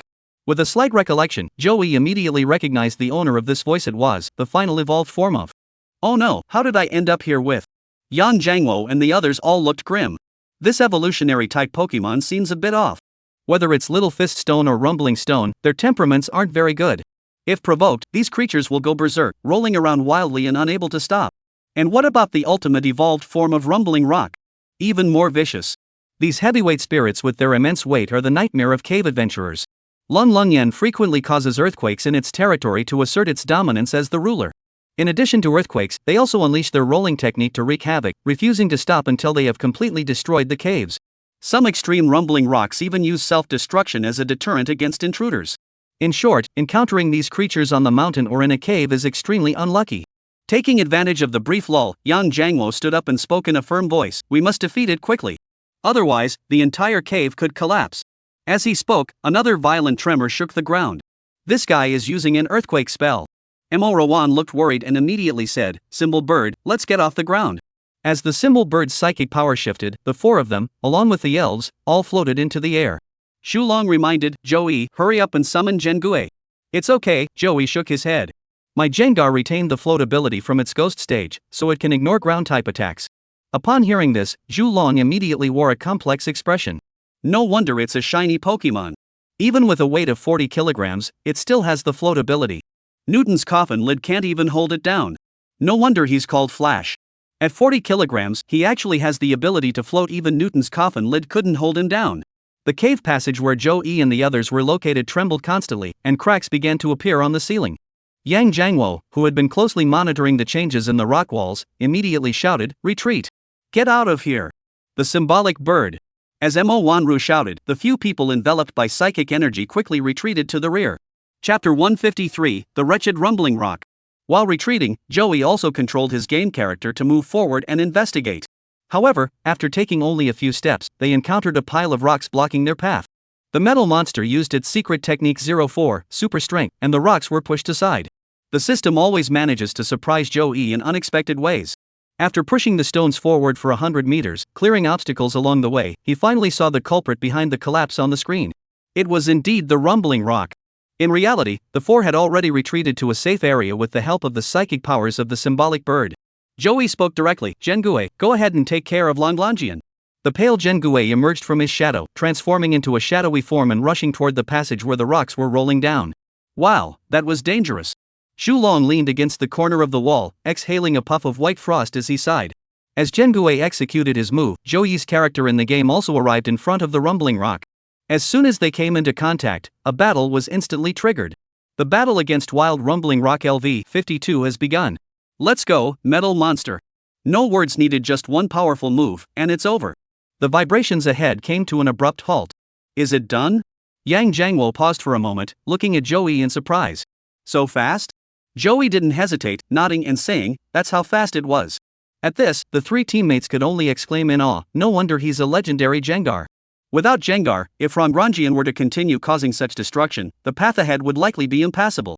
Xulong looked at the collapsed cave with a look of regret. To cause such a massive tremor, its power might be on par with a Quasi-King. Unfortunately, we can't capture it. Emo Ruan smiled and stood up, saying, "You can try. Maybe we'll listen to you." Emo Ruan smiled as she stood up and said, "You can give it a try. Maybe the rumbling rock will listen to you? Forget it. If even the king can't do it, I'm not going to waste my pokeballs on it." Xulong shook his head in frustration. It's common knowledge that the stronger a wild Pokemon is, the harder it is to capture. However, there is another ironclad rule: the stronger a Pokemon is, the more untamed it becomes. These elves have been fighting other wild elves for years, and they eat elf meat every day, so they're super violent. Humans can't train them anymore. Even if forcibly captured, they will not obey commands and may eventually turn on their masters, making the effort not worth the trouble. Throughout history, there have been many vicious spirits that have turned on their masters, and some carnivorous spirits have even eaten their masters as food. This is also why Joey rarely captures wild spirits of the Quasi-King or King level. If one were to count them all, he has already encountered quite a few wild King level Pokemon up to this point. Among them, the strongest is the legendary tier Bulbasaur Lord. After Joey defeated it and cleared the stage, he had no intention of capturing it. Firstly, its potential had been fully tapped, making it no longer appealing to Joey. Second, this final evolved form of the Pokemon would not fully obey commands even with the system's affinity boost, making it too troublesome to train. Second, this final evolved form of the spirit, even with the system's affinity as a foundation, would not fully obey commands, making it too troublesome to cultivate. Of course, if that demigod-level fire god moth were placed before Joey to be subdued, I'd sell everything I own to knock it out with a pokeball. The Rhyhorn up ahead is no match for the Firefly, and Joey doesn't even bother to glance at it. Damn it! Gengue emerged from the cracks in the rock, returning to Joey's shadow with a sinister and eerie smile. Yang Jiangwo approached the collapsed part of the cave cautiously, pushed the rocks with his hands, and sighed helplessly. "It seems we need a Pokemon to help clear this up. Shawan, could you give me a hand? Sigh, if only we could dig a hole here."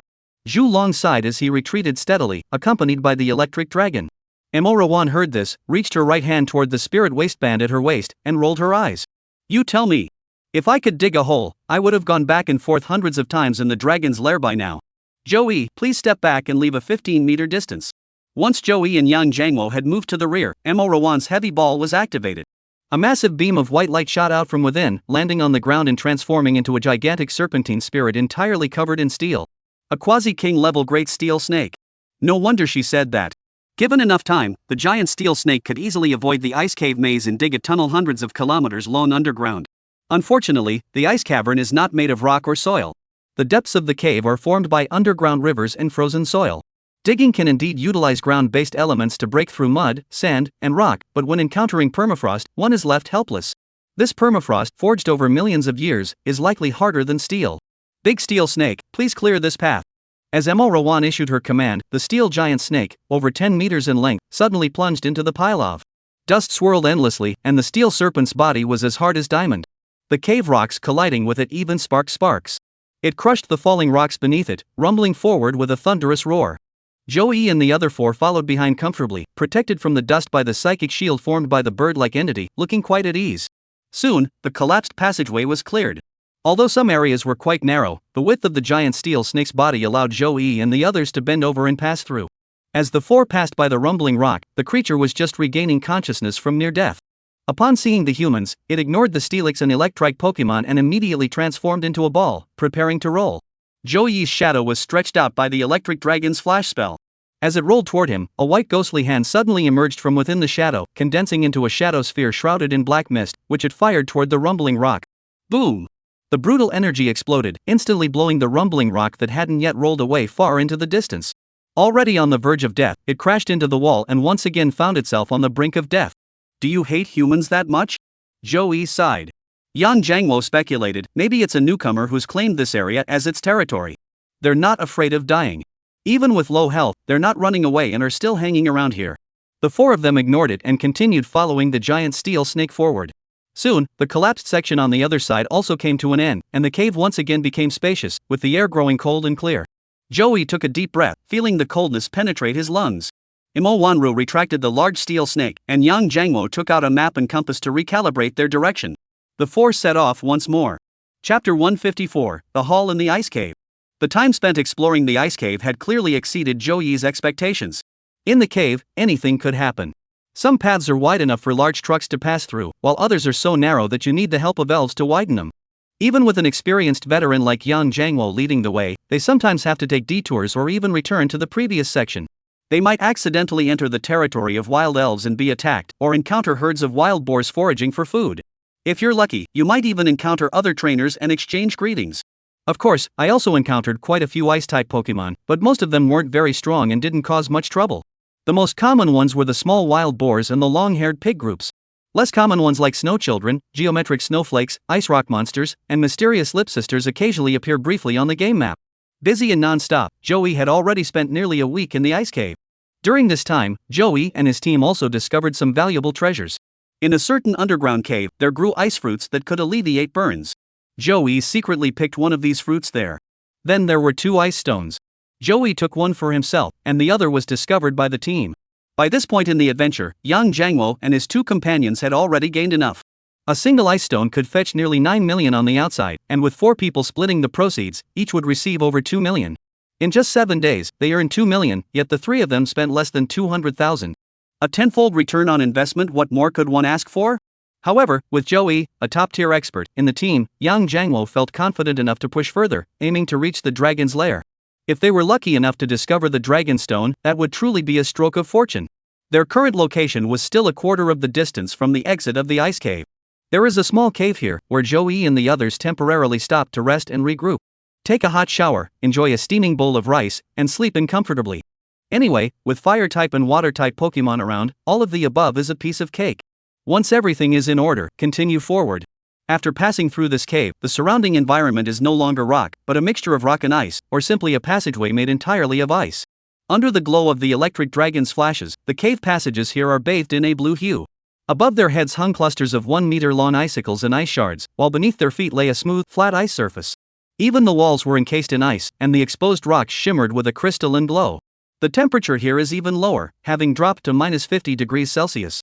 If you were to fall into the dark river in such an environment, even a trainer who has undergone elf energy feedback training would freeze to death. Walking through the ice cave doesn't provide much sense of security. Not only is it an endless maze, but the sharp icicles hanging from above are also a major cause for concern. The symbolic birds must be watched at all times, as their sharp ice spikes can pierce the skin and muscles if they fall. Proceeding with caution, 4 more days passed.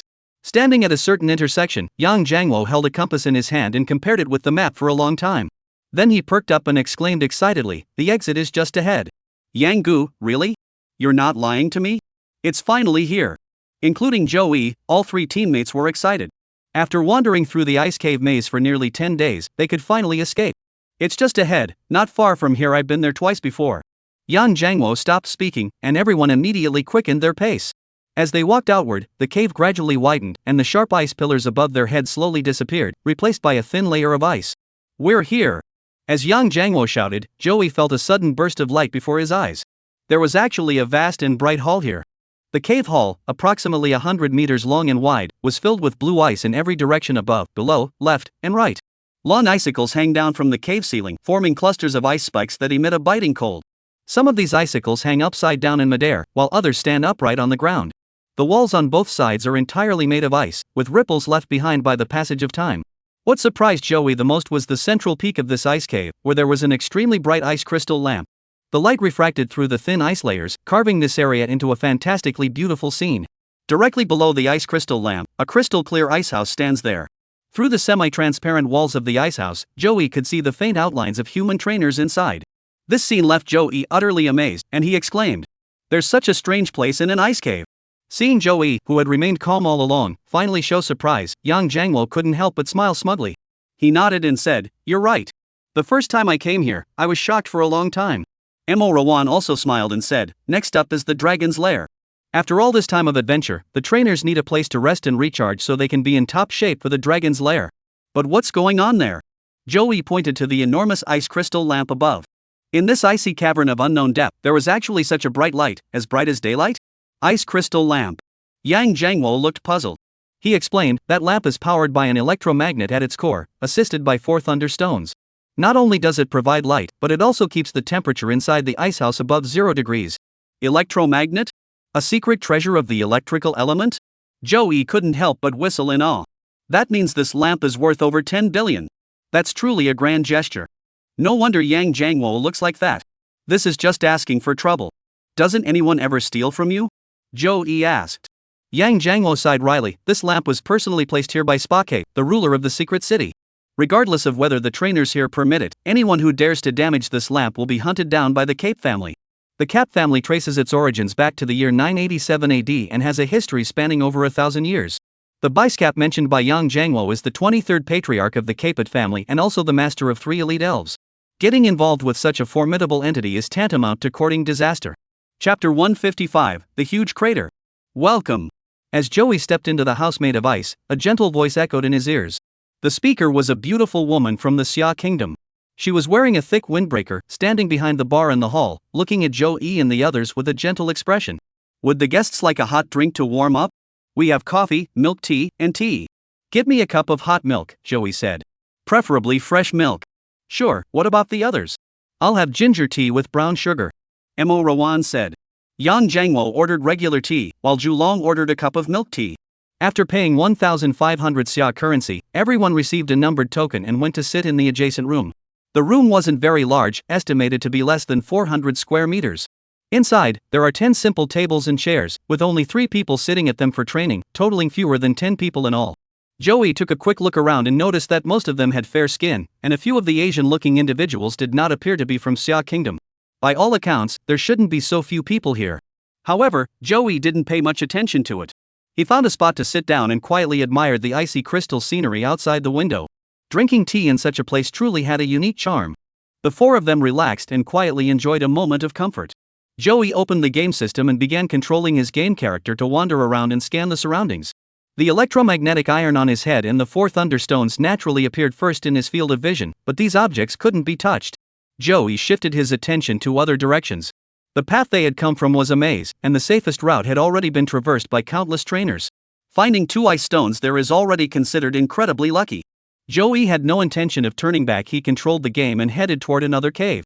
At that moment, Yang Jangwo pointed out the window and said, "Joey, look over there." Following the direction he pointed, in the distance was a deep, pitch-black cave, exactly the one Joey had been preparing to enter in the game. "Where does that lead to?" Joey asked.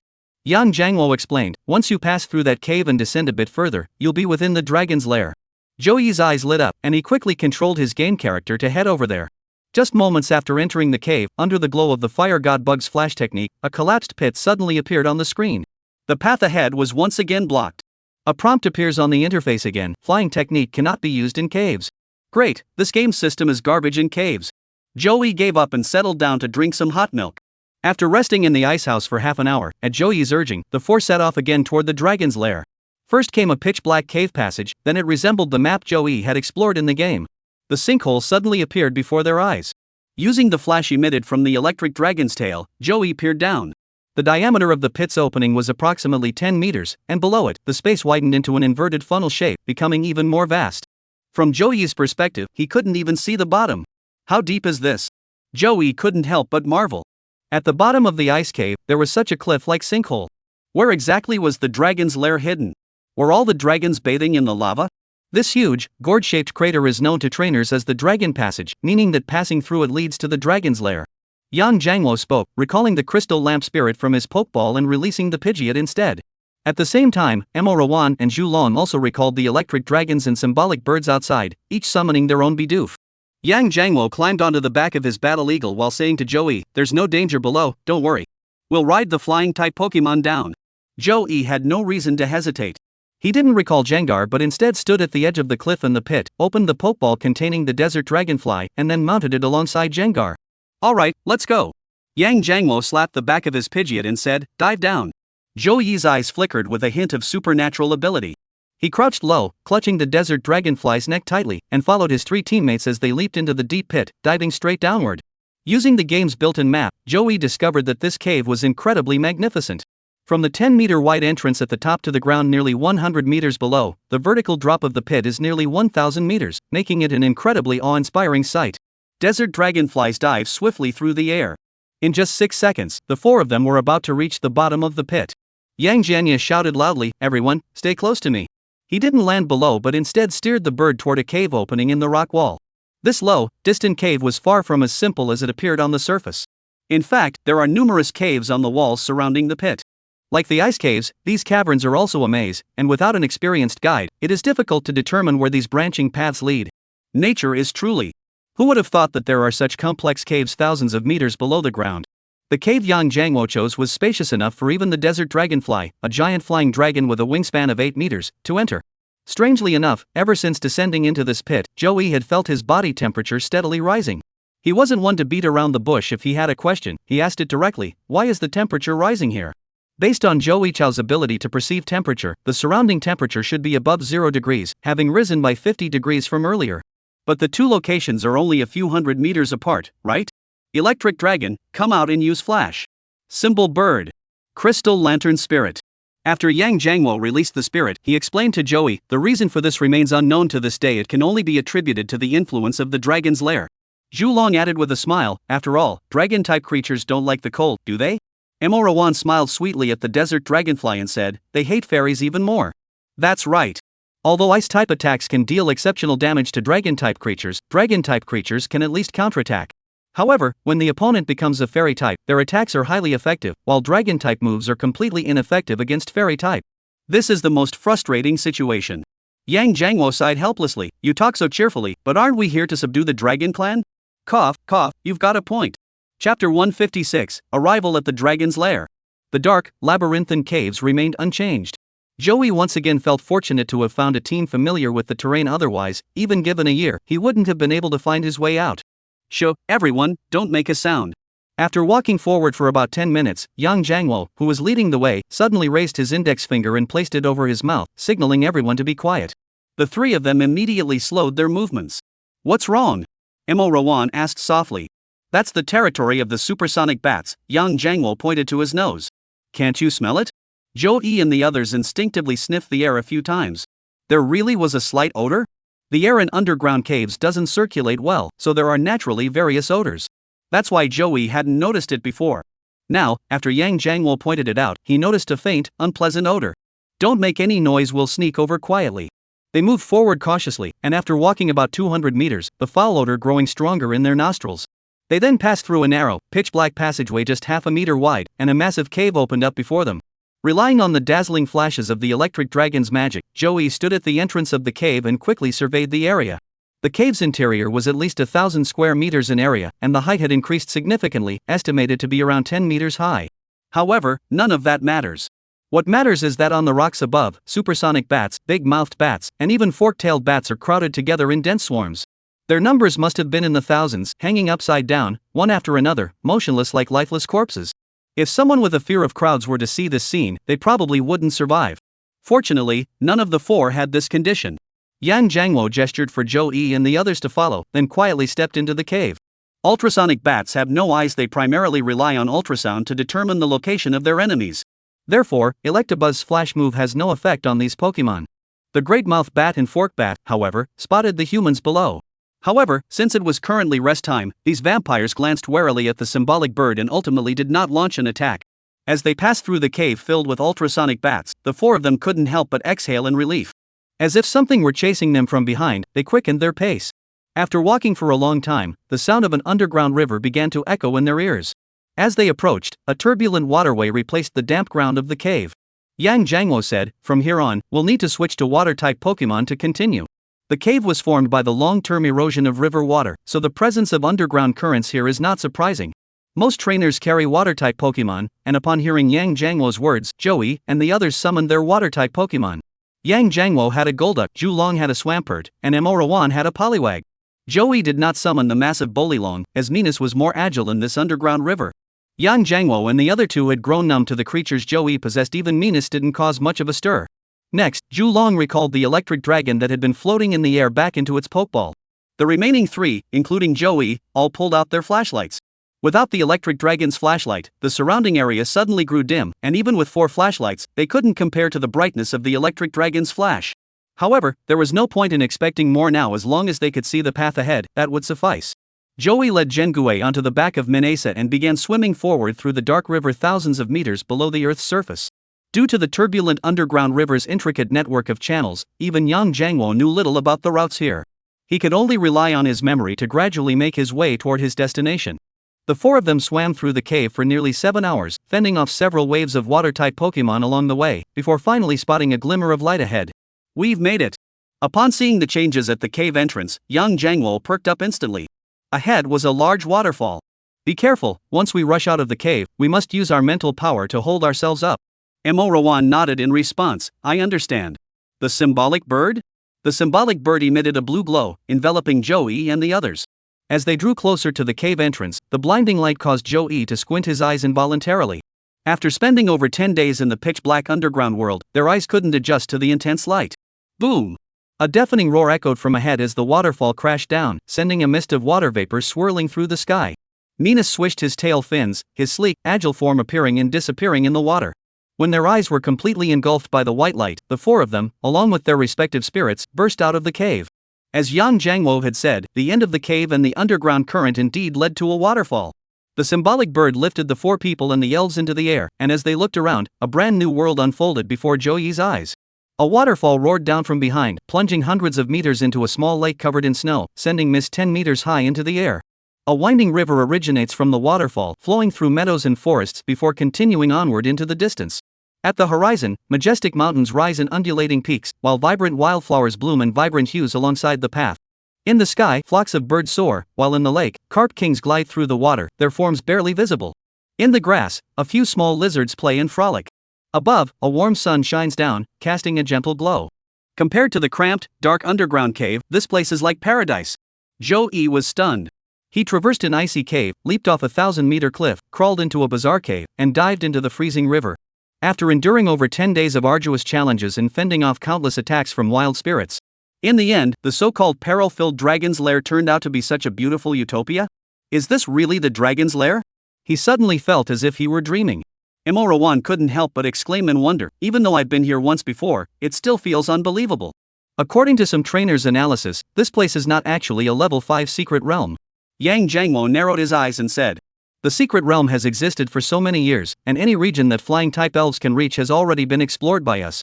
He looked up at the sun and the sky and continued, "But, whether it's a king-class Pidgeot or a master-class Dragonite, no trainer has ever been able to reach this place by flying. There's sunlight here, which means it's not underground. Since it's exposed on the ground, why is everyone rushing into the dangerous ice cave? Are they stupid? Not at all. Because after searching the entire secret realm, no one has discovered a way to enter the dragon's lair from the air. Only the ice cavern has those thousands of labyrinthine passages.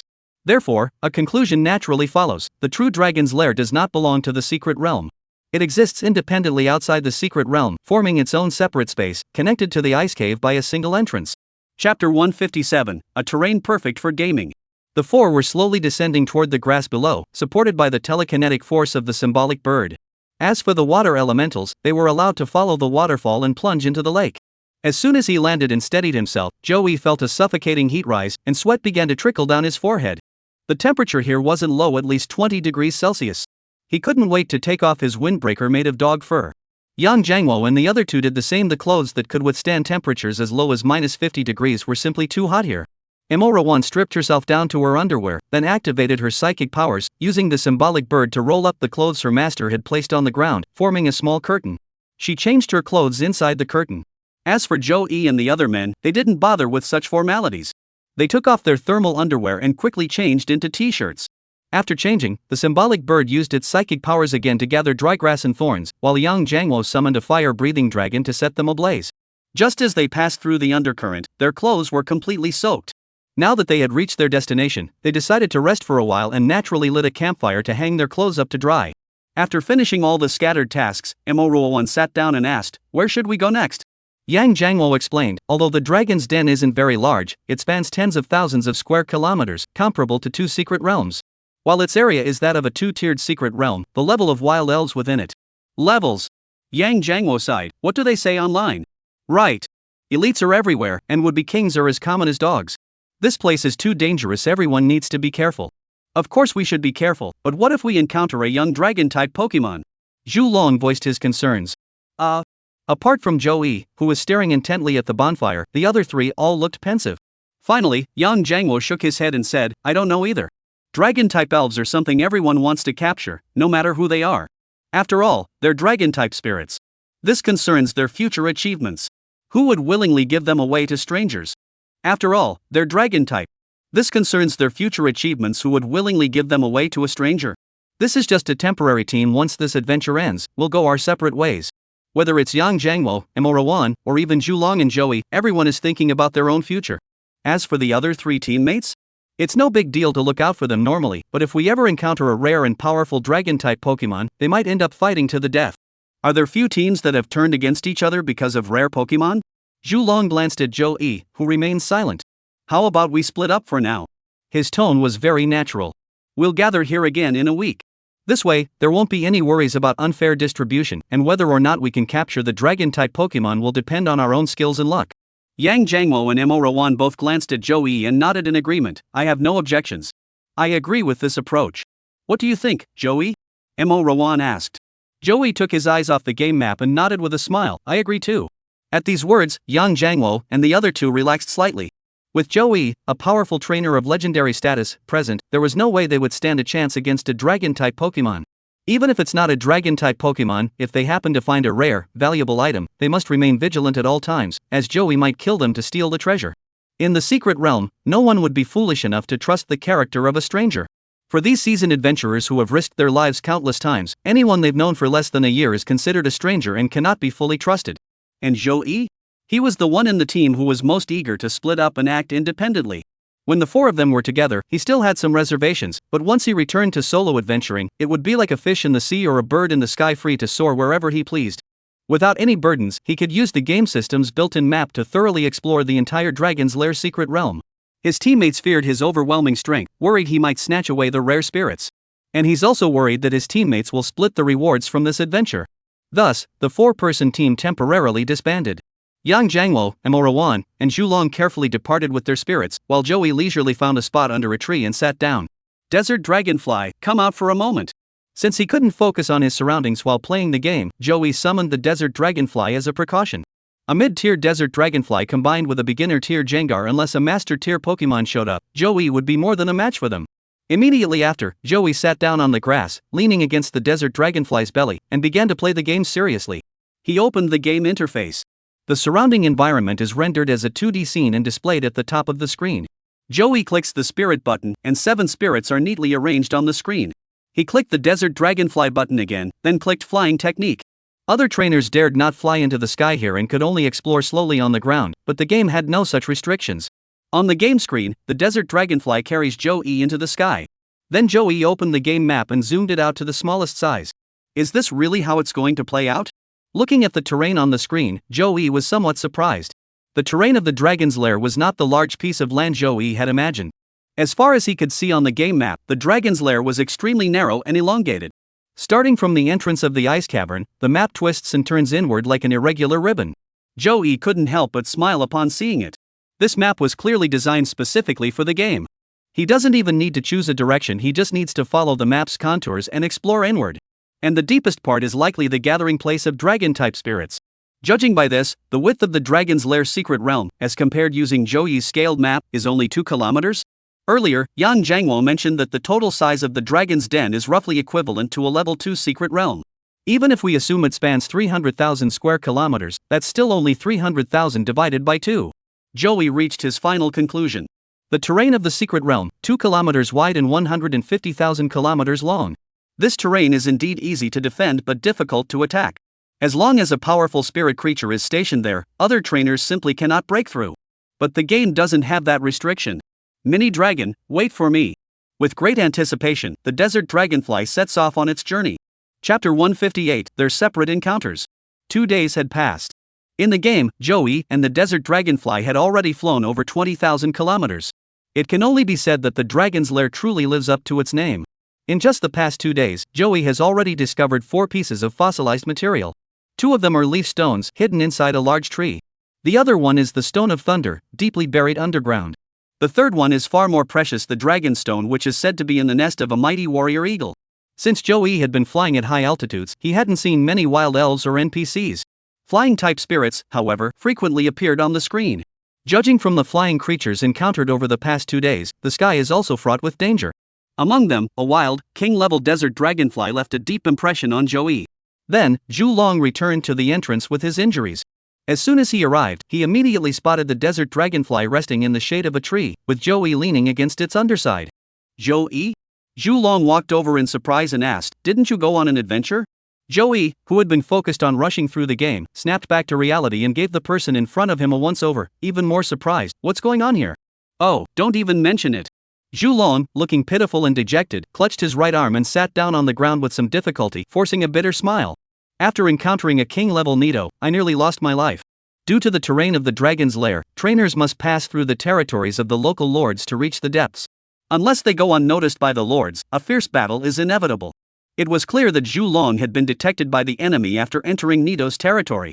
What could Joey, who had been flying in the sky for 2 days, possibly say? He could only blink and comfortingly say, "As long as no one is hurt, that's all that matters." "I'm fine, but what about Bai Diao?" As he spoke, Zhu Long's eyes began to well up with tears. Joey fell silent. The fact that Zhu Long, a 30-something adventurer, had tears in his eyes spoke volumes about the outcome of the duel. But that's the nature of Secret Realm adventures. No one can predict what unexpected twists lie ahead. Joey was right, the fact that people could return was already a blessing. The two chatted for a while. Zhu Long tended to his wounds, while Joey continued to be engrossed in the game, controlling his character as he flew deeper into the dragon's lair. For days passed, and Yang Jiangwo appeared with a weathered expression. He wasn't surprised to see Zhu Long, but when he noticed Joey was also there, his face immediately betrayed his confusion. He asked, "Joey, how did you get back so quickly?" After 2 days of recovery, Zhu Long's mood had improved slightly. Upon hearing this, he immediately added, "When I returned 2 days ago, Joey was already here." Joey looked up and sighed helplessly. "I thought the Dragon's Lair secret realm was only this big, and I could fly back and forth in a day. Who would have thought it was shaped like a long strip? This means the 7 days we originally agreed on won't be enough for me to complete my mission. That's why I came back here. I'll wait for you to return and let you know that I might have to stay in the secret realm for a while." Originally, I could have told Zhu Long to set off again once he returned, but unexpectedly, Zhu Long was severely injured, and the spirits on his body were also unable to fight. I couldn't leave him alone, so I had no choice but to wait a little longer. His lies came so easily, and the best part was that they were flawless. Zhu Long couldn't help but feel ashamed. Yang Jiangwo also felt rather embarrassed. He said, "It was my oversight. I unconsciously regarded you as a future king. It was my mistake. After all, with the strength of a quasi-king, 7 days would typically be more than enough time for them to take such a risk. How far can a quasi-king level fighter go? Venturing hundreds of kilometers into the dragon's lair is already considered extremely fortunate. The most critical issue is that flying is prohibited within the dragon's lair, which severely limits the speed of trainers. Originally, the Pidgeot could fly 5,000 kilometers in a day, but it dares not. The secret realm is only 2 kilometers wide. Flying in the sky would make you an easy target for those lords. A single deadly beam attack would be enough to kill you instantly if it hits. Moreover, there are numerous flying-type spirits in the sky, making it no safer than the ground.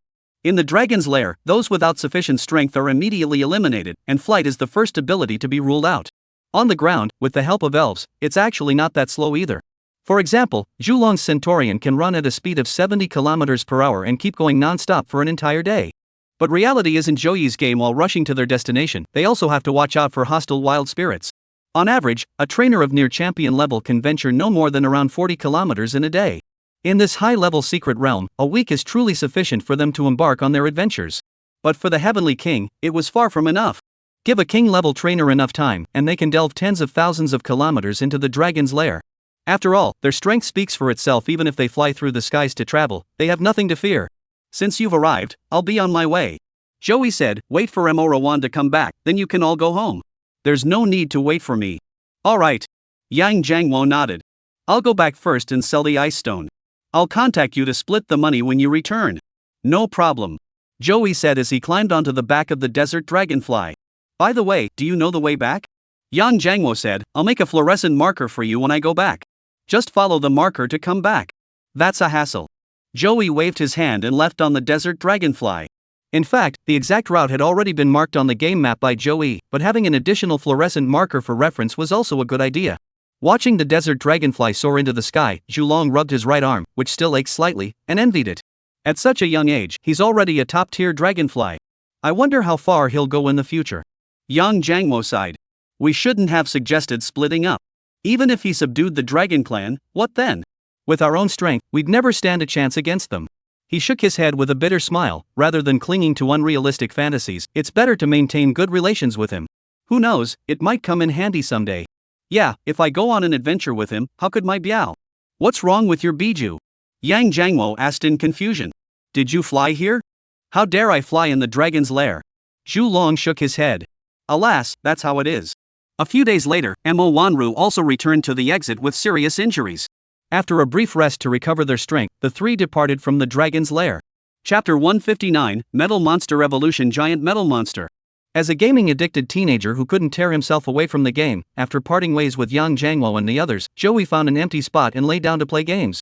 Time passed quickly as he made his way along the road. On the 13th day since Joey entered the dragon's lair secret realm, he finally traversed the entire map. However, where is the dragon-type Pokemon's nest? Where's my mini-dragon? Staring at the game interface that had reached its limit and couldn't progress further, Joey fell into confusion. Could it be hidden in the cave again? Joey covered his eyes. He really didn't want to enter the cave again. The days without being able to use the flying technique were simply too difficult. Difficulties are difficulties, and sorrows are sorrows. Under the temptation of the mini-dragon, Joey obediently landed on the ground and began searching at the end of the map. This was a majestic mountain. At its base, the trees are lush and green, while the peaks are covered in snow. Joey couldn't estimate its height based on the 2D visuals of the game, but even with his toes, he could tell that this mountain must be towering into the clouds in reality. If he remembered correctly, no Earth trainer had ever set foot here before. Even the most seasoned trainers who have spent years in this secluded sanctuary have likely never set foot here. Joey controlled his game character, starting from the foot of the mountain and climbing upward. Before long, a rumbling boulder rolled down from above and collided directly with him. Battle triggered. A wild rumbling rock LV-61 has appeared. Go, Metal Monster. A legendary. What the heck did you eat? Joey felt the terror of the dragon's lair. This thunder rock must have consumed a rock-type or ground-type attribute treasure. Otherwise, it must be an ancient creature that has lived for hundreds or even thousands of years, using time to grind itself into a king. Unfortunately, in front of Joey, even the sect master wouldn't stand a chance. The metal monster delivered a powerful blow right to the head. The metal monster used its heavy impact attack, with outstanding results. Under Joey's speechless gaze, the health bar of the rumbling rock had only been reduced by 1/5. Is this what they call remarkable results? I've seen it with my own eyes. The level difference between the two sides wasn't that great. I thought I could have beaten it down to low health, but the metal monster turned out to be so weak. Lun Lungyan used a self-sacrificing attack, but the effect was mediocre. Wild monsters are wild monsters. Even though they have a ground-type ultimate move that counters metal monsters, they refuse to use it. However, its self-sacrificing attack has formidable base damage, and it also benefits from the level advantage over. Even under average conditions, it still deals 1/6 of the metal monster's health bar. This time, Joey switched skills. The metal monster used Iron Head, and it was super effective. Lon Lon Rock withstood the damage due to its sturdy build. A single Iron Head strike landed, and Lon Lon Rock's health bar instantly plummeted like a waterfall, leaving it with only a sliver of health.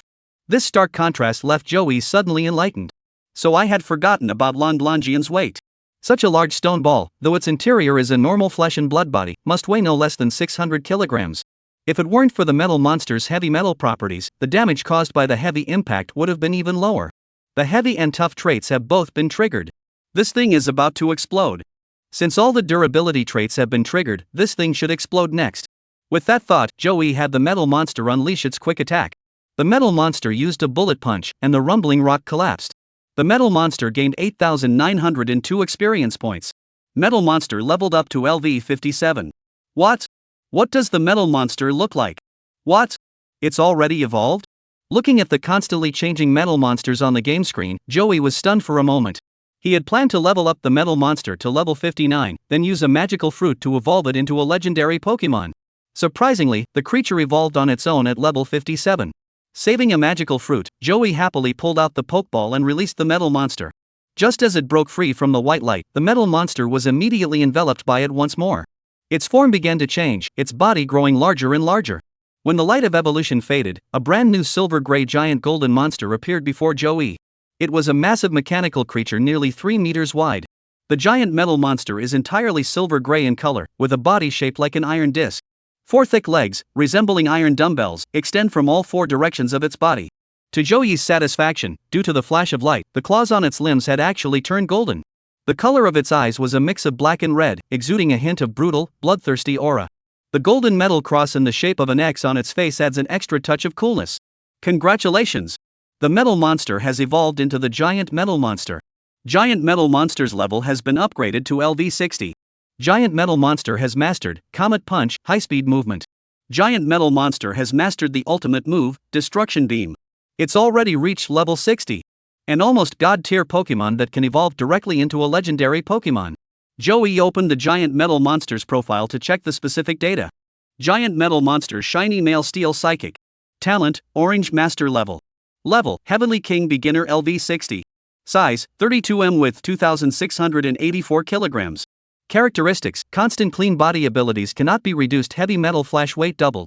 Skills, Iron Wall, Charge, Iron Head, Mind Headbutt, Telekinesis, Metal Claws, Bullet Fist, Mental Strength, Heavy Impact, Gravity, Comet Punch, High-Speed Movement, Destructive Death Ray. Wow, after evolving, its weight has quadrupled. True to its name as a steel lump, the Giant Metal Monster has reached a weight of 2.5 tons thanks to its heavy metal properties. This powerful attack is so devastating that few Pokemon of the same level can withstand it. Now, Joey has 5 legendary Pokemon in his possession, with only the final one, Mutwo, remaining. Once Mutwo also becomes a legendary Pokemon, he will be a true legendary tier trainer. Such power is possessed by only 5 people in the entire Xia Kingdom. Everyone else trains their spirits one at a time, but Joey is upgrading them all at once. Don't even mention the true king. Even a trainer with 3 kings in their possession would have their strongest Pokemon at the peak of the king tier. Joey already has 5 king-level Pokemon, but his strongest Desert Dragonfly and Fierce Dragon are only level 72. Thinking of this, he couldn't help but say to the Giant Metal Monster, Giant Metal Monster, as a quasi-god, the combat power of my team relies entirely on you. Hurry up and improve your strength. Rate. The giant metal forelegs of the Metal Monster stomped on the ground, instantly crushing the grass beneath its feet into dust. Chapter 160, Is Menace This Strong? The evolution of the Giant Metal Monster was an unexpected bonus, but the search for the true location of the dragon's lair must continue. After returning the giant gold monster to the Pokeball, Joey refocused his attention back on the game. After defeating, the character continues upward along the winding mountain road. However, why is there a winding mountain road here? Joey was puzzled. The road appearing on the screen was clearly not naturally formed. Wild spirits typically prefer to go straight ahead and would never deliberately create a mountain path that follows the contours of the terrain. If that's the case, there's only one conclusion: this path was built by humans. But how could there possibly be humans in the dragon's lair? Even the sect master can't enter who would dare to dig a path through the mountain here. Just as Joey was pondering, some mud and sand suddenly rolled down the side of the road. A large yellowish-brown ant with a massive, sharp mouth opened and closed its jaws, dropping out of the rock wall and rolling noisily into the middle of the road. It likely ingested sand while feeding and accidentally ingested the edge of the mountain. Joey looked closely and realized that this little guy actually had a purple talent. Thinking that Lee Cece didn't have 6 spirits yet, he decisively stepped forward and pulled it into the battle interface. A wild giant jaw ant LV 20 has appeared. Go! Giant Metal Monster. The dragon's lair is truly amazing. Even a juvenile Pokemon is this high level. This giant ant must have been living here for a long time. Over time, even without any battles, the large crocodile's rank has been forcibly raised to the ordinary mid-tier level. The giant gold monster cannot be deployed. Any random move could instantly defeat it. Joey recalled it and, after thinking for a moment, switched to Blue Crow. This poor Blue Crow, forgotten by Joey in the corner, was still only level 37. By controlling the Blue Raven to use low power skills, it took several rounds to wear it down. Joey then switched to Jengar and used Hypnosis.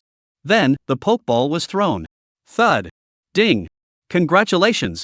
The big jaw ant has been successfully captured. Joey didn't open it either, he just put it directly into the game and left it there. When the time comes, he'll give the pokeball to Lee Cece, and he himself won't appear in front of the giant ant at all. This should go smoothly without any issues, right? I wonder if the giant ant will consider Li Shixian as its first owner. After subduing the giant-jawed ant, Joey didn't go far before spotting an elf on the road again. It was a lying tree, blocking the path and pretending to be a tree. Joey bumped into it and triggered a battle. The giant metal monster's Comet Punch one-hit KO'd it, so it must have the hard head trait. He then moved the giant metal monster to the back and swapped in a level 48 Mutwo to the front of the team. From now on, the main focus will be on leveling up Mutwo. Venus is still too low level, so the mysterious droplets have not been fully absorbed by it yet. Under the influence of the mysterious water droplet, it gains an extremely high amount of experience in every battle. Joey led Venus through the monsters, using the water flow ring, life droplet, and self-regeneration combo whenever their health bars were low. Under normal circumstances, after a battle, Mina's health bar would still be full. Although its level isn't very high, it has plenty of healing skills, and its attack skills are also quite impressive. The 20 from the mysterious water drop, combined with the extremely powerful adaptability trait that adds 50 damage, and the additional 50 damage boost from its water type attribute. Mina's water cannon can instantly defeat wild monsters of the same level that are not type resistant. Joey believes that in the late game, Minas might even be stronger than Flash Blast Dragon. Following the mountain path to its end, a pitch-black cave finally came into view ahead. Another cave. Joey furrowed his brows slightly.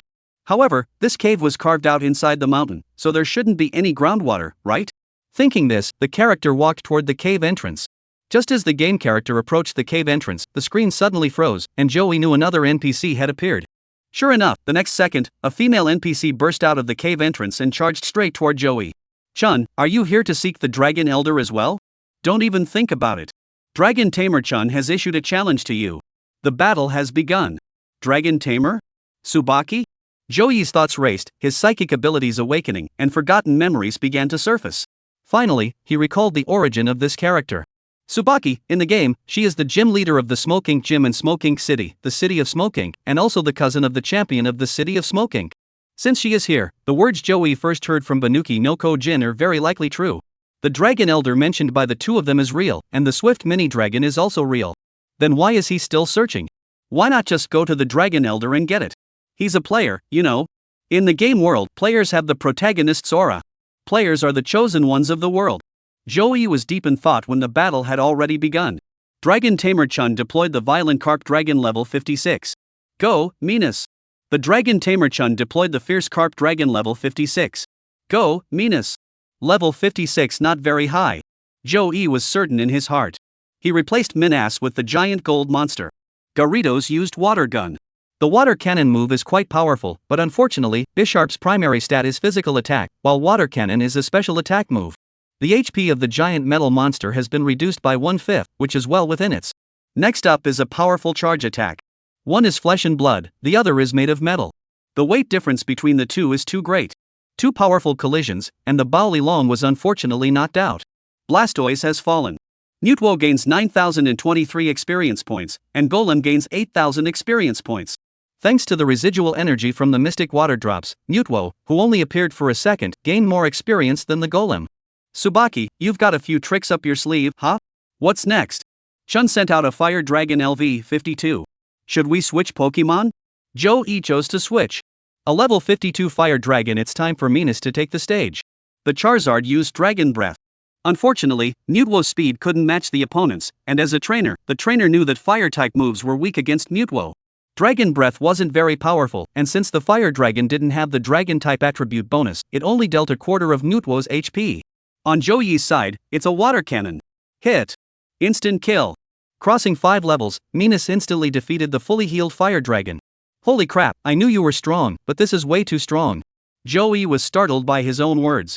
Without realizing it, Minas had become so strong? The Fire Dragon has fallen, and Mutwo has gained 23,000 experience points. Minas has leveled up to LV-49. This experience. Awesome. Chapter 161, The Dual Axe Battle Dragon at the Peak of the Heavenly King. Chun, that's so powerful. Alright, I'll show you my true strength. Dragon Tamer Chun has deployed a Dragonite level 60. Do you want to switch Pokemon? Wow, a Dragonite. The titled Dragon Tamer truly lives up to its name. Joey switched to a level 72 Desert Dragonfly and went head to head with her. He immediately unleashed his legendary tier secret technique, Time Roar. Don't be fooled by the real world where Dragonite flies around everywhere, flapping its wings a few times to surpass the speed of sound. But in the game, its speed stat is actually quite low, a mere 80 points. And the Desert Dragonfly? 100 points. Even without a level advantage, the Desert Dragonfly is faster than the Fast Dragon, so its attacks naturally come out faster. The Desert Dragonfly used Time Roar, with outstanding results. In terms of classification, Time Roar is a Dragon-type skill, and Dragon-type skills deal double damage to Dragon-type opponents. Combined with the terrifying power of a legendary tier skill and level suppression, even a quasi-god was instantly defeated. That's just how the game works. It's usually either instant kill or getting instantly killed. Even if there are changes, the outcome can be decided within a few moves. Unlike in the real world, where two evenly matched opponents would dodge and weave for 10 minutes without a clear winner. Fast Dragon is unable to continue the battle. Desert Dragonfly has gained 13,090 experience points. Wow, no wonder it's a near god tier Pokemon, it gives out so much experience. If it were Minas, wouldn't that be 50,000 experience points?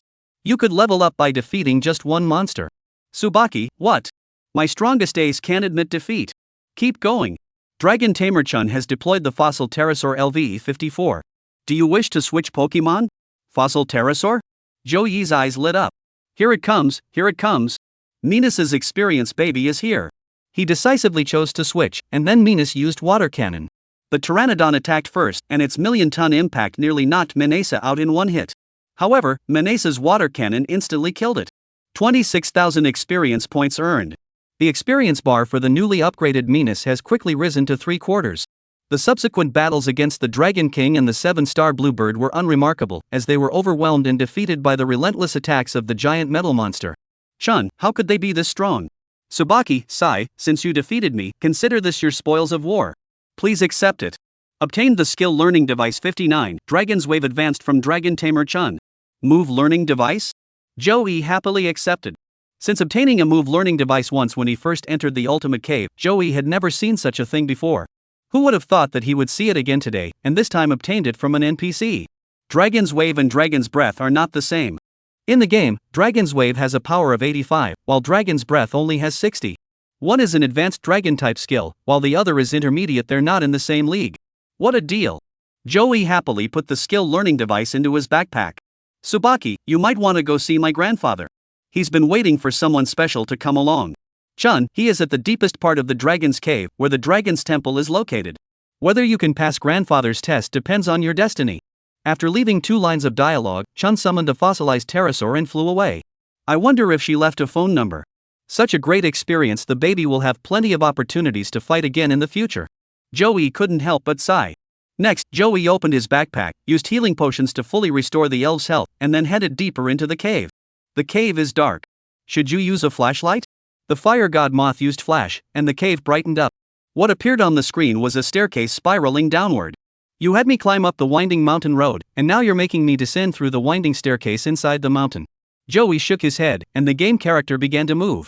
Following the stairs down step by step, he finally reached the bottom, where a level 79 dual-axe war dragon blocked his path.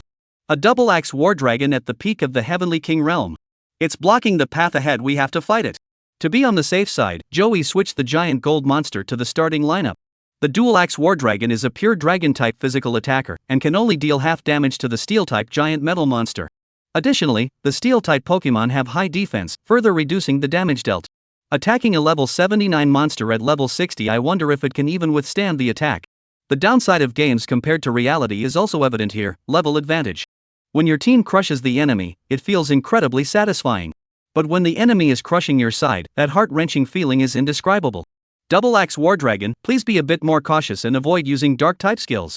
Praying like this, Joey controlled his game character and charged forward. The screen went black, and the battle scene appeared. The battle against the dual-axe war dragon LV-79 has begun. Go, giant gold monster. The dual-axe war dragon, a pure dragon-type creature, is only weak against ice, dragon, and fairy types. Joey has no better options. Go straight for the steel-type ultimate move for a heavy-hitting assault. The dual-axe war dragon used its ability. The level difference is too great, and the opponent is faster. In the game, the dual-axe war dragon was suddenly engulfed in red light, chargingly toward the giant golden monster and attacking it viciously. Damn it! You're really something else. Joey quickly checked his own status. He saw the giant golden monster's green health bar dropping rapidly. Fortunately, Dragon-type moves only deal half damage, and with Steel-type physical defense, the giant golden monster was left with only 1/10 of its health and managed to hold on. Gigantamax used heavy shock. Its silver-gray body erupted with silver light as it collided with the opponent. It only dealt 1/3 of the opponent's health bar. Oh my god, we can't beat them. The dual-axe war dragon used its technique, and the giant golden monster fell down. Reverse scales. Joey C. pondered. If he remembered correctly, once he used he couldn't change his moves, and after 23 rounds of attacks, he would fall into chaos. This move is indeed powerful, but the effect of the ultimate move gives Joey an opportunity to exploit it. He blinked his eyes, his expression innocent as he switched to the blue crow. The dual-axe war dragon used its technique, and the blue crow fell. Due to the backlash of the reverse scales, the double-axe war dragon is in disarray. Blue crow, your master will remember your service. Joey released meanness with tears in his eyes, and a water cannon attack followed. The dual-axe war dragon fell into chaos, attacking itself for some unknown reason. With a loud crack, the creature's health bar dropped significantly. It was attacking itself with no mercy. Meanness used water cannon, with average effect. Although water-type attacks deal average damage to dragon-type Pokemon, they still manage to chip away at its HP significantly. This creature is in a confused state and has attacked itself. After going back and forth 3 times, Double-Axe Dragon is unable to continue the battle. Meanness gains 77,020 experience points. Meanness level has been upgraded to LV 51. Skip 2 levels directly. Chapter 162, Mini Dragon obtained. After defeating the dual-axe war dragon, it yielded the passage, and Joey controlled his character to step forward and exit the cave. On the other side was another cave. The terrain here is mostly straight, unlike the maze-like ice caves outside. Joey continued forward. Suddenly, a precious dragon appeared on the screen. It's a baby dragon. A true quasi-god. The final evolved form of baby dragon is the fierce dragon, also known as the bloodwing dragon. In terms of both power and rarity, it is on par with the Dragonite. Upon seeing this creature in the game, Joey no longer cared about the Dragon Elder. He hurriedly clicked on it. Adoo's precious dragon, woof. Damn it. What a waste of time.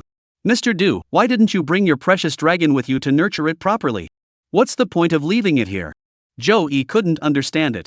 Maybe this is just how the big shots roll. With a sense of regret and loss, Joey pushed past the precious dragon and continued deeper into the cave. True to its name as a dragon's lair, aside from the 2-axe war dragons that blocked the path at the beginning and Adoo's precious dragon. As Joey continued forward, he encountered more creatures such as the axe-toothed dragon, the red-faced dragon, the soundwave dragon, and the odd-jawed dragon. Unfortunately, all of these creatures already had owners. Upon reflection, it becomes clear that the presence of the so-called Dragon Elders indicates that this place has already been conquered by humans. Given trainers' obsession with powerful Pokemon, they would never let so many Dragon-type Pokemon slip away. There's no way Joey will get the chance to snatch them up. I just wonder what the secret realm in the real world is like. The NPCs encountered in the game are all from the fairy world, so they obviously don't exist in the real world hidden realm. As for the Dragon-type elves, since they have already been subdued by NPCs, they belong to another world and will not appear in the secret realm. Now, Joey is curious about one thing: where are the Dragon-type spirits in the real-world dragon's lair?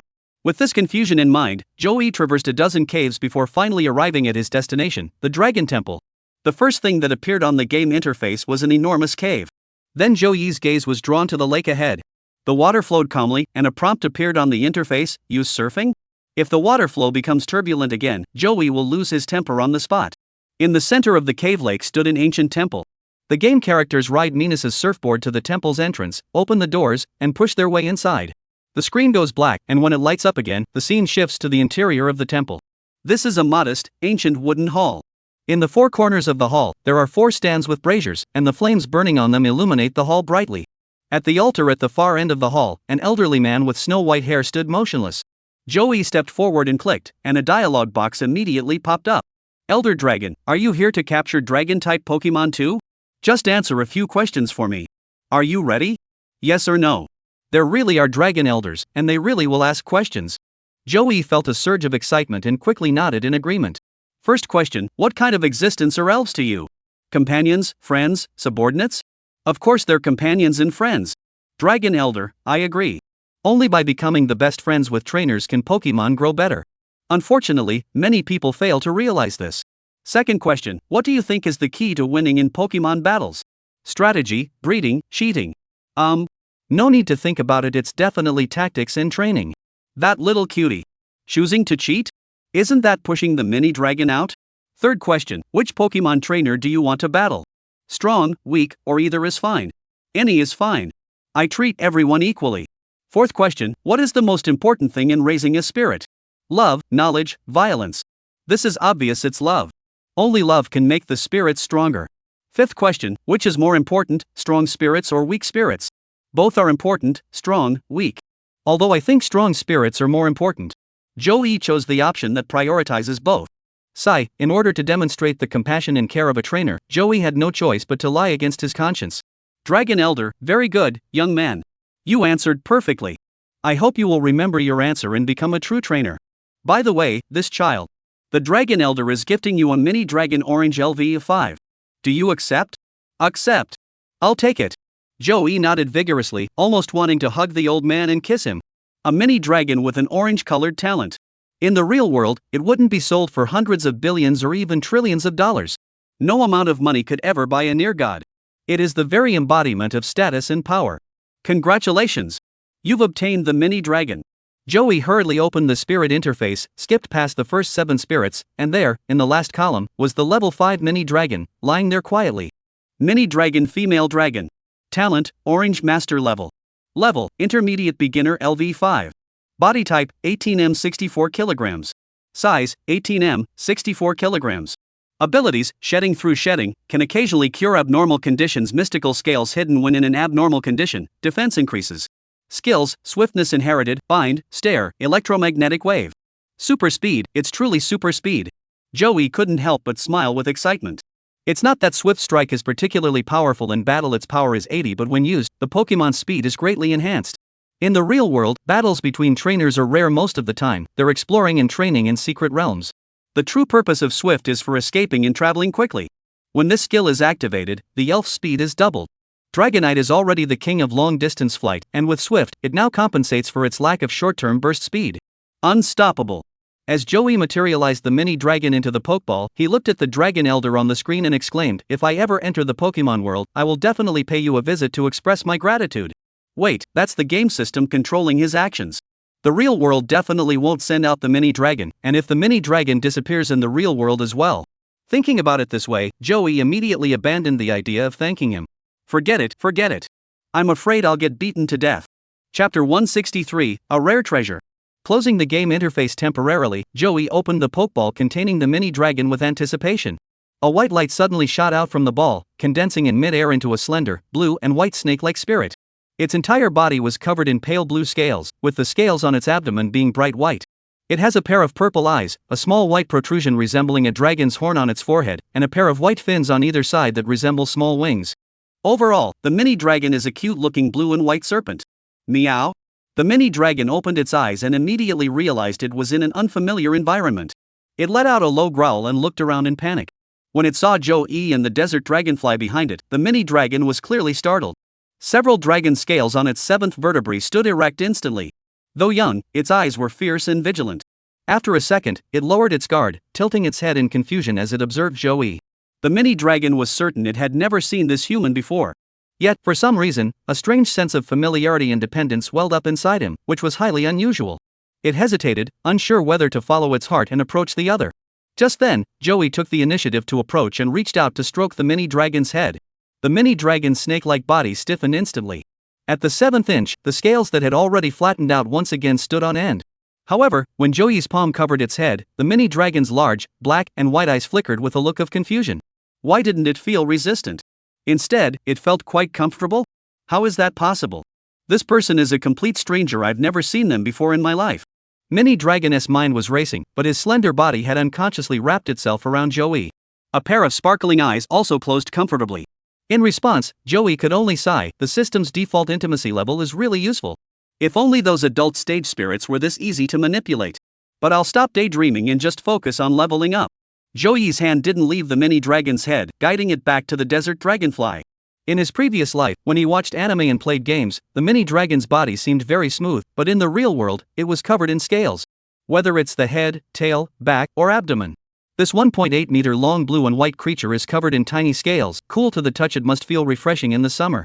In reality, many fairies actually look quite different from their anime illustrations. For example, the desert dragonfly also has long scales. A true fairy, just more striking in appearance. Joey refocused his attention on the game. After delivering the mini dragons, the dragon elder fell silent, and the entire hall was lit only by the flames burning in the four corners. It was only then that he had a moment to look at the pokeball behind the dragon elder. Focusing his mind upward, the system immediately provided the information prompt. Dragon's Jewel, Elemental Jewel Dragon Type, greatly enhances the innate abilities and power of Dragon-type spirits, and increases the power of Dragon-type ultimate moves by 50. Joey was so shocked that his mouth fell open. What on earth is this? Is this in the original work? His mind began racing, but no matter how hard he thought, he couldn't recall any such absurd item appearing in the Pokemon game. Boosting the power of Dragon-type skills by 50? What tactics would players even need in a battle? Just one hit and they're done. Therefore, Joey can confirm that the game does not have this feature. But that's not right. There seems to be a dragon gem. Could that be the dragon gem in the real world? But wait, there seems to be a dragon gem. Could that thing in the real world be this dragon gem? Joey wasn't sure if his guess was correct, but the system's data and its effects were clearly stated in the dialog box. The key point was that it not only enhanced dragon attribute skills but also significantly boosted innate abilities. This greatly requires special attention. The desert dragonfly only has the purple talent, meaning it can only reach level 79 at its highest. Once it exceeds level 79, it cannot continue to level up even if it gains experience. Given that, is the magic fruit useful? At level 59, the magical fruit was able to take effect because the desert dragonfly could already break through to the king level. The fruit merely accelerated the process. But when it reaches level 79 and reaches its natural limit, will the magical fruit still have any effect? This is a question. If it fails to work, then to continue pushing forward with the desert dragonfly, one must resort to the dragon-type artifact, the dragon's tooth. And one dragon's tooth might not be enough. Take the water arrow turtle belonging to Su Wenbin, the president of Fudan University, as an example. It has already used 2 mysterious water droplets but still cannot break through to the master level. The price of a dragon's tooth is 10 times more expensive than the mysterious water droplets. At Joey's current net worth, he couldn't afford even a single dose even if he sold everything he owned. Thinking about it this way, if he could get his hands on this dragon's jewel. The question is, how can we obtain it? Joey fell into deep thought. The deepest part of the dragon's lair was extremely dangerous, even the master trainers couldn't get close. Though he was a king, his Pokemon's combat power was no slouch, but he wasn't arrogant enough to think he could surpass the master. The defenses that trainers worldwide have spent years studying and still haven't broken through, he certainly couldn't possibly breach them either. Are we really going to give up the dragon's jewel? It would have been better not to know, but now that he has seen it with his own eyes, how could he possibly give it up? It's simply impossible. Moreover, if someone breaks through the defenses in the future, doesn't that mean this precious gem will be taken by others? I found it first. Why should someone else get it first? I need to think of a way to deal with this. Joey's brows furrowed deeply. Wummy? Mini Dragon wriggled free from his hands and circled around Joey's waist before coming to his master's side. Looking at its adorable big eyes, Joey had a sudden flash of inspiration. Humans can't go in, but I can send the elf in. That's not possible either. He calmed down again. If an elf can enter, others elves can naturally do so as well. However, I have never heard of a human elf breaking through the blockade. Wild spirits must have some way to determine whether a spirit has a trainer. Is it through scent? Or through a method humans cannot comprehend? Regardless, we must try it out. This is truly a rare treasure. It can effortlessly create a master-level piece. Mini Dragon, come back first. Joey stood up. Desert Dragonfly, it's time to move. Chapter 164, Venturing Alone into the Secret Realm. He opened the game map and returned his game character to his current location. Then the Desert Dragonfly carried Joey into the sky. It takes over 10 days to reach the Dragon Temple from here. Joey will try to get as close as possible to the deepest part and then attempt to have the Desert Dragonfly or Mini Dragon sneak in to retrieve the jewel. Additionally, the few fossilized stones discovered along the way can be picked up as well. 2 leaf stones, 1 thunder stone, and 1 dragon stone together they're worth 70 million. That's no small sum. If only we could pick up items directly in the game, Joey wouldn't have to worry about anything. Just lie at home and wait for the money to roll in. System, can't you be a little more helpful? Muttering to myself, the Desert Dragonfly darted deeper into the mysterious realm. Just 100 kilometers into its flight, a thick column of flames suddenly shot up from below. The Desert Dragonfly dodged the flames nimbly, but just as it was preparing to counterattack, Joey stopped it. Ignore it, let's just go. Wasting time with these lords is extremely unwise. Fighting it yields no benefits other than a few hundred experience points. The Desert Dragonfly flies at an altitude of nearly 300 meters, yet this jet of flame can reach this height. Its owner must possess the strength of a peak-level divine king. Unfortunately, no matter how powerful it is, the inability to fly is a fatal flaw. The Desert Dragonfly quickly soared upward, flying toward the higher skies. However, when Joey reached an altitude of nearly 1 kilometer, he discovered that the surrounding temperature had dropped to below -10 degrees Celsius. Even more dangerously, the air was extremely thin, and Joey and the desert dragonfly could barely breathe after flying for just a short while. Joey could endure it for now, but the desert dragonfly's wings had to flap constantly, causing its blood to circulate rapidly, and its oxygen requirements were naturally very high. Under these conditions, the oxygen content in the air was simply insufficient for its consumption, and it soon began to pant heavily. Under normal circumstances, it could fly continuously for several days without breaking a sweat, but now, while there are indeed creatures that can survive without oxygen, the desert dragonfly is clearly not one of them. With no other option, Joey had no choice but to descend to a lower altitude. No wonder no one dared to fly in the sky, it turns out that's why. This secret realm has truly implemented strict defenses, forcing intruders to engage in fierce battles with the local lords. It's like a video game where you have to clear levels. When the desert dragonfly descended to an altitude of 700 meters above the ground, the oxygen content in the air finally returned to normal. Just 300 meters, why such a significant difference? Could it be that the atmosphere of this hidden realm is only a few kilometers thick? Or is the edge of the hidden realm just 1 kilometer above the surface? Joey didn't bother with this question for now. He had to keep a close eye on the forest below, in case a lord suddenly launched an attack. In the sky, he was indeed an easy target. Since venturing deep into the wilderness, Joey has been subjected to a sudden attack every few hundred kilometers. Sometimes, a jet of flame would burst through the treetops, erupting from the dense forest with a thunderous roar. At other times, it is a shadow sphere, flickering with purple-black lightning as it slices through the sky. At other times, the calm lake surface suddenly erupts with a leaping carp dragon, its mouth forming a water cannon. Sometimes it's even a terrifying destructive death ray. As for other attacks, there are too many to count. Some can reach heights of 700 meters, while others vanish midway through their trajectory. Some flying creatures simply charge into the sky to engage in aerial combat with desert dragonflies. In these sudden attacks, the desert dragonflies were hit 4 times. The most dangerous one was when the death ray was destroyed. Fortunately, Joey's superhuman abilities allowed him to be alert, otherwise the outcome would have been dire. Even though they managed to avoid it in advance, the terrifying destructive beam still struck the right wing of the desert dragonfly. Joey wasted no time, immediately applying healing potions to restore its health bar. The destructive power of the death ray was immense, but its recoil was also significant. The lower-tier spirit was knocked back by a single blast and remained motionless, allowing Joey to retreat unimpeded. Next, they encountered the legendary Qishi Qingyao. This Qishi bluebird was followed by several Qingmian birds, likely to protect their young, so they only watched Joey from a distance without attacking. Desert dragonflies fly at a considerable speed, and often, Joey couldn't even discern which spirit had launched the attack before the map had already been pulled forward. In these repeated crises, the only benefit was that Joey's psychic warning abilities improved significantly. At first, he only reacted when the skill was about to hit, then he started to sense something was wrong a second in advance, and finally, he could even detect the crisis 2 seconds ahead of time. Even against such relatively harmless attacks, he can now dodge 2 seconds in advance, clearly demonstrating significant growth in this area. If he continues on this path, he might just be able to predict the future. A few days passed. After days of relentless travel, Joey grew deeper into the mountain, but the intervals between the attacks below gradually decreased. By the end, the ambushes that had once occurred every 1,000 kilometers now appeared much more frequently. Of course, while the intervals decreased, the power of the skills increased significantly. Some attacks even made Joey feel his heart race with fear. This was not good news. The reduced attack intervals meant that the Lord's territory had expanded. The increased attack power suggests that the lords below have become stronger. If this continues, we will eventually face attacks from the peak of the Heavenly Kings or even the level of the Grandmaster. By then, Joey might be able to sense it in advance and issue a warning, but whether the desert dragonfly can evade it successfully remains to be seen. On the 4th day after departure, at 3 o'clock in the morning, the marker on the map indicating Yi Zhisher's location was gradually approaching. Joey tapped the back of the desert dragonfly and said, "We're descending." Under Joey's guidance, the desert dragonfly landed in the forest. The Night Lords were likely all asleep, so Joey did not come under attack. He jumped off the desert dragonfly's back and approached a massive tree that would take 7 or 8 people to embrace. Pointing to a spot on the trunk, he addressed the desert dragonfly.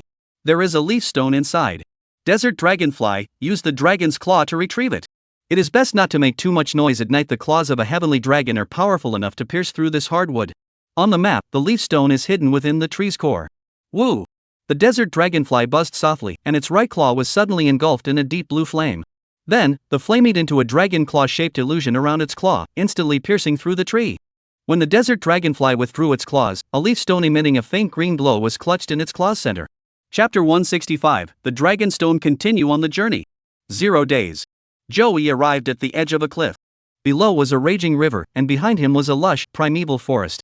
This river, which pours out muddy water, appears out of nowhere from the edge of a secret realm several kilometers away, and then disappears without a trace from the other side of the secret realm. No one knows where it comes from or where it leads. Joey only knew that a dragon stone lay within a nest somewhere below the cliff. On the game screen's map, besides the eye-catching Pokeball, there was also a high-ranking warrior eagle belonging to a legendary Pokemon lurking there. It has already noticed Joey and the desert dragonfly and is currently building up its skills, waiting for them to come down so it can launch a surprise attack. However, Joey didn't engage in a direct confrontation with this creature. He simply eliminated it within the game. Standing at the edge of the nest, the warrior eagle suddenly felt a sense of emptiness within him, then collapsed backward into the nest behind him. Though not on the brink of death, it had nearly lost all its combat abilities. After confirming that the opponent could no longer resist, Joey finally flew down the cliff alongside the desert dragonfly. There was a cave in the cliff face, which had been carved out by the warrior eagles into a fairly spacious cavern, and the dragonstone was hidden inside the cavern. Joey did not enter either. His eyes lit up as his psychic abilities were activated, probing forward. Moments later, under the furious gaze of the warrior eagle, the dragonstone, shimmering with a faint blue glow, entered Joey's pocket. You're just a regular type and flying type Pokemon. What are you hiding the dragonstone for? Joey blinked innocently. You should learn to be humble and give the dragonstone to the elves who need it. That's what good children do. As he spoke, Joey patted the desert dragonfly and departed under the heartbroken gaze of the warrior eagle. The warrior eagle wanted to chase after him, but in its current state, it dared not. It's truly furious. Why does this body feel so empty? Was it because last night's mook eagle was too powerful? Or was it because the Biao bird suction was too strong the night before last? That shouldn't be possible. Back in the days when he was a quasi-king, he could handle 10 females at night. How could he be so useless now? On the other side, a desert dragonfly landed in the forest on the cliff. This is the territory of the brave eagles, and they fear no reckless wild elves who might dare to ambush them. Joey held the dragonstone in his hand, hesitating. Should he use it on the desert dragonfly or the mini dragon? The desert dragonfly is too high level, so I don't think it can level up much. However, the mini dragon's level is too low, and I've been rushing to travel these past few days, so I haven't had time to train it. Even after eating the dragonstone, it can't level up much. After careful consideration, Joey still felt that his main spirit wasn't strong enough, so he gave the dragonstone to the desert dragonfly. Lower level Pokemon can be easily upgraded, but as a trainer with 5 legendary Pokemon, not having even a single legendary Pokemon at the peak of its power is simply unacceptable. First, get the desert dragonfly to the top level, then worry about the rest. The dragonstone has been absorbed, and the desert dragonfly has gained 1 million experience points. The desert dragonfly used its first evolution stone, the earth stone from the ground type, and this dragonstone was its first absorption of dragon attributes, so it gained the full amount of experience. The desert dragonfly's level has been upgraded to LV 75. Level 75, not bad. Joey nodded in satisfaction. This level was considered high tier among the heavenly kings. If he could get his hands on that dragon's jewel next, that would be amazing. After spending tens of millions, Joey continued his sprint toward his goal. Relying on his superhuman ability to predict the future, Joey silently resolved to keep going until he reached the deepest depths. Despite being several times stronger, the desert dragonfly's speed did not increase, continuing to fly inward at over 400 kilometers per hour. Below, in the forest, a few top-tier trainers were venturing out on dangerous missions. As they looked up at the desert dragonfly's departing silhouette, they couldn't help but marvel at Joey's boldness. Is there a person riding on that desert dragonfly? Yes, there's a person sitting on it. We, the mighty kings, still need to form a team to ensure safety, yet this guy isn't afraid of death at all. Don't worry, he'll be down soon. Either he'll be beaten down or he'll come down on his own. The prophecies of those kings are not accurate. Thanks to his increasingly refined psychic abilities, Joey managed to evade numerous attacks in advance. Even if he couldn't avoid them, as long as he wasn't instantly killed, Joey could use healing potions to instantly restore the desert dragonfly's health to full. As for flying creatures like the Biao and the Qixingniao, which are even faster than the desert dragonflies, when they catch up and launch an attack, Joey would activate the Pokemon system in the game to defeat them. As a result, even the terrifying lords at the peak of the king's tier could only plummet from the sky in defeat. Using such cheating tactics, Joey managed to break through all the way to the deepest part of the Dragon's Lair secret realm. It wasn't until the 19th day after departure that Joey finally ceased his flight. It wasn't because the desert dragonfly was tired, nor was it because Joey had given up. Although the journey has been hectic these days, Joey makes sure to set aside some time each day for rest and to feed the elves. As a result, he still feels quite energetic. Joey stopped because he suddenly felt a sharp pain in both eyes while flying. As his heart raced with tension, a warning flashed through his mind: continuing to fly in the sky would pose a tremendous danger. A master-level overlord has appeared. Joey immediately adopted a solemn expression and obediently landed on the ground. Below lay an ancient and primordial forest. The desert dragonfly's figure disappeared into the forest without a trace. Upon reaching the ground, Joey retrieved the desert dragonfly into the pokeball and then released the golem. Jengar hid in the shadows, while Golem used the repulsive force of the magnetic field to float in the air, carrying Joey forward. You have to admit, that's pretty fast. I estimate it must be around 100 kilometers per hour. The giant metal monster's brain operates at an extremely high speed, enabling it to accurately analyze the optimal path through the forest. Therefore, the massive, towering trees do not pose a problem. Instead, they help conceal the noise and movement caused by their actions. Thus, Joey continued to advance while seated atop the giant golden beast. Of course, he wasn't just charging blindly. If any warning signs appeared in his mind, he would stop immediately. Since the game characters aren't bound by the real world, Joey had already made up his mind. He could use the game to scout out the potential location of the upcoming leader and then sneak past them quietly. Unfortunately, he dared not dig a tunnel here either. The Dragon's Lair secret realm has very narrow upper and lower boundaries, and the noise caused by digging would be easily detected. A single earthquake spell would cause the already unstable underground caverns to collapse instantly, leaving even master-level trainers unable to escape. Chapter 166, Breaking Through the Master's Blockade. The Dragon's Lair is home to two master-level elves. One is a Dragonite at the peak of the Grandmaster level, while the other is a Charizard at the intermediate Grandmaster level. These two creatures are not opponents that ordinary trainers can hope to match. Even a master-level trainer wouldn't dare to provoke such a dominant force. As a lowly rookie making his way stealthily, Joey dared not linger too long on the territory of these two dominant figures. However, the ruler's territory was simply too vast. Joey had scouted the area using the game and discovered that the entire stretch of over 10,000 kilometers ahead was entirely within the two rulers' territory. The fierce flying dragon occupied nearly 7,000 kilometers of land, while the swift dragon claimed the final 6,000 kilometers, including the Dragon's Cave. As for other legendary Pokemon, they exist, but they are insignificant in the presence of these two rulers. When Joey entered the territory of the fierce flying dragon, he felt a vague sense of foreboding in his heart. Therefore, he remained cautious, striving to find the safest route. After 5 days of exploration, Joey finally arrived at the vicinity of the Biaofeilon's lair. Be careful, giant metal monster. Don't make a sound. Looking at the massive figure crawling inside the dragon's nest on the game map, Joey couldn't help but hold his breath. Based on the game's scale, Joey reached a shocking conclusion. Including its tail, this Bravo Star Dragon was 18 meters long, 8 meters tall, and 12 meters wide. What the hell is this? It's not an elf. This is a monster.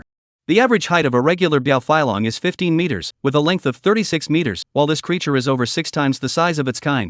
The dominant spirit in the anime is indeed massive, but even in the real world, it would be incredibly powerful if it grew to that size. Joey could only express astonishment at this, then proceeded with even greater caution. Moreover, he constantly used his mental energy to seal off the air currents around him, preventing any scent from escaping and being detected by the other party. People die for wealth, birds die for food. Joey, you're really going all out for the Dragon's Jade. The Dragon's Jewel is indeed worth such a sacrifice from Joey. With access to the game map, he can monitor the movements of the flying dragon and even the Dragonite at all times. As soon as the opponent makes any move, Joey immediately digs a hole in the ground and buries himself alive. Such a ability, let alone being several kilometers away from the Biaofeilong, even if it were right in front of it, it wouldn't have imagined that a human could be hiding underground. Only Joey, who possesses the game map, could pull off such a feat. Other trainers couldn't possibly monitor the rapid dragon at all times. By the time those adventurers spot the rapid fire dragon, it will have already noticed them. Joey dared to enter the territory of the sect leader because he could evade them. But man's plans cannot match those of heaven. Joey was so careful, but some trainers didn't think the same way. Just as he was less than 3 kilometers away from the Dragonite's nest, two Pokemon suddenly flew overhead. One was a fierce bite land shark. The other was a hoodie. And there's also a human. The massive, terrifyingly powerful Liengiel land shark moved so swiftly that it nearly became a blur. If Joey hadn't been constantly monitoring the map, he wouldn't have been able to catch them in reality. The area fell silent for a few seconds, followed by boom! A terrifying sonic boom echoed from the sky, and the entire forest was instantly blown by the wind pressure generated by the flight, causing everything to rustle loudly. Some of the weaker branches were snapped clean off, scattering everywhere. This is the work of a master-level trainer. Joey couldn't believe his eyes and stared in disbelief. Besides a master-level trainer, who dared to act so brazenly in the deepest part of the Dragon's Lair secret realm. That said, having been in this world for 18 years, Joey had never seen a master with his own eyes. These big shots spend all their time in the secret realm, and even when they return to Earth, they move about in a hurry, as if the secret realm were their true home. For this reason, whether it's the Xia Kingdom or other nations, the Heavenly Kings are revered above all else in everyday life. As long as the leader does not appear, the true Heavenly King holds an extremely high status. I never expected to see the sect leader in person today. However, he was moving too quickly, and Joey couldn't get a clear look at his face. He also had no idea where the sect leader had come from. No matter which country he's from, a master of his caliber shouldn't act like this. Does he really think the dragon's lair is his backyard? As Joey finished speaking with a sigh of regret, it was as if he had spoken the words of a prophet, for suddenly, a brutal dragon's roar echoed from the front. Roar!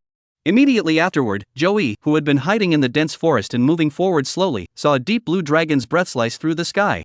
This dragon's breath was so precise, so swift, and so powerful. It appeared precisely in front of the fiercely biting land shark. From a distance, it looked as though it had collided with it on its own. Boom!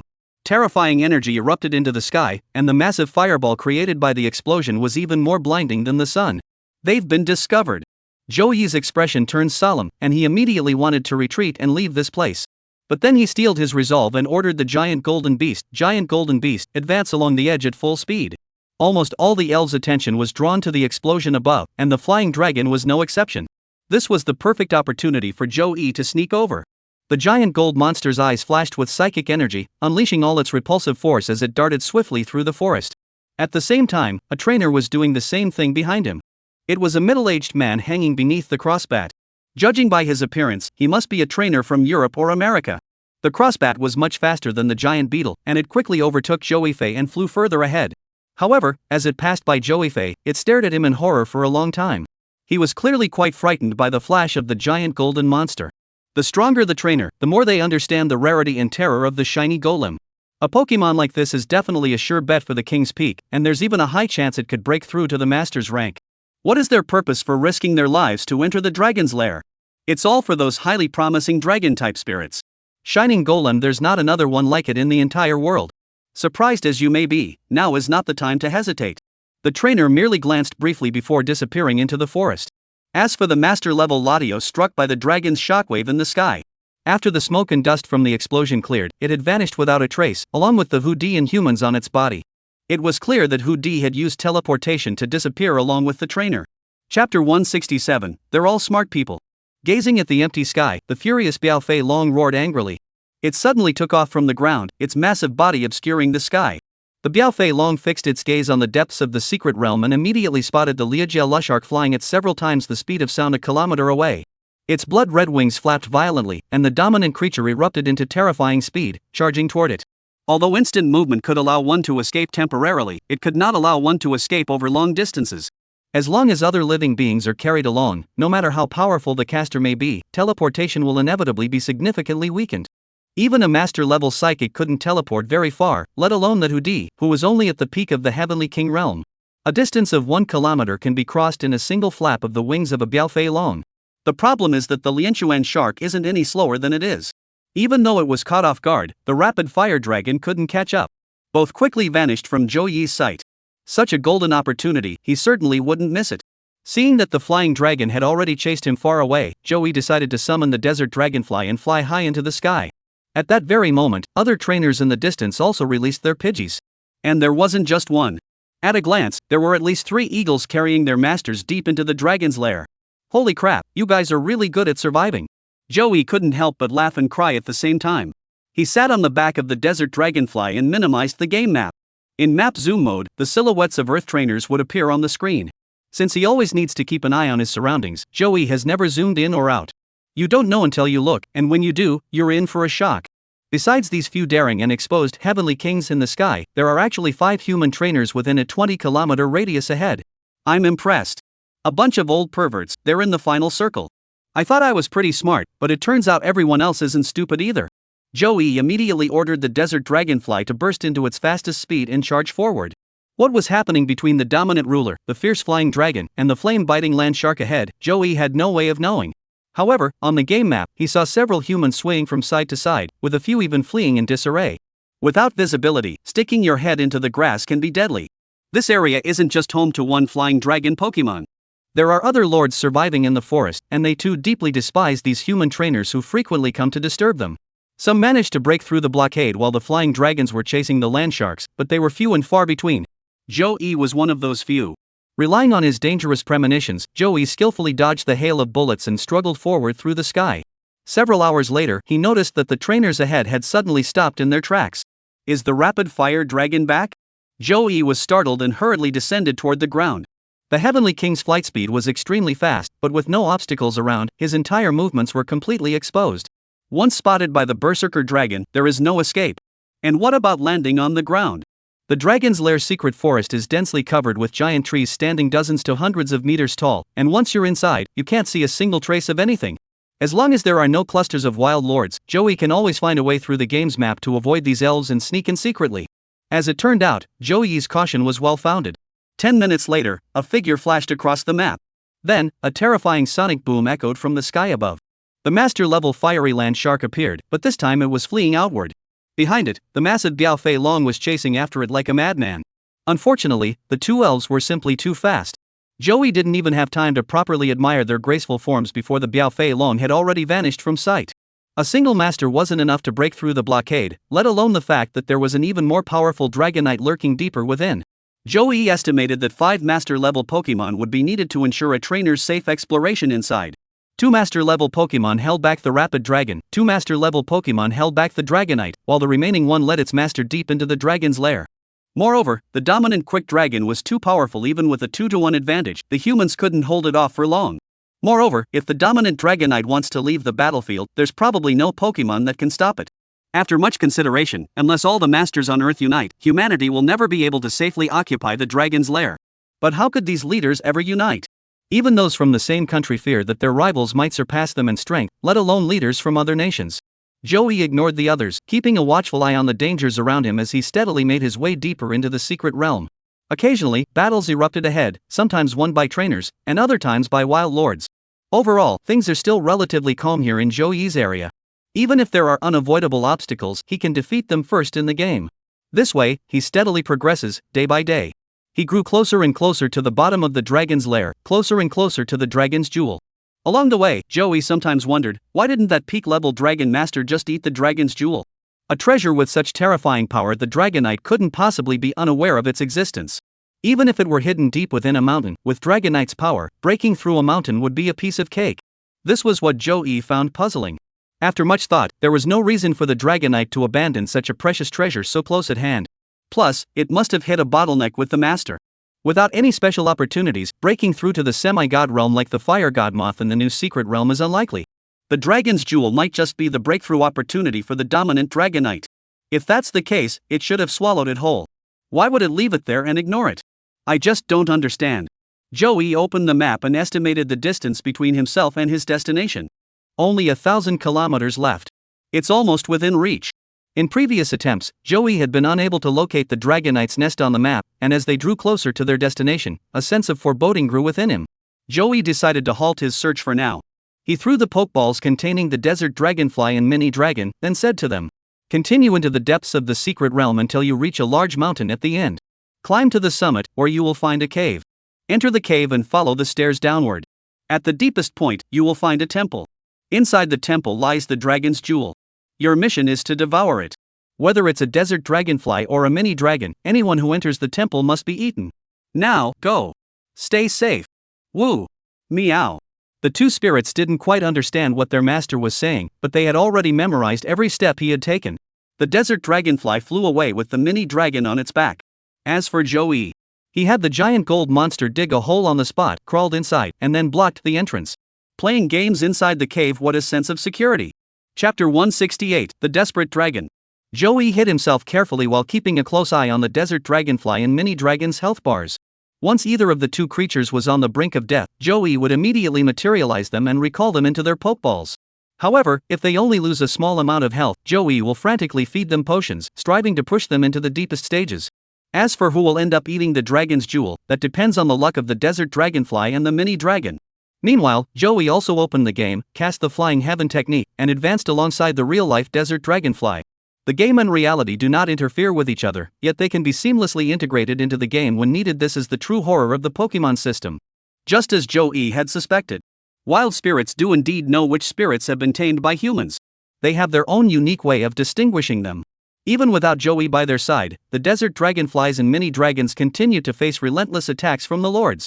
Without Joey's advance warning this time, the mini dragons hiding behind were fine, but the desert dragonflies flying belly down in mid-air were in trouble. Joey spared no expense in administering healing potions to the desert dragonfly, while simultaneously flying in front of them to draw the elite-level lords into battle first. Once the game had dealt with them, the threat in the real world naturally vanished. And so, the desert dragonfly flew from noon until midnight, and the giant gold monsters level had reached 62. Finally, at midnight, they arrived at the foot of the Dragon Cave Mountains. An exciting moment. Just as the desert dragonfly and the mini dragon were landing at the foot of the mountain, strictly following the route described by the leader, and preparing to climb the mountain path step by step toward the summit, Joey, who had already cleared the obstacles ahead, was completely taken aback. In the game interface, a massive creature was crouching at the entrance of the dragon's cave. It's the ruler, Dragonite. Joey controlled the game character to approach, focusing his mind, and suddenly a string of data appeared at the top of the screen. Fast dragon, male dragon flying. Talent, Orange Master level. Level, Grandmaster Peak LV 99.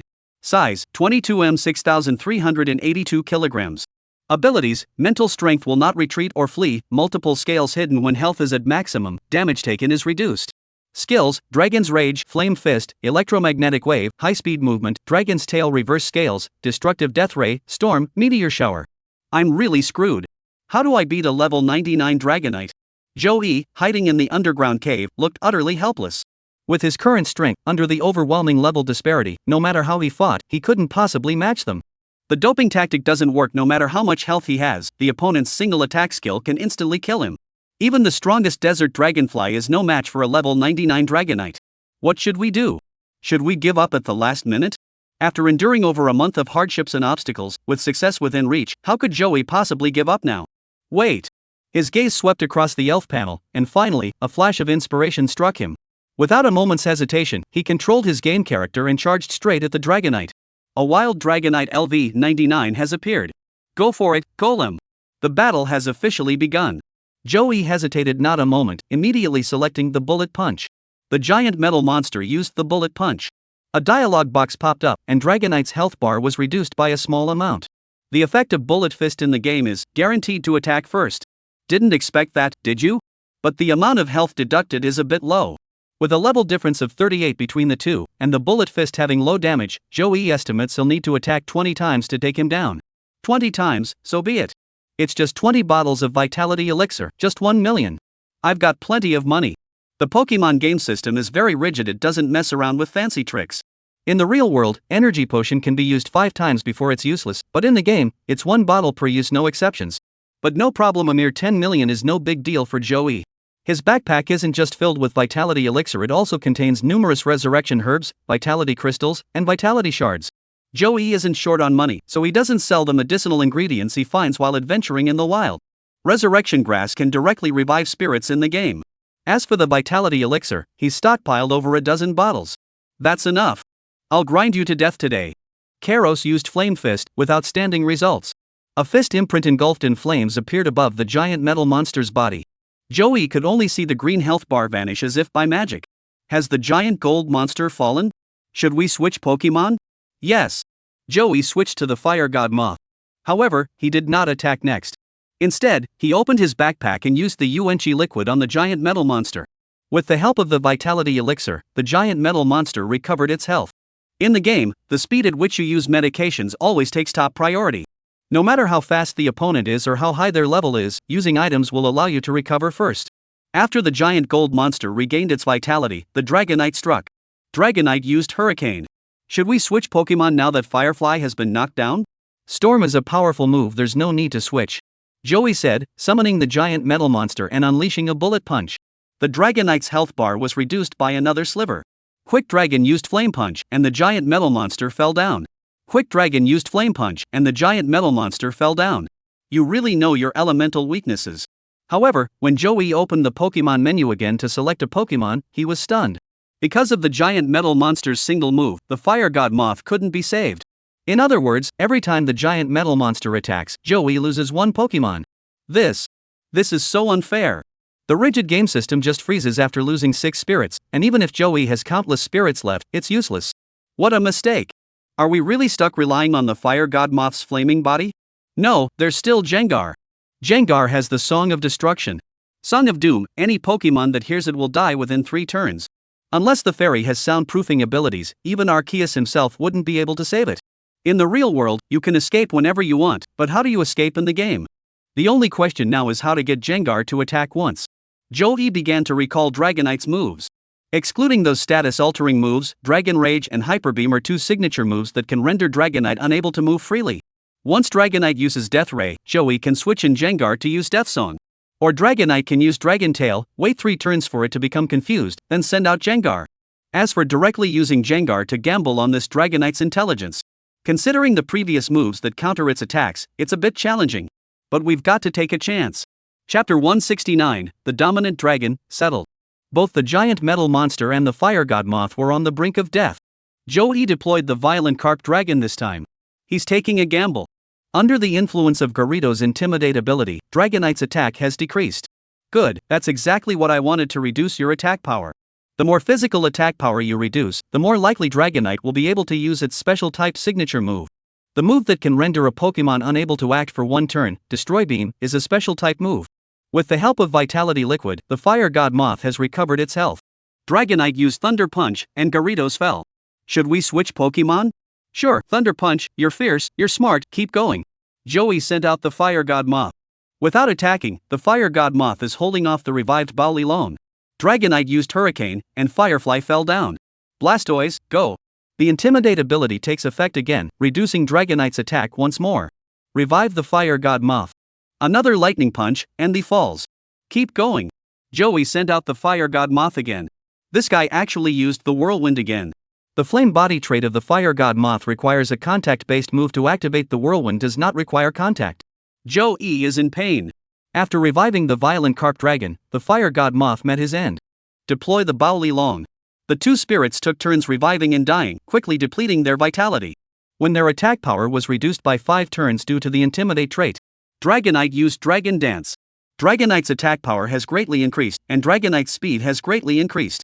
Seeing this, Joey could no longer contain his frustration and roared, "I'll kick your ass. Wait until I reach the level of Master, and I'll crush you." Despite the insults, the gameplay continues uninterrupted. This time, he directly threw out Jengar and used Song of Destruction without hesitation. Dragonite used Hurricane, and Jengar is unable to battle. Alright, that's good. In order for Jengar to perform its Song of Destruction, Joey had to sacrifice another Pokemon. Now he only has 3 more Pokemon left to waste. Send out the Fire God Moth to revive Jengar first. Dragonite used Thunder Punch, and Firefly fell down. Due to Firefly's Flame Body ability, Dragonite was burned. You finally did it. Burn damage. Not only do you take damage every turn, but the power of physical attacks is directly halved. This time, Joey sent out Venus. Using the Vitality Elixir, the has recovered its health. Dragonite used Tornado, and Newtwo fell down. Hey, you know how to use special damage moves now? Joey couldn't help but raise an eyebrow. Next, the Violent Carp Dragon entered the fray, and the attacks weakened once more. Due to the limited health restored by the Vitality Elixir, even the Dragonite's basic moves are enough to defeat the Gyarados with its formidable strength. However, this time is different. When Joey rescued the Fire God Moth, Dragonite used Dragon Rage. Gyarados fell. Reverse scale, you're still angry? The angrier the dragon becomes, the happier Joey grows. He kept getting instantly defeated and then revived. After 3 rounds, Joey switched to Jengar. Then he clicked on Song of Destruction. Dragonite, confused, attacks itself. Jengar used Death Song, putting Dragonite into the Death Song state. Excellent. In the second round, Dragonite attacks itself again. Combined with the burn status, its HP is deducted at a rate visible to the naked eye. The Song of Destruction has passed its first round. However, the chaotic state does not attack only itself, it still has a chance to attack enemies. Jengar was instantly defeated by a single move, and the Song of Destruction entered its second round. Joey sent out the Desert Dragonfly. Quick Dragon attacks itself again. The Song of Destruction has entered its third round. Next, Joey could only see the opponent's health bar instantly depleted. Fast Dragon has fallen. Desert Dragonfly gains 80,000 experience, Fire God Moth gains 120,000 experience. Except for these 2 Pokemon, all others were on the brink of death, so they did not gain any experience from the Dragonite. Fire God Moth level upgraded to LV61. Obtained Dragon's Tooth from Dragonite. Looking at the dialog box that popped up on the game interface, Joey was overwhelmed with immense surprise. Dragon's Tooth. How could it be Dragon's Tooth? There's actually a Dragon's Tooth? How is that possible? If it has dragon's tooth, why doesn't it just eat it itself? I don't care why it doesn't eat it itself. It's mine now anyway. With a smile on his face, Joey happily took out an orange fruit and started munching on it. Next, he watched the desert dragonfly and mini dragon climb to the summit, while the massive fast dragon couldn't even move. To be precise, the fast dragon was currently in a state of near death. Given its master level strength, it would take at least a month to recover. The real secret realm. When the desert dragonfly and the mini dragon finally reached the summit and arrived at the entrance of the snow-covered dragon's cave, both fairies were startled by the massive fast dragon. This terrifying creature, over 20 meters tall, was crouched at the entrance of the cave, its massive body completely blocking the entrance. Woo! The desert dragonfly looked at the dominant dragonite and let out a low growl. The other dragons seemed to be asleep, showing no response at all. But it was blocking the road, and the desert dragonfly couldn't get in. The mini dragon, however, twisted its sinuous snake-like body and slipped through the gap beneath the dominant dragonite. Though its body was long, its width was only as wide as Joey's arm, allowing it to slip through the crotch. Then, the little creature exposed half its head and chirped softly at the desert dragonfly, meow? Meow? Woo! After glancing at the dragonite, the desert dragonfly shook its head. The opponent's aura was too intimidating, and the desert dragonfly dared not charge head-on. Since the mini dragon can go in, it can wait outside. If it enters the cave, it will surely wake up the fast dragon. If both it and the mini dragon can't get inside, that'll be a disaster. Woo! Thinking of this, the desert dragonfly let out a low hum toward the mini dragon. Meow! Mini dragon nodded seriously, twisted his body, and disappeared into the cave entrance. Then, it continued down the stairs inside the mountain. Mini dragon felt very familiar with this place. Even though it was nighttime and the cave was pitch black, he could find the right path even with his eyes closed. Before long, mini dragon arrived at the innermost part of the cave. Since the mini dragon hadn't mastered the flash technique, it couldn't see anything at all. But it didn't panic at all, and with a puzzled expression, it slipped into the water with a splash. Following the memories in its mind, the mini dragon swam to the center of the lake, climbed the temple steps with great skill, and entered the hall. Here, except for the absence of flames and elders, everything was exactly the same as the temple in the mini dragon's memories. Chapter 170, Hack Dragon. No, that's not right. Besides the absence of elders, there is another place that is different from the rest. That is, in the spot where the elders once stood, there lies an ordinary-looking blue bead. The bead was about the size of a fist, covered in dust, as if it had been there for a long time. However, there is a faint, eerie glow emanating from its interior. This glow was not very noticeable, making it look like a useless glass bead discarded in a corner. Is this what the owner is referring to? The mini dragon wriggled its body and swam toward the pearl, recalling the master's words, whether it's a desert dragonfly or a mini dragon, whoever enters the temple should be eaten immediately. Eat it directly. Mini dragon measured the size of his mouth and the pearl, feeling a bit hesitant. Master, I'm not big enough. I don't think I can eat it. Even though he thought this, the mini dragon was very obedient. It tried hard to open its mouth wide, lowered its head, and swallowed the bead into its mouth. Just as the mini dragon was worried it might get stuck in its throat, the pearl suddenly melted. Mini dragon felt a pure dragon energy surge through his throat and into his body. Immediately afterward, its body crackled and snapped, growing larger and longer at a speed visible to the naked eye within just a few seconds. The mini dragon sensed its power steadily increasing, not just physically, but its reserves of dragon-type energy also became incredibly robust. As time slowly passed, it suddenly emitted a dazzling glow. What? Mini dragon let out a low, fearful whimper. It was about to evolve. Meanwhile, on the other side of the country, what about Joey? Through the game prompts, he participated in the entire process of the mini dragon's upgrade. Mini dragon ate the dragon's treasure and gained a huge boost.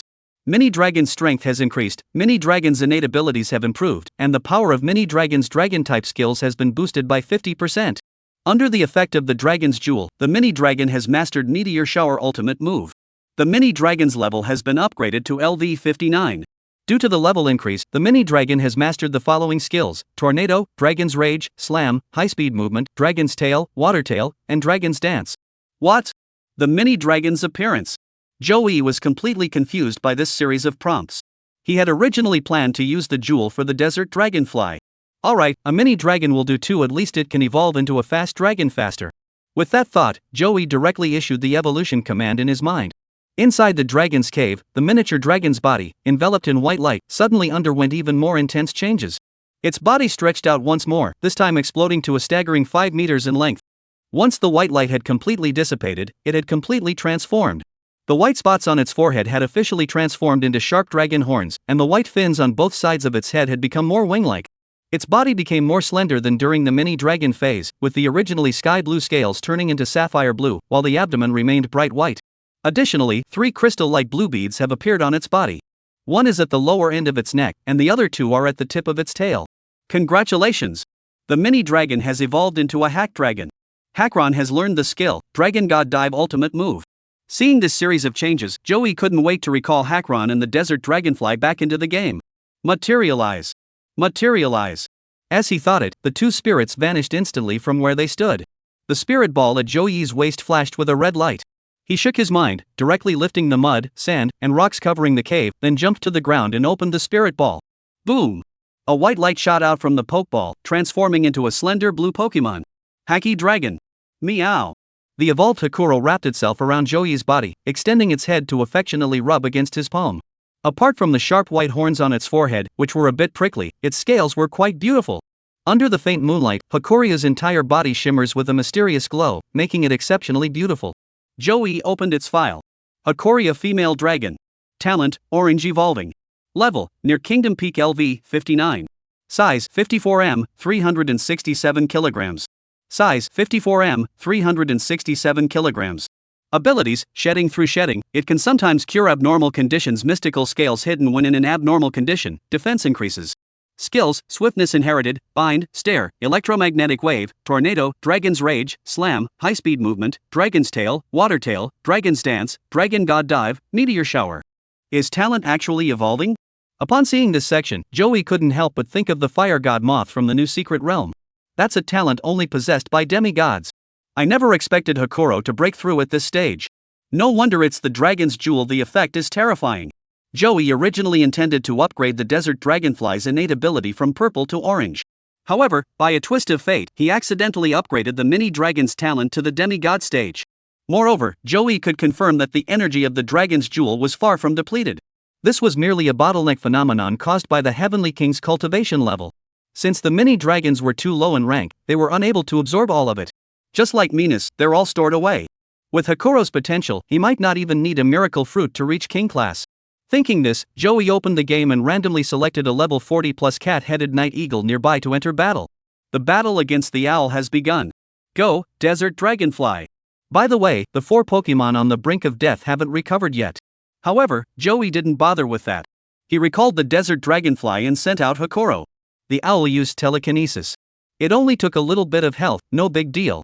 In the second round, Joey immediately unleashed his ultimate move. Hackron used Meteor Shower. Hakuro used Meteor Shower. The entire screen darkened, and then 7 or 8 meteors appeared in the upper right corner of the screen, crashing down toward the owl. No need to say more, instant kill. Due to the use of Meteor Swarm, Hakuro's special attack has drastically decreased. Hakurio gained 170 experience points, while the Desert Dragonfly did not gain any experience points. Hackron's level has been upgraded to LV 60. Joey waited for a moment, but there was no further action. No evolution? He's already a king, yet this little guy hasn't evolved yet. Is it because the growth period was too short? Or is it because the dragon's jewel hasn't been fully absorbed yet? From the moment I obtained the mini dragon until now, it has only been less than a month, yet it has already leveled up from level 5 to level 60. This speed is truly unmatched, with no one before or after. In the real world, one would definitely need to first become familiar with this entirely new power before being able to use it with ease. Never mind, if I haven't evolved yet, I haven't. I'll just evolve later. Chapter 171, The Desert Dragonfly Ascends to Master.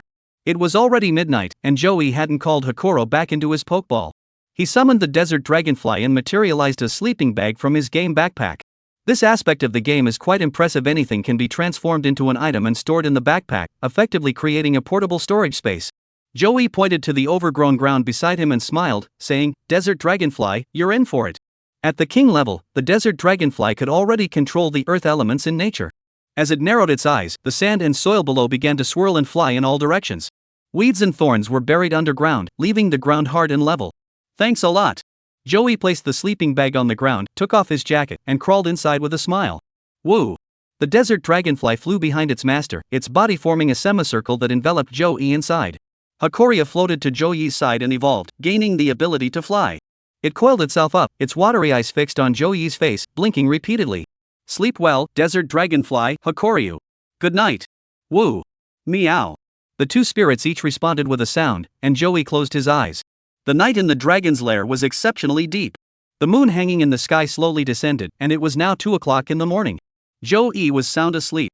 A fat, elephant-nosed Surup slowly made its way over, sniffing the scent of spiritual nourishment. Human dreams are always so rich and varied, they are Suri's favorite food. But when it came closer, Sulipu hesitated for a moment. The desert dragonfly and the Hakuro, these two prestigious dragon-type Pokemon, were not creatures he could afford to provoke. Especially in the dragon's lair, dragon-type creatures reign at the very top of the food chain, and no lord dares to defy them. However, the mental power of that human was simply too tempting. That pure scent could be detected even from dozens of kilometers away. All one needs to do is hypnotize this person and plunge them into a dream. It can then use dream eating to absorb the scattered spiritual energy, thereby achieving tremendous growth. Surup ultimately couldn't resist the temptation. His eyes slowly gathered a blue glow, and his psychic energy flowed toward Joey like a stream. Just as Sulipu unleashed his superpower, the desert dragonfly and Hakuro simultaneously opened their eyes. Hakron looked up at Surup, his brown-black eyes filled with malice. Where was the gentleness of daytime? Stared at like that, Surup's body stiffened instantly, and fear surged uncontrollably in his mind. It quickly withdrew its psychic power, lowered its nose in a conciliatory gesture toward Hakuryu and the desert dragonfly, then scrambled backward and fled. Along the way, it tripped over a tree root on the ground, and its bulky, obese body rolled around on the ground in a heap. The desert dragonfly and the Hakuro dragon did not pursue. They glanced at Joey, and upon realizing that Surup had not disturbed their master's sleep, the two spirits quietly lay down again and closed their eyes. Dawn. Sunlight shone through the lush forest, sending wisps of white mist rising into the air. The chirping of a few birds echoed in Joey's ears, waking him from his slumber. As Joey opened his eyes, the desert dragonfly and Hakuro beside him also awoke. Woo me! The two spirits rubbed against Joey, as a way of greeting him. Good morning. After greeting each other, Joey took out his Pokeball and released Minas. The life droplets skill Minas unleashed condensed into clear streams of water while also possessing a healing effect. Washing with this life-giving water leaves the skin feeling incredibly comfortable and keeps it soft and supple. Every girl in the world wants her water-type Pokemon to master this technique. Unfortunately, few Pokemon can perform it. Mewtwo is one of them. Minas, thanks. Joey stroked Minas' neck, then activated his mental energy, gathering the stream of water condensed from the life-giving droplets into a single point. After a quick wash, he immediately felt refreshed and invigorated. Next, Joey opened his game backpack and took out the secret treasure, the dragon's tooth, which he had obtained from the dominant dragon. The dragon's tooth was actually a secret treasure that the dominant dragon had prepared for its descendants. It had already absorbed it once, so it no longer had much effect. Unexpectedly, it was accidentally seized by Joey. As for the dragon's jewel, due to its extremely repressed dragon-type elements, it appeared ordinary and dusty on the surface, so the Dragonite hadn't even noticed it. Who in their right mind would swallow a fist-sized, dirty glass ball? Moreover, given its massive size, it couldn't even fit into the cave. So, such a rare treasure has been wasted on Joey. When the dragon's tooth appeared, both Hakuro and the desert dragonfly turned their gaze toward it. You haven't even digested the jewel in your own belly yet, Joey said to Hakuro, then handed the dragon's tooth to the desert dragonfly. Woo! The desert dragonflies cheered and whistled, and with a single gulp, they swallowed the dragon's tooth into their bellies. Immediately afterward, dragon elemental energy erupted from its body, and the desert dragonfly's dragon might manifested, growing even more formidable. The desert dragonfly has absorbed the dragon's tooth. The desert dragonfly's level has been upgraded to LV 79. Congratulations! The desert dragonfly's talent has been upgraded. Purple-orange. With the help of Dragon's Tooth, the desert dragonfly has mastered Dragon's Wave Advanced. Due to an enhancement in its innate abilities, the desert dragonfly has mastered Dragon's Breath Intermediate. Due to leveling up, the desert dragonfly has mastered Dragon God Dive Ultimate Move. A single Dragon's Tooth directly propelled the desert dragonfly to the peak of the Emperor tier. Additionally, it mastered 3 dragon-type skills: Intermediate, Advanced, and Ultimate, one for each tier. Most importantly, its innate abilities have been enhanced. Previously, the desert dragonfly only had a purple tier talent, with its maximum strength reaching only the peak of the Emperor tier. Such abilities were more than sufficient for ordinary trainers, but Joey possessed the game system, and the peak of the king was far from the end of the road. Originally, Joey was quite troubled about how to level up the desert dragonfly, but now everything has been smoothly resolved. Since the talent has been enhanced, doesn't that mean? Joey opened his game backpack and directly used the last magical fruit in his bag on the desert dragonfly. The desert dragonfly's level has been upgraded to LV 80. Due to the level increase, the desert dragonfly has mastered Brute Force Ultimate Move. Master level. With a single click, Joey became the 5th ranked master in the entire Xia Kingdom and the 18th ranked master in the world. Though he might be the weakest spirit master, with the game system at his disposal, leveling up is a piece of cake. Becoming the master was that simple. Looking at the desert dragonfly whose body was growing ever larger, Joey felt as though he were in a dream. Mini dragon, dragon stone, dragon tooth, dragon jade. This journey into the dragon's lair was truly terrifying. Chapter 172, Return. Unfortunately, even if the desert dragonfly's level is upgraded to 80, clearing the dragon's lair's secret realm is still unlikely. A level 99 Dragonite is just too powerful. In a head-on confrontation, Joey's entire team of Pokemon couldn't defeat it. If it weren't for the game's forced effects, in the real world, his Pokemon would be instantly defeated one after another. However, after advancing to the rank of Master, the desert dragonfly can now hold its own against opponents in a few exchanges. But it was only a few moves.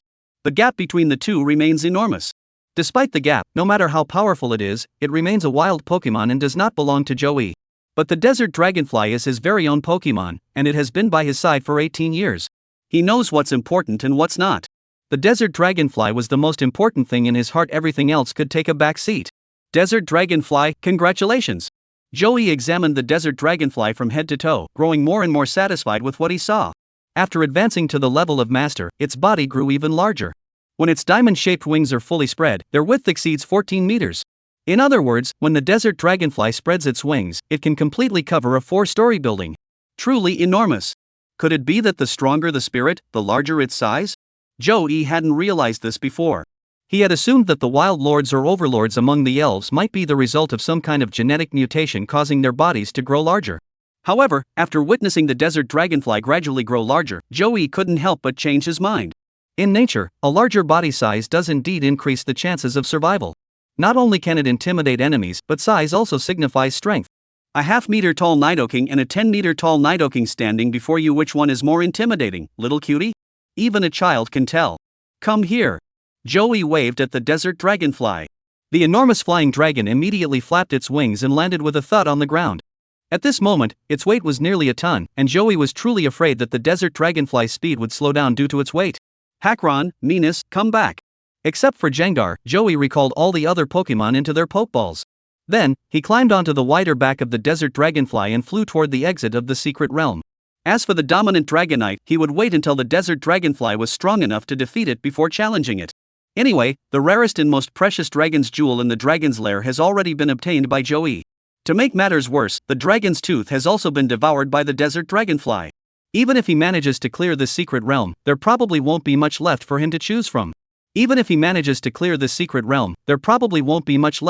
choose from. Thinking this way, Joey felt much better. Desert dragonfly, let's go back. At Joey's command, the desert dragonfly's massive wings rose high into the sky. Then, it slightly lowered its body and bent its legs.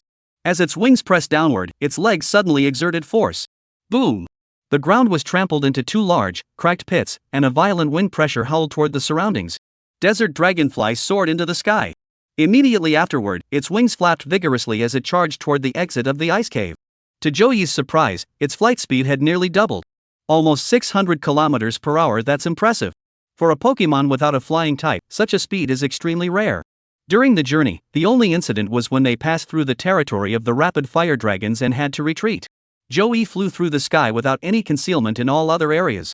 Occasionally, a few waves of attacks would appear, but even without Joey's warning, the desert dragonflies could easily dodge them.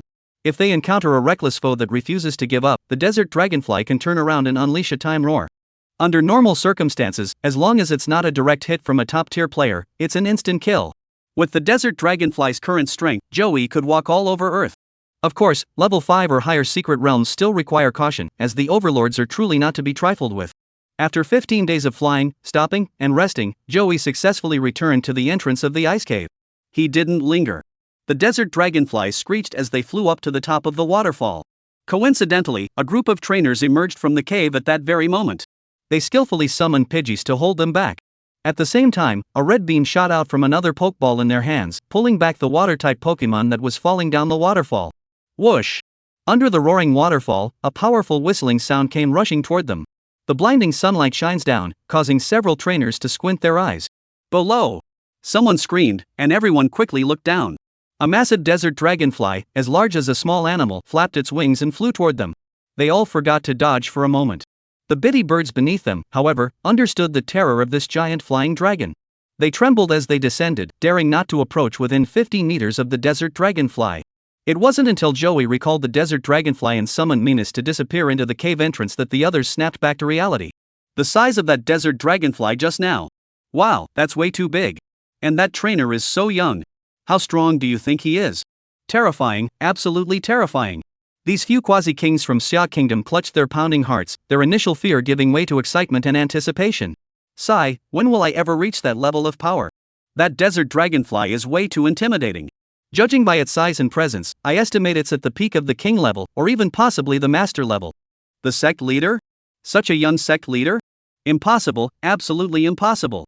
That's a legendary tier Pokemon. Sigh, I hope I can catch a dragon type this time. After returning from a clear blue sky to the dark, cramped cave, Joey felt an overwhelming sense of oppression. However, he quickly adjusted his mindset, opened the game map, and began to retrace his steps in the direction he had marked earlier. At some intersections, Joey occasionally spotted arrows drawn with a fluorescent pen. These must be the marks left by Yang Jiangwo and his group. After passing through an underground area with underground currents, the ground gradually dried up, and Joey once again encountered the bat swarm. Though he wasn't afraid of these little creatures, Joey didn't disturb them either. Through the bat cave, Joey immediately picked up his pace and began to sprint. Under the energy feedback from the desert dragonfly master, he felt as though he had an endless supply of strength. The tyrant's giant cauldron was no challenge, and splitting boulders was a breeze. What does Joey feel like now? He's tearing apart a tank with his bare hands. Chapter 173, News from Around the World. 10 days later, Joey emerged from the Pacific Dragon's lair secret realm. As he flew back to Xia Kingdom aboard the desert dragonfly, he also turned on his phone. Before entering the secret realm, the phone had been fully charged. After a month without being turned on, aside from having less battery, there were no other changes. However, there were a few more WeChat messages, QQ messages, missed calls, and text messages. First is Lee Cece's. This girl knew that Joey was adventuring in the secret realm, so she didn't send much. Lee Cece asked every few days, "Are you out yet? I miss you." Joey didn't reply to her, intending to go straight to school to surprise her. Next were his parents, who sent him a message every week, always asking if he had come out of the secret realm. Joey replied that he had returned safely, then looked at the other messages. Both the class WeChat group and the QQ group showed 99 messages, but Joey was too lazy to open them to check.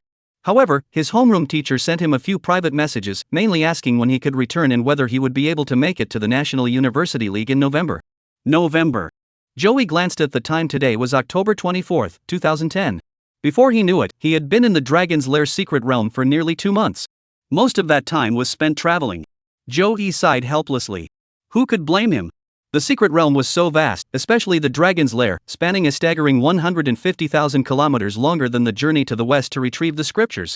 The journey to the west only had 81 trials, but to venture into the depths of the Dragon's Lair, those 81 trials would be child's play. Fortunately, we still made it in time. The National College League is held every November 5th and is a college-level Pokemon Battle League open to students from Pokemon academies across the country. The league will determine the Ministry of Education's funding allocation for each university in the following year, making it of utmost importance to university administrators. Joey had already made arrangements with Principal Lu Chaoyang and must not break his promise. He replied to his homeroom teacher, "I will return to school today." Apart from that, no one else seemed to care about Joey's situation. As a time traveler, Joey had been very mature since childhood. From elementary school to high school, he never truly integrated into the group, so making close friends was out of the question. After some thought, he opened the Elf Network. After being away from Earth for 2 months, he realized that the Elf Network was still the best way to stay informed upon his return. He didn't go to the Elf Forum but directly opened the official Weibo account of the Xia Kingdom Daily to check the news. The Xia Kingdom Daily is where the government publishes important news. By browsing through it, one can gain a good understanding of major events occurring around the world. The most recent article was published yesterday. Title: Registration for the 56th National University League officially begins. Here is the specific content of the Weibo post. At 8 a.m. on October 23, 2010, the National Education Network officially announced the registration deadline and official start date for the National University League. Below are comments from netizens. Wadayaku Vocational and Technical College is amazing. Cheers! 260,000 likes. Wishing Beijing University continued success and the top spot. 230,000 likes. Students from Fudan University, please come here to register. 160,000 likes. Zhejiang Province University announces, this year's rankings remain stable with a slight decline. The university's motto of reducing the ranking by 1 position each year will remain unchanged for 100 years. 190,000 likes. All I can say is that silly netizens have a lot of fun. However, registration has only been open for 1 day, so there's still plenty of time. The registration deadline for university leagues is usually the day before the competition begins, so Joey is not in a hurry at the moment. He scrolled up his Weibo feed and browsed through other news articles. October 19th, UN News, new secret realm level upgraded, danger increased, temporarily set to level 6 secret realm.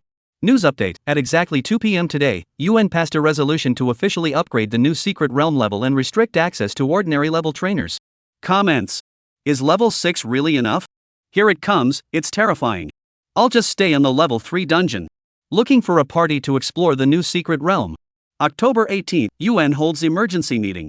October 18th, terrifying fire god moth appears in new secret realm. Eagle Nation leader Tobias Ross seriously injured. At 9:23 a.m. today, Eagle Nation leader Tobias Ross returned severely injured from investigating the new secret realm. Tobias confirmed the existence of the fire god moth. Confirmed. The fire god moth. Damn, I thought it was just a rumor, but it turns out to be true. Even the master returned in defeat. How powerful is this fire god moth?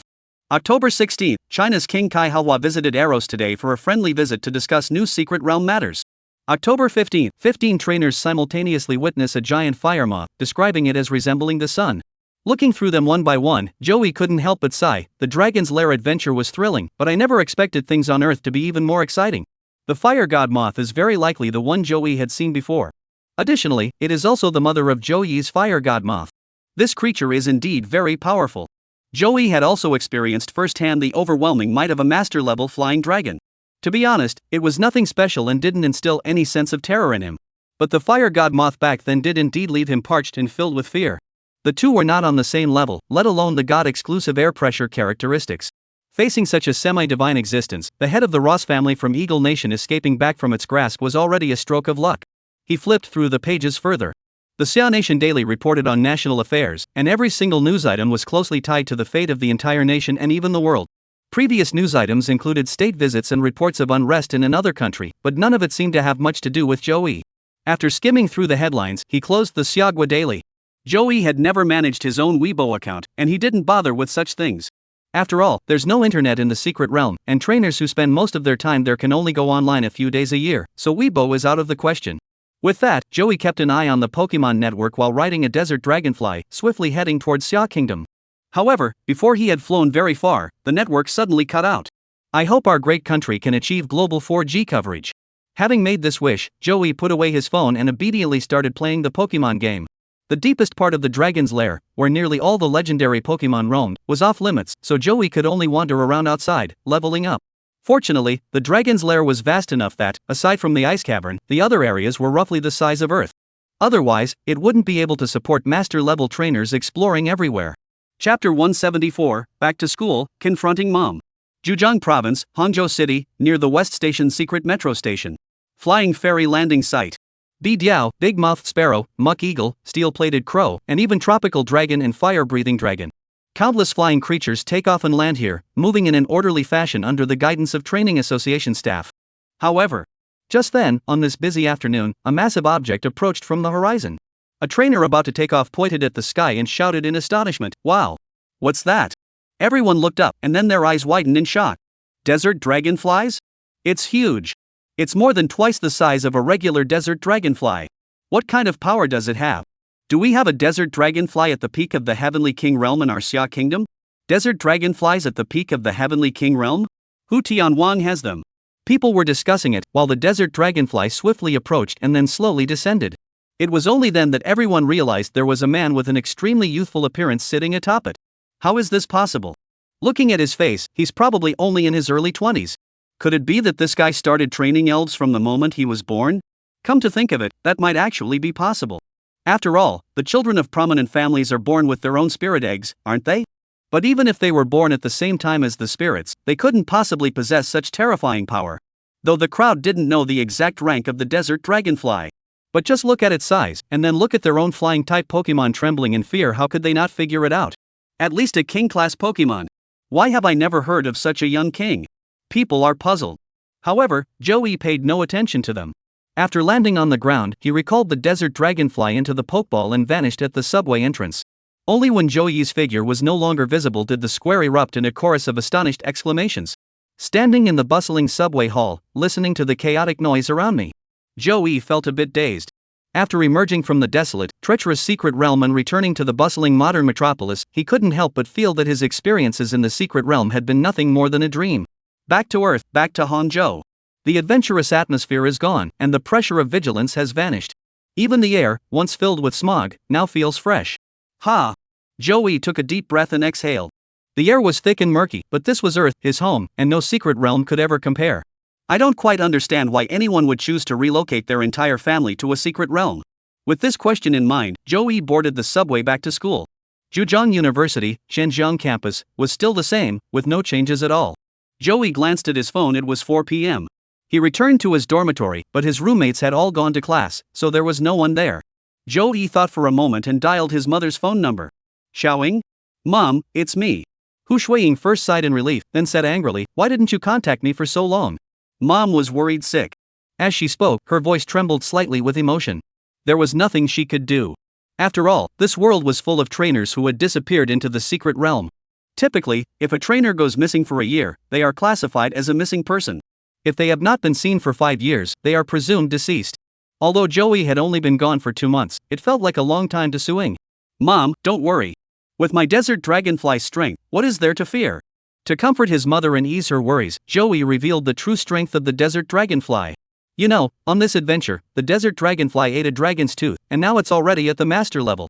What? After being praised so highly by her son, Suing forgot all her sadness and worries. Master level? Xiaoyu, are you sure you're not running a fever? You should go to the hospital if you're sick. Cough. Joey sighed helplessly. Alright, then it's the peak of the king level. Spirits can use combo skills during the king's era. When their strength advances to the master level, it means they begin to align with the laws of the universe. Once they begin to comprehend the laws, not only do their innate skills become significantly more powerful, but they also gain the opportunity to break through the master's threshold and advance to a stronger level. Of course, Joey has only encountered one such creature so far, and that was the fire god moth. But even the peak-level mother of the heavenly king wouldn't believe it. She said, Xiaoyu, don't lie just to make your mother feel at ease. Never mind, just pretend I never said anything. Joey had already given up struggling. Anyway, my safety is absolutely guaranteed, so there's no need to worry. Upon hearing this, Suing rolled her eyes over the phone and said, Your dad seems to be getting a promotion soon. Our boss even came to talk to me about it. Is that so? That's great news. No need to think about it, it must be because of Li Cici. He's dating Li Cici, and regardless of whether it works out or not, the Li family won't give up such a valuable connection. And what's the best way to curry favor with Joey? Of course, it's his family. As the top official in Linhai City, Li Yoxin could easily promote a civil servant from one of the towns under his jurisdiction. All he needed to do was file a report, complete the handover of duties, and it would be settled in no time. Xiaoyu, is this because of you? Suing also knew the influence of the desert dragonfly in a small place like Linhai City. She said, Have you seen the city manager or any other leaders? Mom, cough cough, I haven't told you yet. Joey paused, I found a girlfriend, and she's the daughter of Secretary Li. Mom, cough, I haven't told you yet. Joey paused, I found a girlfriend, she's the daughter of Secretary Li. Secretary Li? Suing confirmed, Secretary Li Yoxin? Yes, his daughter is my high school classmate, Li Cici. You've met her a few times at parent-teacher conferences, and you even told me how pretty she is. Suing was stunned. Her precious son had been taken away by another woman? Su's mother suddenly felt a sense of loss. The key point was that the other party was a city leader. Now she could finally make sense of the job reassignment between her and Zhou Yuancheng. So it wasn't just about investing in Zhou Yi, it was also about investing in her own son-in-law. But why does this make me feel inferior for no reason? Suing held her phone and frowned, saying, Then I'll refuse the promotion. Don't do that. Why refuse? Zhou Yi was puzzled. Suma is also a woman of principle, making our family seem like it depends on the woman. What kind of nonsense is this? Sigh, Mom, I told you the desert dragonfly has advanced to the king level. Why rely on the female side? It's their family who's trying to curry favor with your son. Chapter 175, First Day of Class? After finishing his call with his mom, Joey glanced at the class schedule posted on the dorm wall and decided to head to the classroom. After all, he wanted to surprise Li Cici, so it would be better for her to see it in person. At university, different courses are held in different classrooms. Trainers need to learn more than just Pokemon-related knowledge. They must also master wilderness survival skills, self-rescue techniques, Marxism-Leninism, and subjects like mathematics, language arts, and English. If they excel in every subject, even if they don't become trainers after graduation, they will still be well-rounded, all-around young adults of the new century. This afternoon is Chinese language class followed by Pokemon breeding theory. It's probably the last class of Pokemon breeding theory now. When Joey left the dormitory and hurried to the classroom, knocking loudly on the door. Ding! All the students' eyes turned toward him. Isn't that Joey? It really is him. He actually came to class.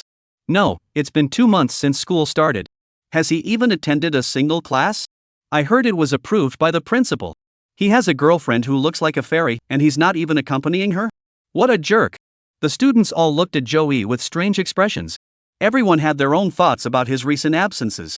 Meanwhile, the group of female students nearby was also buzzing with talk, especially Lee Cece's 3 roommates, who were sizing her up with mocking glances. She, your boyfriend is back. Wow, she's eyes are wide open. But why did he take a day off? And how could he trust a girlfriend like Shishi? Heaven only knows how many times Shishi has been confessed to by guys in the past 2 months. What a jerk! He's made our Shishi worry for so long it's not worth it. The students were discussing it. However, the teacher of the fairy cultivation theory class didn't recognize Joey.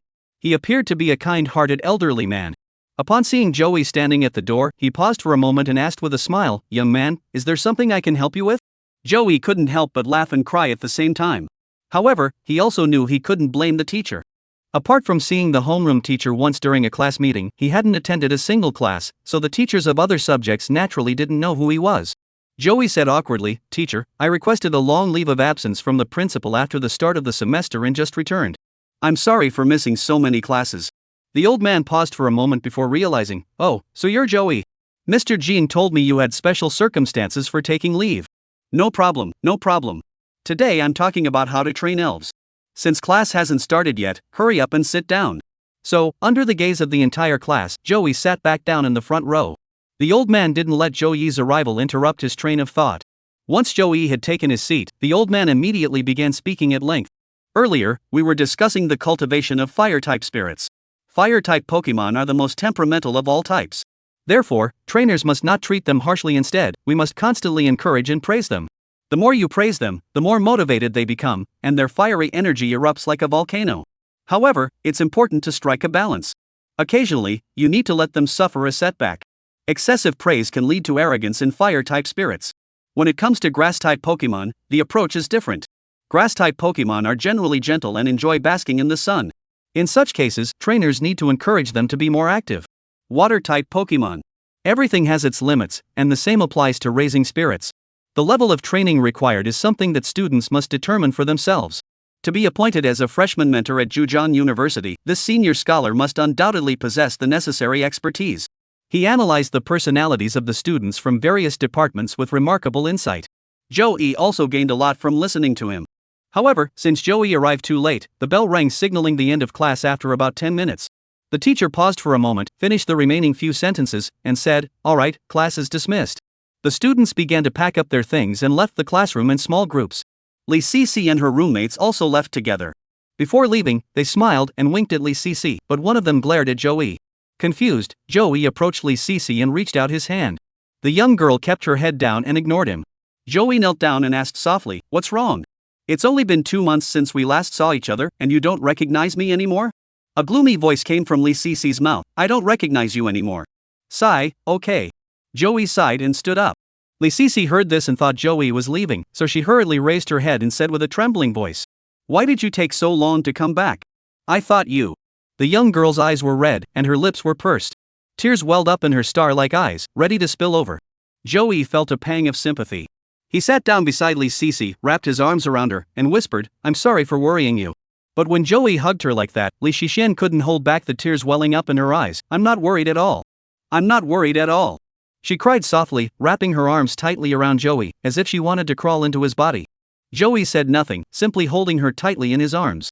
All the students had already left, but a few girls were still lingering at the classroom door. They were Lee Cece's 3 roommates.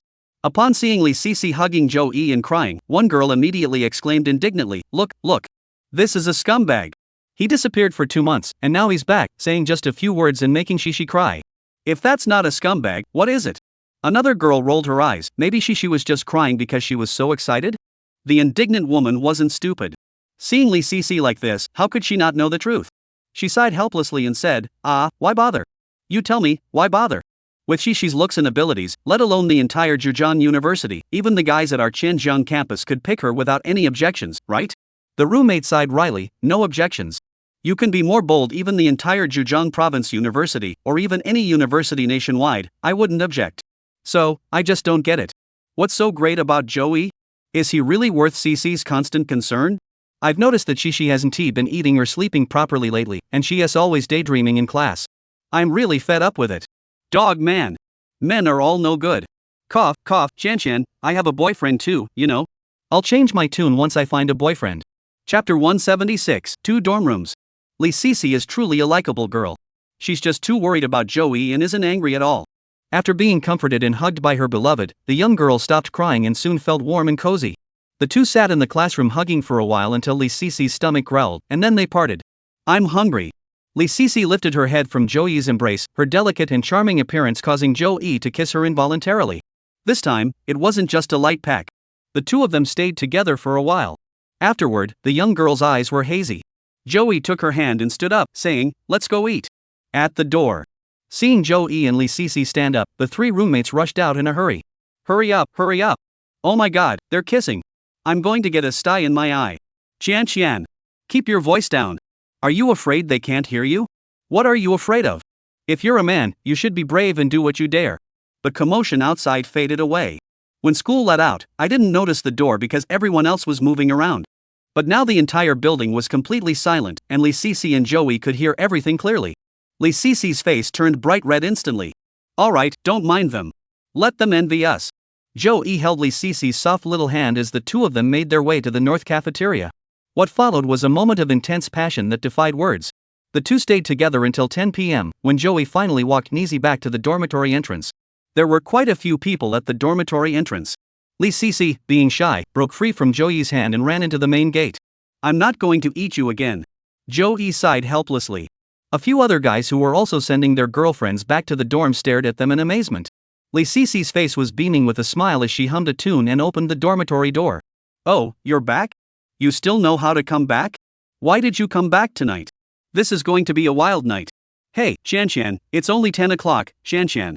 It's not late enough. Exactly, Joey isn't good at this. If he drags it out until midnight, the school gates will be closed. The three roommates chatted back and forth, talking as fast as a crosstalk performer. Unfortunately, Lee Cece, lost in her happiness, paid no attention to their words. Could such heartbreaking words for a girl really not break through her defenses? The three exchanged glances and reluctantly called off the attack. They watched helplessly as Lee Cece climbed onto the bed, holding a phone in her hands and laughing with a silver bell-like sound. A girl named Shan stared wide-eyed and shook her head. She's gone mad, completely mad. You, who still has your first love, don't know anything. This is love. I don't understand love. I want to spend the rest of my life with Lu Wei. Shan picked up the pokeball from the desk and opened it. A six-tails with bright red fur jumped into her arms. She stroked the six-tailed Pokemon and said disdainfully, with a Pokemon, who needs a boyfriend? Shan, why don't you write a book called My Life Living with Six Tails? To my surprise, Shan's eyes lit up. Huh? Is that a good idea? Another roommate said speechlessly. You might as well write a book called My Lesbian Life with Sanai instead. The guys on Jingling Network love that kind of stuff. Wow. Ah, you're a genius. I'll treat you to dinner with the royalties. What's the plot? What's the plot? The two roommates also got interested. The opening could go like this: a stunningly beautiful Sonato is severely injured and is just saved by the female lead who happens to pass by. No, she can't be beautiful. Shanado has to be male. That's way more exciting. Wow. You're a genius too. As they chatted, the three of them completely forgot about Lee Cece. Meanwhile, Joey also rarely returned to the boys' dormitory. To be precise, he had only slept there a few nights. Therefore, Joey's relationship with his roommates was not as harmonious as Lee Cece's. When he walked in, the three roommates merely greeted him politely and then asked him why he had been absent for so long. Joey sat at his desk and smiled, saying, I went to the secret wetland in Hangzhou City. The Great Wetland Secret Paradise? Yi Hanyang, as a local, asked with interest. The internet says the environment inside is terrible. What's it really like? It's terrible. Joey nodded. Most of it is swamp and wetland, and even the area around the hall built around the exit of the secret realm is muddy swamp. What did you find? Xianan asked. Compared to the geographical environment of the secret realm, Xianan cared more about the practical benefits. Don't even mention it. Joey sighed and shook his head. What could a newbie like me possibly gain from going in there? I'd be lucky not to get scammed by others. Hearing Joey say this, several roommates actually felt a sense of relief. Thank goodness there was nothing to find.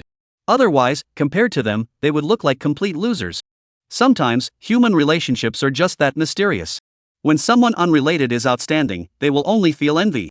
However, once that person becomes connected to oneself, especially when both are on the same level, admiration turns into jealousy. Joey, is the secret realm dangerous?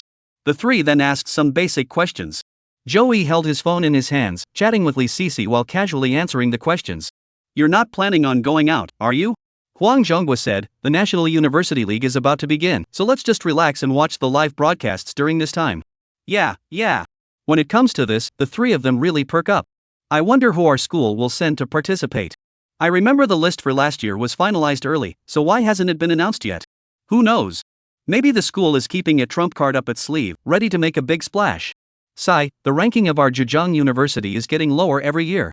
It's already dropped to 8th place. Although they've only been enrolled for 2 months, they've already come to regard Zhejiang University as their alma mater. Joey stood quietly by, listening without offering any comments. Yi Hanyang suddenly asked with interest, Joey, your desert dragonfly is at the peak of the quasi-king level, right? You should sign up and give it a try. Right. I heard that just participating in the competition comes with rewards, and if you secure a good ranking for the school, you might even get an evolution stone. What do you think, Joey? Want to give it a try? Faced with his roommate's encouragement, Joey blinked and hesitated slightly before saying, why don't I sign up and give it a try? Chapter 177, There are too many elves. The next day after returning to school, there were no classes in the morning, so Joey called Lee Sisi out early. Why so early? I didn't get enough sleep. Under the girls' dormitory, Lee Sisi, with her delicate features, was complaining, but her eyes and brows betrayed her enjoyment. Couples in love can't bear to be apart from each other for even a moment, and Lee Sisi was no exception. However, Joey didn't come over today to share their love. The two of them held hands and walked toward the cafeteria. Joey said, I've collected several elves with exceptional talent in the secret realm. That's great. Lee Sisi asked curiously, what kind of spirits? A Koryu. What? The young girl was stunned, her mouth wide open, and she stopped in her tracks. You're not lying to me, are you? First it was a legendary desert dragonfly, then a flashy ghost, and now a flashy metal monster. Now, he's finally gotten Hacky Dragon. What kind of divine luck is this? If it weren't for Lee Sisi having seen the shining ghost and shining metal monster with her own eyes, anyone would think this was something straight out of a novel. Joey could fully understand Lee Sisi's shock, but this was indeed reality after all, he had the game system. Why would I lie to you? Joey said. I'll summon Hakuro for you to see in a moment. All right. Lee Sisi was still in a daze, this was completely beyond her comprehension. To her surprise, Joey added, there's also a giant jaw ant, another exceptionally talented creature. The problem is, I already have 6 spirits on me, and I can't carry anymore. The game system is something that absolutely cannot be revealed to anyone, so Joey told Lee Sisi a small lie. So what's your current spirit now? Joey could only lie again, I put the Baoli Long and Mina in Westlake. There was nothing he could do. This world was a mystery, each person could only carry 6 Pokemon with them. Extra spirits can be captured, but they can't be carried around, that's an ironclad rule. To hide the number of spirits they could carry, they had no choice but to make things up. Before Lee Sisi could speak, Joey continued, Sisi, how about I give you the big jaw ant and the blue crow? Snapping out of her daze from the mini dragon, Lee Sisi looked at Joey in surprise, for me? How can that be? She had never imagined that Joey would catch a spirit beast and give it to her for free. Why not? Joey said helplessly, I have too many spirits in my hands right now. If you don't want the big jaw ant and the blue crow, I'll have to release them. Release them? That's out of the question. These are big jaw ants. Lee Sisi shook her head upon hearing this. The great jaw ant ultimately evolves into a desert dragonfly, such a precious Pokemon couldn't possibly be released into the wild. Joey sighed deliberately, what should we do? Should we release it back home for my parents to raise? Lee Sisi didn't know how to handle the situation for a moment. She knew that Joey's parents were ordinary people who wouldn't know how to raise an elf and wouldn't have the time to do so either.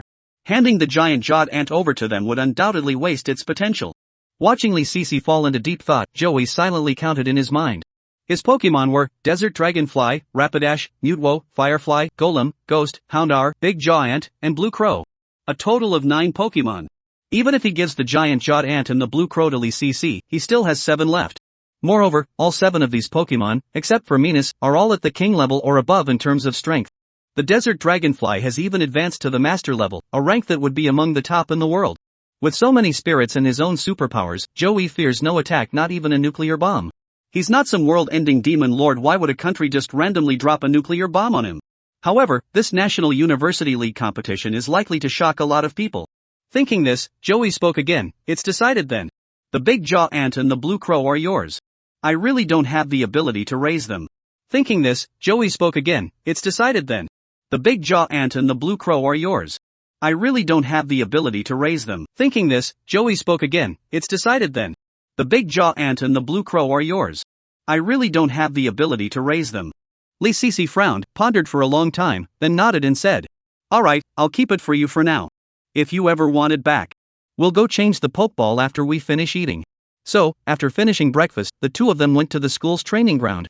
By just before 8 in the morning, there weren't many people around. Only a few students were running around the outer perimeter of the track with their Pokemon. Joey took out the Pokeballs containing the Great Jaw Ant and the Blue Crow. "Are you ready?" he asked. Lee Cece also held 2 empty Pokeballs in her hands and nodded seriously. Then, Joey pressed down on the circular button at the center of the sphere with both hands. There was no such thing as an elf exchange machine in the real world. Trainers who wish to exchange Pokemon must destroy the original Pokeball and have the new owner recapture the Pokemon using their own Pokeball. Joey's fingerprint matched the central button of the Pokemon, confirming that it was indeed him operating the device. After holding down for 10 seconds, the Spirit Ball initiated its self-destruct sequence. Beep. The warning sound rang out 10 times, followed by 2 beams of white light shooting from Joey's hands onto the playground, landing and transforming into giant jaw ants and blue crows. The Pokeball in his hand shattered into 2 pieces, completely losing its effectiveness. Joey felt no attachment to the giant ant. After capturing it in the game, Joey did not materialize it, so the giant jawed ant did not need to eat and had never seen its master, Joey, even once. But the Blue Crow is different. As the second Pokemon personally captured by Joey, Blue Crow has spent the most time with Joey, second only to the desert dragonfly. Unfortunately, as Joey collected more and more Pokemon and their strength grew, Blue Crow was long forgotten in the corner. When capturing lower-level spirits, Joey occasionally brought it out to chip away at their health, and it was virtually left to languish in obscurity. It's not that Joey doesn't value it, it's just that Blue Crow's competitors are too strong. Don't even mention the 3 of them: Blastoise, Gengar, and Golem. They're all legendary. Mutwo is so beautiful and gentle anyone would spoil it. The fire god moth needs no introduction, it's powerful and handsome, and its mother has even ascended to demigod status, so Joey naturally holds it in high regard. Finally, a mini dragon appeared, and without hesitation, it swallowed the dragon's jewel. At first, Joey might have been delighted by the Blue Crow's purple-colored talent. But now, aside from Venus, who doesn't have an orange-colored talent? The key is that Venus also has an incredible adaptability trait. And it's also a great helper in everyday life. Therefore, sharing leveling experience with Blue Crow seems like a waste. Rather than letting it sit on the bench, it would be better to train Shishi instead. Looking at the 2 little creatures, Joey said, "Big Jaw Ant and Blue Crow, you will follow Shishi from now on." Chapter 178, Blue Crow, take care of yourself. The giant ant raised its head to look at Joey, then stared at Lee Cece for a few moments, its eyes filled with a sense of strangeness. Meanwhile, the Blue Crow accepted it all with ease. When Joey made his decision at the beginning, he had already communicated with Blue Crow once, giving Blue Crow ample time to think it over. It wasn't that he couldn't afford it after all, the game automatically deducted food, and Joey wasn't short on money.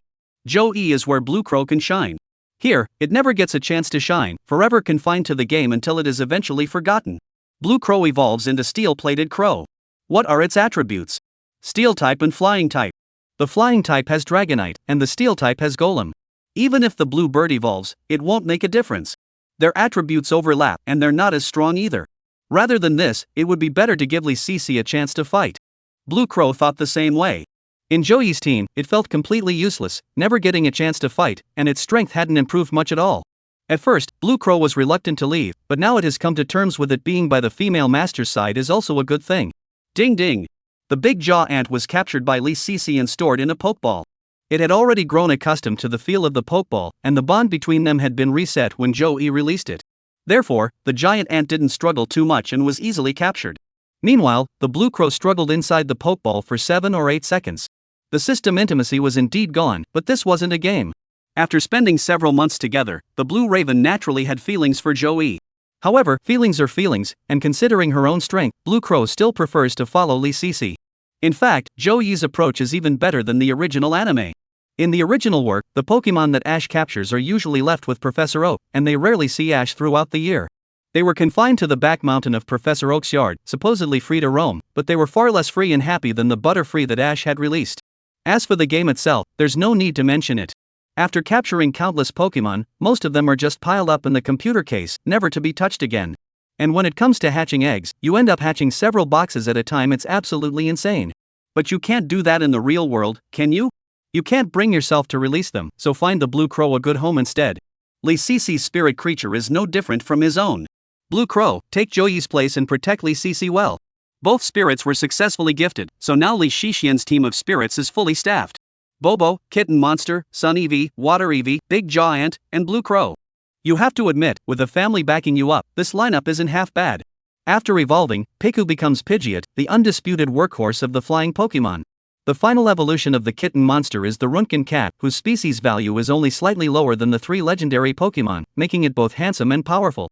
Sun Eevee and Water Eevee need no introduction, their base stats are on par with the starter Pokemon, making them true rare Pokemon. Gigantamax Antler has a Dragon-type bloodline after its final evolution, making it extremely powerful. Blue Crow, no matter what you say, the purple talent is right there. If it can achieve the rank of king, its strength would be unmatched. 9 a.m., Room B102.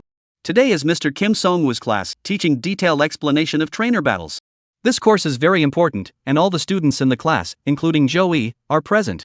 Shortly after, the homeroom teacher, Jin Shengwu, entered the classroom before the bell rang. As usual, Jin Shengwu glanced at the students. Upon spotting Joey, he paused for a moment before smiling and saying, "Joey, it's rare to see you here." Although he spoke in a teasing tone, there was no hostility in his words, just the playful banter between friends. Joey was a trainer who owned a desert dragonfly and a flash ghost, so Jin Shengwu wouldn't dare to pick a fight with such a genius student. His main Pokemon aren't as strong as his opponents yet. However, Joey didn't pretend to be something he wasn't. He stood up and said embarrassedly, "Mr. Jin, I'm very sorry for taking so much time off. There was a reason for it, there's no need to apologize." Although Jin Shengwu wouldn't provoke Joey on his own, seeing this student's formidable strength combined with his polite demeanor couldn't help but make him feel quite pleased. The bell rang, signaling the start of class. Jin Shengwu didn't start teaching, but cleared his throat and said, "Everyone, the 56th National University League is about to begin. As freshmen this year, you may not have the ability to participate, but you should still pay close attention. The league rankings directly impact the allocation of national resources and funding to universities, making this a matter of great importance. In a few years, when those seniors graduate, it will be up to you all to step up." As he spoke, Jin Shengwu deliberately glanced at Joey and said with a smile, "However, the University League does not restrict the grade level of participants. As long as you are a current student at a university, you can register through your school. Whether one can represent their school in the national competition depends on individual ability." Hearing the homeroom teacher's suggestive words, all the students in the class turned to look at Joey. They hadn't forgotten the desert dragonfly on the large playground at the beginning of the school year. Judging from previous competitions, the desert dragonfly was no slouch in the competition either. After all, it had evolved into a near-legendary Pokemon. It remains to be seen whether Joey's desert dragonfly is at the early stage of near-legendary status or at the peak of near-legendary status. The two are not in the same league. This group of people wouldn't even dare to think about becoming a top star. Joey stood up with a smile and said, "Teacher, I'm signing up. I want to bring honor to our class and to our school." "Excellent. What a fine way to bring honor to the class and the school." Jin Shengwu led the applause, and the other students in the class couldn't help but clap their hands enthusiastically. "As long as you perform well in the competition, the school will reward you." Jin Shengwu said, "Joey, if you can turn the tide, the school will also award you with a progress stone." Hearing these words, Joey nodded half-heartedly. "All right, I'll try my best." As the esteemed leader of the elves, was he really going to fight a group of students who were still in school? "I just can't get motivated. I'm too embarrassed to even say it out loud." If it weren't for the prior agreement and the generous rewards from the government, Joey would have been too lazy to go. "All right, let us get started with the lesson." Jin Shengwu turned on the computer and the projector. "Today, we'll review the final match of the previous University League. Chapter 179, Departure for the Competition." Joey had already been designated as a seed player by Lu Chaoyan, so he didn't need to go through any selection process. While other students were competing for spots, Joey was directly admitted to the next round. On November 1st, the official list of participants for the Zhejiang Province University League was finalized. The school announced the news on its official Weibo account that same afternoon. List of participants in the 56th Zhejiang Province University League. Renhong Class 0710, Yan Xuanzi Class 0710, Pan Jiajia Class 0711, Zhao Xian Class 0811, Zhao Ziming Class 0814, Joey Class 1011.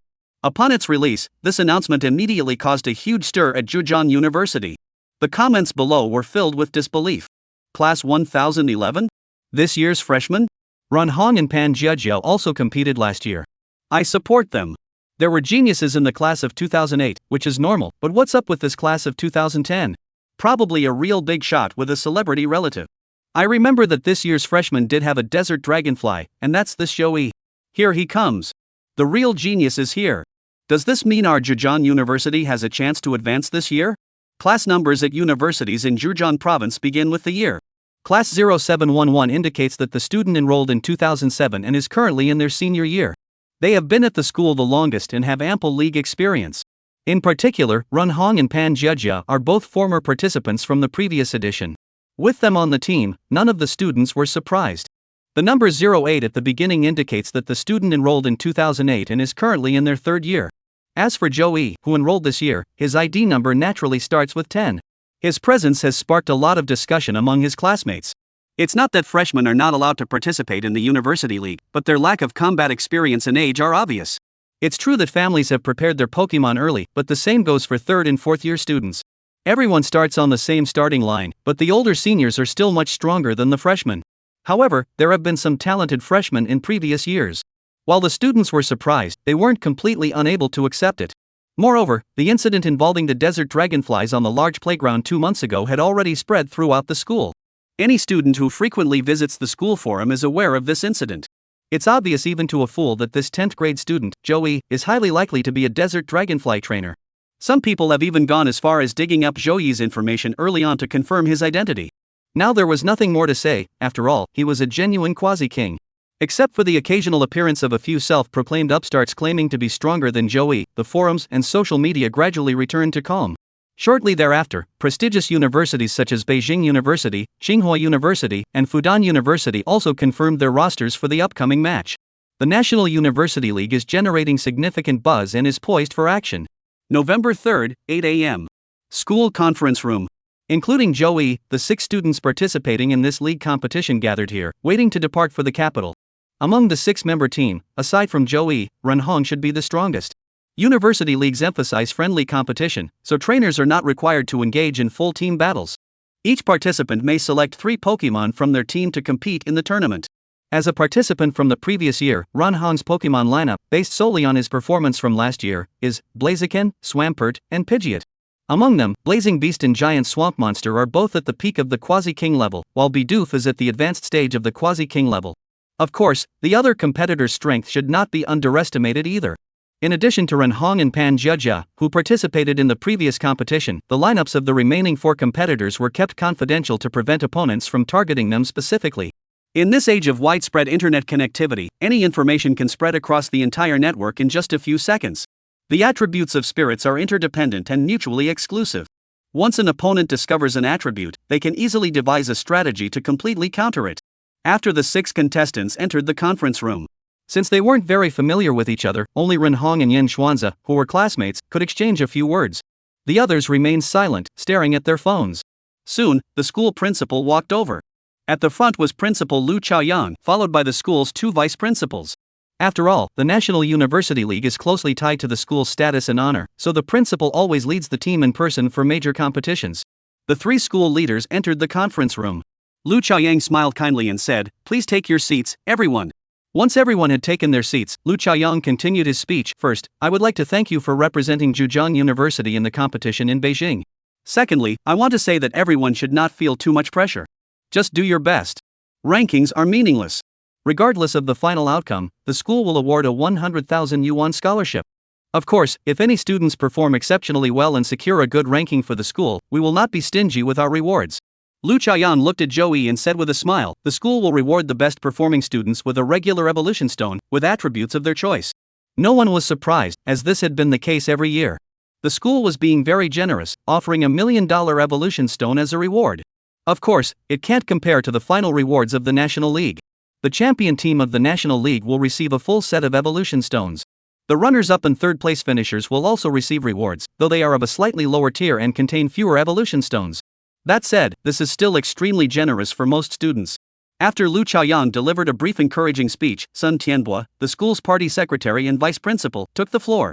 He provided Zhou Yi and the others with a detailed analysis of the participants from various universities and the Pokemon they possessed. This information was quite important to the other students, but in Zhou Yi's eyes, it was completely useless. He doesn't care what kind of elf or tactic you have.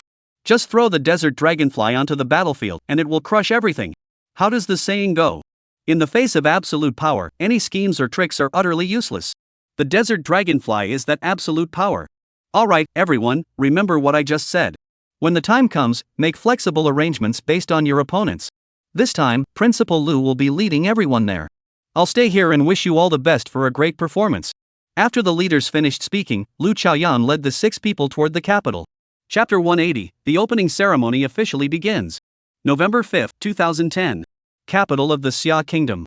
As a renowned institution of higher learning, Tsinghua University was flooded with countless trainers and ordinary spectators today. Today, at the Tsinghua University Trainer Tournament main stadium, the annual Summer National University League will take place.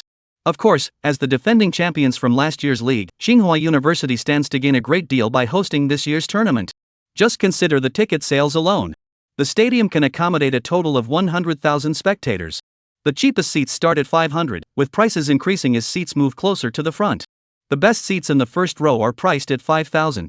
Meanwhile, front row tickets have been scalped online for as much as 10,000 per ticket. And yet, no one is selling them yet.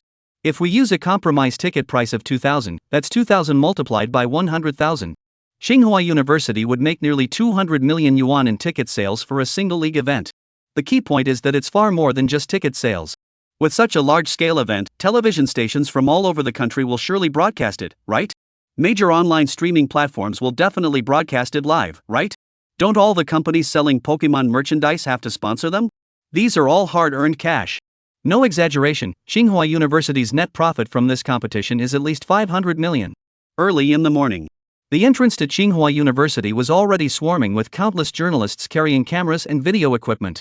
When participants from various universities arrived, these journalists would swarm around them to conduct pre-competition interviews. At 8:30 a.m., the Zhejiang University team, led by Lu Chaoyang, boarded the dedicated bus. When the 7 of them arrived at Tsinghua University from the hotel, they were immediately surrounded by a crowd of people. For a moment, all Joey could hear was the chaotic noise of journalists scrambling to get a better angle. Principal Lu, how do you view the fact that Zhejiang University's rankings have been declining year after year? Principal Lu, in this competition, your school had a freshman participant. Is that freshman your school's secret weapon? Such a lineup is nothing to speak of in front of Lu Chaoyang. Tsinghua University set up a dedicated for participants from various universities at the school entrance. No one except participants from the participating schools is permitted to enter through this entrance. Lu Chaoyang kept his lips tightly closed, his expression stern yet commanding, and did not answer any questions. The journalists gathered at the school gate were from obscure newspapers. They were highly likely to misinterpret your statements and report them in an exaggerated manner. As for the consequences of the report, the newspaper doesn't care. They only care about traffic. However, Lu Chaoyang had already instructed Zhou Yi and the others not to answer any questions from journalists before entering Tsinghua University. Once Zhou Yi entered the campus through the crowd of journalists, who were red-faced and sweating but dared not approach, were blocked by 2 muscular guards at the entrance. These 2 elite-level security guards blocked the way with a single gesture. Not even a heavy-duty truck could get through. After Zhou Yi and the others entered the school, another bus arrived at the entrance. Eagle-eyed journalists quickly gathered around to wait. As soon as the group of people got off the bus, the reporters repeated the same questions they had just asked. Unfortunately, the leaders of the various universities ignored the journalists and went into the school on their own. In fact, the journalists themselves didn't hold out much hope. They just wanted to take a few photos. Once all the school staff had arrived, the journalists gathered at the entrance also took out their tickets for inspection. Then they entered Tsinghua University with confidence. They needed to film footage, so the tickets had been arranged in advance, and they were even in a prime inner circle location. The Tsinghua University Gymnasium is located next to the large sports field on the easternmost part of the university campus.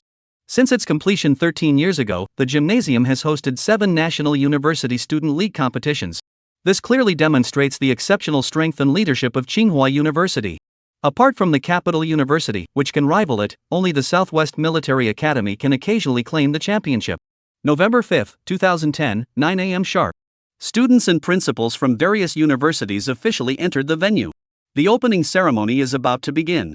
The students participating in the competition are gradually lining up in the corridors of the gymnasium. Most of the participants were quite nervous, even those who had already participated in a league competition before looked serious. However, a few remained surprisingly calm. Among them, the most composed were the representatives from Tsinghua University. As the champions of the previous competition, all 6 members of the team were quite confident. Moreover, the team boasts 3 trainers who have already participated in a league, giving them a more composed demeanor. If there's one student who stands out for being the most calm and relaxed, it's Joey. This guy doesn't act like a first-time competitor at all. Even the seniors in their final year don't seem as relaxed as he does. Don't even mention this minor situation. Even if he were to encounter a civilization from another world, Joey would remain completely unfazed. He has seen the gods of time and space, and he has even seen Selgarelio. Is that all? No reaction at all, and I even feel like laughing. Of course, those selected by top universities to participate in this competition are almost all students who have been nurtured since childhood to be potential champions. Everyone has extensive experience in secret realm adventures, and many students have even faced the threat of death firsthand. Currently, this type of competition, where trainers stand at the rear to command while Pokemon fight at the front, poses no safety risks.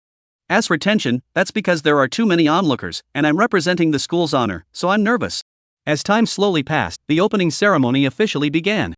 The host's voice echoed throughout the entire open-air stadium.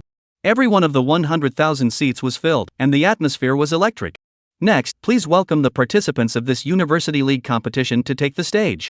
As the host spoke, the staff at the entrance waved to the students who had already formed an orderly line. The entrance ceremonies for each school officially began. The students at the front of each team hold their school emblem flags and walk out of the with proper posture. Coming toward us is the champion of last year's University League, Tsinghua University. Following closely behind Tsinghua University is Beijing University. Since it's a national university league, any university in the entire country that has established a trainer program can register to participate. Therefore, a total of 35 universities participated in this competition.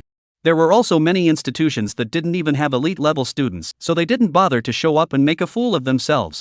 Elite status isn't something that can be easily attained. Those with such capabilities have already risen above the ordinary. 35 universities, with 6 participants from each university, totaling 210 people. They are the strongest college-level Pokemon trainers gathered from thousands of Pokemon schools across the country. Chapter 181, No More Talk. The competition begins. After walking around the stadium once, Joey returned to the athletes' waiting area.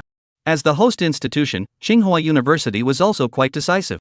After a brief introduction of the sponsors, Balabala immediately declared the competition open. The first match, Magic City Jiaodong University vs Tianjin University.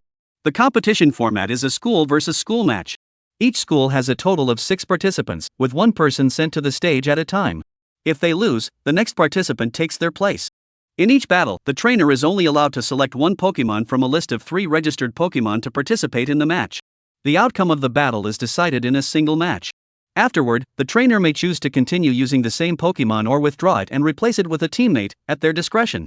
Every university has 1 or 2 top-tier players who may not engage in intense battles, but they are definitely worth the price of admission. Joey and his friends sat back comfortably to watch the contestants compete. 3:05 p.m. All students at Shandong University have failed, and Nanjing University has won. The next set of competing schools are Zhejiang University vs Xiamen University. Here we go. Upon hearing the host's words, Joey's spirits were shaken. A total of 12 players from both schools took their positions at opposite ends of the field. The sports field at Tsinghua University measures 80 meters in length and 40 meters in width. The ground is made of hard, compacted soil, with scattered rock pillars erected in the center for the opposing sides to dodge and maneuver around. After each battle, 2 quasi-king level would come to clean up the area. Although it's impossible to restore them exactly as they were, the differences won't be too significant. As Joey and his teammates walked onto the trainer's podium, their opponents from the lower gate Pokemon Academy also arrived on the battlefield. The 2 groups were separated by over 80 meters, and in the noisy stadium, the commands they issued were completely audible to the opposing side. Of course, with the elves hearing, there was no issue. Senior students, may I demonstrate my abilities first? When it came time to select the top contestant, Joey volunteered. As a seasoned competitor, Run Hong hesitated upon hearing this. He said, Joey, in the first battle, we need to boost morale and secure a victory. You must. I guarantee it. Please believe me. Seeing Joey so confident, and considering his desert dragonfly, Run Hong didn't insist. As for the other teammates, they all nodded in agreement and chose to trust Joey. If it really doesn't work out, they've got their backs covered.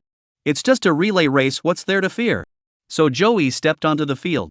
The opposing team also sent out a young man, who looked quite handsome. Please release your Pokemon, trainers.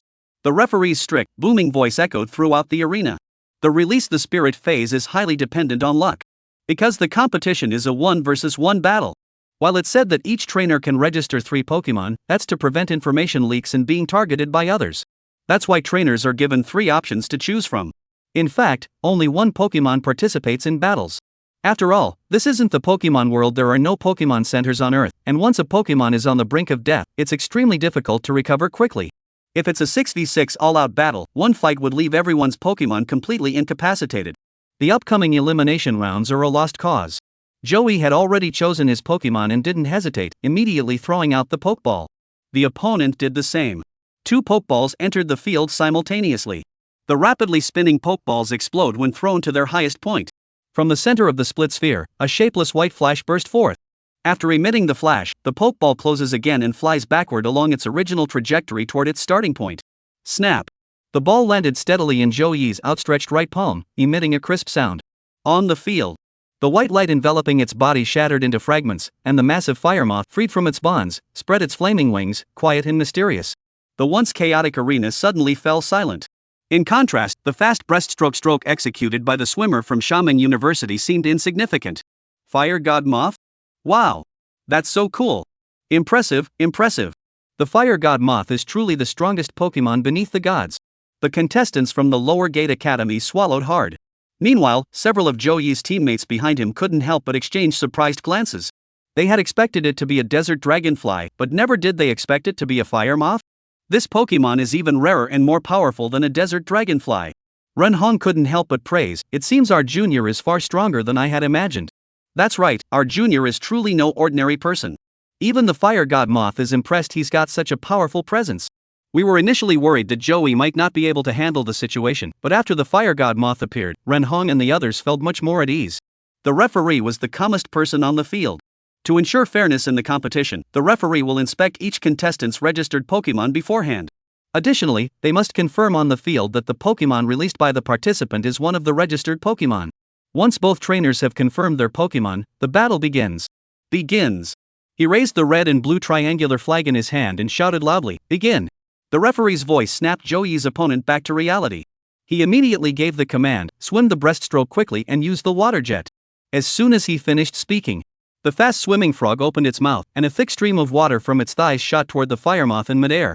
On the other side, Joey didn't hesitate either. After the referee's flag dropped, he simultaneously issued an order to the Fire God Moth, "Hot wind." A water column shot straight toward the Fire God Moth. The 3 pairs of fiery wings of the fire moths in the sky gathered in front of it, then suddenly spread wide. Boom! A powerful crimson hurricane erupted from its flame-covered wings, transforming into a terrifying scorching storm. The moment the water comes into contact with the hot wind, it instantly vaporizes with a hissing sound. Next came the fast-swimming frog, which was completely unable to dodge or defend against the oncoming hot wind. In an instant, it was completely engulfed, subjected to all-around intense heat and scorching burns. Fortunately, it was a water-type spirit, otherwise it would have been instantly defeated with a single move.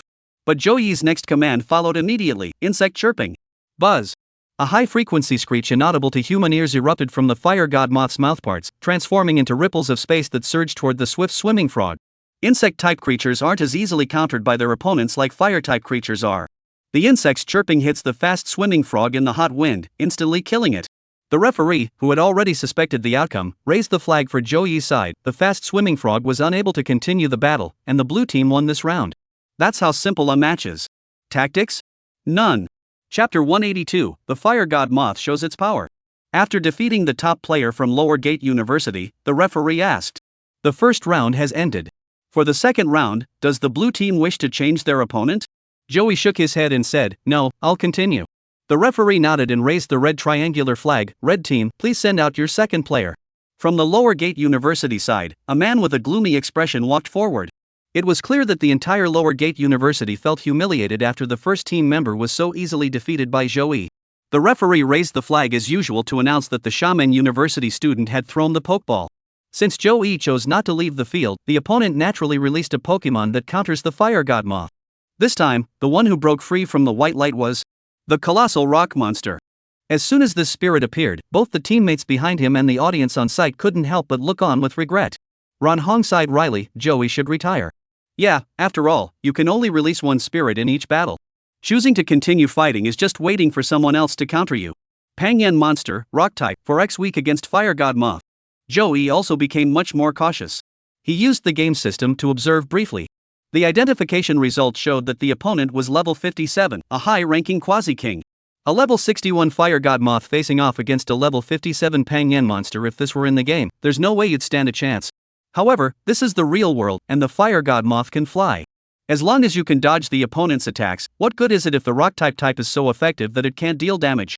As he pondered, the referee's flag dropped, the battle began. Pangyan monster, sandstorm. Fire god moth, use butterfly dance. Xiamen University chose crowd control skills, while Joey opted to enhance his status. The massive, heavy right foot of the Pangyan monster lifted off the ground and slammed down with tremendous force. Instantly, a sandstorm swept across the entire arena.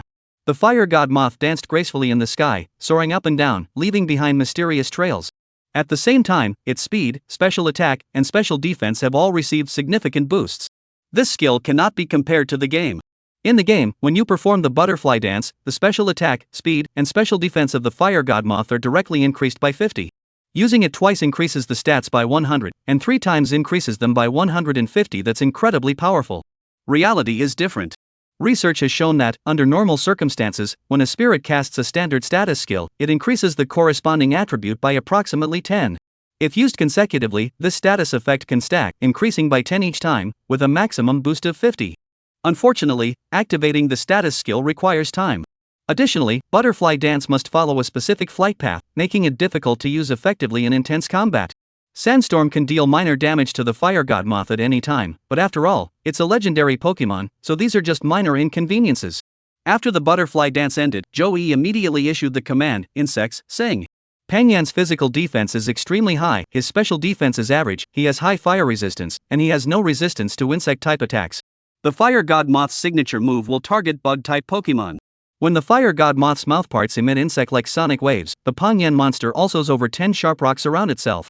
It's a sharp stone attack. A rock-type move that deals 100 damage. If you get hit, you're in for a rough time. However, the fire god moth is, after all, a legendary Pokemon. It executed the bug buzz move flawlessly the moment Joey issued the command.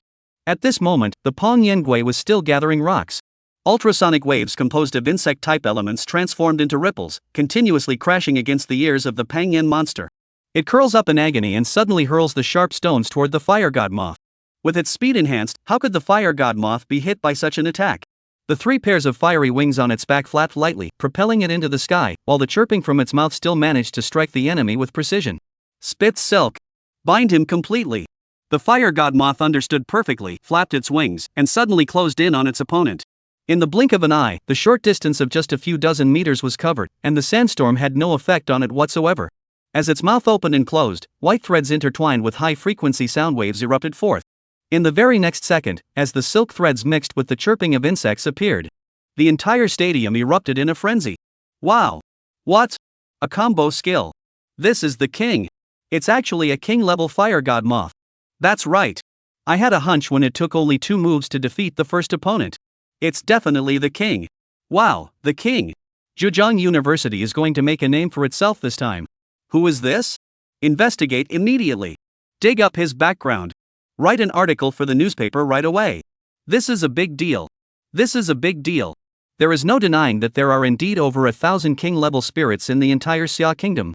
However, the capital city is the national center, and occasionally seeing a single heavenly king-level spirit is not enough to cause such excitement among the people. But when an elf of this caliber appears in the hands of a college student, the reaction it causes is naturally different. The white silk threads were incredibly resilient. At first, the Pangyan monster could endure the insects chirping and tear the threads apart. However, as time passed, within a few seconds, it was completely bound by the threads. The chirping continued to erode its spirit, and the bonds binding its body grew heavier and heavier. Even with all its strength, the gigantic rock monster had no way to use it. Gradually, it was submerged by the snow-white silk threads, ceasing all movement, and the sandstorm outside also came to a halt. The durability of the structure was of little use against this sustained damage skill. The referee, who had been closely monitoring the battlefield, immediately raised the flag. Pang Yan is unable to continue the battle. Blue team, please cease attacks immediately and remove the silk. In a sparring-style match, the referee's role is extremely important. They must accurately assess the battlefield situation and determine the winner of the match. Any mistake could result in serious injury to the elf. Joey nodded and said readily, "Fire God Moth, stop and clear away the silk threads." The Fire God Moth halted its attack, its flaming body soaring above the massive rock monster. The phosphorescent powder, shimmering with red light, fell down and ignited the insect's silk upon contact. Soon, the silk threads were completely burned away. The Fire God Moth flapped its wings gently, and a breeze blew away the flames along with the remaining silk threads. Inside was the massive rock monster, already on the brink of death. The referee ran over, examined the giant rock creature closely, then sighed in relief and raised his flag. Blue team wins this round. The result was announced. The fire god moth had won again. The audience stared intently at the giant fire moth on the field. Those in the back were so eager to get a photo with it that they almost ran onto the field.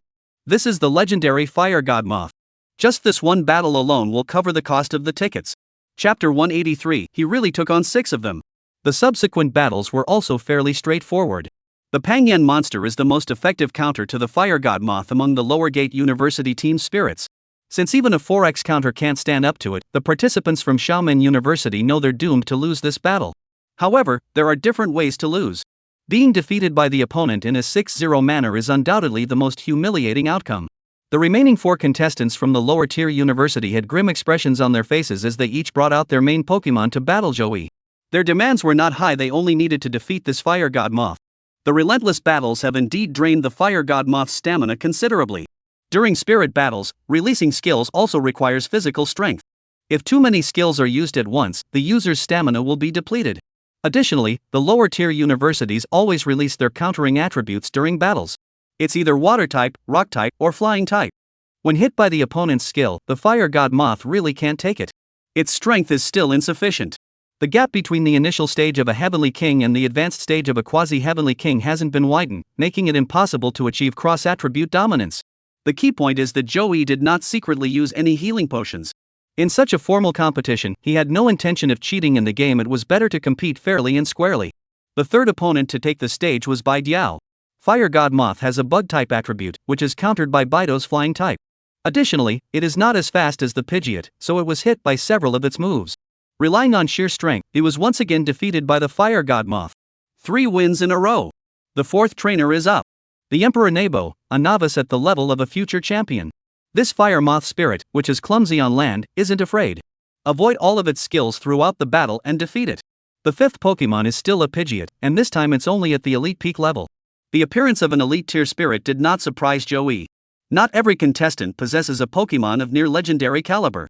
Even in the National University League, which brings together the strongest young players from nearly 4 years, elite battles frequently occur during matches. It cannot be denied that those major clans have the resources and funds to cultivate Pokemon with base stats exceeding 530 from a young age.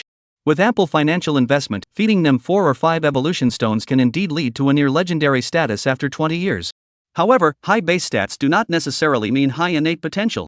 With orange and purple talents, advancing to the quasi-king level is not difficult. Green and blue talents will be stuck at the elite peak and unable to progress further. Those with wealthy families can feed them a few evolution stones with good luck. They might barely break through, but with bad luck, they'll waste tens of millions for nothing. If it has gray or white potential. Unless you directly use the elemental treasure, don't even think about breaking through to the quasi-king level. You might not even make it to elite. This is a major competition that has gathered the most outstanding young talents from across the country over the past 4 years. In other words, these 200 individuals represent the strongest young generation of trainers in Xia Kingdom over the past 4 years. They are the cream of the crop among a million young trainers. Most of them only have 1 or 2 quasi-champions, and the rest are naturally all elites, with some not even reaching elite status.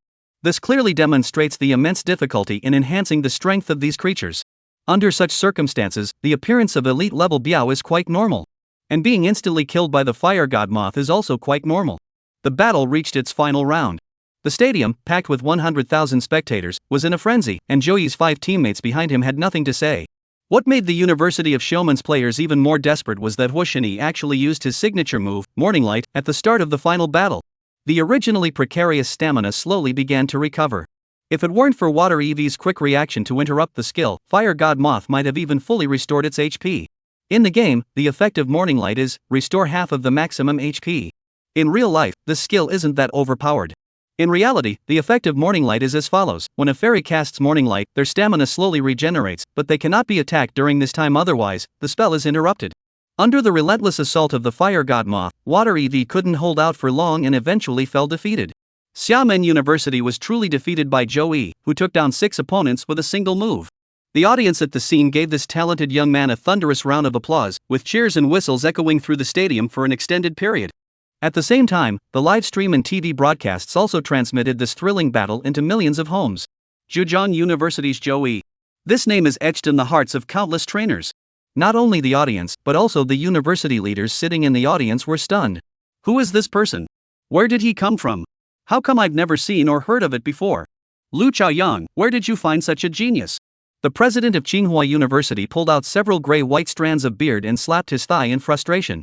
This time it's over. The Tsinghua University championship is gone. Lu Chaoyang wore a smug expression, smiling without a word, exuding an air of arrogance. Sigh.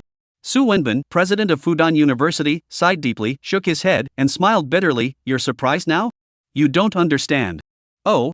President Hu Xuanli of Tsinghua University is also one of the 5 true kings of Xia Kingdom, holding a status equivalent to Su Wenbin. He asked directly, Old Su, is there some hidden agenda here? What inside story?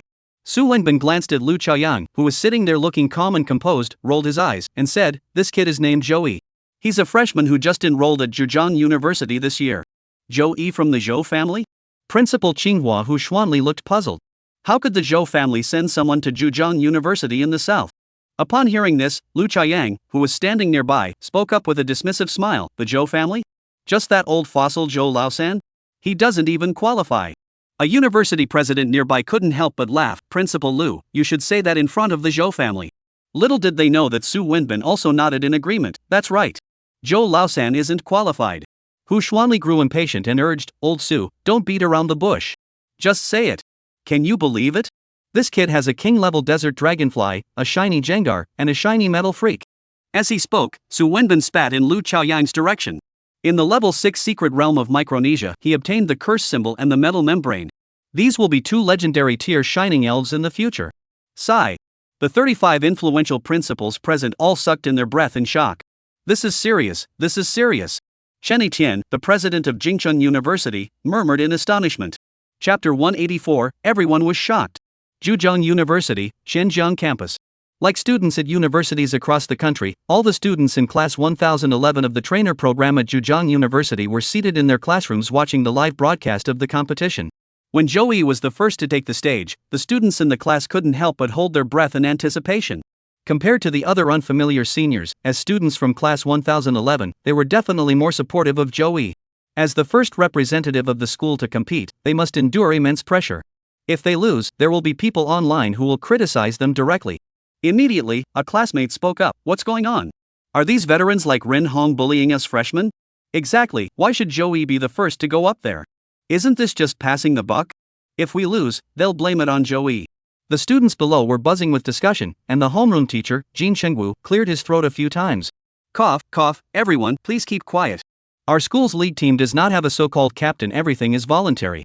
His explanation was reluctantly accepted by the students, especially since the competition was about to begin.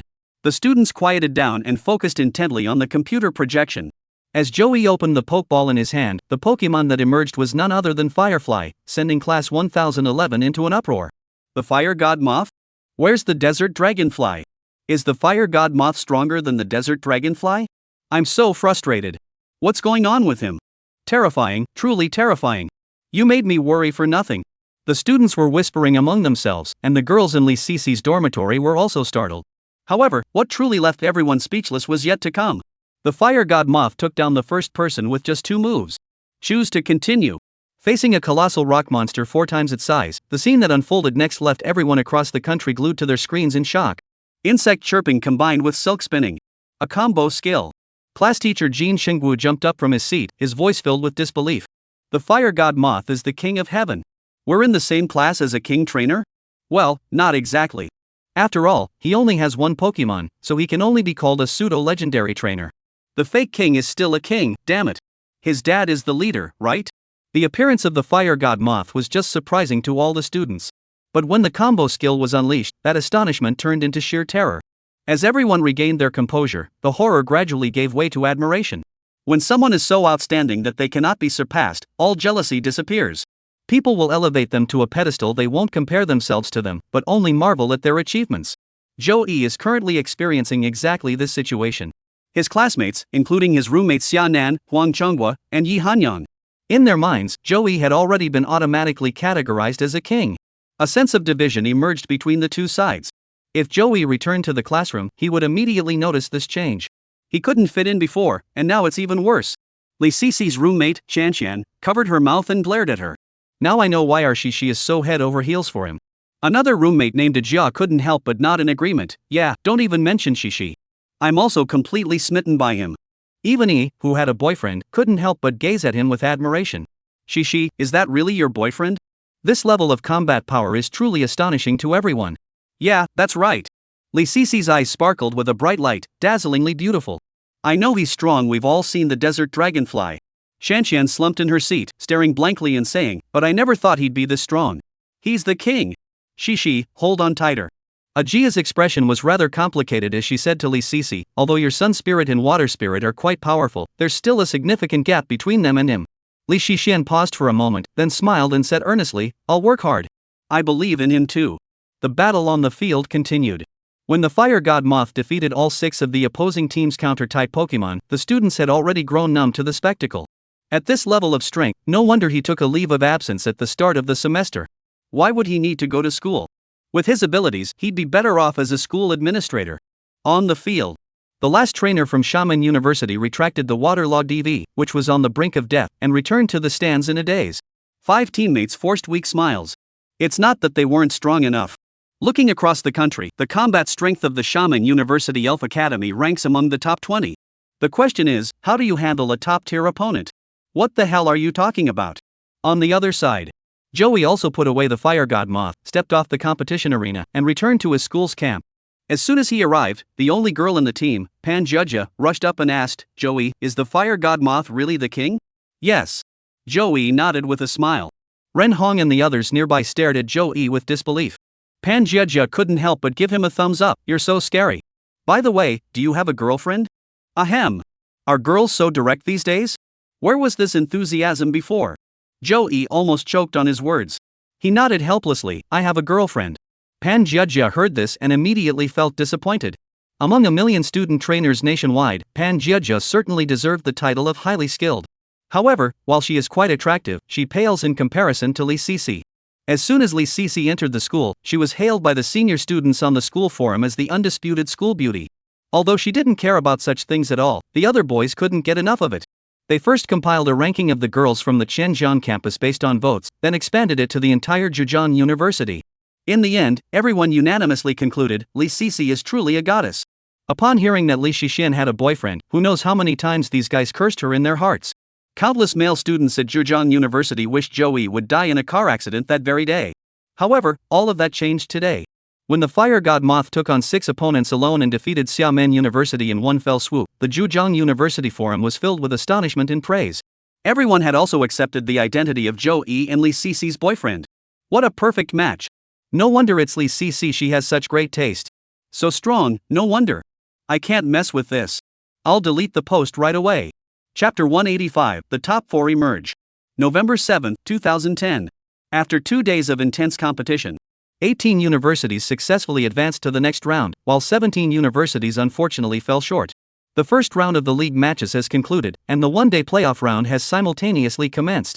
The playoff round is designed to give players who were unlucky enough to face strong opponents in the first round another chance to advance. For example, Xiamen University. They clearly had the potential to compete for a spot in the top 15 this year, but they encountered Joey, an exceptional competitor, and were inevitably eliminated.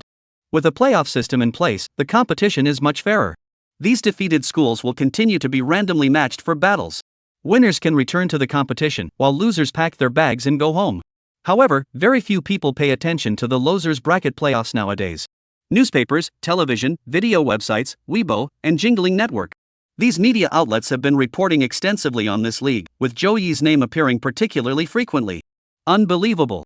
A top-tier player has emerged in this year's University League. The biggest dark horse of this league has emerged. The legendary player Fire God Moth dominates the current era. Shocking. Joey did this before the match.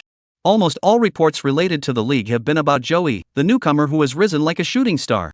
The performance of others doesn't matter, nor does whether the school wins or loses. What matters is Joey himself. Such a young fake king. The power of netizens is formidable. Joey's information was dug up. Joey, a resident of Linhai City, Taizhou City, Zhejiang Province, aged 18. His father is an ordinary civil servant at the local town government, his mother works in the finance department of a state-owned enterprise, and his girlfriend is Lee Cece, a high school and university classmate. Currently enrolled at the Tianjin Ferry branch of Zhejiang University, class 1011 of the trainer department. Joey's college entrance exam scores were average, and he was admitted as a special recruit through the department's independent recruitment program. This individual is a level 5 member of the Hangzhou City Training Association and has frequently visited major secret locations in the surrounding areas of Zhejiang province. At the newcomers' assembly, he summoned a desert dragonfly in full view of everyone and let it fly away, never to be seen again. Current estimated strength: King Class Fire God Moth, near King Class Desert Dragonfly, others unknown. Character background: first appeared in the secret forest of Changpan Forest in Taizhou City. You can really dig there? Looking at the information online, Joey couldn't help but sigh that there was no privacy in modern society. Except for some information that couldn't be dug up, everything that could be known by others was written there. But it doesn't really matter. Joey isn't the type to hide things. Since releasing the Fire God Moth, he has had no reservations. With a cheat code system already in place, and such overwhelming power, why bother pretending to be a pig? With a master-level spirit by your side, you're no longer the helpless newbie you once were. When it comes to Joey's current popularity, he truly deserves the title of the top sensation across the entire internet. Out of the top 10 trending topics on Weibo, 8 are related to him. The league was broadcast nationwide, and anyone following the news saw Joey and the Fire God Moth on their screens. Across the country, the number of viewers who watched this match was at least in the hundreds of millions. The live streaming platforms were flooded with amazed comments. Many more are regretting not splurging on tickets to experience it in person. November 8th. The elimination round concluded successfully, and the second round of matches began. 18 universities have advanced, along with 7 that returned to the competition after winning the playoff round, bringing the total to 25 universities competing once again. When it was Zhejiang University's turn, Joey was assigned to the last slot. The University League was the best opportunity to make a name for oneself during the 4 years of university. Joey has gone viral online, but the remaining 5 teammates haven't made an appearance yet. Since this is a school versus school competition, Joey shouldn't be the only one to take all the glory. After all, the emergence of a Joey only proves that he is a genius. Only by nurturing multiple students of exceptional strength can the true value of a school be demonstrated. The second round opponent was Huazhong University. After a prolonged battle, Joey did not even need to enter the field to end the match, thereby proving that the school is not solely reliant on Joey. Third round. Fourth round. Fifth round. By the end of the 5th round, the date had reached November 14th. The list of the top 4 universities nationwide had been announced. They are Tsinghua University, Beijing University, Zhejiang University, and Southwest Military Academy. In fact, the Military Academy students are extremely formidable. They are students who have emerged from the secret realm. Every Military Academy student signs a life and death agreement with the school in the presence of their family before enrollment. Upon enrollment, they immediately gain the status of military reserve personnel. These students spend the first half of the semester studying theoretical knowledge and the second half engaging in real-world adventures in secret locations. As a result, Military Academy students improve rapidly, and the elves become extremely fierce in battle. When they engage in combat on the battlefield, situations often arise that even the referees find nerve-wracking. For example, a giant clawed crab, even when it is on the brink of death, its massive claws remain firmly clamped around its opponent's neck, refusing to let go. Not even a Pokemon trainer could capture it, let alone a Pokeball. In the end, it took 2 Pokemon to carry it away. Once the giant claw crab regained consciousness, it released its claws only after the trainer gave the command. Zhejiang University had also encountered a trainer from the Military University of Xia Kingdom on one occasion. This was the school ranked 7th in the previous year, and as per tradition, Joey was still the last to perform. Surprisingly, the Army University managed to defeat Joey and his 5 teammates with just 3 people. Their ferocious fighting style was truly relentless. They would rather die than let their enemies escape unscathed. Finally, Joey stepped forward, and the Fire God Moth consecutively knocked down 2 of the opponents. When the last young man from the Army University took the stage, the referee announced the start. He tossed the Pokeball in his hand and shouted, "Rock Blast, roll forward and explode." As soon as the words left his mouth, the Thunder Rock Pokemon, which was of the same rank as a legendary Pokemon, retracted its limbs and transformed into a round stone ball, charging toward the Fire God Moth. The Fire God Moth flew upward, then suddenly changed direction, following a protruding rock into the sky. Then a flash of white light appeared. Boom! The entire stadium shook. Although the skill Big Bang was incredibly powerful, any Pokemon that used it would inevitably fall into a life-threatening state. Such immense power even affected the Fire God Moth that had flown into the sky. Fortunately, the rumbling rock cannot fly. Although it used the rocks to leap into the air and unleash a massive explosion, Joey had already given instructions to the Fire God Moth in advance. If he had been at the center of the explosion, he would have suffered significant blood loss. Charge in with a massive explosion and aim to defeat the Fire God Moth in one go. This clearly shows how reckless these guys are.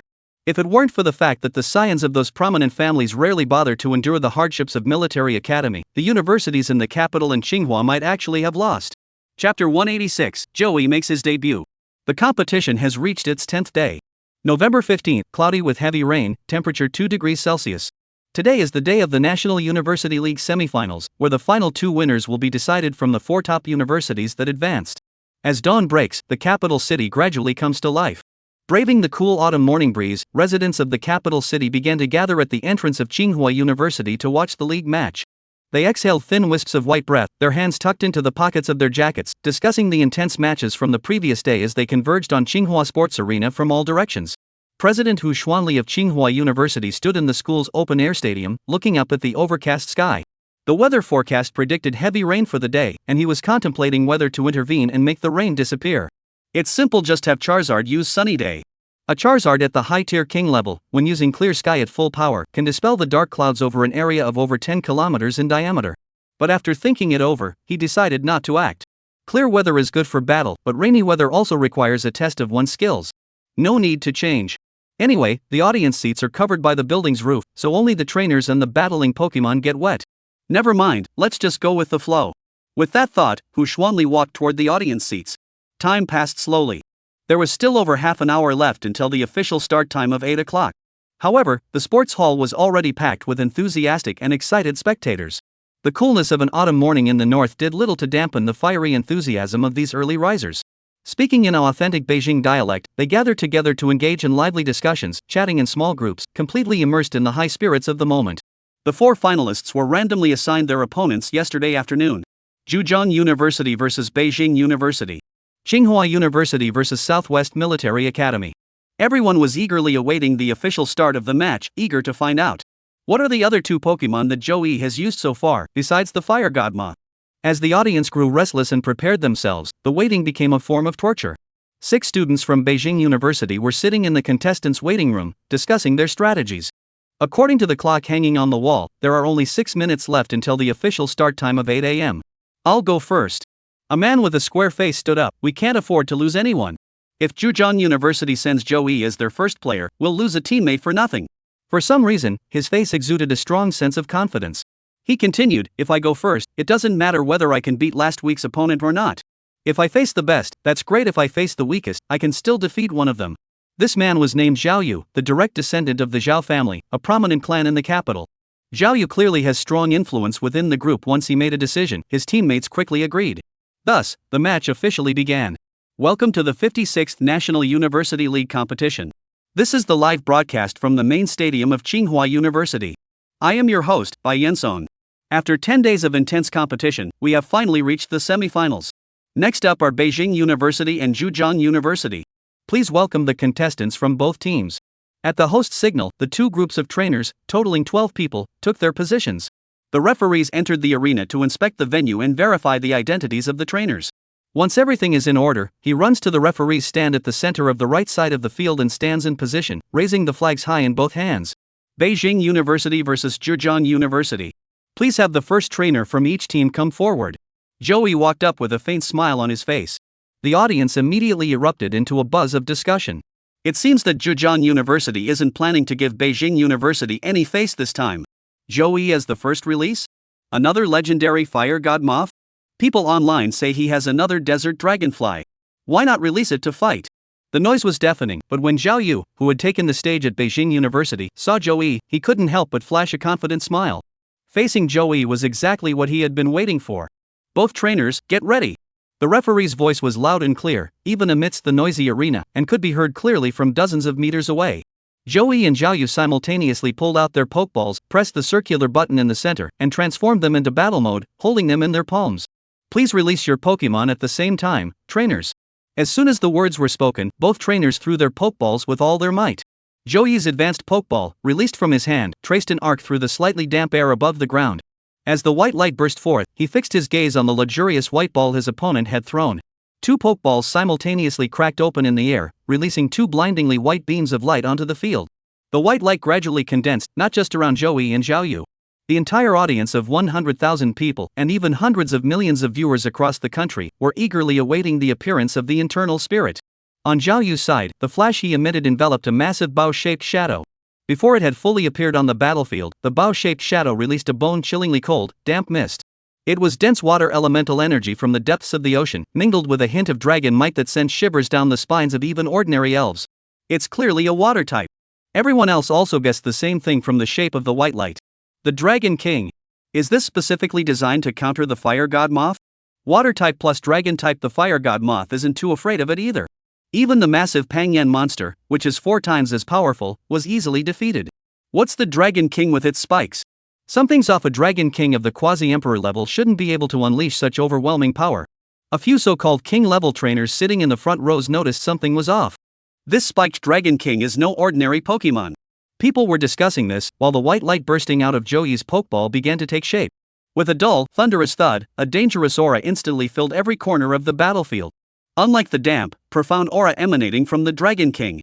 Unlike the Sting Dragon King's deep, damp aura. The white light Joey threw out. What emanated from it was something only the highest existence at the pinnacle of the pyramid could release. The most terrifying, the most brutal aura. The giant metal monster. Silver Gray Flash. Near God. Giant metal monster. Chapter 187, Giant metal monster. Giant metal monster. The silver gray flash of the giant gold monster appeared. It instantly sent shockwaves throughout the entire Summer Kingdom. Live streaming platforms like Doushao Live, Bilibili Live, and Panda Live were instantly flooded with an endless stream of comments. Flash. Giant golden monster. Me. Grass. What is this? What is this? What is this? You. Tell me. What is this? I'm defeated. I'm really kneeling before Joey, the master. Master, I'm bowing to you. Take me as your disciple. I beg you. Countless comments flooded the screens, causing major websites to crash and live streams to collapse. Students from universities across the country closely following the event were left speechless when the glowing golden monster appeared, unable to speak for a moment. Zhejiang University. After the giant monster broke free from the white light, the once quiet school exploded in an instant. The terrified screams of countless students and even teachers erupted simultaneously, echoing like rolling thunder across the school grounds. Many students who had been watching the live stream in their dorm rooms rushed out to the balconies and shouted, "Joey is amazing! Zhejiang University is amazing!" With that, the male dormitory erupted in a chorus of cheers. Wow! Our school actually has such a master hiding here. Joey is amazing. This time we're going to win the championship. The boys' dormitory is like this, and the girls' dormitory is no exception. Screams that seemed to reach a peak erupted, and immediately countless girls declared, "Sisters! Joey is my idol." What was happening at Zhejiang University was simultaneously unfolding at universities across the country. Since this is a national university league, college students are a group that is easily moved by such events. It's so shocking and unexpected. What excited them wasn't the giant golden monster, nor Joey's divine power. Even if Joey had released a master-level spirit, the crowd wouldn't have reacted this way. What they were excited about was the entire Earth, the shining giant golden monster. Only one exists. No other branches. The only one in the world. Such a rare Pokemon, yet it appeared in the hands of a trainer of the same age as them, also a college student. How could these young trainers, brimming with passion for the moment and anticipation for the future, not be thrilled? How can they possibly contain the emotions surging from the depths of their hearts? They can't help it, they really can't. They just wanted to shout to the heavens, "That's amazing! That's amazing!" Beijing, west of the Forbidden City, Government Office Complex. In a modestly decorated office, an elderly man wearing reading glasses frowned as he examined a document in his hands. He is the supreme leader who has dedicated 12 years of his life to the welfare of Xia Kingdom. Since taking office, he has been busy with state affairs, working day and night, and traveling extensively. The power of the spirits under his command has not increased by even a single thread in 12 years, and his once jet black hair has turned completely gray. However, looking at the thriving national strength of Xia Kingdom, watching the status of the Xia Kingdom grow ever higher, watching generation after generation of young trainers showcase their talents on the international stage, seeing them take pride in their homeland, the elderly feel it is worth it. This is a different state of mind. Some pursue the enhancement of their own abilities, some pursue the limits of their spirits, and some pursue the thrill of adventure. However, the old man only wants the Xia Kingdom to endure. He wanted his beloved country to continue on its path, safely and peacefully, in this vast and turbulent world filled with countless dangers. For this, he gave everything he had. The documents in his hands were bothering him, so the old man looked up and stared at the TV in front of him. The TV was broadcasting the live broadcast of this year's National University League. When the flashy golden golem was released from the hands of a freshman from Zhejiang University, He adjusted his reading glasses on his nose and focused intently on the live stream. The young generation of Xiagwa displayed their vibrant energy on the field. This sight couldn't help but bring a smile to the old man's lips. The deeply furrowed brows that had been there earlier had, unnoticed, already smoothed out.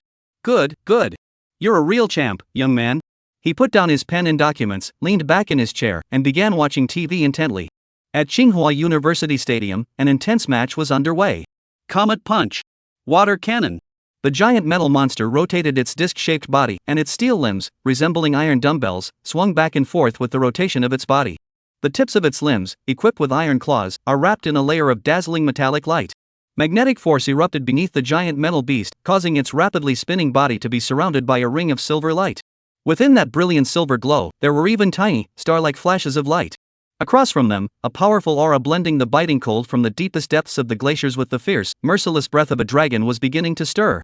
A sphere of deep blue ice energy, compressed to its absolute limit, erupted from the mouth of the Dragon King.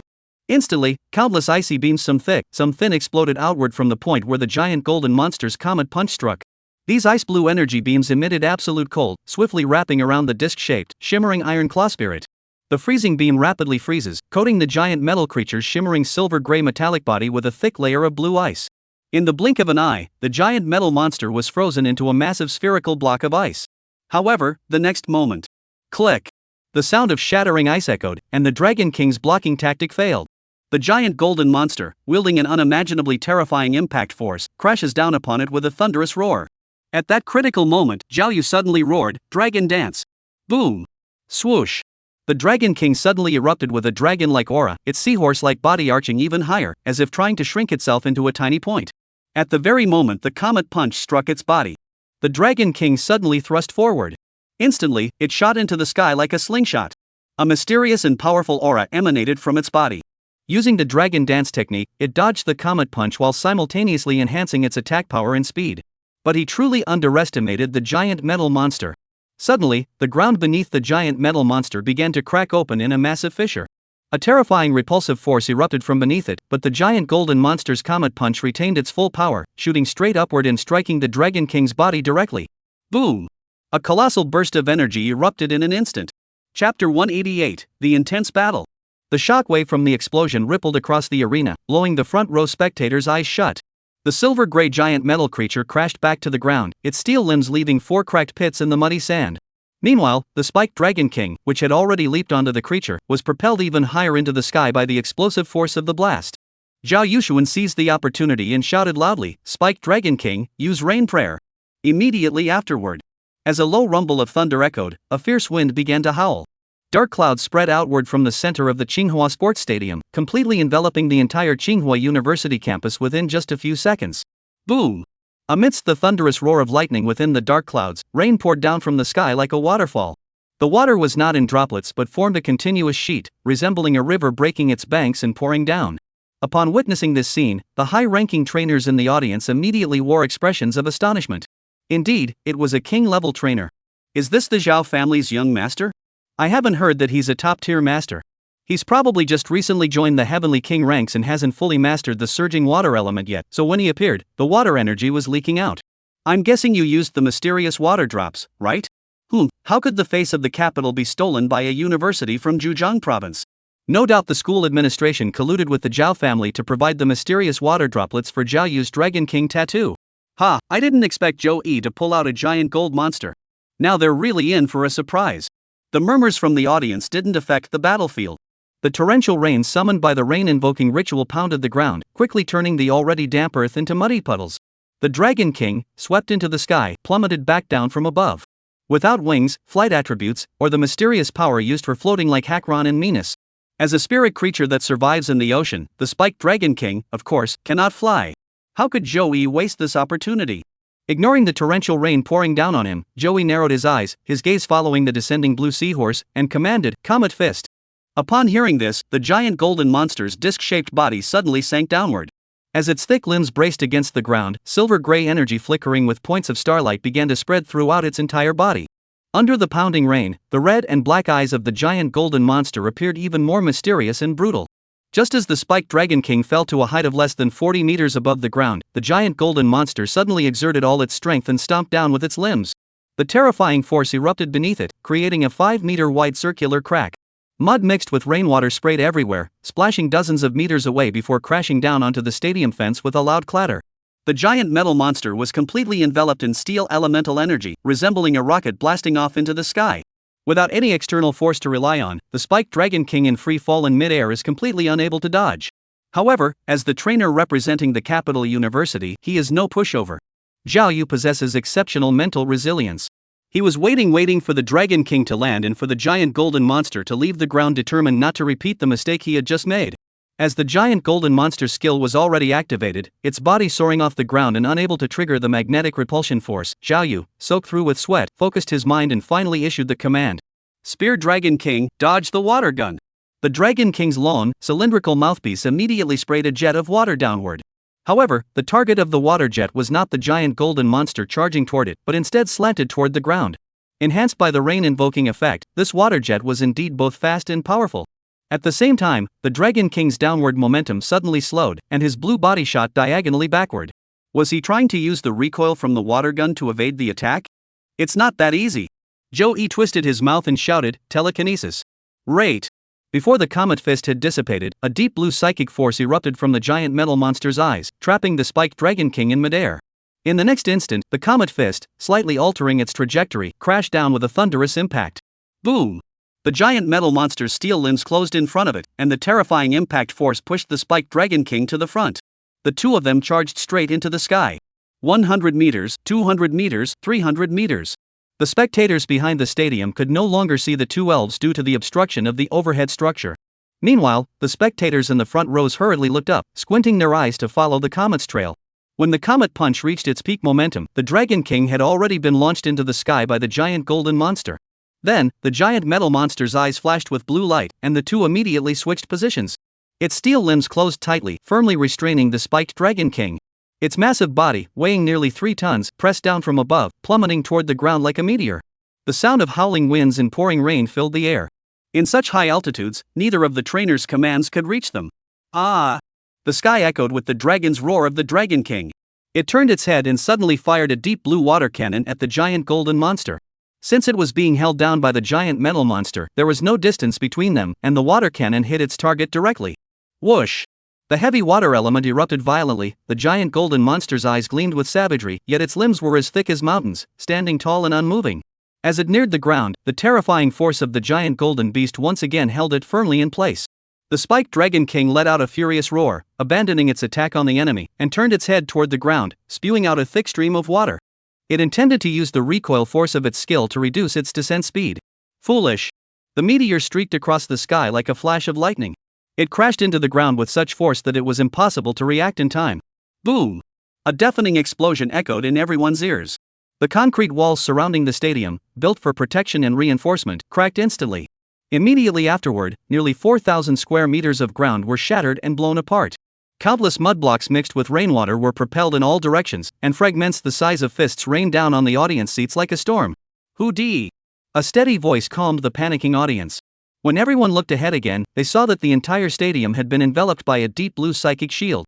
Rocks and mud struck the shield, sending ripples outward in concentric circles. Hundreds of meters away on the summit platform, a Rookidee stood before Hu Xuanli, the president of Tsinghua University.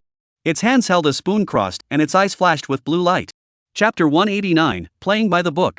Seeing Hu Xuanli, the Heavenly King, step forward, the audience finally relaxed and immediately turned their attention to the center of the arena. At that sight, countless spectators gasped in astonishment. In the rain, the 80-meter-long, 40-meter-wide advanced battle arena for spirit battles had completely shattered. At the center of the arena, the fissure extending from the massive crater had nearly reached the spectator seats hundreds of meters away. Zhou Yi, Zhao Yu, and the referee were all suspended in mid-air by telekinesis, remaining off the ground until the tremors subsided before being lowered back down.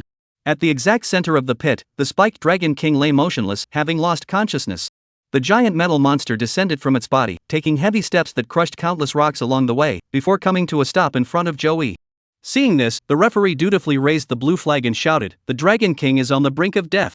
The giant metal monster wins." After speaking, he raised the red and blue triangular flags and waved them. The match is suspended. The arena will resume once repairs are complete. Zhou Yi examined the massive metal creature before him, which towered over him, then smiled and patted its foreleg, saying, "Well done, giant metal monster. Rit. Receiving praise from its master, the giant red and black monster narrowed its eyes. It channeled its psychic energy, enveloping its master. Then, Zhou Yi's soaked clothes began to drip water outward. Soon, the water elements clinging to his clothes were dispersed by the giant golden monster's psychic power, and his entire body immediately dried off. This required extremely precise control of psychic energy. If ordinary elves were to imitate this and attempt to use mental energy to dispel water elements to dry their clothes, the result would be the same: the clothes would be torn to shreds. Giant Gold Monster is, after all, a king, so this is no big deal for him. However, Pokemon below the king level might not be so lucky. Joey shook his sleeves and smiled, saying, "Thanks. Don't let his docile appearance fool you. The golden monster is actually a very brutal spirit. Wild golems are carnivorous. Typically, it uses its 4 massive claws and heavy body to firmly restrain its prey. Then, this creature uses the teeth on its abdomen to devour its prey bit by bit, leaving not even a single bone fragment behind. No other creatures are allowed to approach the giant gold monster's lair. Even within its vast territory, the giant gold monster will attack without hesitation if a powerful predator invades. If it realizes it cannot defeat its opponent, it will use its metal limbs to tightly embrace the enemy and then unleash a massive explosion, taking both itself and the enemy to their doom. Of course, after being tamed by humans, its fiery temperament becomes much more subdued.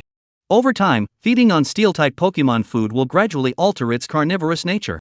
Under the disappointed gazes of the audience, Joey retrieved the golem with a pokeball and returned to the contestants' waiting room. Although the golem had vanished, the arena was still filled with whispers and discussions about it. As for Zhao Yu, who also vanished into the athletes, few people paid him any attention. If it weren't for the giant gold monster, Zhao Yu would undoubtedly have stolen the show today. The Dragon King's strength is on par with the Fire God Moth, but it does have the water attribute that counters fire-type attacks. If Joey releases the Fire God Moth into battle, there is a high likelihood that it will be defeated. Fortunately, he chose the giant golden monster.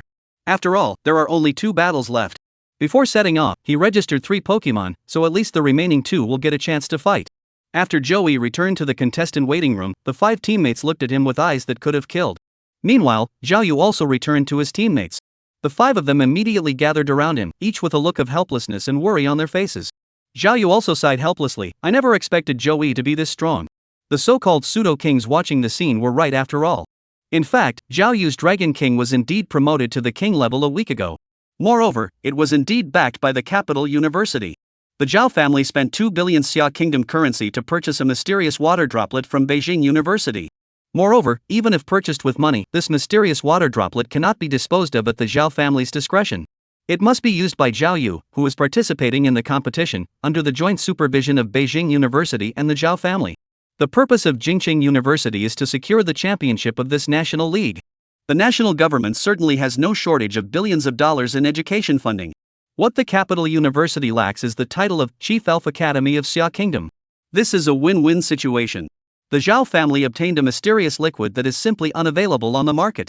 Meanwhile, Beijing University not only secured 2 billion Xia Kingdom currency in funding but also successfully defeated its longtime rival. However, no one could have anticipated the emergence of Zhou Yi, a prodigious talent, this year. After the Fire God Moth was exposed, Beijing University specifically selected Zhao Yu because he possessed a Dragon King at the peak of the Divine King realm. Ordinary people, unlike Zhou Yi, do not possess the qualifications to appraise items through the game system. To maximize their chances of success, they can only select the most promising Dragon-type Pokemon and gamble on their luck. The results were also quite surprising. The Spiked Dragon King actually advanced. Under attribute disadvantages, as long as there are no unexpected circumstances, the Fire God Moth is unlikely to defeat the Spiked Dragon King. However, I never expected Zhou Yi to be so unpredictable. He actually has a giant golden monster. Once the quasi-god appears, Shen Yi, one of the 5 great kings of the university, president of the capital city university, knew that there was no hope this time. But it wasn't a total loss. At least they managed to recover 2 billion in funds. The school leaders can split it up and use it as this year's bonus. The Zhao family isn't at a loss either, because there are no secret treasures for sale on the market. The Zhao family isn't losing out either, because there are no secret treasure level items available for sale on the market. Buying one is a sure profit. As for where the Zhao family feels uncomfortable, the only thing is that the mysterious droplets can only be given to Zhao Yu, the younger generation. Otherwise, the Zhao family patriarch would definitely use it himself. Time passed slowly as they waited. After half an hour of activity, the two finally restored the broken site to its original state. Everyone, the competition is about to resume. The competition is about to resume. Please prepare yourselves, participants from Zhejiang University and Beijing University. The competition is about to begin. The audience hurriedly returned to their seats, eagerly awaiting the reappearance of the giant gold monster. This is the shining golden monster. Every battle must be recorded, we can't miss a single one. Take just now, for example. Out of 100,000 spectators, at least 990,000 took out their phones to record it.